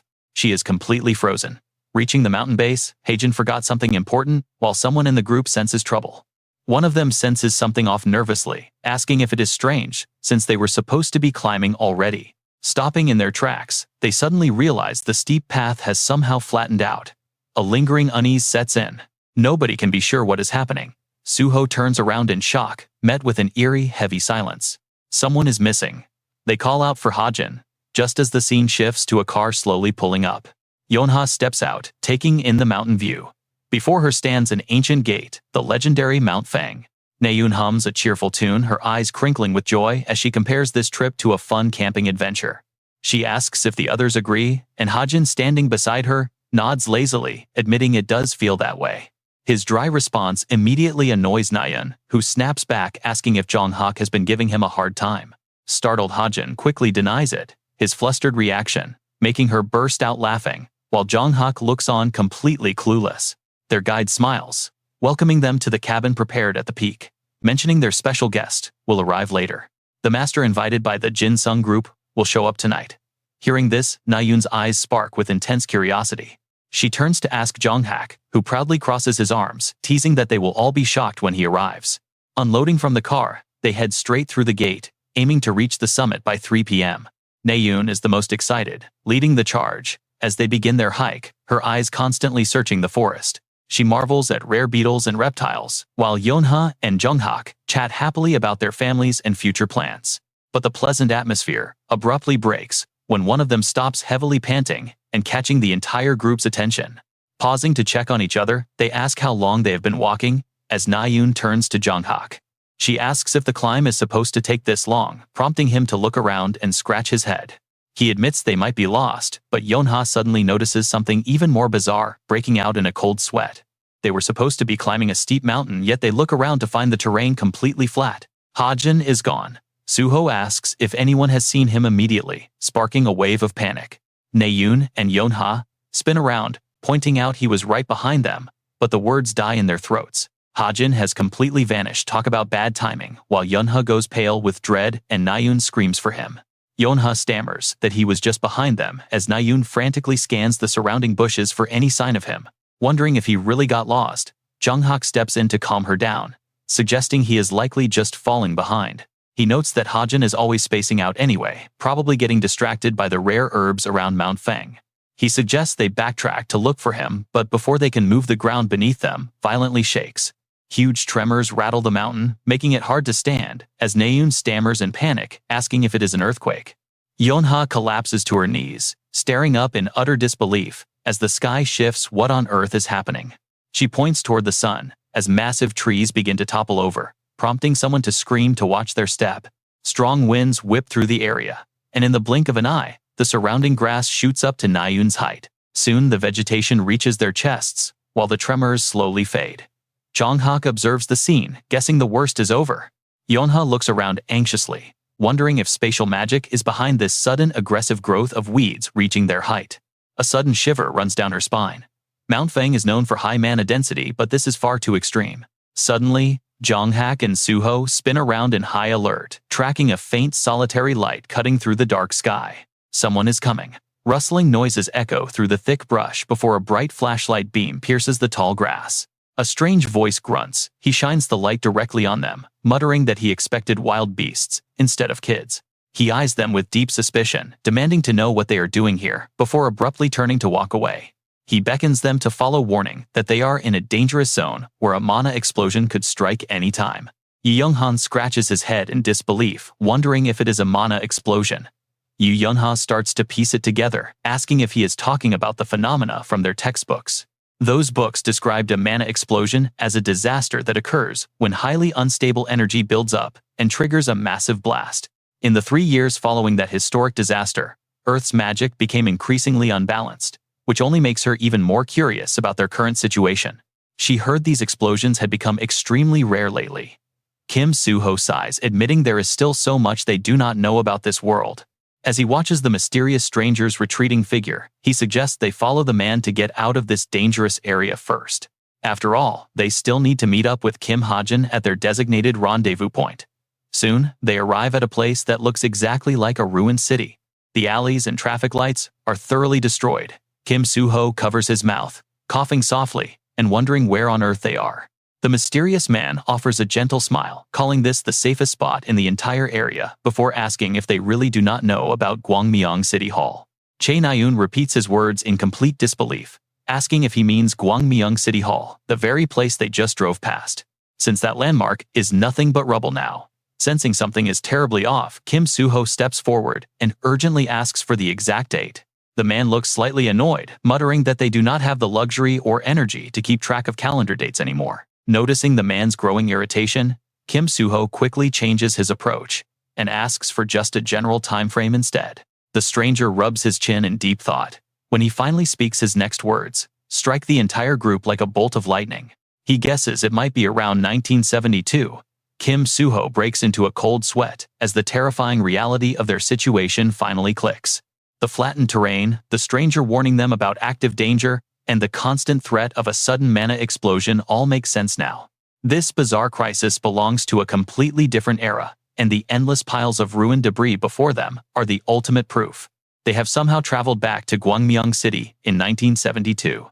Kim Soo-ho falls into deep thought, wondering how this is even possible. But before he can find answers, Chae Na-eun's sharp scream pierces the air as a sketchy young man brandishing a sharp knife grabs her. He grips her wrist with a creepy grin, warning her that the streets are far too dangerous for a pretty girl. She struggles violently. She demands he let her go, but before the creep can respond, his collar is yanked backward as an enraged Shin Jong-hak glares.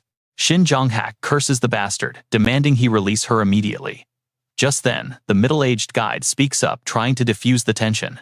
He tells them not to get so violent, snapping his fingers to summon a hostile crowd out of the shadows with a creepy grin. Claiming they are not bad guys, the man traps them. Kim Soo-ho quickly grabs a nearby branch to use as a makeshift sword. He senses this is a dangerous trap. Then, panic.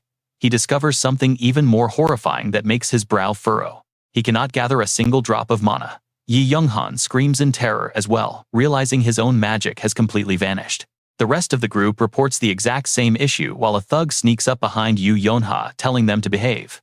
None of these hostiles look like they have good intentions. Soon the 5 students are completely surrounded by armed thugs with no escape. Every single thug holds a lethal glinting weapon. Kim Soo-ho glares directly at the guide, demanding to know why he betrayed them. The man laughs casually, twirling a knife, replying that they are simply neutralizing a potential threat to their operations. Suddenly, and get this loud, gunshots echo through the ruins, sending several thugs collapsing to the cold ground. They spot a motorcycle parked nearby, with a mysterious shooter, using it as a mount for his weapon, causing the thugs to panic. They scream that the infamous man-eating monster has returned just as the gleam of a double-barreled shotgun aims directly at them. Clutching his bleeding shoulder, the traitorous leader shrieks at his men to stop standing around like idiots and attack the shooter. But the mysterious shooter has already reloaded and stands ready. Terrified, the leader shrieks that they must immediately report this to Asura. Before he can finish, thunderous gunshots ring out, sending the thugs collapsing like heavy sandbags as blood splatters onto the concrete walls. In a matter of seconds, the hostile encirclement around Kim Soo-ho's group is utterly wiped out by the precise lethal gunfire. Kim Soo-ho stares at the mysterious savior, who is wearing a full-face motorcycle helmet, making him wonder about the shooter's identity. The savior has absolutely no intention of removing the helmet. Unhappy with the silence, Shin Jong-hak frowns and charges with his spear. He demands the stranger reveal his face or prepare to be unmasked. Kim Soo-ho shouts out a warning as the savior shifts. The shooter tries to wave them off, muttering something incomprehensible, but Shin Jong-hak attacks with blinding lightning-fast speed. His precise spear strike knocks the motorcycle helmet clean off. The helmet spins through the air, clattering to the ground far away. The shooter rubs his bruised chin, groans softly, and looks up at Shin Jong-hak. Now watch, he asks for just one final word. Revealing himself to be a long-haired Kim Hajin, he smiles warmly at his old friend and says, "It has been a while." Looking back at their mountain climb, Kim Hajin realizes his mistake. He assumed that sharing the same space meant they would arrive together, but a sudden, unexpected twist occurred when he distracted himself by glancing at a strange frog separating him from the rest. Turning around, he stared in confusion at the bizarre ruins. Nobody was there. Absolutely nobody. And when he looked around to find the group, they were gone. In that brief moment, when his guard slipped, he had been thrown back into the past. Those ruins were Gwangmyeong City, long before Suho and the others arrived. Instantly, an urgent warning blared inside Kim Hajin's mind. This was the past. 5 weeks ago, to be exact. At first, he felt completely hopeless, but things slowly began turning out better than expected. He sat in the heavy rain for hours thinking. He recalled that only 5 people were ever sent back in the original novel.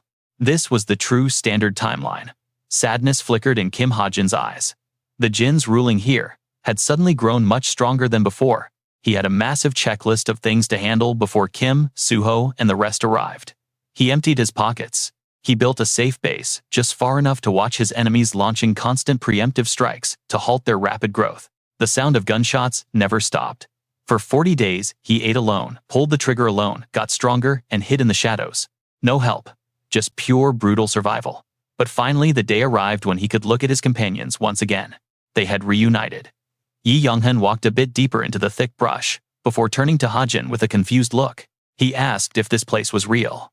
Hajin calmly answered that this was Gwangmyeong City in 1972, shocking them. It was an absolute living hell, a place where the last known signal sent to the outside world was over a year ago. Stuttering in disbelief, they asked how long he had been trapped. Kim Hajin rubbed his chin, pretending to think hard. He hesitated, then dropped a massive bombshell, claiming it was a year. The silence was deafening as they gaped. He laughed, scratching his head. Just kidding, it has only been about 5 weeks. Seeing their faces turn completely pale. With Jong-hak glaring daggers, Hajin quickly clarified. He insisted he was telling the truth and had lived quite a decent life. His hair only grew this long because of the incredibly dense mana concentration here. Hearing his survival story, for a moment, Shin Jong-hak only cared about one thing, demanding to know if Hajin had found the root cause of everything. Hajin nodded, saying he had a rough idea, before guiding them to another area of the vast ruined landscape. He told them to come to his base first. Shin Jong-hak kicked a rock, scoffing that even his horses lived better. Tears welled up in Kim Suho's eyes as he looked at Kim Hajin, asking if he truly lived there for a year. Frustrated, Hajin corrected him again, repeating it had only been 5 weeks, and asking why nobody ever believed him. Yu Yonha turned pale, looking around the barren space. There was absolutely nothing here, and Chae Nayun quickly agreed with her. Suddenly, she saw something and shrieked out loud. It was a giant cockroach. Her high-pitched scream echoed across the camp. Chae Nayun looked like she had aged 10 years and lost 10 kilograms.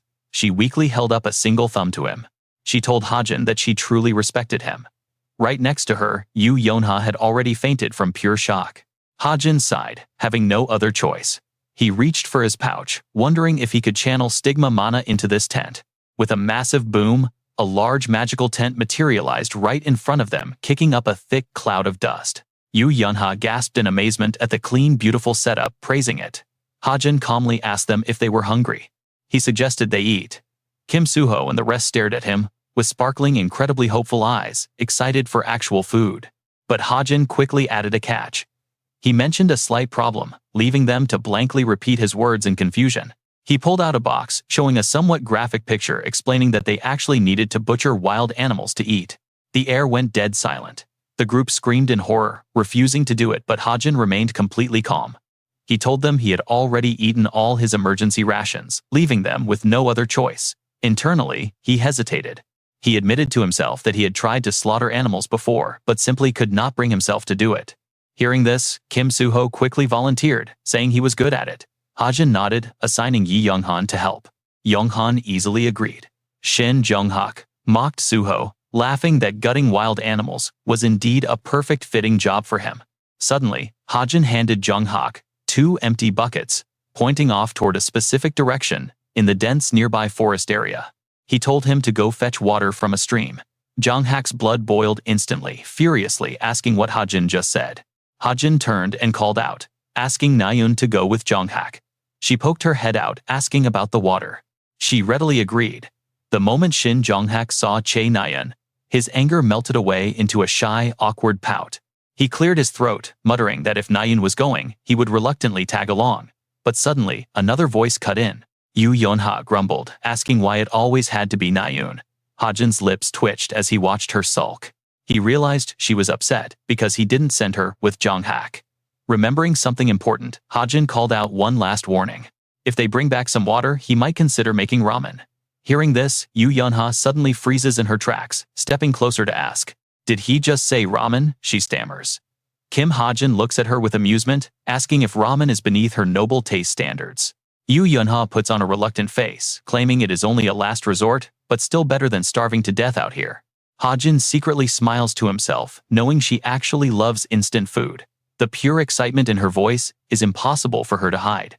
A bit later, tucked against a crumbling wall, Yu Yunha has finished sweeping and cleaning their shelter until it practically sparkles. She arranges the camp chairs, letting out a satisfied sigh as things look much better. But then, she turns to Kim Hajin with a question. Why can they not use magic power in this place? If they could, a simple chore like this would have been done in 3 minutes flat. Kim Hajin explains as he coaxes a flame onto the portable stove, noting that during this initial transition period, they cannot tap into magic power brought over from the present. But once they wait a bit, it will slowly start to accumulate again. As faint blue smoke begins to curl up from the charcoal grill cooking the pork, Kim Hajin continues his detailed explanation. The mana density here is far richer and more abundant because of the alcohol. However, this raw energy is much rougher and incredibly difficult to control, meaning it will take a full week of hard work to get used to it. Hearing this, Shin, Jonghak and Yi Younghan look quite pale. Hajin tells the spoiled rich kids to stop being so picky and just eat. Meanwhile, Kim Suho and Yi Younghan are already stuffing their faces like they are starving. Eating high-quality food is the fastest way to restore their magic power. The local beasts are packed with dense energy. Shin Jonghak reluctantly closes his eyes, picking up a piece of meat. Chae Nayun glares in disbelief, wondering if he is seriously going to eat that. She nervously picks up a piece herself, fearing a stomachache, but goes ahead and pops it into her mouth since there are no other options. Her jaw begins to move, chewing slowly. Suddenly, an heavenly flavor floods her taste buds, causing her eyes to widen to their absolute limit. In pure shock, she covers her mouth and gasps at how delicious it is. Kim Hajin passes over another plate of grilled pork, stating it is premium stuff. The mana density in this past era easily beats what is found on Bukhansan today. This is better than high-grade commercial cuts. Livestock raised in areas with such dense magic power tastes vastly superior to regular meat, making it a true luxury delicacy. Chae Nayun immediately snatches up 2 or 3 pieces at once, a wide grin spreading across her face. Seeing her friend moving like absolute lightning, Yu Yunha panics and starts eating faster, terrified she will lose out on her fair share of the food. Before long, only a few glowing red embers remain in the grill. Everyone lets out a satisfied sigh. Then Kim Hajin claps his hands. He calls for their attention, telling them that break time is over. Leaning over the camp table, he places his hand on the map.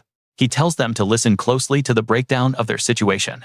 Outside, under a starry sky, Kim Hajin quietly drops a bombshell. They have been sent back to the past by a ghost. Shin Jonghak immediately cuts him off in total disbelief, calling it absurd.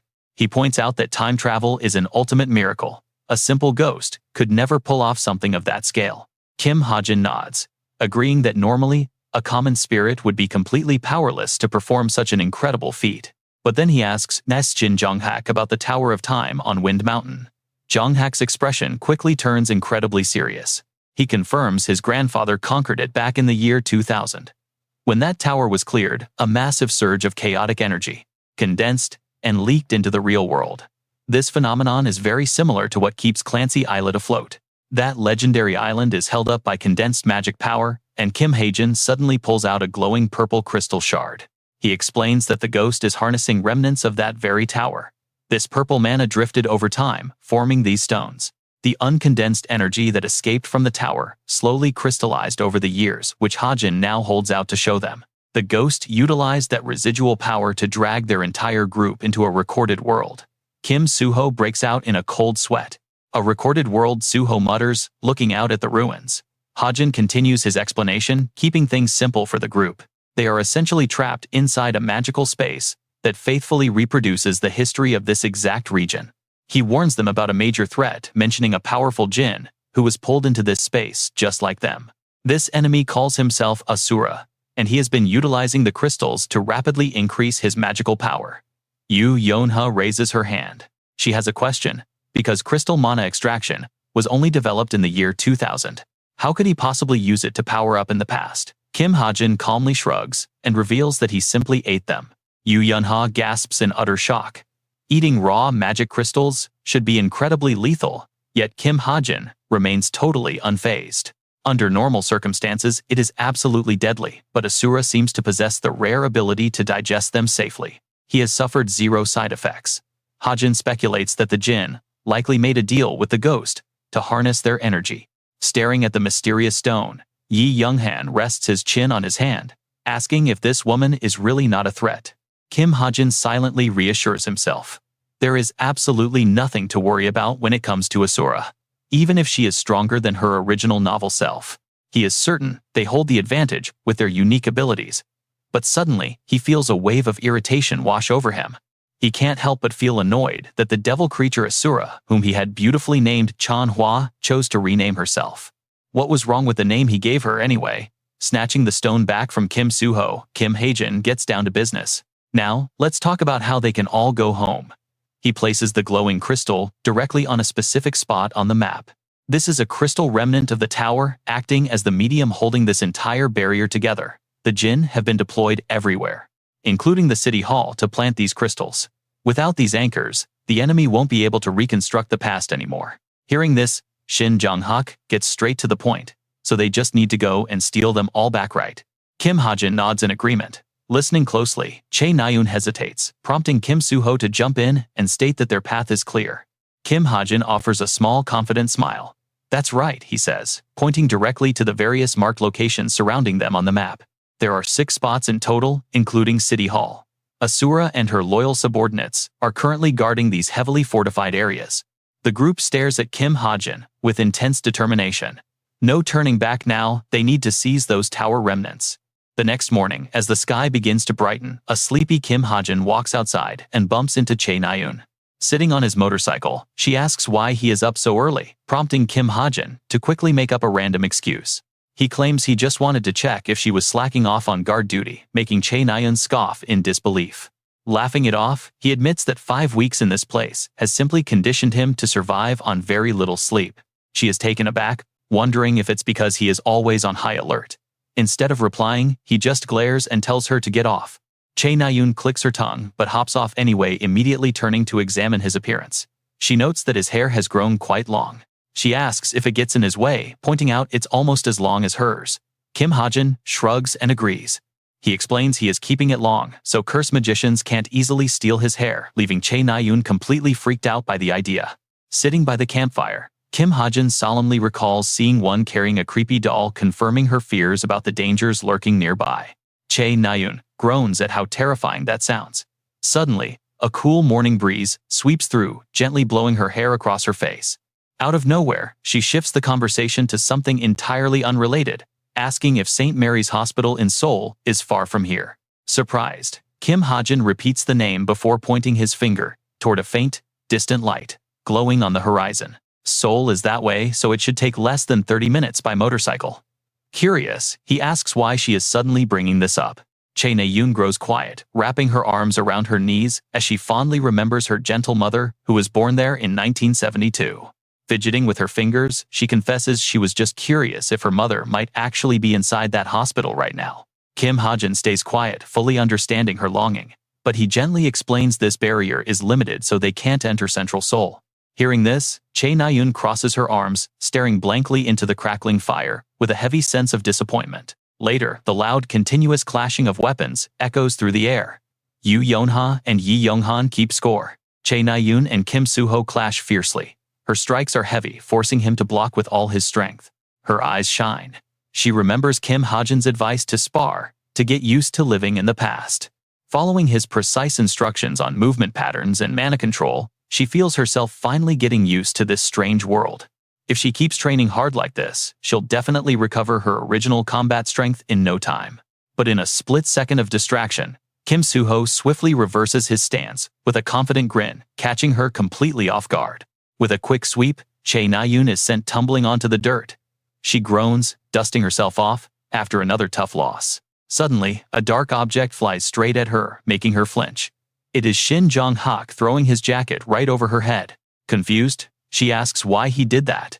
He casually tells her to keep it, reminding her to be more careful since she is a girl. Hearing this, Yu Yanha turns her head with a suspicious look. But before she can speak, Kim Hajin rides in on his motorcycle. The group's eyes light up at the sight of food. Kim Suho warmly thanks him for bringing back such a nice haul. Chae Na-yoon eagerly runs over, playfully asking the delivery boy what's on the menu today. Kim Hajin kicks down the kickstand calmly. He gestures toward the cooler on the back, telling her to check inside. Yoo Yeonha silently drools, completely starving after the long wait. Simple but delicious dishes are quickly laid out. The entire group gasps in delight and eagerly sits down to share the meal. With a chorus of gratitude, the feast officially begins. Chae Na-yoon happily holds up a soda, flashing a bright, cheerful smile. They will not be able to enjoy this kind of food back in the present world anyway. Hajin glances at her, telling her to eat up and stay active. That is how she can digest the dense mana accumulating inside her body.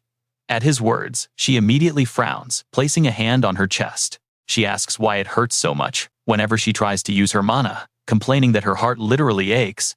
Hajin gently explains the reason. He tells her it is because too much mana has gathered there, and she needs to exhaust it to circulate it everywhere. But she suddenly complains. She demands to know why only they have to train so hard while he gets to relax. Hajin casually grabs another bite, explaining his situation. He had already fought countless battles before they even arrived. Hajin quietly smiles to himself, knowing he also has a physical reinforcement trait. According to his status window, the unusable mana built up in his body has been permanently absorbed, boosting his physical strength by a tiny fraction. His strength went up by a mere 0.002 points. Hajin feels proud, knowing the dense mana here lets him earn extra experience. He gets an extra 0.25 experience boost over 50 days. That means he receives all these bonuses without doing anything at all. Soon the group completely clears the table. They are not in any rush, since a whole year in this illusion only equals 1 hour. In reality, 1 year here is literally 1 hour in the present day. However, once the 4th week hits, the historical invasion of this world will begin. They cannot afford to stay here forever. That is exactly why the characters in his original novel only spent 4 weeks in this place. Chae Na-yoon lets out a satisfied sigh, praising the delicious meal. Hajin then pulls out his map to gather everyone for their next move. He tells them it is time to secure the crystals, just as they discussed. Pointing repeatedly at the map, he begins to outline their plan. First is this spot. He runs through the names, mentioning Kim Myung-hoo at the northwest water tower and Diu Parang at the southern tower. Hajin looks up to gauge their reactions. He suggests striking these 2 targets first, since they have the weakest enemy defenses. They will set out in 3 days. Hajin looks at Shin Jong-hak and Kim Suho, explaining that the 2 groups will be led by Suho and Jong-hak. They will take this specific path under the cover of night to launch an ambush. The 2 leaders nod in agreement. 3 days later, a frustrated shout echoes through the camp. Shin Jong-hak furiously points a finger at Hajin, asking if everyone has lost their minds. He demands to know why he is the only one stuck in a duo with Hajin. Chae Na-yoon puts her hands on her hips, scolding him. She tells him to stop acting like a child and just follow the plan. Seeing the other 4 grouped up together, Yi Young-han comforts him. He reassures him that Hajin surely has a solid plan behind this arrangement, but Jong-hak merely turns around, glaring in annoyance. Hajin blinks in total confusion, as Jong-hak practically burns with sheer rage, a look of complete irritation painted across his face. Jong-hak demands to know why on earth he has to partner with him. Hajin stammers a bit, keeping his real reasons to himself. He knows Kim Myung-hoo is a low mid-rank hero, meaning a single person cannot take him down, but Suho and the others will not kill. They would hesitate to take a life, even in this simulation. So Hajin decides to come up with a silly excuse instead. He claims that since he is the weakest member here, it only makes sense to balance things out by teaming up with the strongest. The strongest. Hearing those words, Jong-hak's mind immediately fills with thoughts of being the absolute peak, the ultimate warrior of the universe. He imagines himself as the extraordinary handsome hero of the world. Honestly, this guy is way too easy to manipulate. With a little flattery, he rubs his nose and instantly cools off, proudly declaring he will sacrifice himself for the team. Yoo Yeonha and Chae Na-yoon just stare at him with pure judgment in their eyes. With everyone on board, Hajin announces it is time to head out. A short while later, the vehicle engine cuts out. Hajin points toward their target, the water tower, where Kim Myung-hoo is likely resting. He grabs a toolbox from the side of his bike and heads toward the tower, turning back to check on a very motion-sick Shin Jong-hak. He reminds his dizzy partner that they promised the others they would finish this mission within 2 hours, so they need to hurry. Jong-hak looks absolutely green, clutching his stomach in sheer disbelief that he actually rode on the back of Hajin's motorcycle. Hajin is completely dumbfounded. He cannot believe his partner is making such a massive scene over a simple bike ride. He sighs in confusion, pointing out that he even installed a special grab bar on the back for him. Jong-hak finally catches his breath. He yells that having to share a ride with him in the first place is what is making him so furious. But mid-argument, a searchlight suddenly blinds them as a guard appears out of nowhere. The young man demands to know who they are, shouting that this is Asura territory, and they need to leave immediately. Jong-hak glares at Hajin, blaming him for getting them caught. Hajin looks genuinely surprised by the confrontation. Meanwhile, being completely ignored only makes the guard lose his mind. He screams to ask if they are even listening. Whipping out a pair of nunchucks from his belt, he curses them. He boasts that they clearly need a harsh lesson about the real world. He starts spinning the weapon with flashy, arrogant movements. Jong-hak grits his teeth, thoroughly annoyed by the dizzying theatrical display. But before the guard can even take a step, a single stone flies through the air and knocks him out cold. Hajin casually kneels down to set his bag on the ground. She points out that there are about 20 guards surrounding the tower and offers to handle the ones outside first. Shin Jong-hak angrily snaps back, asking who she thinks she is to give him orders like that. Meanwhile, Kim Hajin quickly loads his ammunition. He plans to take out the small fry so the heavy hitters can fight in peace. But wait, he's not about to play nice. Nearby, 2 lazy guards are slacking off under a tree. Just as one guard lets out a massive yawn, his partner opposite him is suddenly shot right in the head. Stunned by his partner's sudden collapse, the remaining guard panics and screams out, wondering what on earth is happening. Before he can even finish his sentence, another bullet silences him instantly. Smoke gently rises from Kim Hajin's barrel. Hiding high up in the branches, he counts his 5th target. Watching the pool of red spread, he shivers. He reminds himself that these targets are not real people, but the sheer mental pressure is still incredibly heavy. The sniper rifle in his hands feels scorching hot. Looking down with sorrowful eyes, he doubts he will ever adapt. Letting out a soft sigh, he looks toward the south tower, wondering how the rest of his team is doing. A purple-haired silhouette flashes in his mind as the rest of the group debates their next move in confusion. Kim Soo-ho turns to Yoo Yeon-ha, asking if she has a plan, while Chae Na-yoon closely inspects the massive tower. She knows the tower is reinforced with magic, making it impossible for her whip to tear it down easily. Word is, there are about 40 enemies nearby, roughly at cadet rank, causing Yi Young-han to worry about their odds. He wonders if 4 people can manage. In this world, rank differences mean a high-tier hero can overpower 10 lower-ranked fighters. Even so, Yoo Yeon-ha looks at Kim Soo-ho, knowing that gap only truly applies to a select few elite monsters. She realizes Kim Soo-ho is the exception, so she tells him to draw as much enemy attention as possible. While some guards will stay behind, the vast majority of them will definitely break formation to pursue him. Yoo Yeon-ha maps out the plan, explaining that while Kim Soo-ho buys them time, they can pick off the rest. Chae Na-yoon expresses immediate concern, worried that such a risky distraction will put Kim Soo-ho in extreme danger. Kim Soo-ho simply smiles and reassures Chae Na-yoon, agreeing that Yoo Yeon-ha has proposed the absolute best strategy. And just like that, the fight is on. He blazes forward like a rocket, disappearing into the combat zone. His sudden charge immediately throws the enemy forces into complete panic as they shout about an active ambush.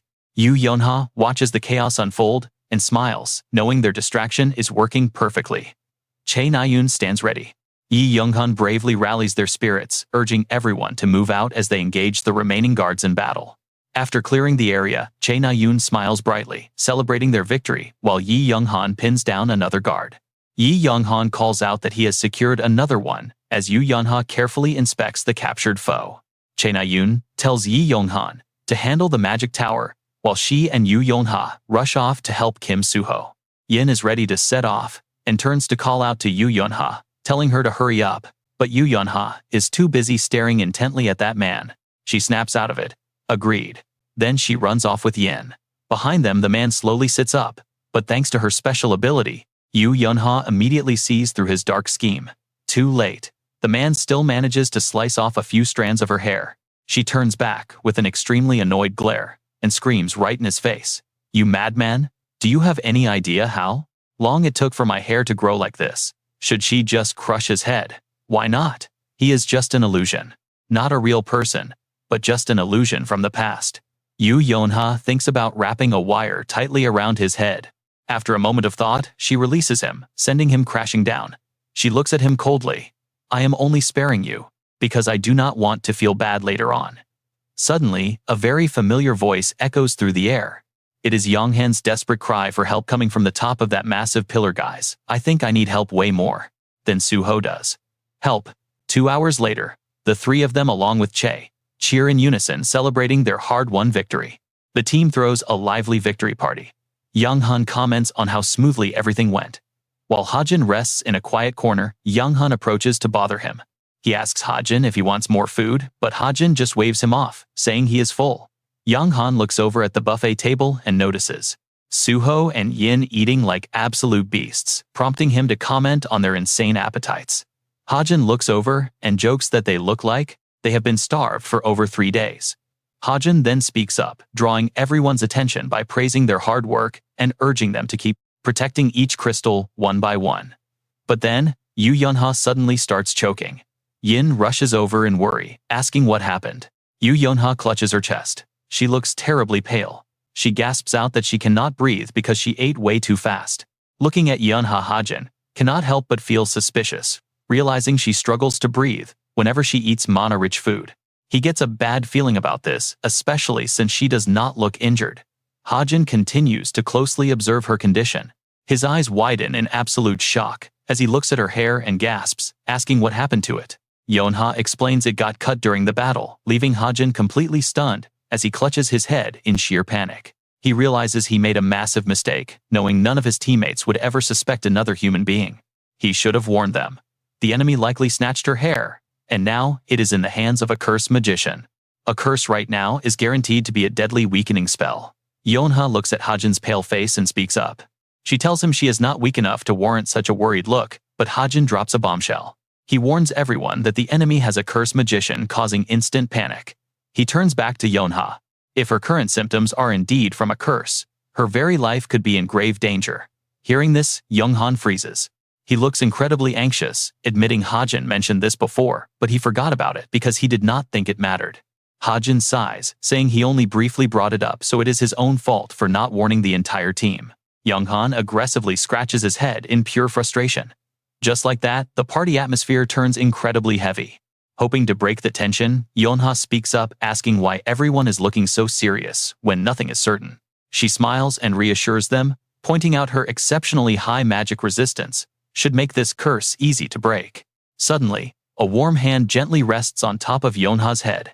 It is Jonghak, looking down at her with soft eyes.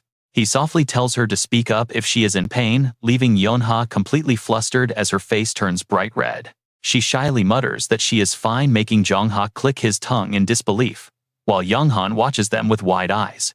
Yonghan wonders if playboys always act like this.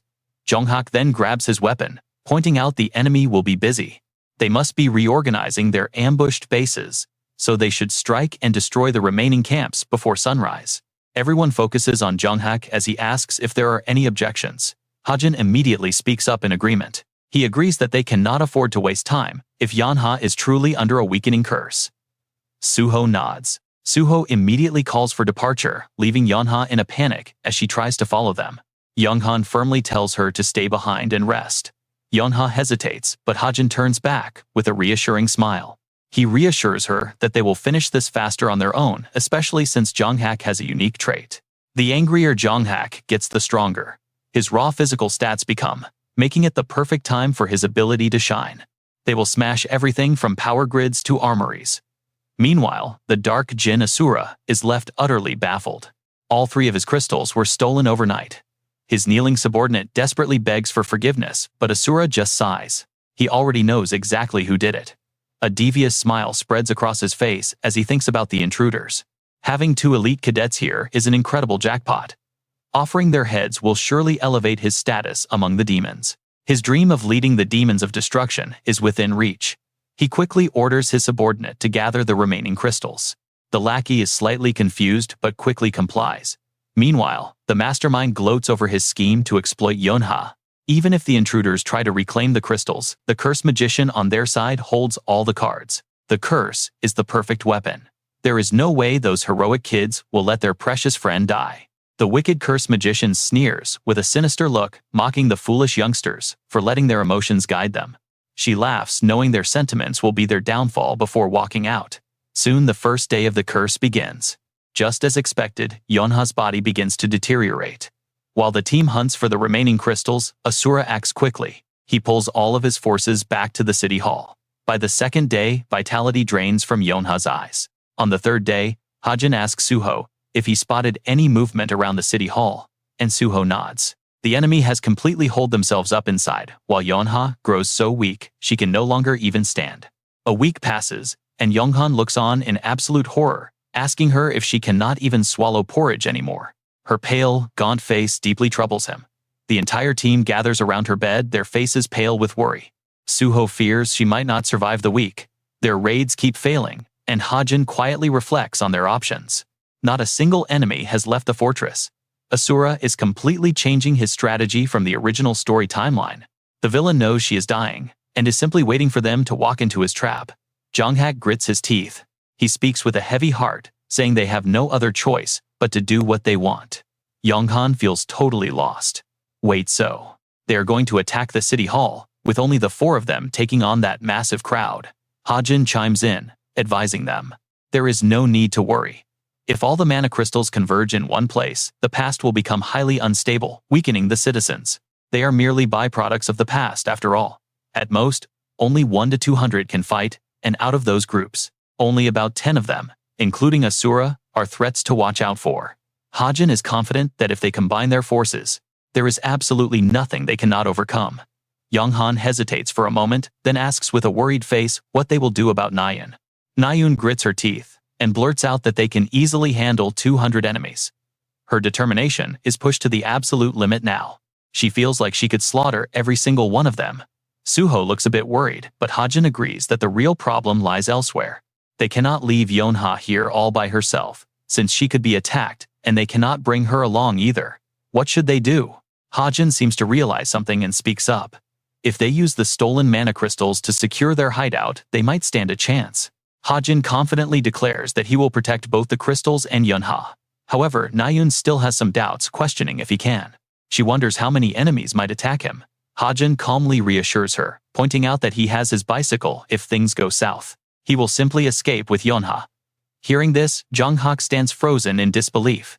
Suho calmly speaks up, agreeing that this is the best. It is the only option they have. Yonghan takes a deep breath and steps outside, agreeing that it is indeed their only viable path. He lets out a sigh, ready to make their move. Jonghak instructs the group to rest up well and prepare to head out soon. Jonghak grips his spear with a fierce look of sheer determination, swearing to tear Asura into 100 bloody pieces once they meet. Cut to the city hall, where the 4 team members finally arrive. Nayun takes a look around and notices that the life is fading. All the plants and grass have completely withered away. So this is what Hajin meant. Suho also notices they are standing right in front, yet the area is completely deserted, making him highly suspicious. He notes that the enemy should have detected their presence by now, right? Yonghan remarks that this has trap written all over it. Suddenly, a pair of massive legs appears, accompanied by a voice booming from above. A man standing atop the building looks down at the group, calling out to them with a cold, mocking tone. Here is the threat. He sneers, telling them there is no place for little kids here, demandingly asking what these brats think they are doing here. Seeing his arrogant stance, they quickly realize that this is Asura's right-hand man that Hajin warned them about, Yu Dong-suk. Jonghak points right at him, demanding to know where that bastard Asura is hiding. Dong-suk is taken aback by his arrogant attitude. Seeing Dong-suk's smug face makes Jonghak's blood boil. He raises his weapon, getting into a battle-ready stance, warning he won't ask nicely again. Dong-suk's attention is immediately drawn to the powerful mana aura radiating from Jonghak, leaving him absolutely stunned by its sheer intensity. He stammers, questioning the boy's insane mana. Jonghak challenges Asura to come out instantly, unleashing a barrage of swift strikes. The casual moves leave Dong-suk gaping in shock. He leaps down to face Jonghak directly, mockingly admitting it is scary, but Asura is out. Jonghak is furious, telling him to stop lying. If Asura is not here, where else could he be? But then a sudden realization hits. He gasps in pure panic. Dong-suk just grins slyly, asking if they actually left the crystals unguarded back at their secret hideout. He scoffs. pointing out that they even left a wounded member behind, mocking them for being so foolishly confident in their success. The revelation hits the group like a truck, throwing them into a total panic. They expected a raid, but never thought Asura would go. Younghan stammers in complete shock, urging everyone that they need to head back to the hideout as fast as possible. But the moment Younghan tries to run, a sharp blade blocks his path. They grit their teeth in anger, realizing they are trapped. They are completely surrounded by enemies. Jonghak looks around at the ambush, gritting his teeth in pure rage at these dirty cowards. Na-yoon panics, wondering what to do if they cannot make it back in time to save Yunha and Hajin. But suddenly, Suho laughs. His sudden laughter completely shatters the heavy, suffocating atmosphere. Na-yoon watches him in disbelief, wondering if he has finally lost his mind. Dong-sok is equally baffled by this bizarre reaction, asking the boy if he has completely lost his sanity to laugh like that. Suho just offers a calm, confident smile, asking if that means their big boss went there personally. Meanwhile, back at the hideout, Hajin is already waiting patiently for the enemy. He has set up a trap for Asura, the tyrant who is after the mana crystals. And just as expected, the boss arrives with a smug grin. Yonha is currently completely exhausted, barely clinging to Hajin's shirt. She weakly begs him to leave her behind and run. But Hajin just looks down at her, with a reassuring bright smile. He tells her not to worry. Back at the city hall, Suho smiles warmly, reassuring the group that Hajin is actually far stronger. Back at the hideout, Asura stands before a perfectly prepared Hajin. The tyrant immediately sizes up his opponent, taking in every detail. He notes that, just as the ghost of the past warned him, this boy possesses the crystals and is tasked with protecting a weak girl. Another weakling. The demon smiles smugly, absolutely convinced this battle will be a piece of cake, mocking pitiful humanity.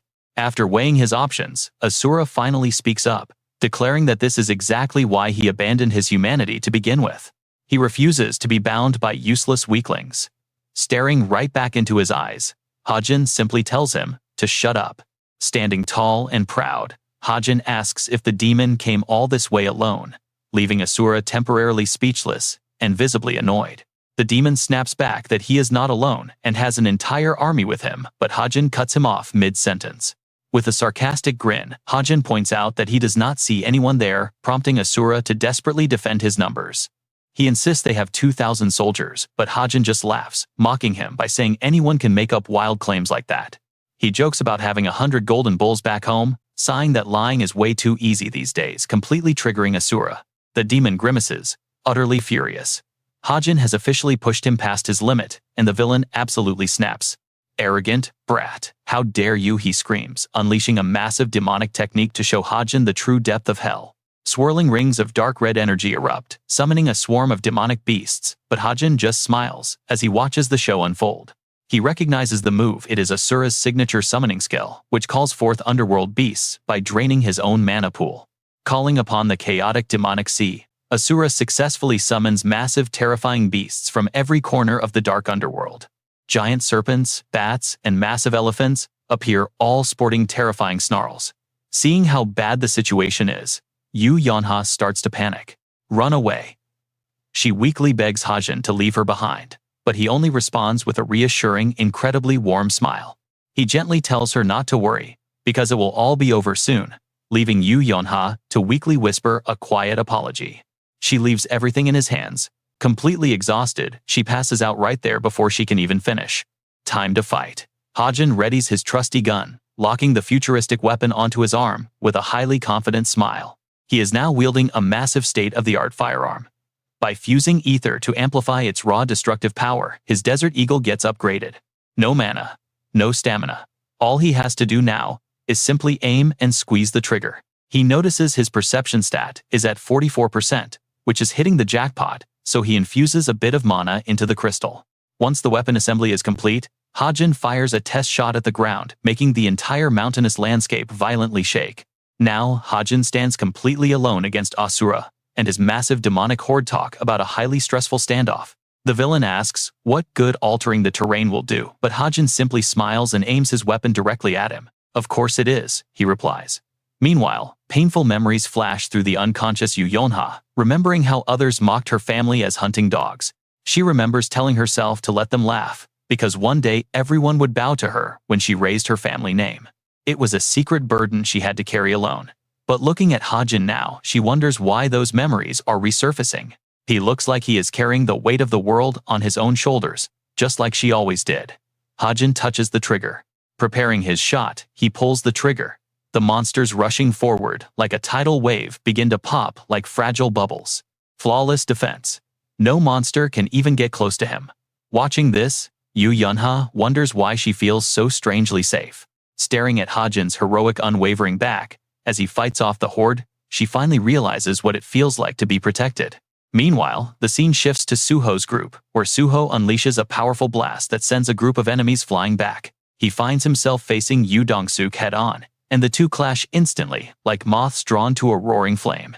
Wait, really? Yu Dongsuk suddenly speaks up mid-combat, asking if it is true, catching Suho completely off guard. The enemy wonders if the person who stayed behind is actually way stronger than Suho. Suho smiles, saying he hates lying. Despite trading deadly blows, they converse like old friends.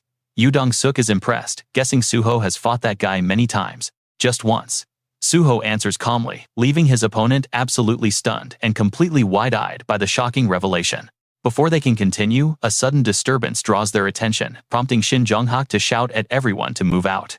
Yu Dongsuk asks if the other guy is really as strong as Suho, but Suho just laughs it off in response.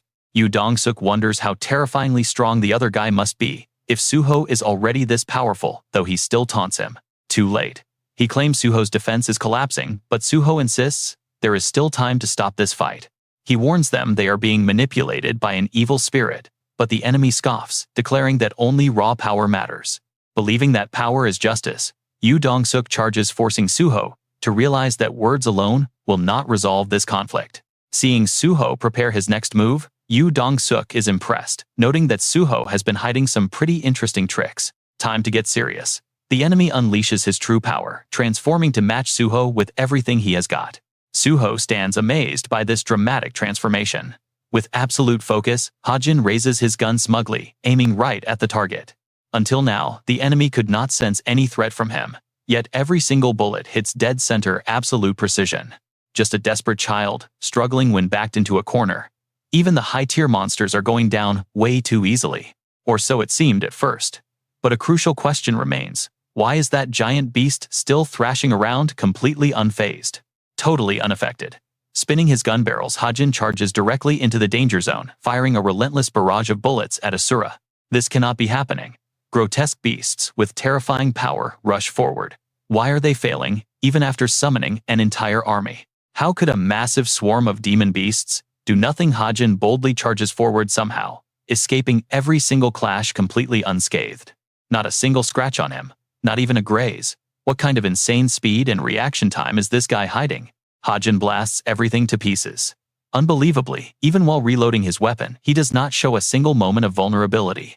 Only now does Asura start to panic. At this rate, there will not be a single demon beast left standing. There are too many of them. Hajin guards with one hand, wondering if the enemy holds a spirit. What does he want? Is it revenge? Or is he after wealth and fame? Raising his gun, Hajin decides the answer does not even matter.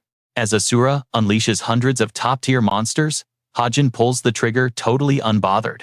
Let us see if he can handle this. Aiming calmly, Hajin fires. But then he freezes.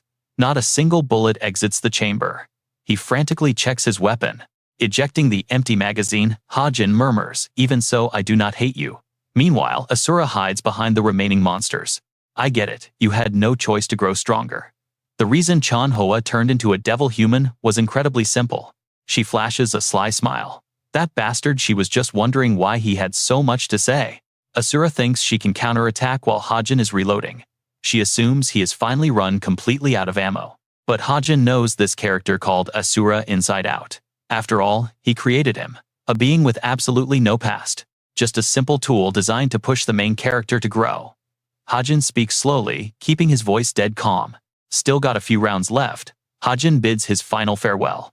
Asura, no matter what kind of life you lived, this is where your story finally ends. The creature laughs like a maniac, calling his bluff to buy more time.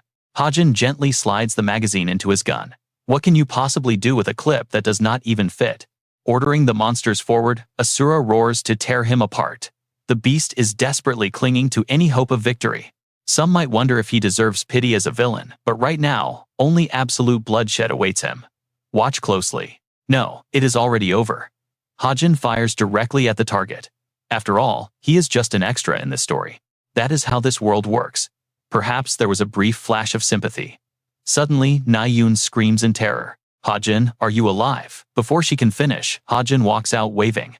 Is Yonha safe? He asks, as allies arrive. Asura turns around in utter shock, demanding to know what they are doing here. Even Yu Dong-suk is completely stunned. What the hell did Asura actually lose? They all question it. The great devil human trembles with absolute rage. Damn it, they dare to betray me. Stripped of all armor, Asura wonders how much mana was wasted on this kid. Deciding to risk everything, Asura lunges forward fully, knowing this is the absolute last chance to survive. Suddenly, a lethal shot pierces straight through her. Wait, she screams as Hajin fires again. No, I can still fight. A bizarre dark power erupts from her body, forming a terrifying skull shape that shocks the onlookers. Someone stares in disbelief. Asking if that is a ghost, Hajin yells back, do not worry. A mere spirit cannot do anything on its own. Meanwhile, Suho happily holds Mistletoe, a legendary branch that grows stronger by gathering spirits. He waves it through the red mist. Instantly, the holy branch purifies the corrupt energy, effortlessly banishing all evil as the spirit is drawn in. The purified soul will now remain inside Mistletoe forever. Completely drained of energy, Hajin collapses heavily onto the ground. How Suho managed to convince the people from the past is a mystery. Yet the outcome mirrors the original storyline. Drowning in exhaustion, Hajin checks his smartwatch. His mind is completely drained, but the system suddenly starts to buzz. A cascade of reward notifications floods his screen.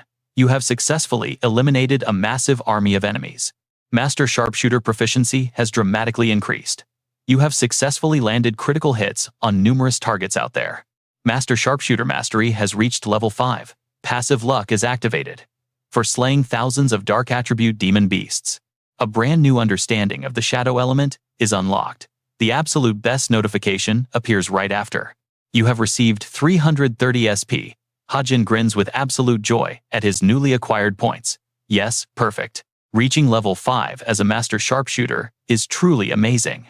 Right after the next reward notification pops up, showing his luck has been activated. It was triggered because he defeated thousands of demonic beasts with the darkness attribute. Now, a fresh understanding of the dark element is added to his personal space. Hajin analyzes the situation. This newly acquired attribute could likely affect his weapon, the Desert Eagle. For now, he can be somewhat satisfied, although its basic strength is not as high as when he invests SP directly into it.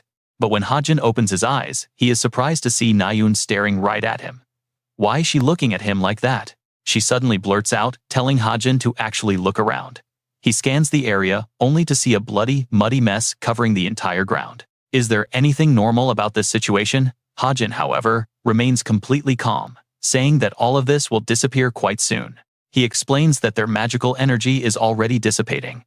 Na-yoon huffs in frustration, muttering that she did not mean it that way before letting out a soft sigh.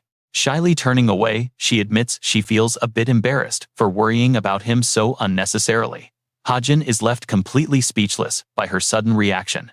Holding his head, he can only remind her that all of this crazy power is simply thanks to his trusty handgun.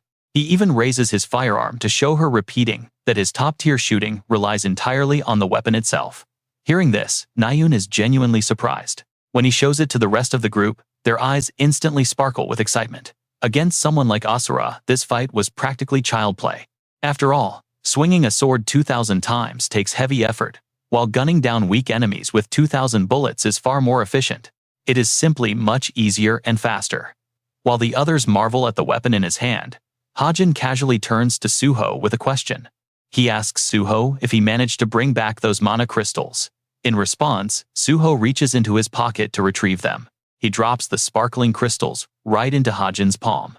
Young-han happily chimed in, asking if they can finally head home now. But Hajin gently shakes his head.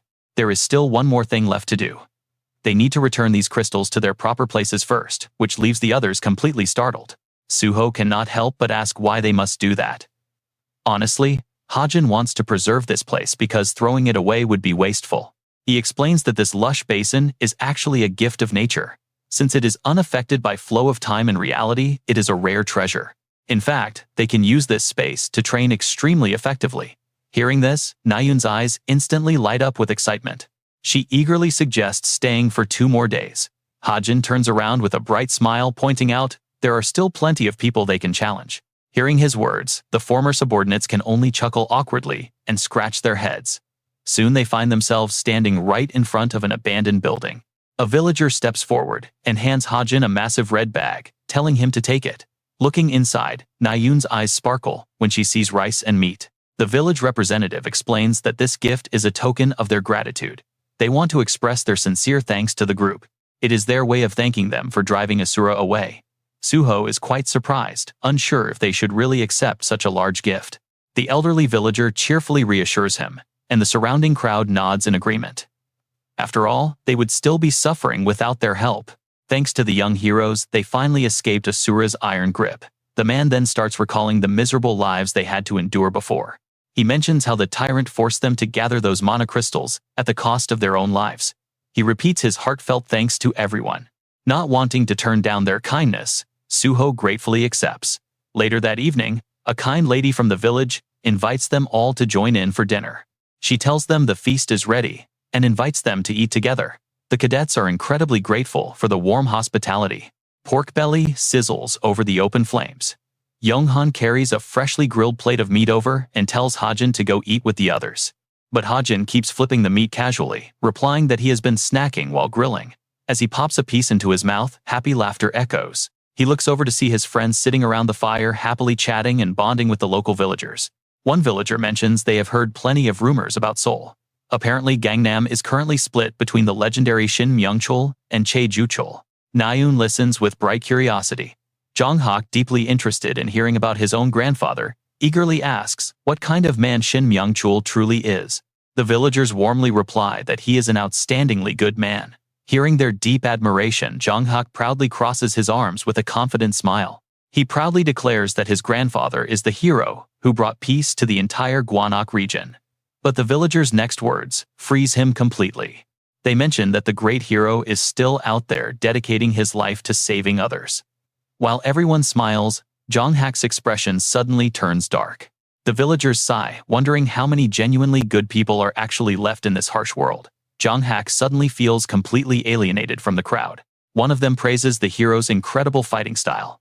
Unlike the quiet Jong-hak, Na-yoon remains highly captivated by these epic tales. As Jong-hak quietly stands up and walks away, Na-yoon asks about Chae-ju-chul. The villagers immediately frown, warning her that he is highly untrustworthy. Having lived in Seoul before, one man claims there is something deeply unsettling about Chae-ju-chul.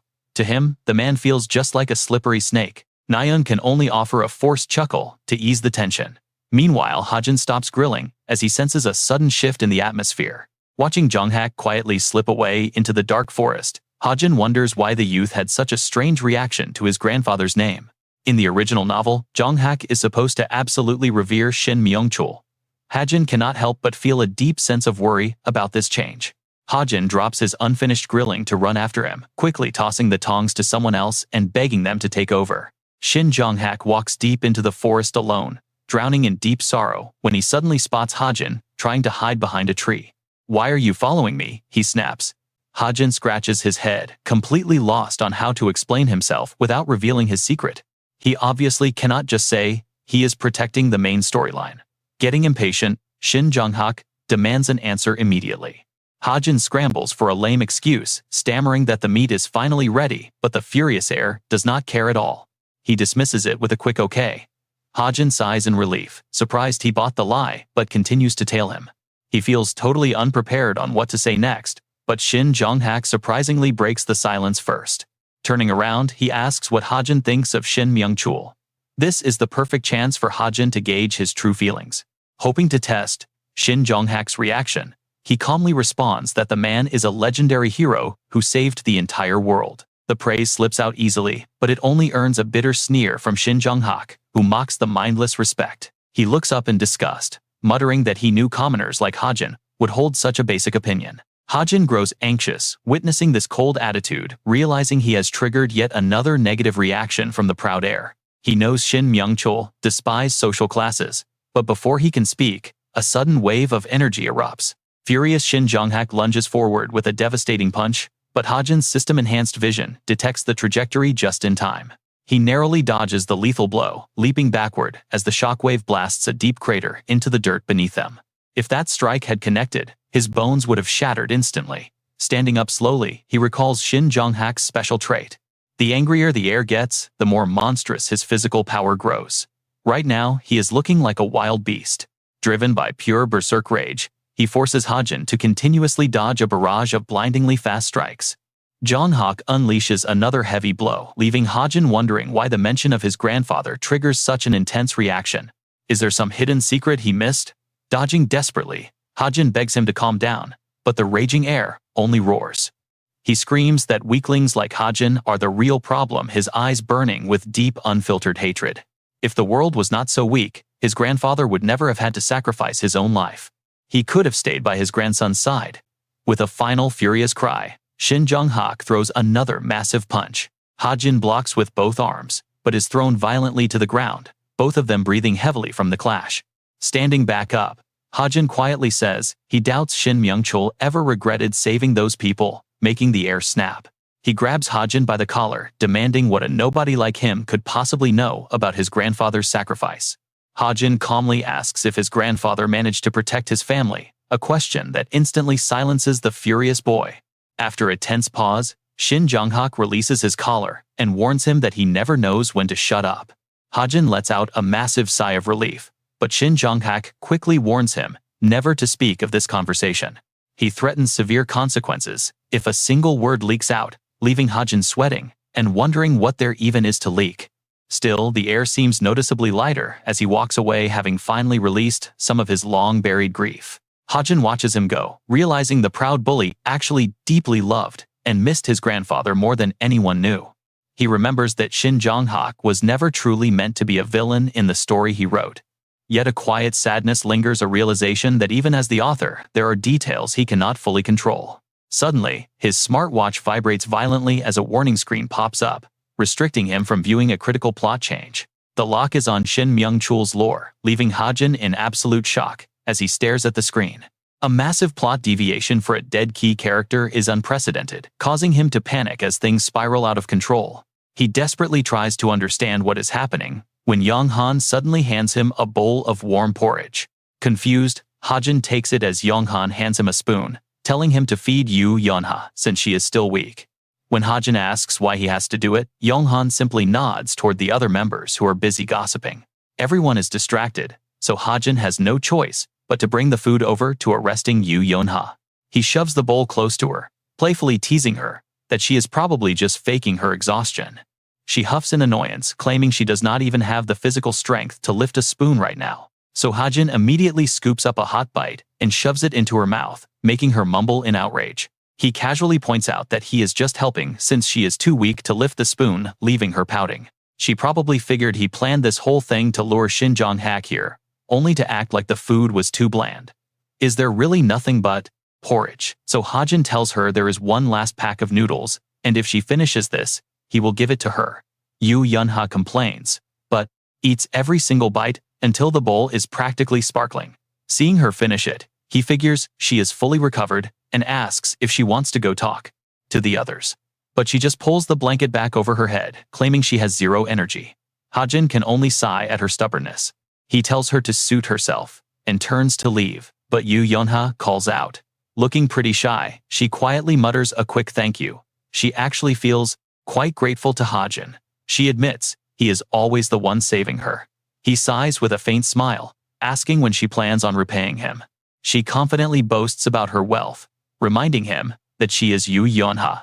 She promises she always pays her debts back, with plenty of interest. Her eyes grow a bit heavy.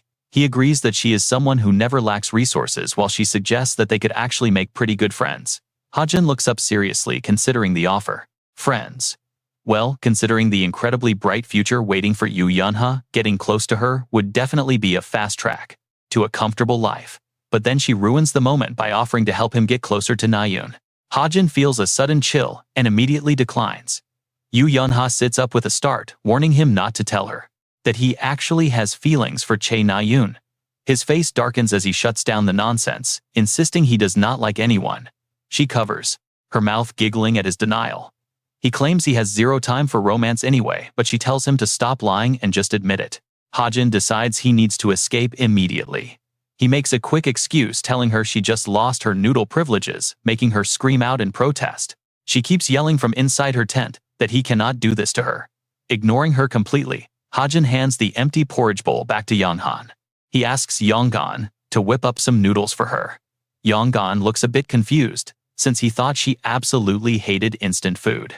He checks with her anyway, asking if she really wants noodles. Yu Yunha gets flustered, muttering that she will eat them if they are already made. Right then, Suho catches Hajin pulling a cart and asks where he is going. Hajin does not hide his plans, telling him he needs to grab some items. He tightly grips the cart handle, thinking about some hidden loot. He wrote into the background lore of this world, but never actually published. He is quite confident that they will be incredibly useful if he can track them down. Shortly after, locks of hair fall to the floor, revealing a stunning new Hajin. The barber wipes the sweat from his brow, proudly asking how his skills look. Hajin holds up the mirror, completely unable to believe his eyes. Even Nayan stands there totally frozen, asking what kind of magic he used. Suho chimed in to praise the sharp new haircut. He tells Hajin he looks pretty great. Right on cue, the system alerts him that his charisma stat has received a temporary boost of 0.5 for 4 weeks. Feeling grateful, Hajin decides to ask the talented barber for his name. The man laughs heartily, asking if he really likes it that much, before introducing himself as Kim Wook. Everyone nearby showers him with compliments, calling his skills absolutely top tier. Hajin then speaks up to ask if Kim Wook has any kids. The man honestly replies that he has an 8-year-old son, named Kim Hin. A brilliant idea sparks in Hajin's mind. He must recruit this kid later for his insane spatial movement talent. The local villagers, young and old, keep praising him, saying he looks 10 times handsomer with the new trim. They point him out as the hero who took down that cruel tyrant. But then, a sad voice cuts through the crowd. It is a real shame he is leaving today. Hajin feels the bittersweet weight of parting ways with 1972. Interacting with people from the past, training and fighting were not the only things they did here. This place gave them some truly beautiful memories. They wiped out the rampant criminals who dragged Asura's name through the mud, bringing back long-awaited peace to the entire region. Whenever even a tiny mana fluctuation occurred or a minor monster invasion broke out, they always stood shoulder to shoulder with the locals to stop it completely. Sharing those constant struggles made bonding with them inevitable. Yu Yonha spent plenty of time chatting with the local women, cleverly utilizing these new relationships to search for anyone who might be the ancestor of future famous figures. Meanwhile, the other two became massive hits. With the local kids, Yan and Nayun spend their days playing with them, asking who wants to join a game of hide-and-seek. Even Shin Jonghak managed to gather a loyal following of kids, acting like a cool leader of his own little faction. Suho, too, worked tirelessly to help everyone, using his skills to repair various broken machinery around the village for them. Watching from the sidelines, Hajin smiles, thinking that is just like him. He reflects on everything, but knows deep down, nothing can change the fact that he took lives during this trip. A lingering anxiety still weighs heavily on him. He wonders if the villagers know about his dark deeds, or are just pretending not to. But they do not seem to care one bit. They are always warm, welcoming him with open arms, even leaving a basket of fresh food right by his side. Simple, honest people. Kim Suho diligently wipes away the sweat of hard labor as the warm sunlight pours down. A cool breeze blows past as Yu Yunha brushes back her hair, and Che Nayan plays happily with the local children. Beautiful memories. Kim Hajin deeply treasures them, but the time has finally come to say goodbye. Bowing deeply, Kim Hajin thanks everyone. The warm-hearted villagers smile, insisting they are the ones who should be expressing their gratitude. Will they ever meet again, they wonder. Hearing their kind words warms Kim Hajin's heart. These people are bound for greatness. In the future, their names will fill the front pages. The villagers look forward to seeing what these young heroes will achieve. The group splits up. Kim Hajin walks a different path. Sometimes not knowing is a real blessing. See you later, Hajin, they call out. He knows this place belongs to the past, filled with recorded fragments of ancient history. A beautiful sunset. Peaceful. But that quiet is instantly broken when Shin Jonghak suddenly throws something. Hajin reacts, instantly catching it. Just moments ago, Jonghak had to say goodbye to his tearful followers. They clung to him, sobbing and begging their leader not to forget them, making for a dramatic and tearful farewell. Next, Lee Younghan calls out from below and throws his crystal upward, shouting for Kim Hajin to catch it. Snatching it out of the air, Kim Hajin calls out a quick thank you. Then Yu Yunha walks over, handing him her crystal. He thanks her, but asks why she is wearing high heels. She proudly explains that they were a gift from an admirer. She boasts about her popularity, just as Chae Naeun approaches, and Kim Suho throws over his crystal too. Yu Yunha turns away. And wait, what is Suho doing? Hajin catches the crystal, completely confused. Chae Naeun holds up the final crystal. Looking completely relaxed, she notes that she must be the last one. Time to return to reality. Chae Naeun asks if she can stay, and Hajin happily agrees. To trigger the final step, Kim Hajin channels his stigma magic directly into the collected crystals, making them glow. The glowing crystals fuse into a single bright gem that flashes in his hand before instantly shattering. The sky cracks open like a shattered mirror. Then Chae Naeun asks a question that catches him off guard. Puzzled, Kim Hajin asks what brought this on. Chae Naeun admits she is simply wondering about the nature of memories. She gazes into the beautiful sunset, wondering if their memories will inevitably fade away as time moves forward. She vows to remember everything, even though she has already forgotten her late mother's voice, hiding her fragile anxiety. With her happiest childhood memories already starting to fade, she wonders if their very existence is starting to slip away. Trying to comfort her, Kim Hajin tells her not to worry. He reminds her of a saying about fleeting things. Just like flowers that never wither, never release their scent, some memories must fade slightly to become truly precious to someone. He suggests she shouldn't overthink things so much, but Chae Naeun still feels a lingering sense of dread. She mutters that his philosophical words are not comforting at all, yet Kim Hajin deeply understands the terror of forgetting. Reaching into his pocket, he hands her a small strange box and asks her to take care of it for him. Chae Naeun hesitates, looking at the device. With a warm smile, he tells her it is a ticket to see those flowers. Examining the mysterious device in her hands, she hesitantly guesses that it might be some kind of time capsule. Still unsure, she turns to Kim Hajin to ask what it really is. He listens patiently, preparing to explain. Pointing to the dials on the device, he explains that simply changing those numbers allows the user to travel back to the past. Rubbing the back of his neck, he adds that it likely works by bringing back deeply buried memories instead. Chae Naeun immediately shakes her head, denying that she had any such intention as a sudden thought crosses her mind. Why give it away when he originally wanted it for himself? Kim Hajin completely freezes. He goes quiet. It has no use for him anymore since he has no real memories to trigger anyway. He does not even know what his birth parents look like. Inwardly, he silently agrees that Chae Naeun is right. He has clung to this hope, even as his memories faded. While driving, he contemplates the rules of this world. He created many powerful items in his settings book, but they remain completely useless within this actual novel storyline.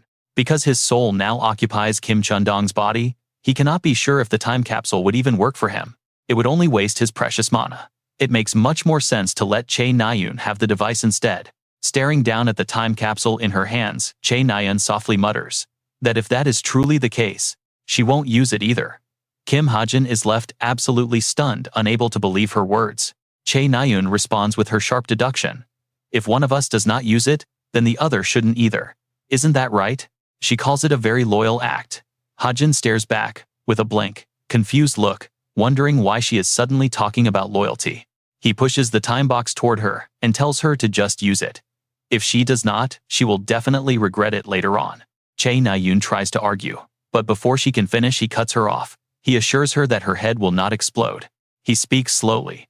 Her memories will always be buried deep within her heart, safe from ever hurting her. He urges her to just use it. Since she remains dead silent, he gently tries to ask, which era does she want to visit? He asks what point in time she wants to visit. Chae Naeun looks down, clearly hesitant and flushing red. She blushes as she shares her desire to go back to May 13, 2012. She reaches out to adjust the time box. The scene shifts back to that exact day. Stacked gift boxes, colorful balloons, and a decorated birthday cake appear before her. The cake reads, "Happy birthday, Chae Naeun." Now, in the body of a young child, she is absolutely amazed by this miracle. She really traveled back in time. Staring at the beautifully, a special cake catches Naeun's eye. Her birthday cake. She takes a small bite of it and smiles. She is amazed. The flavor is exactly the same. Suddenly, a familiar figure appears, calling her name in a deep voice. He asks why she is eating the cake already, without waiting for the others. Hearing that voice, Naeun spins around instantly. He smiles softly at her and says in a very gentle tone, "Happy birthday, my little sister." Hearing those words, her heart completely aches. Watching this, you can really feel her pain. Na-yoon clutches her dress, trying not to cry. She quickly forces a bright smile. "Welcome back, brother." But deep down, her mind is flooded with painful memories. She swore she wouldn't cry on a happy day like this. But then two men walk up from the distance. One of them holds out a massive gift box to Na-yoon. Grinning, she quickly takes it with a bright smile. Finally, her whole family is gathered together for this birthday. Suddenly, another soft footstep approaches. Wait, is it starting already? Her mother carries a large gift box. She sounds apologetic, so sorry for being late, she was too busy wrapping. Tears immediately well up in Na-yoon's eyes as she looks at her. Her mother gently smiles, wishing her a very happy birthday. Before she can even finish, Na-yoon rushes forward. She throws her arms around her mother, unable to hold back anymore. Sobbing like a little child, she calls out for her mom. Gently, her mother asks if she is all right. What's wrong? The two men chime in next. Were you worried she wouldn't show? Well, that makes sense, since she is still so young. Without waiting for an answer, her mother pulls her close, whispering that she must have scared little Na-yoon. But it's okay. Tears continue to stream down Na-yoon's face. Still, her mother hugs her tighter, promising that she will always stay by her side. Wiping her tears, Na-yoon finally starts to enjoy the warm, happy celebration. Just then, a cheerful voice calls out to everyone. Holding young Na-yoon close with the family gathered around, her mother steps forward to announce the next part of the party. She suggests they blow out the candles, explaining that if Na-yoon makes a wish first, it will definitely come true. Na-yoon falls into deep thought. What should she wish for? She stares at the flickering candle, her mind racing with thoughts. Her greatest wish has already come true anyway. After all, she got to see her beloved mother once again.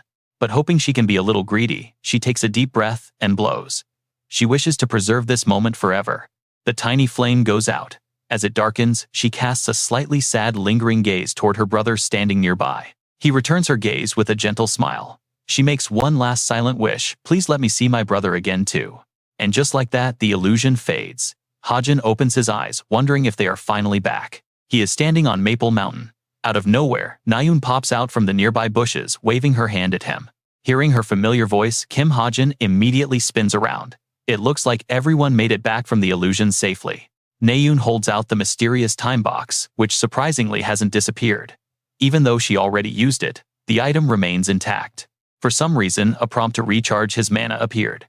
When he checked his smartwatch, he realized he needed about 1,500 mana. But since using that much mana at once was too much, he decided to give it to Na-yoon, silently thinking she looked flashy on the outside and empty on the inside. Na-yoon then looked around, feeling a bit confused and wondering where everyone else had gone. Right. Suddenly, Hajin's watch beeped with an alert. Putting her hands on her hips, Na-yoon turned and figured they must be somewhere nearby.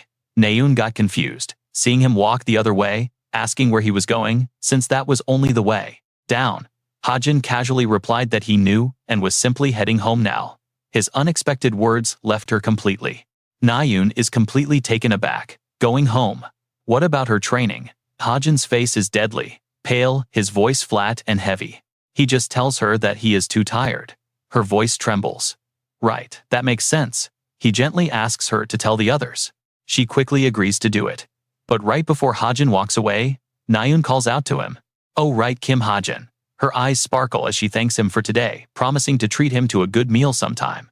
Hajin offers a small smile, accepting her sweet gratitude. It is a deal. Seeing her look so deeply relieved, he can't help but think she looks incredibly happy. He wonders what kind of memories brought her that joy in the past. Walking deeper inside, Hajin scans his surroundings carefully to make sure they are completely alone before he finally relaxes. All right, he mutters to himself, it is time to wrap this up. Right on cue, the system screen flickers to life. It displays a message from Tomer, asking him to send the agreed money to her account so she can pay him back soon. Before heading to Gari Mountain, Hajin had forced Tomer to sign a debt contract and a binding mana oath. She was utterly baffled back then, asking if he seriously expected her to sign such a crazy document. But Hajin had just crossed his arms with a calm shrug. Did she really think he would just hand over that much cash without any collateral? Now he starts typing on his device, wondering if her eyes will light up with pure joy once the money hits. Suddenly, a notification pops up on his screen. That was incredibly fast. The Violet Banquet system confirms that the information fee has been successfully sent. Once verified, the funds will convert into points. Now, he starts planning his next move, deciding to use an alias for himself. He is changing his identity from Fernan Jesus to the pseudonym August Benjamin. But then footsteps crunch in the dirt behind him. Spinning around instantly, Hajin catches a glimpse of Nayun sprinting past. As he looks closer, her face is completely pale. She looks deeply terrified. He is instantly filled with worry, wondering where she could possibly be rushing to in such a panic. For Nayun to look that absolutely devastated, something terrible must have happened. Suddenly, his heart sinks with a chilling realization. Could it be about her brother Chae Jin-yoon? Images of him lying comatose on a hospital bed flash through his mind. Hajin instantly takes off, chasing after her, while trying to piece everything together. She looked like she was in a massive hurry. This has to be about Chae Jin-yoon. Reaching the main gates, he spots Nayun standing there, looking around in utter panic. She is desperately trying to figure out how to get to the hospital. Without a second thought, Hajin summons a vehicle card. Throwing the card forward, a massive motorcycle materializes. He hops on and yells out to her, Nyan. Hearing him, she freezes. She turns around, her voice shaking. Hajin does not waste a single second demanding to know where she needs to go. Within moments they arrive at the hospital. A frantic manager immediately runs out to meet them, breathless as they approach. They have been waiting for her. Nayun rushes inside with Hajin close behind, frantically asking about her brother Jin-yoon's condition. The manager urges her to follow him to the ICU right away. But as they reach the doors, heavy hands block Hajin's path. Guards stop him from taking another step. One of them politely explains that only immediate family is allowed inside. Hearing this, Nayun hesitates. She stops and looks back at Hajin, realizing that he was the one who got her here in time. But Hajin just gives her a reassuring look. He snaps her out of it, telling her not to just stand there. Go on, get inside, his calm voice urges. She hesitates for a split second, then sprints through the doors. She looks back one last time to whisper a quick thank you. Then the heavy doors swing shut behind her. Left alone in the quiet hallway, Hajin's expression darkens. His fists clench tightly. Just then, a familiar voice calls out his name. It is Yu Yonha. She slowly walks up to him, her eyes observant. Feeling her presence, Hajin slowly relaxes his tight grip. You got here much faster than I expected, he mutters. She explains that the Yu clan must always attend major Chae family emergencies. She literally booked a private helicopter the moment she got off the training grounds and heard what happened to Jin-yoon. She notes that the other high-ranking guild members will probably be late since she was the only one who rushed over like this. Then she asks a question that catches him completely off guard. Why does he look so incredibly terrified? A cold sweat breaks on his cheek. The absolute truth, he uncovered from his book, was clear. The demonic seed planted inside Jin-yoon would sprout within a month. His system shows the progression is already at 89%. It is only October, so there should still be time. Or so he thought. There is one crucial detail he completely overlooked. The terrifying possibility that Jin-yoon might wake up before the seed fully takes root. His hand trembles as he clenches his fist in silent dread. If he wakes up now, Haejin will have no choice but to do the unthinkable. He is so lost in his dark thoughts that he fails to respond, sweating profusely and making Yonha extremely anxious. Seriously, are you really that worried about him? She asks, gently pulling out a handkerchief to wipe the sweat from his forehead. Jin-yoon is still unconscious. But even so, a few subtle but highly significant changes have already begun to surface. Heavy guards surround his room now. Honestly, things don't look ideal, but it's not dire enough to warrant this level of security. Hearing this, Hajin quietly prays. Keep sleeping. He hopes the patient won't open his eyes and wake up just yet. Suddenly, Yonha speaks up. But maybe Nayun feels differently, since staying calm will be nearly impossible for her. Even the slightest positive sign from her brother would shake her up. Softening her tone, Yonha thanks Hajin for bringing Nayun here. Yonha then slips a small note into Hajin's hand, gently reminding him to keep the handkerchief that went along with it. He quickly accepts it with a quiet nod. Thank you. He then turns to leave without a single moment of delay. Stunned by his abrupt departure, she can only watch him walk away. Then she quickly turns and calls out to him. She wonders if he is really leaving without saying goodbye to Nayun, but Hajin only responds with heavy silence. Not wanting the suffocating silence to last, he speaks in a low voice. I just think I shouldn't be staying here. Yonha stares in utter confusion. What does he mean? She can only watch Hajin walk away, leaving her with endless questions. Just as Nayun steps out of the patient room, a warm voice calls her name. Nayun. Immediately, her tired face melts away. Pure joy lights up her expression. Without a word, she runs forward and throws her arms around her friend in a hug. Sitting together on a quiet stone bench, Yeonha slowly asks her, "How is he? How did things go in there?" Fidgeting nervously, Naeun admits she isn't quite sure. She saw the monitor charts fluctuating quite a bit. Her cheeks flush slightly with embarrassment. It looks different from usual. Her eyes remain glued to the floor. Yeonha keeps her gaze fixed on Naeun, gently inquiring. "Still, that has to be a good sign, right?" Naeun stares down at her own hands. "Yeah." She confirms the doctor saw similar patterns in other patients before. Most of those patients woke up within 3 months. But they eventually sent her out, so Jin-yoon could get some rest. Hearing this, Yeonha offers some warm encouragement. "I see. Let's stay patient and wait for him together." Naeun nods, trying to agree. But her entire body suddenly begins to tremble. She clutches tightly at her chest. Her heart is racing too fast. She whispers that she feels like she might collapse right then and there. Tears suddenly splash onto her palms. They are Naeun's tears. So embarrassing she thinks crying again like this. Covering her face to hide her vulnerability, she murmurs, "I'm so weird. I'm happy so. Why am I not smiling?" You can't help but feel for her, can you? Naeun simply cannot hold back her overwhelming emotions any longer. She weeps like a helpless child. Her tears just won't stop. Meanwhile, Yeonha stands by her side in heavy silence. Yeonha knows it would sound incredibly arrogant to say she understands. Still, she stays close to offer whatever comfort she can. After all, Yeonha has never experienced the agony of losing a loved one to such a sudden and terrible tragedy. Naeun has waited for years. She watched her comatose brother Jin-yoon lie in that hospital bed with virtually no hope left. As the years dragged on, her hot anger slowly cooled into sadness, which then twisted into suffocating frustration. That frustration eventually hardened into complete despair. She could only stand by his bedside with a heavy, broken heart. Despair finally gave way to silent resignation.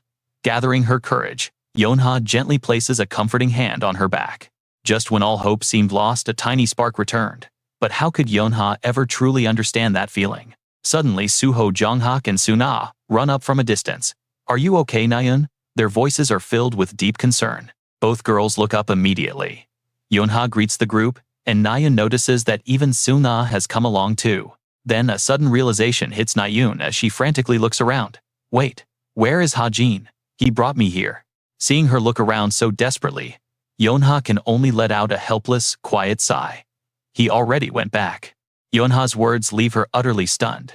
What? Why? Facing her clueless questions, Yeonha can only sigh again in defeat.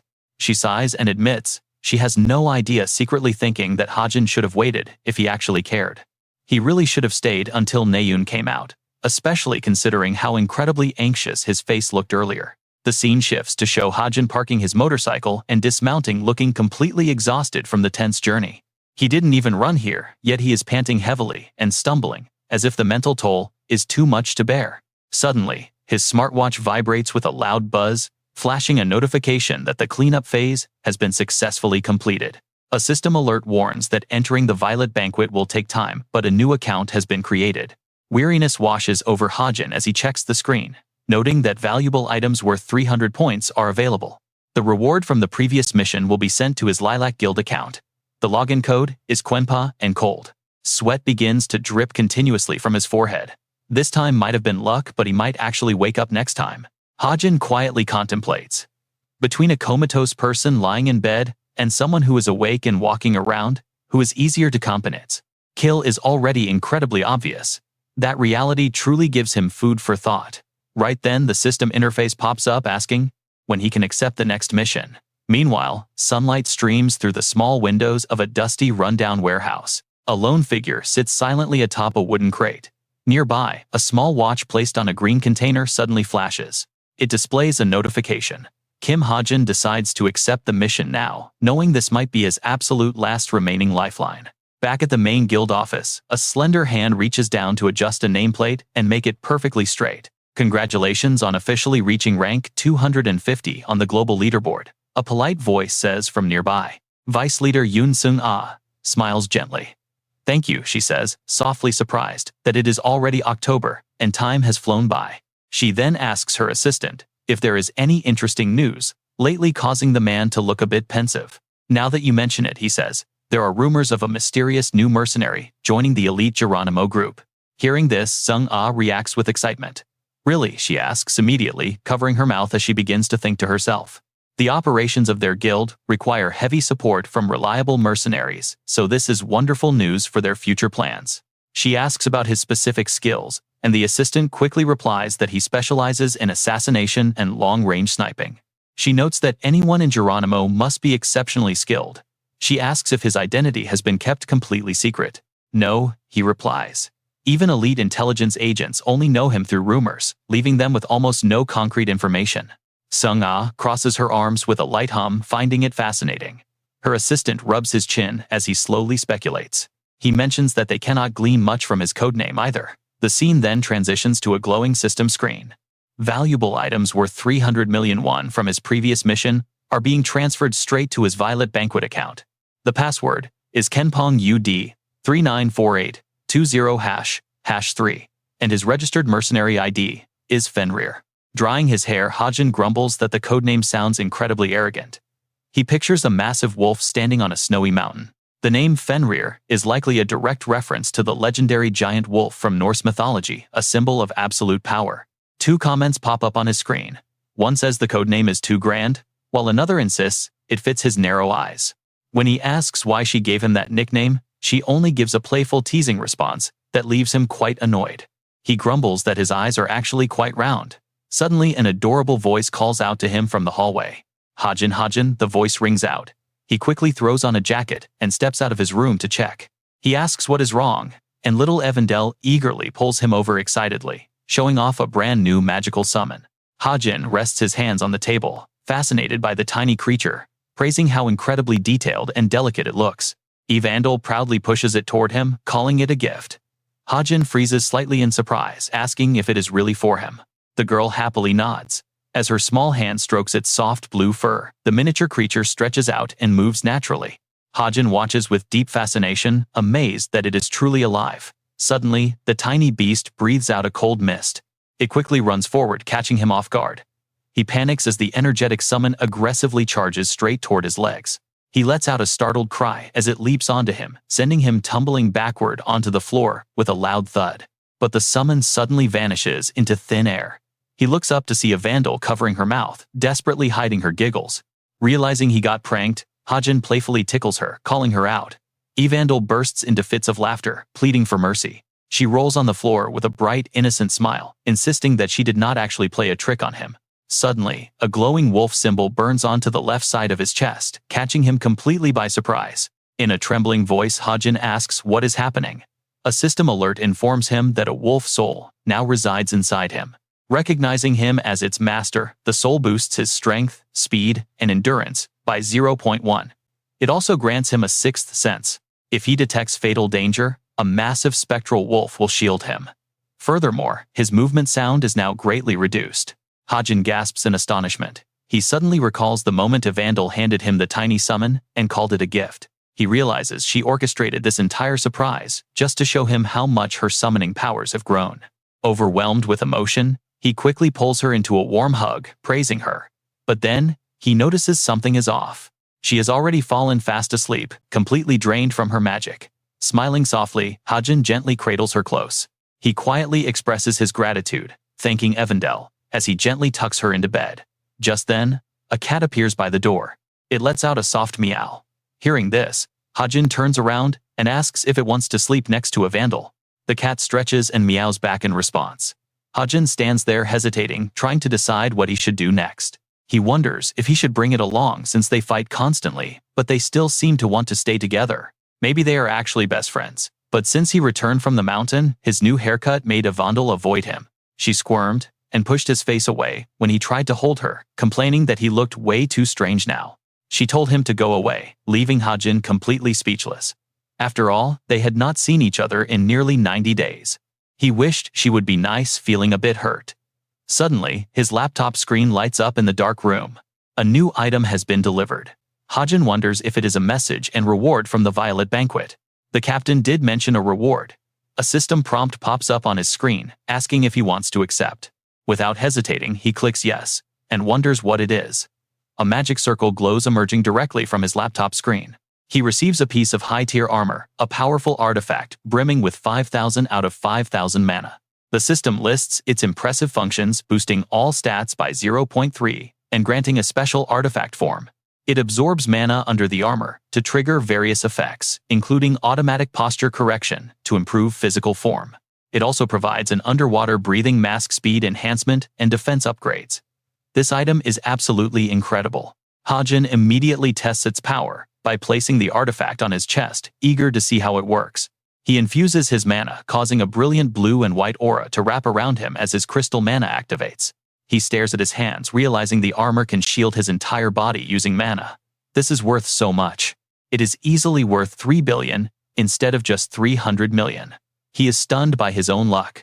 He praises the captain's great taste. Meanwhile, the boss texts back, confirming that the delivery was successful. She asks if he received the item, and Hajin quickly replies thanking her for the amazing delivery. Suddenly, another notification pops up right on his laptop screen, showing the details for his very next assignment. Talk about a sudden shift. Hajin freezes and Tomer is seen sitting alone as a sudden noise startles her. Someone is frantically knocking at the door, and a woman rushes in, saying she is looking for a patient. The nurse stands up and asks who she is looking for. Tomer hesitates before mentioning the name Agus Benjamin. She explains that he is Latino like her and looks quite wealthy, which slightly surprises the nursing home caregiver. Tomer then pulls out a photo of Agus to show her. Looking closely at the picture, the nurse suddenly remembers. She immediately recognizes him, noting that he was a very quiet man, which is why she forgot at first. Holding the photo with a hesitant and awkward expression, the nurse slowly delivers some incredibly devastating news. And just like that, her world shatters. She learns he died 2 years ago, leaving her frozen in shock. She collapses in despair, unable to believe that Fernan Jesus had illegally immigrated under a fake name. He entered Korea back in 2022, eventually ended up in a nursing home, and died at age 53. His funeral was quite simple, and his cremated remains were placed in a memorial back in 2024. Looking at the address of the nursing home, Tomer's face darkens as she questions if the bizarre message was true. She simply cannot believe he escaped to live a comfortable life and die in peace after completely ruining hers. Gritting her teeth in absolute rage, Tomer desperately asks if he left any final words or belongings behind. The nurse softly replies, asking what her relationship with him was, first prompting Tomer to answer immediately. She explains his real name was Fernandesu and August was fake. Placing a hand on her chest, she continues. She claims her name is James, gritting her teeth as she reveals that the man was her father. She offers her magician license as proof. Checking the document, the nurse confirms her story is indeed true. Accepting the truth, the nurse admits that she did not actually know much about the old man herself. He mostly kept to himself, only speaking to a male student who used to do volunteer work at the center. It turns out that student actually visited again recently, meaning he might have learned some details about Benjamin's past. Tomer is absolutely shocked to hear this, and urgently asks if she can have the young man's name. The nurse agrees and goes to check her records, while Tomer waits, gritting her teeth in frustration. The system notifications just keep popping up on her screen. It demands Tomer return immediately, because her mission deadline has officially expired and the disciplinary committee is waiting. They plan to review her delay and mockingly congratulate her on an upcoming demotion. It serves her right for being so arrogant. Laughing in frustration, she rips off her smartwatch. To hell with those people, she got what she wanted and has absolutely nothing to do with them now. After tapping away on a screen for a moment, a nearby associate makes a sudden announcement. She says she finally found it. A quick scan reveals the target's name is Kim Hajin. Hearing that, Tomer accidentally drops her watch to the ground, freezing in absolute shock. The associate mentions he is just a cadet. Tomer can only stare blankly as the name Kim Hajin triggers a flood of memories. She wonders if this is the same Kim Hajin she knows.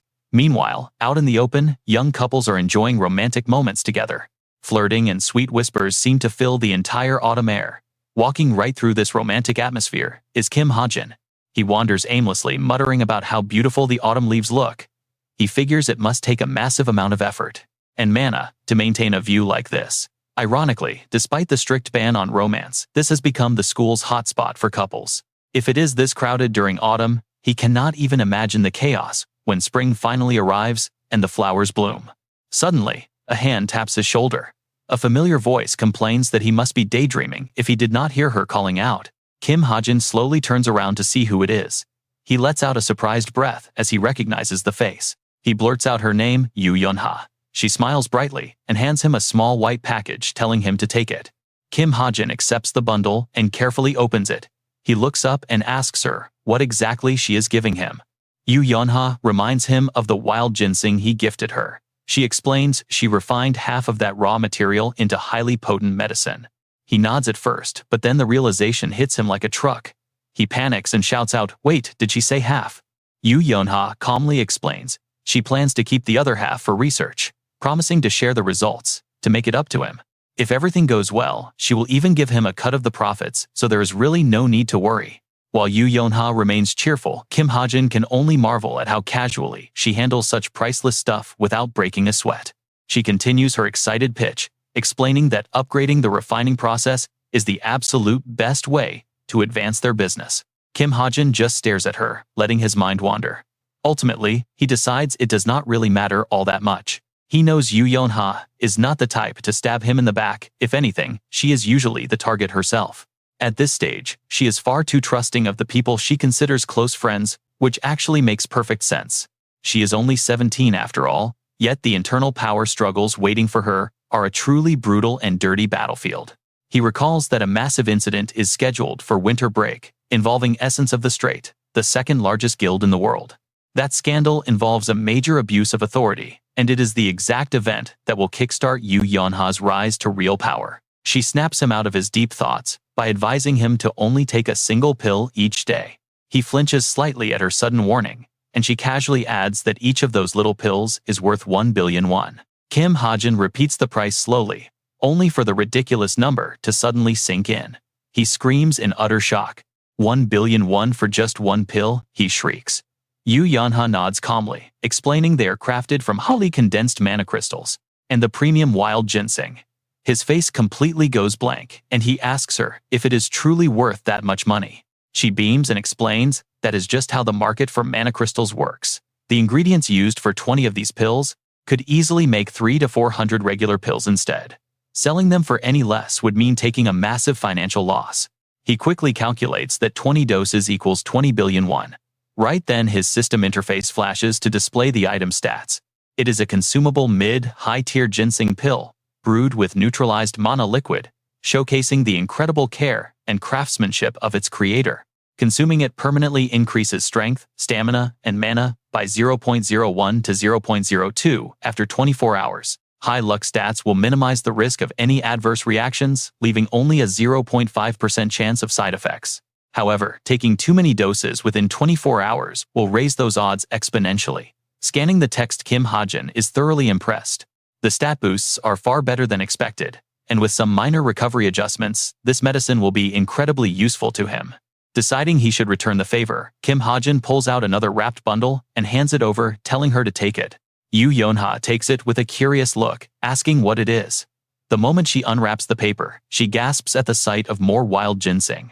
Her excitement shoots through the roof as she cries out in disbelief, asking if he actually has more and where he got it. Kim Hajin tries to avoid giving a straight answer, awkwardly scratching his head and saying he just found it on Mount Fong. Yu Yonha lets out a massive gasp of admiration. Kim Hajin keeps going, pointing out that in theory, they should follow the same arrangement. He mentions returning the ginseng to its original owner from Mount Pung Shinjonghak. Yu Yonha stops him right there, suddenly remembering something. She says Jonghak once forgot her birthday, so this can count as a little compensation. Hearing that, Kim Hajin just smiles. He chuckles and tells her to do whatever she wants, saying it is time to say goodbye. Yu Yonha promises to contact him if anything develops. He quickly thanks her and says goodbye. But then, as if suddenly remembering something, Kim Hajin pulls up his device. He checks the screen of his smartwatch. His message history with Jamo remains untouched. The username had sent a greeting earlier. The account name changed, and it looks like their location did too. Hajin mutters listlessly, noting there is still no reply. From the looks of things, they might have checked into a recovery facility. They probably have a lot on their mind right now. He decides to wait until they figure things out. Just then, a system notification pops up, showing an apprentice mercenary mission. The difficulty level is D, offering a reward of 400 million won or items of equivalent value. The goal is an ambush. They must intercept a human trafficking truck run by the Reaper Jinns. Reading this, Kim Hajin mutters in surprise about rescuing hostages. The location is set in China. Once his classes end tomorrow, he plans to head straight through a portal to Beijing. According to the map, a lawless zone lies right on the border of Mongolia. This path is frequently used by jinns. They use it for human trafficking and illegal black market deals. It is their perfect hideout, a chaotic wasteland ruled by raw power. Savage crimes happen here daily, under the law of the jungle. Yet even this lawless region has its own twisted rules. The jinns have formed their own society here, calling it the Demon Sanctuary. Out on the dry, barren ground nearby, faint footprints and heavy tire tracks are printed into the crumbling dirt. North of Beijing, right at the border bridge, Kim Hajin has finally arrived on his incredibly sleek motorcycle. Pulling down his face mask, he takes in the desolate view. He notes this mid-tier danger zone feels incredibly creepy. His targets today are the jinns monsters who threw away their humanity. They are nothing more than beasts wearing human skin. Hajin recalls the message sent by the team leader before the raid. The warning was clear: expect plenty of monsters, but remember that not all of these jinns are created equal. Their transformations stem from highly amplified negative emotions. The weaker they are, the faster they descend into sheer madness. They commit horrific atrocities without a single second thought. They spread their malice by projecting their failures onto those around them. This means Hajin does not have to feel any guilt about putting them down. It makes his job a lot easier. He wonders if he should be happy about that. Suddenly, a cloud of thick white dust rises on the road ahead. Two massive transport trucks, accompanied by several smaller escort cars, come speeding directly toward his position at full force. They are here, he mutters. He calmly draws his firearms, maintaining perfect composure as he prepares to fight them. With the weapon fully loaded, he aligns his eye with the glowing scope. He locks his sights on the lead truck. A man is driving with one hand, while drinking with the other. Hajin pulls the trigger, unleashing his very first bullet. The bullet tears completely through the vehicle from front to back, causing the heavy truck to veer off course and crash. One of the escort drivers spots this and yells out, asking what on earth is wrong with that crazy driver. Meanwhile, Hajin calmly readjusts his scope and aims at the next target. In an instant, another bullet is sent flying. It shatters the glass and pierces the driver's head. Blood splatters everywhere as his lifeless hands slip off the steering wheel. The vehicle swerves violently and crashes straight into a tree. The shocked guards quickly pour out of their escort cars. "What the hell, both drivers are dead. Guard the cargo now," one of them shouts. They scramble into defensive positions. When another asks if there is a sniper, a silent bullet answers by dropping him instantly before he can get a response. Now, they finally pinpoint his location. Pointing toward the bridge, they realize it is just a single sniper holding the angle. They charge forward without a single shred of hesitation. At that very moment, Hajin pops a special pill into his mouth. He swallows it, and a sudden surge of raw energy floods his entire body. Right on cue, a system alert chimes. The notification confirms his internal energy is rising. For the next 5 minutes, all his stats will increase by 1.5 times. This excludes his health points but boosts his armor, speed, and vitality. Even his gun begins to hum with terrifying power. It is finally time to clean house. Hajin raises his weapon and points it directly at the oncoming angry mob. With a single pull of the trigger, a volley of rapid-fire bullets shreds through the weak defenses of the guards. With the threat eliminated, he approaches the back of the transport truck and begins breaking down the heavy padlock. The chains fall away with a heavy metallic clank. He mutters to himself to stay alert and keep his focus. But before he can finish his thought, a sudden shadow lunges from the dark. Another guard is rushing him with a knife. It is aiming for his life. Ambushed, Kim Hajin panics with zero time to react. He let his guard down. That blade is just too fast. It is inches from his chest. Just as it seems Kim Hajin is about to meet his end, a sudden light breaks through. A brilliant blue light erupts. Sharp fangs protrude from a massive mouth biting down hard on the guard's head. It is a massive wolf enveloped in that blue light. It easily took down the opponent. Kim Hajin slowly sits up. He sits up slowly. Even though he was just saved from a fatal blow, he watches in dazed confusion. He wonders if it is a wolf spirit. The beast continues tearing the guard apart, blood painting the ground red. It is a truly gruesome sight. Suddenly, the beast lifts its head, looking at Kim Hajin before fading into dark mist. He wonders if that giant phantom just emerged from his own body. Right on cue, the system interface blares to life. The wolf's sixth sense. When detecting fatal danger, a giant phantom wolf will manifest to shield its master from harm. Reading this notification, Kim Hajin sighs in relief. He really cannot believe he let his guard down in a place like this. He clearly still has a lot to learn. With the wolf gone, the young man firmly stands up, ready to move. He decisively flings open the back doors of the truck, letting bright light flood inside. The captives cower, in sudden shock. All of them are trembling in fear, crying softly in the dark. Suddenly, Kim Hajin tosses a strange bracelet inside. He tosses a bracelet into the truck bed, announcing to the bewildered crowd that he has killed the demon wolf. With the rescue mission successfully completed, it is time to go home. He gently reaches out his hand to them. He offers them a fresh ray of hope. A notification soon pings on his screen showing the mission is cleared. The instant reply tells him to leave the cleanup to her. It is from Li Xiaofeng, who is currently waiting right nearby. Leaning against a cliff, she stares at her watch. The screen replays video footage of Kim Hajin's earlier battle. She asks if they saw that clearly. Li, Xiaofeng, Khalifa, Jin, Johan, and Drun are all quietly watching the screen in silence. Cheok Jung-young breaks the silence, questioning if it is wise to be here when the cadet evaluation is more important. He expected a larger turnout, especially since they are all supposed to gather at the new hideout. Jane quickly reminds him that everyone else is busy with their own tasks. Khalifa chimes in to continue the discussion. He took down 20 people in just 21 seconds. How can a gun pack that much power? It is fascinating. These words are heard by everyone. The Li Xiaofeng is not finished yet guessing his actual gift is weapon reinforcement using mana. Jin Johan immediately replies with a cheerful grin, ranking him at least high intermediate. Jane shrieks in utter shock. What Jane gasps, asking if he really rates him that high, doubting he even knows what high intermediate means. After all, he easily killed 10 people. In response, Jin Johan merely smiles and waves his hand to dismiss her. It should be at least 100 people. Cheok Jung-young turns to Jane, asking for her thoughts. Jane begins to think. She slowly replies that she places him at intermediate level on par with Kim Soo-ho, though she is unsure how he fights. But he will definitely be incredibly useful in large group fights.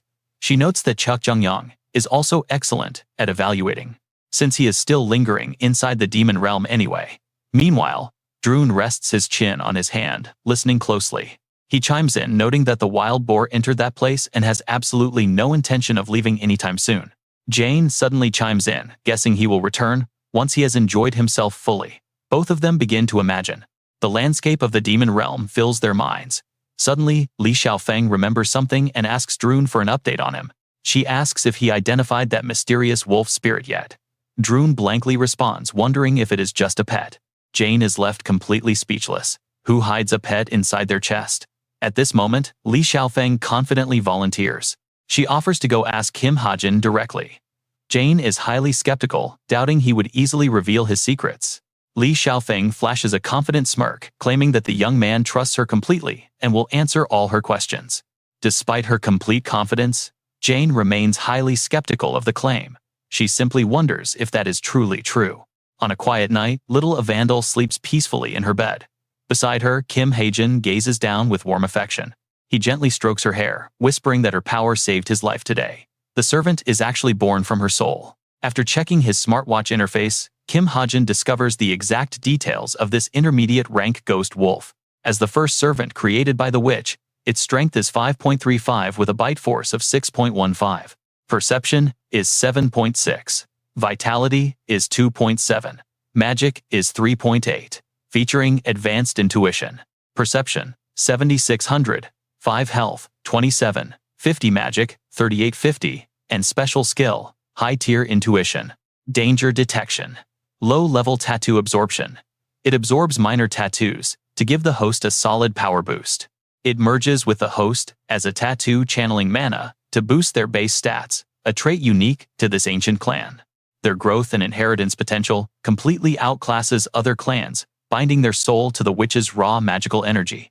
The higher that energy, the stronger the wolf gets. Reading these insane stats, Kim Hajin is completely blown away. Honestly, this beast should be wearing the armor, not him.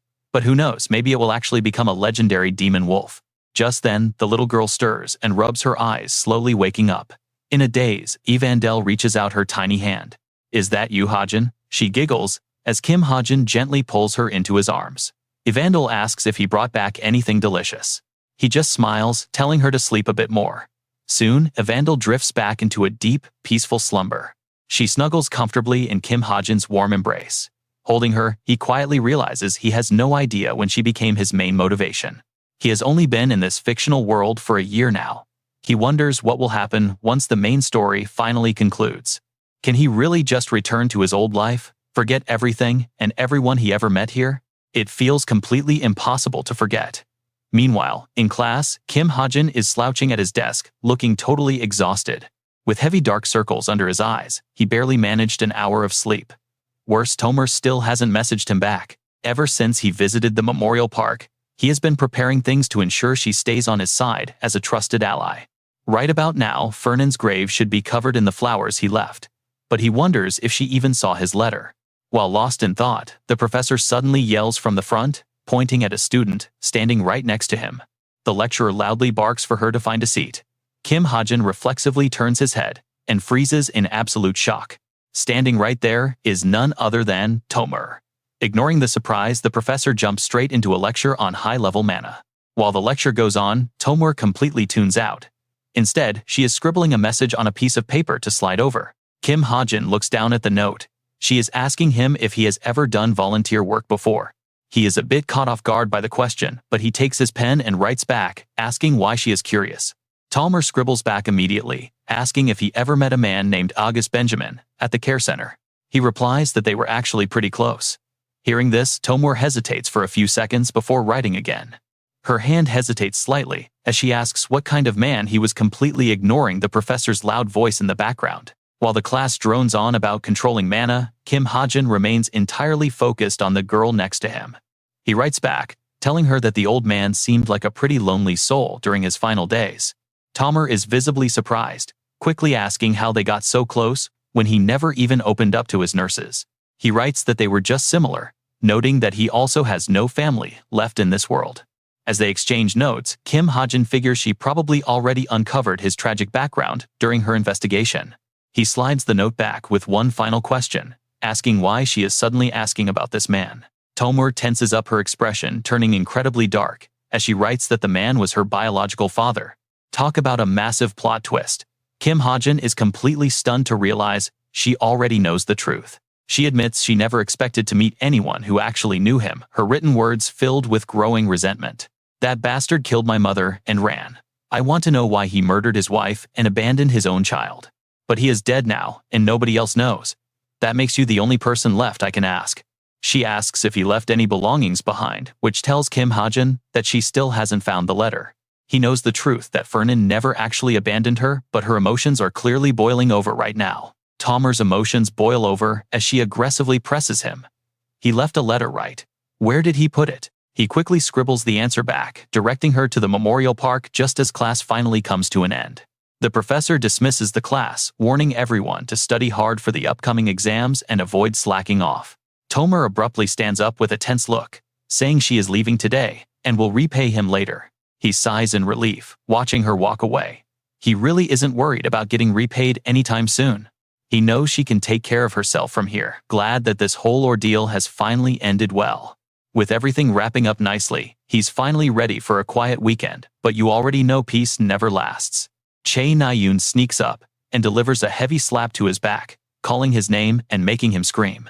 Doubled over in pain, Kim Hajin looks ready to collapse on the spot, causing Chae Na-yoon to freeze up in pure confusion. He slowly speaks up, asking what is wrong now. Chae Na-yoon responds very brightly, asking if he forgot about tomorrow.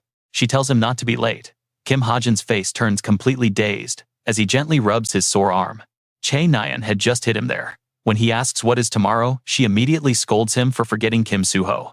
She reminds him they all promised to eat together, and since she is so grateful to everyone, she promised to treat them next time. She wanted to go right after their training ends. Kim Hajin slowly remembers, but mentions he thought only the two of them planned to go. Chae Na-yoon quickly snaps back, saying she clearly invited the entire group. But suddenly, another voice speaks up nearby. The speaker points out she was there too, and they agreed to go as the former members of the travel club. It is a slender girl with long purple hair, asking if he remembers now. Yet even with this reminder, Kim Hajin remains totally dazed. He admits he has no memory of this questioning, since when she was even considered a member of their club. Someone even suggests going to a karaoke room afterward. Hearing this, Kim Hajin feels an even deeper wave of exhaustion. He weakly sighs that he has no time. His sluggish look makes Chae Nayun think he is sick, so she reaches out. She places her hand on his forehead to check his temperature, but suddenly she bursts out laughing, making him a bit anxious. Confused, he asks what is wrong. She beams and threatens that he must go or she will add him to the group chat. With that group chat thread, Kim Hajin has zero escape. Talk about a gloomy afternoon, right? His deep sigh says it all. His heavy sigh makes the entire scene feel incredibly gloomy. Elsewhere, hurried footsteps echo as Tomer frantically searches around all alone. Frustrated, she mutters Sector 7, Column 1, Row 4, under her breath, desperately scanning the entire area with her eyes. While whispering those words, Tomer finally spots exactly what she wanted. But immediately, she freezes and falls completely silent. Standing completely still, she stares directly at a gravestone that is beautifully surrounded by countless colorful fresh flowers. Her voice cracks as she whispers, Aegis Benjamin. With deep curiosity in her eyes, she wonders why there are so many flowers. Picking up a single stem, she notices a small note from the sender, leaving her utterly stunned by the name. It is Kim Hajin.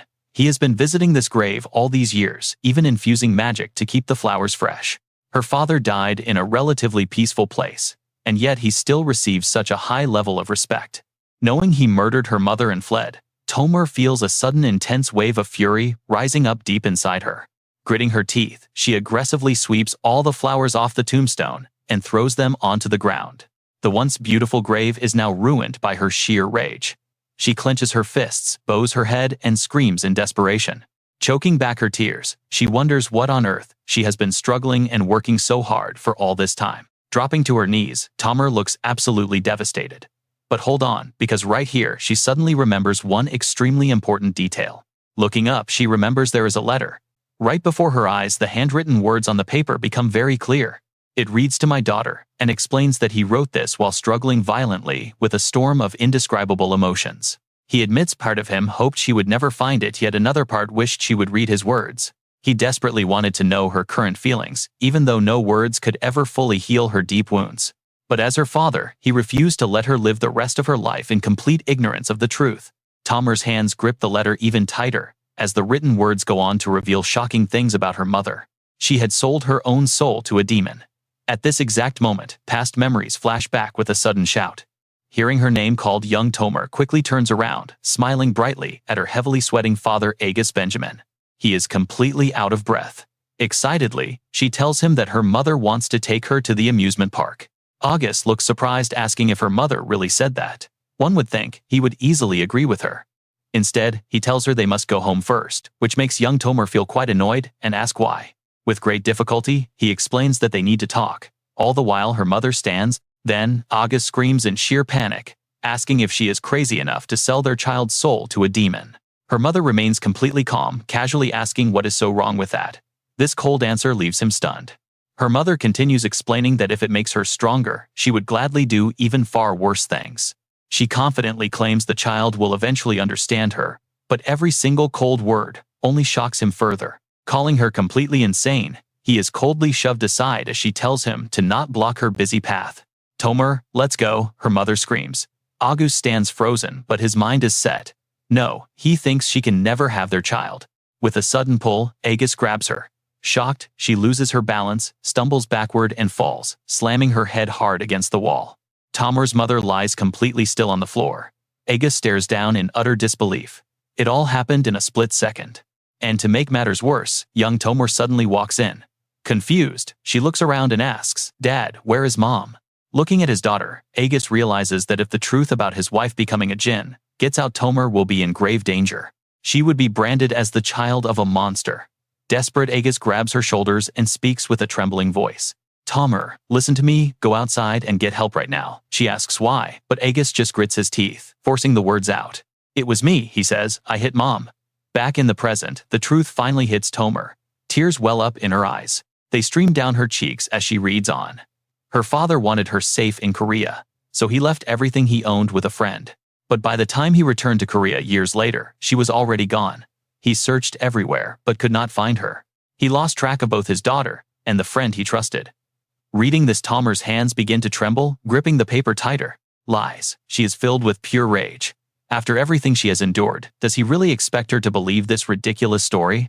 In a fit of fury, she crumples the paper, but a sudden cracking sound makes her stop cold. Something is hidden inside. A sudden flood of memories rushes back. She remembers her younger self happily calling out to her father. She hands him a small wristwatch, wishing him a happy birthday. Agus smiles, taking the gift with warm gratitude. She asks if he likes it, noting it matches the color of the hairpin he gave her on her own birthday. Now, after so many years, the glass face of that very watch is completely shattered, worn and battered by time. Hidden inside the letter, she pulls it out and realizes he kept her gift all this time. Outside, the full moon shines. Bathed in starlight, Kim Hajin bids her goodnight with a warm smile, and little Evandel happily waves goodbye. Just as Hajin shuts the door behind him, his smartwatch suddenly buzzes with a new notification message. It is a simple text saying thank you. Hajin smiles, knowing she must have made it to her destination safely. With that, Tomer completely vanishes into the night, though she promised to repay all the money she owes him. Since their mana contract is still active, their connection remains. He has a strong feeling they will meet again. She might even become a powerful ally in the future. Meanwhile, Hajin is at a restaurant eyeing the delicious food. He takes a bite and grins. It is way better than expected. Suddenly, a familiar voice calls out to him. Chae Nayeon sits right across from him, watching his satisfied face. She proudly tells him the best dishes are still coming. Hajin blinks and nods, slightly caught off guard by her bright energy. Something about her attitude feels different today. Smiling warmly, Nayeon mentions how this little gathering brings back fond memories of their training days back in Gangneung. She reminisces about how brutal the sessions were, boasting about how much stronger she got after that intense training. She even claims she felt completely invincible upon returning to school. Hearing this, Yu Yunha pauses mid-bite to look over. With a sly smirk, Yunha teases Nayeon about her loss to Rachel, causing Nayeon to instantly clench her fist in frustration. It was a draw, Nayeon snaps back. Sitting next to her, Shin Jung-hak finally chimes in and turns to Kim Suho. Folding his arms, he asks Suho if he is ready for finals. Suho shrugs, saying everything is pretty much taken care of. When asked, the same Jung-hak scoffs, asking if Suho has ever seen him actually study for a silly exam. He proudly boasts that they are simply on different levels, arrogantly bragging about the power of his high-grade bloodline. He mocks hard workers, who rely on effort over raw talent. Suho just gives a polite, slightly awkward laugh to brush it off. Watching them while chewing his food, Hajin is quite surprised. Those two seem way more friendly than he expected. He takes another bite as he tries to remember the original novel. By all accounts, their relationship should be incredibly tense. He quietly chews, feeling a sudden wave of anxiety. It seems the original plot is drifting further and further away. The timeline is changing, but the rich aroma of the food hitting his senses quickly distracts him from his worries. It is absolutely delicious. Forgetting his stress, Hajin starts stuffing his face with slice after slice of beef. The tender meat practically melts on his tongue. Suddenly, a fresh steaming plate of beef is placed right in front of him. Chae Nayeon slides it over with a playful wink, teasing that a lovely girl bought this especially for him. Hajin pulls a face of mild annoyance, wondering what she is up to now as he stares at her blankly. Her behavior is completely different from the original story. Something has definitely shifted, and he wonders if it's because of his own actions. Did he really give her a time machine in the past? Chae Nayeon ignores him entirely, turning to chat. This place is pretty fun. Right? Kim Hajin stares at the beef platter deep in thought. Looking at her lively chatter, he wonders could her feelings for him have actually changed. Chae Nayeon notices his blank stare and turns around. She looks at his dazed face and asks if he wants to order more. Kim Hajin flatly refuses, no. But Chae Nayeon does not care about his response, turning to yell for the owner. Kim Hajin helplessly tries to stop her, repeating that there is no need. She completely ignores his protests, ordering 2 extra portions of grilled ribs anyway. Kim Hajin can only sigh to himself and let it go. Well, it is probably nothing. She is likely just showing gratitude for the time machine. After the meal, the group heads over to a karaoke room. Chae Nayeon grabs the microphone with absolute confidence, hyping up the crowd. She looks adorable while singing, earning cheers for an encore. Next up is Kim Suho, who holds his own, followed by a hilariously overconfident Shin Jung-hak. Still, everyone cheers for him, admitting he is actually decent. Then comes the final performance of the night as the last person steps up to the mic. Kim Hajin starts to sing, immediately showering himself in massive praise from the listening crowd. How can a hero sing this well? He absolutely crushed the song, leaving no crumbs whatsoever with his incredible vocals. Honestly, he sounds better than real professional singers. Sitting nearby, Chae Naeun listens quietly, completely captivated by his voice. Yonha notices her peaceful expression, wondering if she is still lost in the deep emotions of Kim Hajin's performance. Yonha silently admits to herself, his singing is indeed spectacular. Suddenly, a sharp loud ping vibrates from her smartwatch. A new text tells her to step outside, because there is something to discuss. She blinks in confusion at the screen, wondering, what is up? Outside the karaoke bar, the faint humming of music still echoes. Kim Hajin steps out to meet her, casually offering a friendly bro greeting. Yonha silently stares at him with a look of pure confusion, asking why he is using English. Kim Hajin quickly explains that bro is just a friendly term between close buddies. She crosses her arms, her tone turning a bit sharp. Stop playing around. She demands he get straight to the point. Kim Hajin chuckles awkwardly, pulling an envelope from his pocket. He explains he needs some custom bullets made. Yonha takes the envelope, asking what this is. Kim Hajin outlines his request. He wants her to take the item inside and infuse it into his bullets. He asks if she can manage it. She opens the envelope, her confident voice, asking if he is seriously doubting her capabilities. But as she peeks inside, her words falter. She gasps in sheer shock, though she tries to boast about their advanced mana compression tech, boasting they can compress energy into bullets smaller than a finger. Supposedly nothing is impossible for them. But staring at the item inside, Yonha asks with utter disbelief why he wants a single leaf compressed. Her face shows complete helplessness as she points at the envelope, guessing that even if she asks what this is, he won't tell her. Kim Hajin just laughs, offhandedly noting that she already knows the drill. Yonha tucks the envelope away carefully, agreeing to get it done anyway. Kim Hajin takes the chance to thank her, turning to wave goodbye. He asks her to let the rest of the gang know that he is heading home early. Yonha wonders why he is rushing off so soon, but Kim Hajin only shudders as he remembers the intense glare from earlier. Ever since his singing performance, Shin Jong-hak had been burning holes into his back with a terrifying stare. Remembering Shin Jong-hak's sour face, Yonha immediately puts two and two together. The guy is just incredibly jealous again. Under the warm sunset, Kim Hajin bids her farewell, and Yonha tells him to take care. Right after he leaves, a sudden notification chimes on her watch, instantly catching her eye. She glances down at the screen, and cold sweat immediately begins to roll down her neck. Her investigator reports a critical emergency. While digging into Kim Hajin's past, they stumbled upon an incredibly suspicious event. Back when Kim Hajin was born, a tragic event known as the Kwang-o incident occurred. For some bizarre reason, all relevant documents surrounding that day were heavily classified and wiped out. Yonha reads the file in total shock. The Kwang-o incident. It took place during the very year of Kim Hajin's birth. Yet every single record is gone, and to make things worse, one of her private investigators was suddenly attacked. Her eyes widen in panic at the screen. Filled with deep worry, she quickly asks if everyone is okay. The contact replies immediately, stating that the injured investigator has fortunately recovered with no major issues. Yonha breathes a heavy sigh of relief. She quickly taps her screen, typing out urgent instructions to the entire team. She orders them to send over all currently gathered files, before immediately calling off the entire investigation. Their lives are infinitely more valuable than any piece of intel. The agent acknowledges, leaving Yonha staring at the mysterious case. The name Kwang-o sounds terribly familiar to her. Suddenly a cold realization strikes. Wait, now that she actually thinks about it, her mind drifts back to her childhood. She remembers staring intensely at a massive book on a desk. She had definitely seen that name before. This looks exactly like her father's old diary from years ago. She tries to recall those faded, barely legible words on the pages. Only a few words stuck out. Back then, she could not read Korean, leaving her completely unable to understand the entry. She remembers her father scolding her for reading his private thoughts that day. Yonha clenches her fist. If Kim Hajin is really connected to that massive incident, she smiles with a new resolve. This time, she can finally repay him as a true friend. Turning around, Yonha starts planning her next move. Since her father is away on business, she can easily search the house. Suddenly, she bumps into Chae Naeun walking right out the door.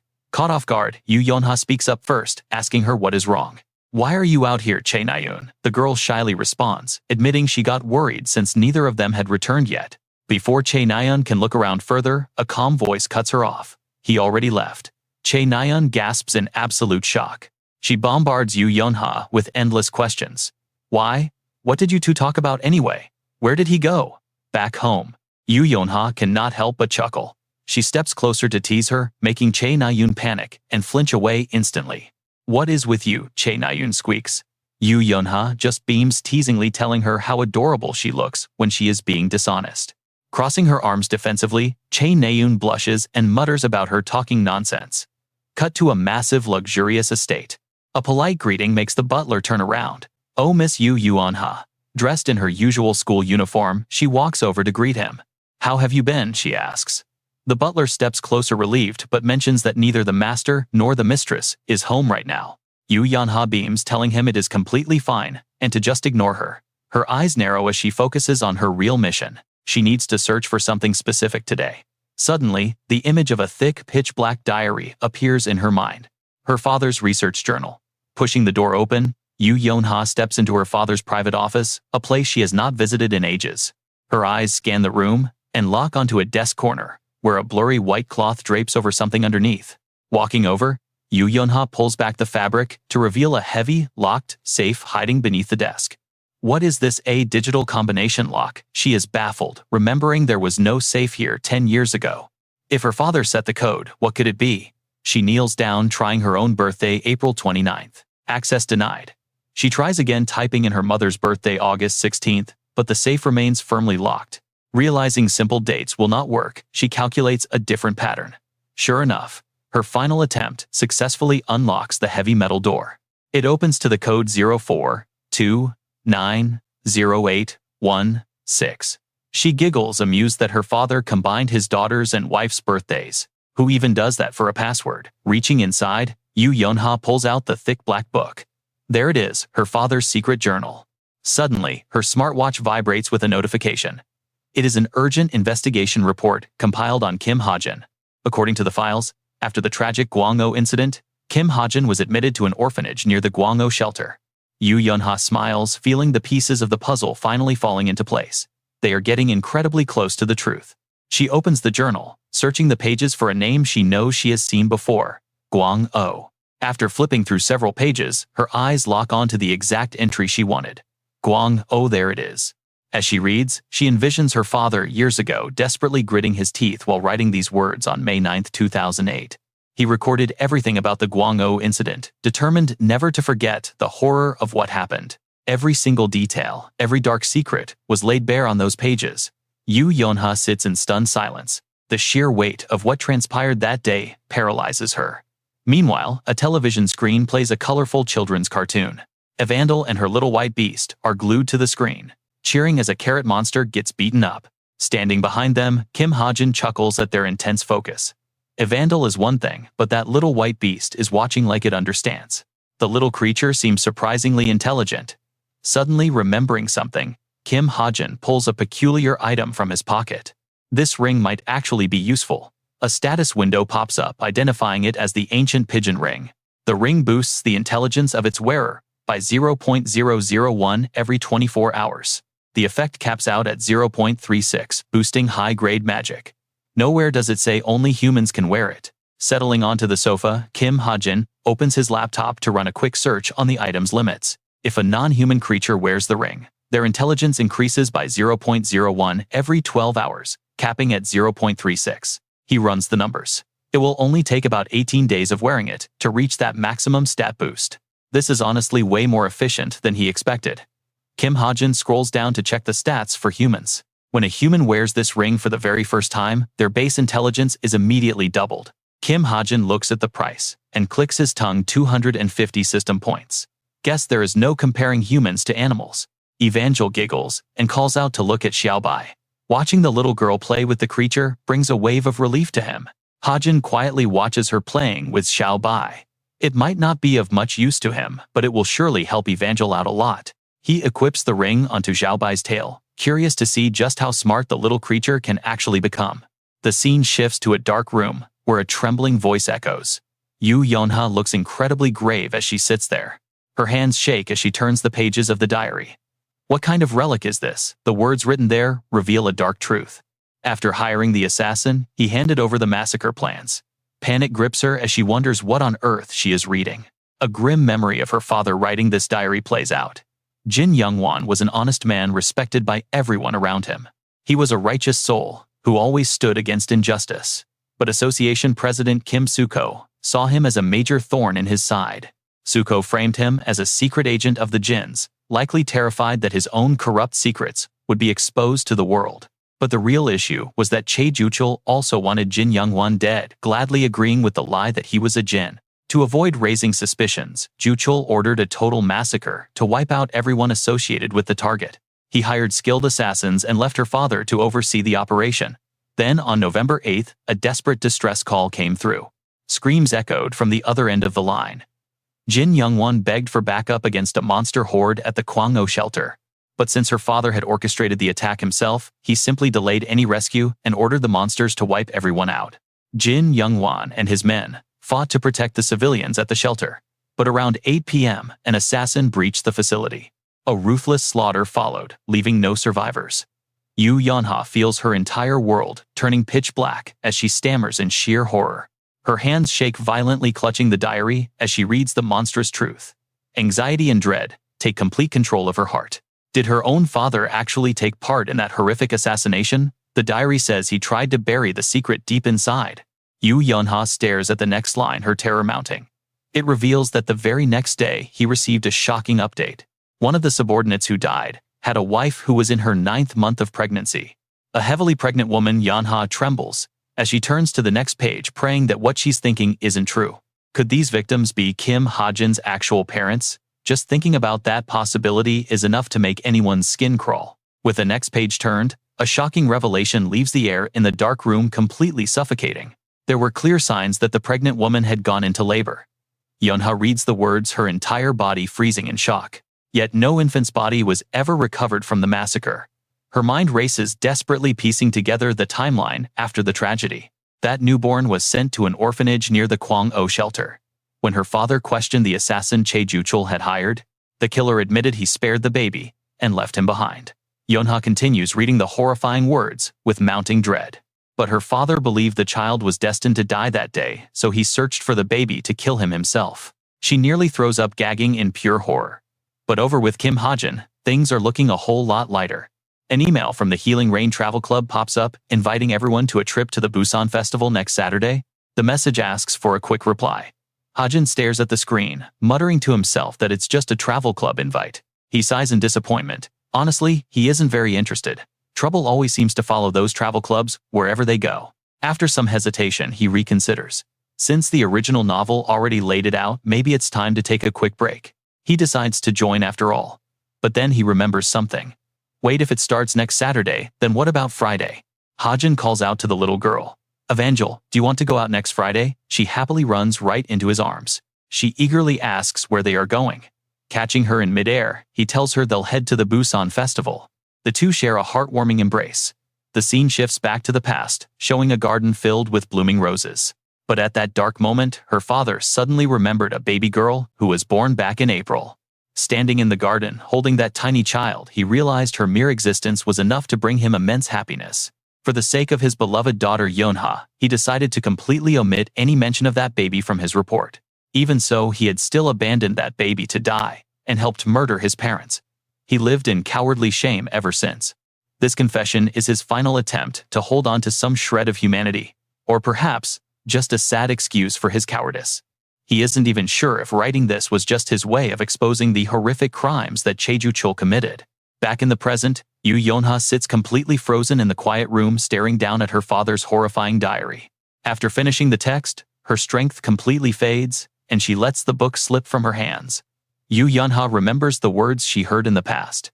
Weren't they supposed to be friends? She pictures Kim Hajin stepping up to defend her, literally putting his life on the line for her sake. She flashes back to their conversation outside the karaoke bar. Did he not think that was what being friends truly meant? Remembering those moments, guilt completely consumes Yu Yeonha. He genuinely called her his friend, and now the weight of it is too heavy. Trembling uncontrollably, she cannot hold it in anymore. Her entire body goes limp, collapsing straight onto the floor. She screams out in pure agony. Meanwhile, the scene shifts to a luxury high-rise hotel in Busan, overlooking a festive lounge area. Kim Hajin sips his wine, watching the scene, while Evangel happily admires the photos on the table. This one has little white in her. Just like that, Friday arrives before they know it. In one of the pictures, Evangel is standing right by the balcony, pointing at fireworks. The second photo shows her building a sandcastle. After her classes wrapped up, they headed straight to Busan to enjoy the festival. And the last shot is Evangel, with her cheeks puffed out, stuffing food into her mouth. He notes this is the best shot yet. Hajin looks around the luxurious room. Usually booking a high-end suite like this is nearly impossible, even if you have a ton of cash. They lucked out because of a last-minute cancellation. Turning toward the window, Hajin is greeted by a spectacular display of colorful fireworks. Having high luck stats definitely comes in handy. He takes in the stunning night view, appreciating the perfect timing of it all. But then, something catches his eye down below. Hajin spots a black-haired man and a blue-haired girl walking through the crowd. He activates his eye skill to get a closer look at the man who seems to radiate an incredibly strange presence. Suddenly, the man snaps his head up, looking directly at Hajin on the balcony, sending a sudden jolt of panic straight through him. Staring at the high-rise without a word, the man slowly curls his lips into a devious knowing smirk. High above, Hajin gets nervous. Hajin forces a tight smile while breaking into a cold sweat. Honestly, anyone would be sweating bullets staring down a monster from that distance. Gripping the railing, he wonders if his original author instincts are screaming inside his head. This guy is a total anomaly. Like Kim Suho, he is a tragic figure. Betrayal twisted him into Suho's absolute polar opposite. Hajin focuses on the dark aura rolling off the man. This is the ultimate boss-level backstory. Down below, the dark-haired man waves up at him with a surprisingly gentle smile, which only makes the situation feel even more unsettling. Why is he acting so carefree? This is definitely not how his character was supposed to behave in the original novel. The man turns to talk to his companion. Hearing him point something out, the blue-haired girl begins to turn around too. Up on his balcony, Hajin keeps complaining. This is completely off-script, unless that co-author messed everything up and released it again. The blue-haired girl looks up, revealing deep crimson eyes and an icy cold face that instantly sends chills down his spine. Her pupils contract as she blasts an overwhelming wave of pure bloodlust directly at him. Hajin sweats immediately, triggering his eye skill. Why the sudden hostility? They are staring at him like they want to tear him apart and eat him alive. Reading the name Jin Sayuk on his system screen, Hajin lets out a strained dry laugh. That damn co-author has gone way too far. He compares them to Kim Suho. Yes, Suho had the perfect ideals, personality, and beliefs of a true final boss. But this person was supposed to be his direct rival. Looking at the girl below, he realizes the co-author literally gender-bent the character. Are you completely insane? Hajin's face darkens as he forces another awkward grin. Using his eye skill, he focuses on Jin Sahyuk. He listens closely to their conversation.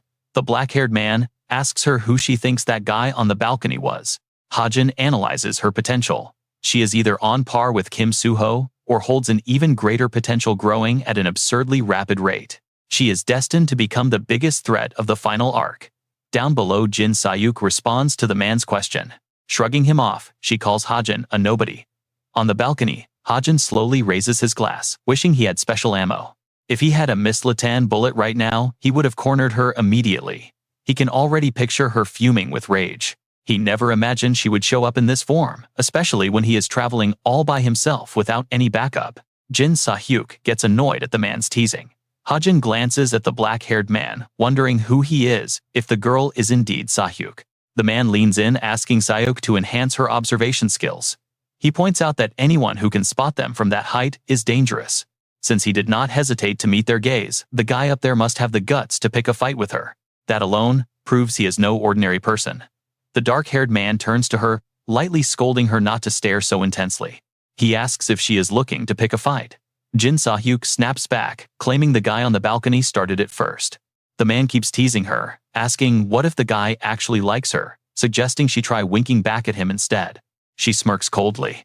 How about a wink right before he dies? She promises to take him down with a single blow. Watching their tense conversation, Kim Hajin breaks into a cold sweat. They are completely insane. The dark-haired man urges her to leave. She does not even bother to reply, just wanting to get out of there. Jin Sayuk frowns. Don't push me. Suddenly, he turns to look right at him, startling Kim Hajin. The two walk away, disappearing into the crowd. Seeing them leave, Kim Hajin sits down and lets out a heavy sigh.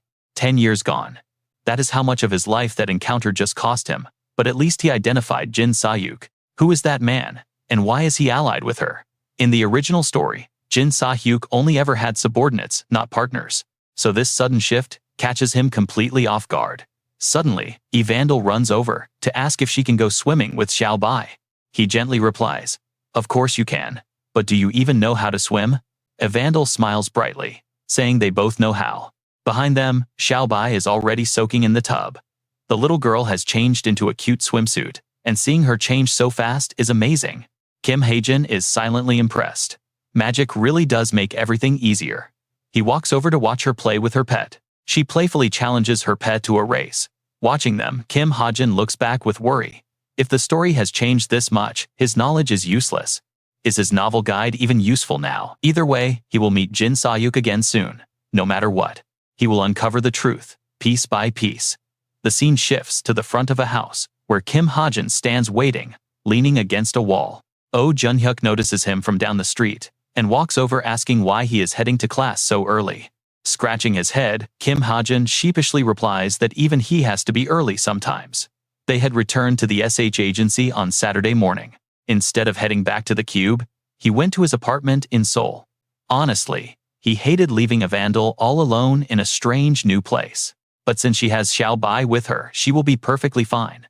Before leaving, Kim Hajin had briefly explained the new place. He called it a villa, basically their second home. Evandel was so excited, happily waving goodbye and telling him to come home early. It was worth it. Seeing her happy made yesterday's effort priceless.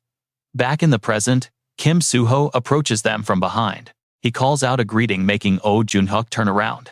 Walking up to Kim Hajin, Soo-ho asks why he arrived so early.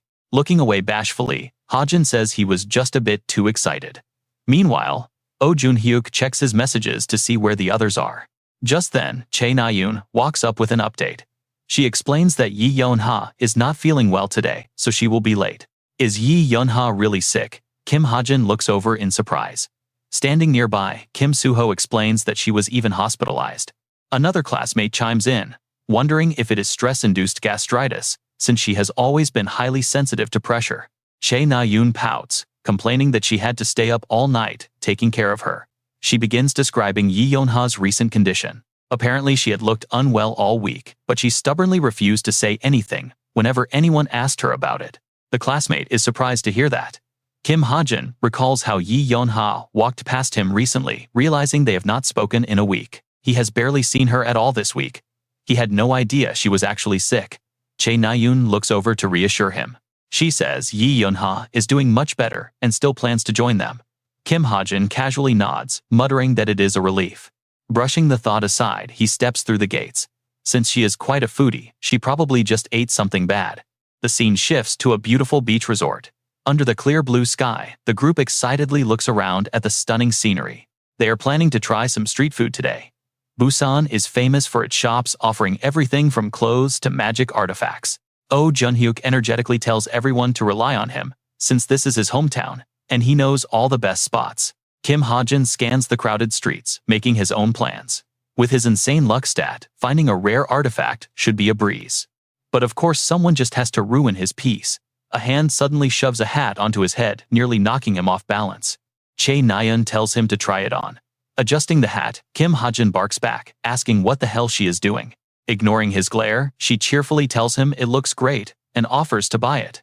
Kim Hajin quickly takes it off, refusing.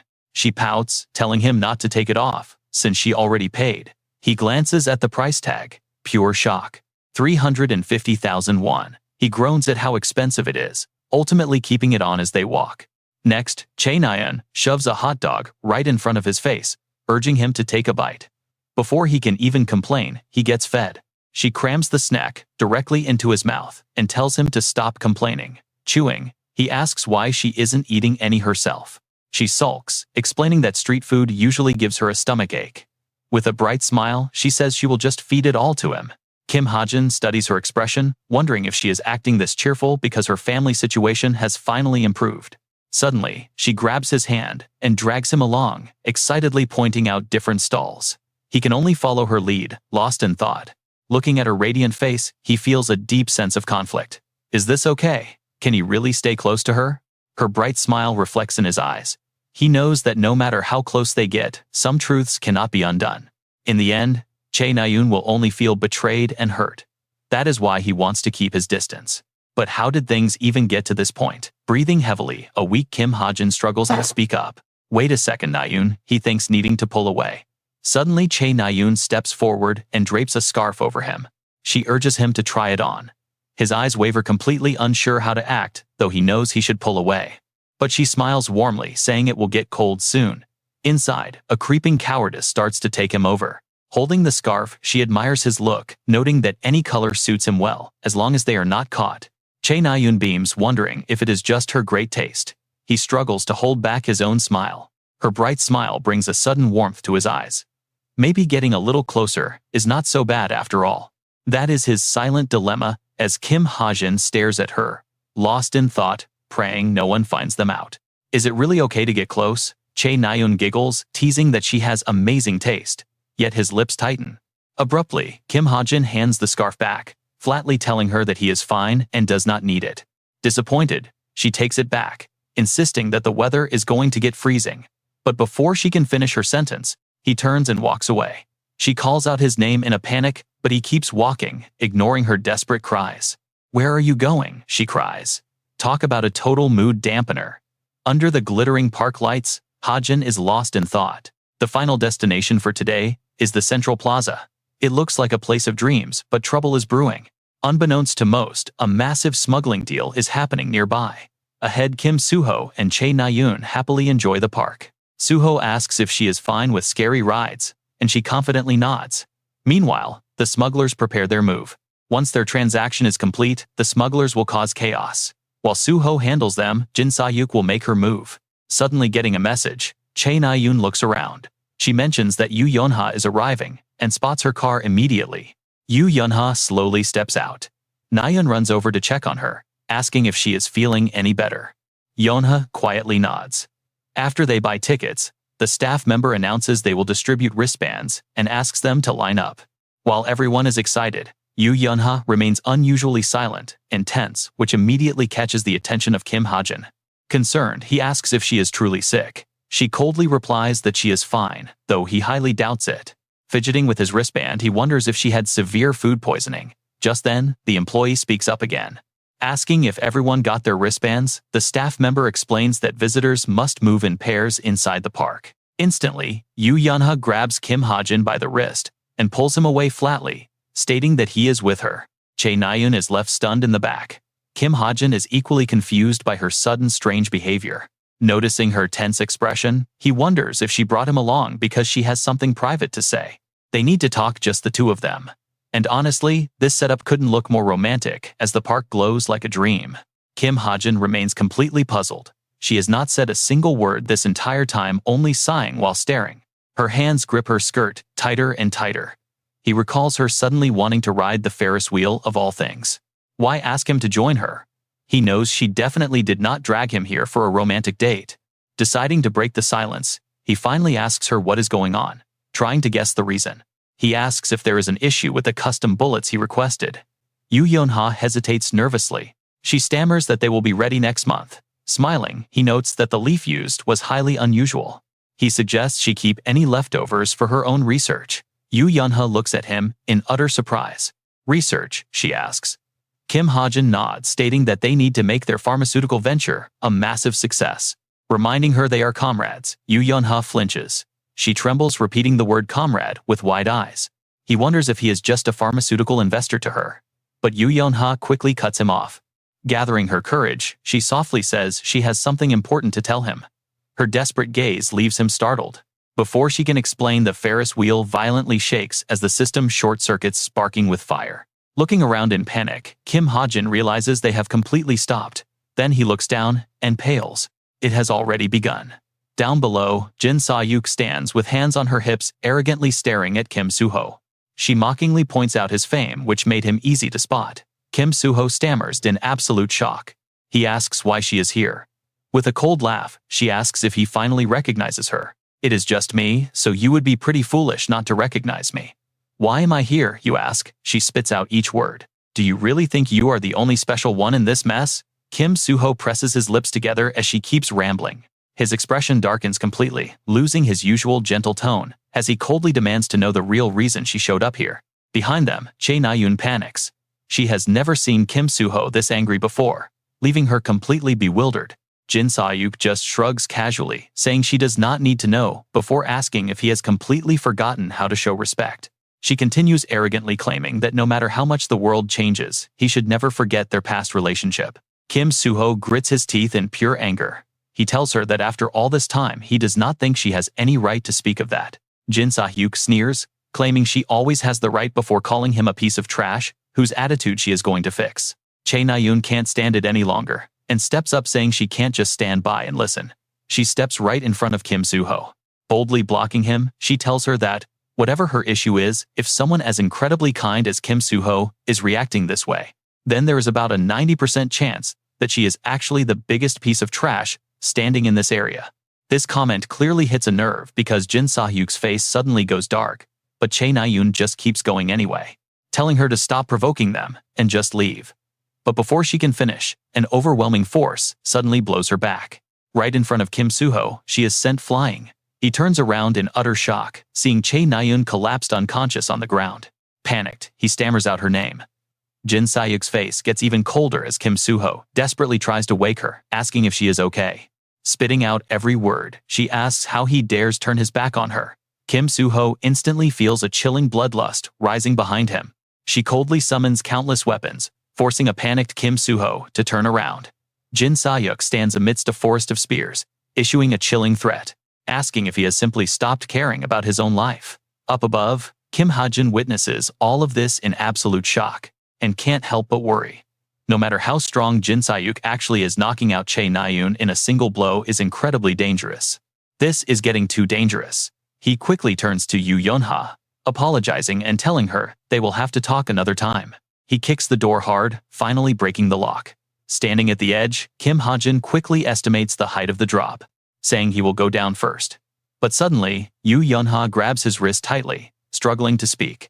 She says that after this, she might not be able to do it anymore. Her arm trembles as her red teary eyes look at him, stammering those same words again. She really does not think she can speak anymore. Kim Hajin wonders what on earth happened to make her act like this. Suddenly, his eyes widen, as a chaotic thought crosses his mind, hoping that the massive scandal beyond her control hasn't already started. If that is the case, the intense stress makes complete sense, and it explains why she needed that stomach medicine. It hurts to think about how much she must have suffered alone, but he just offers a warm smile and gently pushes her back inside. He tells her she does not need to talk about it if it is too hard, gently comforting her as she breaks down, promising that it will be okay, and that he will help her, no matter what. Kim Hajin lets himself fall from the carriage. Even as she reaches out to grab him, he reassures her to stay put on the Ferris wheel, promising her that everything will be fine. After leaving her safely behind to join the chaos below, he runs as fast as he can towards the injured Chae Na-yoon. Spotting her lying motionless on the ground ahead, he calls out her name in a panic and rushes over to her side. He can hear her groaning softly in pain, which gives him a quick sense of relief that she is at least still alive. Checking her over, he realizes there are no fatal external wounds, but she definitely has internal injuries that need immediate attention. Deciding to move her behind some nearby trees for safety, he gently shakes her shoulder and tells her to wake up. Her pretty face is covered in fresh scratches as she slowly opens her eyes with a faint groan, relieving some of his anxiety. Pulling a healing potion out of his pocket, he prepares to give it to her, but he has never actually administered medicine to anyone before. He literally jams the entire bottle into her mouth, making her choke and sputter as she struggles to swallow it down. Once she gets it down, he warns her that the potion is starting to mend her internal injuries, though it might hurt a bit. He promises she will feel much better soon. Meanwhile, Kim Soo-ho loses his focus completely after seeing Chae Na-yoon get blown away. He calls out her name in pure panic, but Jin Sa-hyuk coldly interrupts, reminding him that he was told to ignore those people. Hearing her cruel words, Kim Soo-ho frowns deeply, asking how she could have changed so much, but she remains completely unfazed. She simply reminds him that she already explained this to him. Suddenly, the atmospheric mana around her begins to skyrocket, shaping the raw energy into a deadly array of floating weapons. As her face darkens, warning him never to raise his voice at her. At this point, her rage is no longer just a simmering threat, but a full-blown explosion, making the situation look incredibly bleak. No weapons in sight. Desperate Kim Suho grabs a nearby iron bar to defend himself. But in an instant, a barrage of razor-sharp mana weapons, launched by Jin Sahyuk, flies directly toward him. He swings his iron bar, while desperately dodging. He narrowly avoids their deadly paths. Shattering the final blades, Kim Suho barks out in frustration. Do you really have to do this? Is there even any point in fighting anymore? Ignoring his complaints, she simply channels more of her oppressive mana. To her, this battle is not something he gets to decide. Suddenly, her energy surges to an even more terrifying level. Jin Sahyuk lets out a cruel smirk. Did you honestly think that was all? Suddenly, a massive new weapon materializes right above Kim Suho. It plunges down with insane speed, giving him zero time to react. He frantically swings his thick metal bar to deflect the incoming blade. He barely manages to redirect the strike. But the moment he clears her weapons, she is already preparing her next deadly move. She hurls a massive spear straight at his chest. Fortunately, Kim Suho dodges in time, but her terrifying power makes Kim Hajin deeply anxious. Watching her unhinged wild expression, he cannot help but worry. Observing Jin Sahyuk closely, her strength seems completely off the charts. Her signature blue mana was literally designed as the ultimate counter to Kim Suho. It is an overwhelming force of pure destruction. This means she never actually needs to carry physical weapons. She simply compresses her raw mana to create any blade she desires. Based on how the story should go, Kim Suho has zero chance of defeating her right now, as he struggles against the endless rain of swords. The crude iron bar in his hand finally reaches its absolute limit, completely shattering under the relentless force of her mana blades. It breaks in two. Damn it, Kim Hajin thinks to himself. Kim Suho does not even have his legendary sword Mistiltin yet. A lethal mana sword pierces through the broken metal, aiming directly at Kim Suho's chest. He has absolutely no way to dodge. Witnessing his helplessness, Jin Sahyuk bursts into a cruel, thrilled laugh. She pours more mana into the blade to drive it home. The sword stabs directly into his body. But she is not done. She summons dozens of other mana blades to impale him from all sides. A final devastating strike rains down from above. Kim Suho collapses to the ground, his body absolutely battered and covered in deep bruises. Seeing the protagonist of his novel on the brink of death, Kim Hajin knows he has to step in and save him immediately. You just know things are about to go completely sideways if he does not act. Meanwhile, Jin Sahyuk slowly approaches her fallen victim. She prepares to gather her remaining mana for one final lethal blow to end him. But out of nowhere, a shadow intervenes. Kim Hajin steps forward, shielding the fallen boy. He stares at her coldly. Don't you think you have done quite enough? Having her easy victory interrupted makes Jin Sahyuk absolutely furious. She growls in irritation. Who do you think you are? Staring at him, she suddenly recognizes his face from the day before. It is that annoying guy from yesterday. Kim Hajin completely freezes. Jin Sahyuk tilts her head with an arrogant sneer. Are you the teacher of these little kids, or what? He stutters in response. A teacher? Absolutely not. Without a shred of hesitation, a sharp mana blade shoots straight toward his throat. He barely dodges. Missing by just 1 centimeter, his heart skips a beat. Multiple blades follow, but somehow, Kim Hajin manages to dodge every single one. Jin Sahyuk looks deeply annoyed, while Kim Hajin is drenched in cold sweat. He only survived by activating his system to slow down time. The spear blasts right past him, completely shattering the concrete wall behind.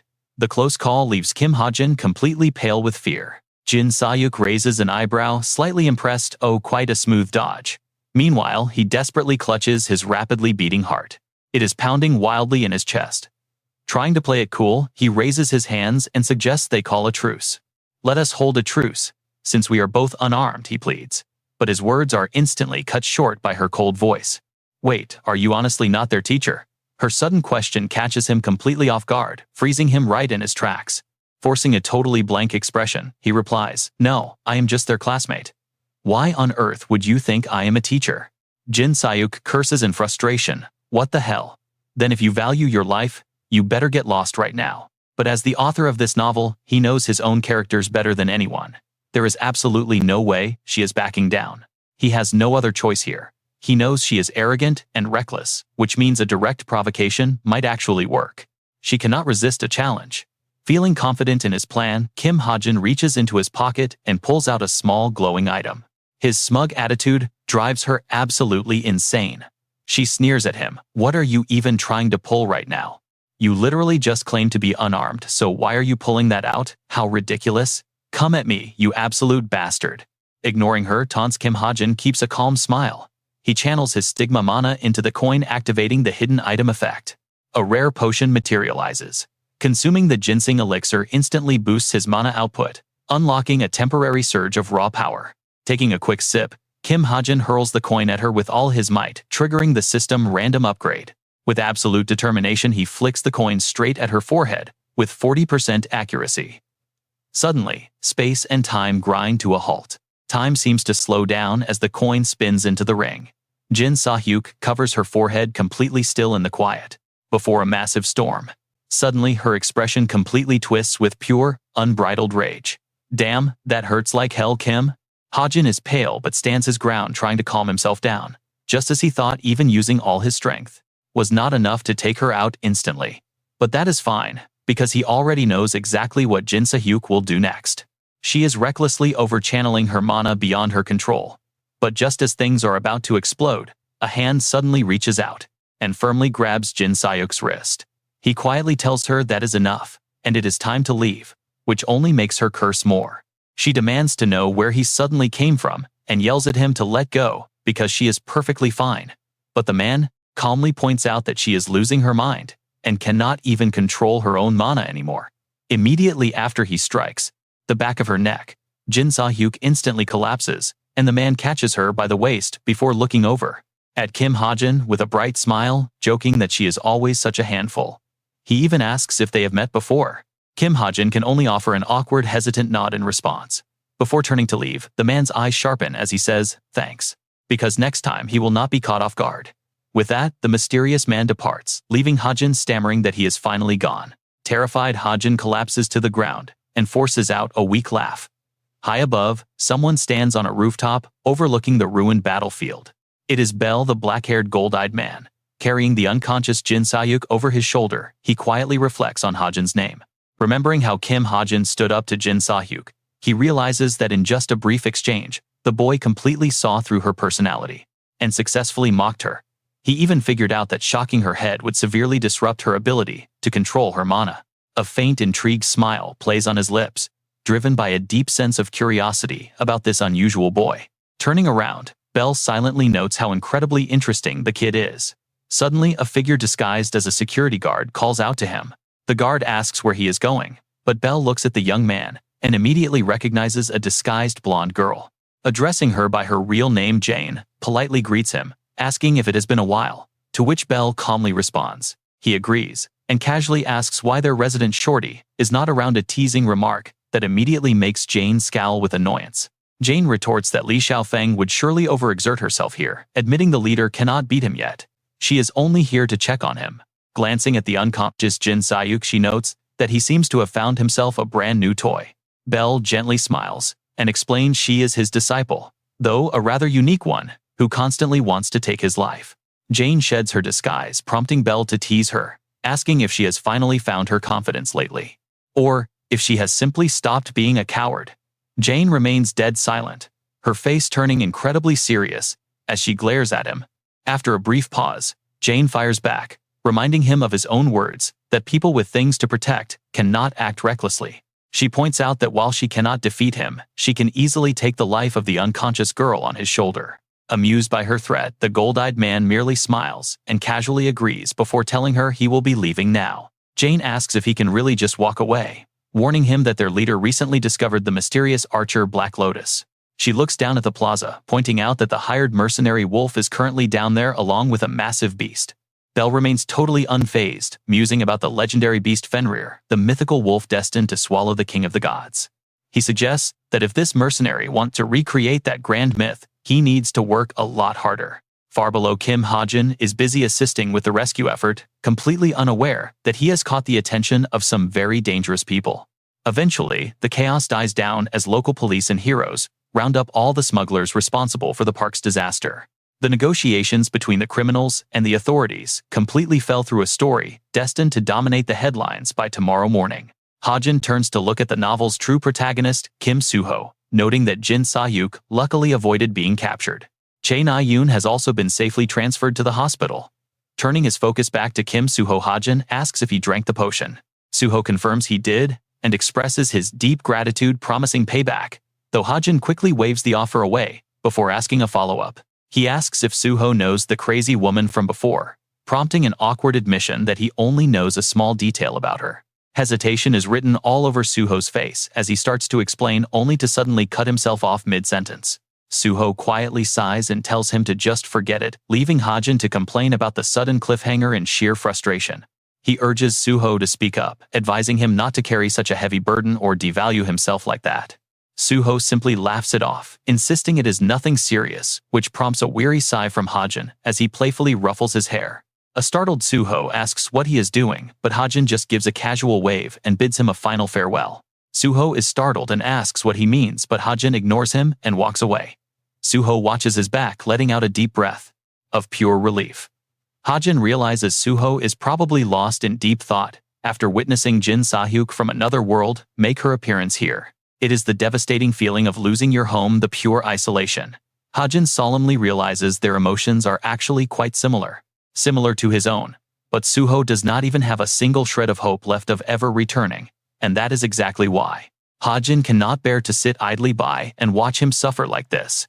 Meanwhile, Yo-Yonha stands on the balcony gazing down at the bright city lights, replaying Suho's words in her head about how she did not need to say anything to him. Her expression is clouded with deep thought as she mutters that she could not say it. Suddenly, Chae Na-yoon pops up and asks what she could not say. Yonha quickly turns around, brushing it off and asking if her wound is doing okay. Na-yoon replies that the first aid was great, which makes sense since she ended up drinking an entire potion. Then, Na-yoon suggests that she should at least text Hajin to thank him. Yonha silently contemplates how much Na-yoon respects her own grandfather. Yet she knows that grandfather's sins are just as heavy as her own father's crimes. She painfully realizes that even though he only showed his gentle side to his granddaughter, that will only make Na-yoon feel even more betrayed in the end. Seeing her friend looking so blissfully innocent makes Yonha deeply hesitate on whether she should reveal the dark truth of Hajin's past. The man who brutally murdered Hajin's parents and completely erased his family from existence is none other than Na-yoon's grandfather. The one who forced Hajin to grow up in absolute crushing isolation is the exact same grandfather Na-yoon respects so much. Stealing her resolve, Yonha turns and calls out to her. Na-yoon looks back with a confused hum, but Yonha immediately hesitates. Avoiding her eyes, Yonha walks back inside, wishing her good luck. Na-yoon is left utterly bewildered, wondering what she meant. She quickly asks what Yonha is talking about, but Yonha just shakes her head, teasing that Na-yoon always hesitates too much with texts. But as she walks further away, a heavy, somber mood washes over her. Yonha desperately suppresses her sorrow, so her friend will not notice, telling her to just listen so she will not have any regrets later on. The very next morning, inside a cozy apartment, Evandel happily shares a chicken leg with Hyung, saying they should each have one. Observing this lovely scene, Hajin smiles warmly, thinking about how much they used to fight. It seems Evandel has finally learned the value of sharing. Turning back to his monitor, he focuses on the main goal. Thanks to last night's chaos, he racked up quite a bit of SP. Perhaps it is finally time to craft the perfect new settings he wants. On the screen, a system notification pops up. He received 433 SP, and his luck stat triggered a 22% bonus. Hajin ponders his next move suddenly, remembering a couple of ideas he previously drafted. Standing up, he tells Evandel to stay put and play nicely while he gets to work, and she sweetly agrees. He starts rummaging through his messy pile of notes to find it, muttering to himself as he searches for the right page. When he finally spots his doping settings, he cheers out loud. He originally came up with this concept because he knew he would be doing plenty of doping down the line, specifically granting him the ability to memorize a medicine's effects or replicate it directly inside his own body. Staring at his notes, Hajin rapidly taps away at his keyboard, deciding that if he is going to dope, he needs the effects to be significantly stronger and last much longer. Immediately, a prompt appears costing 1000 SP. Staring at the steep price, he mutters a quick complaint. Hajin knew boosting his permanent stats would be incredibly expensive, but it is absolutely worth it.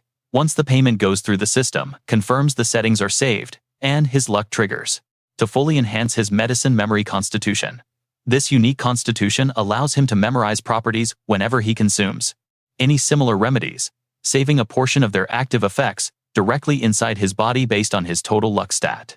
Under the replication phase, any fully memorized medicine can be automatically recreated and secreted internally based on his luck. With enhanced adaptation, the overall drug efficacy will gradually amplify over time through continuous consumption and replication based on luck. Fascinated by the details, he cheers. Without losing any time, Hajin tosses the pill Yonha gave him straight into his mouth. He decides to test it out. A system alert confirms his strength, stamina, vitality, and magic are steadily rising. His body has successfully memorized 4% of the wild ginseng's stat-boosting effects. Hajin licks his lips, calculating that eating about 25 ginseng roots would let him produce it for free. He chuckles, thinking this is pretty good, when a sudden agonizing pain violently strikes his body. Hajin collapses onto the hard floor, his face pale as he gasps for air in sheer confusion. He shakily pulls down his sleeve, revealing a striking black and white mark on his wrist. It is his stigma. Hajin, heavily, sighs, knowing it would eventually manifest, though the intense pain is always completely unbearable. Suddenly, Evandel's innocent voice calls out, asking what that noise was. Hajin desperately suppresses the agony to sound calm, reassuring her that it is nothing, and he just dropped. Evandel innocently replies with a bright yes. Outside, her small voice fades as she tells Hyang they shouldn't bother Kim Hajin anymore. Gripping his wrist tightly, he fights the urge to scream as the agonizing pain threatens to shatter his sanity, but Kim Hajin still forces himself to stay quiet. Evandel is in the living room and he refuses to worry her. Suddenly, he wakes up screaming. Once he calms down, he realizes it is already morning. He is completely drenched in cold sweat as he sits up to look outside. Kim Hajin realizes he must have passed out from pure exhaustion last night. Looking down, he suddenly sees little Evandel, sleeping soundly with her head resting on his lap. She mumbles in her sleep, warning him he will catch a cold. He smiles gently, knowing he made her worry anyway. Meanwhile, at a cafe called Carrot, Kim Suho is hanging out with his friends, but his eyes are completely glued to his phone screen. Chae Na-yoon takes a sip of her drink, glances over, and asks with a teasing grin, "Hey, Kim Suho, are you hiding that screen because you are texting Yoon Sung-ah? What on earth did you two talk about, Kim?" Suho gets flustered, stammering that it was just a joke and nothing serious. Shin Jong-hak chuckles, saying that makes it even stranger. A regular cadet texting privately with a vice guild leader, Kim Suho gets even more embarrassed, trying to explain it is not like that. Chae Na-yoon continues to tease him, but Yoo Yeon-ha finally cuts in, telling everyone to shut up and stay focused on the meeting. But Chae Na-yoon casually sighs, "Look, today's session is basically over, so let's just pick a date for our trip already." Yoo Yeon-ha agrees that they need to plan. She mentions she has Yoo Si-hyuk's training camp until late March, so they need to decide quickly. They should strike while the iron is hot. When next week is suggested, Kim Suho raises his hand, explaining he has plans with Kim Hajin already. Yoo Yeon-ha is surprised, while Chae Na-yoon leans in highly intrigued, asking what kind of date they are going on. In reality, Kim Hajin had simply texted him about finding a dungeon, and Suho quickly agreed, but explaining something so simple proves quite awkward for Kim Suho. He stammers a bit before finally blurting out that they will be traveling by motorcycle. Chae Na-yoon is shocked, repeating the word in disbelief. Suho happily adds that he always wanted to ride a motorcycle, leaving Chae Na-yoon completely stunned. Yoo Yeon-ha sighs that birds of a feather really do flock together, meaning they must choose another date. Suho reassures them he is free on other days. Meanwhile, Chae Na-yoon quietly clenches her fist. Things are definitely getting tense. Night falls and the gentle moonlight illuminates a mysterious forest. Black boots step onto the thick grass as Kim Hajin approaches a rustic, wooden cabin. He wonders if this is the right place and calls out, "Excuse me, is anyone here?" Suddenly something blocks the light, making him grunt in confusion. In an instant, the fierce blue wolf leaps from his chest, charging forward to sink its teeth into the wing of a massive bat. Looking at the blood-red eyes of the beast, Kim Hajin realizes it is a flying nightmare. A Tier 6 monster appearing like this is insane, and if he did not have his spirit wolf, he would be in deep trouble. Still, he wonders why she wanted to meet here. Suddenly, Lee Pan steps out from the rustic wooden cabin to welcome him inside. She sits casually with her legs crossed, asking if there are any contract terms he is unhappy with. The screen shows his previous text about wanting to negotiate. She points out that he previously agreed the terms were fine. She asks what the issue is offering to revise things. Kim Hajin looks at her and explains there is one crucial condition that cannot be written down on paper. She tells him to go ahead and speak. He hesitates, staring down as his hands clench his knees in tight, quiet desperation. Finally, he speaks, asking her to help him take a life. Her expression remains cold and unbothered.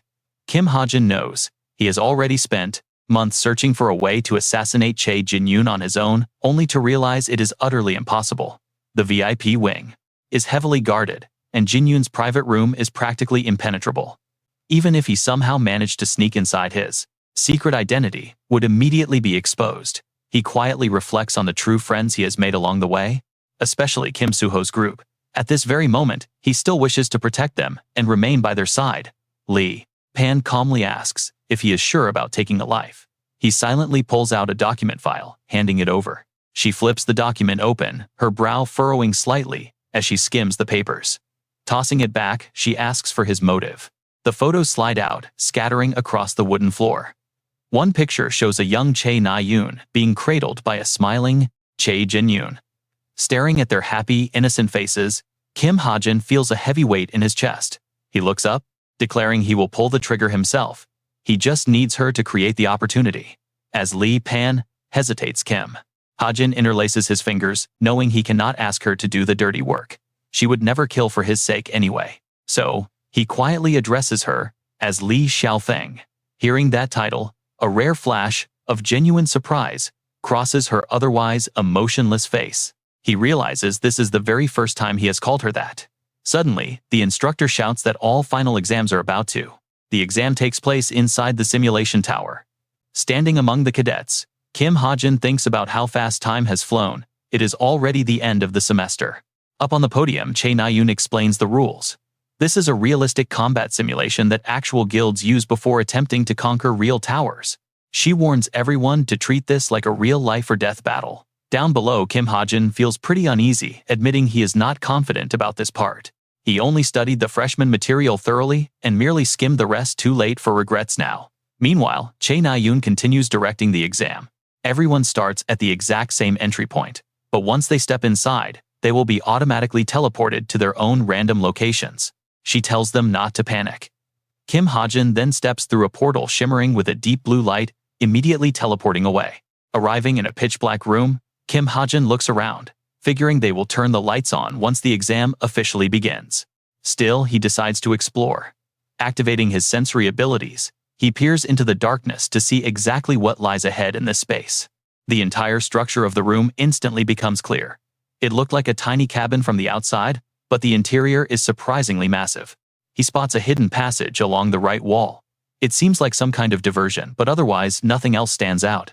Suddenly, a blinding white light floods the entire room. The glare is so intense that Kim Hajin has to shield his eyes. 3 rules for the climb appear right in front of him. Cooperate with those in white, watch out for traps, and trust carries weight. Looking at this, he realizes the system is obviously designed to force the top-ranked cadets to show their true colors. He silently calculates that the demonized humans have likely infiltrated at least 30% of Cube by now. But then he pauses. Walking closer, he notices a narrow hallway and mutters in surprise, there is actually a bridge right inside this corridor. He steps onto it knowing it looks like an obvious trap, but since there are no other paths, he decides to risk it. Suddenly, a deadly projectile flies straight at him. He immediately leans back, narrowly dodging 3 razor-sharp white arrows whistling through the air. Swiftly catching one of the shafts mid-air, he flings it right back. The arrows slam into the far wall, triggering a sharp explosion. Seeing the trap destroyed, Kim Hajin brushes off his hands and laughs. He boasts that this is absolutely nothing compared to Rachel's deadly sword. But the moment those words leave his mouth, a quiet click echoes beneath him. The entire bridge snaps clean in half, sending him plunging. Suspended in mid-air, he gasps. Gravity takes over, sending him plunging straight into the white void. His loud scream echoes through the massive chamber as he drops into a dark, bottomless pit yawning directly below him. After what feels like an eternity, he hits the ground with a painful thud. Rubbing his sore backside, he groans that things are getting rough. Up ahead, Chae Na-yoon and Rachel have also suffered the exact same fate. Seeing him, they both call out his name in delight. But then, they realize who they are standing next to. Instantly, Chae Na-yoon and Rachel startle, and quickly jump away from each other. Chae Na-yoon stammers, pointing out that they seem to be on the same team, while Rachel awkwardly wonders if anyone else is here. Kim Hajin can only sigh inwardly, asking himself why it had to be them. He asks if this group was just picked at random. Rachel explains that she was also attacked by arrows, and saw a strange white crossbow while she was falling down. Chae Na-yoon flinches, bringing up the three commanders. She complains, demanding to know why Rachel is even talking about that right now. Rachel calmly says she was just curious. Meanwhile, Kim Hajin scans their surroundings, wondering if he can spot anything from their current position. Activating his vision skill, he spots several small green goblins in the distance. He recognizes them as elite goblin scouts. They should easily handle them. But looking back, he realizes things will not be that simple. Seeing them still bickering, he decides not to waste time and quietly slips away, telling them he is heading out first. Chae Na-yoon yells out, asking where he thinks he is going on his own. She draws her sword and chases after him, complaining loudly. She warns him that a steep cliff lies ahead, but Kim Hajin completely ignores her and leaps right over the edge. Both Chae Na-yoon and Rachel watch in sheer shock and shout his name, but they quickly jump down after him to slay the goblins. Kim Hajin realizes that since this simulation dungeon is designed to test teamwork, they absolutely must find a way to cooperate. Brandishing her blade, Chae Na-yoon takes command and barks that as a sharpshooter, he needs to fall back to the rear. She angrily yells at him to retreat while he can. He agrees, feeling quite pleased that his part of the mission is basically done. Leaping onto a high tree branch, Kim Hajin looks down to observe the battle between Chae Na-yoon and Rachel below.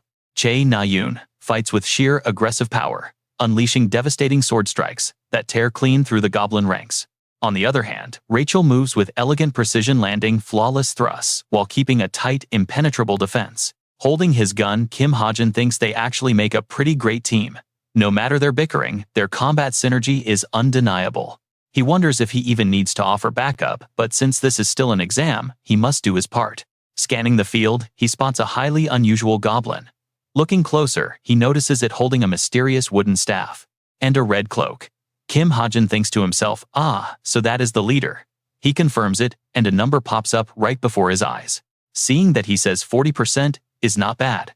Suddenly Rachel yells out to Chae Na-yoon, causing Kim Hajin to snap back to the battlefield. A goblin wielding a greatsword is swinging down right behind Chae Na-yoon. Kim Hajin instantly blames himself for being so incredibly careless. Damn it, he thinks I got too distracted. Kim Hajin fires a clean shot right through the goblin's head just as Rachel rushes over to push Chae Na-yoon away from the attack. The goblin takes its last breath after being shot clean through the skull. Chae Na-yoon and Rachel slide a long way across the dirt. Chae Na-yoon grumbles about being startled, while Rachel asks her if she is all right. She replies that she is fine, but then both of them awkwardly realize they are way too close. Chae Na-yoon flusters and says she does not need help and can handle things on her own. Up in a tree, Kim Hajin cannot help but mock her. Right, she had it totally under control. Angered, Chae Na-yoon yells back, asking what he just said, and demands fire support from the sniper. Thinking that she is actually right, Chae Na-yoon gives him a resentful glare before turning away to tell everyone to just keep moving. Kim Hajin is left completely baffled, wondering why she is suddenly so angry. Meanwhile, the ground is littered with dead goblins. He complains that these creatures are endless, feeling like there are way more monsters here than in previous exams. Suddenly, a strange sound and a massive shadow block out the light, making him suspicious.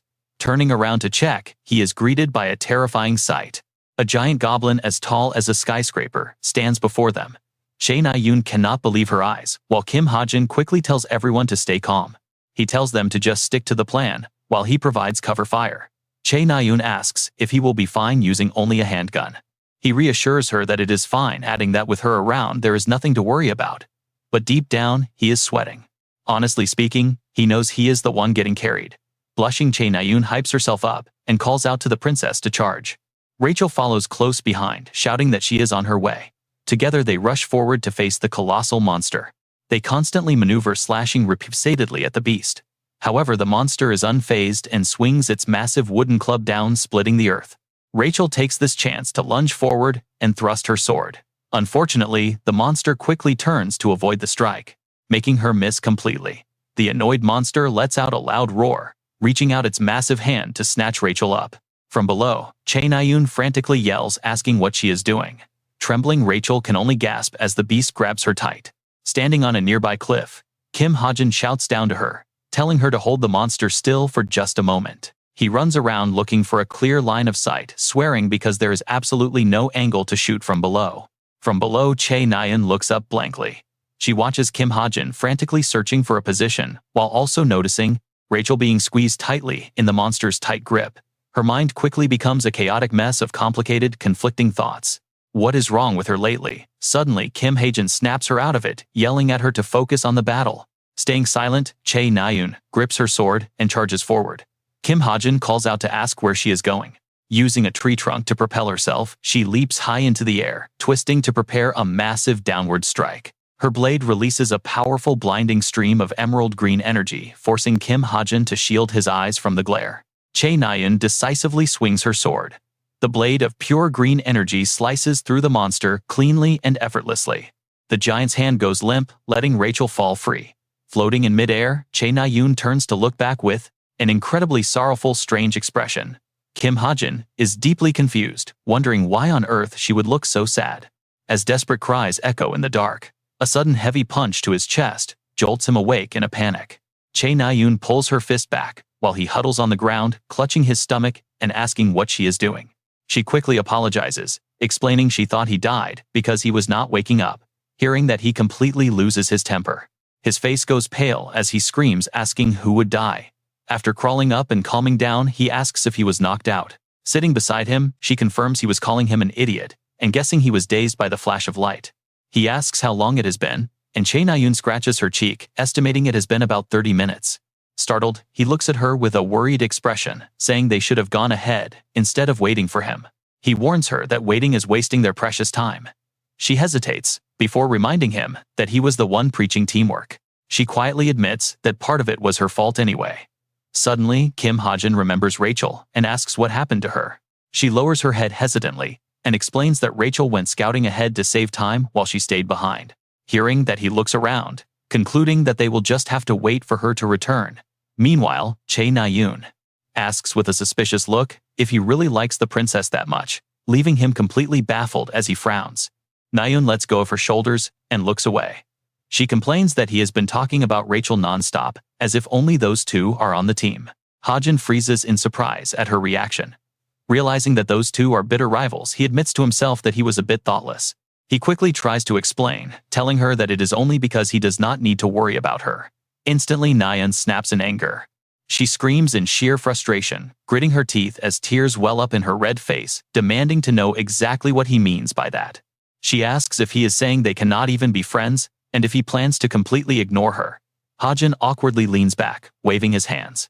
He desperately defends himself, telling her she has got it all wrong, frantically clarifying his words before she jumps to the absolute worst conclusion. He clarifies that she is already so strong that she does not need his protection at all. Na-yoon sits there in shock, realizing she completely overreacted. Her face flushes red as she glares at him. Sweating from the awkwardness, Hajin waves his hands and apologizes for making her feel neglected. He explains he never meant to push her away, even if it seemed like he was only focusing his attention on Rachel for the training. Glancing back toward the tents, he adds that Rachel is currently trying to master a brand new combat style, so he is only helping her train. But he admits that their practice sessions have been pretty rough. Hearing this, Na-yoon finally understands why they have been together so much lately. She purses her lips, realizing that was the only reason they spent so much time together. Moving closer, she playfully nudges his shoulder with a smirk. She teases him, asking if he is finally admitting that she is stronger than that princess. Hajin can only give a half-hearted agreement. Secretly, he knows that Rachel still struggles to control her elemental. Meanwhile, Na-yoon is already over the moon, happily muttering to herself. She brags that even though she started training later, she is still far better than a pampered princess. Hajin simply smiles along. He nods in agreement, saying his previous teasing was just a joke. Her face blushes even deeper as she stares directly into his eyes. Plucking up her courage, she asks if his recent avoidance was not actually because he hated her, leaving Hajin completely taken aback. He looks at her with absolute bewilderment, completely shocked by her question. On the other side, she pouts with a deeply hurt and vulnerable expression. Suddenly, Hajin remembers an old photo of her and her family, realizing he had made a truly grave mistake by keeping his distance. He looks at her and reassures her sincerely that he could never hate her. Deep down he knows that is the absolute truth. He feels a genuine connection to everyone here. Still, to avoid getting too emotional, he quickly changes the subject, asking how her brother is doing. Na-yoon falls silent beside him before looking up in surprise, wondering why he is suddenly bringing up her brother, out of nowhere. She asks if he is bringing it up out of worry. Hajin quickly denies it, claiming he is simply curious about the situation. She gets serious, mentioning she heard from Yunha that his face looked incredibly grim when they last crossed paths at the hospital. He turns his head away, too guilty to answer. In his mind, dark memories of that day begin to resurface once again. He vividly remembers Na-yoon's determined words from back then, saying that, even with just a sliver of hope, her brother would definitely wake up. Hearing her hopeful voice in his memory makes him sigh. Deep down, he actually wanted to ask her a much darker question. He wanted to ask how she would feel if someone ended up killing her brother, remembering when he himself had to pull the trigger. Pushing those dark thoughts aside, he decides to let it go. He only cares that she is safe and doing well right now. Embarrassed by his concern, Na-yoon stammers, pointing out that he was the one who brought up her brother. A quiet silence settles between them. Looking up at the sky, she quietly shares that she has decided to return to her master's training camp for the winter season. Hajin looks up at the leaves, nodding that 3 months of intense training sounds like a great opportunity for her. As sunlight filters down, she edges closer, suggesting they all go on a trip together before her winter vacation is completely cut short. She adds that she really wants him to come along. Hajin's eyes widen in surprise at her direct and sudden invitation. But to her dismay, he quickly declines, claiming he is far too busy. Before she can argue, he suddenly stands up to leave. He tells her it is almost time for her to head back. Feeling helpless, Na-yoon suddenly reaches out and grabs his wrist firmly. She pulls herself up, demanding to know what is keeping him so busy, promising she will adjust her schedule to fit his free time. Hajin is taken aback by her sheer persistence. He wonders if she is about to start complaining to him again. She points out that he had time to hang out with Suho, adding that she loves motorcycles much more than Suho ever could. He squints in utter confusion, wondering why she is bringing that up. Suddenly, Rachel runs over with a bright smile on her face. Rachel asks if he is fully awake and feeling all right. He turns to her while Na-yoon stubbornly refuses to let go of his arm. Hajin reassures Rachel that he is fine. She excitedly tells them about a nearby stone statue that looks exactly like a portal. She thinks they can use it to move to another zone. Hajin agrees, but Na-yoon keeps a tight grip on his wrist. Na-yoon demands that they go, her eyes filled with stubborn determination. Feeling incredibly awkward and helpless, Hajin stares at her. He gently shakes off her hand, leaving her completely stunned, as he turns around and walks away, without another word. Kim Hajin says he will think about it. Hearing this, Na-yoon's eyes instantly light up as she smiles with hope before she stands up and runs over to join them. Shortly after, the group stands before a cliff. Looking up to investigate, Hajin touches the rocky wall. He suspects someone might be here, though he cannot make out the details through the thick barrier. Turning to Rachel, Hajin asks if she can summon her spirits for a quick sweep. Rachel looks at him in confusion, asking if he really wants her elementals. Meanwhile, Hajin calmly points at the cliff. From behind them, Na-yoon watches the two with a puzzled expression. Hajin advises that they need to check the door, just to be safe. Even if spirits have weaker senses than humans, they can scan a massive area using emotions. Rachel touches the bracelet on her wrist. She agrees to try it, and immediately her spirit energy surges outward. She maps out the cavern on the cliff, sensing tiny circular objects moving around inside. Suddenly, her eyes widen in shock. The princess warns them that she feels a strong murderous intent. Na-yoon instantly goes on high alert, as Hajin's face turns incredibly serious. All three draw their weapons, and Rachel steps forward to warn them that someone is waiting right behind the door. They must tread carefully. Suddenly, the cave begins to violently shake. Hajin watches the tremors, realizing that since Rachel felt killer intent, this cannot be an examiner. He expects the enemy to reveal themselves at any moment. The three advance into the chamber, remaining calm, but fully on guard. A voice suddenly echoes, making Hajin grimace. Is it Lancaster's Jin? Na-yoon looks up as the shadows around them begin to deepen.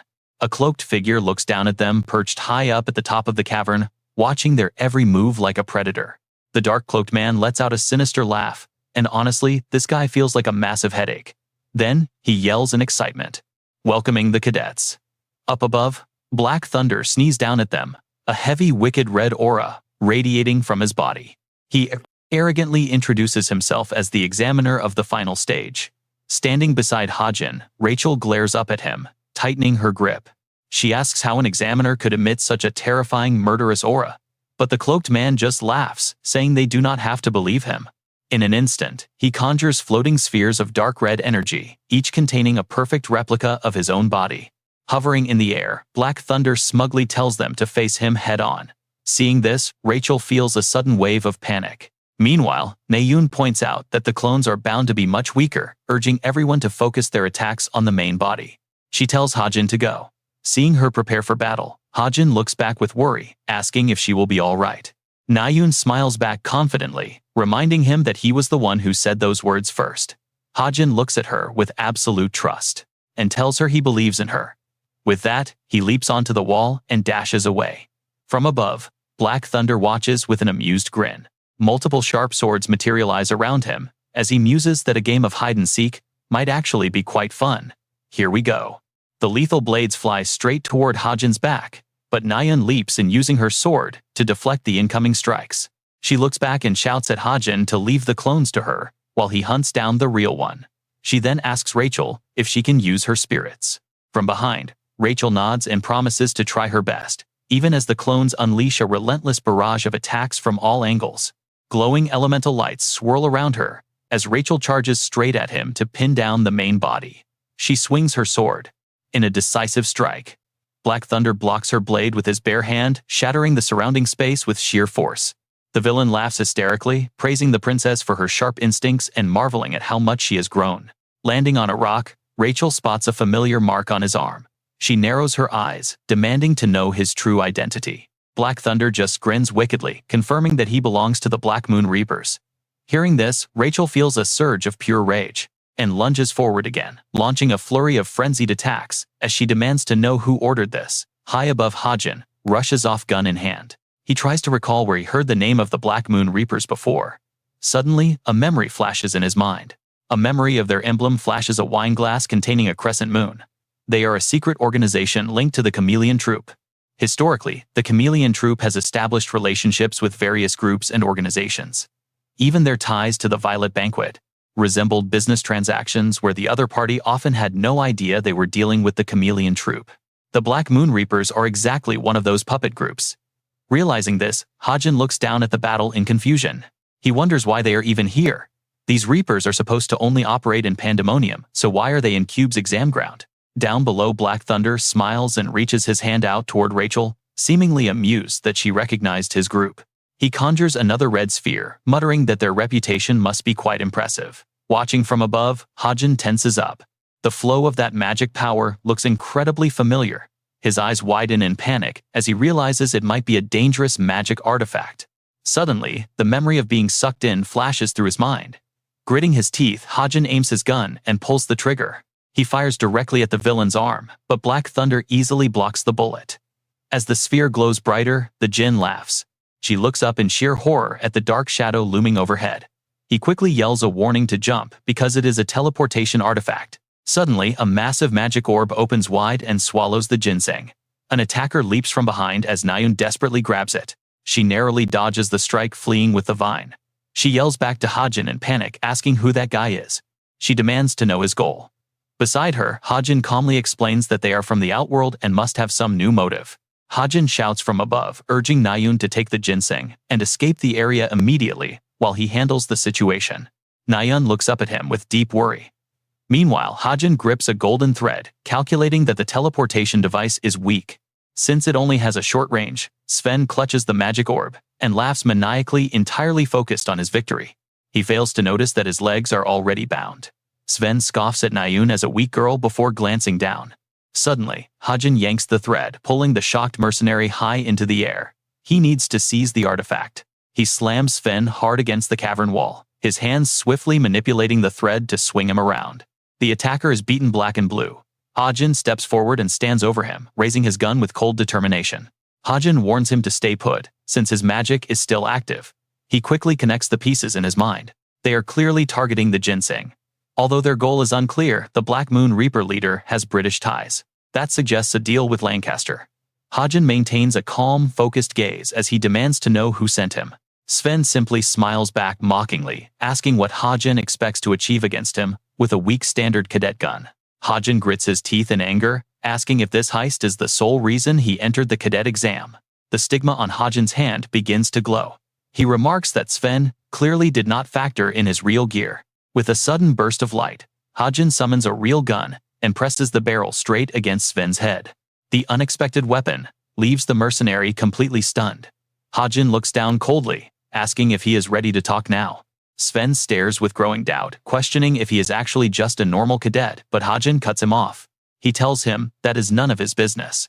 Sven looks around with a smug grin, calling it a mistake. Hajin warns him that any more tricks will lead to death, demanding the truth, but the cave remains dead silent. Sven sits in absolute silence, refusing to talk.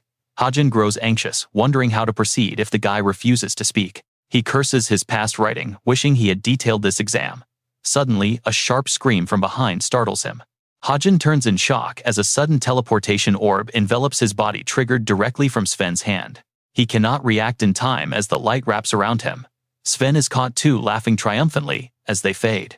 The two girls watch in absolute panic as the teleportation magic quickly swallows both Hajin and Sven in a flash. Nayun shields her face, gritting her teeth against the force. The dark energy gradually fades, leaving a single speck of light. Both girls stare in stunned disbelief as the cavern floor, where the boys stood, is now completely empty. Nayun looks terrified. Finally regaining her composure, her panicked voice echoes through the cave as she screams Hajin's name into the dark. A blinding light tears through the pitch black. Hajin quickly covers his head to prepare for impact, landing safely. The bad news is, he has landed in an empty clearing. Hajin quickly looks around to assess his location. He sighs in relief, glad he was not thrown out of the tower. Suddenly, something rushes at him with insane speed. His survival instincts kick in, forcing him to dodge. Once he stabilizes his footing, he sees a glowing red sword. The weapon flies back to its master, someone Hajin instantly recognizes, who demands to know why he keeps persisting. The cloaked figure clicks his tongue in annoyance, complaining that he only wanted the princess and resenting the interference. He sneers that he neither knows nor cares who Hajin is, as several floating swords begin to gather. He warns Hajin to get out of his sight. Hajin watches him warily, unsure if he can handle them. The assassin controls 17 daggers spinning around his body, seemingly manipulating them from a distance using his magic. Since the ginseng vine could barely resist his power, he is at least a mid-tier threat, with high-value artifacts. If Lancaster is truly pulling the strings, then this killer must be operating out of absolute desperation. Hajin sighs heavily, trying to reassure himself that this outcome might actually be for the best. Rachel would have a tough time fighting this assassin, but with the power of his stigma, he can win. Even so, the risk makes him swallow hard. Taking a deep breath, Hajin decisively activates his body regeneration skill. Stimulated by the potion, every muscle in his body instantly surges with power, filling him with intense energy. In a flash, Kim Hajin's gaze sharpened with sudden confidence. His physical reinforcement was active. He felt a massive surge of energy. This was the raw power of all those potions. He just had no idea he'd be forced to rely on them this early. Asura saw that. The boy was ready and gestured broadly with a loud shout to begin. Kim Hajin immediately reached for the gun at his side. Drawing his weapon, he activated his skill as a deafening volley echoed through the cave, but his fired bullets only scraped by, clashing uselessly against the hovering swords. Asura sneered, asking if that was all he had. Just as the final blade deflected his last shot, Kim Hajin waited, expecting something. Suddenly, the sharp sound of tearing wind rushed extremely close. He stiffened up, realizing he had let his guard down too soon as a stinging pain jolted through his body. Yet by some absolute miracle, he managed to dodge that lethal strike, leaving him completely baffled. He couldn't wrap his head around what was happening. Somehow, he had known the flying sword's trajectory was going to shift mid-air.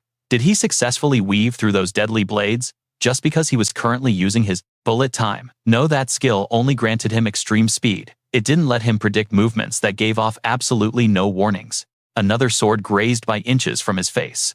Then it clicked. It took him only a split second to break down his opponent's style. The enemy launched the swords using mana, then manipulated their trajectory mid-flight. Since this was clearly a long-range technique, it fell right into his own domain. He dug his heels in, remembering his ultimate gift was Master Sharpshooter, the pinnacle of all long-range combat. With that advantage, he opened fire again, while mapping out a counter-strategy. Since he was facing a long-range specialist, he could actually read their trajectory. Sure enough, the bullets were blocked. Kim Hajin racked his brain.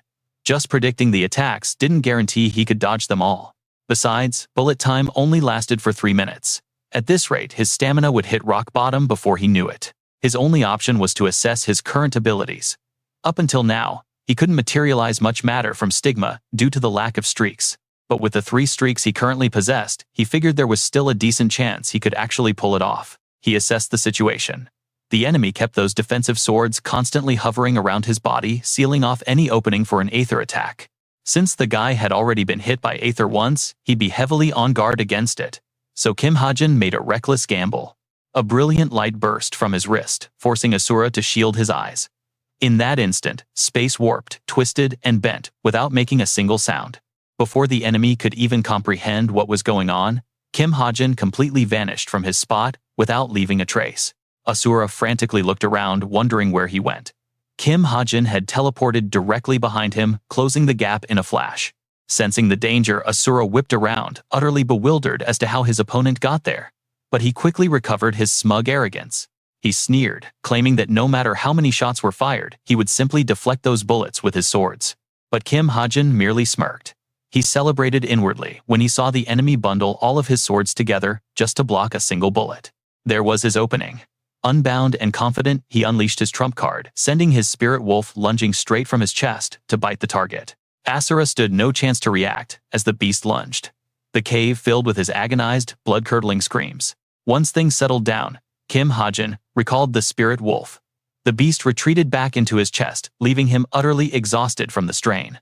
Panting heavily, he kicked the fallen enemy, calling him a bastard, before coldly pressing his gun right against his temple. He demanded to know if the guy was finally going to talk, but Asura gritted his teeth, refusing to speak a single word. Fine, Kim Hajin said coldly, then he'd just make things quick, to stop wasting time, promising to go easy so it wouldn't hurt too much.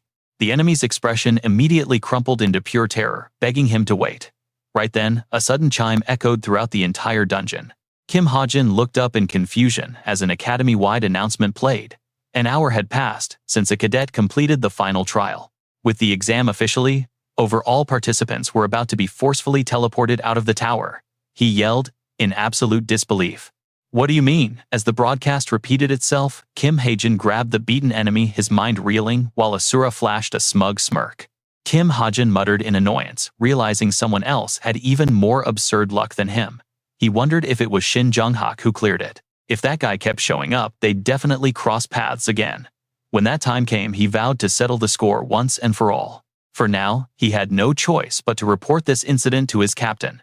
Within a split second, a bright flash enveloped him, transporting him back to the main hall.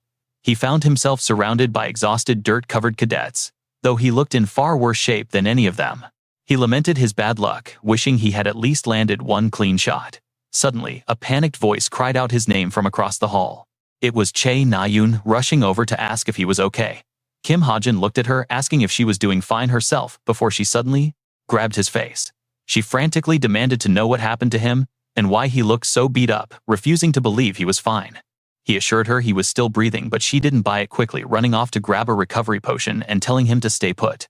Watching her dash away, Kim Hajin didn't even get a chance to protest. Right then, his smartwatch began to vibrate. A chime rings out. It's a message from the leader, saying they held a team meeting regarding his request. Kim Hajin quickly ducks into the shadows. Of all times, they had to contact him now. The vote was split 5 in favor and 5 against.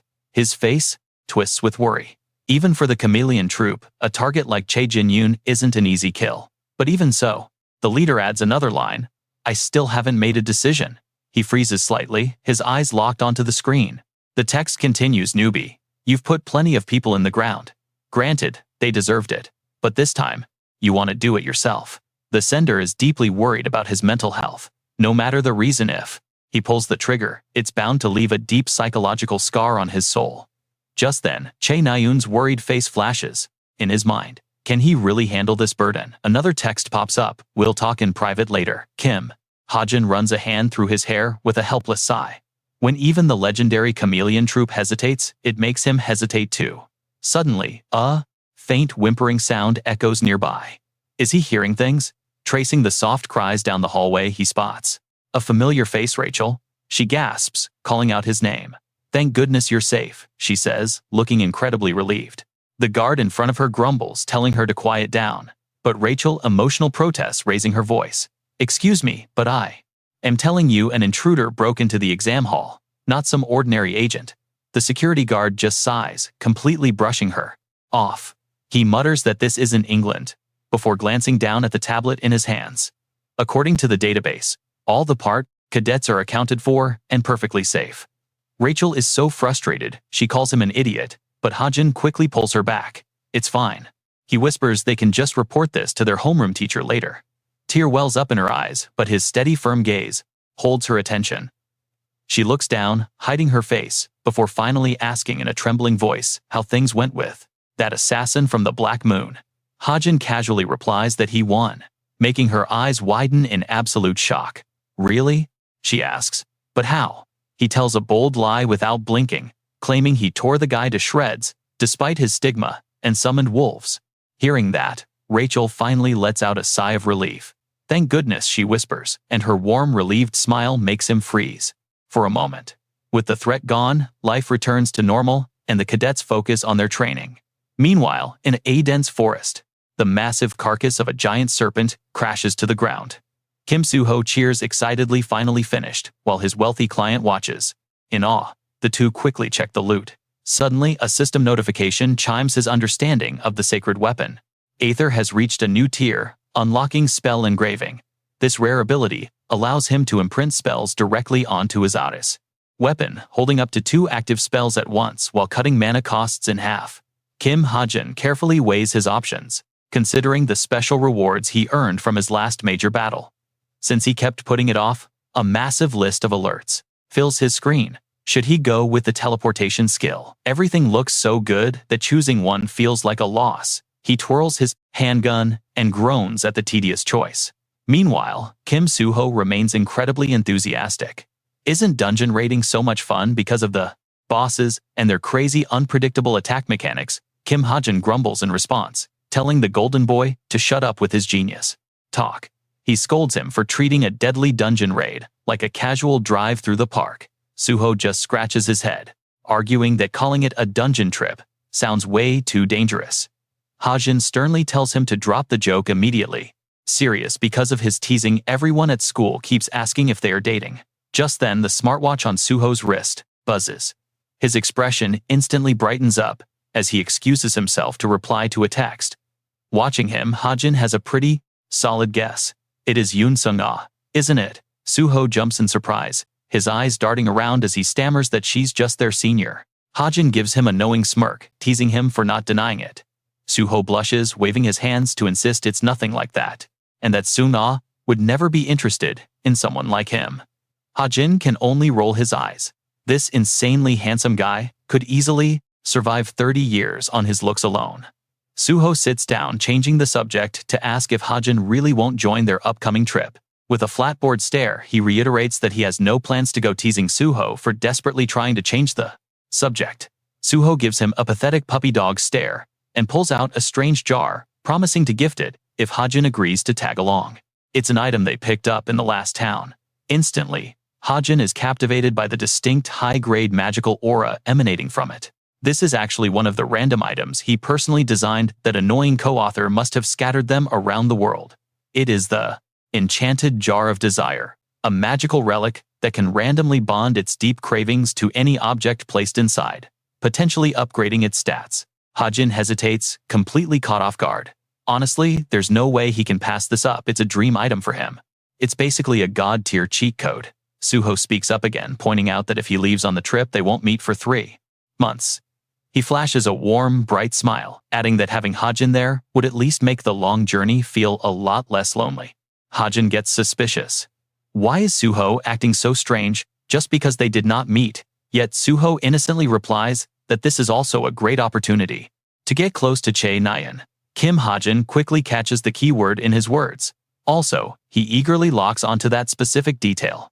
So you are planning to make a move on someone too? Kim Soo-ho quickly denies it, stammering that he was just talking nonsense. Seeing how flustered his friend is, Hajin wants to tease him even more. Suho has no idea that Hajin is hiding a faint sadness underneath his playful grin. Later, Hajin feels a bit of regret, wishing he had not changed the subject. Soon, the van speeds down the highway.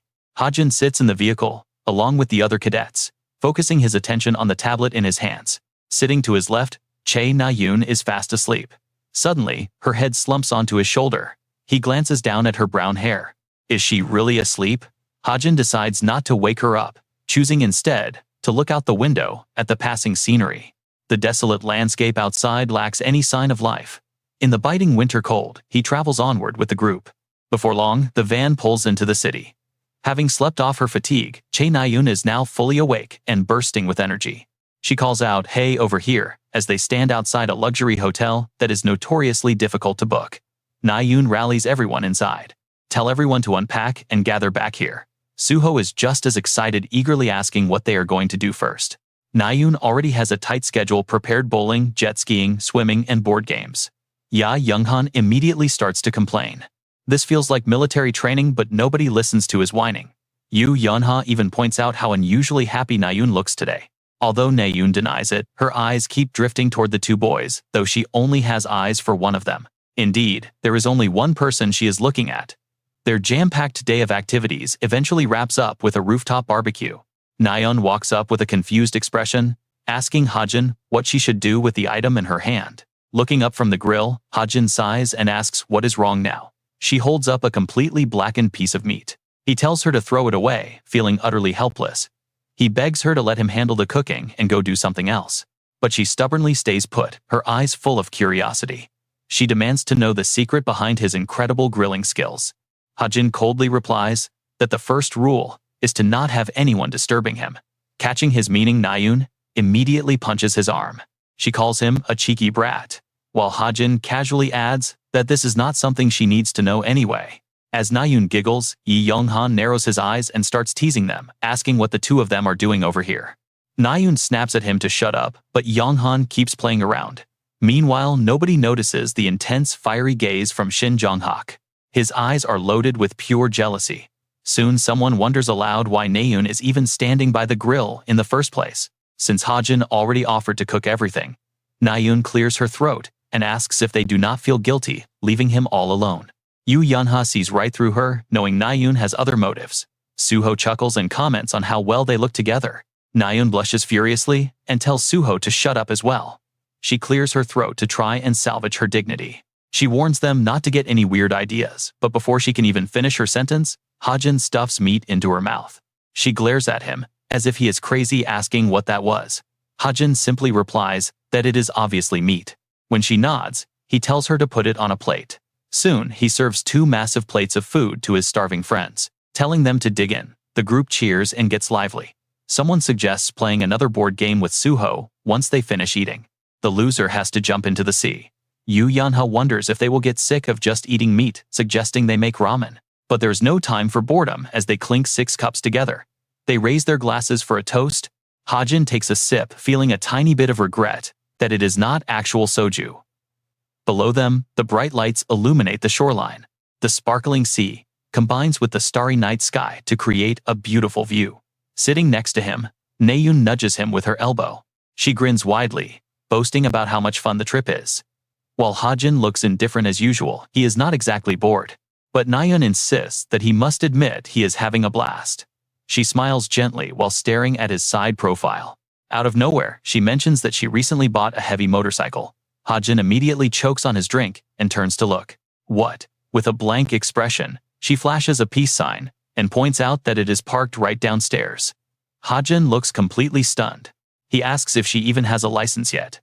Na-yoon nods confidently, claiming she does, but admits she is still a rookie. She offers to take him for a ride, but Hajin immediately refuses, asking if she wants to get them both killed on the road. She suggests that he can drive if he is that worried. Hajin gazes out under the vast starry night sky as the waves crash. Surrounded by these people who have slowly become irreplaceable to him, a familiar, bittersweet sensation begins to rise up in his chest. These overwhelming emotions flood his heart, a feeling he once believed he would never be allowed to experience again. He closed his eyes, enjoying the gentle breeze blowing across his cheeks, wishing that this rare, peaceful moment could somehow last just a little bit longer. but peace is fleeting. Soon, the group finished hanging out and headed back to their room to play a game of cards. Suddenly, Chae Na-yoon's smartwatch starts buzzing loudly on her wrist. She has no choice but to stand up and step outside to take a quick phone call. She quickly answers with a hurried hello, but whatever the voice on the other end says next completely freezes her in place. "What?" she gasps. Inside, Kim Hajin and the others hear a loud noise. They immediately rush outside to find Chae Na-yoon slumped helplessly on the floor. Yoo Yeon-ha rushes over to pat her back, asking if she is all right. But Chae Na-yoon can barely breathe, her eyes filled with tears. "I have to go," she frantically stammers. Her strange sudden reaction leaves Yoo Yeon-ha completely bewildered, not knowing what could have possibly caused this outburst. What could have happened? Kim Hajin steps forward, trying his absolute best to calm her down as she starts sobbing. Chae Na-yoon suddenly grabs his hand. Her voice is shaking violently as she desperately begs him to drive her to the hospital as fast as possible. He looks grave but nods. "I will drive you," he says, asking what could have possibly caused her such distress. Her lips tremble as she speaks. Then she mentions her comatose brother, the one person who will turn Kim Hajin's entire world completely upside down. He is awake. It is an unbelievable shock. There is simply no way Chae Jin-yoon should be conscious right now. This is bad. Kim Hajin stares in complete horror as the weeping girl desperately tries to wipe away her tears, sobbing from the bottom of her heart. Yoo Yeon-ha is completely stunned too. Chae Na-yoon nods, crying hysterically, as she explains that the emergency hospital staff just called her with the shocking news. Through her heavy sobs, Kim Hajin remains silent, gritting his teeth. Yoo Yeon-ha quickly offers to wake up their driver, but Kim Hajin bluntly cuts her off, demanding to know where Chae Na-yoon parked. Her choked, trembling voice answers that it is located in the basement garage. He grabs her hand and pulls her up. "Let's go." Yoo Yeon-ha immediately notices his crazy plan and tries to stop him. Riding a heavy motorcycle is too dangerous, but this is an extreme emergency, and they absolutely must get to the hospital as fast as humanly possible. The others realize they cannot stop him. "Go ahead, we will follow right behind you," they anxiously call out. Down in the dark basement garage, he revs the heavy engine. "Get on," he commands. She nods blankly and climbs onto the back of the motorcycle. Sitting behind her crush still makes her shy. "Hold on tight," he gently reminds her as she grips his jacket. He looks back and sees her still crying. He pulls her hands forward around his waist, warning that she will fall if she holds him like that. Feeling his comforting warmth and broad back, she only wants to cry even more. She wraps her arms and squeezes him tighter. The engine roars. They tear through the quiet night. Back at the villa, Yoo Yeon-ha instantly springs into action, dialing a number on her phone as quickly as possible. "Wake up Shin Jong-hak," she yells, shaking him. Meanwhile, on the speeding motorcycle, Kim Hajin is drowning in heavy regret. He knows he shouldn't have delayed this inevitable task. It was bound to happen, yet he chose to ignore it because he truly hated thinking about it. Why must he always handle the most painful messes? Is there really no way out without killing Chae Jin-yoon? He must stay rational. This is a brutal, incredibly painful reality that he simply cannot afford to put off or run away from any longer. Her warm tears soak through his shirt.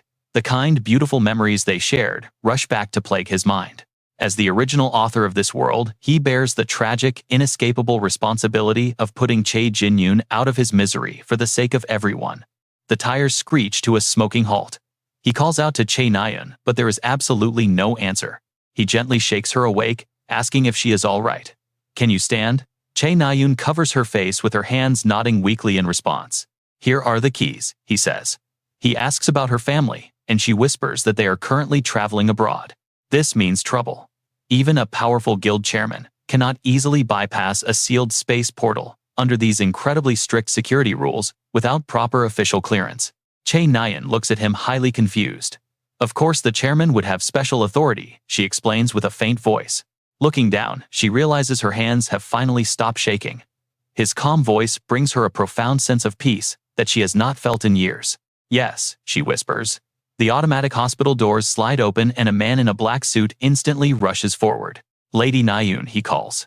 She frantically asks how her brother is doing, but the man hesitates to answer. "This way, follow me," he says.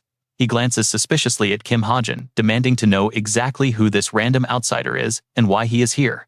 "He is a close friend," she quickly explains. "He drove me here, so can he please come inside with us?" Kim Hajin tightly clenches his fist. Fortunately, the man nods, guiding them straight into the doctor's consultation office, where the medical staff is waiting for them. An absolute miracle, the doctor exclaims, stating that while the patient cannot move, yet his progress is incredible. Even though he finally regained consciousness after 4 long years, his fragile memories are still very distorted, and he cannot remember most of his past. But with his strong signs of physical recovery, he could easily regain his full memory within 1 single month. However, they are only allowed a very brief visit today. Knowing the dark truth about Chae Jin-yoon, Kim Hajin silently steels himself for the tragic fight. He cannot register a single word, feeling like he is sitting on a bed of nails. His face darkens as his vision starts to blur, wondering why he is even here. Chae Na-yoon's happy smiling face fills his sight, but Kim Hajin's mood only sinks lower by the second. He desperately tries to keep his composure. The hospital room door swings open, and Chae Na-yoon walks in. Kim Hajin quietly tells her that he will return once visiting hours are over. The man on the bed lies in a peaceful, silent sleep, but Chae Na-yoon's eyes are already welling up with tears. She simply cannot hold back. She softly calls out to her brother, and the man on the bed slowly flutters his eyes open to look at her. Then, a long-lost voice speaks. It is her brother calling out to his little sister Na-yoon. She kneels beside his bed, finally feeling his warm touch on her head. Even now, she feels like this is all a dream. Her brother speaks again, his voice raspy, yet incredibly warm as he greets her. He remarks that she has grown so much over the last 4 years. Burying her face in the bedsheets, she quietly nods in response. Chae Jin-yoon smiles gently. He asks if she is used to the bow and if she has found her true path in life. Chae Na-yoon's heart is in complete turmoil. She asks if he still remembers their promise, proudly declaring that she has picked up the sword again. Surprised, he asks if it is really true. Chae Na-yoon wipes away her tears and nods. Chae Jin-yoon is overjoyed, telling her that he is happy as long as she does what she loves. Suddenly, the siblings turn their gaze toward their visitor. Chae Na-yoon happily introduces Kim Hajin, calling him the friend who helped her find her true passion. But the more she praises him, the heavier the guilt weighs on his chest. Meanwhile, deep inside a hidden cave, a sharp voice echoes. Jane walks in to deliver an urgent report to Li Xiaofeng, revealing that Chae Jin-yoon has finally awakened. The news leaves them both silent. Jane wonders if Li Xiaofeng is truly going through with their plan. Li Xiaofeng simply stares back in silence, making her firm resolve crystal clear. Jane still harbors some lingering doubts about letting Kim Hajin handle the execution. She questions if sharing their classified intelligence with others was wise. Li Xiaofeng calmly speaks up, pointing out that there is absolutely no need to involve everyone in this highly confidential operation. They will proceed with minimal personnel instead. Jane nods in agreement, although she still feels slightly uneasy about the massive risks involved. Using this plan to pull Kim Hajin over to their side is smart, but Jane wonders if they are taking too massive of a loss. She fails to grasp why Kim Hajin wants to target Chae Jin-yoon, especially since doing so will turn a powerful figure into their sworn enemy. Li Xiaofeng stands up to explain, reminding her that Chae Jin-yoon's magic core, which stores his mana, was completely destroyed on that day. She wonders if that merciless man would ever feel pity for Chae Jin-yoon, who is currently suspended in a state between life and death. He is vowing that his brother will never become a hero, but that seems impossible as they are still dealing with a formidable adversary. Even if Chae Jin-yoon is his own grandson, the ruthless old man will show zero sympathy. Jane sneers, her voice dripping with pure sarcasm. She notes that the grandfather might actually be pleased, gaining global sympathy at the simple cost of sacrificing one of his grandsons. Jane awkwardly scratches her head, admitting that since the family severed ties first, it is impossible to predict how they will react now. She voices another burning question, pointing out to Li Xiaofeng that no matter how they look at it, Kim Hajin is acting incredibly strange. Even the notoriously greedy Yoo Jin-hyuk refused to get involved in this matter. Normally, that broker would sell out anyone for the right price. Yet he made a complete exception for Kim Hajin.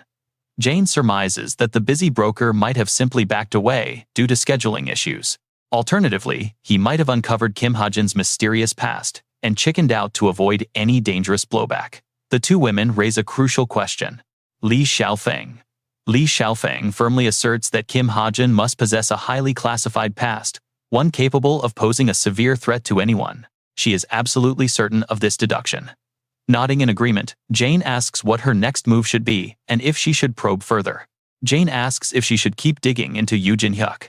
Letting out a soft sigh, Li Xiaofeng tells her to look elsewhere instead. Jane eagerly brings up a newly discovered lead, noting that their business relationship with Yoo Jin-hyuk has officially come to an end. She has already targeted 2 alternative sources. The first is the rising rookie guild known as the Flower Tower, established only 6 months ago. Despite their short history, their reputation and combat achievements are stellar, catching the immediate attention of the highly selective Li Xiaofeng. Shrugging, Jane explains that finding a promising rookie like them is rare. She then taps on her holographic screen to bring up the second option. The screen displays a mysterious site called the Truth Agency. It promises to answer any query, inviting users to input their burning questions. The cool blue glow of the monitor reflects off their faces as Jane pulls up the simple interface of this hidden information hub. An incredibly plain dialog box appears bearing the simple title of the Truth Agency, promising to answer absolutely any query submitted to them. Jane explains that she spent a long time tracking down this obscure agency. However, the name hits Li Xiaofeng like a bolt of lightning. She stares at the display with immense skepticism, criticizing the downright awful visual design. Jane lets out a nervous chuckle to defend it. She admits the website looks incredibly cheap, but reassures her that it is highly popular among civilians for its mind-blowing tracking accuracy. Li Xiaofeng remains deeply skeptical. Still, with no other options left, she reluctantly tells Jane to proceed with the inquiry. Jane quickly begins typing on her console, preparing to submit their request. She feels incredibly confident that this plan will yield results. Everything is ready for the Chae Jin-yoon case. The plan is flawless. Kim Hajin just needs to review, approve. Leah stays silent, taking it as silent agreement, and prepares to send him the contract. Meanwhile, Kim Soo-ho's group has somewhere they need to be. A quiet voice echoes in the hospital room as Chae Na-yoon's older brother points at Kim Soo-ho and guesses so. You must be Soo-ho. Soo-ho's face lights up at being recognized. Yes, that's me. How did you know? Jin-yoon smiles and asks if it was back at the Agent Academy, since Na-yoon always talked about him. But Jin-yoon's next words casually crush Soo-ho's soul. He says Na-yoon described Soo-ho as good-looking but always acting like a total know-it-all, which was incredibly annoying. Na-yoon's face turns bright red as she panics to defend herself. She stammers that it was ages ago, leaving Soo-ho completely heartbroken. He mutters that she was way too harsh, while she flusteredly tries to explain. They just weren't close and didn't understand each other back then. Yoo Yeon-ha laughs in delight at the chaotic scene, thoroughly enjoying herself. And she totally agrees. Ever since Chae Jin-yoon woke up, Chae Na-yoon has visited him almost every single day, and his condition has been improving daily. Yet Kim Hajin can't bring himself to be happy about it. He already knows the dark truth. According to the Book of Truth, the recovery rate is only about 97%. If a full recovery takes 4 to 5 years, then the remaining time is 2 months at best, which is nowhere near enough. Noticing his dark expression, Yoo Yeon-ha asks if he is deep in thought. Hajin looks down, masking his dread, and lies that he is just tired.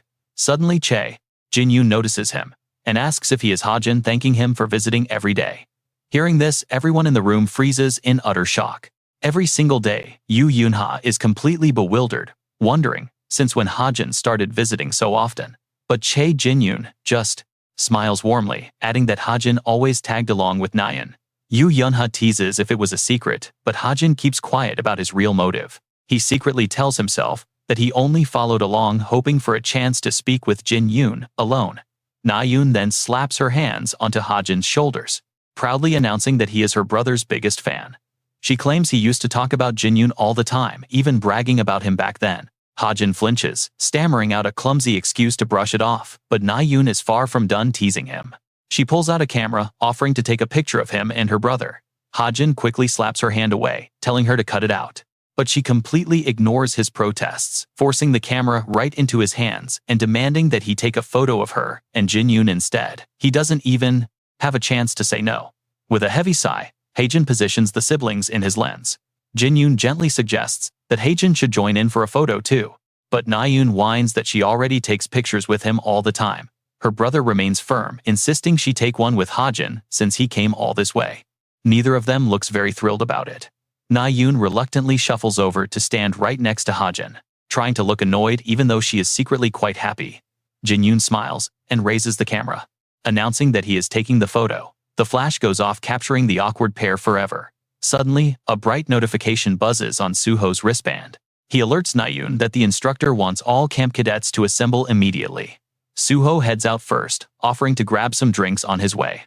Nayun gasps at the sudden rush, but promises her brother she will be right back. Jinyun nods, watching them leave. Now, only Hajin and Jinyun remain in the quiet hospital room. A heavy silence falls between them, and Hajin instantly feels incredibly awkward. He has waited so long for a moment alone with Jinyun, yet he has no idea what to say. Taking a deep breath, Hajin pulls up a chair. He sits beside the hospital bed and quietly asks how his body is holding up. Jinyun hesitates, admitting he isn't entirely sure, but feels much better. Guilt washes over Hajin as he wonders if he is trapped in an inescapable cycle. He asks if Jinyun has felt any strange dark impulses lately. He presses asking if there is a lingering resentment in his chest or demonic energy flowing through him instead of normal mana. Jinyun assumes Hajin is referring to the old tragedy. He asks if this is about what happened during the subjugation campaign, but Hajin simply whispers that it is not about that at all. Yet the real truth is almost impossible to speak aloud. If he tells him his body is becoming a devil, will Jinyun even believe it? Hajin desperately wants to know if the man would sacrifice his own life to protect his sister, just to ease Hajin's own guilt. As his mind spirals in torment, Jinyun reaches out and gently pats his head, his warm touch, offering an unexpected sense of comfort. He softly notes that while he doesn't know what is wrong, it clearly weighs heavily on Hajin. Hajin just sits there quietly, letting him pat his head. Just then, Nayun and the others burst back into the room and catch them in the act. She playfully demands to know what they are doing. They all tease Hajin for acting like a pampered fanboy, asking if he is thrilled. He stammers in confusion, while Nayun announces that the instructor wants to leave on the 25th. But Hajin barely registers her words.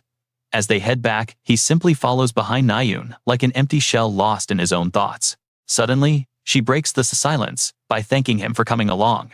Hajin blinks in confusion, completely caught off guard. She explains that having her brother wake up was her biggest wish in the world. Looking up with soft, dreamy eyes, she admits that after nearly 5 years apart, she was terrified. She had no idea what to say or if he would even recognize her. But thanks to Hajin being there, the awkwardness completely melted away. Nayun looks at him with a warm, grateful smile, truly happy to have him by her side. She asks him if he is free on Christmas, leaving Kim Hajin completely puzzled. Wait, he asks, is that not the day the training camp starts? Nayun pleads with him, explaining that they only leave in the evening. She begs to meet up sometime before then.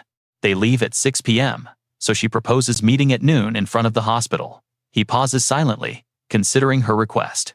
Finally, he agrees to go. Time slips away like falling snow as Kim Hajin stays inside, keeping his eyes glued to the news broadcast. It is December 25th, and the Essence of the Straight Guild has just announced their high-stakes raid on the Mage Tower. Creator's Sacred Grace officially declares war on the massive Mage Tower, which is widely considered the largest tower in history. Following the announcement, their stock instantly surges by 10%. Yet amid all the public celebration, their leader is not celebrating. Yun Sung-ah, the head of Creator's Sacred Grace, looks completely exhausted behind the scenes. A heavy sigh echoes from Hajin's computer screen. Kim Hajin looks over at Kim Suho, asking if he is worried. Suho just chuckles with absolute confidence, saying they will definitely succeed. He believes everyone will return safely, leaving Kim Hajin stunned. In his original story, Essence of the Straight actually failed this exact raid. But since this attempt is delayed by 2 weeks compared to his original manuscript, there is a chance they might actually succeed now. Staring at the bright screen, he realizes the co-author's interference has made the future completely unpredictable. Only a few certainties remain. His knowledge of the forest's true nature is his only remaining anchor. Suddenly, Kim Suho breaks the silence, asking why Hajin is staying inside. Hajin is confused, so Suho points out his scheduled meeting with Nayun. Hajin's face twists as he insists he never made any promises. Suho looks surprised, mentioning that Nayun claimed otherwise. Hajin is totally bewildered, firmly repeating that he never agreed to meet up. Then, Kim Hajin suddenly remembers his exact words. When he said he would go, he actually meant he was leaving, not agreeing to meet. Looking at the clock he sees, it is already 1:30. Since the scheduled time has long passed, she has probably gone home by now. Yet, staring out the window at the heavy snow, an uneasy feeling hits him. Gritting his teeth, he decides he has to check. Telling little Evangel to stay safe, he heads out. Soon, his motorcycle engine roars to life, cutting through the freezing, snowy night. Anxiety claws at him, especially with the storm raging outside. His pace quickens as he tells himself to just take a quick look. Letting the snow pile onto his shoulders, he arrives at the spot only to see Chae-nayeon standing there, rubbing her freezing hands. Her face is bright red from the biting cold, making Kim Hajin freeze in sheer guilt. Spotting him, she immediately yells out in frustration. She demands to know why he is so late, but he frowns, arguing that she simply misunderstood. Still waiting in the freezing cold has her fuming. She rants about all the plans she made, listing the arcade, the cozy cafe, and the restaurant reservations she spent hours booking.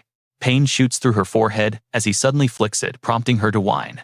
Hajin sighs, wondering how she crammed so much into half a day. He suggests they just walk around handing her a spare helmet. She looks slightly bewildered, but takes it anyway without raising any objections. With a gentle smile, he tells her that spontaneous dates are always the best. Soon his heavy bike roars back to life in the snow. Chae-nayeon gazes dreamily at the falling snowflakes. They visit various spots, trying new dishes that leave her completely amazed by how delicious they taste. She keeps raving about the food while he just shrugs. Eventually, they stop on a quiet bridge just as the heavy snow finally clears up. The early morning sun begins to peek over the horizon, and she softly breaks the quiet air, admitting that she had a wonderful time. Kim Hajin keeps his eyes forward softly, replying that he is glad she enjoyed it. She turns to him, wearing a beaming, brilliant smile. She starts to say something about returning one day, but quickly shakes it off with an excited wave, promising they will meet again soon. She extends her hand with an expectant look, leaving him slightly confused. Giggling softly, she tells him she just wants a simple handshake. Reluctantly, he reaches out and takes her hand. That small gesture is more than enough to bring a beautiful, satisfied smile to her face. Waving goodbye with a radiant expression, she bids him farewell. Watching her walk away, Kim Hajin looks down, a heavy weight settling in his chest. In a soft whisper, he mutters an apology to the empty air. Meanwhile, back at the hospital, a nurse announces the scheduled patient check. Leading two nurses toward the VIP wing, they prepare for the 11 o'clock checkup. The high-security area remains tightly guarded from all sides. The guards outside nod and let the medical staff enter the quiet room, where Chae Jin-yoon is currently fast asleep in his bed. Suddenly, the head nurse's appearance melts away to reveal Jane in disguise. When asked about the cameras, she confirms the security feed is handled. Praising her teammate, Khalifa silently steps forward and extends his hand instantly, warping the entire hospital room into an isolated warped pocket dimension. Khalifa's voice echoes, explaining that he has successfully isolated the area, meaning no magical energy or sound can escape to the outside world. He advises Kim Hajin to focus solely on his target, promising to buy them enough time, even if the external guards start getting suspicious. Instructing him to finish the job as quickly as possible, Jane steps back. Kim Hajin stares down at the sleeping man on the bed. The peaceful face of the sleeping patient triggers a vivid identical memory in his mind, but a sudden noise abruptly shatters his train of thought. He gasps as Chae Jin-yoon slowly opens his eyes, staring directly at him. Hajin stands frozen, completely stunned to realize the man was already awake. Jin-yoon anticipates it. He asks if Hajin is finally there, saying he has been waiting. Hajin is startled. The golden gun trembles. Watching Chae Jin-yoon casually sit up leaves Hajin completely stunned. Did he know everything all along? His calm voice echoes. Jin-yoon speaks.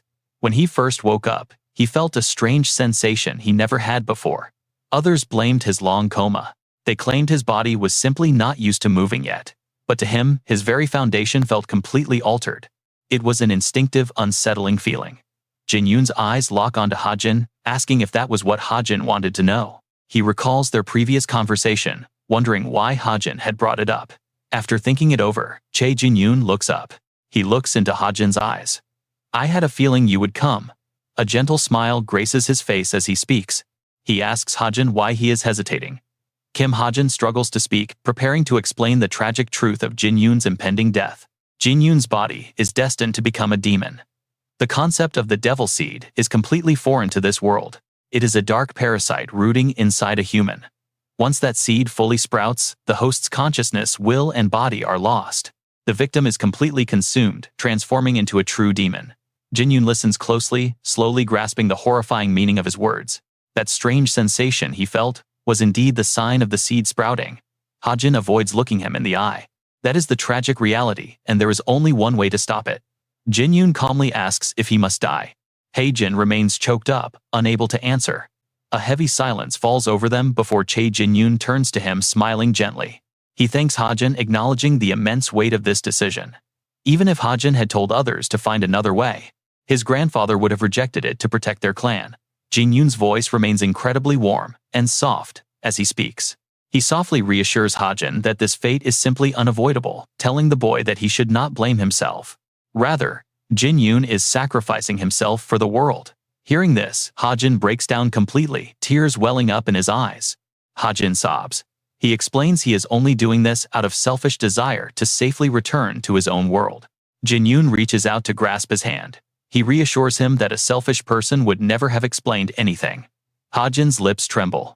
Suddenly, Jin Yoon is hit by a violent chest spasm. He bends over in agony as black veins spread across his skin. Hajin immediately senses the thick demonic energy, realizing that normally, this level of corruption would have already consumed him. How has he suppressed such terrifying demonic urges with sheer willpower alone?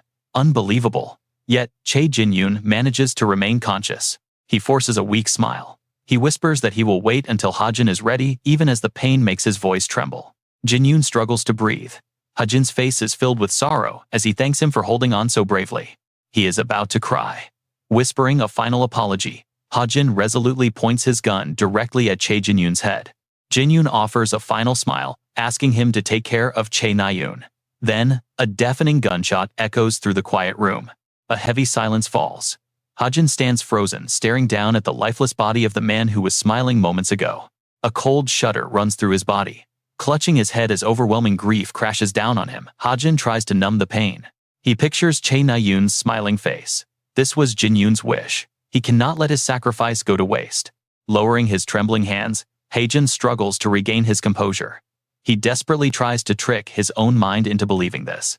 He repeats that this is just a fictional novel.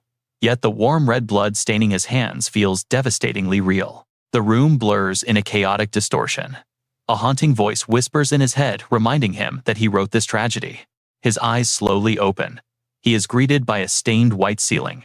His body and eyelids feel incredibly heavy. As consciousness drifts back, a voice calls out. Li Xiaofeng stands by the bed holding a warm cup. She explains that he fainted and slept for 2 whole days. She reassures him that no one discovered his identity. Turning away, she mentions she kept all his gear safe. Dragging his exhausted body up, Hajin quietly asks where they are. Sunlight from the ocean stabs his eyes. She explains they are currently at her private villa on a secluded island. She owns the entire island, so he can rest easy. Her expressionless face gazes at him before delivering grim news. She informs him that Jin Yoon's funeral begins today. Hearing this, Hajin clenches his fists tightly and looks down.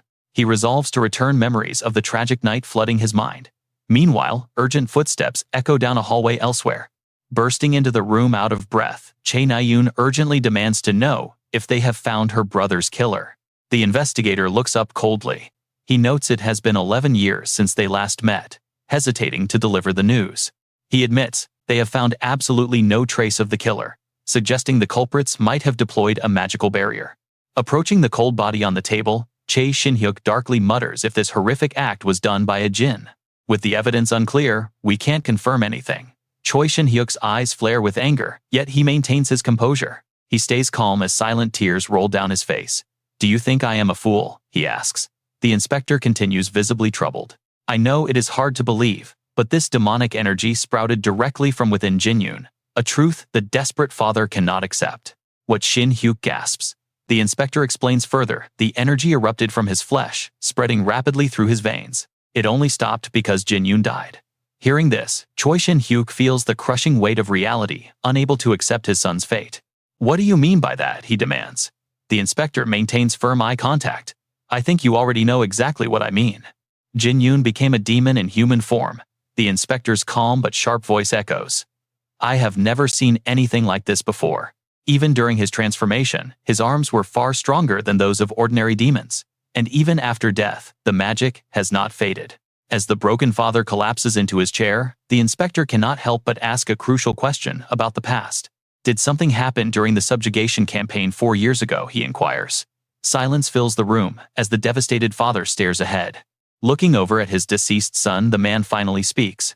We could find the cause and track down the culprit. But if we do that, Choi Shin-hyuk looks up, with a sharp gleam in his eyes. So right now, only you know about this. The inspector confirms it is just the two of them for now. After a heavy silence, Choi Shin-hyuk's voice cracks with emotion. I never thought Jin-yoon would wake up in this lifetime. I believed he died back during that subjugation, he whispers. A single tear lands on the glass. When he opened his eyes again, I truly believed it was a miracle, like my whole world returned. Now the agony of losing his child a second time consumes him, but he also realizes the terrifying reality of what comes next. If this gets out, Jin-yoon will be branded as a demon. The Hero Association and the public will tear his memory to shreds. His legacy as a hero is gone. Dead. All over again. The father refuses to let that happen. I cannot lose my son a third time, Choi Shin-hyuk begs desperately. I need you to keep this quiet for his sake. Please let me bury him in peace. The inspector tightly clenches his fist as the father hangs his head in despair. I figured you would ask this, the inspector replies, but he firmly insists that the truth must eventually be revealed for humanity's sake. Placing his trembling hand on the white shroud, Choi Shin-hyuk weeps uncontrollably, his tears flowing like rain over his boy. I hope in the next life, you do not have to be the son of a useless father like me. Suddenly, the scene shifts. A bright green field from the past appears as a voice calls out. Nayeon, a mischievous young girl, runs over asking what is wrong. Smiling Chae Jin-yoon gently advises her to rest after training so hard, but the innocent girl tilts her head in confusion. Why? She asks. I want to train hard and become an even greater hero than Dad. Jin-yoon pouts playfully at her response. He teases that she is pushing herself too much. I wanted to take you out, but you always forget because of training. Nayeon reassures her brother, saying they can always go next time. She mentions a highly skilled sparring partner she simply could not miss. Chae Jin-yoon gives in with a chuckle. Patting her head, he tells her she must at least save some of her energy. Don't overdo it, or you won't grow tall, he warns. She whines back in her cute voice, saying she will definitely grow. Standing up, he waves goodbye, saying he is off to work. Young Nayeon waves back, happily wishing him a safe trip. Warm sunlight streams through the wide-open window. Chae Nayeon suddenly jolts awake from her deep slumber, rubbing her eyes. She slowly sits up, remembering the dream of the day he left for his subjugation mission. If only she had not cancelled. Staring blankly at the photo on her desk, she realizes how quickly time has flown by, like an unpredictable dream. Chae Nayeon smiles softly to herself. It is okay, the past is behind us now, as long as I do not make the same mistake. She notices another photo tucked behind it, a picture taken together with a client. Seeing it makes her smile widen. Her happiness doubles as she admires how great the photo looks. She eagerly anticipates his return, planning their next outing. Suddenly, a loud crash outside. The door is slammed wide open. Master, you scared me. What is going on? She asks. Yoo Si-hyuk's expression is dead serious as he tells Nayeon to come outside. This sudden demand catches her completely off guard. When she hesitates, he urges her to move quickly without giving any explanation. Chae Nayeon follows him, wondering if she did something wrong. Meanwhile, the shocking news quickly spreads to her other friends. Yoo Yeon-ha rushes into her car and speeds down the road. Heart pounding with anxiety, she dashes into the building. As she runs through the halls, she spots a familiar figure standing quietly in a dark, empty corner, Kim Hajin. Watching him raise a cigarette to his lips, she wonders why he is just standing there staring. A terrible feeling washes over her. Her mother urges her to hurry inside. As she takes her first step into the room, she freezes at the sight of the funeral portrait. Chae Jin-yoon, Chae Nayeon's older brother.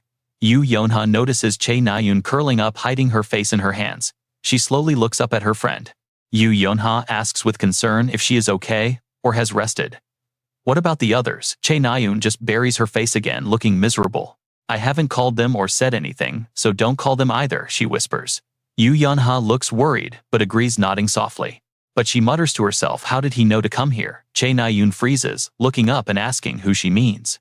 Yoo Yeon-ha quickly replies that she was referring to a client. Meanwhile, Hajin has just finished changing when a familiar voice speaks nearby. Can I ask you a question? Hajin ignores a curious Xiao Feng, who is leaning lazily against the doorway, and answers coldly. Answering is up to me, he says. Her gaze suddenly sharpens and her brows furrow, a wave of suspicion washing over her. She notes that the demonic energy coming from Chae Jin-yoon's body is different from normal demons. Even she has never seen anything like it. She suspiciously asks if he already knew about this beforehand. Hajin turns to look at her, his expression deep and unreadable.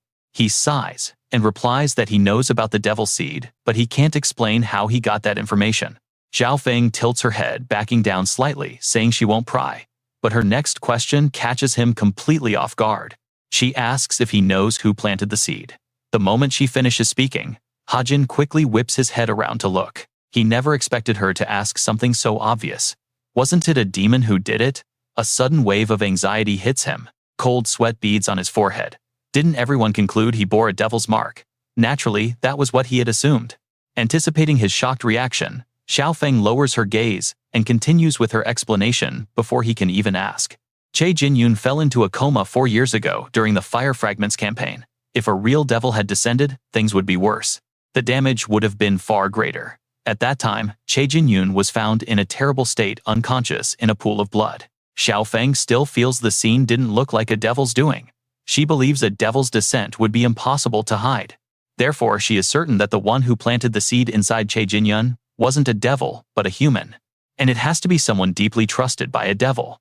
Whether it's a skill, magic, or some kind of dark artifact, Hajin spirals into deep speculation, trying to imagine what kind of person could actually pull off such a dark feat. But he quickly snaps out of his endless loop of thoughts. It is a very real possibility, he admits. I hadn't considered that scenario, Hajin says, promising to tell her if he uncovers the truth, though his heart is shaking. He desperately tries to hide his trembling. Damn it, why didn't he think of this? First, he must find who planted that seed. Xiao Feng easily notices the unusual silence coming from Hajin. As those painful memories flash through his mind, she reads him like a book. Painful memories flash through his head, and Xiao Feng easily reads his thoughts, telling him not to take this on alone. Hajin looks up, completely caught off guard. Xiao Feng quickly steps forward, placing a comforting hand on his shoulder. Whether it is investigation, assassination, or revenge, aren't you my subordinate now? Hajin freezes, momentarily stunned. This woman suddenly feels both distant and strangely close. He softly replies, yes, I understand. Later, Hajin stands outside alone. He lights a few cigarettes to clear his heavy mind. He must have been standing there for quite a while. The ground is littered with ashes and discarded filters. Suddenly, a sound from behind catches his attention. Che Nayun suddenly appears, still dressed in her funeral attire, rushing toward him with deep anxiety written all over her face. She immediately confronts him, asking how he knew to come. Yu Yunha told you, didn't she? Hajin simply turns away. Her eyes drift down, landing on the cigarette butts on the floor. Che Nayun gets visibly upset. She scolds him, asking what's wrong with him. Are you really smoking? Does smoking make you feel any better? Yet her eyes are filled with deep pain and sorrow, glistening with unshed tears, as she forces a bitter smile. Behind Hajin's mature smoking facade is a face quietly streaming with tears, carrying a look of deep, heavy grievance. Che Nayun is stunned, asking why he's the one crying. Hajin quickly wipes his tears away, trying to hide his emotions. He stammers in embarrassment, asking what she means. Che Nayun sighs softly, showing some rare empathy, saying he must be sad too. But then, she suddenly collapses forward, looking completely hollow and exhausted, as if a massive weight is crushing her down. She grabs onto Hajin's collar, trembling, violently crying out, "What should I do now?" Tears finally spill over. Her voice cracks into silent, choked sobs. Being this close to her makes Hajin's face instantly flush red with embarrassment. He stays completely silent, not wanting to disrupt her grief, as Che Nayun continues to weep bitterly in his arms. Choking on her tears, she asks what she should do about her brother, completely losing control of her grief. "My brother, my poor brother," she wails, finally letting all the heartbreak burst out, crying for her tragic brother. It is just too heartbreaking. What should she even do? Hari stands frozen in place, completely at a loss, facing Nayun's rare, fragile side. Hajin has no idea what to do, unable to comfort the deep ache in his heart, comfortingly patting her slender shoulder. Nayun, finally finding a solid anchor, completely collapses into Hajin's warm embrace. Flooded with guilt, he can only repeat those words, "I am so sorry. I am so sorry." From afar, Yu Yunha watches them comfort each other with a heavy heart. She is deeply hurt, seeing Nayun lifelessly leaning on Hajin like an empty shell. Is she going to be okay? One day they must both face the harsh truth. Yu Yunha slowly releases her tight grip on her collar, trying to hold onto her last shred of composure. Decisively turning away, she refuses to show any weakness. She must stay strong. But before she can take another step, a sudden scream rings out. Whipping around, Yu Yunha cries out, "Nayun!" But the girl has already fainted right in Hajin's warm arms. Shocked Hajin gently catches her, carefully lowering her down to make sure she rests comfortably. Yu Yunha rushes over to them immediately, her voice trembling with panic as she demands to know what just happened. Why did she collapse? Yet what truly catches her attention is Hajin's unreadable expression. With narrowed eyes, his thoughts are completely veiled. Once they get Nayeon to the hospital, Yu Yunha takes over her care. Only then does Hajin head home. But as he reaches his door, happy giggles echo inside. Shh, be quiet, Haiyang, we need to surprise Hajin. Hearing this lively chatter instantly warms his weary heart. He offers a soft smile, finally finding a brief moment of comfort after everything that has just gone down. The door swings open, and Haiyang greets him with a massive grin and an adorable little voice. Hajin already knew she was there, but he plays along anyway. Oh, you scared me, he laughs, matching her energy. Standing by the doorway, the sweet little girl stretches her tiny arms wide open, practically begging for a warm hug. Why are you so late, Hajin? She pouts. Instantly letting go of his exhaustion, he happily leans into her cuteness. He scoops Haiyang up into the air, asking with a smile if she has eaten yet. Completely oblivious to his heavy mood, she proudly boasts about ordering takeout and how delicious it was. Hearing that, he squeezes her tightly, offering sweet praise. Is that so? Good job, my smart little girl. Overjoyed, she clings to him tightly. Despite being so young, she actually remembers to check on him too. What about you, Hajin? Have you eaten yet? Unable to answer, he silently holds her closer, fighting back tears. A single tear rolls down his cheek. Sensing his pain, Haiyang softly asks if he is okay. Quickly locking his dark emotions away, he forces a reassuring smile and promises her that everything is perfectly fine. Meanwhile, back in her quiet hospital room, Nayeon has finally woken up and is eating. Si-hyuk happens to walk in right then, leaning against the door with a quiet question. Are you awake? Startled, Nayeon lets out a small yelp.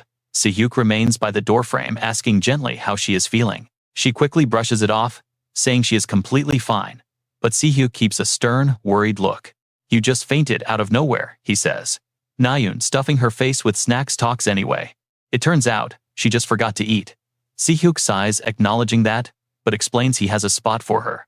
He tells her she always has a place at his dojo, urging her to focus on resting. But before he can even finish, Nayeon cuts him off, insisting she will train right after the funeral ends. Stunned, Si-hyuk tries to stop her, warning her not to push herself. While in shock, she suddenly crushes the juice box in her grip, her expression hardening with cold, relentless determination as she speaks. They say he was murdered, she says. Si-hyuk gasps, asking if she means Jin-yoon. Nayeon nods. Exactly. She vows to hunt down the killer and end them herself. But Si-hyuk refuses to let her risk it. He instantly loses his temper, telling her to completely throw away such a reckless idea of revenge. Stupid, is it? Nayeon scoffs coldly. Her bitter response leaves Si-hyuk utterly stunned, unable to find his voice again. She just stares down in silence. Si-hyuk sighs, telling her she is too overwhelmed to think. Urging her to rest, he prepares to leave before she does anything reckless. Please just stay calm, he begs. Once he leaves, the quiet room swallows Nayeon up in silence. Please calm down for me, the doctor urged. Soon, only Nayeon remained in the quiet hospital room, the air turning heavy once again. The room falls completely silent. She lowers her head, staring blankly ahead. On the table, the crushed juice box sits left untouched, with a few stray drops of juice spilled on the table. Right then, Yu Yunha suddenly appears at the door, locking eyes with Nayeon. Yunha carries in a few bags, stepping inside with a warm smile. She gently asks Nayeon if she is finally awake. She asks if she is feeling okay, and offers some food. Nayeon nods, saying she is better. Yunha warms it up, making Nayeon curious. Nayeon asks where Kim Hajin is. Yunha looks up to explain that he left right after bringing her here. Hearing this, Nayeon's heart sinks. Disappointment washes over her. She flops back onto the clean hospital bed, staring blankly as she mutters a quiet response to herself. Oh, is that so? Silence fills the room once more as Nayeon is left alone with her swirling, unresolved thoughts. How did he even know to show up? She wonders if someone secretly called him, even though her face says otherwise. Yunha is busy serving the food when Nayeon abruptly cuts her off with a sudden serious question. As the bowl clatters onto the table, Nayeon asks if there are any reliable information agencies around. Yunha quickly reassures her. She promises to find an agency she can 100% guarantee. Hearing this, Nayeon feels incredibly relieved. She jokingly calls her cool. Yunha gently warns her not to act alone and to keep her updated, since they are close friends. Hearing that, Nayun's eyes widen in sheer shock. Yeonha looks at her teary-eyed, her brow furrowed in deep quiet concern. A look of deep pain crosses Yeonha's face. Caught off guard and feeling terribly awkward, Nayun stammers out a quiet, hesitant thank you. She looks away, avoiding direct eye contact out of sheer embarrassment, while her hand tightens against the stark white hospital sheet. Clenching the crumpled fabric, Nayun's gaze suddenly sharpens with a fierce burning resolve and a heavy sense of personal responsibility. Meanwhile, in the dead of night, inside a grand ancient estate, Chae Juchul mutters in deep cold frustration as the silence deepens. Right at Daehyun Hospital, which is basically his own backyard, his very own grandson was targeted and dealt with. He asks Secretary Kim if he can guess his current mood. The secretary freezes in absolute terror at the old man's icy tone. Struggling to find the right words to reply, the secretary stammers that he cannot even begin to imagine. Juchul gazes into the distance. He sighs, murmuring that even he cannot believe it. That single quiet remark sends a wave of pure dread through his secretary. Secretary Kim drops to his knees, begging for forgiveness and claiming they did everything to protect him. But the old man cuts him off. He has no interest in useless excuses. He calmly notes that any explanation now is just an empty cover-up for a failure. Still, since his hot-headed son is keeping surprisingly quiet about this, it seems his grandson was carrying some dark secrets of his own. Hearing this touchy subject brought up, Secretary Kim's lips tremble as he involuntarily stammers, completely losing his usual composure. After hearing the full report, Juchul falls into a deep, brooding silence, muttering to himself in disbelief. A devil? Is it truly a devil? Regaining his composure, Secretary Kim cautiously asks how they should proceed with this. The old man pauses for a moment before clearing his throat, ordering him to call Yi Yongjun immediately. Without hesitation, the secretary bows, agreeing to the command. But then he asks what the price for this massive job will be. That question pushes Juchul over the edge. If that man wants to demand a price, tell him to check if his head is still attached. That alone should motivate him. Hearing the harsh order, Secretary Kim quickly bows and scrambles to carry out the task. Juchul remains locked in deep, heavy thought, completely ignoring his subordinate as the man quietly exits the room. This is a matter of family pride. No matter the reason, anyone who dares touch the Chae bloodline must pay the ultimate price. Sometime later, Hajin is sitting quietly in a public square on the street, watching the cold world pass by. He sighs heavily, muttering about how freezing it is and regretting coming out. The cold reminds him of Nayun's strange text message. She said she just returned from the memorial park after burying her brother and she had something important to tell him. She asked to meet at the park at 3, pleading with him to take care of Nazajun. Remembering her bright, innocent smile, the memory sends a quiet wave of anxiety through his heart. He wonders if he even has the right to fulfill her request. Suddenly, Nayun appears out of nowhere and collapses right against him, making Hajin jump in absolute shock. As he stammers a question, she casually asks what he was thinking, noting he ignored her calls. She teases, asking if he is mad she arrived late. The blunt question forces Hajin to suppress the chaotic storm swirling inside him. He quietly replies that he was just thinking. Just as the air begins to grow heavy, Nayun suddenly pinches her nose and mutters about the strong smell of cigarette smoke. She complains about breathing in secondhand smoke, prompting Hajin to dryly tell her to just stay away from him then. His dismissive attitude immediately irritates her. Annoyed, Nayun suddenly rams her shoulder right into him without a single word of warning. The sudden impact forces Hajin to yell out, calling her crazy, even as their shadows overlap closely under the dim streetlights. Walking along the paved road helps Hajin calm his nerves enough to speak up. He asks why she wanted to meet, but Nayun goes quiet. She hesitates for a few seconds before answering. She tells him she just wanted to see his face, a vague response that leaves him. Hajin mutters in embarrassment and asks what she means. Meanwhile, the noise from the passing crowd dampens Nayun's mood a bit. A moment later, she sits up straight with a sigh and grumbles. She claims she's just joking and wanted to say goodbye before leaving. Hearing this, Hajin asks instinctively if she's heading to Bichdu Mountain. Nayun softly confirms it, making him wonder if she will be alright. He cannot help but voice the worry rising in his chest and asks if she will be okay. That sincere concern from her friend quickly lifts Nayun's spirits, making her grin widely. She reassures him that she'll be fine, but her unusually cheerful attitude leaves him completely stunned, unsure how to respond. Just as he prepares to speak, Nayun cuts in to say what she needs to say. She asks him to wait for her for a month. Being put on the defensive like this makes Hajin feel a bit annoyed and curious. He demands to know what she plans to do after that. but all he gets is a playful reply that it's a secret. Still, Hajin tries to give his assurance despite his obvious disappointment. He promises her that he won't try to run away. He barely finishes speaking when he freezes in shock as his friend suddenly opens her arms wide. For some unknown reason, Naeun suddenly throws her arms around Hajin. As he stands there, completely flustered by her warmth, she gently lets go and turns away. She bids him goodbye and quickly walks away. Hajin stands frozen in place, watching her hurried departure, utterly lost on what to do. Then a small detail catches his eye, making his lips curl up into a slight smile. He watches her walk away and idly mutters as he notices Naeun's bright red ears. He remarks how she is suddenly doing things she has never done before. But just a second later, his tone drops as he whispers coldly to himself. He acknowledges how strong she really is. After that, Hajin tries to pick himself up and pull his thoughts together. He convinces himself that this was the absolute best choice. If Chae Jin-yoon had turned into a demon, countless people would have died, and Jin-yoon himself would have suffered terribly. So what he did was, surely for Jin-yoon's sake too.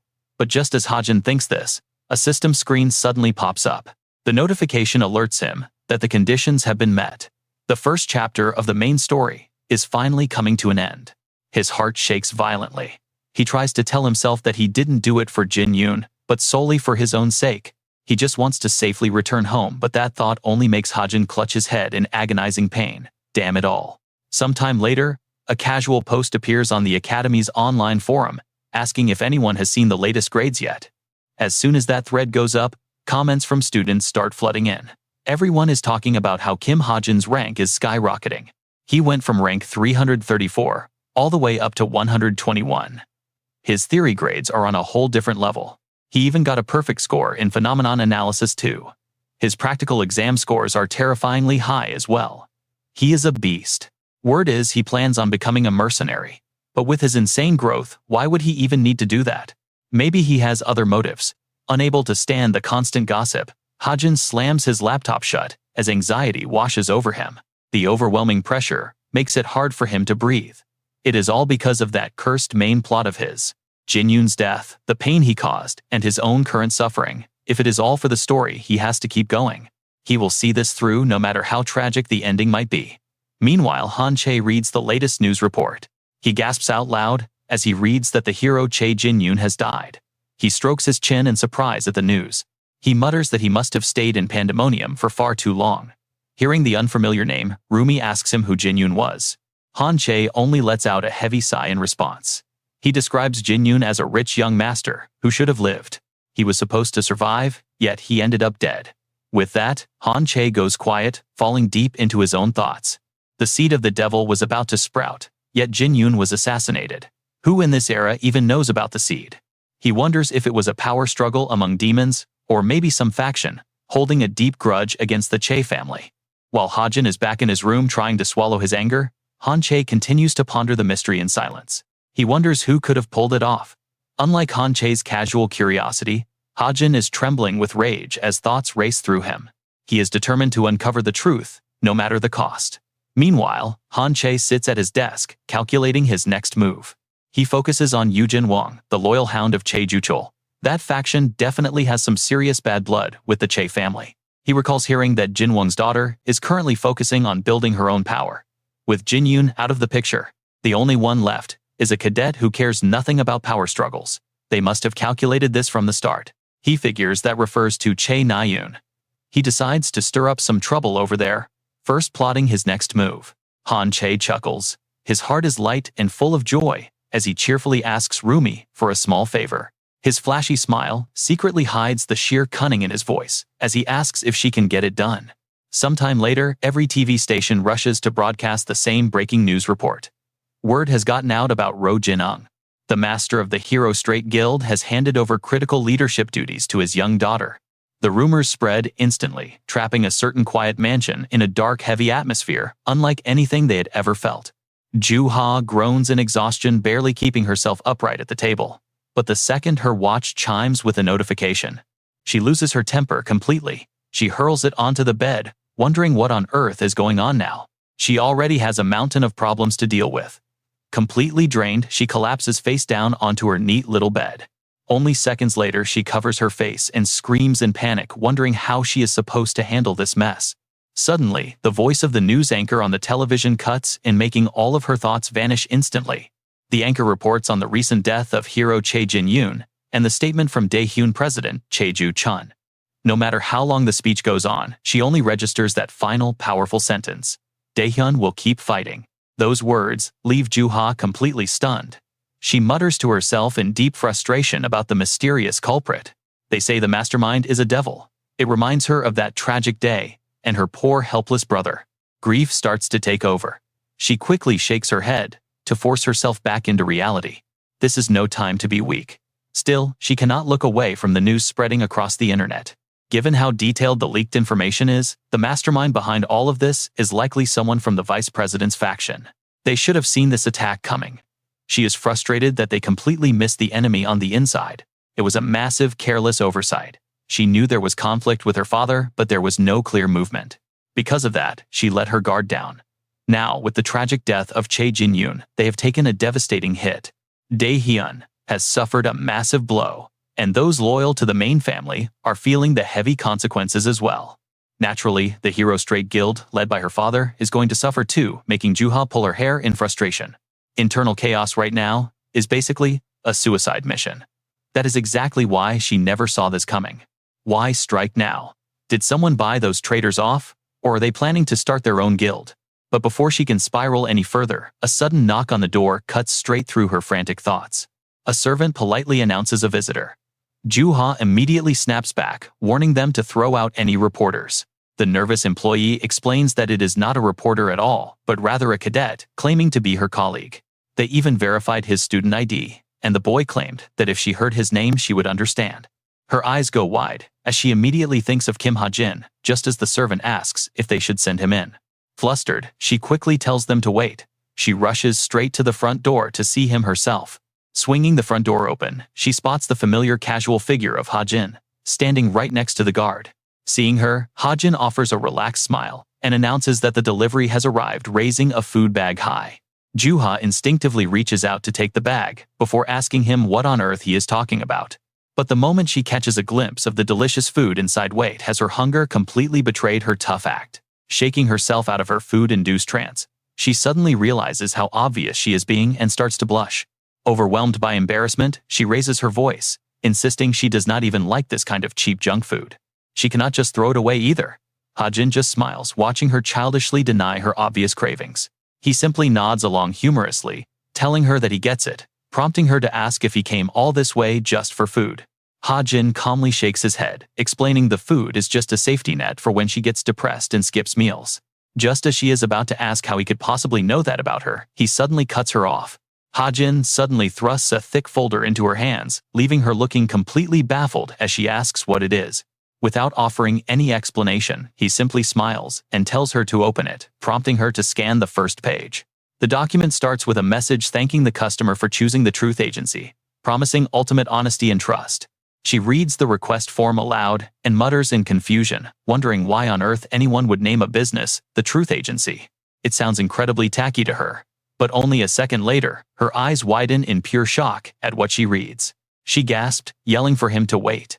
Hidden neatly behind the introduction letter was a shocking truth. A list of the people who planned the power abuse scandal against Yoo Yeon-ha. The mastermind was none other than Park Sang-ho, who secretly recorded the bad deeds of the Yoo family and uploaded them to his private database. Despite his clean public image, he was actually incredibly greedy, repeatedly participating in illegal dungeon raids organized by the Vice Guild leader. There was even video evidence of his corrupt dealings with the demons of Pandemonium. This highly classified information, known to almost no one, instantly made Yoo Yeon-ha's voice tremble. Instinctively, as she asked how he got his hands on it, Hajin's casual response immediately made her jump in shock. He asked if it felt like being hit by a bullet. He also mentioned that the video files were on the flash drive inside. To check them immediately. As he turned to leave, Yoo Yeon-ha hurriedly called out for him to wait, but Hajin did not stop and kept walking, leaving her completely stunned. Still, Yoo Yeon-ha could not resist her curiosity regarding the hidden contents of the folder.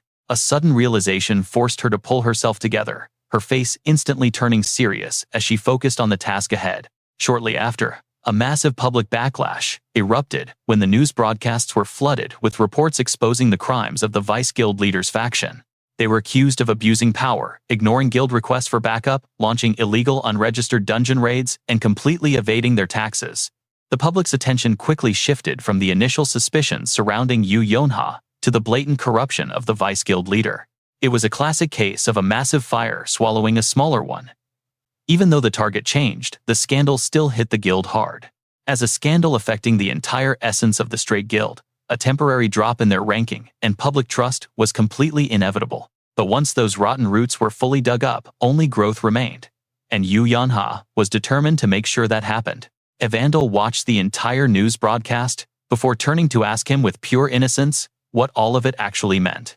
He gently patted her head and explained that it simply meant some people did bad things. Suddenly, Hajin's smartwatch buzzed with a message. Yu Yonha, who had successfully saved her own reputation from the public outcry, had quietly reached out to send him a text. She thanked him immensely, asking when he had gathered all that information. When Hajin replied that it was nothing, and that he was only returning the favor for everything she had done, she immediately replied with an enthusiastic text. She told him that she hated being in debt to anyone, promising she would never forget his crucial help. But just a second later, the smile on Yu Yanha's face completely faded as she noticed something was off about his appearance through the screen. She asked if he was sick, pointing out that he looked quite pale. Hajin fell silent for a few seconds, before clearing his throat and offering a forced smile, saying it was nothing. This did not escape Evandel's sharp eyes, as she tugged on his sleeve and asked if he was okay. Not wanting to worry the little girl, he smiled and scooped her up into his arms, assuring her that he was. When she excitedly asked if it was true, Hajin gently nodded, telling her that with both her and Haiyang around, he was more than okay. Even so, his mind remained uneasy. Part of it was definitely true. Without Evandel by his side, things would have been far more difficult. But before he could sink deeper into his dark thoughts, a sudden system notification popped up, congratulating him on entering the top 100. As Evandel excitedly pointed at the cute emoji on the screen, Hajin could only offer a bittersweet smile in his heart. That cute emoji was definitely Rachel's style. She managed to hold on to her third place, while the first and second spots belonged to those two. He knew that because he lacked deep elemental knowledge, Che Nyun would easily beat him in real combat. However, his outstanding theory scores kept his overall rank slightly higher. He quickly sent a congratulatory message over to Rachel, thanking her for successfully defending her rank. In response, Rachel immediately sent back 2 text messages in a row. She thanked him, and then asked when he was planning to visit England, hoping he could arrive before their vacation came to an end. That message got Hajin thinking about his schedule. The vacation was indeed wrapping up, and he was already a sophomore. With so many things happening at once, he had delayed his plans, but he still needed to help Rachel master elemental magic as soon as possible. Since he could only teach the basics, he knew he had to quickly find her a proper teacher. With that thought in mind, Hajin sent Rachel a new message, which instantly crushed her rising excitement with a gentle rejection. He explained that he would not be able to visit England this time around due to his tight schedule. Rachel's beautiful face instantly fell, showing her clear disappointment as she sadly texted back asking if that was really the case. Expressing her regret, Hajin did not overthink it and quickly ended the conversation, promising he would make the trip next time.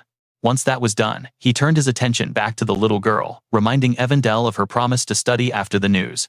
Realizing she could not escape her inevitable fate of studying, the young girl quickly looked up and asked a question. Unexpectedly, Hajin just chuckles and pats the little child's head, showing her how friendly he really is. Of course, after all, he is her teacher. While Evandel slowly moves over to start her homework, Hajin just stands there, lost in thought. She is still young, so wanting to play is fine, but he cannot let her neglect the basics in her training to become a witch. After all, one day, she will become an incredibly vital power for all humanity. Meanwhile, Rachel is still wallowing in gloom after being rejected, sighing heavily on her massive bed. She just cannot help but mumble as she stares at her watch. Why does it feel so much like a final goodbye? Hajin's last text leaves Rachel feeling incredibly uneasy, prompting her to send a late reply, asking if that was supposed to be a promise. Over at another place, a man stands at the front gate ringing the bell, and hurried footsteps soon echo from inside. Na-yoon rushes to the gate, her eyes shining with pure excitement as she asks if her package is here today. The kind delivery man gives her a warm smile and remarks that she is always so busy. He gently pulls out an envelope asking if this is the very thing she was waiting for. Na-yoon squeals with excitement, confirming it is. She quickly snatches it, clutching the letter tightly to her chest while thanking him before running back to her room. As she lies down to read, she remembers the news and murmurs that it is supposed to be snowing heavily over there. It has suddenly gotten cold here too. Yoo Si-hyuk's martial arts temple is great, but blocking smartwatch signals feels unnecessary. It is not like anyone sells stationery these days anyway. She keeps reading softly, mumbling that she is just complaining. But they really are old-fashioned. On Hajin's side, under a warm yellow light, he meticulously writes down his daily life. It has already been 2 weeks since he went up there, so she is glad he is doing okay. He warns her not to get hurt. The final line is his gentle advice to stay safe. Reading this, Na-yoon suddenly pauses at the postscript. She keeps staring at it. He writes that he will be extremely busy soon, so the letters might be delayed. He apologizes and Na-yoon sighs with a trace of sadness. No wonder his letters have been getting so sparse lately. She sits up straight, staring at the paper. What could he be so busy with? Yet his caring words linger in her mind. A small smile plays on her lips as she whispers to herself, asking why on earth he is worrying about her. Finishing the letter, she checks the time and gasps. It is already this late, she needs to head out to train right away. But opening the door, she runs straight into Kim Suho, who is just about to knock. Na-yoon asks what is going on. Suho chuckles awkwardly, nervously glancing back at Shin Jong-hak, who is standing behind him and stammering over his words. Before he can finish, she puts her hands on her hips and lets out a heavy sigh, pushing past them. She walks out of the room firmly, telling them she appreciates the concern, but they should stop acting like this. Just treating her normally is the best help they can give. This is why Na-yoon loves exchanging letters with Hajin. On those painful nights when she cried herself to sleep or lay awake in fear, his letters kept arriving reliably. They were filled with ordinary mundane things, what he ate, or funny stories about the cat he was raising. Reading those words gave her the strength to endure. Shaking off those memories, she makes a firm decision. Once she goes down the mountain, she will tell him, even if she dies of embarrassment, that his letters kept her standing. Under the gentle moonlight, filtering through the tall city buildings, lush green trees sway softly in the silent night. Hajin brings a whistle to his lips, letting out a sharp blow that echoes through the quiet air. He firmly announces, "That is enough for tonight." Rachel collapses onto the grass, completely drained of energy. Hajin hands Rachel a towel, telling her she did a great job. She takes it with a quiet thank you. He stays silent for a moment, gently rubbing his neck. But his next words make Rachel freeze in her tracks. He asks if something is wrong, noticing she was distracted today. Startled, she struggles to find the right words. After a brief hesitation, Rachel quietly asks Hajin how he seems to know so much about spirit magic. He awkwardly scratches his head, explaining that since documentation on it is limited, he researched the theories. But deep down, he is secretly thinking that the entire foundation of spirit magic was written by him anyway. Hearing this, Rachel falls completely silent. After a long pause, she lowers her head and speaks in a soft whisper. She admits she never expected to meet him again, her eyes suddenly clouding with a deep sadness. She asks if he is planning to leave Cube. Feeling a bit awkward, Hajin scratches his head. He asks if it was that obvious, before firmly confirming that yes, he is dropping out of the academy. Rachel asks, why in utter disbelief? He does not hesitate. Hajin calmly replies that he is simply thinking of becoming a mercenary. It's clear Rachel wants to prevent that. She quickly argues that with Hajin's stellar track record, he has no need to go down that path. Yet Hajin offers no further explanation. He just smiles. A faint, gentle look that keeps his true motives entirely to himself. He admits she is right, but he has something he absolutely must do. Rachel hesitantly mentions the guild, only for Hajin to flatly refuse.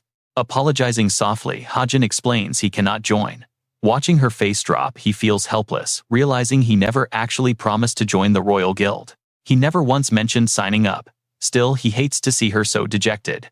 Hajin offers a small, comforting ray of hope. Suggesting they might still cooperate in the future, he leaves it open. Hearing this, Rachel eagerly gasps, asking if he means a mercenary partnership. Hajin nods, confirming that is what he means. Rachel immediately gets serious, pointing out that such a contract involves the entire mercenary group and requires careful review. There are far too many details to verify first. Hajin smiles silently, praising her professional attitude, knowing she is growing into a true leader. Although she desperately wants to recruit him, her sharp understanding of the risks makes her think twice. He looks at her with deep appreciation. She needs this objective caution, since she will run the Royal Guild one day. Making tough, rational decisions is part of being a true leader. Hajin is certain that if she keeps growing like this, many heroes far better than him will naturally gather around her in the future. Rachel remains frozen in place. She silently watches Hajin as his figure fades. His words and presence continue to linger in her mind. She quietly admits to herself that she almost lost her composure, almost argued. Under the soft silver moonlight, her thoughts begin to swirl. Now, you can't help but feel for her. What exactly is this duty he must fulfill, and why does he look so lonely? Why has he seemed so exhausted lately? But even with all these questions piling up, she already knows the sad reality of their situation. Even if she asks, he will never give her a straight answer. He is simply the type to protect her, without asking for anything in return. She remembers him looking back. He promised to buy her as much time as possible. This triggers a deep, undeniable emotion. Despite trying so hard to push her feelings aside, they have already taken root. Pressing her hands against her chest, she asks herself, if she became stronger, someone he could actually rely on, would he finally trust her enough to share his secrets and his reasons for leaving? Gently touching the bracelet on her wrist, her mind drifts to what-ifs. If she and the Royal Guild were only powerful enough to protect him, would he have stayed? If they shared a unified goal, maybe she wouldn't have to suppress this painful blooming affection growing deep in her heart. Rachel bites her lower lip, her eyes suddenly burning, with an absolute determination to make herself and her Royal Guild stronger than ever before. Dark shadows creep in. A sinister figure reaches out with a wicked hand, asking if the princess is watching. Clenching his fists tight, he flashes a devious smirk and whispers that everything has gone exactly as he predicted. Hajin slowly walks down the street. Was he too preachy? He wonders if his lecturing tone was a bit too much. After all, Rachel is the one carrying the entire weight of the guild on her shoulders, so she knows the stakes best. He lets out a soft sigh, hoping he did not upset her. Suddenly, countless memories of Rachel flood back into his mind. Every time he sees her, he instinctively wants to help. It is quite troublesome. Perhaps she just reminds him of young Evangel. Since he is currently tutoring Evangel, the striking similarities between the two of them have become even more obvious. Hajin rests a hand on his chin, plotting. He has a specific candidate in mind to become their new teacher very soon. It is someone they should cross paths with in the next chapter. Under the dim streetlights, he murmurs a quiet warning to himself. The training will be brutal, absolutely punishing. But get this, it yields massive results. He just needs to convince that stubborn witch first. Hajin shoves his hands into his pockets, walking down the desolate street. Winter is over, and he only has 2 months left here. Soon he will completely disappear from this world. Suddenly, a wooden classroom door swings open with a loud slam. Heavy footsteps follow. An energetic voice booms out as Oh Jong-jin points at himself with high energy, introducing himself to the gathered cadets. He proudly announces his name and declares that he will be the lead training instructor for their high-ranking class from today onward. While some cadets are listening with absolute focus, others are already dozing off. Rachel is part of the first group, fully attentive. Hanging on to every word of the lecture, she listens as Oh Jong-jin explains that their curriculum will completely shift starting this second year. He breaks down the changes. Aside from morning and evening assemblies and a few basic lectures, they will all receive specialized individual training, tailored entirely to their chosen specialties. Nearby, Yonha is chatting with her friend. Suddenly, her eyes drift over toward Hajin. He is sitting in the back, resting his chin on his hand. He is quietly scribbling notes. He completely blends into the peaceful room. The instructor's steady voice continues, reminding the room that up until now, most of them only chased incredibly vague goals. But now, it is time to choose their own paths and prepare. They must think about their futures and select their classes wisely. Yet, none of these crucial words seem to reach Hajin. His mind is already drifting somewhere else entirely at this very moment. Hajin is deeply focused on his calculations. His immediate priority is to maximize the number of trump cards he can use. He has no way of knowing how the upcoming event before final exams might change. To make this happen, he must first continue conquering dungeons with Kim Suho and practicing elemental magic with Rachel.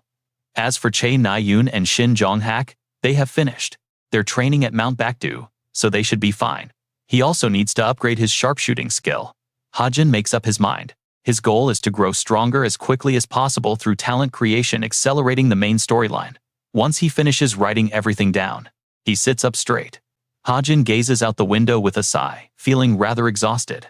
Right then, outside the classroom, a furious stomp echoes.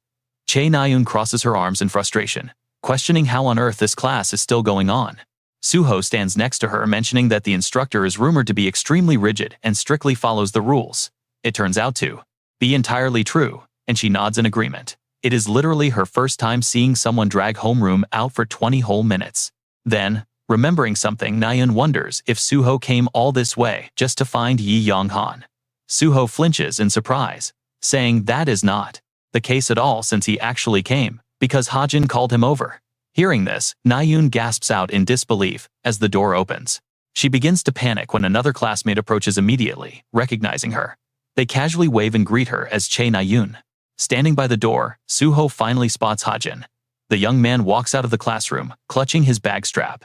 The moment Na-eun catches his gaze, her cheeks instantly flush bright red. Hajin, however, has not noticed her yet, happily greeting Suho.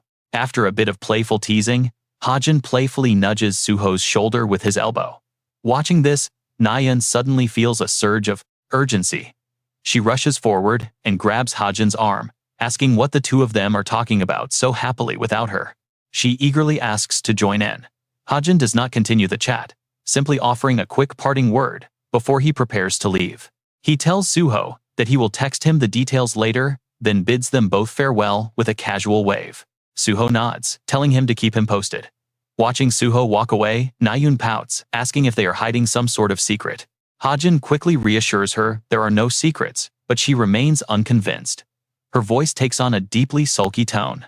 She complains that he claimed to be busy and ignored all her texts, yet easily called Suho. Hajin calmly replies that he already sent her a letter. Hearing this, she snaps, shouting that she had so many things she wanted to do after descending the mountain. Hajin does not stop walking, calmly stepping forward. He explains that he has been quite busy lately and will likely remain so. Na-eun frowns in deep frustration, complaining about how he can possibly be this busy right at the start of a brand new semester. She admits she actually wanted to invite him out for food. Gently, Hajin slips his hand out of her tight grasp. He calmly replies that it is precisely because the semester just started that he needs to get things done early.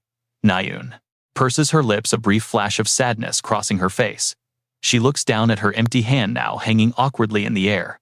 While her mind wanders, a hand gently rests on her shoulder. To her surprise, she looks up to find none other than Hajin. He softly promises to make it up to her by spending an entire day together next time. With just those words, her cheeks flush incredibly hot with embarrassment. His sweet promise echoes endlessly in her mind, repeating over and over again. She is so incredibly flustered that her entire body heats up and nervous sweat begins to form on her forehead. By the time she finally snaps out of her daze, Hajin is already quite a distance away, waving back at her. He bids her farewell and walks off. Na-eun stands completely frozen, clutching her bag straps tightly before turning in the opposite direction. She starts walking away, but for some reason she suddenly speeds up, bursting into a full run out of sheer excitement. A bright, radiant smile spreads across her face, completely impossible to hide.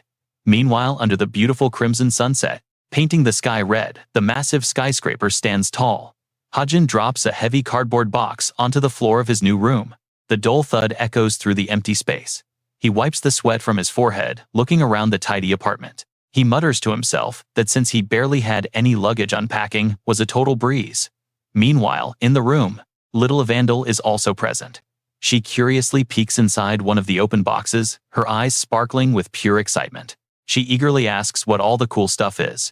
Hajin smiles warmly and tells her that they will be living here from now on. Since they are no longer in the dorms, he promises he can finally take her outside to play more often. Her eyes widen with joy as she asks if they can visit the nearby amusement park. Without a moment of hesitation, Hajin agrees. He promises they will head out together in just a bit. Suddenly, the loud ring of the doorbell echoes from outside.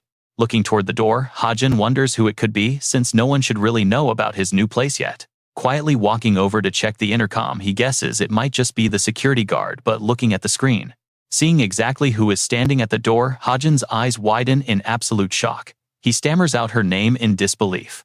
Yu Yeonha. Why on earth is she here, of all places? As the door swings open, she gasps. Facing her, Hajin is awkwardly holding Evandel, with one arm, and a cat, with the other smiling sheepishly. Yeonha glances inside, noting his massive pile of luggage. Before he can even agree, she slips right past him. "Can I come in?" "Excuse the intrusion." Hajin quietly lets out a sigh of relief. Thank goodness, he had already rehearsed with Evandel. He recalls the exact moment the doorbell rang when he had hurriedly warned the little girl that an outsider was there, and told her to transform. Once inside, Hajin pours some water for his guest, apologetically explaining that his place is a bit of a mess. Yonha flashes a bright smile, telling him not to worry about it since she dropped by so suddenly. Still, Hajin looks at her wondering how she even found his new place. She calmly explains that she went to his dorm to give him something, but he had already packed up and left. Yonha cheerfully adds that she went to the administration office to ask, and they pointed her here. Hajin finds this hard to believe, pointing out that they wouldn't normally leak personal information like that. Entirely unfazed, she simply turns around and reaches into her bag, explaining she had told them she had an item that absolutely had to be delivered to him in person. Right then, Yonha pulls something out and holds it right in front of Hajin. "Take this. It is to repay him for last time," a card just like the one she uses with absolutely no limits. She says if he ever needs help he can go straight to Mai without having to go through her. Hajin takes it, staring at the card before quietly thanking her. But her very next question makes him freeze in his tracks. "Are you leaving?" Without looking at Yonha, Hajin keeps his posture steady and confirms it. Confused, she wonders why on earth he is doing this. Staring down at his glass of water, Hajin explains that almost everything he needed to accomplish at Cube is already finished. Hearing this, Yonha tightly grips the hem of her skirt. So that is why. Suddenly, a heavy silence falls over the entire room. Sensing her unusual mood, Hajin quickly reassures her. There is no need to worry, he says he won't make her regret choosing him as an ally. As he finishes speaking, a warm, gentle smile spreads across his face, instantly putting her at ease. Feeling his sincerity, Yonha's heavy heart lightens up quite a bit. After chatting for a while longer, she finally decides to head out. Thanking him for the tea, she bids him farewell. Hajin walks her to the door, telling her to get home safe. The moment Yonha leaves, Evandel calls out to Hajin from behind. Having shifted back into her human form, she stands before him, asking if he is going somewhere. Pursing her lips with teary eyes, she looks incredibly hurt. Hajin drops down on one knee in front of her, to comfort her. He promises he isn't going anywhere, and will stay right here with her. She then looks up and asks about Hayoung too. Hajin nods with a smile. Yes, Hayoung too, so she doesn't have to worry about a thing. With those words of comfort, the little girl finally beams with relief. Meanwhile, under the warm golden glow of sunset, a luxury car glides smoothly down the empty streets. Leaving the fading rays of daylight behind, Yonha sits in silence, as Hajin's parting words echo in her mind. Almost everything he needed to do at Cube is done. She remains lost in deep thought, reflecting on the hidden meaning behind his words. His true goal was likely revenge. If he claims he is finished, does that mean his vengeance is complete? Yet his targets were Che Ju-chul and her own father. Suddenly, dark memories of that day flash back. Around 8 p.m., an assassin had broken into their residence. But nothing has happened yet, which makes no sense to her. Then, a sudden chilling memory of a deceased man hits her. Yonha completely freezes up her body, going stiff. Could it be? Gripping her dress tightly, she desperately tries to calm her racing mind. No, that cannot be. They said the killer was a jinn. Besides, if he wanted revenge against Che Ju-chul, he would never treat her so kindly. Letting out a heavy, exhausted sigh, she leans her head against the car window and mutters that she just cannot wrap her head around this. Looking out at the passing scenery, she realizes she needs more information. Something highly reliable, not just wild, baseless speculation. Once she gets home, she absolutely must contact her uncle. But her uncle's frantic warning suddenly echoes in her thoughts. He had wide eyes, telling her to never contact him again because her father would literally kill him. As her mind drifts, she suddenly recalls that the dog she saw at Hajin's place looked incredibly familiar. Meanwhile, her uncle is letting out a deep sigh of exhaustion. So tired he groans. Seeing this, his young assistant asks if he has found anything. With a grimace, the uncle complains that the mana density inside was way too high, not to mention a full-blown demonic energy storm. Staring down at his device, the assistant mutters about demonic energy, wondering if the culprit really was a jinn, like the public reports claimed. But the uncle quickly shuts down that theory, revealing that Che Ju-chul himself had turned into a jinn. The assistant gasps in disbelief, wondering how that is even possible. Rubbing his chin, the uncle adds that since he transcended Day, A normal Jin, he was likely a full-fledged demon. Sweating from sheer tension, the assistant questions if such a thing is truly possible. Setting a device down, the uncle admits he doesn't know either. Regardless, Chae Shin-hyuk wanted to cover it up, and the forensic doctor seemingly complied. Stunned, the assistant asks about the culprit. The uncle reminds him with a blank expression that he already sent him the tattoo details. He stares wide-eyed and jaw-dropped. Is that really all of it? Yoo Yeonha's uncle leans on his chair and snaps back, asking what they mean by just that. It took weeks of chasing this exact lead, just to get that tiny bit of info. The assistant sighs helplessly, wondering if Yoo Jin-woong will be satisfied. He calmly shares his thoughts. They can only hope so. In any case, he says to send it and claim it is their only piece of evidence. The assistant sits at his computer and gets to work as instructed. Understood, he says, so we just need to do exactly that. The uncle's next words make the assistant freeze. He tells him to create a secret file containing the absolute truth about Yoo Jin-woong, and then save it to our Violet Banquet database. The assistant's voice trembles with anxiety. Are you serious, uncle? What if we get caught? Yoo Jin-hyuk explains that is exactly why they must save it.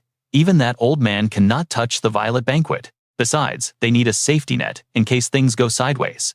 The assistant falls silent for a brief moment before giving his nod. He says he understands. Sometime later, Yoo Jin-hyuk stands by the window peacefully watching the kids playing happily down below. The peaceful sight brings a faint smirk to his face. Yoo Jin-hyuk cannot take his eyes off a little kid outside. A young child carrying a doll on her back. A kid carrying another kid. Suddenly that sight drags him back to an old memory. He sinks deep into his thoughts, standing completely still as he mumbles about a child, a mere child. He realizes that even if there was no direct grudge against Yoo Jin-woong, there might be a deep resentment toward Chae Ju-chul. He presses his hands against the glass window, wondering if it could really be. Right then, a call comes in from Yoo Yeonha. The ringing device snaps him out of his thoughts. He reaches over and directly rejects her call, his lips pressed tight in worry. Things are clearly taking a turn for the worse.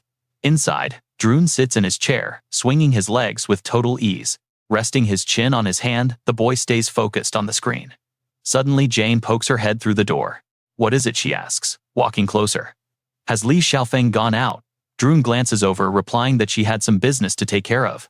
Jane opens her hand, revealing glittering gems squeezed between her fingers. Take a look at these diamonds I stole from Pandemonium Jinns. Droon stares blankly, asking why it even matters, if they were Jinns. Hearing his words, she bursts into a loud laugh. What did you think I would steal from innocent civilians? Jane hugs the young boy tightly against her chest. She whispers that Li Xiaofeng is terrifying when she gets angry, resting her chin on his head. Suddenly, a cold voice cuts them off. Her face drains of color as Droon tilts his head, calling her out. He saw everything, especially how she intentionally left clues behind. She offers an awkward smile as her mind wanders back. No wonder the power Li Xiaofeng used that day felt so different. Was that actually Mimeo, the mysterious beast Droon possesses? Is a completely unique existence on this earth, with no trace of its whereabouts. With no past or future, it exists purely in the present, making it impossible to observe through any normal means. Unless Droon commands otherwise, Yoo Jin-hyuk should never have been able to detect a single thing about it at all. The boy lowers his eyes, noting that Mimeo is displeased with Jane's interference. Jane looks down at him, curious. She asks if he brought this up because he wants to keep it a secret from Li Xiaofeng. The boy casually rests his hands behind his head. He says it depends on her reason. Jane picks up a blue gem, claiming it is really nothing major as she plays with it. She admits she has developed an interest in Kim Hajin and wants to possess him. The young boy finds this rather confusing. If she wants him, why would she purposely leave clues behind? Jane simply laughs, telling him he is too young to understand. Draping her arm over Droon's shoulder, she whispers right into his ear. Listen carefully when you truly want to possess someone. You must completely destroy their home so they lose all hope of ever leaving. The boy seems to agree with her cruel logic. She adds that she wants Kim Hajin to stay with them forever. Hearing this, Droon promises he won't tell on her.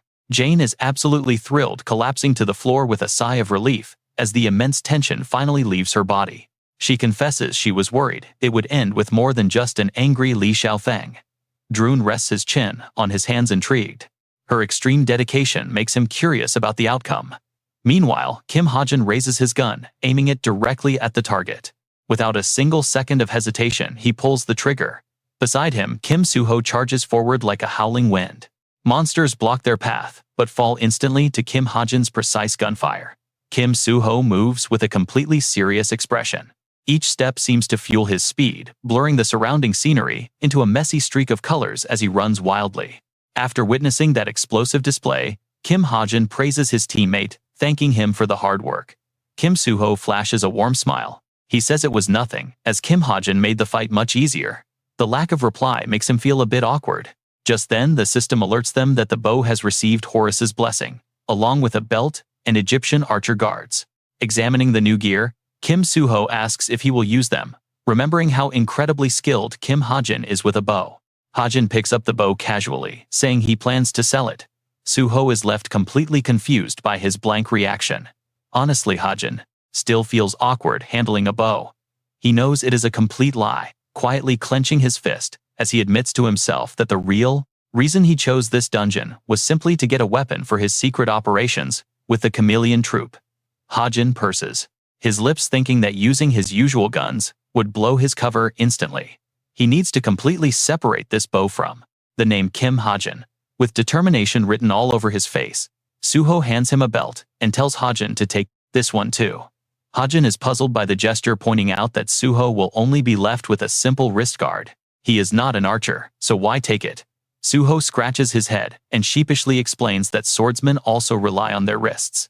Hajin does not call him out on it, silently noting that the belt is clearly way higher quality than a simple wrist protector. Yet Soo-ho still insists on giving it away. I mean, is anyone else worried this guy is too nice for his own good? Hajin smiles softly and gives his honest opinion, telling him that this belt actually fits him perfectly. Hearing those words, Soo-ho looks a bit confused, asking what it even does.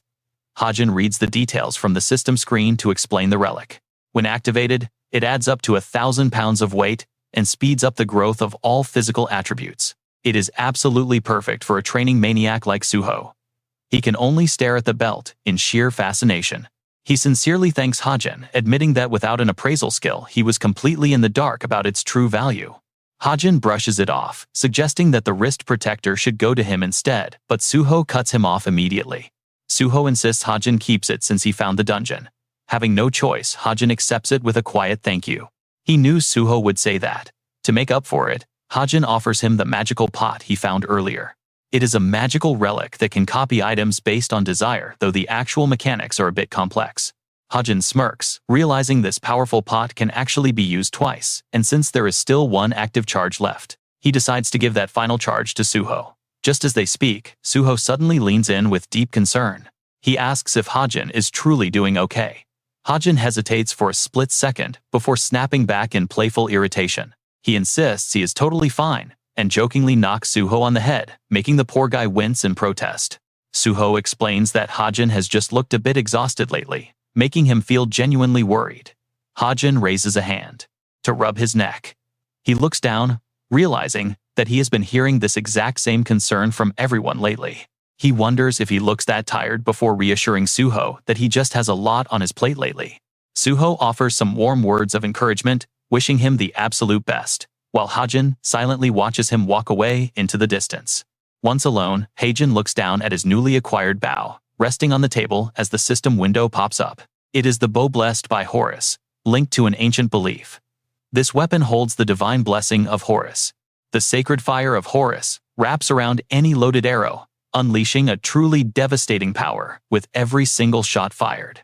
It is especially deadly against evil spirits, and infusing mana into it can even create specialized healing arrows. Hajin glances at the clock. It is exactly 5:13 p.m. When wielding the bow during the day from 6 a.m. to 6 p.m., the user's vision is massively boosted. He calculates that it is not yet time for the sun effect to activate. He continues reading the system alerts. Under the Moon of Horus effect, active each day from 6 p.m. to 6 a.m., the wielder can move in absolute silence. He lifts the bow, feeling a powerful energy radiating outward. According to the settings he originally wrote, the weapon stats should seamlessly link with his innate talents, assuming his co-author did not mess with the core story. Right on cue, the system announces that his master sharpshooter talent and son of Horus are now successfully linked up directly with his sacred stigma.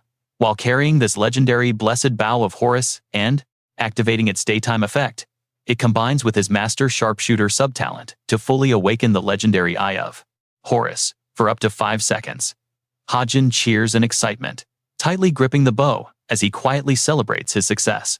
He genuinely did not expect it to link with his stigma, but luckily, everything went through smoothly. With this setup, essential preparation is finally complete. Now get ready, because it is finally time to check on the pot of desire.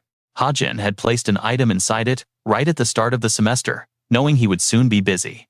He reaches for the lid of the pot, knowing that upcoming school battles will leave him with absolutely zero free time. He has left the item inside for over 10 days. With his insane luck, a massive upgrade is practically guaranteed. The moment he lifts the cover, a brilliant, blinding light erupts from within. Hajin narrows his eyes in pure excitement. This is ridiculous. Absolutely insane. Next, a pink aura suddenly rises, making him freeze. Pink? Pink, of all things. What is so bad about pink anyway? Yet he cannot shake this terrible bad feeling. Hajin collapses, clearly not happy with this result. After waiting for 10 whole days, why did the attached stat have to be this? Right then the system screen flashes. It shows a notification. Aesthetic desire. The weapon Ether has been infused with a desire for beauty. From now on, Ether will react to beautiful things. Even Ether's detailed status window will now look far more elegant. As Hajin reads this, his heart sinks. Not another charm stat, he cries internally. The system then displays that the wearer's permanent charm stat will increase. It will increase by 2 every 24 hours up to 1 point. Hajin remembers the drawer where he locked away Yunha's gift. Faced with this sudden, absurd change, Hajin is completely speechless. This cannot be happening. He immediately panics. Why would the system randomly add a function like this? Right on cue, the system calmly displays its explanation. It explains that aesthetic desire has bonded with the weapon Ether. From this moment on, Ether will react to beautiful things. Hajin immediately connects the dots. Is it really just charm? The system continues to display the details. At the same time, the wearer's permanent charm will increase by 2 every 24 hours up to a maximum of 1. He quickly analyzes this. He realizes charm is not just a permanent stat boost. It actually comes with a lot of passive benefits. It will make him look better, grow taller, and completely improve his physical condition, including bone structure and muscle balance. He will feel completely natural and balanced, even during intense combat. Hajin can only stare in silent disbelief, and honestly, who could blame him? This is not what he wanted at all. He would have preferred a boost to his intelligence. Suddenly, a worried voice calls out from outside. Hajin, are you okay? The voice is incredibly familiar, and he instantly recognizes who is calling out to him. It is a vandal. Hajin quickly realizes why she came over. His earlier groaning must have echoed all the way outside the room. Looking back down at Aether, Hajin takes a deep breath and decides to accept this reality. There is no going back now. What is done, and there is no time for regrets. Resolving himself, he reaches out his hand and stands up to head out. Let's go, he says. Hearing this, Ether immediately gets incredibly excited. The weapon transforms into a bright light. It flows directly into the tattoo on Hajin's hand. The mark glows briefly before slowly fading away. Outside, the young girl calls his name again. Hajin. He snaps out of his thoughts and reflexively replies. Smiling warmly, he reassures a vandal, asking if she was worried about him. He apologizes, explaining that his work ran into a tiny hitch. To lighten the mood, he makes a playful suggestion. Why don't they go play outside for a bit before starting her lessons? The little girl immediately beams and nods happily. Evandel suddenly gets a bright idea, asking if she can wear her animal pajamas outside. Hajin chuckles and gently tells her no. That is not allowed. As night falls, the garden outside grows quiet under the gentle evening breeze. Nayun stares intently at the photo on her screen. She slowly mutters that this is their only clue to the culprit's identity. Suddenly, her eyes freeze on a specific detail. Yonha arrives just in time, apologizing for being late due to some urgent business. Nayun quickly shakes her head, telling her friend not to worry. She apologizes instead for calling her out so late at night. Yonha gets straight to the point, asking what is going on. In response, Nayun brings up the photo. She sends the image to Yonha, asking her to take a look. Nayun then shares what she discovered during her investigation. Rumor has it that the killer has a specific tattoo on their arm, and there are absolutely no other leads left behind. Examining the image, Yonha nods. It really is the only lead. Hearing this, Nayun cannot help but look a bit disappointed. She asks with some hesitation if the clue is simply too insignificant. Yeonha immediately shakes her head to dismiss that worry. Any lead is better than nothing. Yeonha calmly points out that none of the evil organizations she knows use this specific pattern. Because the design is so unique, she explains it should actually be quite easy to narrow down the suspects. After thinking it over, Yeonha suggests they focus their search on active villains to see if anyone matches the tattoo. Naeun is incredibly grateful for the help and sincerely thanks her friend for taking this on. She promises to repay the favor, but Yeonha just smiles. To her friends, do not keep score over things like this. But later that night, a painfully familiar voice echoes in Naeun's dream calling out her name. She turns around with a bright smile, instantly recognizing the figure in front of her, and crying out for her big brother. She rushes forward to embrace him, tears streaming down her face as she tells him how much she has missed him. Yet he only stares back with profound pain in his eyes, asking why she abandoned him to die. The harsh accusation cuts straight to her soul. Panic sets in, as his hands suddenly grip her shoulders with terrifying force. He stares directly at her, demanding answers. Suddenly, Naeun jolts awake from her terrible nightmare, covering her face. She bursts into tears. Her body shakes with pure exhaustion, as she desperately tries to calm her racing heart. "Breathe.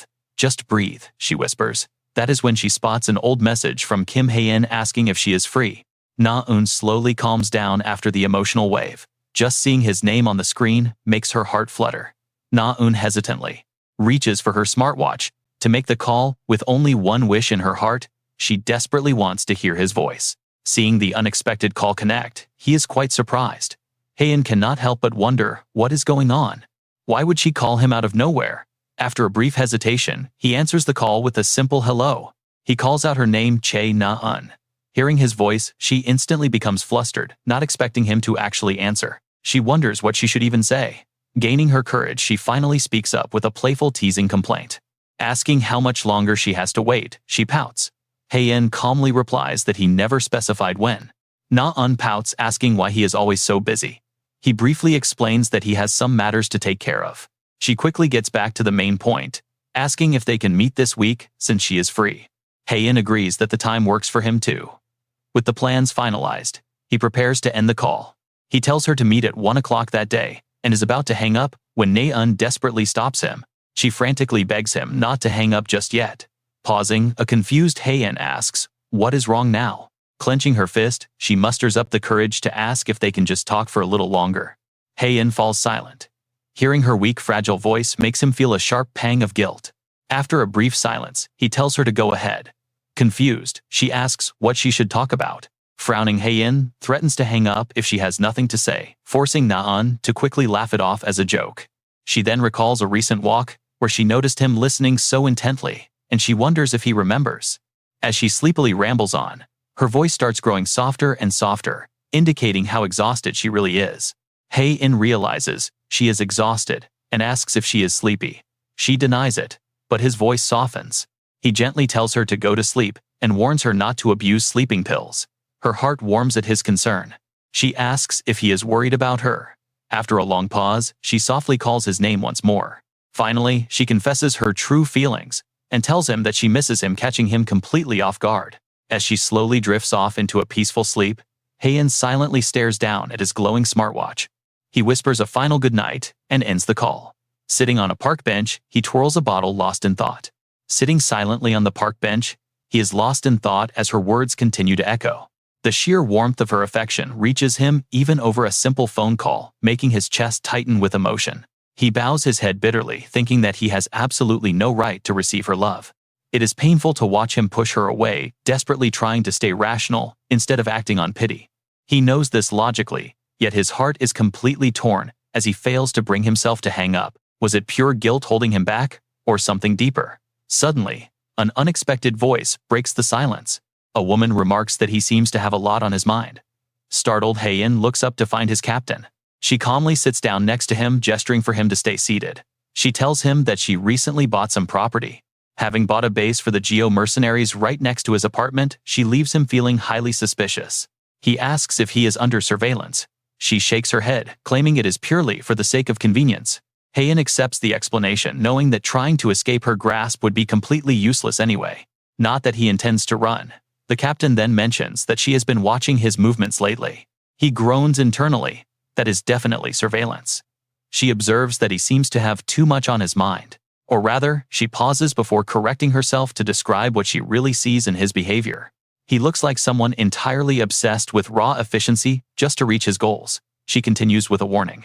If he only looks at the finish line, he might trip over the obstacles right at his feet. Heian nods, promising to keep that in mind, though he still wonders about her true intentions. He asks if she came all this way just to tell him that. The captain shakes her head, denying it. The captain knew the exact purpose of this meeting, stating she was there to run a test. Hazen was surprised, repeating her words in disbelief. She began to explain that registering as an official member required mandatory stat registration, which immediately made sense to him. It was the classic mercenary mentality where stats were everything, and Hazen quickly recalled the reason behind this strict rule. He knew evaluating mercenaries based purely on rumors or vague assessments was incredibly difficult, especially for non-conventional combat roles. Tasks like gathering intelligence, espionage, and surveillance made it even harder to judge someone without solid numbers. Knowing this, he fully understood the value of the evaluation system, where mercenary stats had to be documented with absolute precision. These records were kept highly detailed and reliable, because lying about one's stats would instantly ruin the entire mercenary group's reputation. As their reputation was on the line, the captain calmly mentioned she had already verified most of his stats during their journey together. Hazen felt completely helpless, wondering if she was always calculating behind his back as she brought up the final test. The final remaining category was his maximum physical force, which the captain explained as his absolute peak destructive power.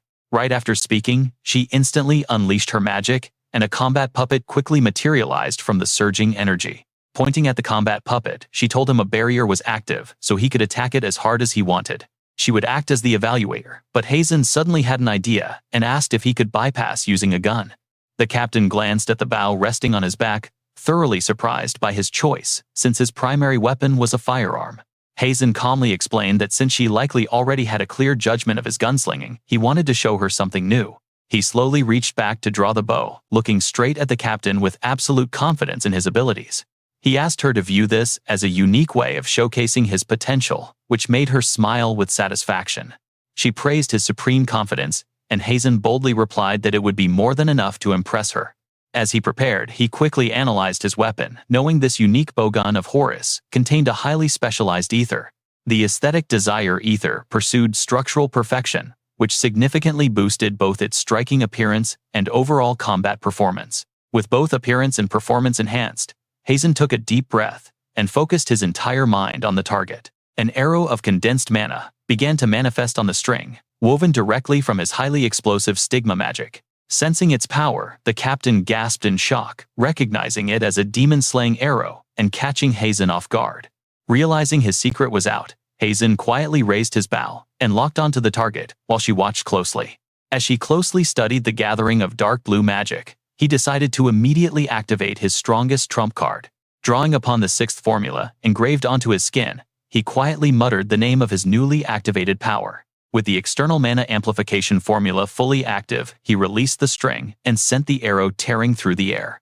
It crossed the distance with terrifying speed, and the moment it struck the magic puppet, a massive explosion erupted. The sheer force actually shattered the captain's protective barrier, leaving Hazen completely shocked by his own destructive power. Right then, another massive surge of energy erupted, forcing Hazen to quickly look toward the source of the dark magic. The dark mana spread rapidly around his arrow, before materializing into a giant black flower blooming silently in the air. He was already familiar with this overwhelming technique. Her Shadow Lotus skill was just as ridiculously overpowered as always. She looked at the result and nodded in satisfaction, realizing her assessment of him was correct before she withdrew her skill. She casually mentioned a scheduled member meeting on June 1st, actively extending her hand to the newly recruited member. Though still surprised, he shook her hand in return as she welcomed him into the ranks of the Janus coalition. Right at that moment, Hazen remembered something highly important, looking directly at her with a very serious expression. He admitted he had something to discuss, making her raise an eyebrow before he suddenly flashed a knowing smile. He slowly asked if she had heard of the Heaven Returning page, and later collapsed face down onto his bed at home. Sighing deeply, he remembered the test where a single shot had left him feeling like he was about to die. He had to play tough in front of the captain, knowing he had no other option to earn their respect. The colorless coalition only respected power, and showing any weakness meant they would never listen to a single word. Planning his next move, he knew he had to steer the group's future actions to keep the storyline on track. Changing the colorless coalition was crucial, especially when he recalled why things originally ended up so badly back then. They hadn't officially mobilized yet, mostly because the captain's gentle nature made her hate harming any innocent people. However, the future he knew was far darker, and everything would change as the main story officially kicked off. The seven-color coalition would eventually become deeply corrupt, stopping at nothing to reach its goals. That thought alone made Hajin even more determined. No way. He set a strict task for himself. Once inside this organization, reformation was absolutely mandatory. Even so, one lingering mystery kept bothering him. Why on earth was the captain always so surprisingly gentle with him? He couldn't understand. Suddenly, the captain's warning echoed in his mind: if you only sprint blindly toward the finish line, you will trip over the stone right in front of you. He clenched his fist. For Hajin, stopping was no option. Stopping was no longer a valid option for Hajin. Deep down, he already had his answer, carrying a heavy sense of responsibility. His fingers trembled completely unconsciously over the keyboard as Hajin quietly tried to push the distracting thought away. Or maybe that duty had been there from the very beginning. Closing his eyes, he accepted the heavy burden. Leaving a story unfinished without a proper ending was the ultimate sin of an author who abandoned his work. Inside his dark apartment, and get this, a single stream of light leaked from a small room where hands frantically typed. He kept clicking away. Hajin's exhausted eyes looked completely dull and lifeless, glued to the glowing computer monitor. As Hajin reviewed his notes, he wondered, had he really accumulated this massive pile of data over time? He pushed straight through his physical exhaustion. It was finally time to sift through this entire mountain of information. Hajin carefully planned his next moves. He had to act incredibly fast before those terrible disasters eventually struck. He desperately needed to find effective solutions, putting others first, despite his own miserable and highly exhausted state. Honestly, he did not want anyone else to suffer. Naon's older brother suddenly flashed in his mind. Writhing in agony from that dark demonic curse. Even if it was a selfish thought, he also recalled Naon crying and throwing herself into his arms. But carrying this heavy, lonely burden alone was becoming impossible to bear. Suddenly, a glowing blue system notification popped up, asking if he wanted to create the new dexterity talent. The skill cost 2000 SP, and Hajin immediately moved his cursor to click the create button. It seemed extremely simple, but this specific talent perfectly proved the simple truth that simpler is always better. Reading the description, Hajin spotted a massive loophole. The vaguer and simpler the explanation, the wider the actual application. He quickly analyzed the parameters on his keyboard, from basic cooking and painting to writing swordsmanship and shooting. This talent would affect almost every action using his hands. Hajin finally stopped typing as the system loaded. His eyes were glazed with absolute exhaustion, but he ignored it, completely captivated by the blue light swirling around his hands. Look closely. As the system finished linking the new talent, a unique tattoo began to slowly materialize on his skin. The connection was completely finished. Looking closely, he realized this brand also synergized perfectly with his legendary marksman trait. Thoroughly exhausted, Hajin rubbed his dark-circled eyes while calculating the actual pros and cons of this powerful new skill. While it favored archery over firearms, showcasing a bow would help him stand out much better in the coalition. Hajin let out a sluggish yawn, his eyelids growing heavier as he struggled to fight off the immense fatigue. His vision blurred. "Damn it," he muttered, collapsing onto the desk from extreme exhaustion before he could do anything else. Meanwhile, sitting alone in her office, the captain suddenly sensed an intense surge of power coming from Hazen's direction. Gasping in genuine surprise, she muttered quietly, "This incredibly pure flow of magic could only belong to him." She rushed to the balcony door and peered at the building opposite, spotting a gentle blue light glowing inside. The blue mana flared up brightly before slowly fading away, leaving her deeply and genuinely worried about his reckless behavior. "He was pushing himself way too hard right now," she grumbled, turning away with an annoyed and frustrated huff. Deeply concerned, she could only sigh at how that stubborn, foolish rookie absolutely refused to listen to her warnings. She suddenly recalled her own desperate past, quietly wondering if she had also looked just as pathetic back then. She mumbled, admitting she was hardly a good role model.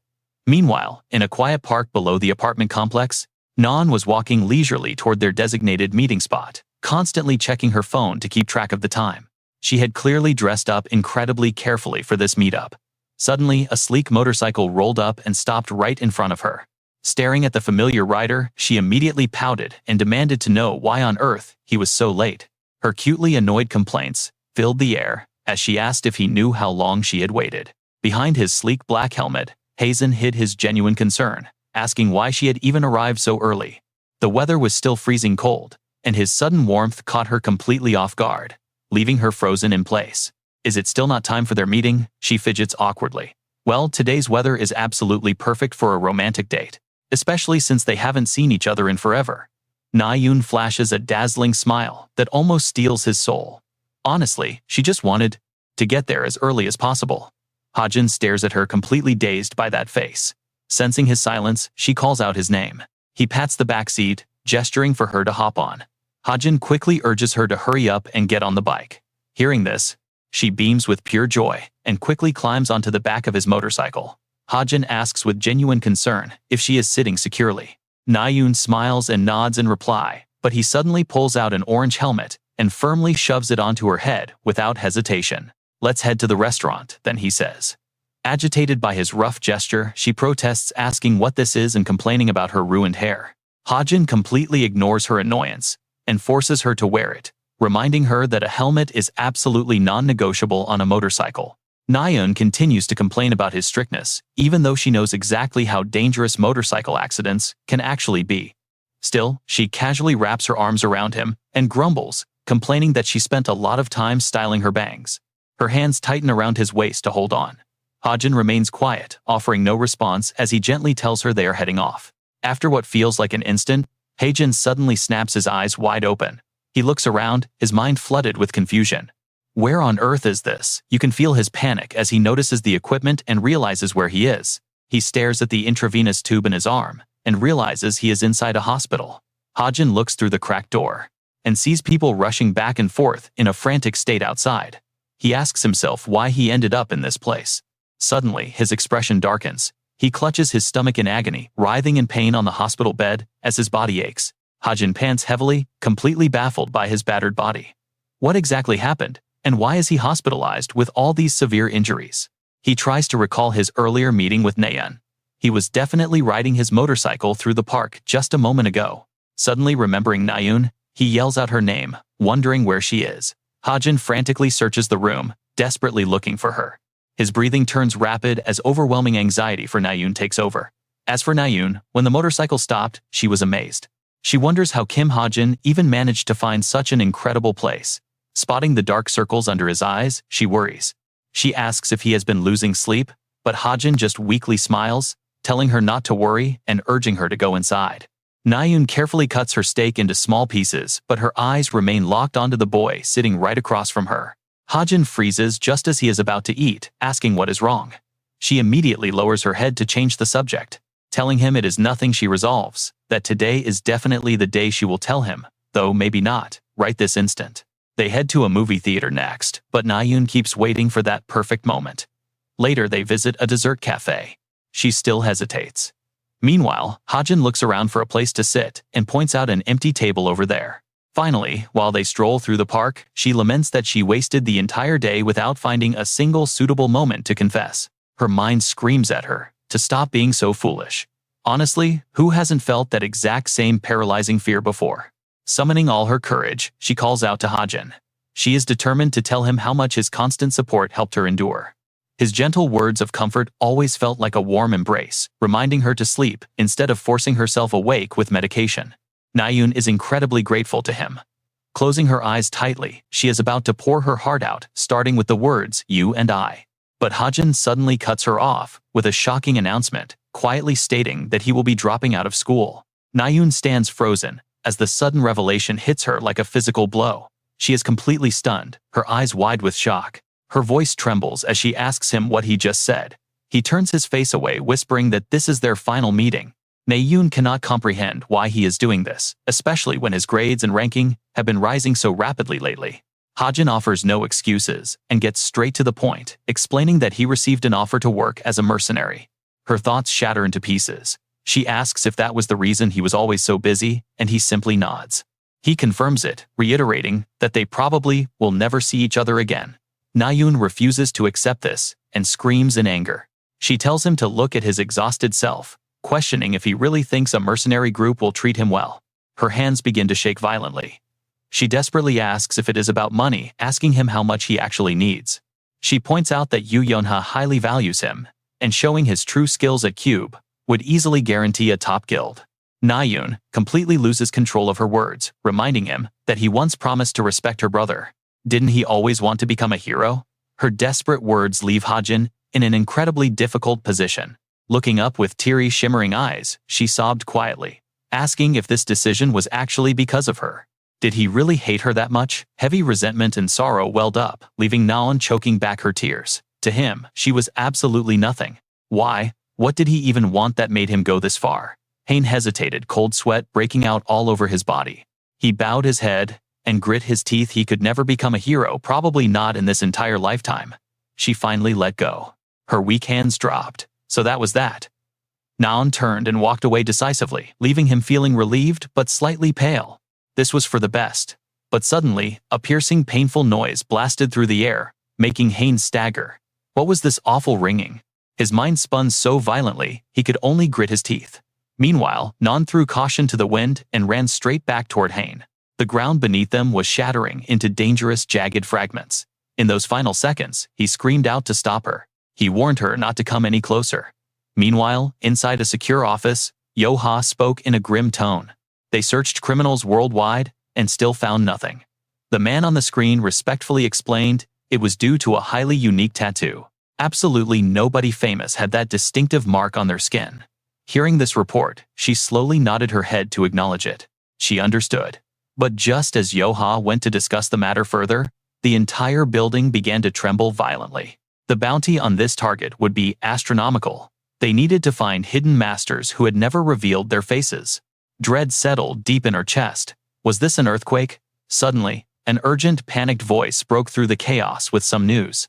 The Creator's Holy Sign Guild had failed to conquer the Tower of Miracles. Hearing this, Yo-Ha froze. She immediately demanded to know if it was true. The reporting member was near the site, confirming the massive disaster. Intense magical energy was erupting from the tower, threatening to blow the whole area apart. She finally realized what was happening. She ordered everyone to evacuate to safety immediately. When a tower raid fails, a catastrophic explosion is almost guaranteed.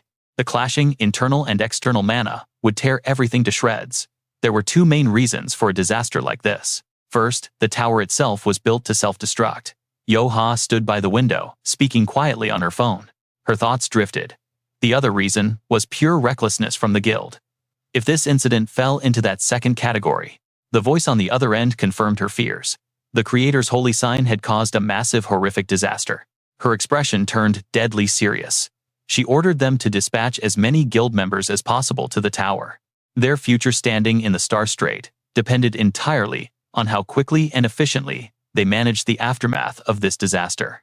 Yo-Ha's hand tightened slowly. She knew in her heart that countless guild members would be severely injured in this catastrophe. She couldn't just stand here talking all day. Decisively turning around, Yo-Ha prepared herself to take immediate action on the field. She issued a stern command: prioritize saving human lives, rescuing as many people as possible as fast as they could. Even saving one more life mattered. But as she announced she was heading to the scene, the voice stopped her. The caller delivered a shocking piece of news that left her completely stunned. What on earth did they just say to her? The scene shifts to a city hospital. Yo-Ha bowed slightly, pleading with the doctor to take care of the patient. Her eyes filled with deep sorrow as she looked into the room. Seeing her friend so badly injured was absolutely devastating. She remembered when Hain mentioned wanting to grow his hair long. Yo-Ha rubbed her forehead in exhaustion, all this to protect her. Fortunately, neither of them suffered fatal injuries. Yo-Ha quietly pushed open the door to Hain's hospital room to check on him. Hain still had not woken up yet. But as she leaned in, her gaze locked onto his exposed arm. Had she just seen something incredibly familiar? Yo-Ha froze in absolute shock, her eyes widening as panic set in. Her hand trembled as she reached out. Instinct warned her that if she looked at his wrist, there was no turning back. She gripped the hem of her jacket, her mind in a chaotic tailspin of fear and potential regret. When she finally saw the truth, she went completely numb. Stepping out into the hallway, Yo-Ha approached a nearby nurse. She asked the nurse to please put an extra blanket over Hain, as he looked quite cold in his bed. She waited until the nurse went inside before finally walking away. But as the nurse tended to him, Jo-ha kept questioning. Why did Hain have to hide his identity? What was she even doing? Suddenly, a voice from her phone broke the silence. Her subordinate asked what was wrong. Jo-ha opened her mouth to speak in a hurry, but her steps suddenly faltered. The words died in her throat, leaving the person on the line completely confused. Jo-ha grit her teeth, fighting herself.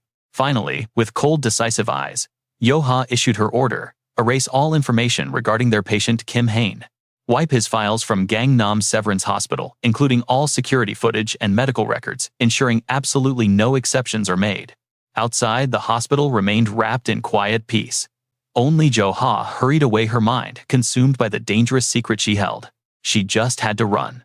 Reeling from the massive shock, she bolted straight into the deep woods to escape reality, her hands trembling violently. She gripped the rough, icy bark of a tree. Her heavy breaths rattled in the suffocating silence as Yunha bit her lip, trying to control a wave of nausea. Unable to hold it back anymore, she bent over and retched onto the dirt, tears streaming down her terrified face as her mind spun. Why would he do this? Yunha simply couldn't comprehend why Hajin had kept such a horrific secret hidden from everyone. Did he really think he knew about Che Jinyun's monstrous past deeds and was just executing a cold, calculated revenge? The thought made her face turn completely pale. A terrifying vision suddenly flashed in her mind of Hajin raising his weapon and pointing it directly at her forehead. If revenge was the goal, was she his next target? But then Hajin's voice echoed in her mind to reassure her, telling her there was no need to worry. He had promised he wouldn't let her regret becoming his ally. Yunha clutched her head in absolute agony, her thoughts in a chaotic tangle. Soft, helpless sobs broke from her throat, her tear-filled eyes swimming with an overwhelming, painful despair. Were they really allies? Was she actually his comrade? Hajin's gentle smile remained burned into her memory as the scene shifts back to the quiet hospital. Even though he is completely exhausted, Hajin approaches the busy nurses' station to ask about a patient, politely apologizing for the late-night interruption. He asks where Che Nayun is being kept.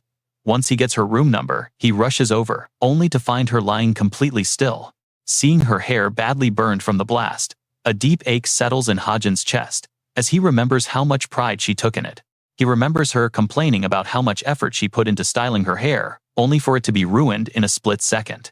Hajin knew the raid on the Tower of Miracle would fail, but he cannot hide his bitter frustration. Why did it have to happen today? Suddenly, Nayun begins to stir her fingers, desperately clawing at her hospital gown. Hajin's eyes widen with immediate panic as he watches her struggle. He grabs her trembling shoulders to steady her, shouting her name in a frantic attempt to pull her back from whatever nightmare she is reliving. He realizes this must be the severe trauma the doctor warned him about. Shaking her gently, he raises his voice to break her trance. He urges her to wake up. Finally, her eyes snap open, her chest heaving as she looks around the hospital room in utter confusion. Recognizing Hajin, she suddenly sits up and throws her arms tightly around his neck, burying her face into his shoulder as she breaks down. Her voice cracks as she weeps, telling him through heavy shaking sobs that she was terrified he would vanish into thin air, just like the others. She was so scared she would never see him again. Hajin realizes he had made a grave mistake in his assumptions about her emotional strength. Since she had grown much stronger than in the original novel timeline, he assumed she would be mentally tougher too. He was dead wrong. No one can stay strong when their entire world and lifelong dreams shatter right before their eyes. Hajin feels a heavy pang of guilt.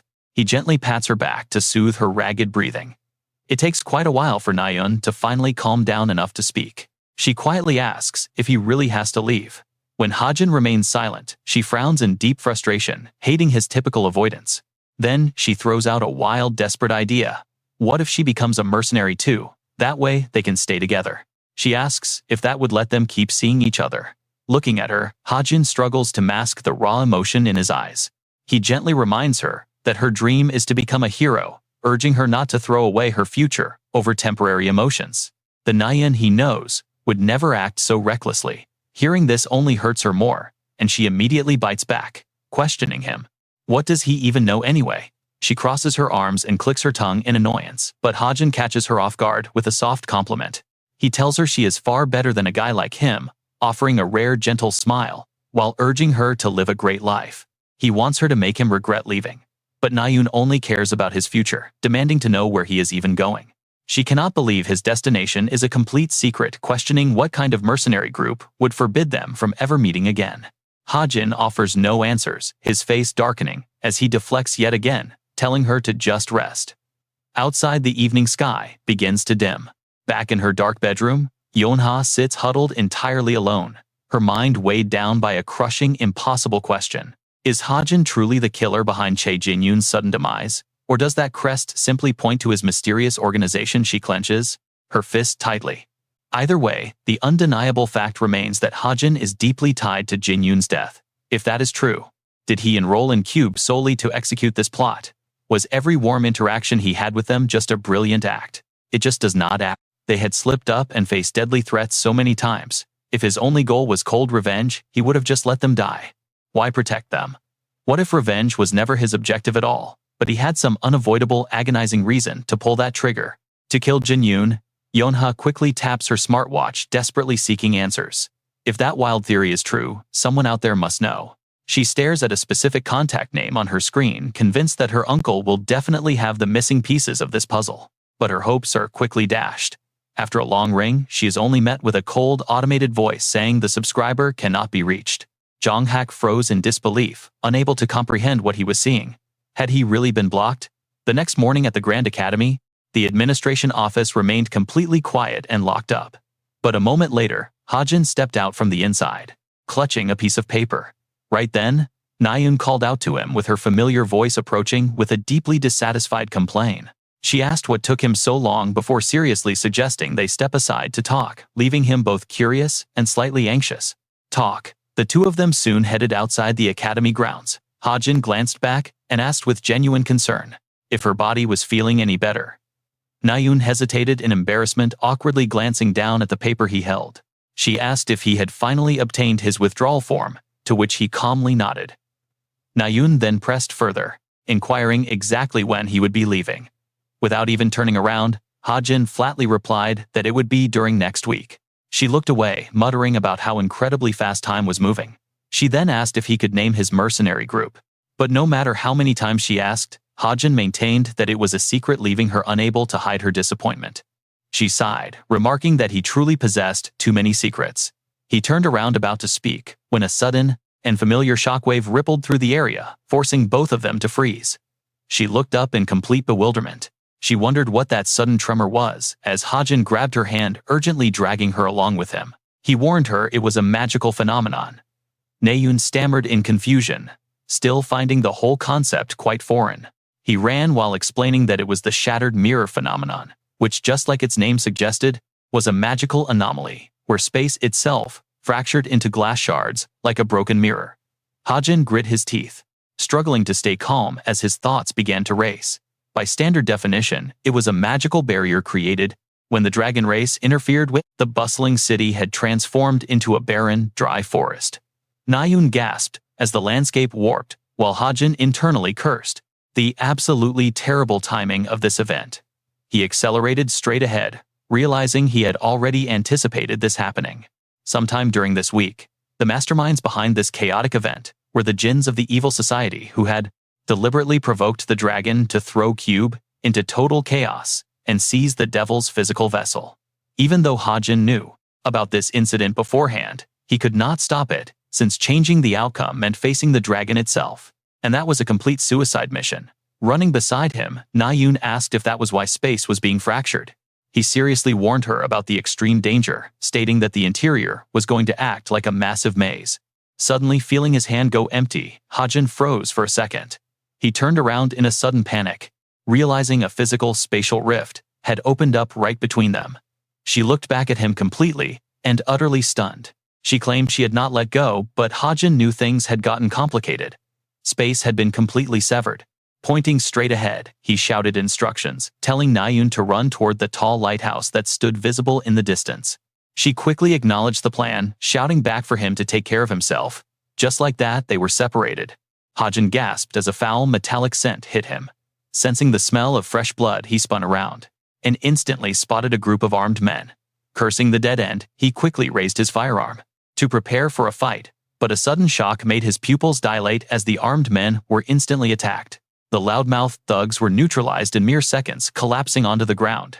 Right on cue, Rachel appeared, and remarked that he was not completely out of luck. They tightly grabbed each other's hands to avoid being separated. He pulled her behind him, keeping his gun raised, while glancing back with concern to check if she was injured. Rachel quickly reassured him that she was totally fine, noting the scent of blood likely belonged to the Jins. Right then, Black Thunder's arrogant voice echoed, wondering what kind of insignificant pest had dared to interfere with him. He emerged with countless floating swords, eager to settle their old score. Rachel grimaced in intense frustration and guilt, feeling incredibly guilty for dragging him into her mess. She blamed herself, yet seeing him brought an odd sense of relief. Black Thunder laughed mockingly, shouting that he had been waiting for the day to finally reunite with Kim Hajin and avenge his past humiliation. However, Hajin showed absolutely no fear, casually asking if they had not heard the news. His nonchalance completely threw the villain off guard. As Black Thunder faltered, Hajin calmly tapped away on his smart wristband. He muttered that they clearly remained clueless, causing Black Thunder to break into a cold sweat. What trick was this? Suddenly, a frantic voice roared through Black Thunder's earpiece so loudly, it nearly ruptured his eardrum, screaming out his name. "Where are you, you bastard?" Hakloy yanked the earpiece out in a daze, his commanding voice utterly shattered. I am on a mission right now," Hakloy stammered, but his captain cut in with a sharp warning. Hakloy was caught in a tight spot, desperately explaining that this job was backed by a signed contract. The captain growled over the line again, asking if he knew they just got an offer for a much bigger job. She was absolutely fuming with rage, threatening that the clients were already reconsidering the deal because of his screw-up. "If it falls through, I will kill you first." Meanwhile, Hazen was calmly offering some water to Jekko. "Take this potion and drink it up," Hazen said, as she accepted it with both hands, thanking him warmly. While Hakloy stood there in absolute panic and confusion, his captain kept screaming like a complete madwoman. She screamed that she would literally tear him to pieces, leaving Hazen feeling incredibly amused by all his misery. "Well, as you all just heard," Hazen said with a friendly smile, though his words were bone-chilling.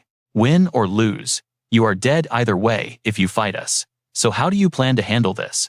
A moment later, as the spatial cracks slowly closed, Jecho watched the scene with deep confusion. She still had no clue what was happening, but Hazen seemed completely relaxed, acting totally carefree. "Are you talking about your hair, or those thugs?" he teased, pointing at Hakloy, making Jecho blush red. "Thank you for fixing it," she mumbled, and Hazen just smiled, saying it was no big deal. Her neat hairstyle was all Hazen's doing. Who would have thought his dexterity was so incredibly versatile? "Next time, you will have to style Edo's hair too," she joked, before Hazen finally got down to business. He mentioned having a highly influential connection who could easily handle those thugs, leaving her feeling quite skeptical about it. Hazen read her mind instantly, firmly assuring her that his powerful contact was definitely not a dangerous demon. They only work for money. Jecho clutched her hair, mumbling softly while Hazen watched her with a gentle smile. He knew she did not fully believe him, but before he could explain, she suddenly called his name. "Hazen, you really have a lot of surprising hidden talents," Jecho confessed, catching him completely off guard. Surprised, he smiled softly and told her that she was actually the one who was truly amazing. She looked confused, but Hazen sincerely explained that with her incredible strength, she could have chosen a much easier path. "Yet you always choose to push yourself to the limit," and he smiled warmly, validating all your hard work. "Doing that is the real challenge, so you should definitely give yourself a lot more credit." Jecho smiled softly and thanked him, but then she looked back anxiously, knowing their troubles were far from over. Hazen agreed, noting that the scale of this attack was far too massive to be a random incident. He wanted to reach the distant building for safety, but navigating the messy barrier would take some time. Suddenly, Hakloy spoke up, trying to reassure them that they did not need to worry about that anymore. He presented a mysterious small black sphere in the center of his palm, leaving Hazen feeling quite curious. Hakloy offered the jet black orb, reassuring them that, with this tool, finding their way would be effortless. When Hazen asked what it was, Hakloy explained in detail that it was a special guiding sphere. With this, they would not get lost inside the barrier, and Hazen immediately reached out to take it. "Hand it over," Hazen demanded, with a sharp tone, forcing the annoyed Hakloy to grumpily surrender the item. Hakloy tried to stammer out an apology, but Hazen simply told him everything was fine. Hakloy turned around to leave with his subordinates, but suddenly stopped to offer one last warning. He warned that even though they were backing out, the mastermind behind this would never give up. Hearing that, Jecho immediately realized who was behind this, while Hazen quickly noticed her sudden tense posture. He turned to her with a warm smile, asking if they should go, and she quickly nodded. The towering lighthouse stood abandoned in the dry forest, as Jecho quietly looked around the empty interior. It seemed completely empty, and she was surprised to find such a place at the edge of the world. Hajin explained that ever since convenient teleportation gates were developed, old lighthouses like this were completely abandoned. He picked up an old microphone, wondering if it still worked, while Jecho watched with curiosity. Hajin nodded, explaining his intention to use the broadcast system to gather everyone to this single location. Listen, the local population here is at least 10,000 people. But to be swept into this shattered mirror phenomenon, they must possess enough magic power to resonate with the magic.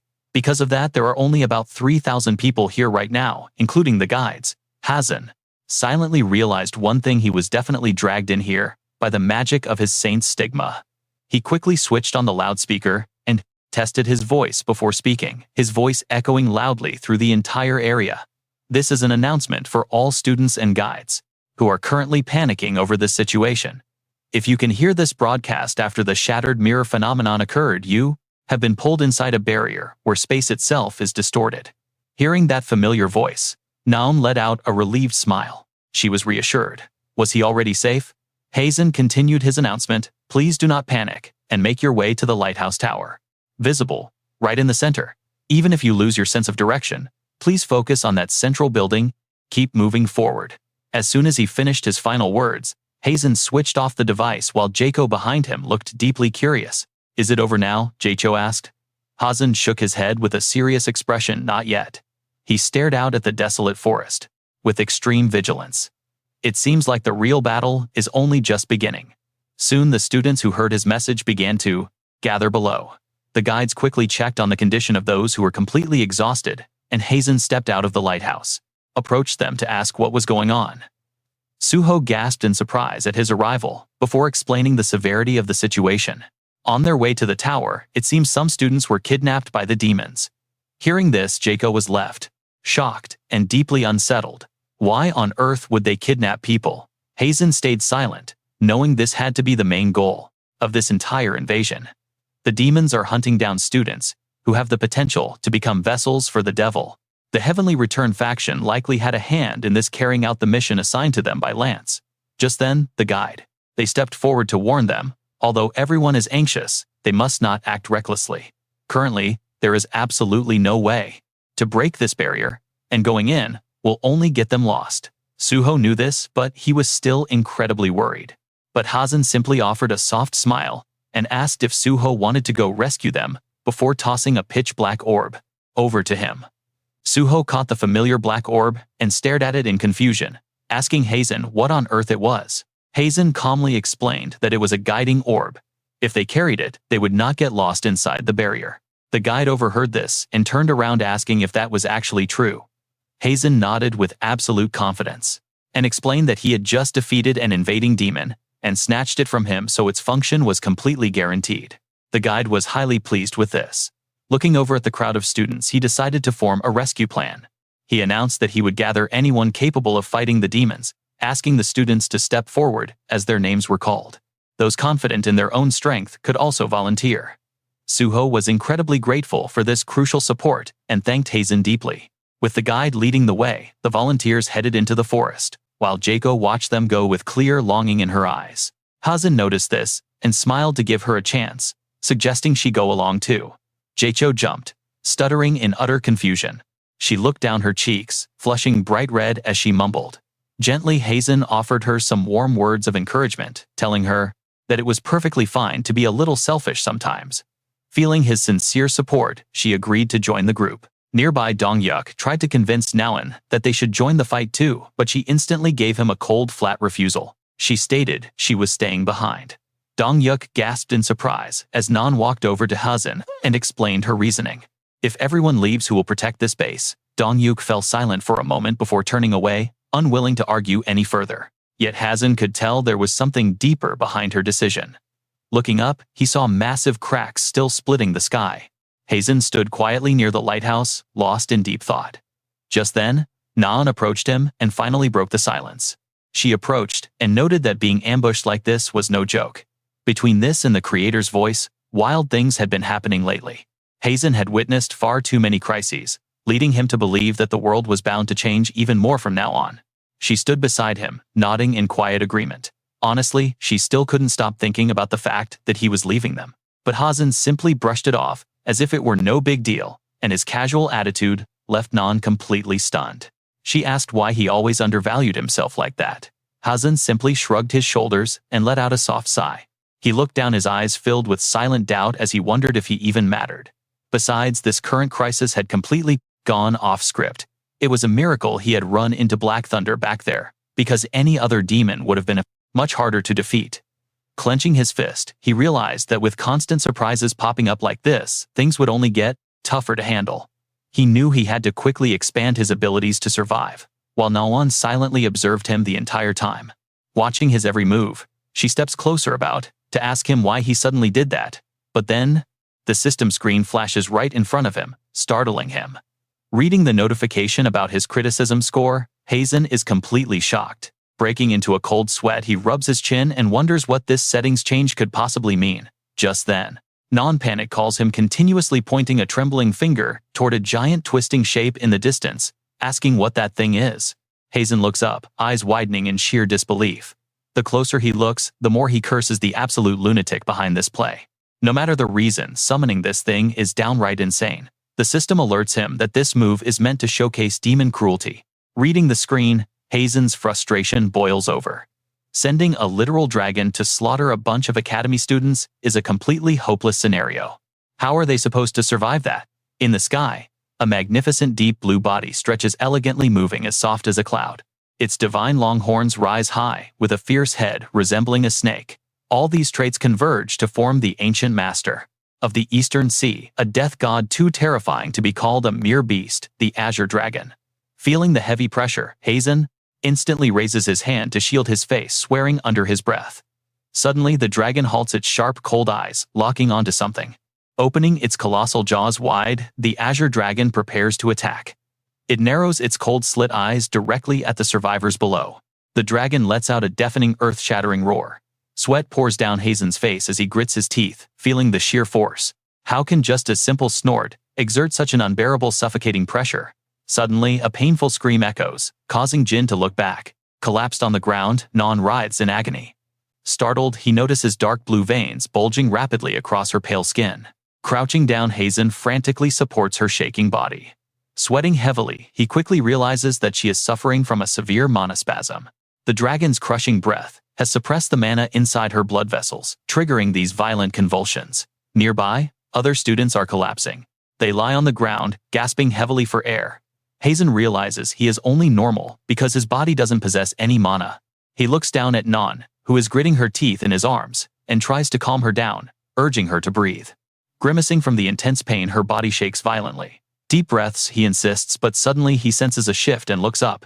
High above, the Azure Dragon tilts its head back as a massive wave of energy begins to gather inside its massive jaws.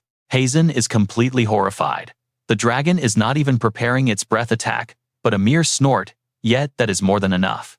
As the terrifying blue light expands from its mouth, a protective barrier, conjured by his obsidian bracelet, instantly materializes around them. The incoming attack strikes without mercy, ignoring their defenses. Clinging onto Nan, he extends his hand, activating the sand shield of the Egyptian archer. Utilizing the obsidian barrier, he tries to block the blast, but the shockwave is too colossal for one shield to hold.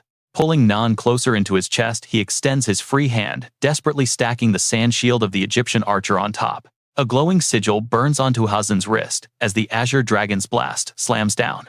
Gritting his teeth, he feels like his wrist is breaking. He pours everything into maintaining the barrier, but the overwhelming impact spiderwebs across the shield, threatening to shatter it completely.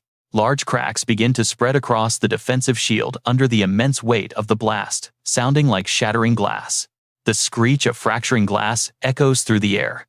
Just hold on a little longer, he desperately tells himself, sweating profusely. He grits his teeth, urging his body to withstand the crushing force for just a moment more, his face dripping with sweat. While he uses all his strength to resist the blow, Nan slowly flutters her eyes open, witnessing his desperate stand. Staring at the burning sigil, Hajin is overcome with helplessness. He was never meant to be a hero, perhaps not in this lifetime. His eyes are filled with resignation as he prepares to let go of everything. Meanwhile, another body hits the ground in the barrier. His opponent falls. Juho wipes the sweat from his brow, breathing a heavy sigh of relief as he scans the quiet battlefield. Is that the last of them? He wonders. Just then Dongyuk rushes over, with absolute panic written all over his face. He reveals they still haven't found Yunha. She was nowhere to be seen among the gathered students, forcing Suho to make a quick decision. They have no choice but to head deeper into the barrier. However, the instructor beside them objects, stating their top priority is safety. He insists that their top priority must be evacuating the wounded and returning to the lighthouse immediately. Before the instructor can even finish his warning, the massive lighthouse behind them suddenly erupts with a blinding, dazzling light. This blinding flash of energy leaves everyone standing there completely speechless, their mouths hanging wide open in absolute disbelief. The instructor is no exception, his eyes tracking the colossal silhouette of the azure dragon weaving through the dark clouds above. He stammers in pure terror, questioning if that is actually a dragon, and gritting his teeth at the demon's sheer cruelty. Standing beside him, Juho gasps as he looks toward the shore. The lighthouse is slowly being swallowed by the rising sea waves. Looking at this terrifying scene, he cannot hide the dread growing on his face, calling out in panic as the waves crash. Her face is pure panic. She rushes forward, screaming in terror as Hajin watches in shock. He tries stopping her. Going alone is suicide. Meanwhile, Jaehyun and the instructor rush toward the lighthouse. They sprint ahead. The instructor suddenly freezes, surprised by a dark silhouette emerging from the smoke. The figure stands still. No reaction. The instructor cautiously steps closer to ask if they are okay. No warning. A sharp blade shoots from the fog, stabbing the instructor before he can react. Dark magic completely pierces him. He coughs up bright red blood, his face frozen in utter terror. He collapses, clutching his chest. Suho runs over immediately. The wounded instructor struggles to speak. He gasps out a question, "Who are you?" The dark figure responds with a deep, chilling voice. "I have no name." Sweating Hajin looks up, completely baffled by the creepy voice echoing around them. The attacker smiles triumphantly. And just like that, the real mastermind finally reveals himself. "You humans call us Jins." Jaehyun and Suho hear this legendary name and instantly freeze in shock. A Jin. That monster. Sven laughs, mocking how their grand plan was ruined by a single cadet. But the goal is met. Jonghak looks at the hostage in the Jin's left hand and panics. He screams Yunha's name in horror, while Nayun stands there completely confused about the cadet comment. The Jin has no reason to hide it. He smirks, mentioning the brat who stole the orb. That same brat is now buried deep under the rubble, crushed by the dragon's breath. Jaehyun gasps. He is pale with disbelief. Meanwhile, a dense, dark aura completely wraps around the captive Yunha. The Jin lowers his voice. The mission is done. He decides to spare their worthless lives. She instantly vanishes. In her place, a trail of black smoke is sucked into a small pouch. He barks a command for them to move. Jonghak flinches, but refuses to lower his weapon. Jaehyun aims his sword forward, while Suho steps up beside him, tightly gripping a simple branch. The Jin laughs at their defiance. Then, his eyes narrow as his voice turns incredibly furious. "Why rush to your deaths?" Meanwhile, deep under the ruins, Hajin slowly opens his eyes. Devastation everywhere. He slowly opens his eyes to the absolute ruin left behind by the dragon's catastrophic attack. A single drop of cold water falls onto Hajin's scratched face, jolting him back to reality. He wakes up and looks around. Next to him, Nyan is lying completely still and unresponsive. Is this the lighthouse? He quickly realizes they must be buried deep beneath the collapsed ruins. Sweating, he wipes his dusty face. Blocking that last attack worked, but the floor still caved. He checks the unconscious girl beside him. She probably just fainted from the shock of the collapse. Finding her unharmed, Hajin sighs in relief. Thank goodness. Next, he turns his head and smiles. Thank you. He gently pats the phantom blue wolf, praising the creature for keeping him alive. He survived thanks to its power. But now he wonders what is happening on the surface.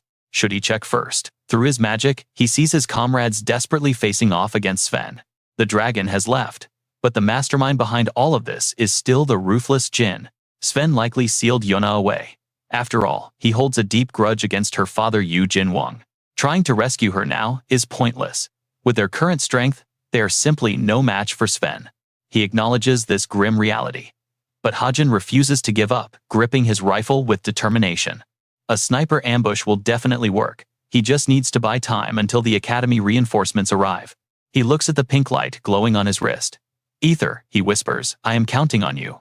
3 bright beams shoot down instantly, blasting the rubble with a series of loud echoing crashes. A thick pink fluid pushes the heavy stone apart. Hajin stares down at his special. He prepares to execute his spell, amplifying the bullet even though it consumes his precious SP.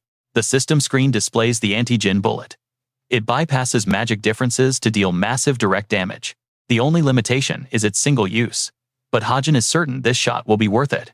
Since this bullet carries such a powerful binding condition, Hajin decisively loads it without hesitation. A sniper bullet slides into the hunting rifle in his hand, as he takes aim just before a massive explosion shatters the surrounding ground into flying debris. Dong Hak is blasted completely backward by the sheer force of the shockwave, while Suho nearby desperately braces his legs to keep from crashing to the ground.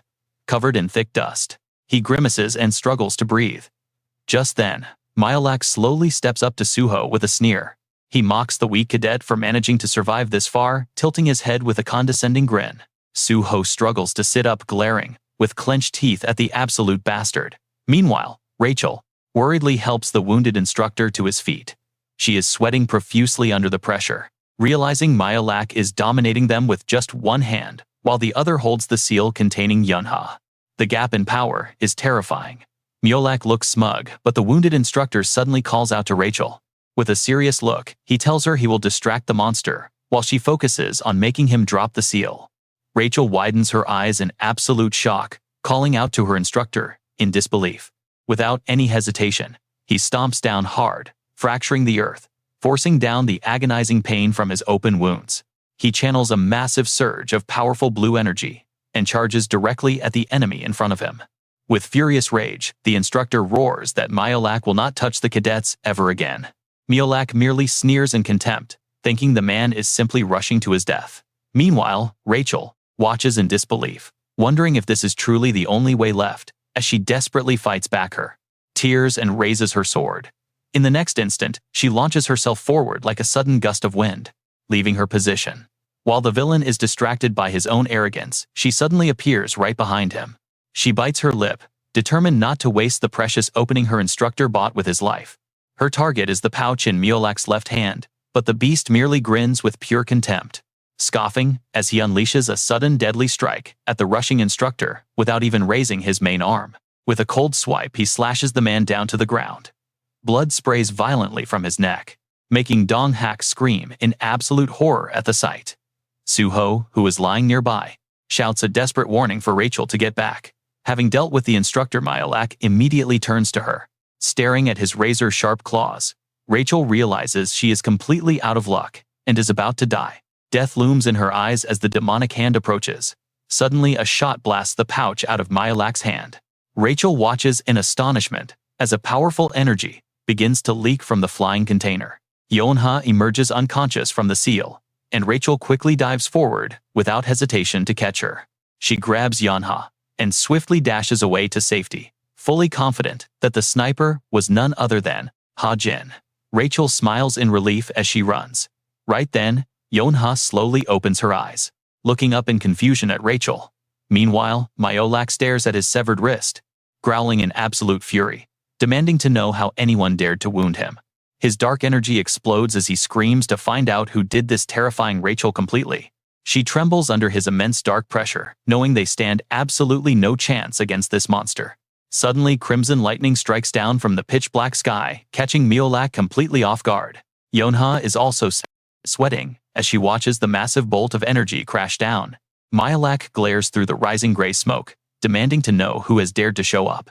As a dark cape flutters gracefully amidst the residual red sparks, Yunha looks on in complete awe. She gasps in shock and cries out to her father, Eugene Wung, as he appears.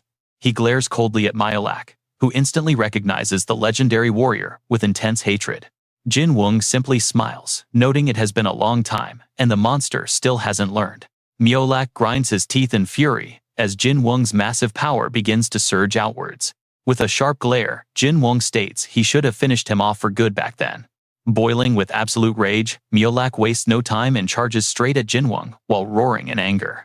A deafening explosion violently rocks the entire battlefield. Far away, Hajin hears the noise and turns. Hajin breaks into a sweat, wondering if the danger has already begun. He gently pets the blue wolf beside him, raising an eyebrow. He gestures silently to ask for its help.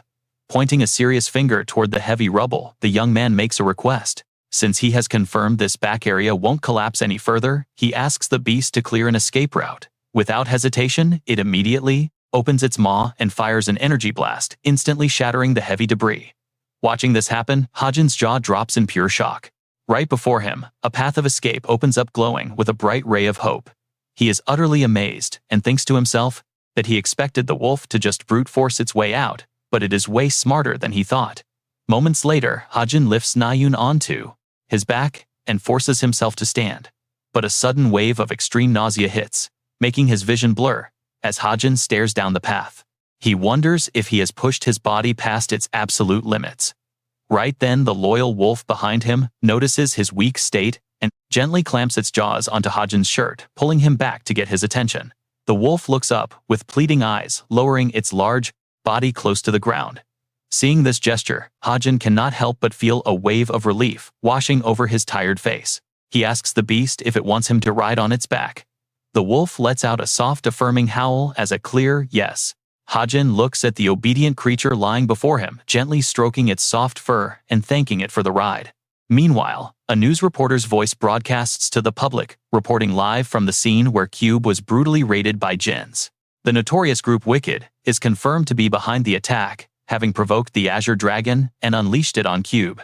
They plan to kidnap the defenseless cadets in all the chaos. Fortunately, Yu Jinwung, the high-ranking hero from Essence of the Strait, stepped up. He successfully resolved the crisis, but openly expressed his lack of trust in Cube. As he leaves, hungry reporters instantly swarm him. Flashbulbs go off like crazy as a reporter shoves a microphone in his face, loudly demanding to know how he managed to arrive so fast. Without holding back, Yu Jinwang tells them bluntly that he came because he never trusted Cube to protect its own people. He has to take matters into his own hands when the academy is clearly failing. On the nearby television screen, the news anchor announces that the government and Hero Association are fiercely condemning the attack and vow to hunt down every last djinn in existence. Sitting in front of the screen, Yu Yonha clenches her fists tightly. The news anchor begins to talk about Cube's higher-ups, but the television is suddenly switched off. A deeply saddened Yu Yonha sits on her hospital bed, her head bowed low. She stares blankly at the sheets, clutching the blanket. Just moments ago, her father Yu Jinwung sat beside her and explained what happened. He received an anonymous tip right when the barrier broke, warning him that Wicked was attacking and that Yu Yonha was in danger. Though the sender's identity remains completely untraceable, Yu Jinwung wasted no time and rushed straight to the academy the moment he read it. He holds Yu Yonha's hand, letting out a massive sigh of relief, incredibly glad that his precious daughter is safe and sound. Now, Yu Yonha squeezes her own hands tightly, as her friend Yi Jiyun's words echo clearly and softly inside her head. She remembers being told about the person who gathered everyone at the lighthouse and used a guidance orb to save the cadets. The one who skewered the hand of the Wicked member to rescue her was Hajin. Yi Jiyun only played a very minor part. Thinking back on this, Yu Yonha's mind floods with endless questions. Who exactly is Kim Hajin, and what is he truly plotting? Yu Yonha stares out at the glittering city night through her dark hospital window, completely baffled by his contradictory actions. If Kim Hajin were actually working with the djinns or acting as a pawn for Wicked, none of his choices make any sense. There is no reason for him to ruin their master plan and save so many lives. If he wanted revenge on Che Jukul or Yu Jinwang, he could have just left both her and Nayun to die. But he chose a different path, saving them instead. Is Hajin's mysterious symbol the mark of a secret organization that killed Che Jinyun behind his back? No, that cannot be it. If that were true, they would have definitely exploited Hajin's close relationship with Nayun. No matter how she looks at it, every theory leads to the exact same conclusion. Hajin had a deep hidden reason for taking Che Jinyun's life. Whether it was personal or something much bigger, she knows he had to do it. Yu Yonha's hand clutches her sleeve tightly. She looks up, biting her lip. If Hajin were genuinely a dangerous threat to everyone, her uncle wouldn't have just run away. He wouldn't have cut off all communication and fled. Instead, he would have done everything possible to keep them completely apart. Since he didn't do that, it only proves Hajin might not be the real enemy. But as Yu Yonha looks up, she gasps in utter confusion. The hospital bed before her is completely empty, and she wonders where on earth he could have gone. She was just about to confront him directly, Breaking into a cold sweat, Yu Yunha quickly turns to the nurse in a panic. She frantically asks the nurse if she has any idea where the young man who was resting in this hospital bed went. Turning to look at the nurse with curiosity, asking if she knew where the patient in this room had gone. The nurse? Hearing that, Yu Yunha reacts in surprise. Another patient asked that exact question just a moment ago. She raises an eyebrow, curious. Who is this other patient, she wonders. The nurse answers honestly, without hiding anything, explaining it was the person brought in at the exact same time. That girl with the short brown hair, her name seems to be Chae Nayun. Hearing this, Yu Yunha breaks out in a cold sweat. Her eyes go wide, as she wonders why she suddenly feels so deeply anxious.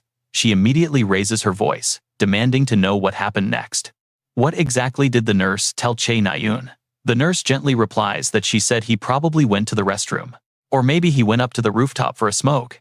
Hearing this, Yu Yunha instantly spins around and dashes away. With a pale face and wide eyes, Yu Yunha feels her heart pounding with intense anxiety. Her intuition warns her that something terrible is about to happen. At the same time, a lone figure appears on the rooftop. Kim Hajin stands there with a cigarette in his mouth, looking up at the dark night sky. The total number of people swept into the shattered mirror incident was 3,583, with 44 dead, and 66 missing, mostly believed to be kidnapped by jinns. Instructor Kim Suho is in critical condition, undergoing emergency surgery. With a tired sigh, Kim Hajin mutters that he failed once again. At the same time, a message pops up on his system screen. The sender is worriedly asking about his condition. After reading the message, Kim Hajin gently types back a reply. He asks how they hacked Chae Jin-yoon's information and sent it anonymously, but the other person just laughs it off to reassure him. Hajin swipes across the screen, saying he will send the payment later. At that moment, a low voice breaks the quiet night. Are you smoking again? She asks. Seeing Chae Nayun, he flinches, but she ignores his shock and steps forward with a serious voice. The doctor said, "There's no problem," she says, cutting him off immediately, as she steps forward with a grave expression. She quietly asks if he was the one who saved her again. Nayun walks right up to Hajin and stops dead in her tracks. Then she gently rests her head against his chest. She softly asks why he saved her.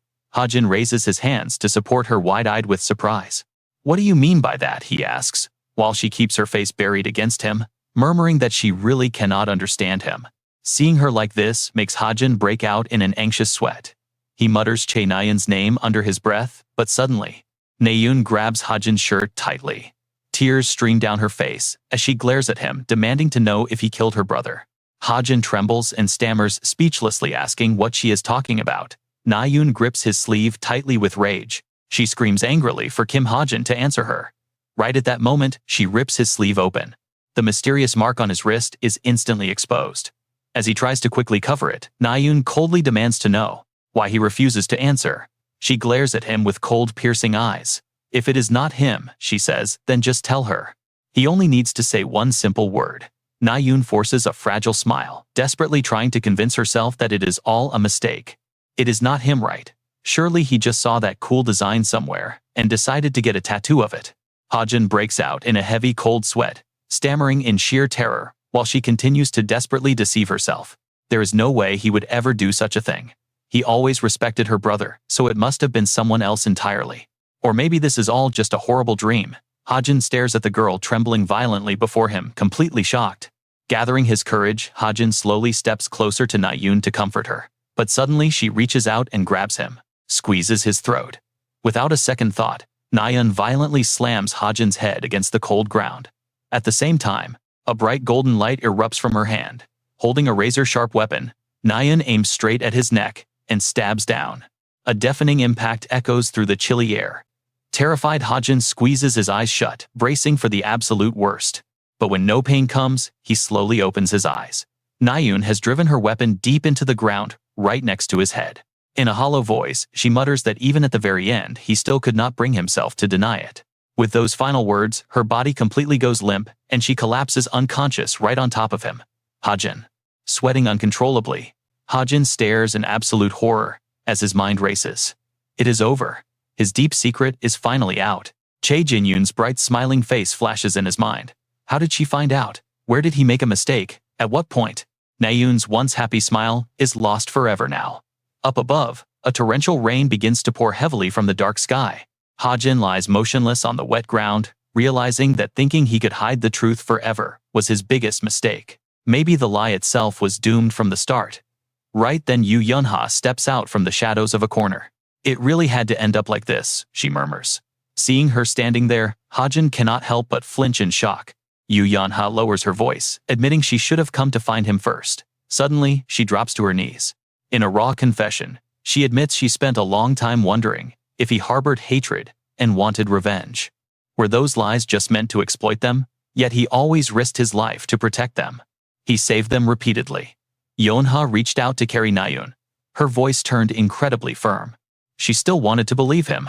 Softly, she added that he might disappear after today. He might run away and disappear after today. But if she was still his teammate, she would wait for him at the Sunset Hotel. Hajin broke into a sweat at her words. Ali. He muttered it quietly while footsteps echoed outside. Soft footsteps resonated in the quiet hall. The captain stared at the rain, feeling a strange emptiness. She wanted to fill that empty void. Suddenly, she flinched, staring directly at the completely pitch-black room. No lights were on. She felt a surge of worry, wondering why he was still out tonight. His injuries were minor. Right then, a sharp chime rang from her watch, catching her off guard. She stared in absolute disbelief at the incoming message. Meanwhile, the elevator finally chimed as it reached her floor. The doors slid open to reveal a brightly lit apartment. Outside, the rain still poured, while Yonha sat waiting.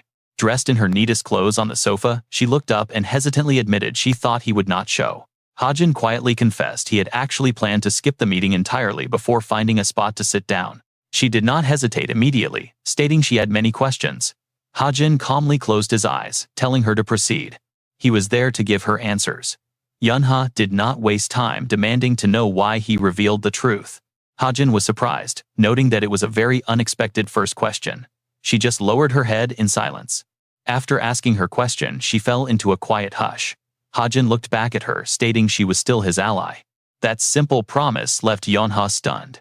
Quickly, she looked up, her voice trembling with a deeply anxious question. She asked if he really was the one who killed Chae Jin-yoon. Hajin did not deny it, calmly admitting it. Fidgeting with her fingers, she hesitantly asked for his reason. Outside, the heavy rain poured down endlessly as they talked. Hae Jin calmly explained. There was no hatred or revenge involved. Chae Jin-yoon was never the type to make enemies. At that exact moment, Chae-ju Chol's stern voice echoed in her mind, declaring that Daehyun would continue to fight. She tried to speak up, but Hajin swiftly raised his hand, cutting her off before she could say more. He had two strict conditions. His voice dropped, stating he would answer other things, but she must not ask how. His second condition was absolute. She must never reveal any of this information to anyone else under any circumstance. Yonha gasped in shock, asking what would happen if they kept such a massive secret. Hajin merely narrowed his eyes in response. He knew the risks well, but promised she would understand once she heard his reasons. It was better for her current situation. This choice was better for her heart too. After all, Nayun's growth had always been fueled by failure and anger. Those were the exact rules Hajin wrote to define her character, the only support left for a girl who lost everything.